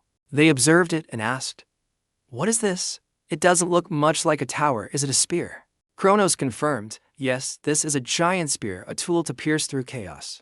Anu scoffed. He disagreed. "You think we can deal with chaos with the spear just because of its enormous size? How childish." Kronos was confident. "Of course, the spear isn't just big." Anu stared at him intently. Kronos explained, "The tower will connect all worlds, and also the power of God that has been divided among the worlds. We will merge all those sources of power, and the tower will become a vessel containing all that power. And by using that power, we will pierce through chaos." Jesu turned his head to look at the simulation of the tower. "We call it a tower, but we don't know exactly what it is. Before the eyes of the entire world, no physical impact can be used on it. The reason we call it a tower is simply because the system's voice called it that when we entered. You have entered the tower. Only now do I know that the tower's true identity is a spear used to pierce through chaos. Anu was clearly unconvinced. Ridiculous. You think something like that can handle chaos? The only one who can defeat chaos is the Father. The white-haired man spoke up, agreed. Even if we gather all the power, it's just a fraction of the Father's power, isn't it still too weak to confront chaos?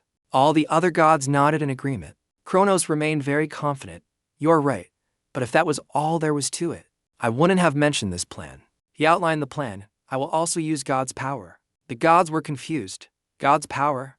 What the hell are you talking about? Kronos pointed his finger down. First, we will pierce the tower through chaos. He raised his finger up. Then we will use the tower containing the power of chaos to pierce God. We will use God's power to destroy chaos, and then kill God with the power of chaos. We will create a world with our own hands. System notification, viewing the first record. The conference scene around Jesu vanished. He stood silently in place as Kronos spoke. We will kill chaos with God's power, and then kill God with chaos's power. To divide the entire world, concentrate power, pierce through chaos, and use all that power to kill God as well. That is what must be done to create the tower spear. The system told him Kronos' intention was to create the tower and kill both chaos and God. Despite everyone agreeing, the problem was there were too many plans. Besides those plans being too risky, it was also very difficult to avoid the eyes of the angels, God's messengers. But Kronos found a way. Jesu mumbled, "A way?" He thought of one person, Gabriel. The system confirmed. That's right, he managed to entice Gabriel, who was always dissatisfied with God's ways. The scene gradually changed. Viewing the second record, the galaxies are finding their own, converging. A construction is underway. Hey, bring more materials over here.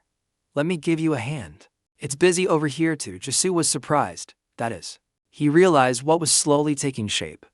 The tower, right? The system replied. That's right. This is where the tower was built. The silhouette of someone standing alone. Kronos asked, is the plan going smoothly? He said a name, Gabriel. Gabriel appeared behind him. He replied, yeah, no one has noticed yet. His eyes held a hint of worry. However, we have to watch out for her. If she finds out, we will fail. Kronos asked, we have to be wary of her too. The person they were referring to was Archangel Michael. Gabriel replied, she stands out completely compared to the other archangels. You could even say she is the embodiment of God. He smirked. But don't worry, our countermeasures against her are already in motion. He looked back. What is your plan for collecting the power of chaos? Kronos smiled mysteriously. He clapped his hands. The floor split open. See for yourself. The two sides of the gap slowly widened. Gabriel approached the cellar. He exclaimed, amazing. Is that Gaia? A woman was curled up inside an egg-like sack. Kronos approached the sack. He placed his hand on the shell. He also revealed his plan. I will become God. The power of both God and chaos. I will rule the world after obtaining it all. That is why. He said softly, wait for me a little longer, Gaia. System reminder, you have finished viewing the second record. Jesu became even more silent. I really don't know what's going on. The system explained. Gaia was originally the one who was supposed to become the leader of humanity, not Kronos. However, she trusted Kronos and entrusted this position to him. Jesu mumbled, Gaia. That woman was originally the leader of humanity. The ruler Anu once mentioned, is there someone more worthy to become the leader of humanity? The system continued to narrate, in exchange for giving her position to Kronos.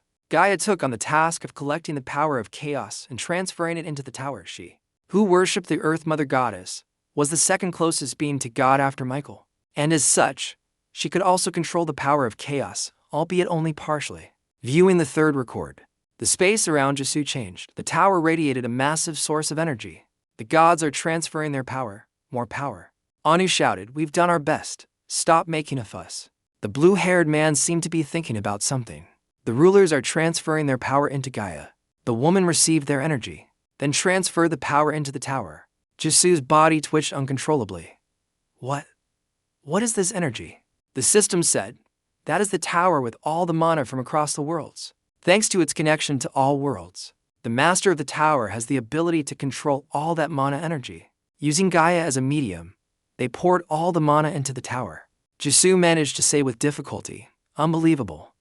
What will happen after this?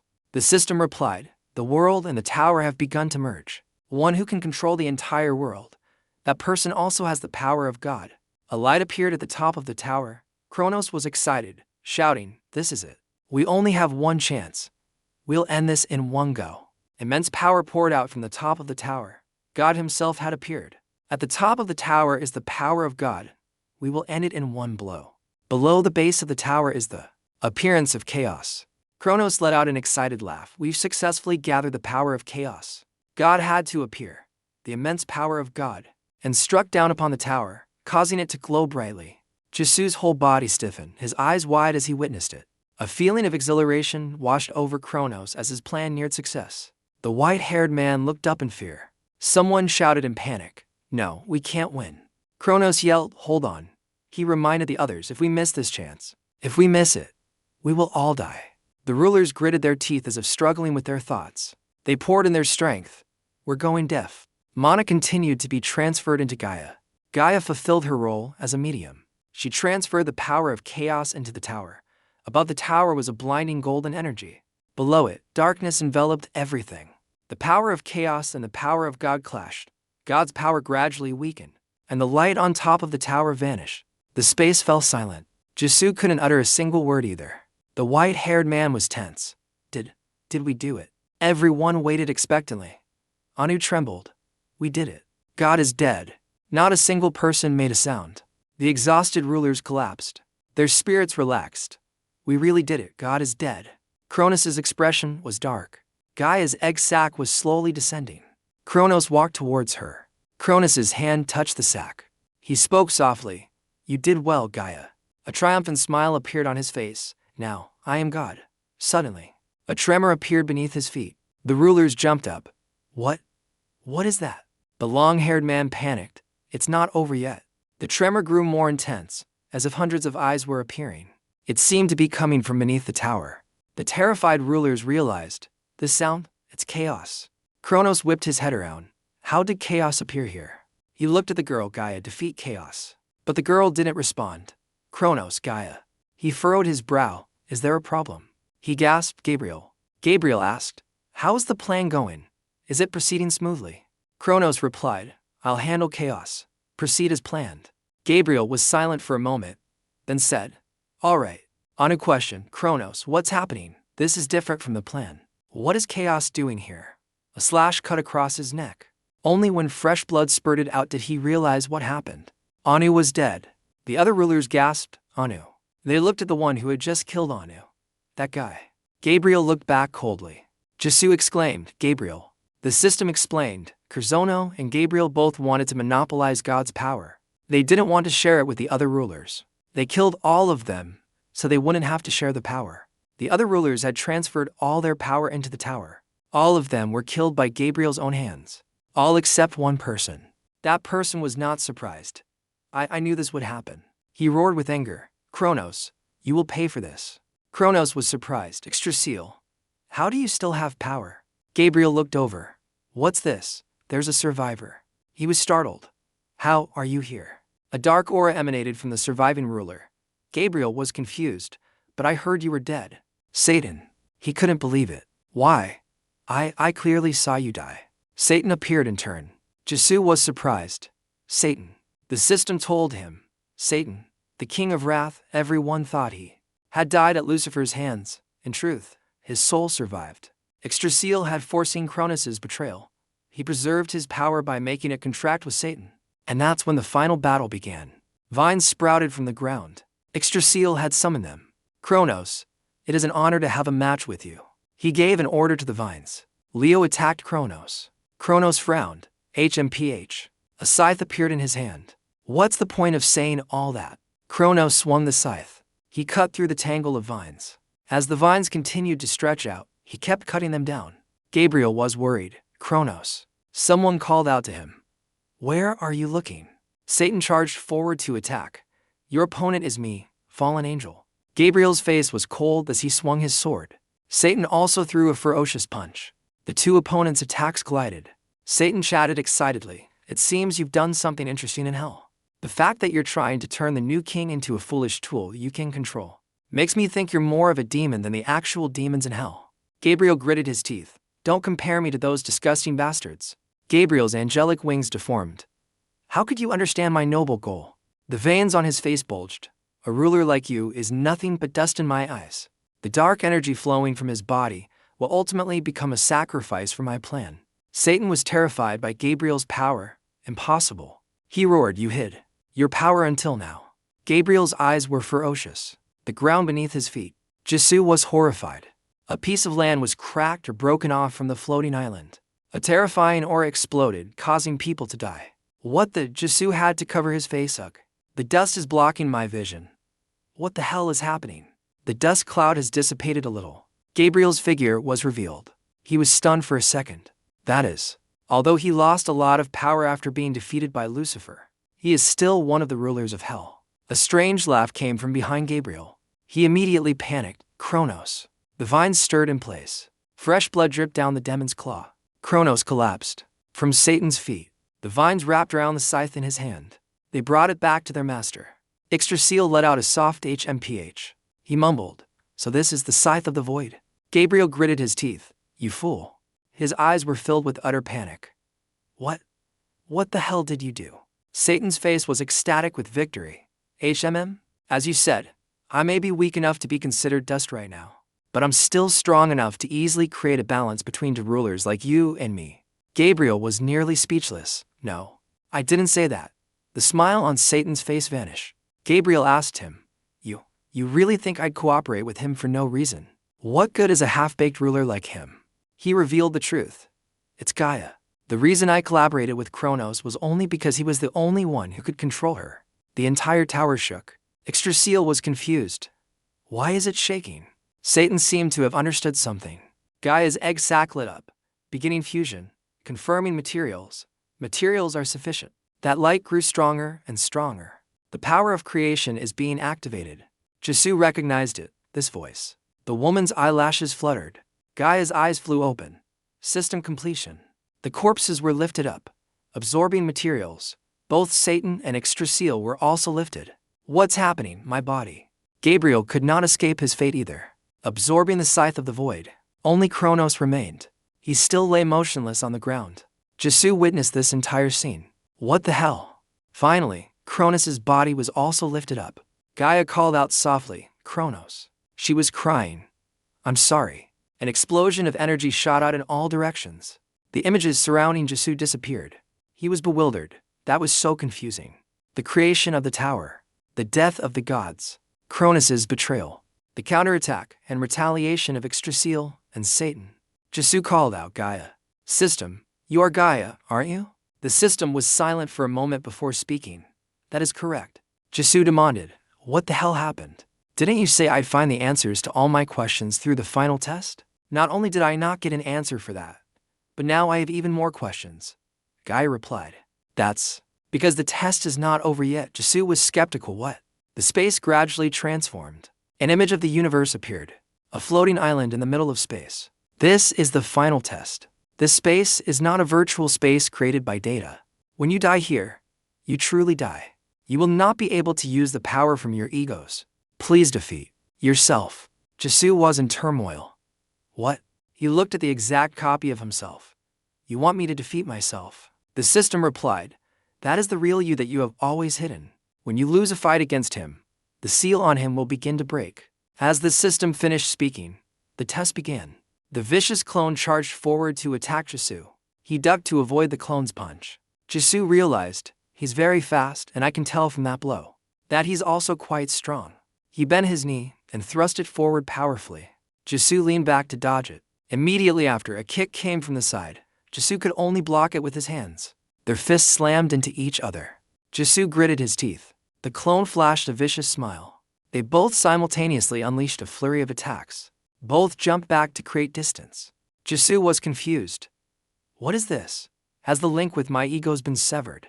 Why can I react to his attacks? A long drag mark appeared on the ground. Jisoo's brow furrowed tightly. Could it be? This is different from the times I had to rely on my egos in battle before. After being separated from my egos, I'm just now realizing how much stronger I've become over time. The clone spoke up. Doesn't this feel strange to you? He scoffed. What a joke. Why do you feel happy or sad about such trivial things? You still don't know what kind of power you possess, do you? Dark energy swirled in his hand. A pair of demon wings sprouted from the clone's back, and his right hand held a demon sword. Jisoo was stunned, that is. The clone gave him no chance to recover. He slashed out countless streams of demonic energy. The ground was destroyed. In the path of the demonic energy, the clone laughed with delight. Oh. He could feel Jisoo jump far. So, you managed to dodge behind me. Jisoo swallowed hard. Gaia said that he is my true self. Dark energy appeared on his hand. So, whatever he can do. He jumped down to attack the clone. I can do it too. A powerful shockwave occurred. Dust and smoke billowed high. Two hazy figures appeared. The clone looked down coldly, pathetic. The sword was pointed at Jisoo's neck. You don't even know how to properly control your own power. Half of the clone was demonic energy. The other half was angelic power. His gaze was as arrogant as a god looking down on a failure. As I thought, it would be better for me to take control of your body. Jisoo gritted his teeth tightly. The demonic energy in his hand flared up. Jisoo attacked the clone. A huge amount of energy erupted. It didn't disappear until a long while later. The clone's voice rang in his ear. I told you so. Without him noticing, the clone had circled behind Jisoo. You don't know how to control your power.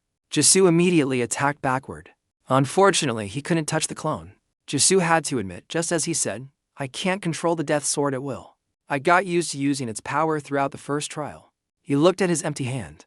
Is the power gap between us this big because I'm missing Lu? The clone from above dived down towards his head. Jisoo could only envelop his fist in demonic energy. He blocked the clone's sword strike. He wore a triumphant smile. Immediately after, the clone appeared in a different position and unleashed several sharp sword slashes. Jisoo struggled immensely. The stronger the death sword gets, the greater the disadvantage for me. It's becoming harder to control than before. Lucifer once told him, your ability needs balance. You cannot discard any part of it. The energy of life appeared on Jisoo's left hand. He used it to throw a punch, blocking the clone. The clone wasn't surprised. I knew it. You thought you could just use your inherent life force to harmonize everything. But do you think you can simply control that power? The clone crouched down. He still shot towards Jisoo. That's not enough. The clone boasted. I'm done playing around now. He thrust two swords forward. I will swallow you and take your place. Chaotic energy was created when the two swords touched. Jisoo strengthened the two streams of energy on his hands. If you can do that, then, combining the death energy, then life energy, I can use it too. The two sources of chaotic energy collided, and the air around them seemed to tear apart. Jisoo was straining with all his might. With each foot digging into the ground, he thought, I'm being pushed back.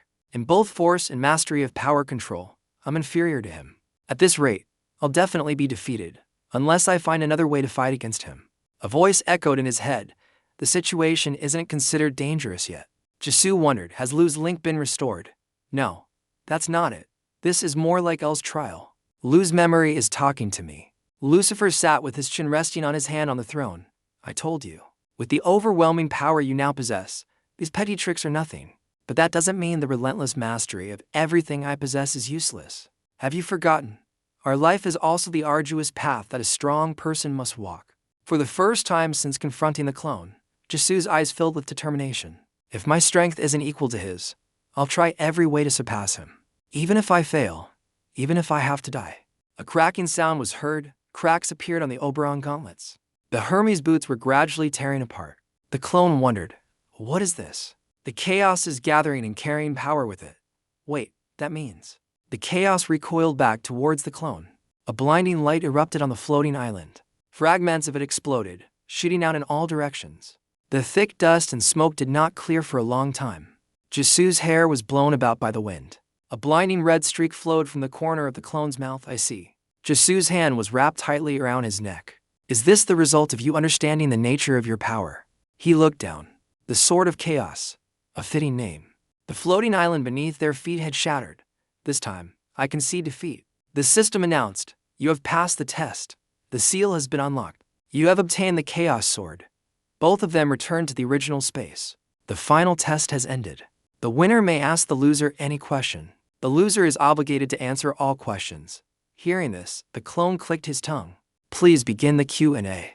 Jisoo's eyes flickered slightly. He looked down at the Oberon gauntlets and Hermes boots, which were almost completely destroyed. The clone rubbed his neck. Go ahead and ask. I can't challenge the woman who controls the system. Jisoo looked at him. He asked, who are you? The clone drawled, what a bland question. I thought you just heard. I am you? He thought for a moment, Well, I guess I should be a bit more specific. The clone said a name, Jupiter. That is the most accurate name for this ego. He laughed. Just call me Jupiter. Jisoo hesitated. You? He suddenly stopped, then closed his eyes and took a deep breath. No. Let me ask a different question. He pointed at himself. Who am I really? Jupiter let out a light, seemingly disappointed sigh. He said sarcastically, I thought you'd gotten a little smarter. Guess not. When Jisoo heard him say that, he was also surprised. What? Jupiter clapped his hands and laughed condescendingly at him. I guess even if you have the memories of Lucifer and Michael, you're still suppressed. Jupiter pointed at himself. You are me. Then he pointed back at Jisoo. And I am also you. The two looked directly at each other, their eyes like spitting fire. We are not to separate individuals. That's how it is. Don't try to separate us. Jupiter explained that if the two of them merged, he would have to understand in order to obtain true power. Jisoo just stayed silent without saying anything. Jupiter seemed triumphant. He pointed to the sky, subtly implying, I can only say this much, because causality does not allow it. Hearing him mention the two words causality, Jisoo didn't understand his intention. Causality. Jupiter, with that arrogant look, replied, yes, causality. A tall tower was bound by iron chains with a lock securing it tightly. It's complicated to explain, but you can think of it as a punishment from the tower. I can't tell you everything. Jupiter advised him to be careful with his next question. So, for your next question, you'd better choose wisely. Jisoo just stood there, pondering for a moment without asking him the next question. Suddenly, a name was uttered that startled Jupiter with surprise. Kronos. Jisoo recalled the image of Kronos, wanting to find the answer in his heart. Kronos. Is he really my father? In the picture was a family of 3, but the husband's face was obscured by some kind of light. I know my father was one of the enlighteners, but that's all I know. Kronos stood outside, touching the glass case where a woman seemed to be in a deep sleep. I had no idea he was one of the rulers, and was close to another woman who wasn't my mother. Jupiter finally gave him an answer. He is your father. Hearing that answer, Jisoo was startled and exhausted with surprise. Jupiter could only sigh in helplessness. This is also complicated. But Kronos suddenly. Jupiter stopped and didn't continue, looking over at Jisoo. He explained the reason why he couldn't continue speaking. Good heavens. It seems causality won't allow me to speak further on this matter. I think I have to stop. Jisoo reached out his hand as if to urge Jupiter to tell him more. Huh? Wait. Suddenly, a blue light appeared on his hand, and on Jupiter's body as well. Seeing this, he looked surprised. At this moment, both of them emanated a blue energy that enveloped their bodies. Jupiter wore a sinister smile. All the questions you're wondering about, the answers will be in the future. Hearing him say that, Jisoo became flustered, his face showing panic. It seemed it was time for him to leave. He left a farewell, see you later, Kim Jisoo. Then, both of them disappeared from this space. The system's voice announced, you have passed the test, teleporting to the reward room. Jisoo was teleported in front of the reward room. He had returned to his original form, but the blue light still lingered on his hand. It seemed someone was calling Jisoo. Master, master, master. He seemed to recognize whose voices they were. Lu L. Brunhild. Brunhild's clear voice rang out again. Master, your hair has changed color, now. Jisoo's hair had turned a smoky gray, which surprised him greatly. What? He pulled a small lock of hair down in front of his eyes to see. Jisoo looked at the strands of hair before him, silently speculating on the cause of this. Is this because of chaos? A red spark of light emanated from his hand. From that spark came Lu's voice, reminding him. Your hair is also longer. That's not a good sign. He didn't understand why long hair was a bad thing, and asked, HMPH, why? Lu began to explain the cause of this event. Because it's proof that the time axis has deviated from its normal trajectory. Hearing this, Jisoo frowned, a little scared. Brunhild's clear voice warned him. All of our links will be severed upon entering the gate. Hearing this, Jisoo immediately panicked, wanting to find a way to leave this place, really. We have to hurry. We have to get out of here as soon as possible. Jisoo approached the glowing box in front of him. He reached out to gently touch the glowing box, but was immediately stopped by Lu. Wait, master. Jisoo's hand involuntarily drew back. He looked down at the box, wondering what it contained. He raised his hand and the small dot emitted Lu's voice, which explained, no need to rush. Time in this place has stopped. Lu elaborated, oh no, it's probably more accurate to say that time outside has stopped. Jisoo didn't understand what Lu meant. What do you mean? A small yellow dot appeared on his hand. El then explained further for him to understand. Even if you spend more time here, nothing will happen out there. I feel the same as Lu. El guessed it had something to do with this tower. It must be the tower's doing. Jisoo had complicated thoughts in his heart. Is it because of Gaia? I really need more time to analyze the clues I've gathered. Lu also looked forward to learning more clues from him. Well, that's beneficial for us too. Let's see what you found out. What happened in the third test? Jisoo sat down next to the box, looking at his hand. Lu, at this point, didn't understand what was wrong. Strange. El immediately realized the problem. Wait a minute, actually. The relationship between heaven and hell has never been harmonious. But for such a big war to suddenly break out without anyone knowing is also strange. Lu also gave a reason why both realms were unaware. Even so, Gabriel could have manipulated things. He started the war to distract me. Jisoo then spoke up, cutting off the previous train of thought and shifting direction. Alright, let's analyze it according to the timeline. He analyzed each point in the past. First, Lu defeated Satan and ruled hell. Satan had to bow before Lu. After that, the rulers held a meeting to deal with chaos. They started by building the tower. Then came the next event involving my father, Kronos, and Gabriel, who betrayed and caused the war between heaven and hell. Jisoo was somewhat unclear about these recent events. I'm not sure about this, but when their plan failed, I guess something related to synthesis and creation happened. The following events were witnessed by Jisoo. Lu summarized, after that, it's what you saw. I was sealed, and L was turned into a sword. Lu realized that there were still many holes in the series of events. Satan was defeated by Lu, but something strange happened. For instance, why is Satan still alive? Or what happened to the rulers who died? Of the confrontation between them, Lu also wondered, and why wasn't chaos destroyed? And even Jisoo could see the abnormality in it. Also, why was chaos sealed inside me? He really couldn't figure out who was. Jupiter and Kronos. Suddenly, a voice from outside spoke, making Jisoo's eyes widen in astonishment. My son, let me tell you about that. It was Kronos. He was the best person at this moment to appear before Jisoo again. The two stood opposite each other in contemplation. For a moment, looking at each other. At this moment, Jisoo called out to Kronos again, Dad. Kronos finally began to explain to Jisoo. Let me tell you, my son. He looked at his father before him, but had an unhappy expression. Dad. Kronos, with a gentle face, smiled. Suddenly, red sparks of light emitted from Jisoo's hand. The spark of light immediately shot towards Kronos. Lu seemed angry and called out his name. Kronos, it's you? Seeing Lu like that, Jisoo was wide-eyed with astonishment, not understanding why he was acting this way. Lu. Brunhild also sensed his anger and called out to Lu. Lu, what's wrong? Lu's face was filled with anger, and now frightening veins had appeared on his face. He growled, pointing out, he's the culprit who plotted to seal me. The sparks of light had now turned a deep red. The floor began to crack slowly. The places where the deep red light passed slowly cracked and shattered. Seeing this, Jisoo also became worried and called out Lu's name. Lu's anger had now reached a point where his face became terrifying. He threatened Kronos. I'll kill you. I'll tear your soul into 100 pieces and devour it. Seeing Lu become like this, Jisoo also looked scared and felt helpless as he thought to himself. This is the first time Lu has controlled death on his own. Jisoo clenched the hand from which the dark red aura was escaping, thinking to himself, what should I do? I can't control him. El also spoke up to calm him down. Calm down, Lu. Hearing El's voice, Lu slowly calmed down. El was subconsciously advising him.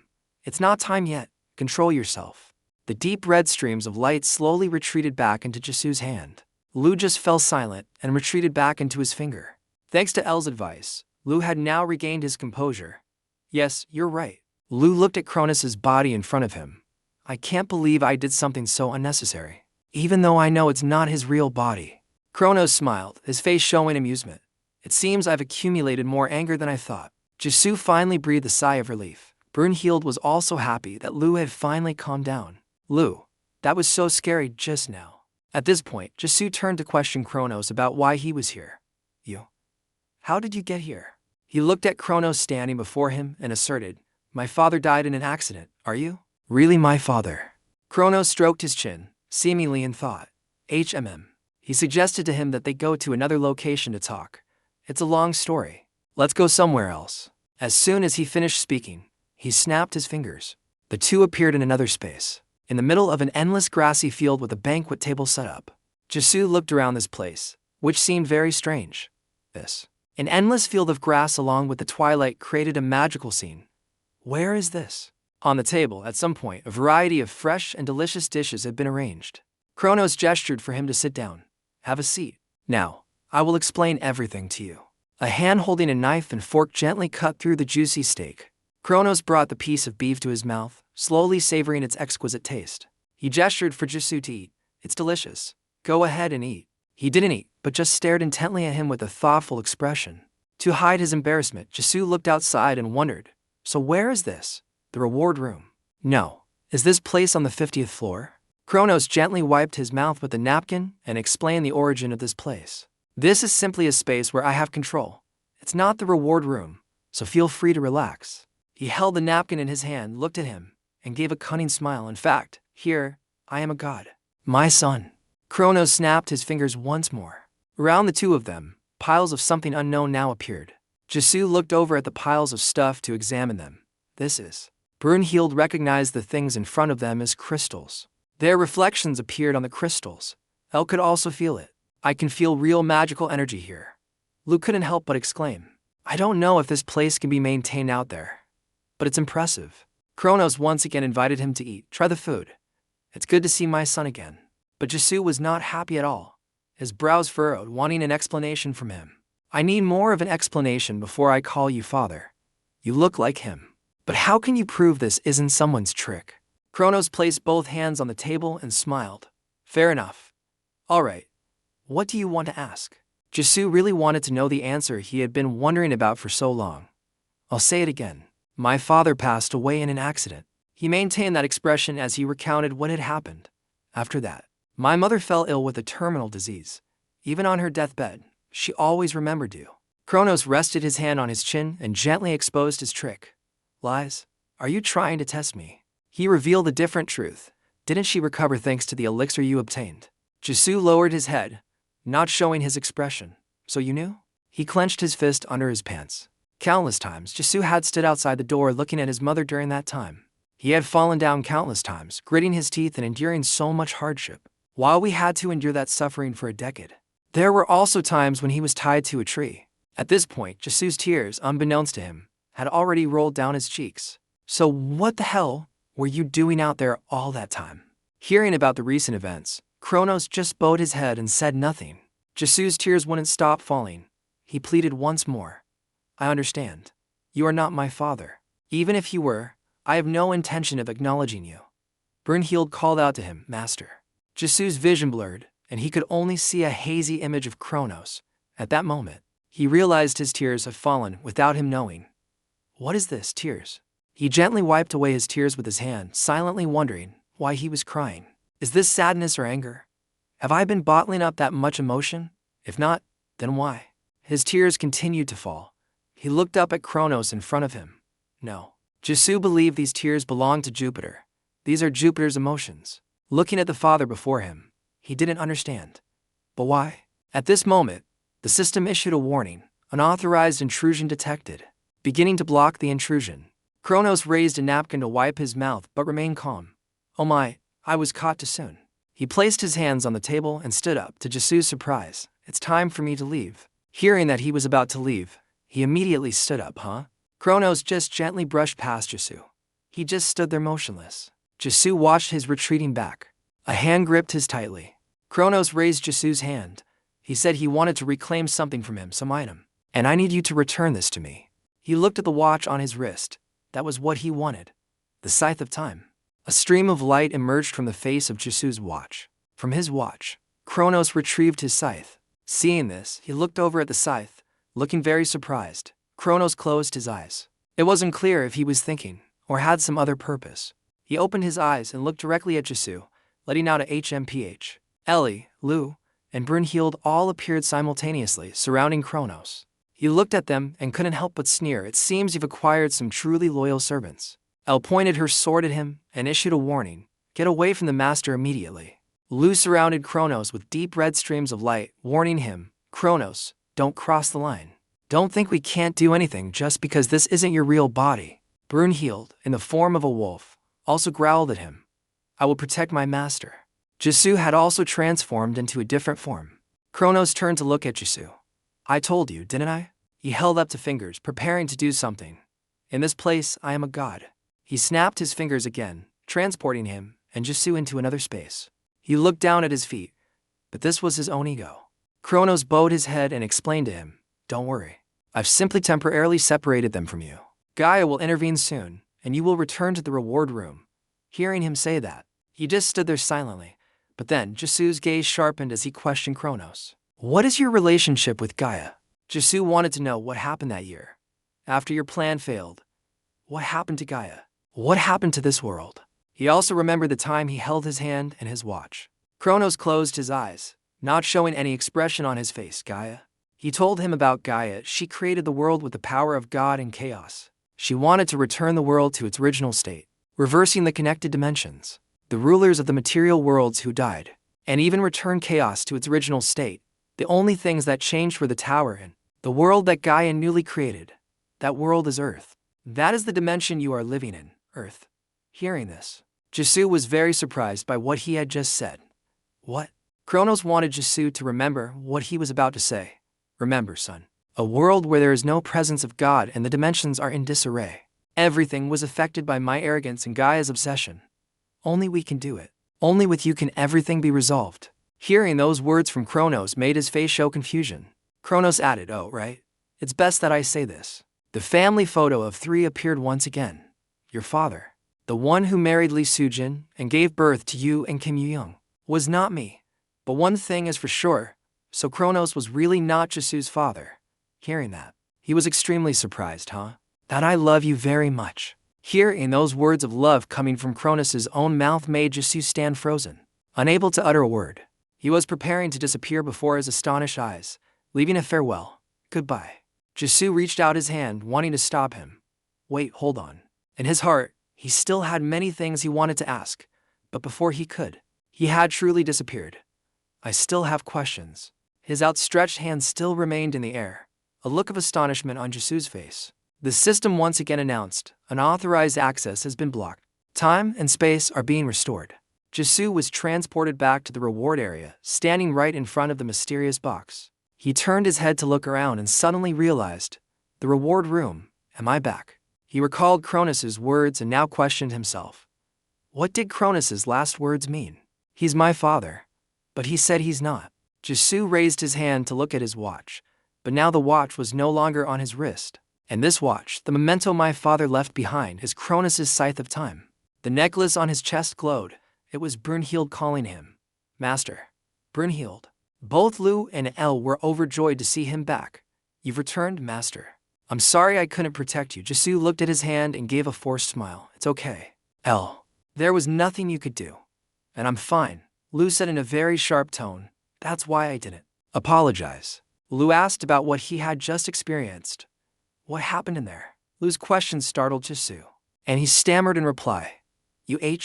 Nothing special happened. He placed his hand on the box as if wanting to explore what was inside. Let's talk about that later. I need to finish this damn test first. Lu in his space also cheered. Oh. Lu had recognized what the mysterious box really was. Looking back, it's an Aura Holcomb box. Jisoo was also surprised by the box in his hands. El was also amazed by it. Amazing. It's a material so rare it could be called the core of a dimension. Jisoo had imagined the box contained an elixir like before, silently speculating in his head. I've heard of it. A reward box is an item of a higher rank than even a diamond box containing an elixir. It has never been found by anyone.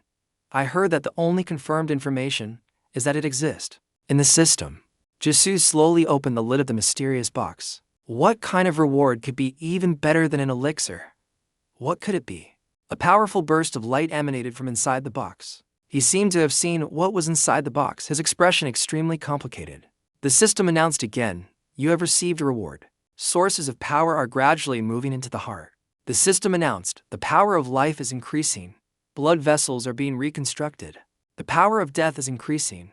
Blood vessels are being reconstructed.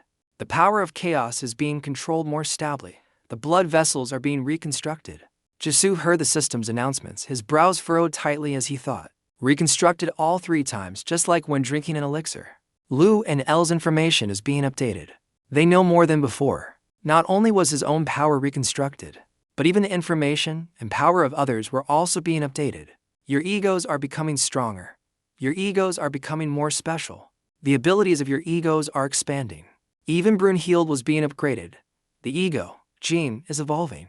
The egos Oberon and Hermes have been damaged. The egos Oberon and Hermes have merged with Brunhilde. Hearing that those things had merged with Brunhilde, both Brunhilde and Jisoo were extremely surprised. What? Huh? His gauntlet was slowly regenerating. Even the shoes he wore were being restored. The energy that the box radiated was truly immense, and Jisoo was gradually receiving the gifts it bestowed. Even his body began to change. On his chest, there was now a black shirt. Jisoo's entire body was now covered in a resilient set of armor. He looked at his own body and realized it. This is full body armor. Brunhilde was also extremely surprised and exclaimed, "Oha, Brunhilde has transformed." Elle and Lu couldn't help but admire Jisoo's new look. "You look great. This is perfect for someone as weak as you." The system fell silent for a moment before making another announcement. "This is the final reward." The final reward the system announced was, "Climb the tower, conquer it." A skyscraper with helicopters flying around it. If you conquer the tower, you can link with Babel at the 51st floor base. At this moment, a purple circle of light appeared. The person who stepped out of the circle of light was Jisoo. He frowned, looking forward with a suspicious expression. The glowing orb before his eyes made him unable to believe it, and he thought to himself, "I can link with Babel?" The Tower of Babel, magnificent and incredibly grand, appeared in Jisoo's mind. Babel, a tower from the Bible, known for its height reaching the heavens. Jisoo looked up, feeling a bit skeptical about the tower. It's possible that the tower it mentioned is the very place I'm standing. If I climb to the top of the tower, can I link with it? Jisoo was also extremely stunned by the greatness of such a wonder. He exclaimed, "Unbelievable. It's ridiculous." In Jisoo's ear, a voice was echoing, "Master, you are stronger than the required condition. Master, you are the strongest." He immediately returned to reality. He looked over, startled. Jisoo realized a man was watching him. He immediately questioned, "Who are you?" The man, being called out suddenly, was a bit flustered, especially being a man. But he finally regained his composure and asked Jisoo, "You're Renho Kim Jisoo, right? Your appearance is quite different from what I was told." Jisoo replied to him, "That's me." He immediately bowed to Jisoo and introduced himself and his purpose for being there. "I am Lee Minggu, from the Gate Management Bureau. Director Oh Taisik told me to invite you to see him as soon as you got out." Hearing this, Jisoo was very surprised and thought to himself, "Mr. Oh Taisik wants to see me?" He then asked Minggu, "Did something happen?" Gu was silent for a few seconds. Finally, he told Jisoo the reason while he was taking the test. After hearing this, Jisoo was completely shocked. The Korean Players Association has been disbanded. Scene change. Jisoo follows after Minwoo. He asked him very suspiciously, "Hey, where are we going?" Minggu calmly replied to him, "We're going to the broker's place. It's a bit complicated to explain. In short, we can't enter the gates the normal way anymore." Hearing this, Jisoo scowled at Minggu with a look of confusion. Suddenly, a voice called out, startling Jisoo. "Jisoo, I just checked the surrounding area." He heard the voice and was surprised to realize Old Man Huang. Old Man Huang was sitting dejectedly with a look of helplessness. He said to him with certainty, "He's telling the truth. In the past 3 months, the association has nearly collapsed." He paused for a moment. It seemed quite difficult to say, "And please search." Wang delivered some shocking news to him. "Your family, and Minsu too, are missing." After hearing this, Jisoo was immediately frozen on the spot. Minggu was quietly leaving. Jisoo was following his back with his eyes. He called out to him, "Stop. Go." Minggu stopped and turned his head back as if nothing had happened. "What is it, Mr. Kim?" Jisoo looked at him and said coldly, "I was curious about your objective, so I pretended to go along with you for a bit. But this is taking too much time." Minggu still pretended to have an innocent face. He played dumb. "What do you mean? Why are you suddenly saying such strange things?" This time, Jisoo looked straight at him and exposed his true colors. "You're emitting a very heavy killing intent."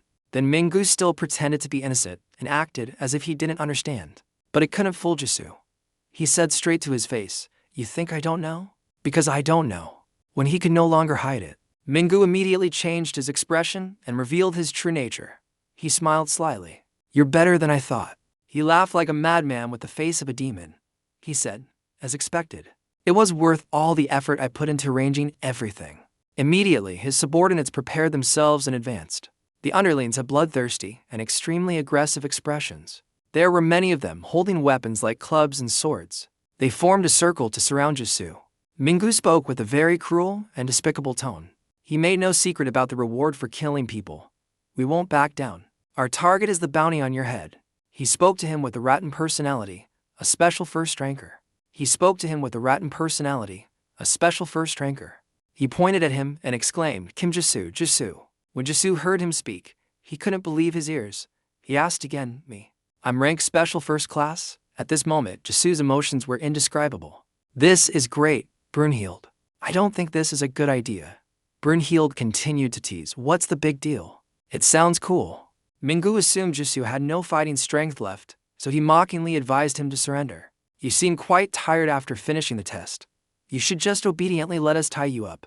We heard your strength is on par with a high-ranking player. Looking at the weapons they were equipped with, he was extremely smug. So I came very well prepared. Looking at his army, every single one of them was extremely aggressive. Minggu spoke in a gangster-like tone. Even if you grow wings, it'll be hard to escape. So, just be good and let us take you away. Jisoo looked at them with contempt. He didn't see them as anything at all. He said coldly, Special rank 1, this is their swan song. A red sword began to form in Jisoo's hand. This time, he wouldn't hold back. If that's the case, then. Plus, the power emanating from his chest, adding more strength. Jisoo's eyes flashed with a murderous aura. He said to them, I'll show you what you're up against. Jisoo swung his sword in a flash. Just one slash was enough to show how powerful his skill was. Minggu's underlings were still trying to figure out what was happening. When they were left bewildered, they exclaimed, What was that? Wherever Jisoo's sword passed, it created a horrifying chaos of blood and gore, to the point that it left Minggu utterly stunned. His mouth hung open as he witnessed this extraordinary power. He widened his eyes and screamed, What the hell? He's for real. Before he could finish his sentence, Jisoo quickly grabbed his despicable face. He leaned close to his ear and provoked him, Come on in. His hand completely covered his face, causing him some fear. Jisoo shouted, and a light appeared in his hand. A space gate immediately appeared and opened. The large gate gradually descended right in front of everyone, and under the astonished eyes of the bullies. They all had their eyes open. They whispered to each other, opening a gate from thin air. So the rumors are true. But they were not afraid, and instead became even more aggressive. They told each other, but to show off those moves, he must be nearly out of energy. Attack him immediately. But they had underestimated Jisoo. He raised his sword, his voice resolute. I will end all of this with one move. Inside him, encouraging voices could be heard. Nice. Master, I'm ready. Even though Minggu's underlings swarmed in like a storm, a beautiful situation had already developed. But Jisoo was not flustered at all. He calmly unleashed a universe-level technique in the quiet city scene. Was suddenly shattered by a loud explosion from the battle that tore through the sky. A battle like none before. The impact and shockwave were strong enough to swallow the entire city. But Jisoo still stood majestically behind a thick layer of smoke like fog. After such a massive explosion, creating a deep crater in the middle of the city is enough to show the level of destructive power. Immediately the system announced, Name, Kim Jisoo LV1 class, Master of Ego's unique talent, Link. Skills, Assimilation SS, Life, Death, Chaos, Blessing, Synthesis. Usurpation, Assimilation SS. You can use 90% of your ego's power. Usurpation. You can forcibly seize ownership of an ego for a period of time and unleash its full potential. After the battle, a huge crater was left behind. Jisoo was also a bit exhausted because he used too much stamina for this technique. At this moment, it seemed like Jisoo was barely holding on.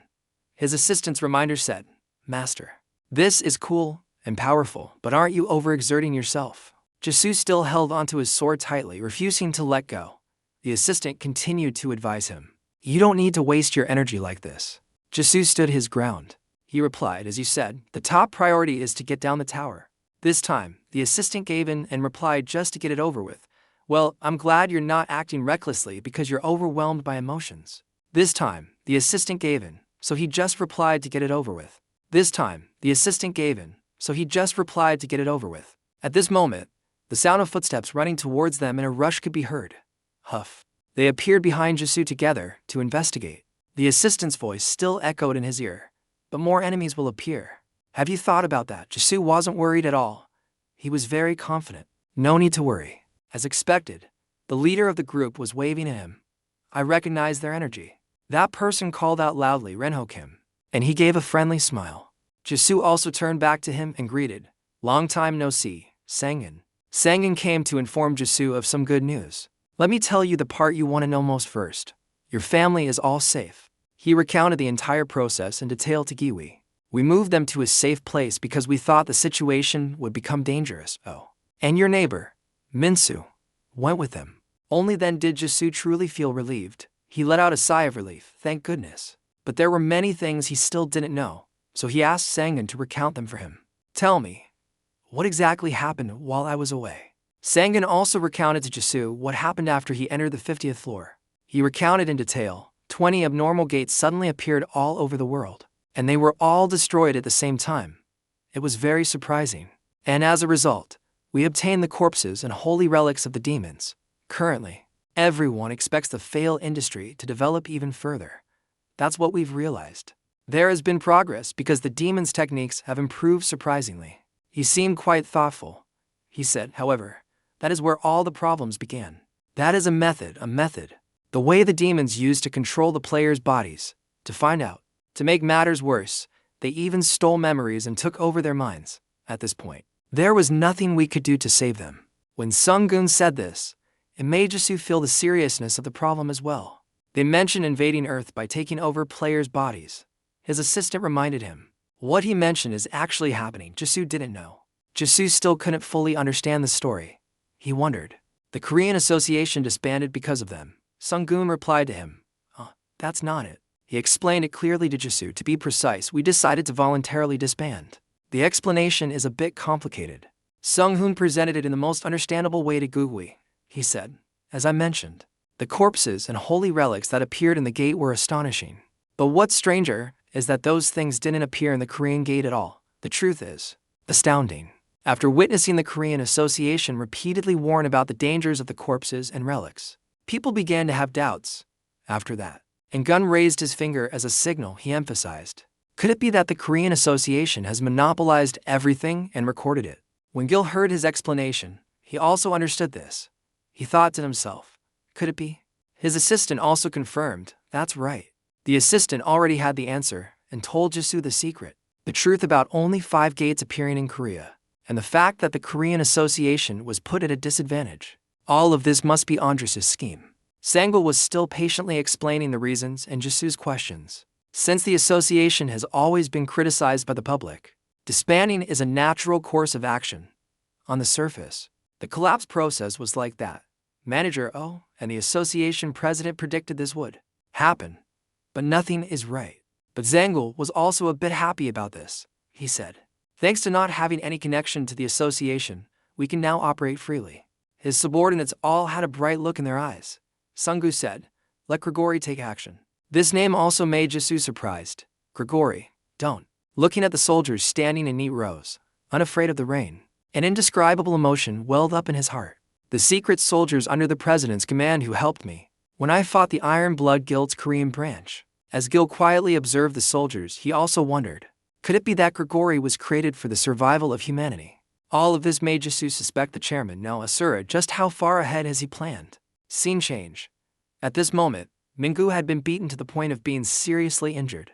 He was staggering, trying to escape. He had been beaten. He looked resentful. This time, he recognized Kim Ju. So the news that he can control gates is true. Mingu looked up before he could even collect his thoughts and congratulate himself. A strange gate appeared in his eyes, along with equally strange creatures. He exclaimed in astonishment, what the hell is this gate? Never mind. He looked up with wide, surprised eyes at this strangeness. A necromancer and the living dead, along with an unknown architecture. How the hell can one gate have all these things? Old man Huang had been waiting for him there for some time. Then he questioned him. You must be the one Jisu mentioned. Your name is Jisu. Mingu looked disdainful, an old man. Meanwhile, old man Huang was wondering what method to use to capture him. Or should I tie you up first? Mingu looked at old man Huang with contempt.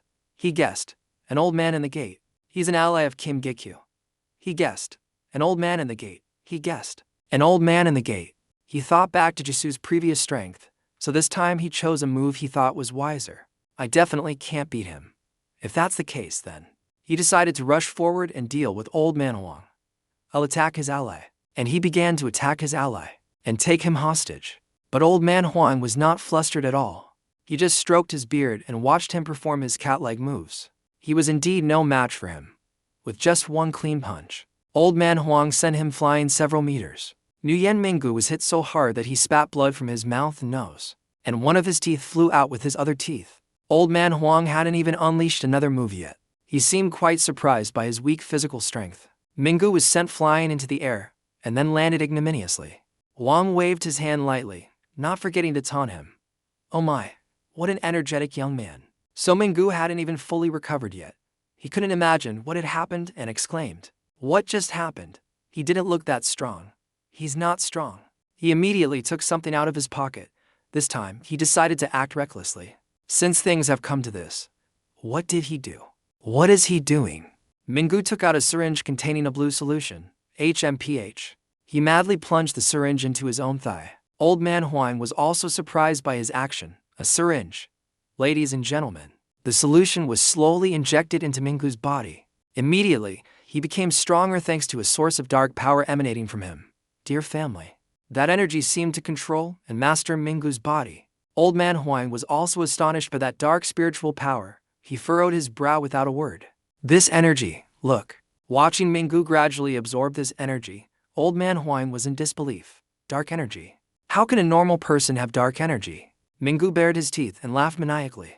He let out a roar as if it would tear the heavens and earth too.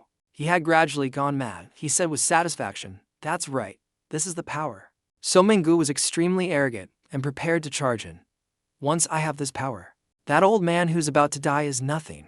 Before he could even make a move, Old Man Wang's powerful army had already surrounded him. Namho. They are giant skeletons named the Living Dead, immune to dark energy. There were also bloodthirsty angels who joined the battle. Angel counters dark energy. Plus a giant, magnificent griffin, Griffin King.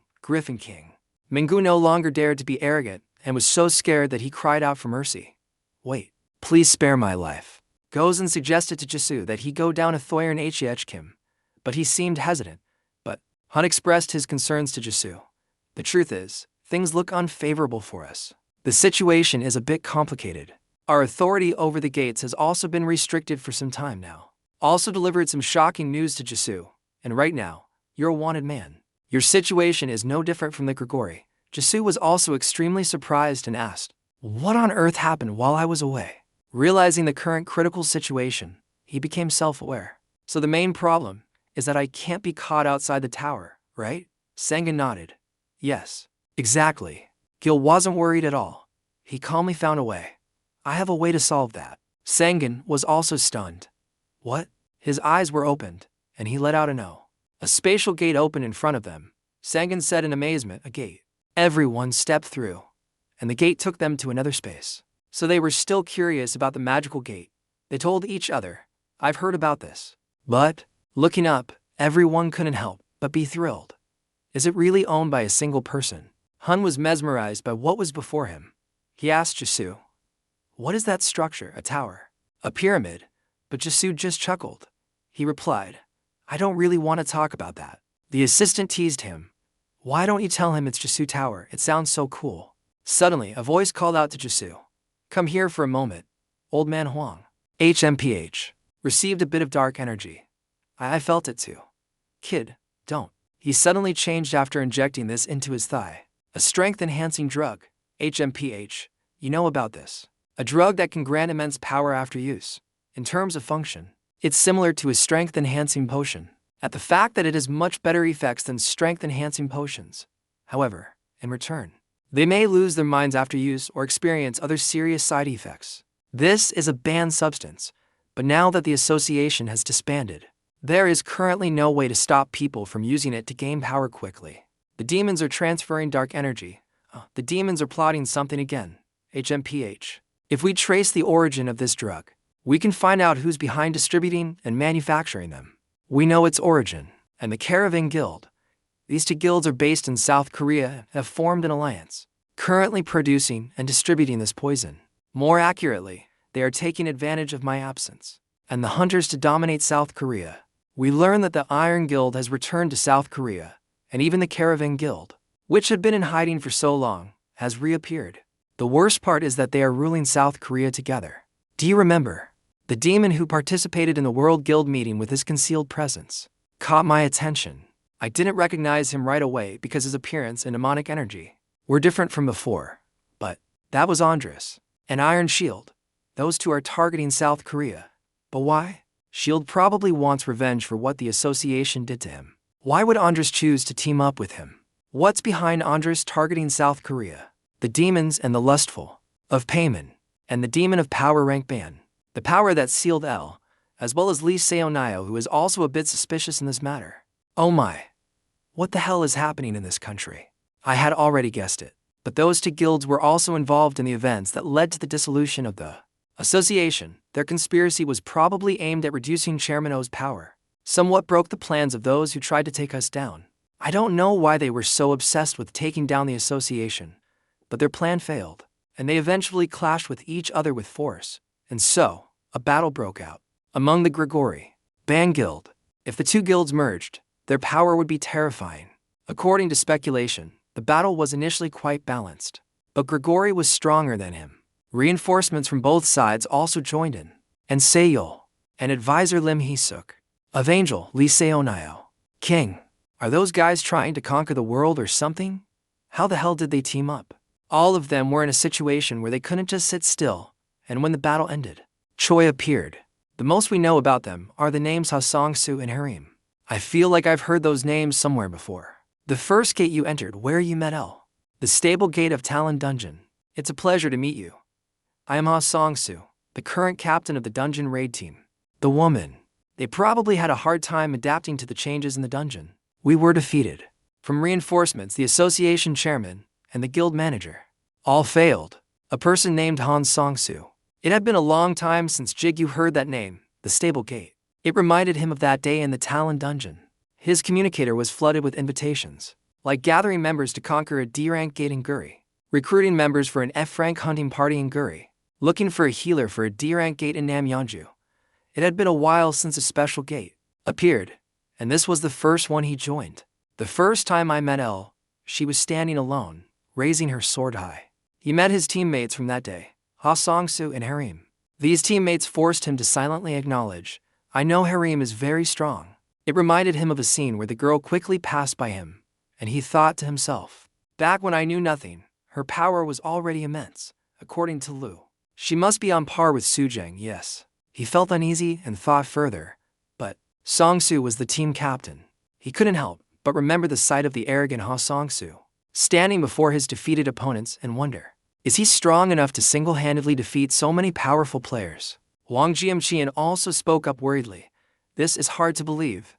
The Demon King and Lee Seonayo. I don't think anyone can stop the two of them. And Hee-suk too. Just hearing that name made Jigyu frown and silently repeat it. Hee-suk. Sang-un added, that's not all. Ha Song-soo, player Kim, you must know something about him, right? As if finding it hard to believe, he recounted, after the battle, Ha Song-soo's appearance was exactly like yours during the territory war. Hearing this, Jigyu broke out in a cold sweat. In the battle that day, Ha Song-soo was victorious and transformed into a demon, flying into the sky and roaring, bowed down before me. Of hell has returned, but that face and those purple eyes looked exactly like Jigyu's. With his horns and purple eyes, he quickly expanded his influence everywhere. As each teammate flashed through his memory, Sang-un couldn't help but sigh in regret. Were defeated by Ha Song-soo. First, none of them were killed or captured. They just lost the battle. He and his legion brought Jigyu to the teleportation gate. He honestly reported, I don't know their exact location, but everyone has found a safe shelter. The Demon King is protecting your loved ones. Which reassured Jigyu somewhat as he said, I see. Su Jang is safe. He was secretly relieved. Thank goodness. But Brunhild asked, Lu doesn't like that lady very much. He continued to speak, and the Demon King also said, find a way. Even though she was covered in injuries at the time, she still trusted him and sent a message, saying, she said we should just wait for you on the 50th floor until you finish your test and come out. At this point, he also felt tired and sighed, to be honest. We're very tired because we see no hope. He quickly smiled and continued enthusiastically, I was so happy to see you come back. This made Jigyu freeze like a statue. Countless question marks flashed through his mind. Seeing the sparkling eyes of Sang-un and his men, he really wanted to scream, what can I do? What is this? What's with those shimmering eyes? Inside, Jigyu himself was filled with doubt. He said he just found out. So why would Su Jang say that? That is the fate of a leader, Master. Suddenly, Brunhild spoke up encouragingly, Master, you can do anything. He blushed with embarrassment from the encouragement, but remembering the situation, he could only clear his throat to calm down. He announced seriously, because I am currently a wanted man for now. I will do what I have to do inside my gate. Sang-un, can you report the situation outside to me? Without a hint of hesitation, he agreed confidently. Yes, that is our plan. To handle the situation outside and gather the disbanded members of Grigori. Jigyu felt relieved and looked at the teleportation gate, saying, all right then. He stared at it and silently called out, Hamil, Kamil, Anil. A person stepped through the gate, and Sang-un's group were immediately startled by the sudden appearance of the three angels. Jigyu calmly looked at the three and requested, help them in my place. Report to me immediately if anything happens. The three angels bowed respectfully and replied in unison, yes, Master. Was stunned by this scene. He looked at them and stammered, Player Kim, who are those angels? He quickly explained, you guys will be in danger. The angels can communicate with me telepathically, so even when I'm inside the gate, they can still contact me. He also immediately noticed a problem and muttered, HMPH, but they stand out too much. He asked one of the angels, can you hide your wings like L? A representative replied, yes. Master, we can. Instantly, their wings retracted as if they were never there. Jigyu had to nod and say, good. I'm in a hurry, so I need to go research my gear with Su Jang. With matters finally settled, he left with one last message. Sang-un, I'm counting on you. Had stepped into another dimension through the gate. Was quickly admiring the statue that was sculpted to look exactly like him. Then he was disappointed and turned to Wang Jiamqian, asking, so, is that it? In truth, he really wanted to scream, no way, I look more dangerous than that. But the old man replied, it's not finished yet. He looked at him, slightly confused. As the old man continued, even though I've gathered all the resources, I still can't use them proficiently. I only inherited payments techniques. After all, I am his descendant. Hearing that, he understood with an awe. He thought of the brave boy and said, in that case, we'll have to wait for Minsu to return. The old man quickly retorted, no need. Payment has more than one descendant. This completely surprised him, and he stared at the old man. Jigyu vaguely understood and spoke up. You mean? I'm sure you know what I'm about to say. He nodded in confirmation. Yes. But remembering the young man with cold eyes who shared his blood, he said, I think it's time to wake him up. My useless son. She asked with some concern, you want to awaken Huangqiu?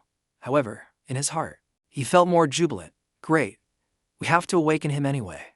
Gaining more strength, he smiled triumphantly in his heart. Just wait until I get my body back. I'll purge those traitors. Hearing this, Brunhild spoke up to remind him, Lu, we fight for our master. Don't bring personal matters into this. Immediately retorted, stop pretending. You wanted to, don't you? Brunhild, with an innocent and fearless tone, replied, no, I don't. The boy still decided to send him something. The rings on his hand also glowed with a blue light, and then she continued, me too. Brunhild. At this, Jigyu was surprised and called out, Brunhild. She quickly explained, Lu already has one, so Lu will get one too. Even L will. And he didn't even bother to comfort the girl, instead taunting her, HMPH.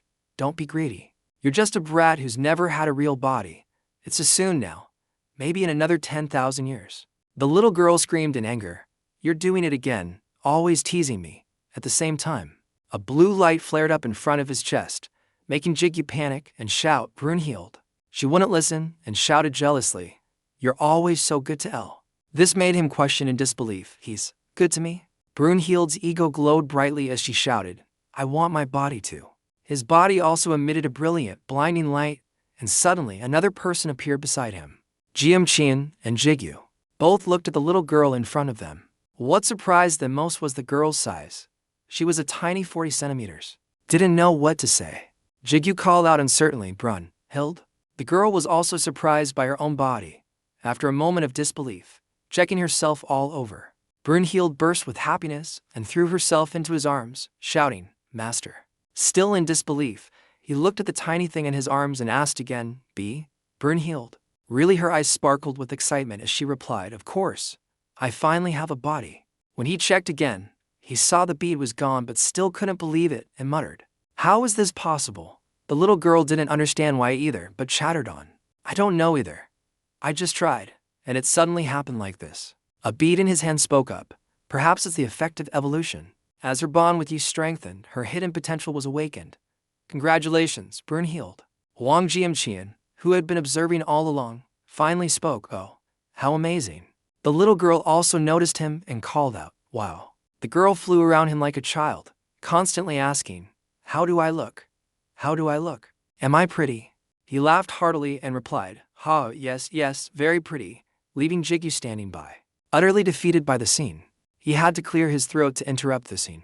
He seriously brought up the previous issue. Mr. Wang, your son. Which got the man's attention as he remembered and said, all right. He pointed to a building and said, follow me. Everything is ready. They arrived at a large building covered in huge glass panes. The three of them entered the building and came face to face with the statue, stared at the statue that had tentacles instead of legs and asked uncertainly, this is Huang Qiu. The bead in his hand commented in disbelief. His face is the only thing that resembles the original. There's probably a reason for that. Also flew closer and naively commented, he looks like a monster. Jigyu had no choice but to look at him and ask, you already made this? Wang Jianqian sighed and admitted, yes, although I said I needed some time to think. I actually started working on it right after you mentioned it. He looked at the yet-to-be-awakened statue and explained further, we have enough materials. After Minsu sculpted a body for me, there was still more than half of the material left. He looked at the statue in front of him and said, this form is my punishment for him. While Brunhild continuously flew around it, examining it, studying it carefully. The bead in his hand said irritably, hey kid, flying in circles is making me dizzy. He continued, I still haven't completely forgiven him. Which made him look at the old man in surprise, not knowing what to say. He closed his eyes and steeled himself. He calmly opened his eyes, looked at him and said, the rest is up to you. Which made Jigyu break out in a nervous sweat, but he still nodded in agreement. Then, he slowly approached the statue. He touched the statue and said, inherit, the ego of Huangqiu. Instantly, a blazing light erupted, enveloping them both. The system immediately announced, hidden skill unlocked as you have become an ego master. The inherit skill has been converted to transfer. You can now transfer an ego into a complete body. Beginning the ego transfer process. Time is required for the best results. At this, Jigyu quickly let go of the blazing statue and stepped back. Wang Jianqian was also stunned by this scene and uttered, is it done? At the same time, he himself felt a sense of disbelief and replied with a frown, it seems so, but I'm not sure. Transfer, he asked in his head. How is that different from inherit? The bead in his hand heard and quickly answered, there isn't a huge difference. He felt more confident and looked at the old man, saying, it doesn't seem like it will fail. Let's just observe for now. Brunhild, who was lying on his shoulder, spoke up, if that's the case. Does it mean it will take longer to restore Lu's body? Though a bit surprised by the question, he replied, yes. That's right. The girl rested her chin on her hand and thought, yes, that's right. Then the girl suddenly left his shoulder. She flew down and stared intently at the bead in his hand. The little girl flashed a dark smile as she stared at it. The mischievous little girl spoke up. Looks like Lu will be the last one to get a body, huh? Brunhild smiled mockingly and said, the one who always acts so arrogant. With the eyes of a winner, the little girl continued to tease to think this day would come. Lu cursed back, you cowardly rat. L, who was beside them, seemed unfazed and remarked, that's karma for you, Lu. Which made Jigyu feel helpless and sigh, geez, you're fighting over something like that. He looked at the old man and called out, Mr. Huang, I don't think there's anything more I can do now. I need to meet Go He-woong first. The old man repeated in surprise, Go He-woong. Then immediately remembered the person he had beaten unconscious and said, oh, the guy you caught earlier. He remembered asking Botus to watch him, so he replied, he's in the basement now. Botus is guarding him. He also inquired, last time, you said you'd make him spill all the information before I got back. Right, did he talk? Qian smiled confidently and replied, of course he did. He's very obedient now. Hearing this, Jigyu listened in surprise as he continued. I wonder what he said. A moment later, his disbelieving shout echoed through the room. What? The scene shifts to a crimson sky. Someone is digging something here with a shovel. The person is panting tiredly. This was the player paparazzi, Go He-woong. At this moment, he was drenched in sweat and cursing. Damn it, panting and cursing again, son of a bitch. He looked at the barren wasteland before him and cried out helplessly. How am I supposed to dig a river in this place by myself? Suddenly, it's unknown where Go He-woong got a pile of fast food from. He didn't care and just devoured it.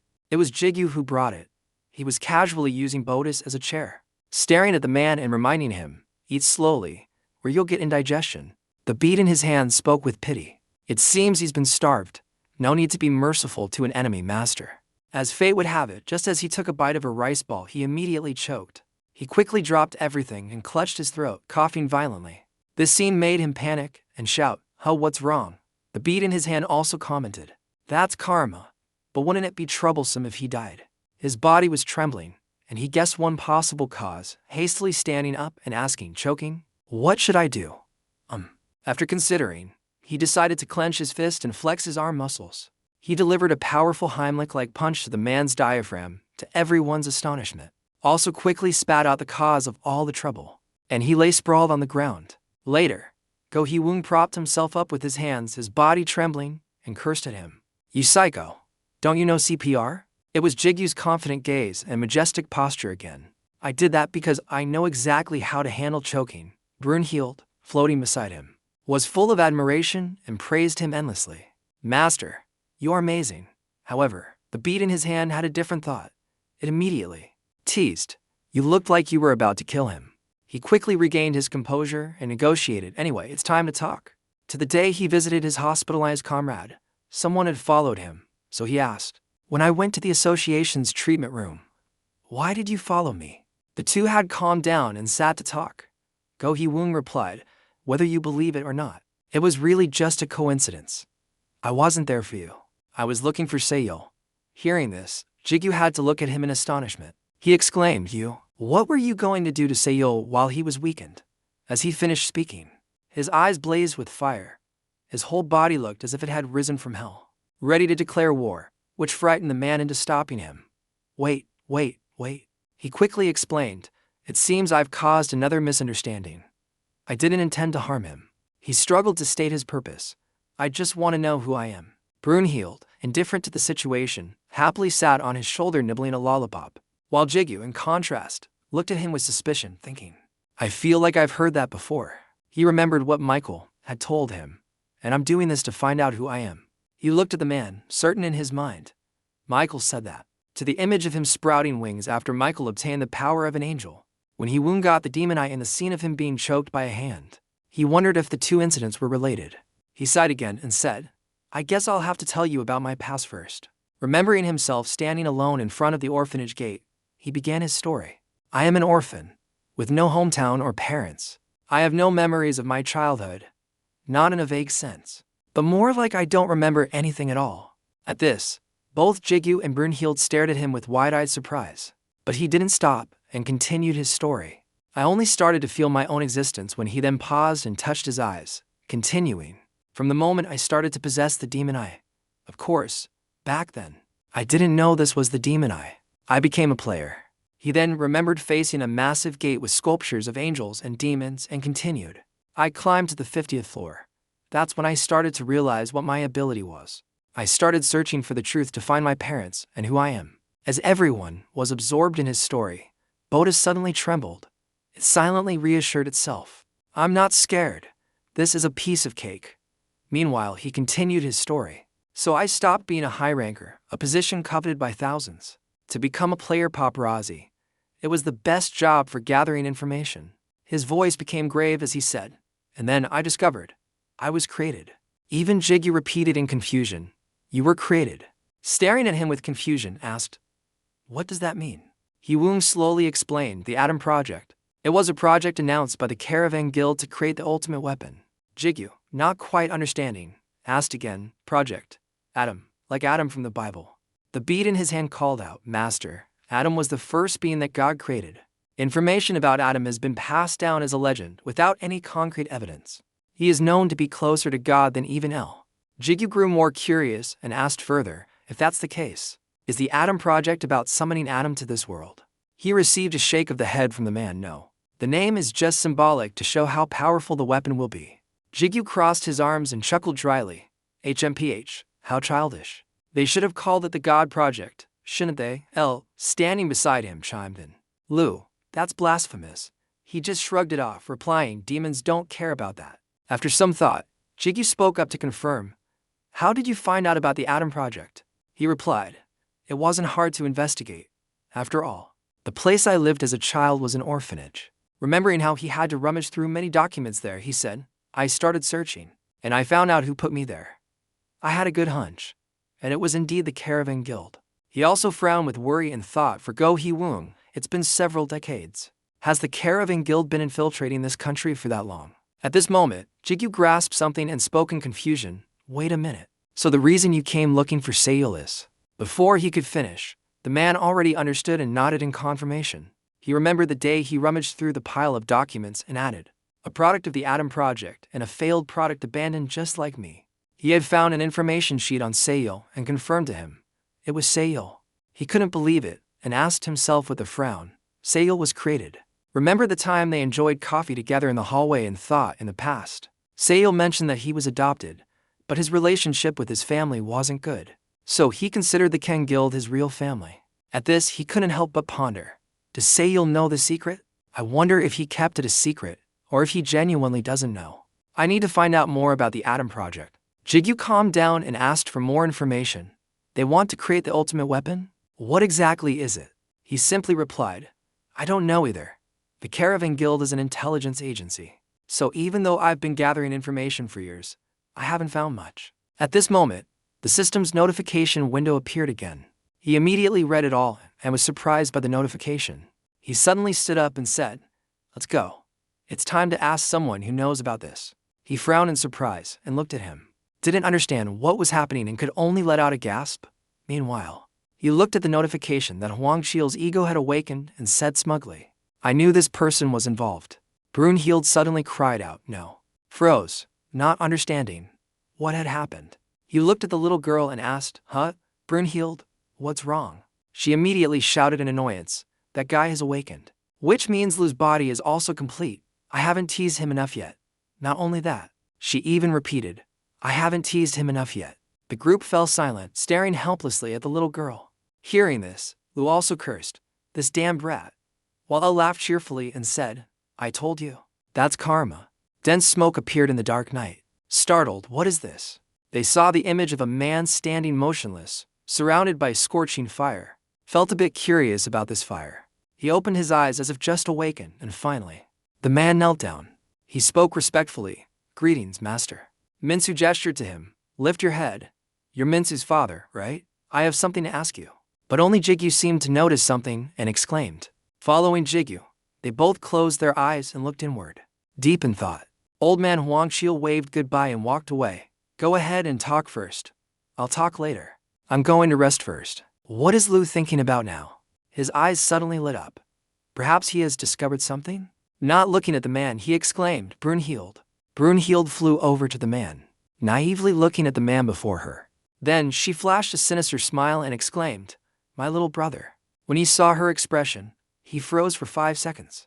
1,000 questions flashing through his mind. The two began their conversation. The man answered Brunhild. About the Atom Project. Yes, I know about it. After all, I was also a core figure in the Atom Project. The people over here are feeling quite confused about this story. He recalled the image of young boys using breathing tubes inside sealed light chambers. This project was aimed at creating the ultimate weapon. The most important task was to create a vessel with the most powerful strength. He appeared next to the breathing chambers. He continued, and in this human world, the only ones who could do that were Payman's direct descendants, Minsu and I. At that moment, hearing this, Jigyu imagined that scene, and his face clearly showed anger. He now spoke his mind. But I'm sorry, I don't know many other details. He confessed, I was just Andres's tool. I was brainwashed and only knew how to follow orders. So I don't know the core secrets of the project. And Dong Hyuk listened to the man's story in detail, every expression visible on their faces. He bowed his head and closed his eyes. But I do know this, the Atom Project, what its ultimate goal is, and Lucifer, and a completed vessel, the better this Atom Project will be, was visible on the faces of Jigyu and Dong Hyuk. He gritted his teeth. Just how long? How long are they going to use me as a tool? And looking down at his hand emitting spiritual power, he exclaimed, Lu. For a moment then spoke, do you? The names Ha Sang-soo and Harim. He briefly thought of the two of them. If my guess is right, they must be involved in this too.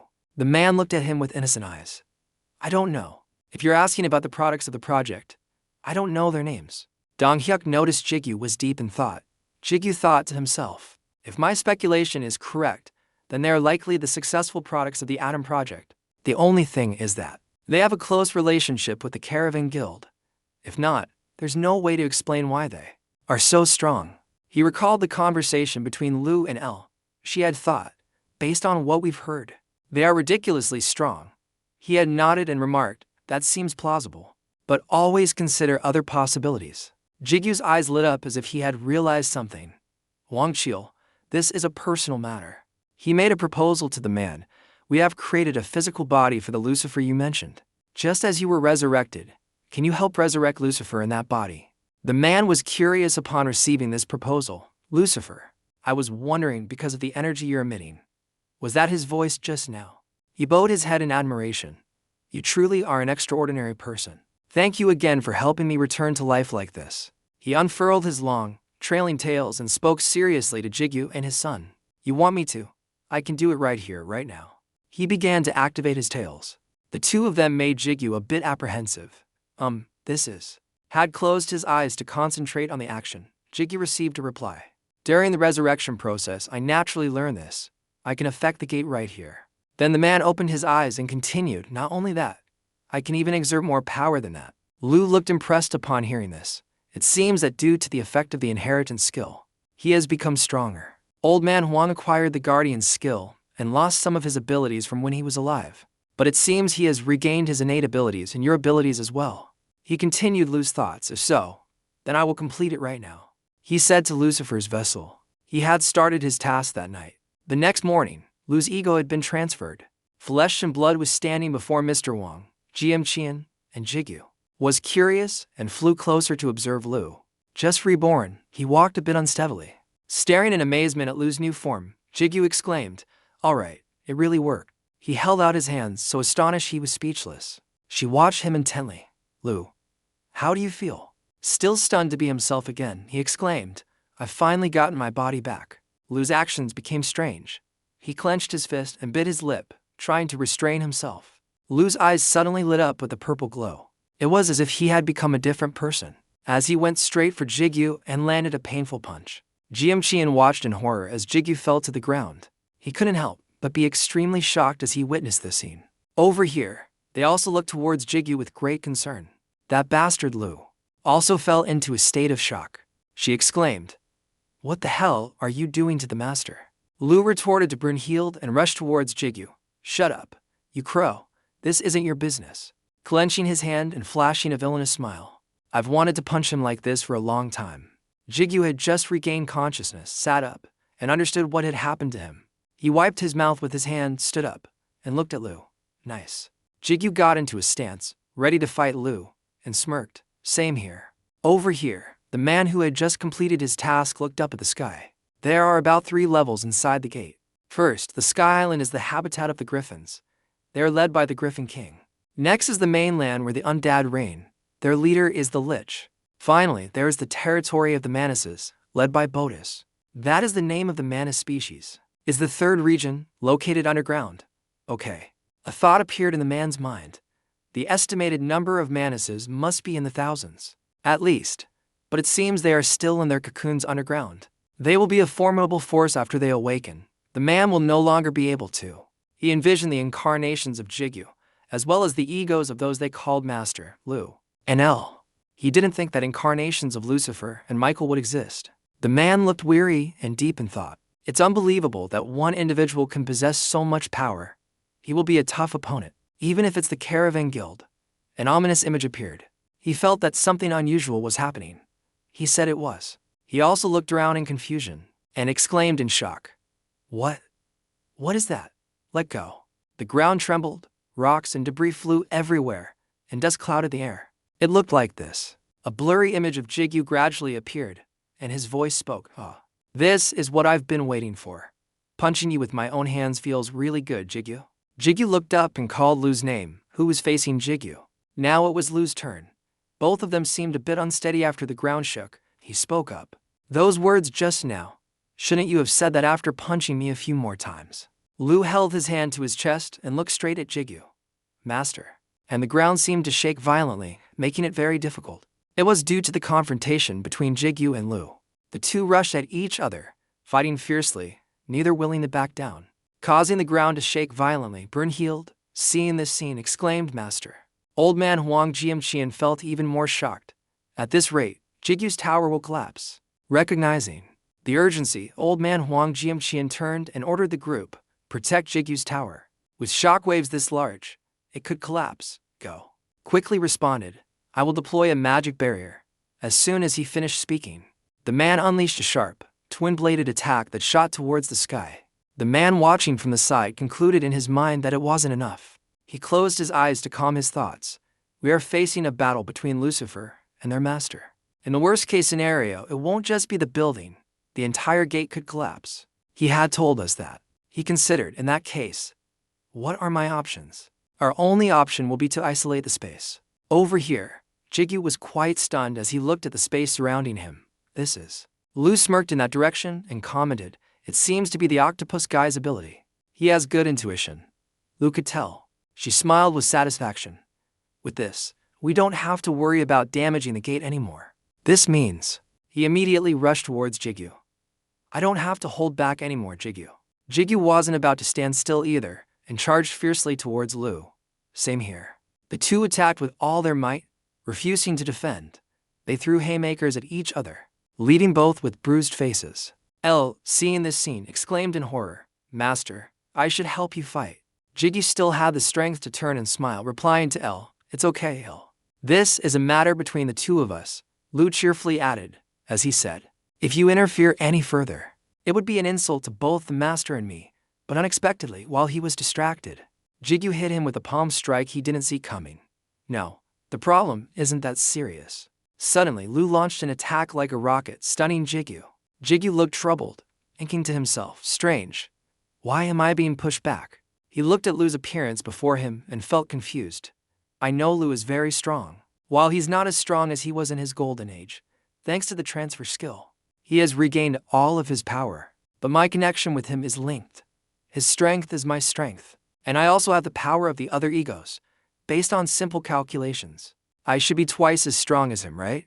I should be. She smiled smugly at Jigyu. "You want me to tell you the answer? The reason why I'm stronger than you?" Lu stared at Jigyu as if delivering a fatal blow. Or more precisely, "Why are you so weak?" Jigyu couldn't help but be shocked upon hearing that provocation, which made him clench his fist in anger. He threw a decisive punch towards Lu and yelled in his face, "Impossible." But with his nimble agility, Lu perfectly dodged the punch, and immediately, he retaliated with a kick that sent him. Jigyu was knocked off his feet and screamed violently. In the end, Jigyu had to admit frankly, "You're too strong and fast. You've never experienced a battle that gave you trouble. In other words, you don't know how to use your power properly." Jigyu braced himself. Tapping into his power, he remembered that, "I can't believe I can't use this power on my own." That's exactly what Lucifer said. Thinking back on this made Jigyu so annoyed that he gritted his teeth as he was caught.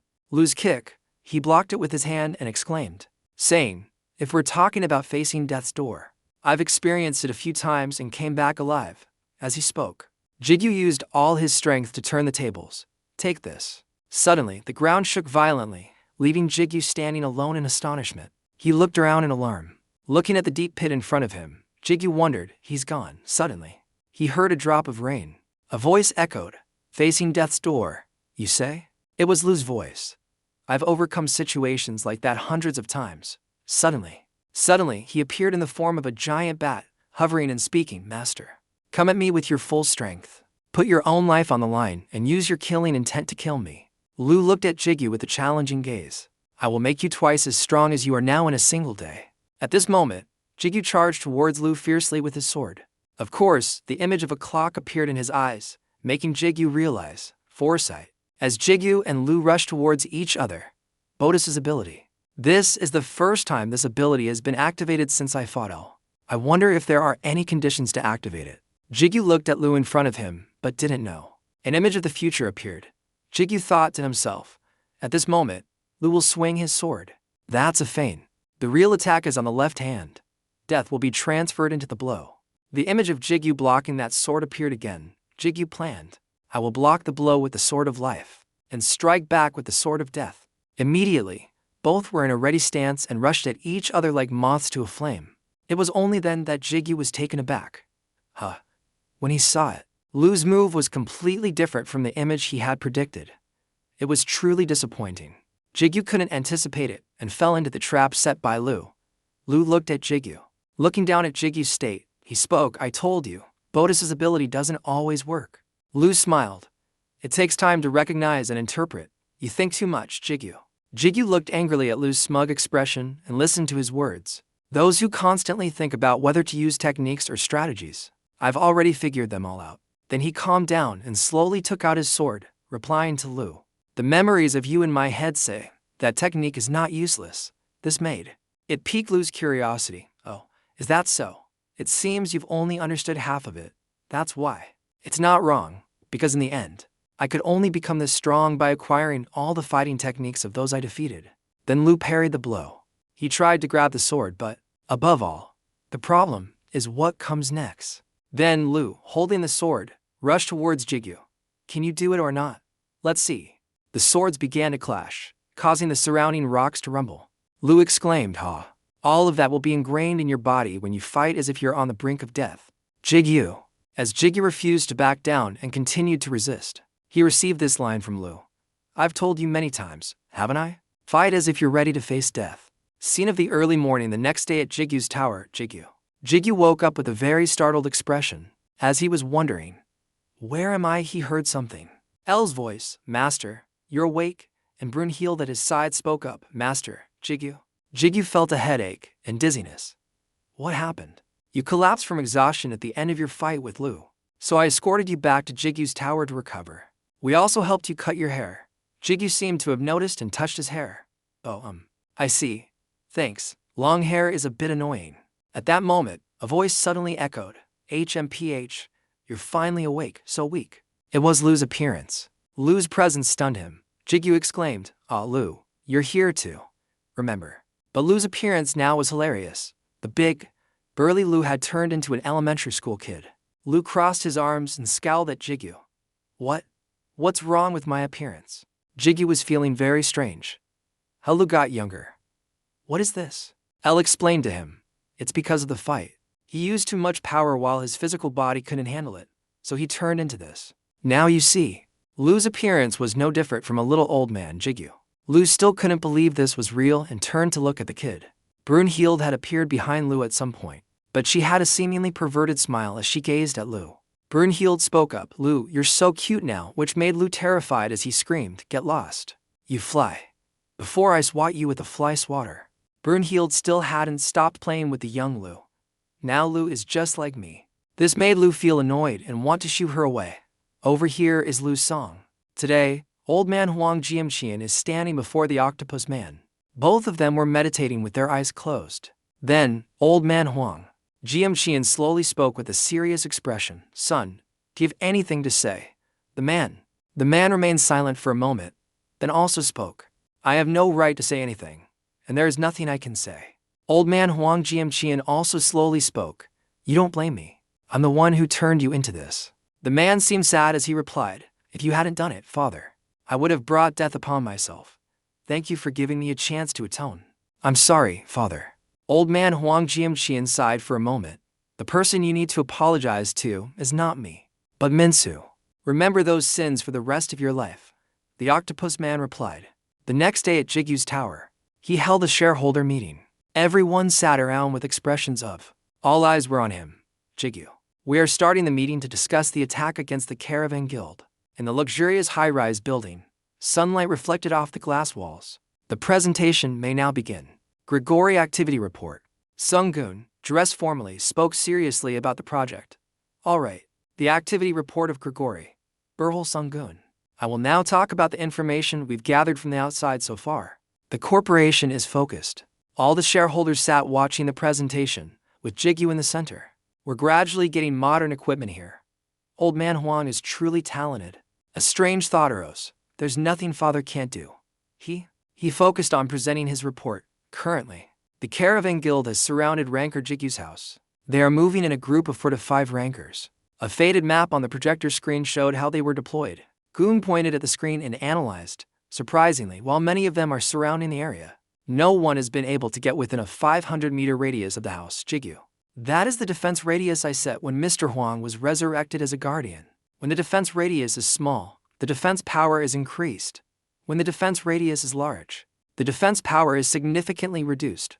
You can see. Oh, he glanced over at Huang Jianxian, his heart filled with suspicion. Is it a coincidence? When? The girl next to Jigyu spoke up. That formation, I don't know. He smiled, an idea already forming in his head. I see. In another scene, a white car was parked haphazardly on the road. T6 timidly asked the person next to him, "Can't we just charge straight in?" He hesitated. He exhaled a puff of smoke, then put it out, opened his mouth. "They're dead." T6 was stunned. What? What do you mean? That house is shrouded in a sinister darkness. Anyone who approached that house within a certain distance died. The last radio message we received was about an old man and the undead. I don't know what's going on anymore. He swallowed hard.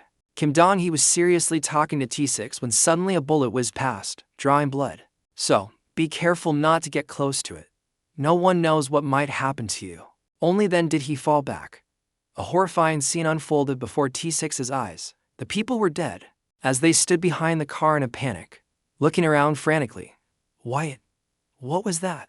Are we being ambushed? While they were in a state of fear, the opponent had already taken aim, raising their weapon. Wait, my sword, boom. The car was filled with a pool of blood. The entire street was immersed in silence. Fresh blood trickled out of the car, then flowed more and more heavily. Suddenly, footsteps approached. The knife was still stained with blood. The stranger stood outside the blood-filled car. I guess today's rankers are just chosen at random. He picked up the feather and looked at it. A subordinate of Jigyu's, I see. In that case. A moment later, it gradually dissipated. Demonic power, for example. A pentagram appeared. It was a magic circle used by Hell. During the exploration. In the meeting, Lu was still seriously analyzing the situation. To be precise, the demons are placed at certain locations, so it has the same effect as a magic circle. A mysterious blue-green potion. What's needed to activate it is demonic power, which can drive people mad. A potion used to convert a player's mana into demonic power. I guess that's for the magic circle. Jigyu, with a serious face, asked, "What does the magic circle do?" Lu threw his hands up in defeat. "I don't know either. Andres is stronger than we expected." What he said made Jigyu pensive for now. It's best to consider that all possibilities are within reach. He crossed his arms and turned to look at Jigyu. But I can somewhat guess what the activation condition is. Jigyu asked hesitantly. Condition? Lu raised his index finger. Your mana. That's probably what will activate it. What is that? This sentence startled Jigyu. Lu praised him. Your decision not to leave the house for the past month was a wise one, because you were inside. The barrier created by Ban hid your mana. He didn't want to think about the worst-case scenario. If that had happened, we might have had to face that magic without any preparation. Always remember. He emphasized one thing. What we need to do now is kill the one who created the magic circle and prevent mana from being supplied to it. Basically, there are still risks, but even after we've done that, it doesn't mean the magic circle will disappear completely, but we can buy a lot of time. Sungun from above wanted to take on the task. We can handle that. He proved they had a professional team. We've regrouped with a good number of the previous Grigori members who were separated. We are the ones with the most information about the rankers. We've also checked all the blind spots, so we can conduct an ambush if necessary. A man raised his hand to volunteer. I'll go too. My skills will be a great help for the ambush. Elle, sitting opposite, spoke up if that's the case. She held her hands out in her lap, making the feathers in her palms glow. He bowed respectfully towards Jigyu. Master, please give these to them. He thought for a moment. Feathers, someone praised. They're so beautiful, try. Holding a pile of feathers in her hands, she explained. It's possible that after they die, the demonic energy they release will flow into the magic circle. The holy power within these feathers of mine can prevent that from happening. And when I can do that, I will be able to do that. As the feather flew across the sky, at this point, you could tell. He looked inside the car. I guess my work here is done. It was pretty easy. He pondered, his face becoming serious. Next up is your turn, Kim Ji-kyu. And in the very house where they just had the discussion. Thank you. The gates opened and people slowly appeared, waiting. It was Jigyu leading the group. His face was full of determination. We're starting now. The city from above began to darken, and the clouds rumbled, shone down on the ground. A hand knocked on the door, wanting to call someone. Kill. Rowan stood outside and called. I'm the branch manager. May I come in? The person inside agreed and said, come in. The door slowly opened. It was pitch black inside. Not a single person in sight. The real-world scenery gradually transformed. All rare bamboo. Another scene appeared, a man sitting with his back turned. You can see it. He spoke up. I came here to report to you. We have confirmed the mana of the target, Kim Ji-kyu. The barrier has been activated. James Rowan said. Howers. He opened his eyes. Kim Do-wai spoke in a low voice. Anything else? He. Recounting the tragic story in the car. All the members supplying dark energy have been killed. They attacked all at once, so we couldn't react in time. We think that perhaps Grigori is behind this. With those words, the space fell silent. The man said. He said, perhaps. James Rowan was still in a daze. Sir? Red blades suddenly appeared right in front of Kim Do-wai, then vanished in an instant. Something rushed towards James Rowan. His eyes widened, and blood splattered on his face. The stone hit him straight on the left side of his face. James Rowan fell to the ground with a thud. Blood pooled out. Cut. The blade quickly returned to Kim Do-wai. Someone quickly caught Kim. Do-wai slowly stood up and said disparagingly, I can't believe the branch manager is this pathetic. Andres really has bad judgment. Light? His eyes glinted. He already knew. He immediately flashed a cunning smile. But it seems this hunt will be interesting. And he is. The mercenary of the Korean Player Association, guild master of the Do-wai Guild, Kim Do-wai. Kim Do-wai's eyes immediately turned red. Hell 64th rank demon, Kim Do-wai. While sleeping, the entire city gradually became gloomy. Then the star matrix appeared, binding it gently. Plumes of pink smoke wafted through the air. Jigyu. Lu stood frozen, witnessing this strange sight. Everyone looked around. The area around here is so strange. Lu wondered if this could happen. In his head, he silently called Lu Yu. He analyzed that Andres has the ability to create gates. It sounds unbelievable. But this information has been confirmed. Lu's pupils shrank, but Lu became even better. Felt quite surprised. I didn't expect the inside of the gate to look so much like Earth. Jigyu's face grew serious. This place is already in a demon's territory, isn't it, Lu? Without further ado, he told them, even so. What we need to do remains unchanged. Let's begin. Master, he also agreed. All right. When Jigyu closed his eyes for a few seconds, his senses were sharpened. His calculations were activated. This is the energy of players coming here. They must be from the Caravan Guild. His superpower was demonstrated, and there were also weaker sources of energy. Jigyu opened his eyes and guessed. They're probably just ordinary people. He turned slightly and ordered, L, you and the angels go protect the civilians. I understand. Then he turned to the left and commanded, H. You cooperate with Grigori to defeat the Caravan Guild. Yes, master. He then contacted from behind. He delegated tasks. Mr. Huang, use your protection ability to assist them. Huang crossed his arms. Leave it to me. The angel wings opened, protecting their comrades. The team from above and below has taken action, change. As everyone carried out their tasks, Jigyu said, that's it. His face hardened. I'll go with Lu to the location. They leaped into the sky, emitting the strongest magic energy. Brunhild spoke up, I'll go too. Kikyu leaped nimbly from one place to another. He glanced down and asked Lu, is this place already a demon's territory, Lu? Focusing on flying alongside, replied, yes, it's probably one of the 72 thrones. The two of them flew at a speed of hundreds of kilometers per hour. He asked, when did the territory war begin? And Lu replied, I don't know either. This has never happened before. Can you recognize something? He quickly landed with a swoosh. Both of them stopped at a certain distance so as not to get closer. His face was stunned. This is Brunhild was the same, this thing. But it's nothing. A pool of magma 1,000 degrees hot was so vast it could be a large sea. He muttered magma. Lu used his sixth sense. I can feel the energy of the territory's master below. Brunhild exclaimed, it looks really hot. He suddenly had a reckless thought. So that means we have to jump in there. What is this question? He said softly, all right. You have received videos of him diving into the sea of magma. It's time to test the magma element skill I've acquired. Lu's own body was also gradually transforming. Lightning gradually appeared on his face. Waves churned as he plunged into the sea of magma. The system displayed, ego combination with Lamia, level 102, strength 93, agility 38, stamina 119, magic 127, skills, accessory transformation, monsterization, mana recovery, increased damage. Bleed, Element Master. Element Master allows the body to transform into any elemental spirit. The hot rock bubbled on the surface. At this moment, Lu called out, "Hey master, why is the magma element stronger than fire?" Jigyu exclaimed, "Magma can burn fire." At this moment, Lu called out. She didn't quite understand. "What do you mean?" he said. "You don't need to worry about that." The space was now plunged into a crimson color, looking truly suffocating. He threw himself into the magma stream.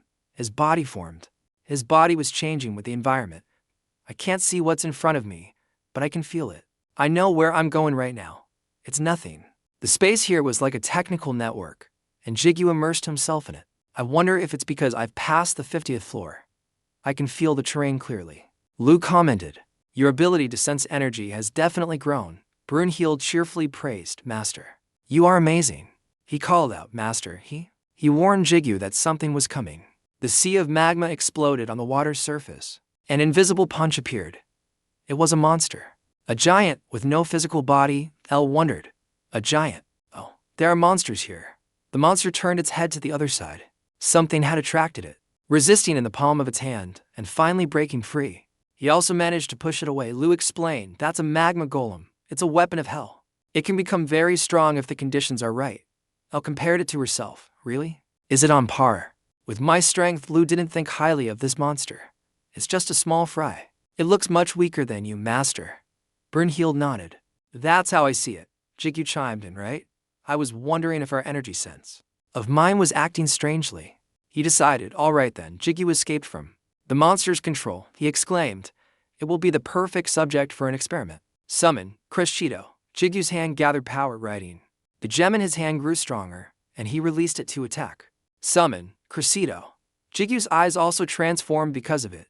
He began to break through. Breaking through the power, the magma element, his body transformed, his arms doubled. Head and feet. He clashed with the magma monster. He unleashed his strongest blows, his legs. The monster's leg recoiled slightly. Jigyu was counterattacked by it. The battle was extremely fierce. Jigyu observed from above. "So that's what you created." The recently upgraded assimilation skill. "Not only have my bonds strengthened, but the ego skills have also started to connect." At this moment, the system announced, "Assimilation SS, you can use 90% of it." Lu offered some advice. "Master, here's a tip for you. Do you know the difference between you and a summoned monster?" He closed his eyes. The difference, he thought that almost everything. "Isn't everything the same?" Brunhild expressed, "I think I can go faster. If we look at the similarities first." Lu crossed his arms and smiled, as if certain of victory. "The important thing is that the concept of death doesn't apply to summoned monsters. It will take a considerable amount of time to re-summon them, but you can always summon them again if they disappear." He also understood this. So what does that mean? The two of them connected telepathically. That's right. At this moment, Jigyu's monster grabbed its opponent's hand. It can use extreme heat. It can even burn magma.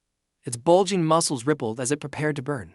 The monster was held by both hands and in a chokehold, unable to move its body, do anything, and self-destructed, its body beginning to burn. Shining brightly in the magma space, the monster turned.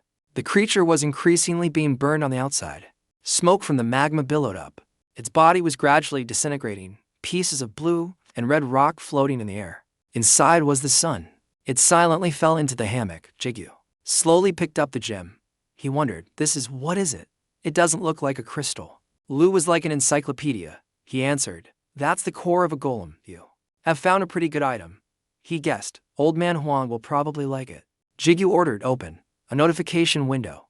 A spatial gate appeared before his eyes. Jigyu felt confused. "Mr. Huang, what are you doing?" Old Man Huang. Before him was a sea of magma flames. Magma was flowing out of the gate. Old Man Huang was stunned. What the hell is happening outside? Jigyu gritted his teeth, feeling a bit irresponsible about this. "Damn, I forgot I was submerged in magma." Lu spoke up, "So stupid, so scary." Jigyu ordered, "Close it." He felt very guilty. "Mr. Huang, I'm sorry. Are you hurt?" Brunhild was also very worried. Dad, are you hurt?" A voice spoke up, "Give me more." Jigyu wondered. What? Huang Jianqian turned danger into an opportunity. Magma containing such pure demonic energy will be an excellent material. Is there any more of this? If so, give me more here. Jigyu felt increasingly confused. What? I'm submerged in magma right now. He turned slightly, his face smiling, and said, "In magma. This is no time for me to stand still." Wait a moment. I'll do something about the gate. The sea of magma was still full of danger, but it hadn't been abandoned. There are still a few waves of bubbles. Hot steam rose, a wave of water. A magma eruption occurred. Huang Jianqian crossed his arms and nodded. This is enough. We'll probably never use it all. He stood before the result of his brilliant idea. It was a really good decision to have Go He Woong dig a river. Huang Jianqian was talking nonstop. Then there was someone behind him. Before, I was going to fill it with water and put a boat in it. But I never thought we'd be this lucky. A boat. A humanoid insect was sitting in the corner. This place again. Drops of water dripped onto the mossy rocks of the cave. A film has been discovered. A person in the team breathed a sigh of relief. Phew, it's hot as hell. Some members of the team impatiently asked, how much longer do we have to keep doing this? Is it true that a high-level fugitive is coming through here? Their leader also gave up. How should I know? I'm just following orders, the two of them. The other just sat down on the ground and lamented, I want to go home. Their leader noticed something. Hey. He whipped around and asked in an urgent tone, hey, the magma level has dropped, right? The magma level has dropped, right? The person behind him wondered, hey, I've only ever heard of water levels. What do you mean by magma level? The person next to him found his question ridiculous. If you don't call it magma level, what do you call it? The other person replied irritably, I don't know, damn it. The leader. You don't know. But anyway, it looks like there's less magma now. He muttered again, maybe it's just my imagination. But suddenly, an object shot up from the magma as he turned his back. A film has been discovered. A hand of magma shot straight towards him, leaving him no time to prepare. A hand of magma shot straight towards him, leaving him no time to prepare. The hand quickly grabbed his face. His entire body was dragged down by that hand into the sea of magma as if being burned. It was all because of him. The people behind who witnessed this scene jumped up in horror. What was that? Thank you. The group wondered, is it an ambush? Impossible. There's no one over here. There was something under the magma that was making it bubble. Then right after that, it erupted in front of everyone. The buildings on the mainland also began to be destroyed by the rising magma. The rising stream of magma suddenly revealed the silhouette of a person. Gradually, the magma dissipated, and the body of a young man became clear. The men. And the group whispered in disbelief, it's him. He really came. Now, only one name appeared in their minds. Kim Ji-gyu. The group of people panicked when they saw his appearance. He calmly assessed them, annoying flies. He was also debating in his head.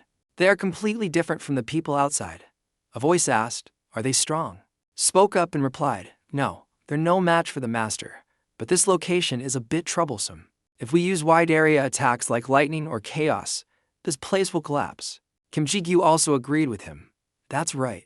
He crossed his arms smugly and asked, does it matter?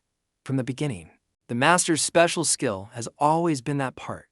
What part? He spoke vaguely. It's time to test that part. Remember, Ji-gyu focused gravity into his leg, and his foot glowed accordingly. Someone in the crowd guessed, oh, he's about to charge in. A tiny pair of white wings grew from his feet. This move is called flash, or that tiny white wing gradually grew larger and turned a dazzling golden color. Ji-gyu took off and dashed towards the crowd so fast that only an afterimage was visible. The people, the others not very familiar with his moves, could only stand there with their eyes wide open. Just a few seconds later, he had already swept through. All of their nooks and crannies was enough. Gray smoke billowed up behind them. Everyone immediately fell after just this one blow from him. Kim Ji-gyu let out a sigh of relief as he looked at the group. Lu immediately spoke up to inquire, how is it, master? How is your body? Another voice chimed in with praise, incredibly fast. His legs were trembling uncontrollably. It's still difficult. Much harder than the first time I used flash. This didn't seem to be outside of Lu's expectations. As expected, using it frequently is harder. He explained the matter more clearly. Basically, flash isn't like accelerating and decelerating. Kim Ji-gyu was a bit surprised to hear that. It's that good. Kim Ki-kyu reanalyzed it for him. Just now, the feeling of time stopping was because your body was accelerating. It probably has something to do with your lineage. At this, Kim Ki-kyu suddenly remembered. Kronos, again, spoke up and asked him, so what are you going to do with those guys? You had a reason for not killing them, right?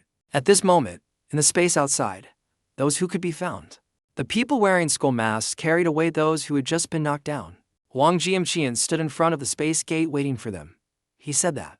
Jianqian went to talk to Ji-gyu. Thank you.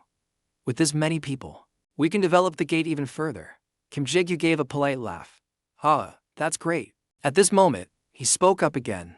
But master, we've been wandering around for a while now, haven't we? Jigyu observed and replied, of course, the path in here is like a maze. So, using your brain is pointless.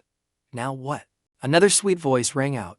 Then why don't we just break through the wall and go through? Jigyu was helpless. Yeah, if there's no other way. Lu objected to this idea. The cave will collapse. Just then, a wave of killing intent shot towards his chest. A drop of killing intent. An invisible force appeared, sending Jigyu flying backward. He opened his eyes wide in surprise, not understanding what had happened. Because of the impact from such a great force, Kim tried to stand up after that painful blow. Jigyu gritted his teeth in frustration. What was that?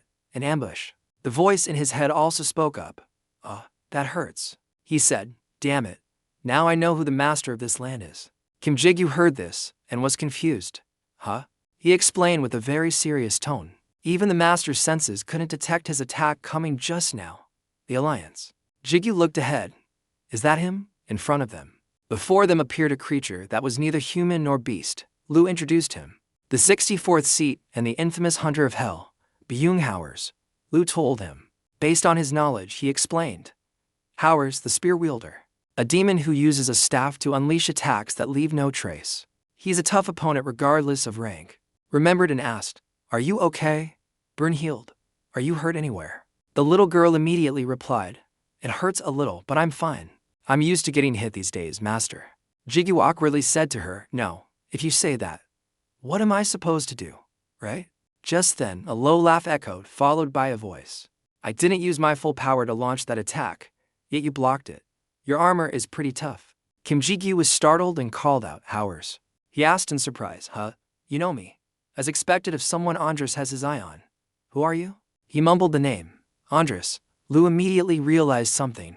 So he wants to get the reward for the Iron Guild's efforts. And now he even wants to take down the master. Howers, sitting on a high rock, made a decision. Well then, let's. He pulled out a spear and spun it around. After finishing, he grabbed it. He stood up, readying himself. The great Howers proudly declared, It's hunting time. The powerful red sword has also been summoned. Grabbing the sword in his hand, ready to fight in any situation. The battle began. The two of them chaotically flung themselves at each other in the air. The sharp swords clashed, creating a deafening sound. Kim Jigyu was satisfied. I blocked it. Brunhild was extremely excited, as expected of the master, but Lu didn't think so. It's not that simple. Jigyu also realized something. Yeah, Howers. That's a flawless swordsmanship. You can block my invisible attacks, I thought with amusement, as expected of him. How about this? The sword in Kim Jigyu's hand suddenly flashed with light. He swung a powerful blow towards his opponent. Your legs will be caught. This sword strike seemed more majestic and powerful than the others. It rushed forward like a whirlwind. Jigyu watched his attack intently, hoping it could harm him. Advised him, Master, no, you can't continue. You'll be the one to get exhausted first. That's his plan, just like that. Jigyu hesitated slightly, but he still struggled to launch a move towards Howers. But another problem arose. If I use chaos to attack, this place will collapse. As he charged forward, he calculated, I'll try to dodge the blows quickly with flash. Then my movements will be chaotic and overlapping. That way, even Howers won't be able to defend. Brunhild heard his intention and felt helpless. That guy is so reckless. Jigyu was at a dead end. Then there's only one way. That's not in order. It's the future vision of Bautist. Jigyu persisted in swinging his sword at his opponent. Did you know? He frowned and said, Lu, you said future vision can be used when needed. So, why hasn't it activated yet? I wanted to quickly answer him. It's because Horse's spear is very special. It affects dimensions and prevents many skills from working. The mere existence of that spear is a threat. As a result, his opponents find it difficult to use their skills. So even those of higher rank avoid fighting him. Jigyu was in disbelief. What? That power is close to the authority of a sovereign. Lu acknowledged his point. That's right, Master. A sovereign's authority must be restrained by a sovereign's authority. Hearing this, he was confused. What? He continued to explain. I told you, your super speed is a power similar to time stop, and it will definitely be affected by Chronos. Future vision would also be a time-related power. Kim Kikyu seemed to realize something. The swords of the two sides were still clashing relentlessly. The large rocks couldn't bear it and fell. Jigyu calmly pondered, super speed and future vision, the power to manipulate time.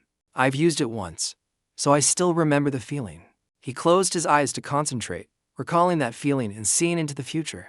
A few seconds later, he successfully used the skill and opened his eyes. Just then, someone saw his face. An invisible attack came again, but this time he was able to easily dodge it. It was as if time had slowed down. Lu explained he just leaned his body at the exact moment the spear touched his forehead. The danger had passed.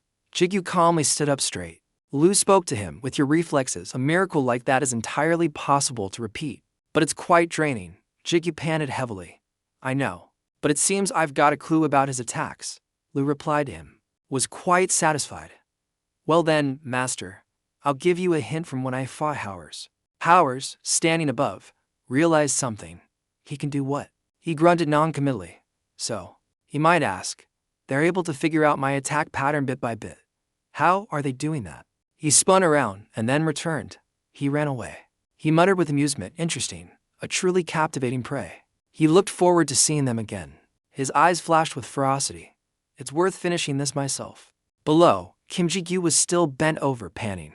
He was surprised to realize that the attacks had stopped. Ji-gyu couldn't help but wonder, is he exhausted too? Just then, a transparent foot appeared behind him. However, Bess stood smugly behind him. You're completely defenseless, aren't you? You're strong. But because you're strong, you've never experienced the feeling of being hunted, have you? He smirked, the corners of his mouth stretching nearly to his ears. This is truly prey in its most delicious state. Howers. Without hesitation, he swung his sword. Well then, I'll let you hear the sound of your bones shattering. Jigyu stood still, as if he didn't see him. The spear just shot towards the back of his neck, but for whatever reason. Then suddenly it was stopped by a hand. Howers, who was feeling smug, couldn't help but be stunned. There can't be anything else. His invisible state also disappeared. Kim Ji-gyu calmly held the spear tip and looked at him. He smiled smugly. Caught you, Howers. The sentence from him left the man dumbfounded. Wait. A few minutes earlier, Lu was still talking to Kim Kikyu. You've got a clue. Are you confident you can see through his attacks? Kim Kikyu said that. Jigyu replied tiredly, HMPH. That's still uncertain. Hearing that, he was a little surprised. What? I didn't expect you to answer like that, anyway. What bad luck. The important thing is no. The important thing is to try to show your full potential. That's what you said, right? Lu analyzed for him to understand. Watch the next video. Howers is a hunter, not a warrior. A wise hunter is sensitive to when to advance and when to retreat. If the prey is too picky, he will give up the hunt. Jigyu looked at the sword in his hand and hesitated slightly. If so, then Lu continued. Alright, let's end this fight properly. His movements and intentions were all under Lu's control. He's intentionally creating a dangerous situation to make you look like his delicious prey. Back to reality. Kim Ji-gyu was now completely in control. He reached out, grabbed his neck, and lifted him up. Ji-gyu, it's too early for you to be confident that your combat experience can beat me. Have you ever heard that saying before? He realized something and struggled to speak. Impossible, Lu. Lu, from inside, spoke to him. Long time no see. Howers, you still haven't improved one bit. He was curious. Hey, what the hell is your relationship with Lucifer? He suddenly. Horace muttered in disbelief. Impossible, that's definitely Lucifer. As Jigyu realized something, he called out. To a familiar face. This face is Kim Jo-hyung, the guild leader I met at the mercenary meeting. Lu continued his thoughts. What I was worried about has happened. Brunhild guessed. That body might have been stolen. Jigyu still held him tightly by the neck. There's no time to hesitate. I'll find out the details myself later. Suddenly, he noticed something. Jigyu turned his head and wondered, someone's coming. Echoing footsteps gradually approached them. The man in the neat suit appeared out of nowhere. That man was none other than Kim Dong-hee. He looked at them sternly. Jigyu asked in confusion, who are you? Brunhild also didn't know who the other person was. It seems this is the first time I've met him. Lu speculated to himself. It seems he's not on our side. Howers trembled and called out, You? He was furious. He shouted loudly. Why are you still alive? I'm sure you died by my spear. Just before, Howers had pierced his face with the spear. He couldn't believe it. He shouted, Branch manager, Kim Dong. Jigyu wondered, Branch manager Lu guessed. It must be the Caravan Association. Mr. Hai didn't say a word and picked up a vial containing a green chemical. Kim recognized it. That is, he immediately recognized the object in the man's hand, a potion. A first-class strength-enhancing drug. He gave it to me. He decisively stabbed it into his own thigh. The drug gradually seeped into every cell of his body. After that, when the injection was complete, a surge of life. Enormous power swirled around him. Purple veins popped up on Kim Dang-hai's face, and his whole body began to change color. In an instant, the spot where Kim Dang-il had been standing was empty. He rushed forward furiously without any hesitation, and Brunhild both called out worriedly, "Master." Kim Jigyu calmly replied to them, "Yeah." He threw Howers away and took his spear. Howers felt a bit of discomfort in his body. He grew. He looked at the dazzling power in his hand and guessed, "Holy power. Why does he have the demon eye?" Jigyu gripped the spear tightly in his hand, ready to fight. He, with a ferocious face, advanced straight towards the spear tip, his body. He allowed himself to be pierced straight through it, creating an extremely eerie scene. Danhai got hit and spewed blood in pain. Kiki was surprised. Huh? Why is he so weak? He suddenly realized something was wrong. He turned his head back. The sharp spear was still piercing through Kim Dang-hai down. Ars, who was standing behind, suddenly widened his eyes. At some point, he had gotten behind him and stabbed him straight through the back. Kim Kikyu couldn't believe it. What? Granherd realized. It seems he's on our side. Lu was still half believing, half doubting, but he doesn't seem very friendly. Kim Kikyu couldn't believe it. Jigyu muttered to them, "No, I just saw something just now." He went. Suddenly realized something, Jigyu went. He had been looking at the spear tip with doubt. "It's gone." "I'm sorry." He sneered, "Ha. I don't know what you are, but how dare you underestimate me? Who is he?" He boasted smugly, "I have special skills too, you know." The move he just used was his unique skill, Doppelganger. You can summon an alternate ego that shares the same power as your main body within a 10 meters radius. He could use it to become a special skill. He pulled his hand out of his chest. How does it feel? With nothing to support him, he immediately collapsed to the ground. Kim Kikyu stared blankly and called out, "Horace." Kim Kikyu looked at Horace. He was struggling on the ground, blaming himself in his heart. "I shouldn't have been so arrogant. While I was distracted, he's the man." He angrily pointed his spear at the man. "How dare you steal my prey?" Lu quickly spoke up to calm him down. "Wait, master, his actions are a bit strange." He showed Jigyu. "Look." Both of them looked towards the panel, as if all of Horace's power was being absorbed by that arm. Kikyu realized it was Horace's power. Lu also acknowledged it. "That's right, he's absorbing it." Lu couldn't help but crossed his arms and observed. "That's definitely not an ordinary power, the power of predation." He looked at the other man and said, "He has a power similar to mine." The image of the cat statue flashed through Jigyu's mind, and he thought. Even Ban's cat's statue contained a terrifying devouring power similar to Lu's. Of course, compared to Lu, it had limits and major side effects, but it could devour other demons. He can devour other demons. He looked at his opponent with apprehension, unable to help but wonder. "You have a devouring power like that too. Is this a common power?" Hearing that, he replied, "HMPH, it's not entirely uncommon." He observed Lu and the purple energy radiating from the director, then continued, "That bastard's power doesn't seem normal. Suddenly, he's a bastard." He shouted loudly, "Look." Hearing that, Jiggy looked at him in surprise. He suddenly didn't know. At this moment, with his hands on his knees, his whole body radiated a strange power. Then he slowly brought his hand back, and as soon as he swung it forward forcefully, instantly, a huge explosion occurred where he was standing.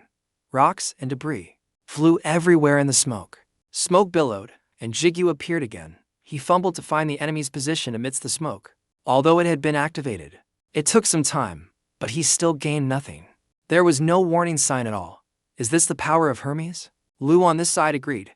Yes, the power to devour an opponent's essence. It's definitely the same kind of power as mine. At this time, I can devour my opponent's essence. Brunhild suddenly spoke up for some reason.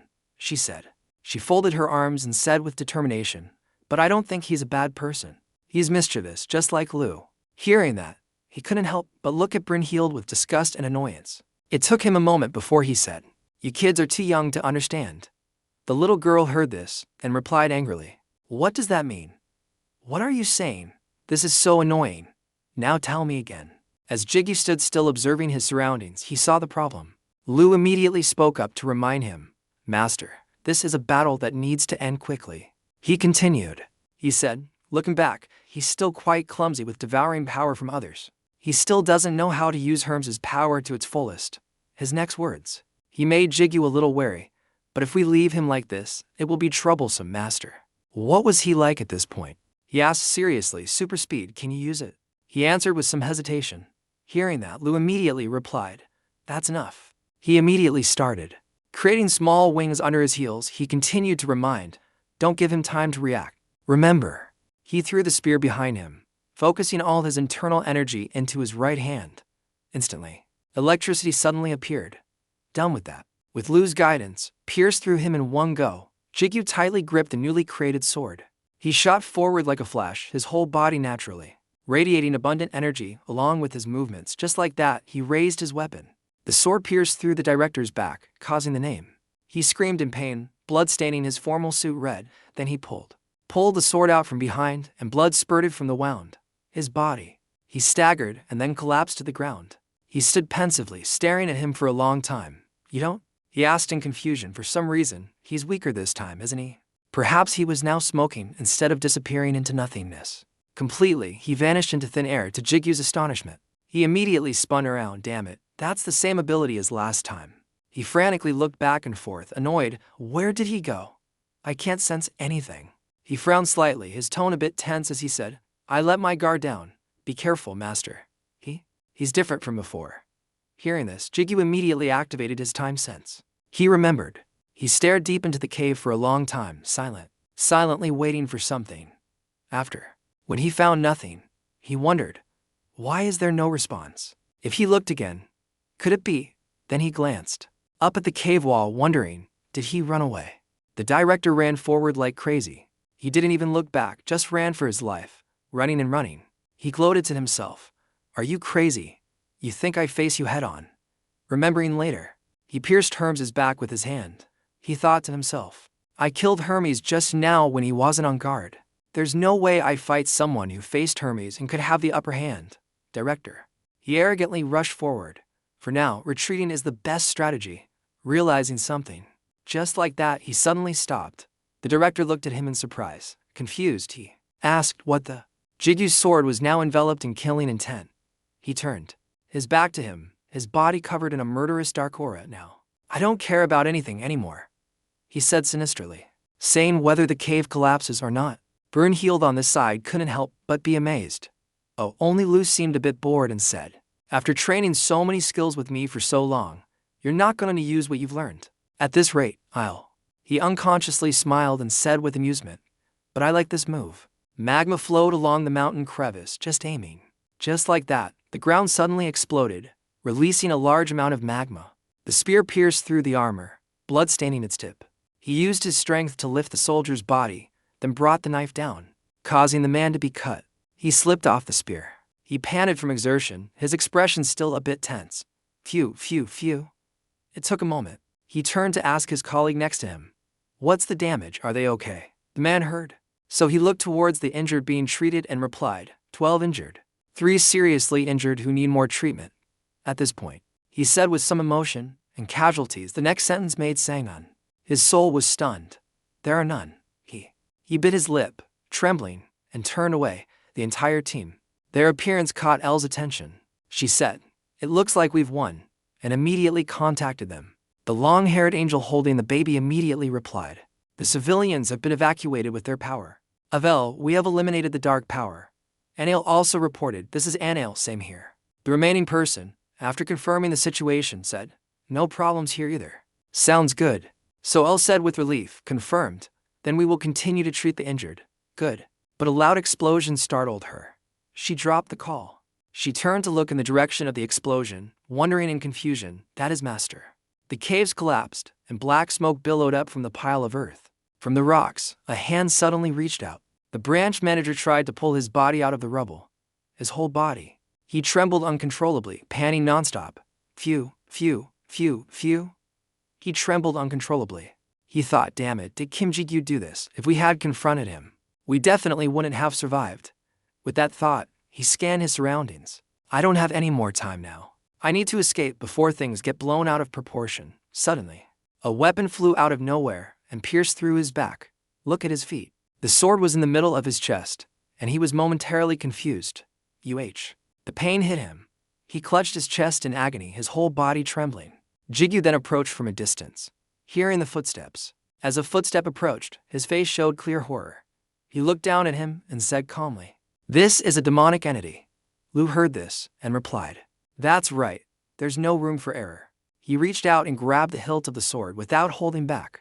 He unhesitatingly pulled out the sword, sending blood splattering everywhere. The system suddenly announced, "Devour activated." The director's body suddenly exploded, blood splattering, red all over the stone floor. The system continued, "The ego of the demon Hermes is being revealed." The ego of the demon Hermes has been successfully revealed. Jigyu heard this and was confused. He remembered. He looked at the sword in his hand, vaguely asking, "Why the ego of Hermes?" Lu suddenly spoke up. "It's devour," he asked in confusion. Devoured, he didn't know. He crossed his arms and continued to explain that branch manager couldn't absorb powers. The power gap between the two was too great. Even if you hadn't come, he would have lost his mind to chaos soon anyway. At what point? Lu suddenly paused. The bigger problem is how? Why does he have the same devouring ability as me? It's clear he's not very proficient with it. That can't be his ability. He really is.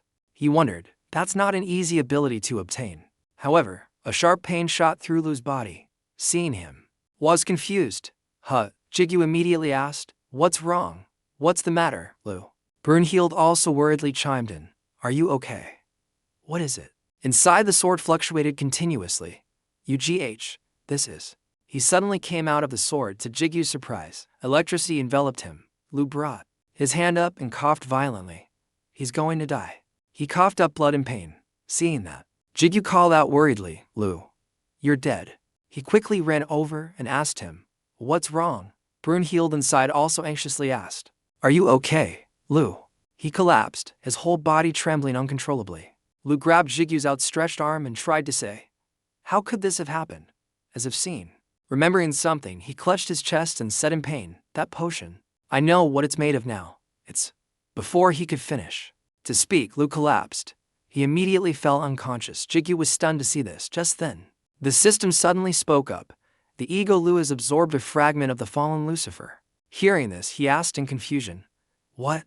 Remembering later the potion from before, he thought to himself, "A fragment of the fallen Lucifer. So, the ingredient of the potion is..." With that thought, he carefully carried Lu on his shoulder, still confused. "What the hell is going on?" Brunhild suddenly asked, Is Lu okay?" Hearing that, Jigyu looked over at him to check and replied, "For now, there's no problem with his breathing. And the spirit link is still there. I need to discuss this with L," the girl said with relief. Thank goodness, the system was right. Another one appeared, attracting his attention. "You have defeated the Demon Howers. The occurrence of an unofficial territory war has been recorded. Assessing the situation. The battle. The unofficial war has been recognized as an official one. The winner will receive a reward." He suddenly looked at the item that appeared. He curiously reached out his hand to take it. This is, he guessed. A piece of bloody flesh fell into his hand. Its surface was covered with eyes, like a mass of flesh. He thought to himself, it has the same energy as Payman's legacy from before. Was this created by Andres? He was confused. "I wonder, should I ask the elder?" The voice of old man Huang Jiamqian then echoed open. "Now I will talk to old man Huang Jiamqian." Now all three are at the headquarters, the skyscraper reflecting the entire sky. Lu and Brunhild were sleeping soundly on the bed. Huang Jiamqian looked in astonishment at the piece of flesh in Jiamqian's hand. This is. He grabbed his leg, grabbed his hand tightly and asked, "Where the hell did you find this?" Hearing that, he replied shyly, "Well, I killed a demon, and this was the reward." He watched the old man inspect the piece of flesh and asked worriedly, "Is it valuable?" Huang Jiamqian couldn't help but reply happily, "Valuable? That's an understatement. If I'm not mistaken." With this, he looked towards him. He continued, "Around your house, we can create a gate." Hearing that, he was startled. He asked back in surprise, "What?" At Elle's location, the sky had just begun to change color.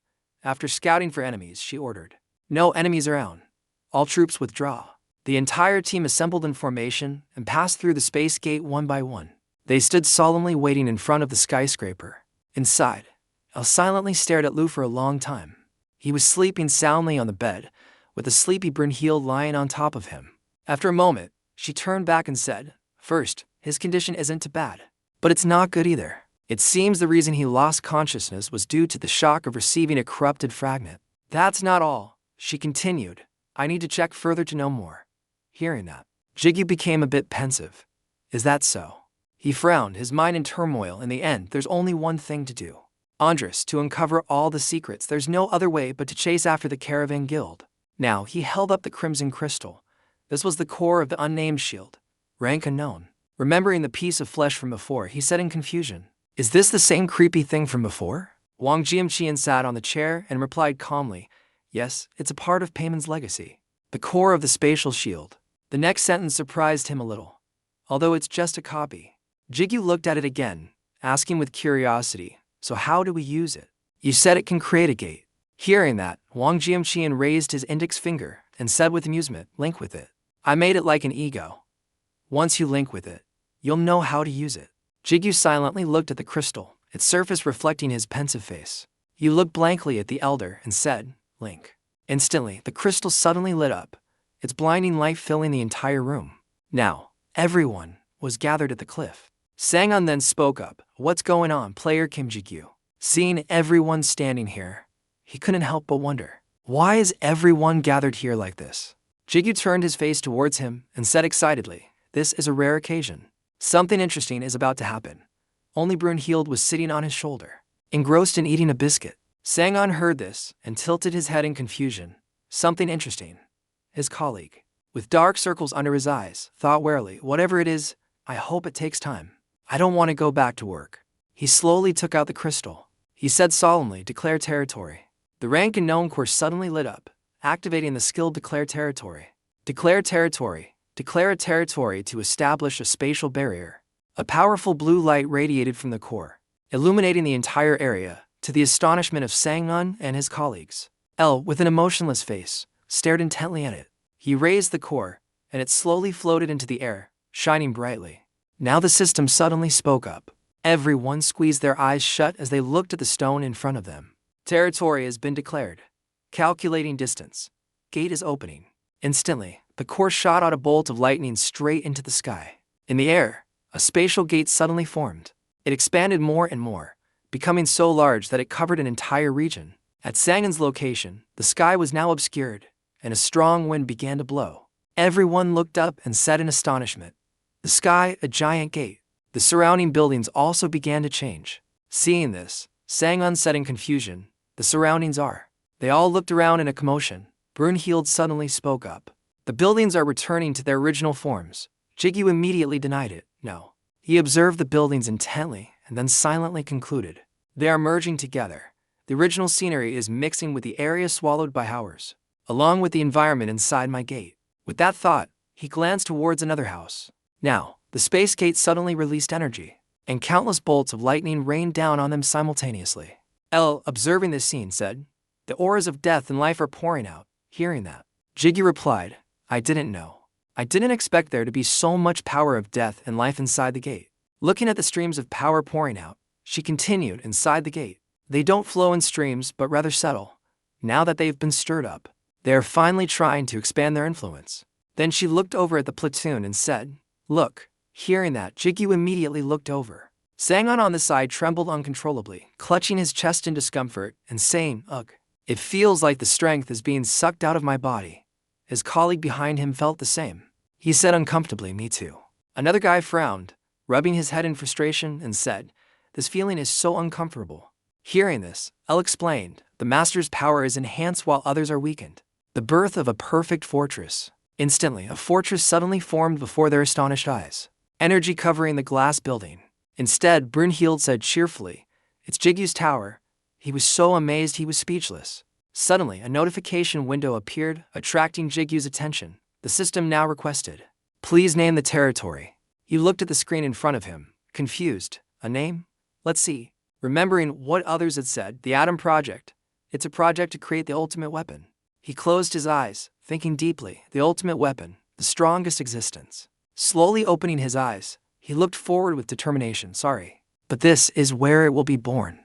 He said clearly to the system, Eden. The system received the information and announced, the territory Eden has been declared.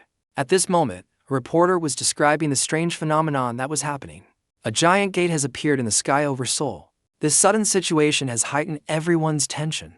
Su Jang held her phone tightly, listening intently to the broadcast on the screen. Additionally, the center of the gate is located at the residence of Kim Ji-gyu, the top wanted criminal, and the Iron Guild is investigating the connection.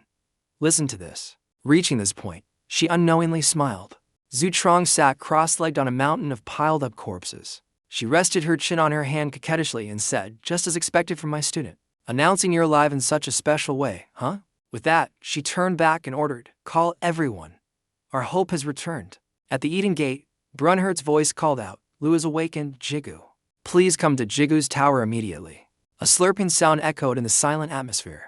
Lu looked at the milk carton in his hand with admiration. This drink called strawberry milk is pretty good. He turned to Jigu and lamented, before, my meals were always just to fill my stomach. I never cared much for eating well, but enjoying delicious food isn't so bad. Brunhurt took the chance to cut in. Chocolate milk is delicious too. After he finished drinking, Jigu spoke up to ask, so, Lu, is your body okay? Lu's face looked like he had swallowed something bitter. Not at all, it's terrible actually.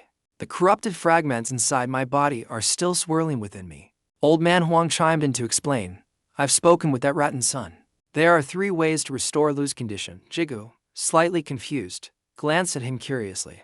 3 ways. Old man Huang raised one finger and explained, first, collect Satan's body. He continued, drawing Lu's attention.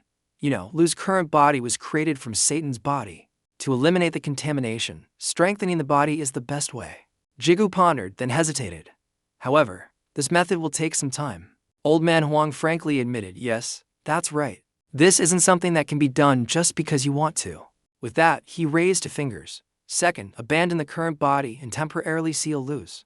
As soon as he finished, Lu shook his head vehemently. No way, it's not that I don't want to. But the current situation is too urgent. Lu grumbled irritably. Do you think that foolish master can handle this without my power? As if hitting a sore spot, Jigu's lip twitched. I know what you're saying. You really like taking jabs at others, don't you? After waiting a moment and hearing nothing more, he had to ask Old Man Huang, what's the third option? The old man thought for a long while before deciding to answer him. Transfer the contamination to another person. In this case, the target would naturally be you. Jigu.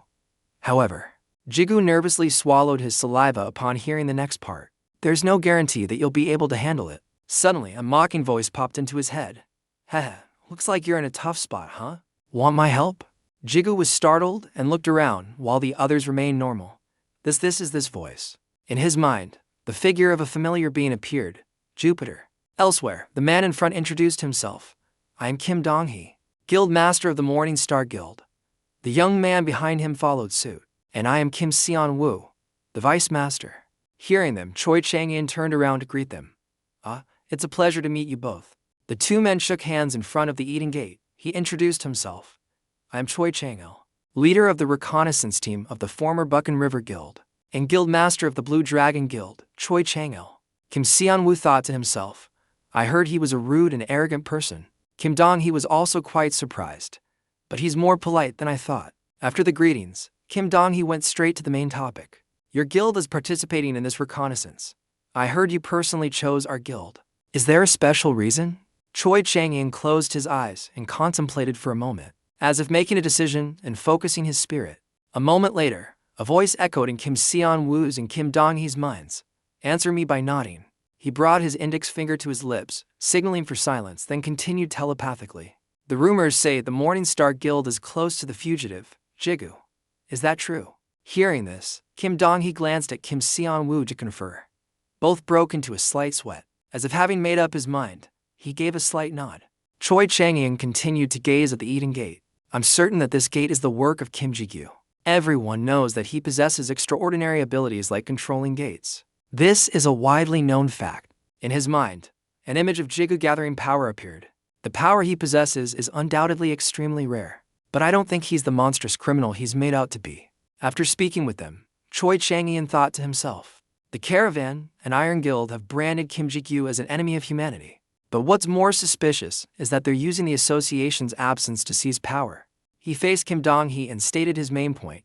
In that sense, I'm willing to take a gamble. Choi Chang-hyun's eyes were filled with determination. I'm betting everything on the possibility that he hasn't betrayed humanity. Will you join me? At his words, the already quiet atmosphere became even more silent. Both Kim Seon-woo and Kim Dong-hee nodded seriously. Satisfied, Choi Chang-hyun intended to end the conversation. Well then, the detailed plan will be presented later. Suddenly, a voice from behind startled him. There you are. A tall man approached them. From a short distance away, he spoke. I came to check on the situation on site. The man's face was stern as he continued. As the commander of this operation, he was the leader of the Korean branch of the Iron Guild, James Rowan. Choi Chang-hyun glanced at him coldly and speculated. James Rowan before coming to Korea. He was the vice master of the Iron Guild, wasn't he? His gaze gradually became unfriendly. No matter how much the association has fallen, for a guild not even in the top 10 to seize power, how ridiculous. James Rowan seemed to pay no mind to their coldness. What were the three of you discussing? Choi Chang-hyun stepped forward to answer him. We were discussing operations before the reconnaissance, since it starts tomorrow. He raised an eyebrow slightly.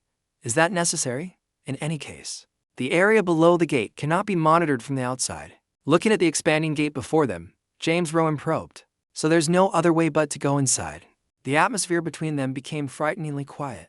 James Rowan said grimly, our Iron Guild's combat team will also be deployed in this operation. Choi Chang-hyun was startled and cut him off. Wait, we are carrying out the operation tomorrow. Why are you suddenly adding them? James Rowan took a threatening step forward. What? Is there a problem?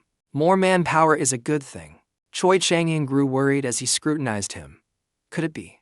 He moved closer, his eyes full of warning. Is there something wrong if we participate? Choi Chang-hyun flinched slightly and looked away. He couldn't help but assess him silently, as he sniffed something out. No. There's no way he could know. James Rowan closed his eyes for a moment as if to calm himself. He quickly turned, waving a hand in farewell. Well then, I'll be looking forward to tomorrow. I'm leaving now. From beginning to end. Kim Dong-hee's group just watched James Rowan's retreating figure without saying another word. After walking some distance, he glanced back at them. The Blue Dragon Guild. The Morning Star Guild, they still harbor hostility towards us. Seeing the three of them still standing, they're motionless, he thought. If they betray us, it wouldn't be surprising. James Rowan smirked with self-satisfaction. His true inner self revealed a greedy and wicked gaze as he thought to himself. Everything is going according to plan. Sir, he is James Rowan, and also Rogers Han, level 107. Race, human ego. Strength 198, agility 170. Stamina 170, magic powered 131. Skill, plunder, can take over a corpse's body 3 times. Uses 1/3. Jupiter asked coldly, looks like you're having trouble. Need my help? Recognizing him, Jigu was shocked. Jupiter. Brunhart saw his unusual reaction and was bewildered. Master, what's wrong? Old man Huang was also curious. Jigu, is something the matter? Lu grew suspicious upon hearing the name. Jupiter, a familiar name. The room fell silent. He wondered why Jupiter had suddenly appeared. El said his seal had been strengthened. Has the seal been broken? Jupiter denied it in his mind. No. I simply awakened due to external stimulation, Lucifer, and the corruption Lu currently has. There's chaos in it. Hearing this, Jigu was shocked. Chaos? He revealed. You might not be able to do anything about it, but for me, this is easy. So, do you want my help or not? He asked. What do you want? I know you won't do it for free. What will you gain by helping me? Jupiter laughed. You're not as stupid as I thought. The chaos within Lucifer's corruption is the same as mine. If I absorb it, I'll gain even more power and be able to influence you. Seeing him muttering, Lu asked, who are you talking to? Let me in on it. Whatever it is, I'll help. Jupiter asked again, so, do you understand now? Jigu agreed. Fine, I accept. He knew it. A wise decision. Then, let's begin. He placed his hand on Lu's head, surprising him. What are you trying to do? Tell me. Jigu replied, I'll explain later. This will be over soon. A stream of energy slowly transferred into Lu's head.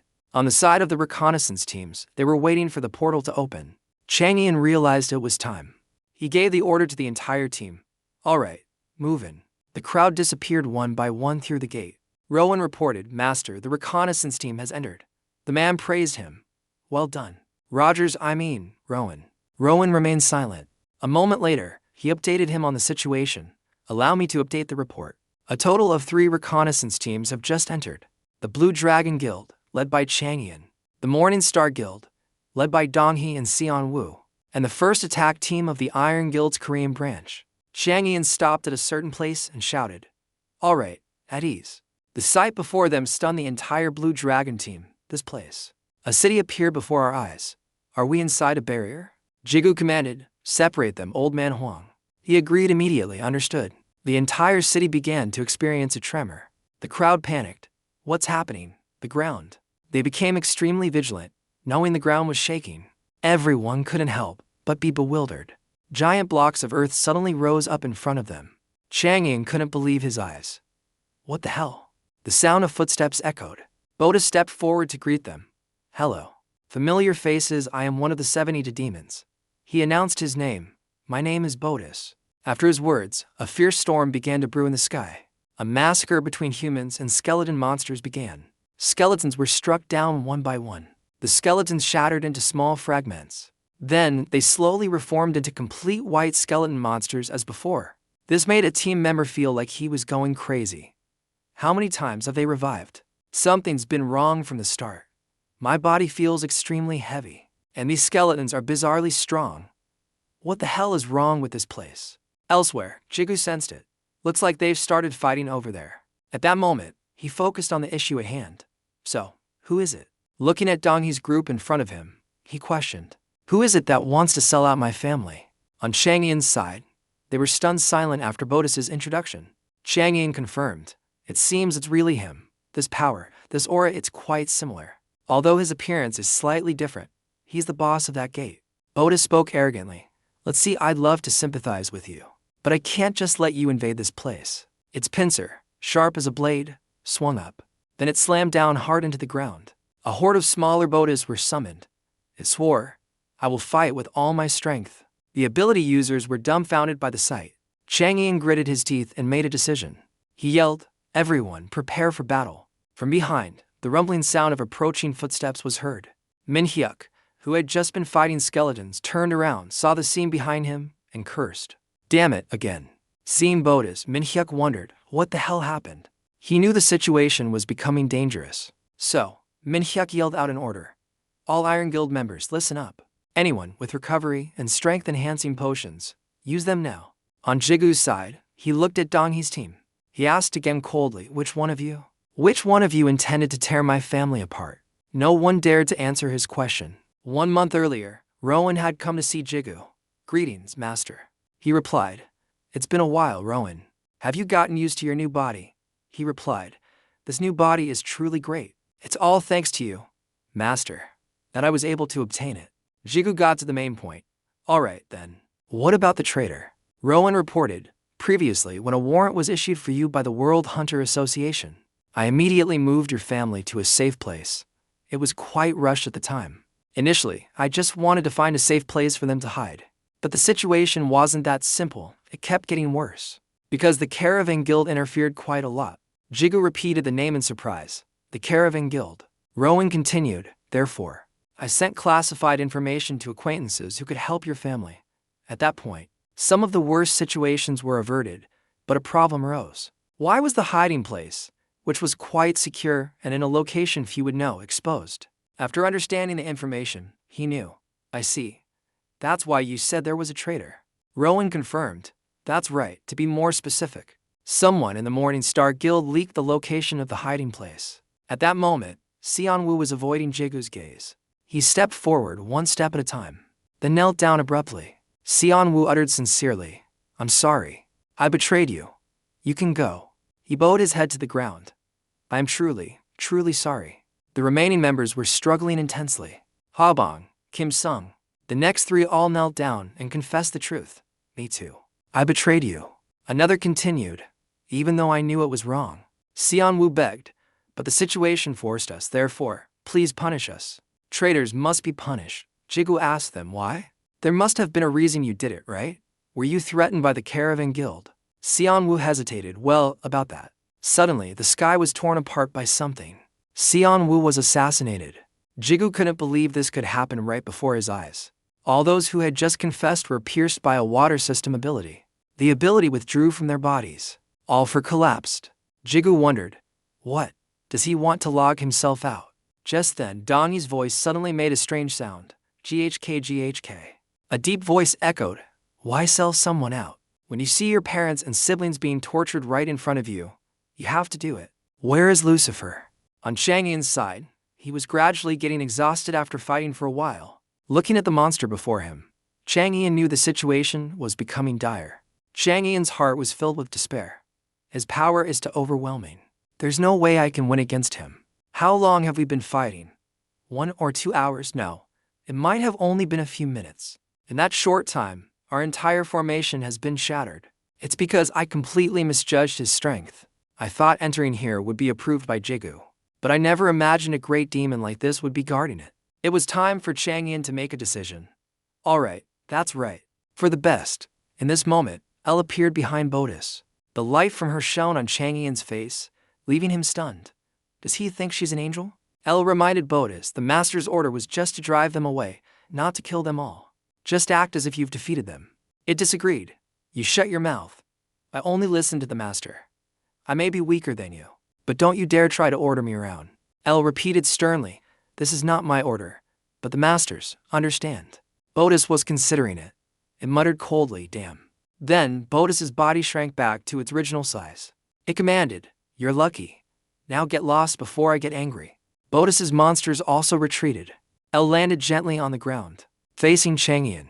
He said hesitantly, this is thanks to you. Elle spoke up. I want to ask you a question. Are you an enemy or a friend of the master?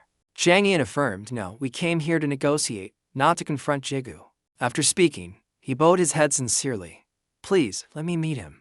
Elle was considering the request. Her energy radiated around her. Feathers fell one by one onto the bodies of the fallen team members.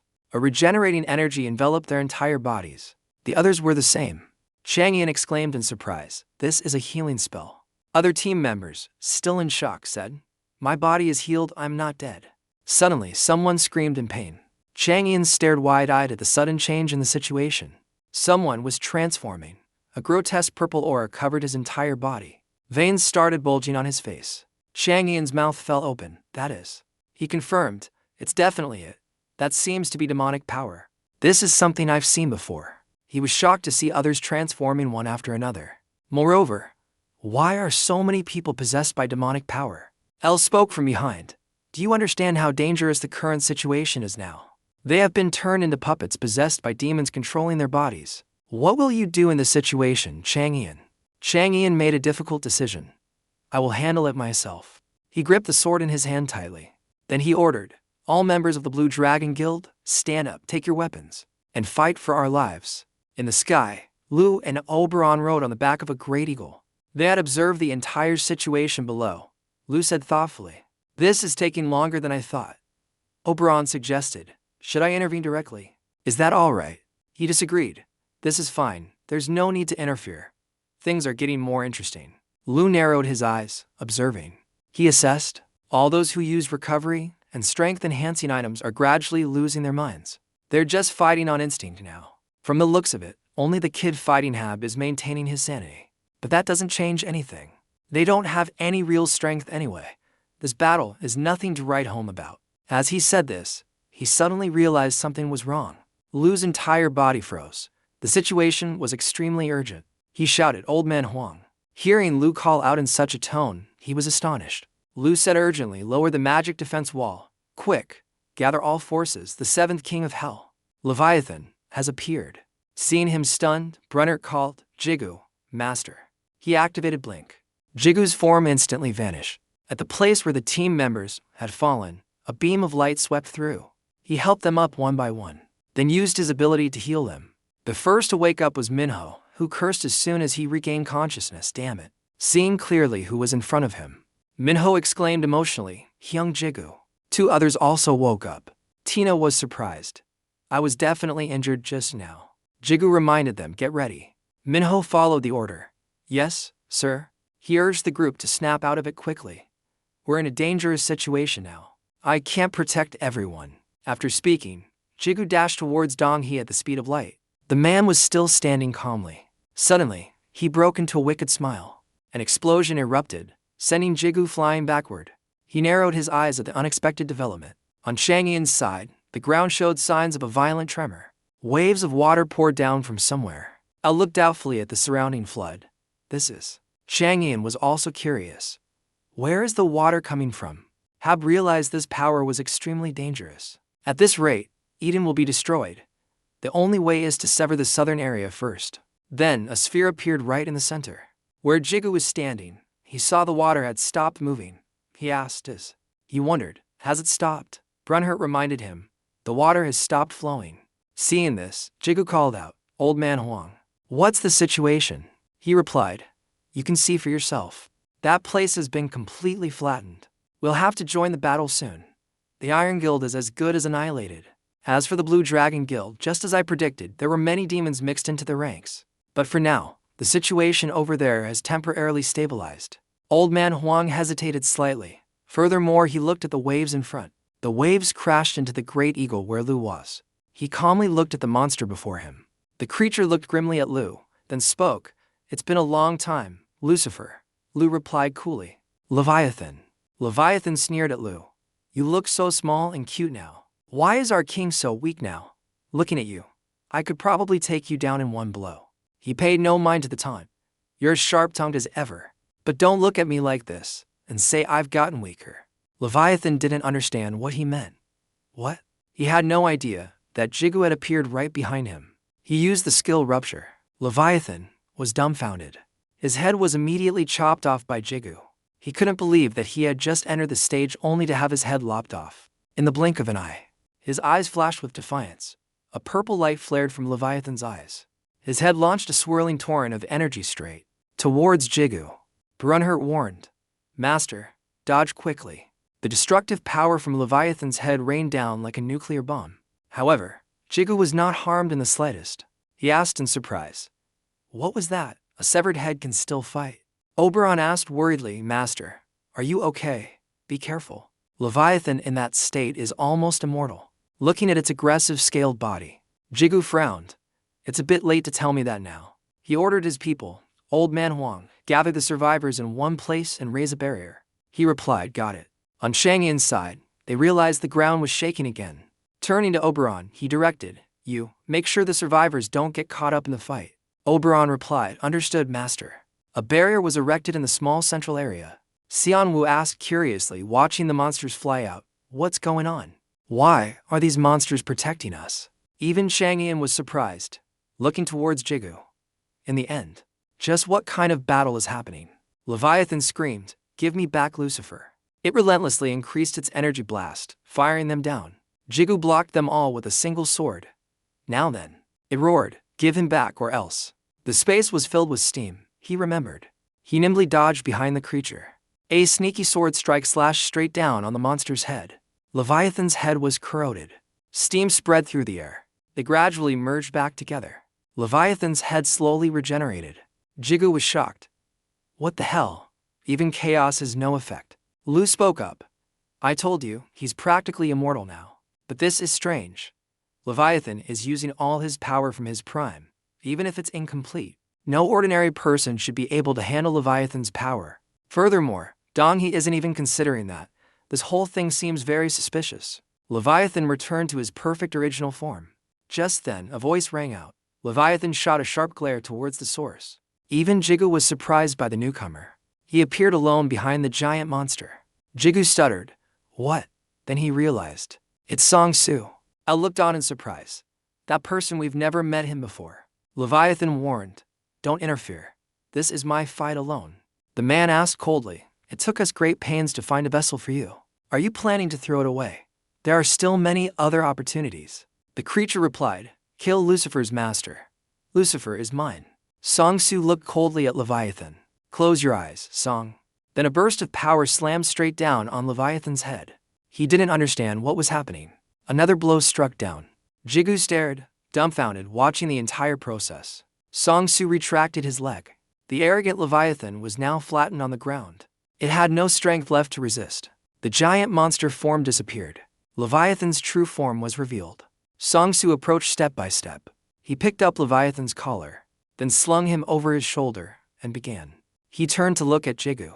He waited silently to see what move he would make. Song-su spoke. It's not time yet, Jigu. We will meet again. Tell my brothers. Jigu is the most handsome man in Vietnam. With that, both vanished. Jigu silently stared at the dust at his feet. He uttered in disbelief. That guy, he took down Leviathan with a single blow. Lu knew. Sung-gun was right. El added, if he's that strong, I can understand why the others, including me, lost. Lu said coldly, I don't know why he's opposing you, but it seems the situation here is resolved. Also, you should go over to those people over there. Even though we have subordinates protecting them, we need to take care of them. Just as Lu predicted, someone took the opportunity to try and assassinate Chang Yan. The guild master's seat must be mine. He was still dazed. What? As soon as he turned his head, Chang Yan saw his own men rebelling. He dodged nimbly. He couldn't stop asking himself, what? Are they still possessed? Behind him, other team members were also fighting each other. Damn you, Jigu. I've hated you for a long time. So skilled. Come on and fight me, you weak, privileged brat who can't do anything right. Chang Yan suspected. What is going on here? Jigu watched silently from a distance. He was dumbfounded. What is this mess? Lu explained, it's due to Leviathan's influence. After all, Leviathan is known as the king of envy. Anyone near it will have their feelings of envy magnified many times over. The human soul is quite fragile after all. Let's try this, L. Use your divine power to dispel Leviathan's evil influence. If not directly affected, that technique might work. Not seeing her reply, Lu turned to look. L. Jigu also asked L. Her mind was flooded with old memories, a dream. Anger surged within her heart. Jigu asked worriedly, What's wrong, L? Are you hurt somewhere? She quickly replied, It's not that, master. Well then, I will destroy Leviathan's power right now. Her hand channeled her ability. Lu noticed L's strangeness. After taking Jigu back to the infirmary, they asked with concern, Are you really okay?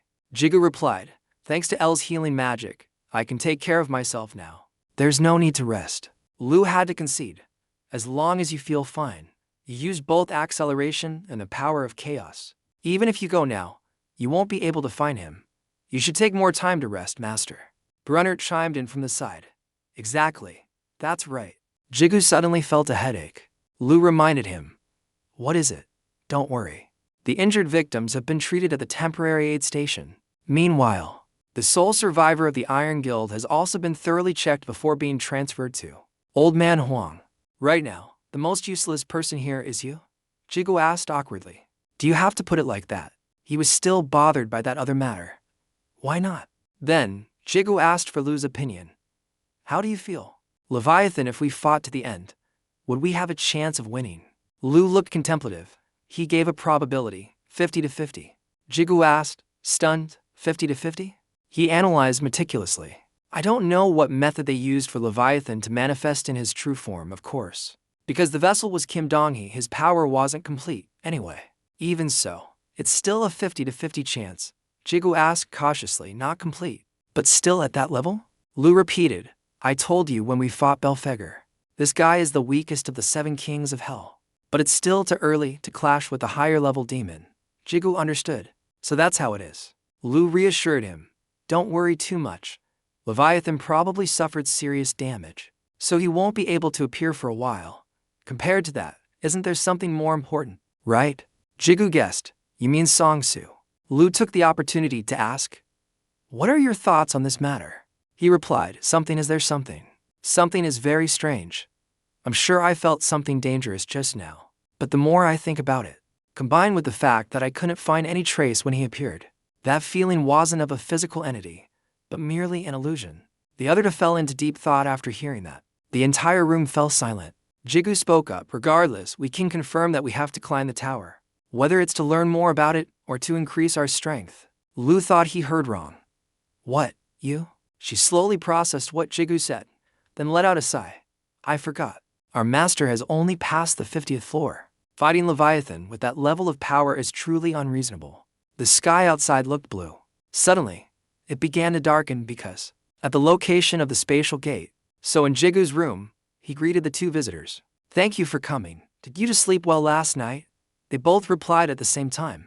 Thanks to you. Yes, thank you very much. Jigu continued. I received information from L that the guilds want to join me. He emphasized. However, how can I trust you? Outside, the sky was still swirling with smoke and dust. A hazy smoke enveloped everything. Elle arrived at the place Lu had arranged to meet her. She asked, "Is there a problem, Lu? We're not a couple, so why did you call me here to meet? Only the master has the right to command me. To be honest, I feel very annoyed." Lu cut her off. "Shut your mouth, you pigeon. I don't want this either. You already know, don't you? Your current condition is not stable. Under the power of an angel, Elle has become human." She remained silent, not responding. Her eyes became sharp, having seen it. Lu asked, "So, how do you feel? Whatever you think or feel has nothing to do with me, but let me say this, if it hinders the master, I will definitely not let it slide." Inside the meeting room, Jigu repeated, "So how can I trust all of you? Thank you." Chang Yin and Sion Wu were both silent. Finally, Sion Wu made a decision. He said with embarrassment, "I'm sorry. Even though we are shameless, we know this is extremely shameless. We have betrayed you once. Therefore," Jigu remained silent upon hearing these words, only able to let out a sigh. Then he spoke up. "I know it was a situation where you had no other choice. That was your situation. Since you've apologized, there's no need to feel guilty anymore. If I were in that situation, I would have done the same as you. But that's not the important thing I want to talk about." The two of them silently waited for Jigu to continue. He recounted, "Donnie's body was stolen by a demon. What now? Right now, there are many demons hiding in the area around you. Just like I'm sure there are still many more demons in this area. But that can't be considered proof that you are no longer in league with those demons." The two of them remained completely silent upon hearing his words. Chang Yin spoke up. "That is true." He shot up from his seat. Chang Yin tried to persuade Jigu. "It's not wrong for you to think that way. Although saying this might seem very arrogant, but we also can't be certain that you aren't an enemy of humanity. However, we've decided to trust you this one time. This is how we show our determination." He began to perform an act that shocked him, only seeing blood splatter everywhere. Sion Wu never expected Chang Yin would go this far. Jigu still hadn't recovered his senses. Chang Yin continued, "I know this action of mine might not prove anything." His bloody hand slammed on the table. "But, at least, can it make you trust us just once, right?" Jigu asked. "Why do you need to go that far? To be honest, you're not someone who has any feelings for me, right?" Chang Yin replied, "It's true that I can't know what a strong person like you is thinking. But I can see, in a chaotic situation like this, who else can people as weak as us rely on to survive? This is the only way we can survive. When our lives depend on someone else. Those feelings don't mean anything, do they?" Jigu burst out laughing after hearing that. The guild master of Blue Dragon is saying something like that. Everyone will laugh themselves to death. He slowly stood up. In a flash, Jigu appeared right behind Chang Yin. Seeing him turn his head, he reminded him, "Stay still." Healing energy slowly gathered in Jigu's palm. He began to treat Chang Yin's newly injured eye. He could feel the wound gradually being soothed. That eye could now open. With one eye completely healed, he muttered, "How? Don't ask how." Remembering the past, he thought back. When he patched the hole in the ship after the battle, or when he restored that eye for me, it's clear that his magic is now on par with the high-level healer. Just what is your identity and power, Jigu? Meanwhile, he was frustrated about something. "I still can't do it as well as L." Then he said to Chang Yin, "Anyway, Guildmaster Chang Yin has shown such determination, but I still can't blindly trust everyone again. However, for me to trust you, you all need to offer something as collateral." "Thank you." The two asked in unison, "Collateral, you?" He smiled grimly at them. "I have a proposal." From then on, the gate appeared under the name Eden. But before that, there were many other old gates. Originally, the path to the tower would be in the basement, but the entrance to Jigu's tower was placed at his home now. The entrance to the tower is on the first-floor parking garage of the building. Lu once asked, "So now you accept the name Jigu's tower?" He grumpily cut her off.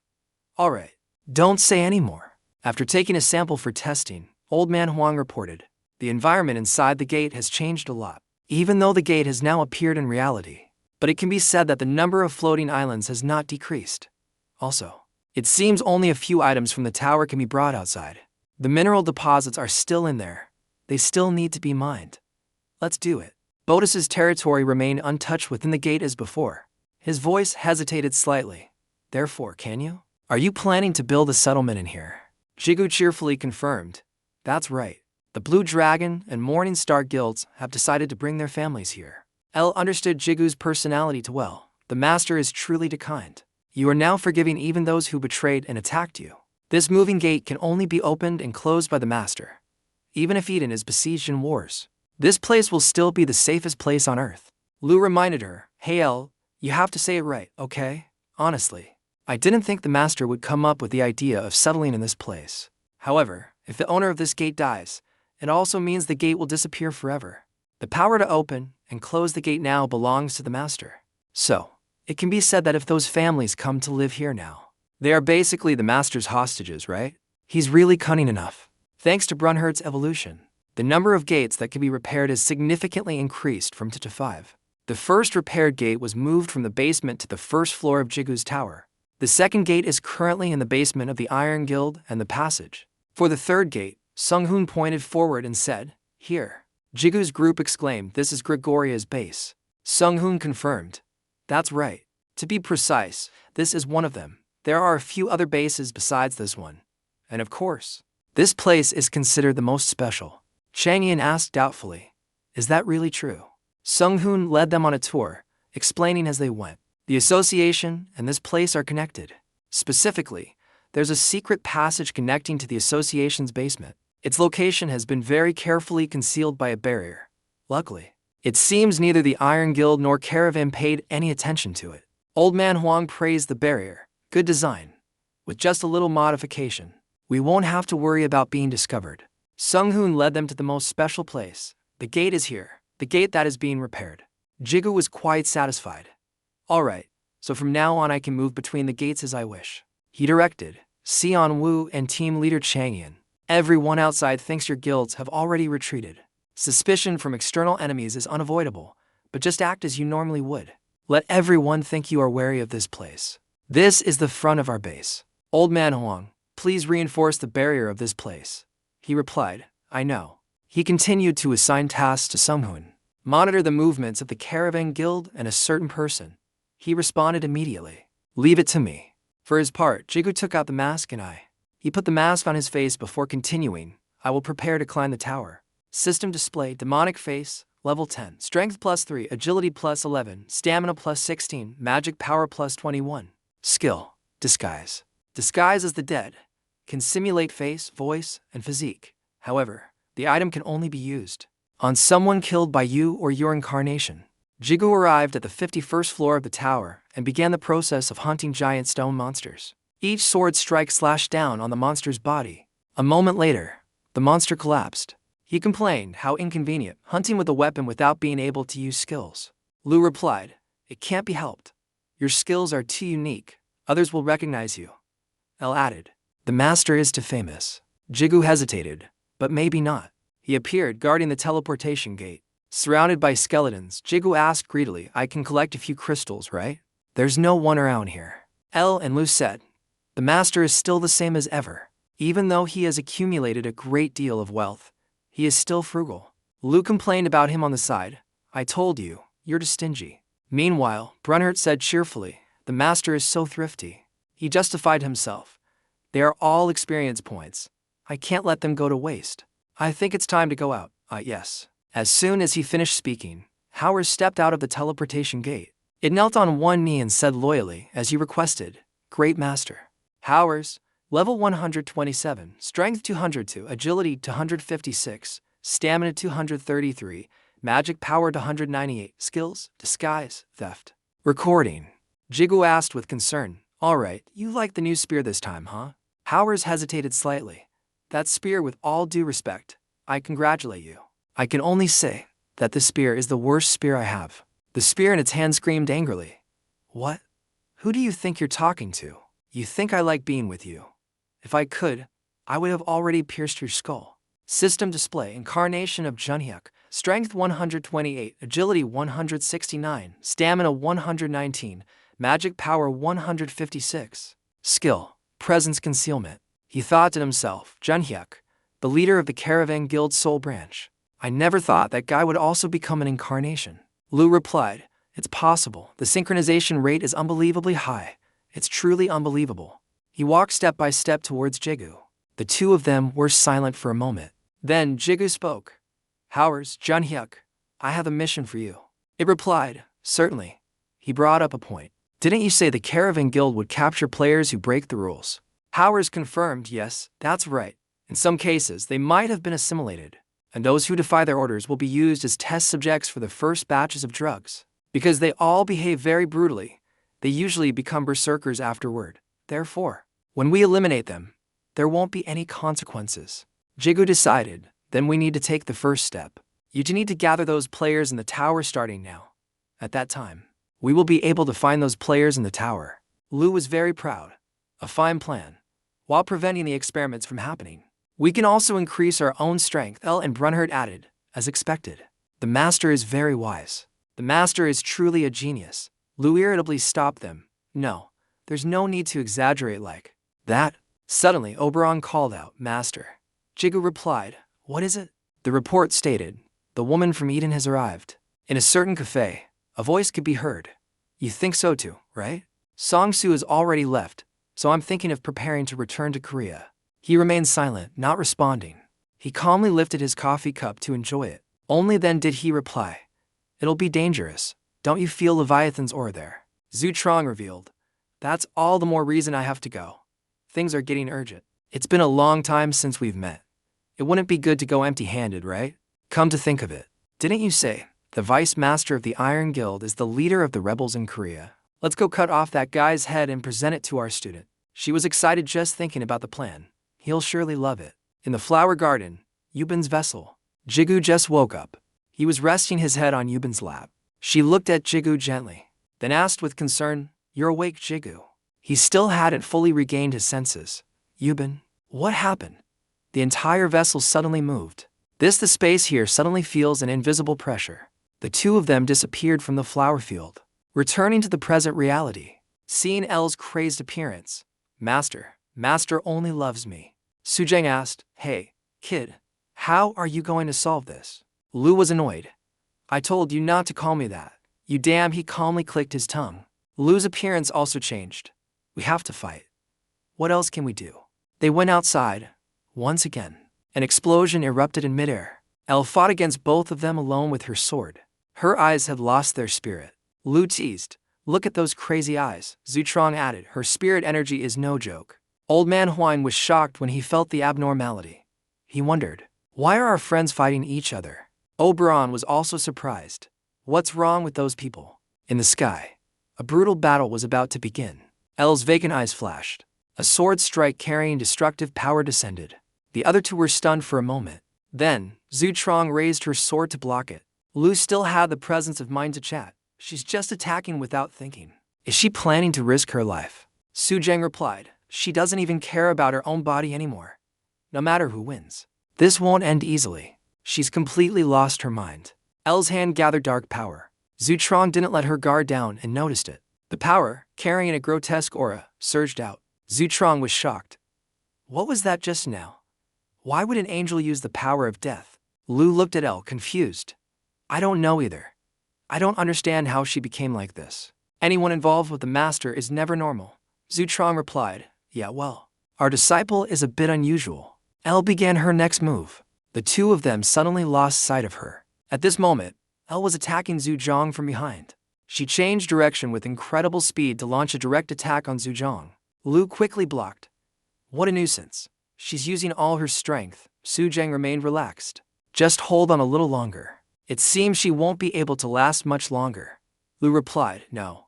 He swung his arm, then blocked one of Elle's sword strikes. If we let this continue, she will lose her life force. I don't like her, but I can't let her die. Lu reminded Elle, calm down a bit. Suddenly, a dark power descended from nowhere. Elle looked up, stunned. He gritted his teeth, enduring. The wall above the Eden Gate cracked due to overload. A wave of energy poured down. The space was enveloped in thick smoke. Elle used her full strength to block this blow. Lu was quite surprised. Did she use the power of death to block that blow? But she must have suffered considerable injuries. I tried to save my strength, but now I have to waste it. Seeing Elle below mobilizing her power, Lu was shocked. What is she planning to do? Could it be that she really intends to use that thing? Elle's eyes were submerged in hatred. She had used chaos. A chaos shield appeared like a small vortex. Both of them were shocked. That is. Lu yelled angrily, "Hey, you crazy fool. That power is not something someone like you can control. Stop it. Are you planning to just disappear like that?" From maintaining the power, she suffered internal injuries and coughed up blood. Seeing her unafraid, Lu cursed, "Damn it. She won't listen to a word I say. Ordinary methods won't be able to block that attack. At this rate, whether she succeeds in deploying that power or not, L will definitely be destroyed. Right now, I can only try." He turned and called out, "Hey, fake Demon King, I need to do something. For now, just try to block that attack on your own." Su Jang was shocked. "What?" Lu left immediately. "There's no time to explain. I'll be back soon." In a flash, Lu left the battle. Su Jang was curious. What's wrong with that damn kid? Has he gone mad? That thing is chaos, and I have to stop it by myself. Luckily, it seems she hasn't fully controlled it yet. What if I touch it and it explodes? Should I temporarily create a shield first? As she spoke, Su Jang dripped her blood into the center of the dark chaos vortex. Droplets of blood trickled to the ground. A red sphere enveloped the chaos. Lu landed on the ground and walked to that place.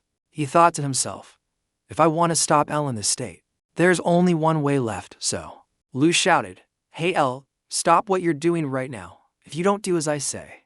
He threatened using Jigu. This guy will lose his life. The sky inside still looked blue. Jigu was resting. He was so comfortable that he fell asleep, until he slowly opened his eyes and saw Yubin holding him tightly. She asked gently, "You're awake, what's wrong?" Jigu replied, "Oh no, it's just that I feel like I've forgotten something." Yubin was as gentle as ever. She reassured him, "That's not it, just rest." Jigu closed his eyes and continued to enjoy the moment. "That's right, it's so peaceful. It's been a long time since I've felt this relaxed." Yubin said, "You've been through so much. It must have been very hard, right?" He opened up. "Yes, it was very hard. Things kept appearing." Jigu wondered, "A past I don't even know is tormenting me. All the strongest people in the world are pinning their hopes on me. Who am I really?" Then he said to her, "I just want to live happily with my family." Yubin advised, "It's okay. You can let everything go. Stay here with me forever." Jigu raised his hand to cover his eyes. He enjoyed the rare moment of peace. Time seemed to stop at this moment. Suddenly, a voice awakened Jigu. "Master." He quickly sat up. Yubin asked in surprise, "Hey Jigu." Jigu realized, it's Lu's voice. "I remember now, the reason why I came here." Yubin asked from behind, "What's wrong? Did you have a nightmare?" He glanced behind him warily.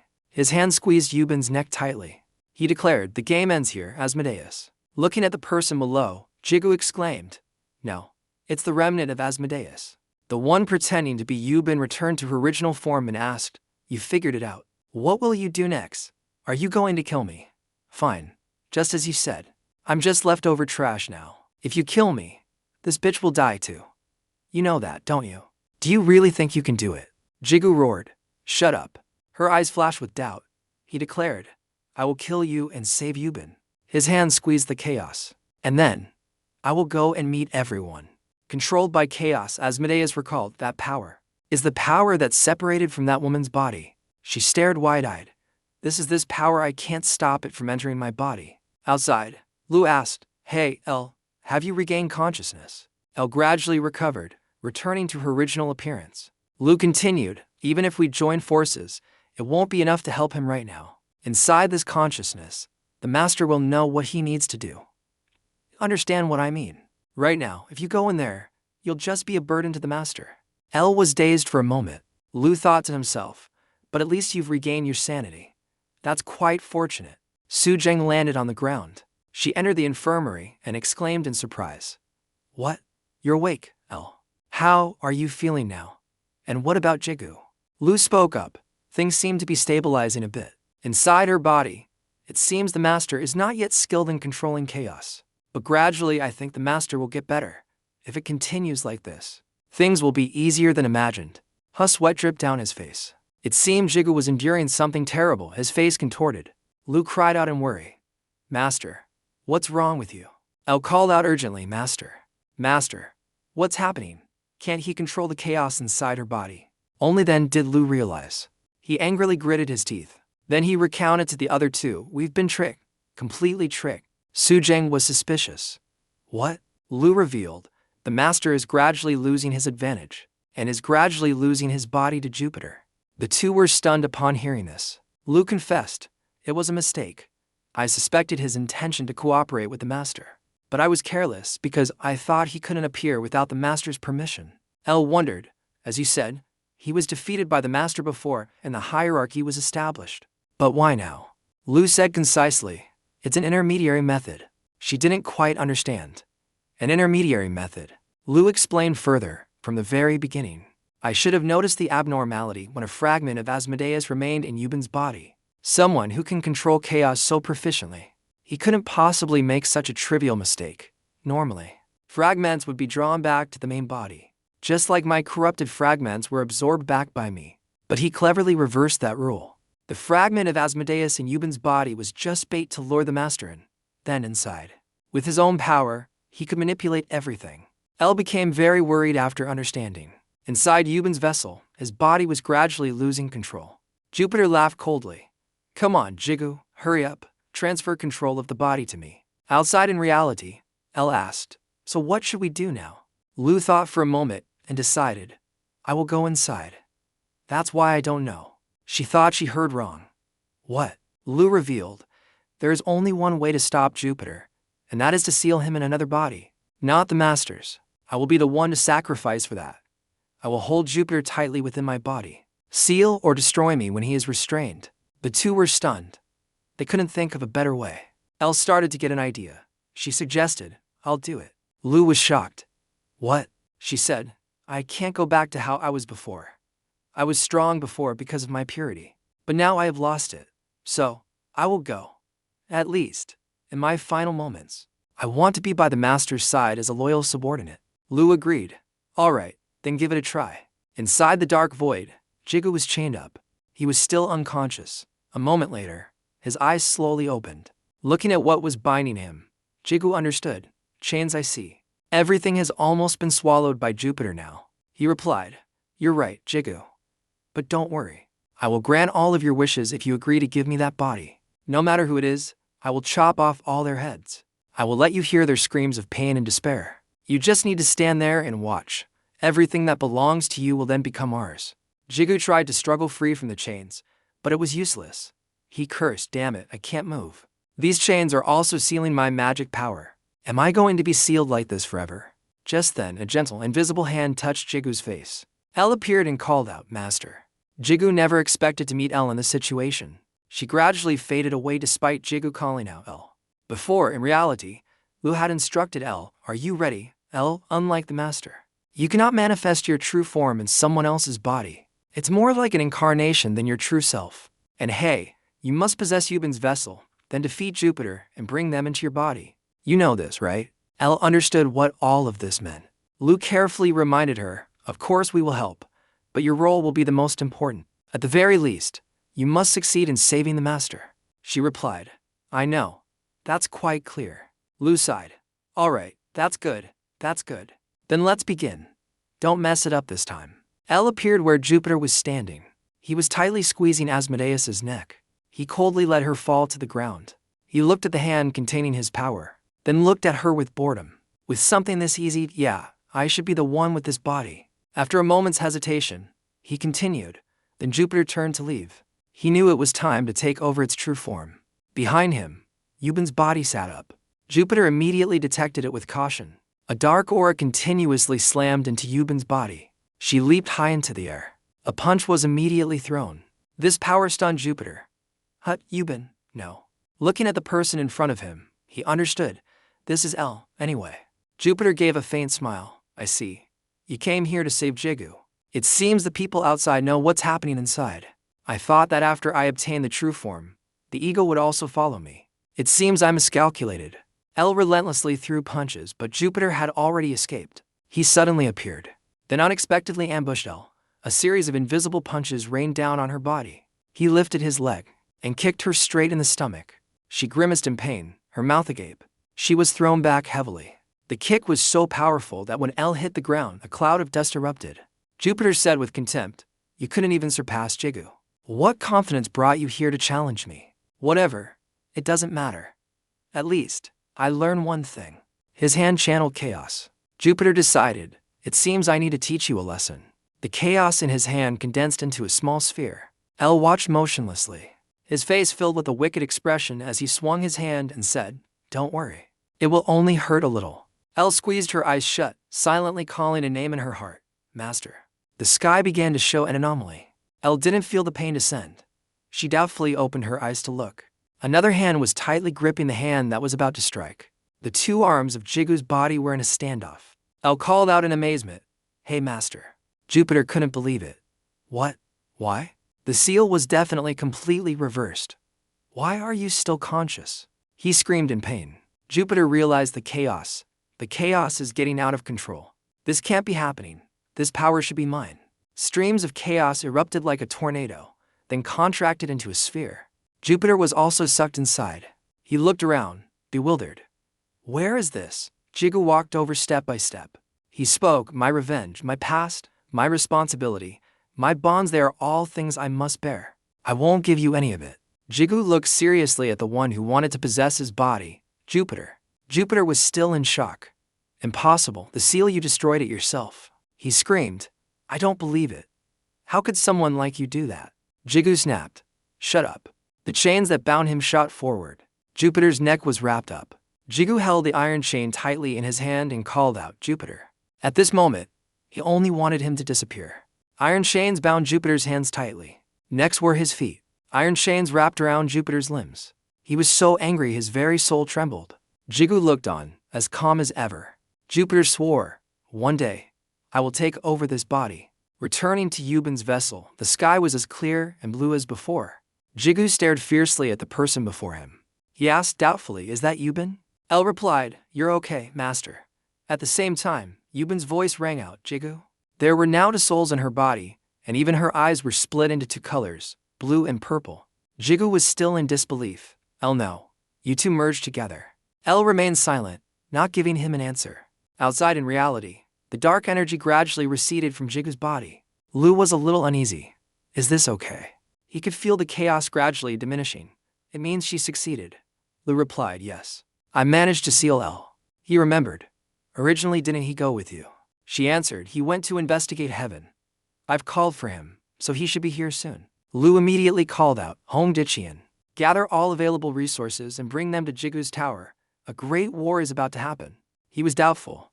"All of them?" Lu confirmed, "Yes. This battle will be very difficult. If we're not careful, all of us will die." Seeing the gentle yellow light radiating from L's body, Lu was shocked. "What is this?" He began to think. A moment later, Lu understood.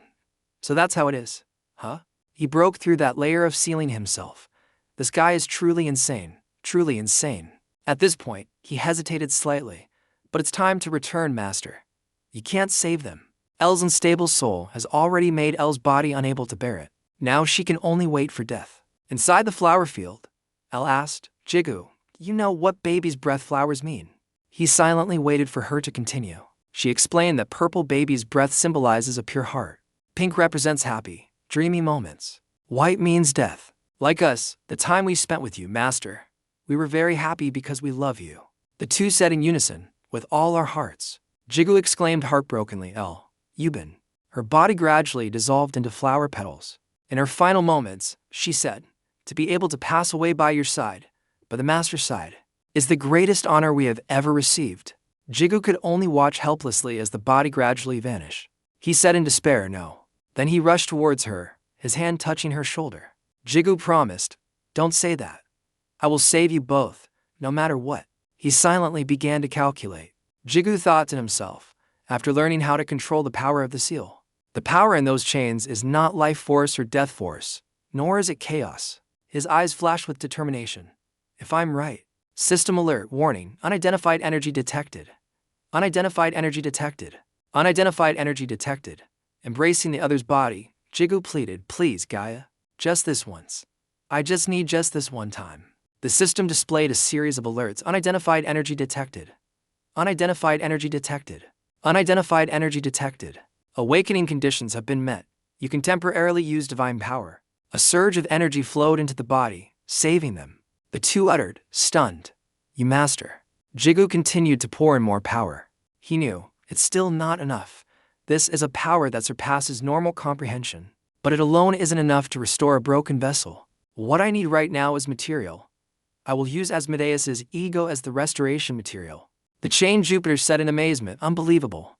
I didn't know that you could figure out the problem in such a short time. The power of a ruler is hard to deny. Outside in reality, the sky darkened. Jigu returned to his own body. He had now woken up, his eyes glancing to the side. Two familiar figures appeared at this moment. Jigu carefully called out to names. L. Yubin. They said joyfully, "You're awake, master." One spoke up from the side. "This bastard, he really did it," Zhutrong added. "I might need to reconsider seeing you as my disciple." She just looked at them happily. Su Jang, he let out a sigh. "It's okay, good. So I succeeded in saving them both." Lu said with concern. "First, just get some rest." He replied, "That's what I was planning." L. Turning to look at the other person lying next to him. "Master, you must know already, right?" Haisuk is still lying there, the image of her weak face on the sick.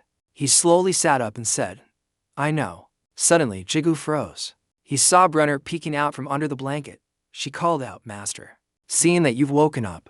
Brenner joyfully opened her arms and rushed over. "Master." Lu pinched her cheek. A voice full of complaint rose. "How can you sleep all day without helping at all?" Brenner cried out, "Oh no, it hurts." Jigu stopped him. "Stop it, Lu. Brenner can't even manifest properly," she said, crying. "That's right." He bluntly continued, "Even if she did appear, Brenner wouldn't be of any help to me." This sentence made her very sad. "Master," he got to the main point. "By the way, Lu, I need to find someone." A dark aura emanated from Jigu's hand. The sword was summoned. He pushed himself up with his hands, then immediately walked over to Haisuk's bed. Right after that sword strike was the notification, Devour activated. The sky gradually brightened. The next day, in the office, Haisuk said sincerely, "Thank you for everything." "I thank you. I had vaguely realized it, but it was truly surprising. Right now, it's not much different from my real body. To be more precise, the power inside me is stronger than my real body." Announcement update. Haisuk, LV 141, Ego, Human, Strength 212, Agility 237, Endurance 293, Magic 371. Jigu replied nonchalantly, "You should thank old man Huang for that. As long as everyone is okay, that's all that matters." She wondered, "And how are Yubin and L?" Jigu revealed, "Both of them are fine. There's just a slight difference in their perception compared to before. L has eliminated her dark magic. She is now enveloped in the energy of life and has become much stronger. According to Lu, she is the only angel who has overcome corruption. Yubin has now also accepted Asmodeus's power. Because she absorbed a large amount of the ego's power, Yubin is now in a half-human, half-ego state." Haisuk sighed in relief. "Is that so? I didn't think things would turn out so well." "I owe you for this." Zhutrong interjected, "All right, let's save the celebrations for later. Isn't it time we talked about that?" "Teacher." Seeing her silent, she called out again, "Teacher." Haisuk became cheerful. "It's been a while since you last called me teacher. It sounds strange. Let me finish the story I left unfinished before. All the way to Gaia. Then there's Kim Sejin, evenly Sujin, and also Jupiter." After speaking, Haisuk emphasized, "As well as the story of your true identity." At the 60th floor, the place of the easiest yet most infamous trial, a person must endure 3 months in a state where all senses are completely isolated. Because of this, people named that room the room of spirit and time. Some suggest that losing the perception of time makes one feel as if they've been imprisoned for years. However, for Jigu, this was truly a valuable opportunity. In the silent space, he knew, because, looking at Jupiter's form in front of him, he could also see. He also silently looked at Jigu. Time passed just like that. Jigu slowly stood up. He silently looked at the person opposite him who looked just like him. He spoke, "I've understood. Even in a world of imagination, completely separated from all emotions, you still resolutely train alone. So, you've grasped the whole story, haven't you?" He called him the substitute. Returning to the reality outside, Jigu was stunned. "My identity. You must have witnessed that scene on the 50th floor, right? Your father, Seijin, no. It was Kronos. He ruled the human world, despite committing the sin of patricide and overthrowing his relative's throne. In the end, Kronos became an outstanding leader, and that happened because the previous ruler, Uranus, was a tyrant with other crimes recorded in history. Kronos became a hero of the human world. But, in the end, He could not escape falling into despair because he realized the existence of an invisible entity hidden deep underground named Chaos. It appeared, catching him off guard. Haisuk continued to ask, "How much do you know about the secrets of the tower?" He answered honestly, "I only know a few vague things. About the tower being built to suppress both gods and chaos, and that Kronos tried to seize all of that power to become a god himself. However, that plan failed and Gaia, who had absorbed both divine power and chaos, recreated the world." Su Jang said in surprise, "Oh, you know quite a bit, don't you?" Haisuk added, "Those who are worthy receive more information from the tower. Perhaps you even understand it better than I do. Anyway, that also saves us time, but let me explain it a bit more clearly." Clearly, Gaia played a crucial role in Kronos' plan. Although Kronos held supreme power as a leader, he still didn't have a vessel capable of receiving the power of both gods and chaos. Jigu knew. "I've heard about that Gaia is the entity closest to a god, second only to L." She admitted, "That's right. In the beginning, there was no vessel strong enough to contain divine power. This is something I like to admit. What made such an absurd plan feasible was the special ability that Gaia possessed as Mother Earth. That's why Gaia couldn't become Mother Earth. It is the power to connect vessels together. She has the ability to turn the very world she lives in into a vessel." Jigu said hesitantly that. Su Jang mentioned something. "Link, it seems similar to your ability, doesn't it? Just like how special your ability is." Jigu paid attention to this. He wondered, could it be something? That strange similarity, does it imply that Gaia and I have some kind of connection? Haisuk considered this, and then said, "Let's slowly discuss this issue in detail. I will explain everything in order to help everyone understand better." Jigu replied, Yes." Hisaka's steady voice rang out. Gaia responded to Kronos' plan, ignoring the insults, destroying chaos, and even killing gods. Gaia truly loved the world as it was, but, in the end, Gaia had no choice but to join the plan. It was all for one reason. The reason was because he returned to the dark void where Jupiter was imprisoned. While fighting Jupiter, a giant iron chain struck. He focused and dodged behind it. He stared intently at Jupiter, nothing. Without letting his guard down, he exclaimed in surprise, "Oh, your movements have improved quite quickly." 2 more chains whipped towards him. As Jigu retreated, they began to analyze the situation, then immediately teleported, until he appeared right behind Jupiter. He threw a punch downwards. As Jupiter turned around, Jigu called out, "Jupiter, what kind of person was Kronos to you?" He replied, "He was a talented leader, but not a good father." Receiving this answer, Jigu's expression turned sad. "I see, so. How did you feel when your mother, Gaia, sealed you away?" Jupiter was stunned to hear this. His face darkened. He cursed under his breath. "They told you everything, those damn bastards." Jigu recalled the conversation he had with Su Jang and advisor Lim Haisuk about Jupiter's past. Advisor Lim Haisuk said, "Jupiter is the son of Kronos and Gaia. The reason Gaia cooperated with Kronos was to save her son, Jupiter." In advisor Lim Haisuk's mind, she recalled the image of Kronos, the man who once had everything, yet his back looked so lonely. Advisor Lim Haisuk recounted, "The egos of rulers were inherently special, but Jupiter was even more so. He inherited the power of both Kronos and Gaia. Kronos' silhouette merged with the universe of the rulers." Advisor Lim Haisuk continued, "As a result, he became the master of an incredibly vast vessel, so large that it could contain an entire dimension. No, perhaps even more than that." At this point, advisor Lim Haisuk's tone became more solemn, but for that very reason, he could not live a normal life. He couldn't control the immense power he possessed. Su Jang, sitting beside her, rested her chin on her hand, her eyes gazing lastly at advisor Lim Haisuk. Mentioning Jupiter's ability, advisor Lim Haisuk continued, "The ability, and Link inherited from Gaia, would often activate unpredictably, and that massive vessel would devour everything around it, without limit." At that moment, Su Jang shifted her attention to Jigu, looking at him with great interest as she rested her chin on her hand. "Perhaps you yourself have experienced something similar." Her words made Jigu slightly startled. Jigu frowned slightly as if he had vaguely realized something. That is, Jigu recalled the overwhelming feeling he had experienced at that time. It seemed he also had the sensation of being connected to everyone around him. Advisor Lim Haisuk observed Jigu for a few seconds with her arms crossed, then said, "Looking at your expression, it seems you've also thought of something. If you felt it directly, you must understand it better than anyone." She bowed her head slightly and explained further. "The emotions and thoughts of others, you absorb them and are affected by all of it, even when you don't want to be." Hearing advisor Lim Haisuk's words, which matched everything Jigu had experienced, he replied. That's right. Similar to what Jigu felt, Jupiter was like him, but with more intense emotions. Advisor Lim Hae-suk had said that Jupiter was gradually losing his sanity at that time. The room gradually fell silent. Jigu spoke up. I can roughly guess what happened, but in the end, we're talking about Kronos and Gaia. Was there really no solution at all? Advisor Lim Hae-suk answered seriously. The problem was time, not understanding what she meant. Jigu asked again, time. At this point, Advisor Lim Hae-suk began to explain the connection between Kronos' power and time. She replied, yes, time. The time power inherited from Kronos would become chaotic, constantly halting Jupiter's own flow of time. At that moment, Advisor Lim Hae-suk glanced at Jigu. All methods require the natural flow of time to be effective. No matter how great they were helpless against it.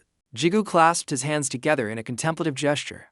He frowned and said, I can imagine the current situation. Kronos probably proposed something to Gaia, that he would save Jupiter with the power of the gods. She rested her chin on her hand and glanced at Advisor Lim Hae-suk. Just as you said, Gaia had no other choice but to cooperate. In the past, Gaia had to watch her son be sealed in a magic sphere. Advisor Lim Hae-suk recounted. But for that plan to succeed, Jupiter had to be sealed. Gaia had to seal her own son with her own hands. Su Jang smirked with interest and clicked her tongue. She said in a disdainful tone, what a foolish story. Su Jang added the truth about Kronos. The truth is, Kronos never had the ability to control the flow of God's power from the start. Returning to the battle between Jigu and Jupiter, the chains that once bound Jupiter had now become his powerful weapons. Jupiter transformed the large chain into a large net, intending to completely envelop Jigu. So, on Jigu's side, he observed every movement of the chain net in the air. Immediately, Jigu tried to dodge the attacks from Jupiter's many directions. But the large chain and his armor sparked violently. Jupiter frowned, continuously redirecting the chain. The impacts created sparks and a thick cloud of smoke. A large chain from the air slammed down hard.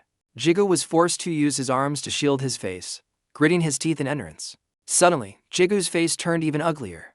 He frowned and looked towards Jupiter. He was using the large chain under his feet to kick towards Jigu. A series of electric sparks were shot out. Large and small explosions filled the battle area with smoke and dust. Jigu fell to his knees, frowning in frustration at Jupiter.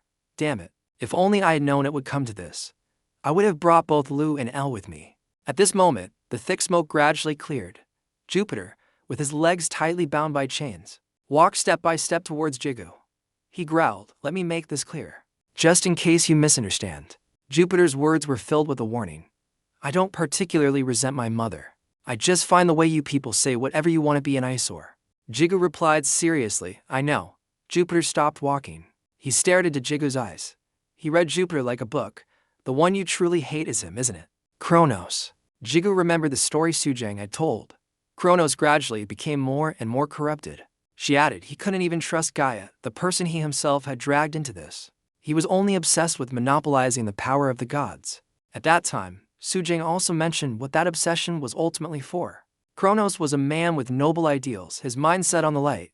Advisor Lim Hae-suk said. Certainly, in the beginning, all Kronos wanted was to save the world. She crossed her arms, her eyes closed. But then he lost himself in a sea of greed. Even as a ruler, he was ultimately just a human. At this point, Advisor Lim Hae-suk's expression suddenly changed. She frowned, somewhat angry. And Kronos' foolishness didn't stop there. Advisor Lim Hae-suk asked, have you ever heard of Atom? Hearing the familiar name. Jigu replied seriously, yes, there was something called the Atom Project. Jigu remembered someone from the same organization as Sung-hoon. The Atom Project. A plan to create the ultimate weapon. To ensure this was understood, Su Jang began to tell a story from the distant past. Atom was said to be the first creature created by the gods, although his actual existence has never been confirmed. Advisor Lim Hae-suk seemed interested. She chuckled softly. You seem to know a lot. Su Jang crossed her arms and replied, back then, I really didn't know anything. Now, you've lost your innocence. Returning to the main topic, Su Jang regained her seriousness, turned to Jigu, and continued. Anyway, Kronos started searching for Atom, even though no one knew if he really existed. A man with great ideals like Kronos would do anything to get what he wanted. Su Jang said again, but even Kronos couldn't find a way to find Atom. That's because, even among the rulers, that Atom was like a legendary entity. She leaned back slightly in her chair. Even so, there was a reason Kronos was obsessed with Atom. It was because he knew Atom's true identity. Hearing such an unbelievable thing, Jigu asked in shock, his true identity. Not letting Jigu wait too long, he got his answer. Adam is the body of God. Su Jang said with a straight face, he is a tangible body created by God for emergencies. You've probably seen that scene, so you should understand. When they mentioned God, they only remembered a bright halo shining over all of humanity. That was because God had no physical form.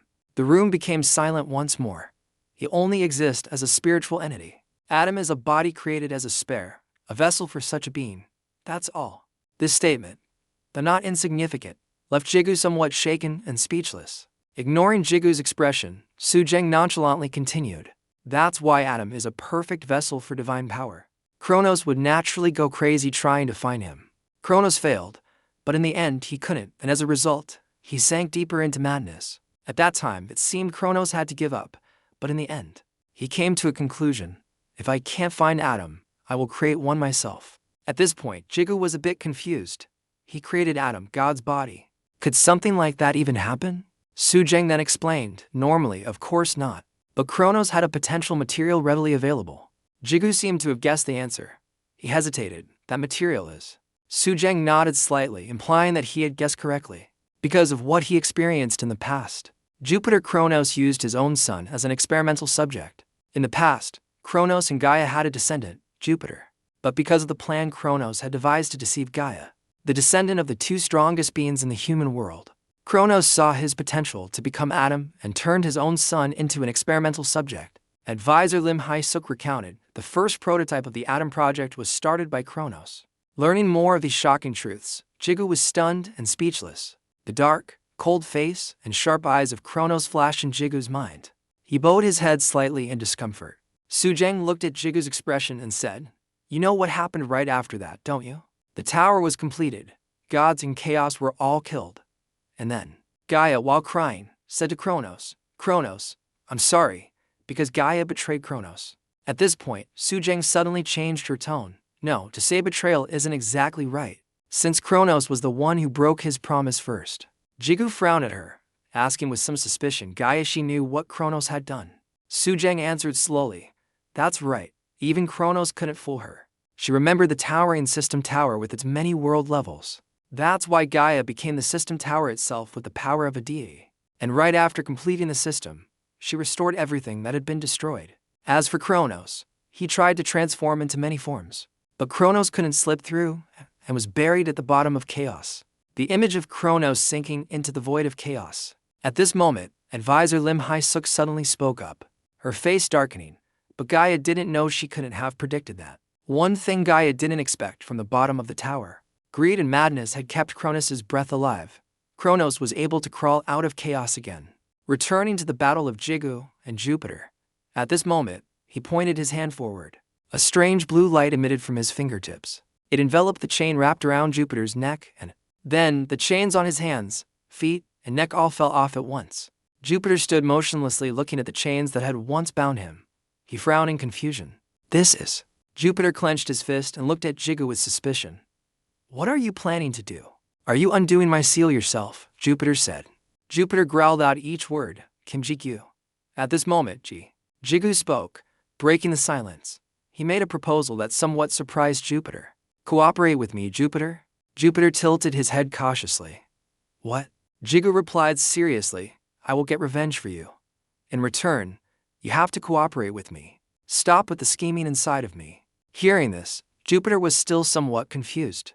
He still didn't understand what Jigu really wanted. After thinking for a few minutes, Jupiter let out a sigh. Suddenly, he broke into a sinister smile, his eyes shining with a deadly light.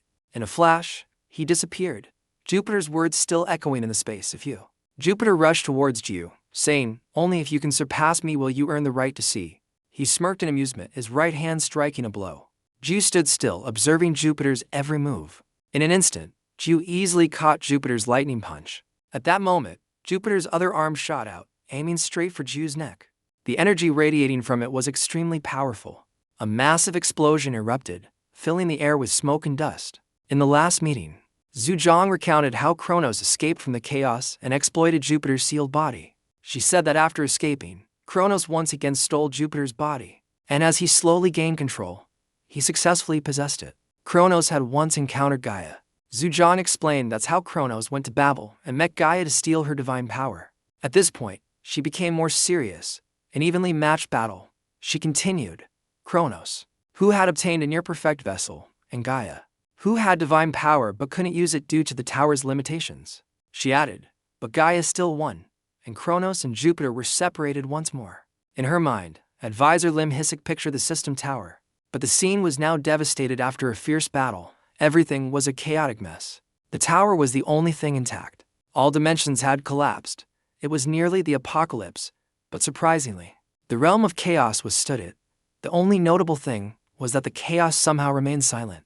Su Jang explained that Gaia recreated the world once more, but this time not entirely, instead connecting it to the tower. Hearing this, Ju frowned in confusion, because connecting to the tower meant. Advisor Lim Hisik spoke up.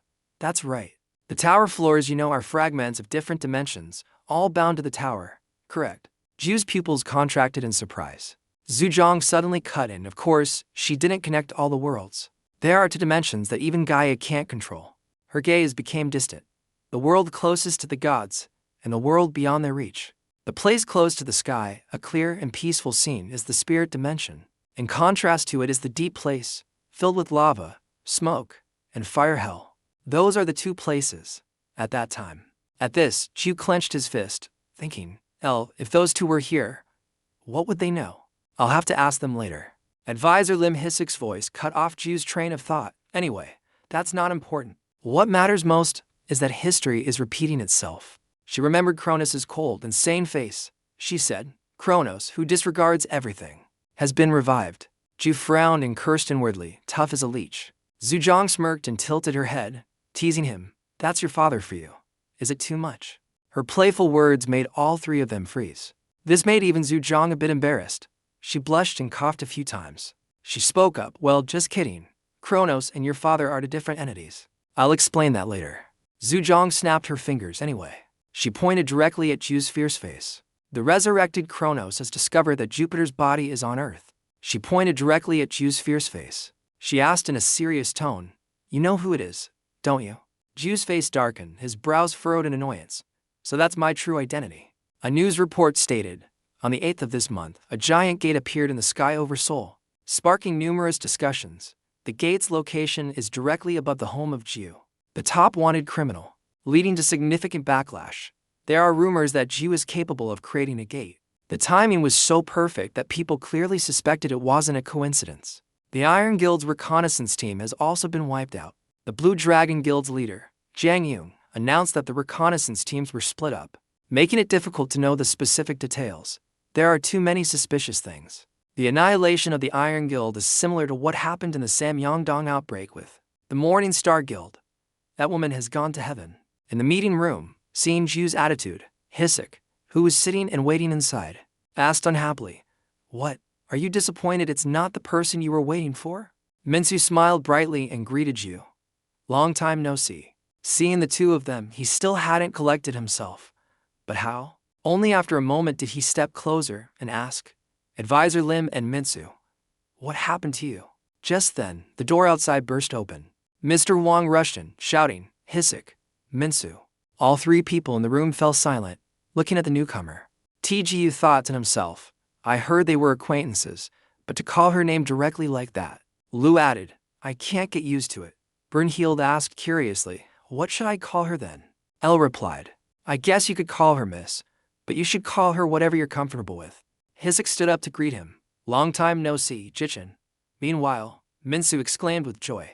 Grandpa. Mr. Huang hurried towards the boy. Minsu threw himself into his arms. The boy expressed, I missed you so much. He looked at Minsu affectionately and said, me too. I missed you a lot. Tan and Elle exclaimed in unison, so touching. I'm glad the kid is safe. He took the initiative to ask Advisor Lim, what about my family? She replied, Su Jang has prepared everything for them, so you don't need to worry. Your mother and sister are safe. Come on. He pulled out a chair and sat down before asking again.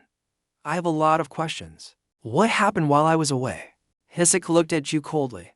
It's not hard to answer, but at this age, I don't know how much time I have left. He was taken aback.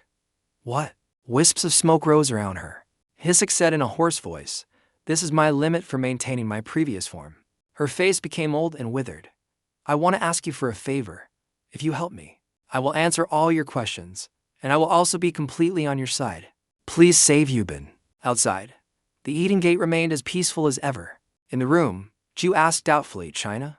She confirmed, yes, Yubin is being held captive in China. Ju was shocked.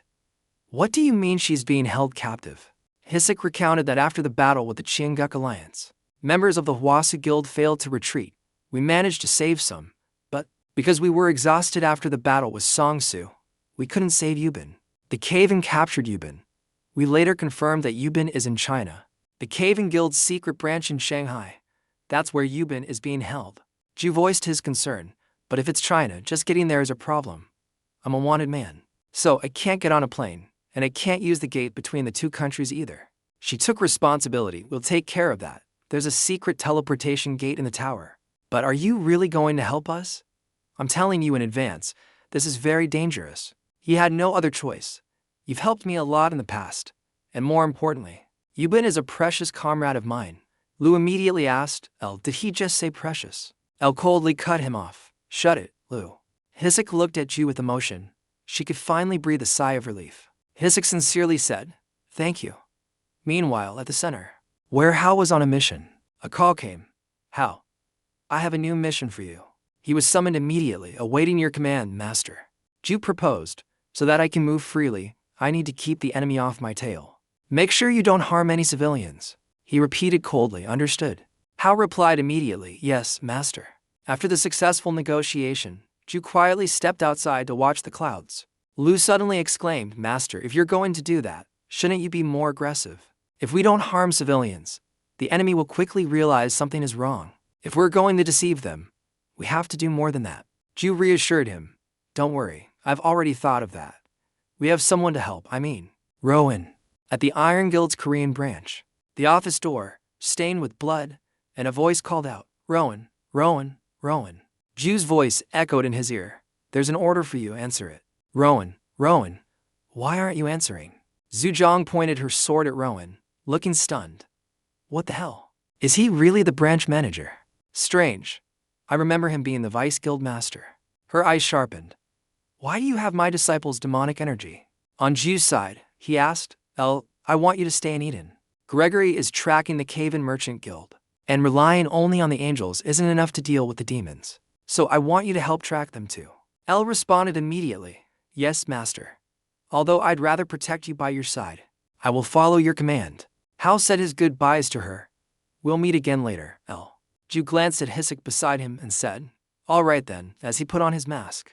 Her face instantly became old and withered in a moment. Let's go. Through the teleportation gate, they arrived in Shanghai, China.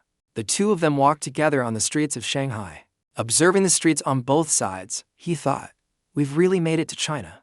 Brunhild exclaimed, so many people. Lu continued, what a noisy place. Hisik led him in one direction. Follow me. Our destination is still quite far. He asked Advisor Lim, can I ask you something?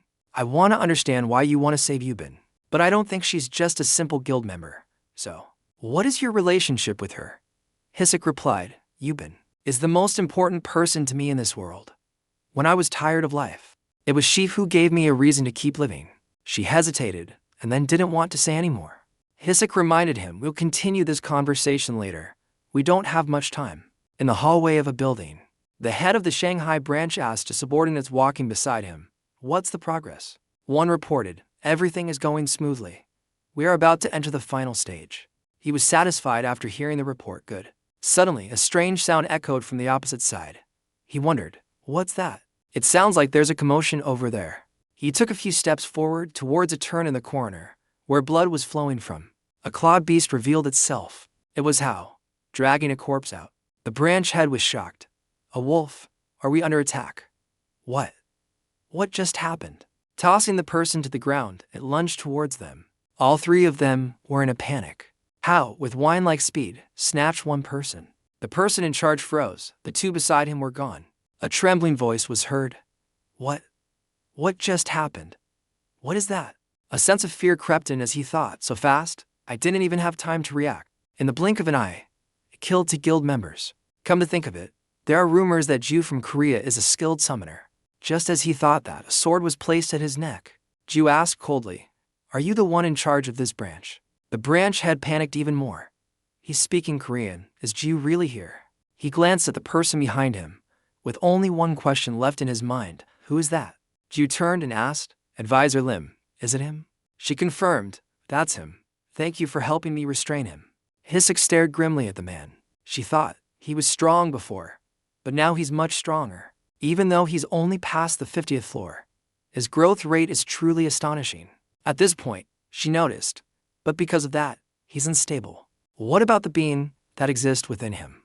The branch head realized, You're the old woman who attacked us several times before. You're back? She stepped forward and asked, "Where is the girl you kidnapped? If you cooperate, I promise to spare your life." The man sneered upon hearing this. A triumphant voice echoed, "It's useless, the ritual has already begun. It's almost finished." Hisuk's face turned pale upon hearing these words. She asked angrily, "What are you talking about?" Ju from behind couldn't understand. "I don't know either. They're speaking Chinese," Brunhild added. "I've never heard a language like this before." Hisuk knew the situation wasn't good. She led the way out. "We have to hurry. At this rate, we'll be too late." In her heart, there was only one thought. We must make it in time. At this speed, she felt. She gritted her teeth as she thought on. She was afraid.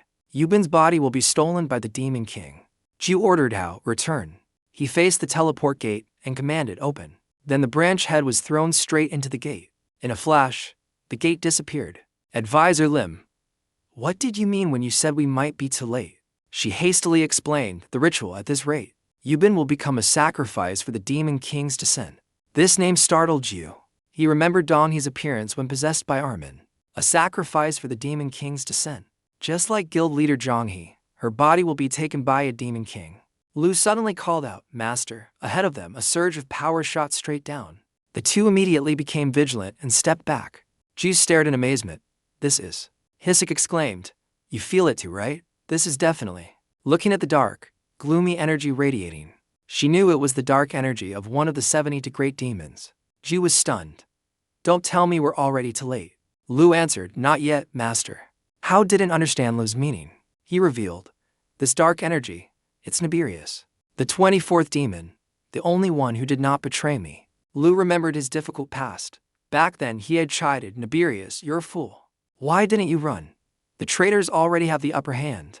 Back then, the ever-loyal Nibirius told Lu, "There is only one person I serve as king. I will stay by your side until the very end." "You're such a fool. You've always been this way." He coughed uncomfortably a few times. Nibirius called out worriedly, Master, my..." He began to consider. Then, Nibirius made a decision, "Master, please devour me and use me to recover." Lu immediately refused. "I won't. How could I do such a thing?" Nibirius exclaimed in surprise. He took a deep breath then. Lu slowly stood up. "Truly, I can't believe it. I let my subordinate worry about me." He began to transform. Look closely. He became a powerful figure with horns and wings growing out. This is the master you once served. Back in the present, the Nibirius of the past had now become a hideous monster. Ju couldn't believe his eyes.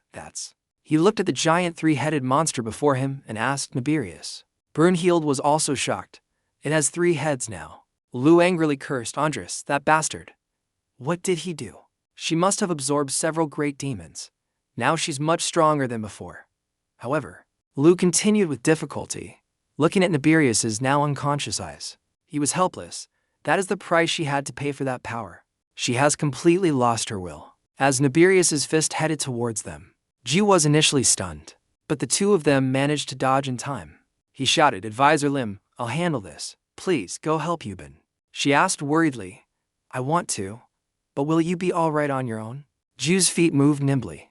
Then he urged, "I'll be fine. There's no time." He hesitated before continuing, "And I have a very strange feeling. A feeling of pain. This is when I have to end everything." Hisuk was forced to make a choice. She decided to trust you this time. "All right, then I'll leave this to you." After that, she left immediately. Nibirius had spotted her. It began to give chase. TGU wouldn't let her leave the fight. Her footsteps were. He stomped so hard his foot was pinned to the ground. Dark element, bind was activated. Ropes of darkness tightly bound Nibirius's body. He asked coldly, "Where do you think you're going?" "Your opponent is me. Lu made a request. Master, I have a favor to ask of you. Even though she looks like this now, she once swore loyalty to me. Even though she looks like this now, she once swore loyalty to me. Therefore, I hope you will kill her as quickly and painlessly as possible. At first, he was quite surprised, but Ju quickly understood Lu's feelings at this moment, so he agreed. All right. With his leg firmly planted in the ground, he used super speed to return. One sword slash through Nibirius's body ended her life as quickly as possible. The system announced, you have defeated Nibirius, the 24th Great Demon. Absorption of the monster's demonic energy has been activated. Lu is suppressing the activation of the gluttony skill. The ego-overwhelming authority has activated. Lu remained silent. A moment later he exclaimed, well, for the master, that was a decent finishing blow. Perhaps. Out there, you're still quite clumsy. Ju questioned, what did you say? I did my best to help you.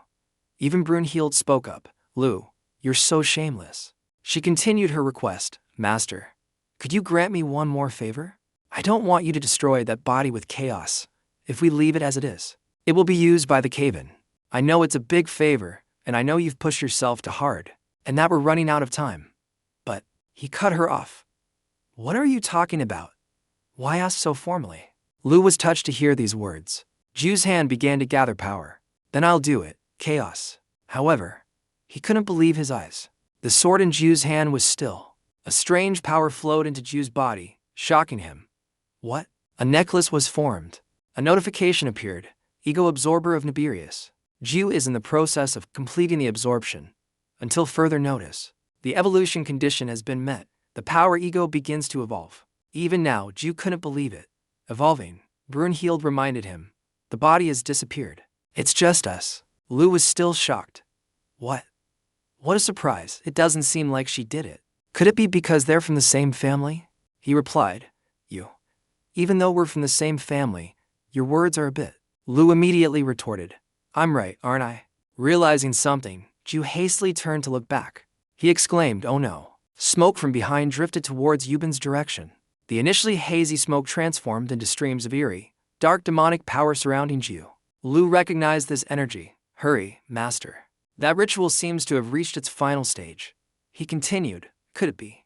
Did the advisor fail? His feet moved hastily as he left. In a flash, Ju had disappeared. His speed was as fast as the wind. He feared that if he were a step too slow, it would be too late to salvage the situation. Lu asked with suspicion, Master. He confirmed, yes. Seeing the door with a round hole in front of him, Ju knew, over there. He immediately rushed inside. As Ju gathered his strength and stomped on the ground, he could find his way. Then he leaped high into the air upon hearing a bang.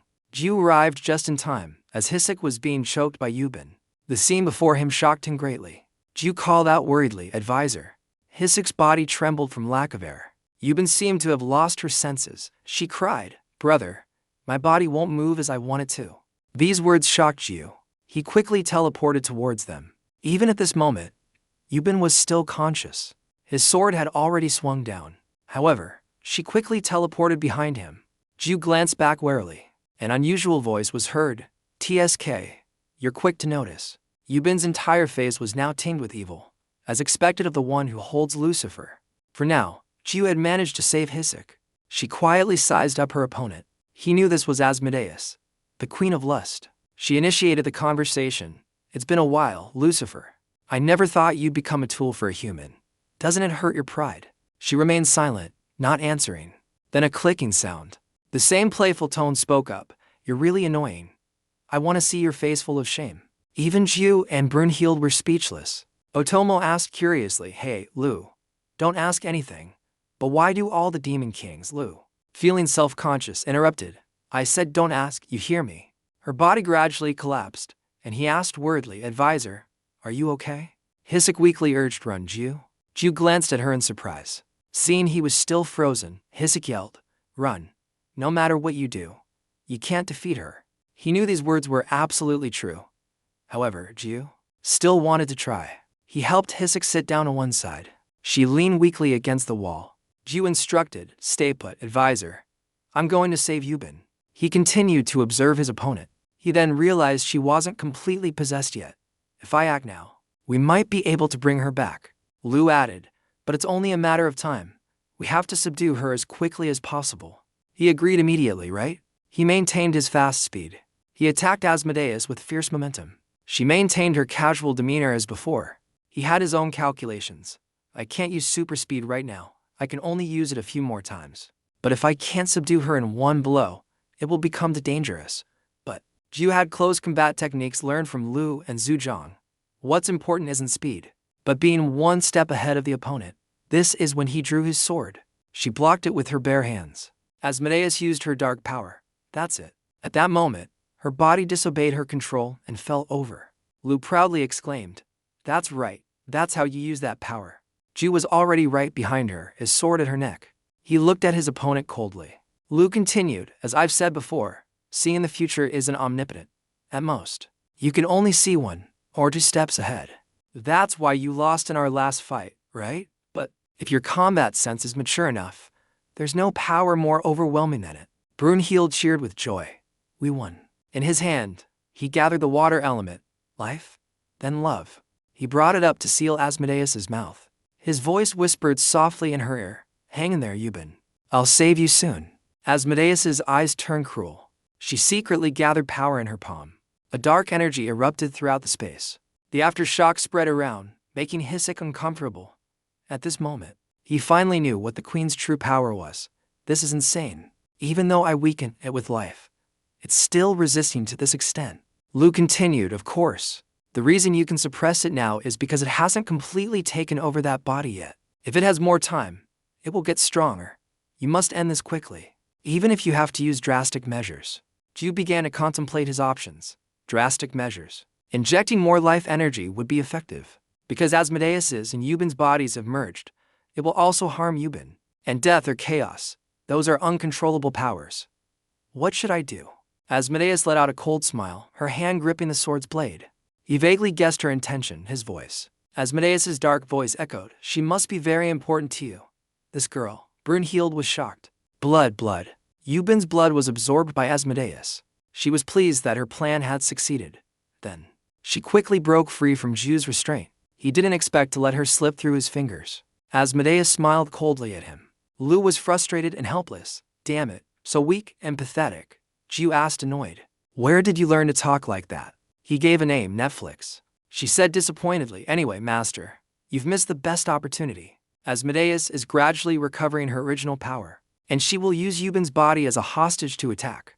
Then you'll have to fight with the determination to kill her if it comes to that." Ju mumbled, "With the determination to kill." Suddenly a voice rang out. "Looks like you're in trouble. Should I help you out one more time?" He looked around in confusion. This voice, is it Jupiter again? He is Jupiter. He replied, "What's this? Come on, you should be happy to see me." He had given control of his body to Jupiter. Meanwhile, Ju was still very worried. "What if she dies?" Lu replied, "Honestly, I don't care." Jupiter interrupted them both. "Both of you, shut up. Let me handle this now then." As he finished speaking, a cloud of smoke billowed up, and Asmodeus blocked it with her hand. She sensed it. "What's this? His movements are completely different. I was planning to conserve my strength until I completely took over the body. But now, it seems that's impossible." A surge of dark power shot towards his opponent. Jupiter coldly activated Chaos One Path. A sphere of darkness blocked all damage from the front. While calmly maintaining his shield, Asmodeus began to use her special move.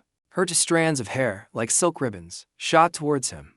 Jupiter didn't have time to react. He thought to himself, "I think this is an unavoidable blow." Then, a power descended. She explained, "The body of Satan, one of the weapons I distributed among the 6 kings. The name is Leviathan. It is one of the most powerful weapons, just like those items." Although naturally, Jupiter fell silent upon hearing these words. Lu urged, "We have to hurry. If he takes out a weapon made from Satan's body, it means he's about to completely possess Yubin's body." Jupiter understood. "So that's how it is then." An evil smile appeared on his face. Ju froze for a moment inside. Jupiter called out to Lucifer. His eyes now flashed with a strange light. He ordered, "Stop, Ju." Asmodeus was feeling confused. She stared blankly at her opponent rushing towards her. At this moment, Asmodeus was also unsure why, even though she could move on her own. Jupiter suddenly became incredibly strong and punched Asmodeus. He was silenced by Lu. Lu said angrily, "Calm down a bit, master. This is the best option right now." She asked worriedly, "What are you doing, Lu?" She spoke up. It's Jupiter, right? For now. I'll cooperate, but if you push my master too hard, I won't let it slide. Jupiter agreed. I know. His feet moved. He immediately landed another uppercut on Asmodeus, so Jupiter arrogantly grabbed her head. Now then, let's see the face of the arrogant queen. Asmodeus gritted her teeth, enduring this humiliation. She couldn't understand. Who are you? How can a human use that kind of power? Jupiter was annoyed. Shut up. I'm probably not human. Goodbye. Asmodeus couldn't guess her opponent's intention. What? An evil look appeared on his face. Don't worry. The pain will be fleeting. Say goodbye. She had a bad feeling impressed. Wait. What are you planning to do? The last thing Asmodeus saw was the devilish smile of the person in front of her. He opened his mouth wide. I'm going to enjoy this. Announcement. You have defeated the demon king Asmodeus. A reward has been given based on your achievement. You have received Satan's body. Jupiter activated his healing abilities, life and love. Euban gradually recovered as he treated her on Ju's behalf. After the treatment, when everything was done, Jupiter reported back, Ju, I've done my part. Ju didn't understand his actions. What are you starting to do? The transfer process began. Ju's consciousness returned to his body. The process took only a moment. His eyes gradually regained their spirit. His consciousness was about to merge back. The overload caused Ju to stumble. Seeing this, she worried. Master, are you okay? He could feel it in his own body. He pushed the master's body too hard. That's why he was able to move like that. It's like he used a continuous chain of super speed. Ju cursed. That bastard. His body wouldn't stop trembling. That bastard, it's not even his body. Remember this well, your potential is far greater than you think. He had no choice. Well, at least as much as a relief in all this chaos. Suddenly, Ju sensed something unusual. You know what? Towards the door behind him, the sound of footsteps echoed. He was stunned by this energy. Then it exploded. Thick smoke filled the entire room. Someone slowly emerged. It wasn't just one person, but a whole team. He silently looked at the team in front of him. He recognized the person in armor for a moment. The name appeared in his mind, Dao Jin. He looked at Ju sternly. He gripped his spear tightly. As Ju froze for a moment, he was overwhelmed with confusion. Lu asked, what's he saying? He replied, I don't understand Chinese either. Dao Jin was extremely wary. Suddenly, of course, he held his spear and charged forward to attack. Ju quickly stopped him. Wait. As the spear was about to strike, he shouted, wait a minute. Dao Jin remained cold, his face expressionless. The tip of the spear was about to descend. He advised while dodging, listen to me, okay? Dao Jin refused. He used his strength to stop him. Just listen. He pushed Dao Jin back step by step. He didn't know. He never thought he'd be restrained by an opponent so quickly. His subordinates also stood with their mouths agape in astonishment. Dao Jin was defeated. He wondered, really? I don't know if there's some misunderstanding, but we know each other. Why did you attack without saying a word? Master, you're in disguise. After hearing the whole story, Dao Jin exclaimed, I see. So that's what happened. Curiously, he asked, aren't you a bit too trusting? In fact, I could be a member of the Caving Guild and might be tricking you. Dao Jin was silent for a moment. He said calmly, but I know your strength. If you wanted to, you could wipe out everyone here. That's indisputable. His words were slightly hesitant and respectful. If you were with the Caven, that's a risk we'd have to take. Our situation is that dire. Ju understood. At this rate, the Chinese Player Association will collapse. He asked, what do you mean? It's about to fall. Dao Jin became sad. He explained that the Chinese Player Association had fallen into the hands of demons. Hello. Thank you. Please help us. Ju was startled. Wait, you suddenly make a request like that. Dao Jin said apologetically, I know this is a sudden and absurd request, but we really have no other way. We have no other way. We've gathered a small, trustworthy force, but we don't know how deeply the demons have infiltrated the association. We will find out. This is not just China's problem. It's a war between humanity and demons. You are humanity's hope. This remark made him blush. He also covered his mouth to laugh. The hope of humanity. As expected of the master. Amazing. He let out a heavy sigh. He looked at the person beside him. Ju suggested, all right, I understand your point, but this conversation might take some time. Can we discuss the details later? There's a more urgent matter right now. Dao Jin was surprised. An urgent matter. Ju glanced to the side. Euban and Hisik were still unconscious. Dao Jin understood. I apologize. I was in such a hurry that I forgot about the patients. Ju started to stand up. He asked, let's go somewhere else. If you trust me, will you come with me? Dao Jin had a confused expression. He waited for an answer. Finally, in the end, he agreed to follow. He shouted, open, and a teleportation gate brought them back. Dao Qian's men walked solemnly. They were stunned by the scenery here. Looking at the eating gate, they were astonished. What on earth is this? This place is. She took them both to the hospital, looking at the two resting on the beds. Ju asked Lu beside him. What do you think? Lu replied, since even life energy can't heal them. The blood vessels of both of them have been damaged. The old woman overexerted herself. Yubin is suffering the consequences of being Asmodeus's vessel. You know, if their blood vessels are damaged, Lu continued, then there's only that one way. The elixir has been taken out. He still didn't want to resort to this. She suddenly remembered, wait, can't L do something? She recounted, you know, L once produced something similar to an elixir. I've told you before. That power is not that convenient. However, since she has discovered and has grown past the 50th floor, she might be able to heal them to some extent. Where is L now? Ji replied. I called her earlier. She's on her way. She and the angels were very far away, so it will take a few hours for them to get here. There was no other way but to wait for L. Suddenly, another voice was heard. I don't think we have that much time, Jiu. He was startled and turned around. Seeing the other person, he was shocked. Su Jang? She exclaimed, surprise. He suddenly asked, wait, when did you get here? Su Jang replied, let me say this first so you don't have to ask. Taisik and Suho are protecting your family.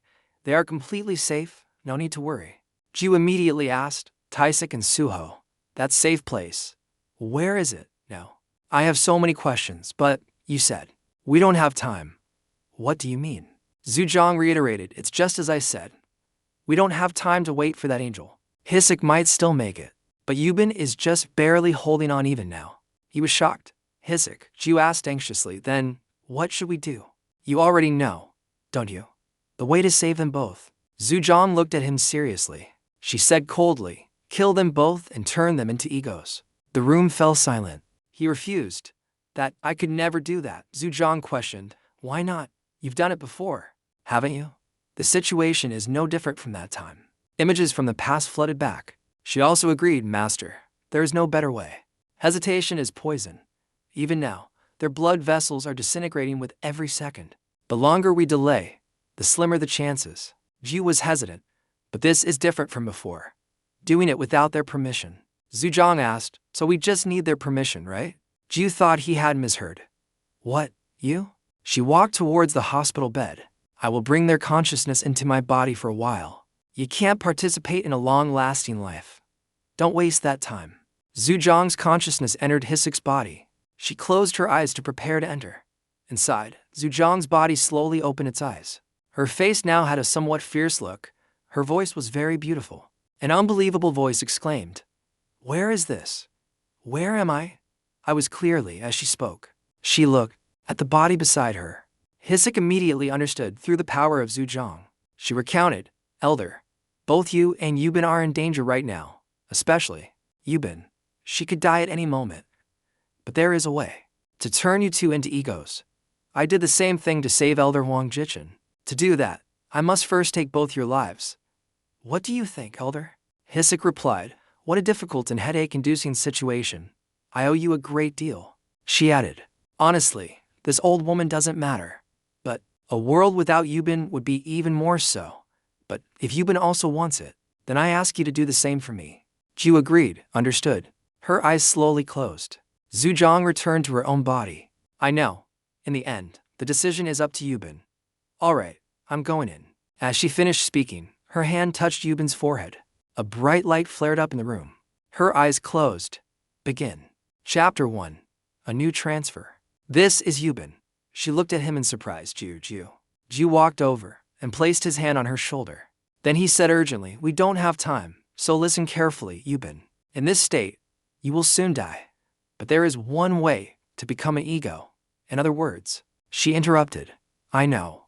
Jiu looked at her in astonishment. You've been revealed somehow. Even though I lost consciousness, I could still hear your voice. You will kill me, and I will return as an ego, right? Jiu replied. Yes, so you heard. She answered. So, Yubin asked you, kill me. He was mentally prepared, but these words still stunned you. She exclaimed, Yubin.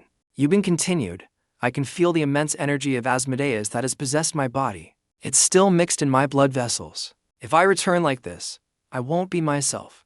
So please help me. Brunhild was heartbroken to hear these words. Only now did Lu understand everything clearly. I see. I thought it was just residual demonic energy. But it hasn't been completely removed.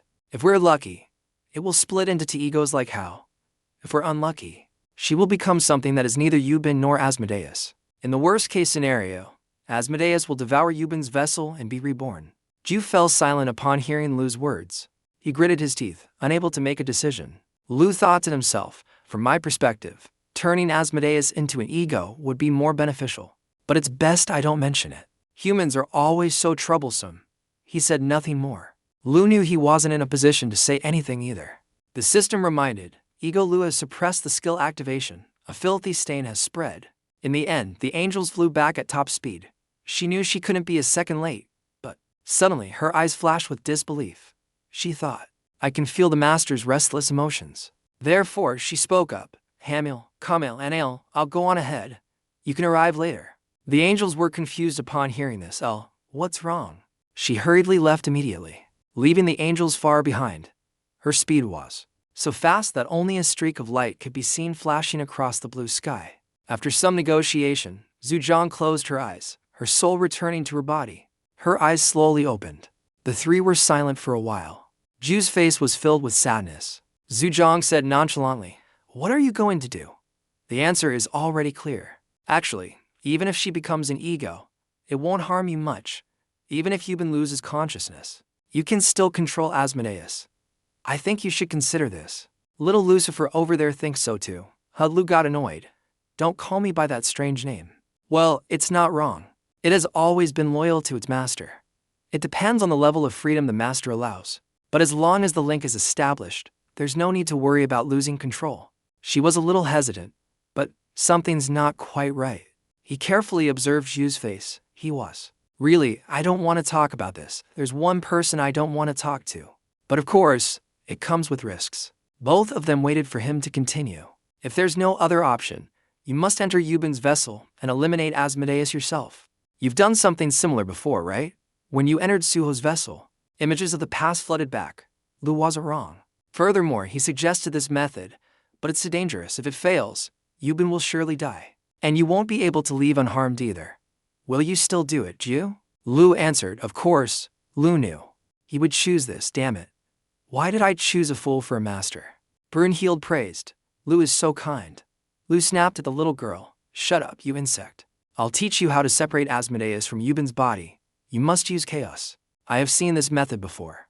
It's fundamentally no different from what Jupiter did before. If that's the case, shouldn't we ask Jupiter for help? He denied it. Not necessarily. He may seem cooperative, but you can never know what he's really planning. It's better not to rely on him too much. He wasn't surprised and repeated the name, Jupiter. Do you guys know? Let's set this matter aside. We'll talk about it later. Right now, we have to deal with something more important. He looked worriedly at Yubin. That's right. Ju's hand was placed on her forehead. Chaos was transferred into Yubin's body through it. He also focused his spirit. In a space filled with flowers, he shone. He was curious. This place, Yubin's vessel. It's a field of flowers, completely different from my vessel and Zeus. He called out, Lu, Brunhild, can you hear me? Nothing. Seeing no one else responded, Ju understood, unlike with Suho. This time I can't communicate with the egos because the vessel is damaged. He found Yubin.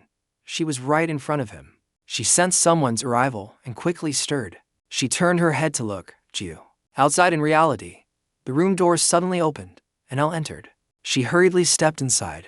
Su Jang said nonchalantly, oh, it's you, maid. The angel Elle looked around anxiously. She asked, where is the master? What happened? He explained, as you can see, we're confronting Asmodeus, who has entered Yubin's vessel. Elle replied, enter the vessel. Why didn't you stop him? Lu was surprised. You know his personality. Even if I told him, would he have listened? She replied, dissatisfied. But you know how dangerous this is. So why? Lu argued, because I thought this was the best way. The risk of failure versus the risk of not trying and letting the master collapse. I simply weighed the two. Elle was stunned, but still, even so, just for a girl like that. He reminded her, hey, can't you speak properly? You realize it, right? He was stunned to hear this. Su Jang chimed in, yeah, that's right, that angel maid. She's radiating killing intent towards me. You'll make your master hate you. She denied it. That won't happen.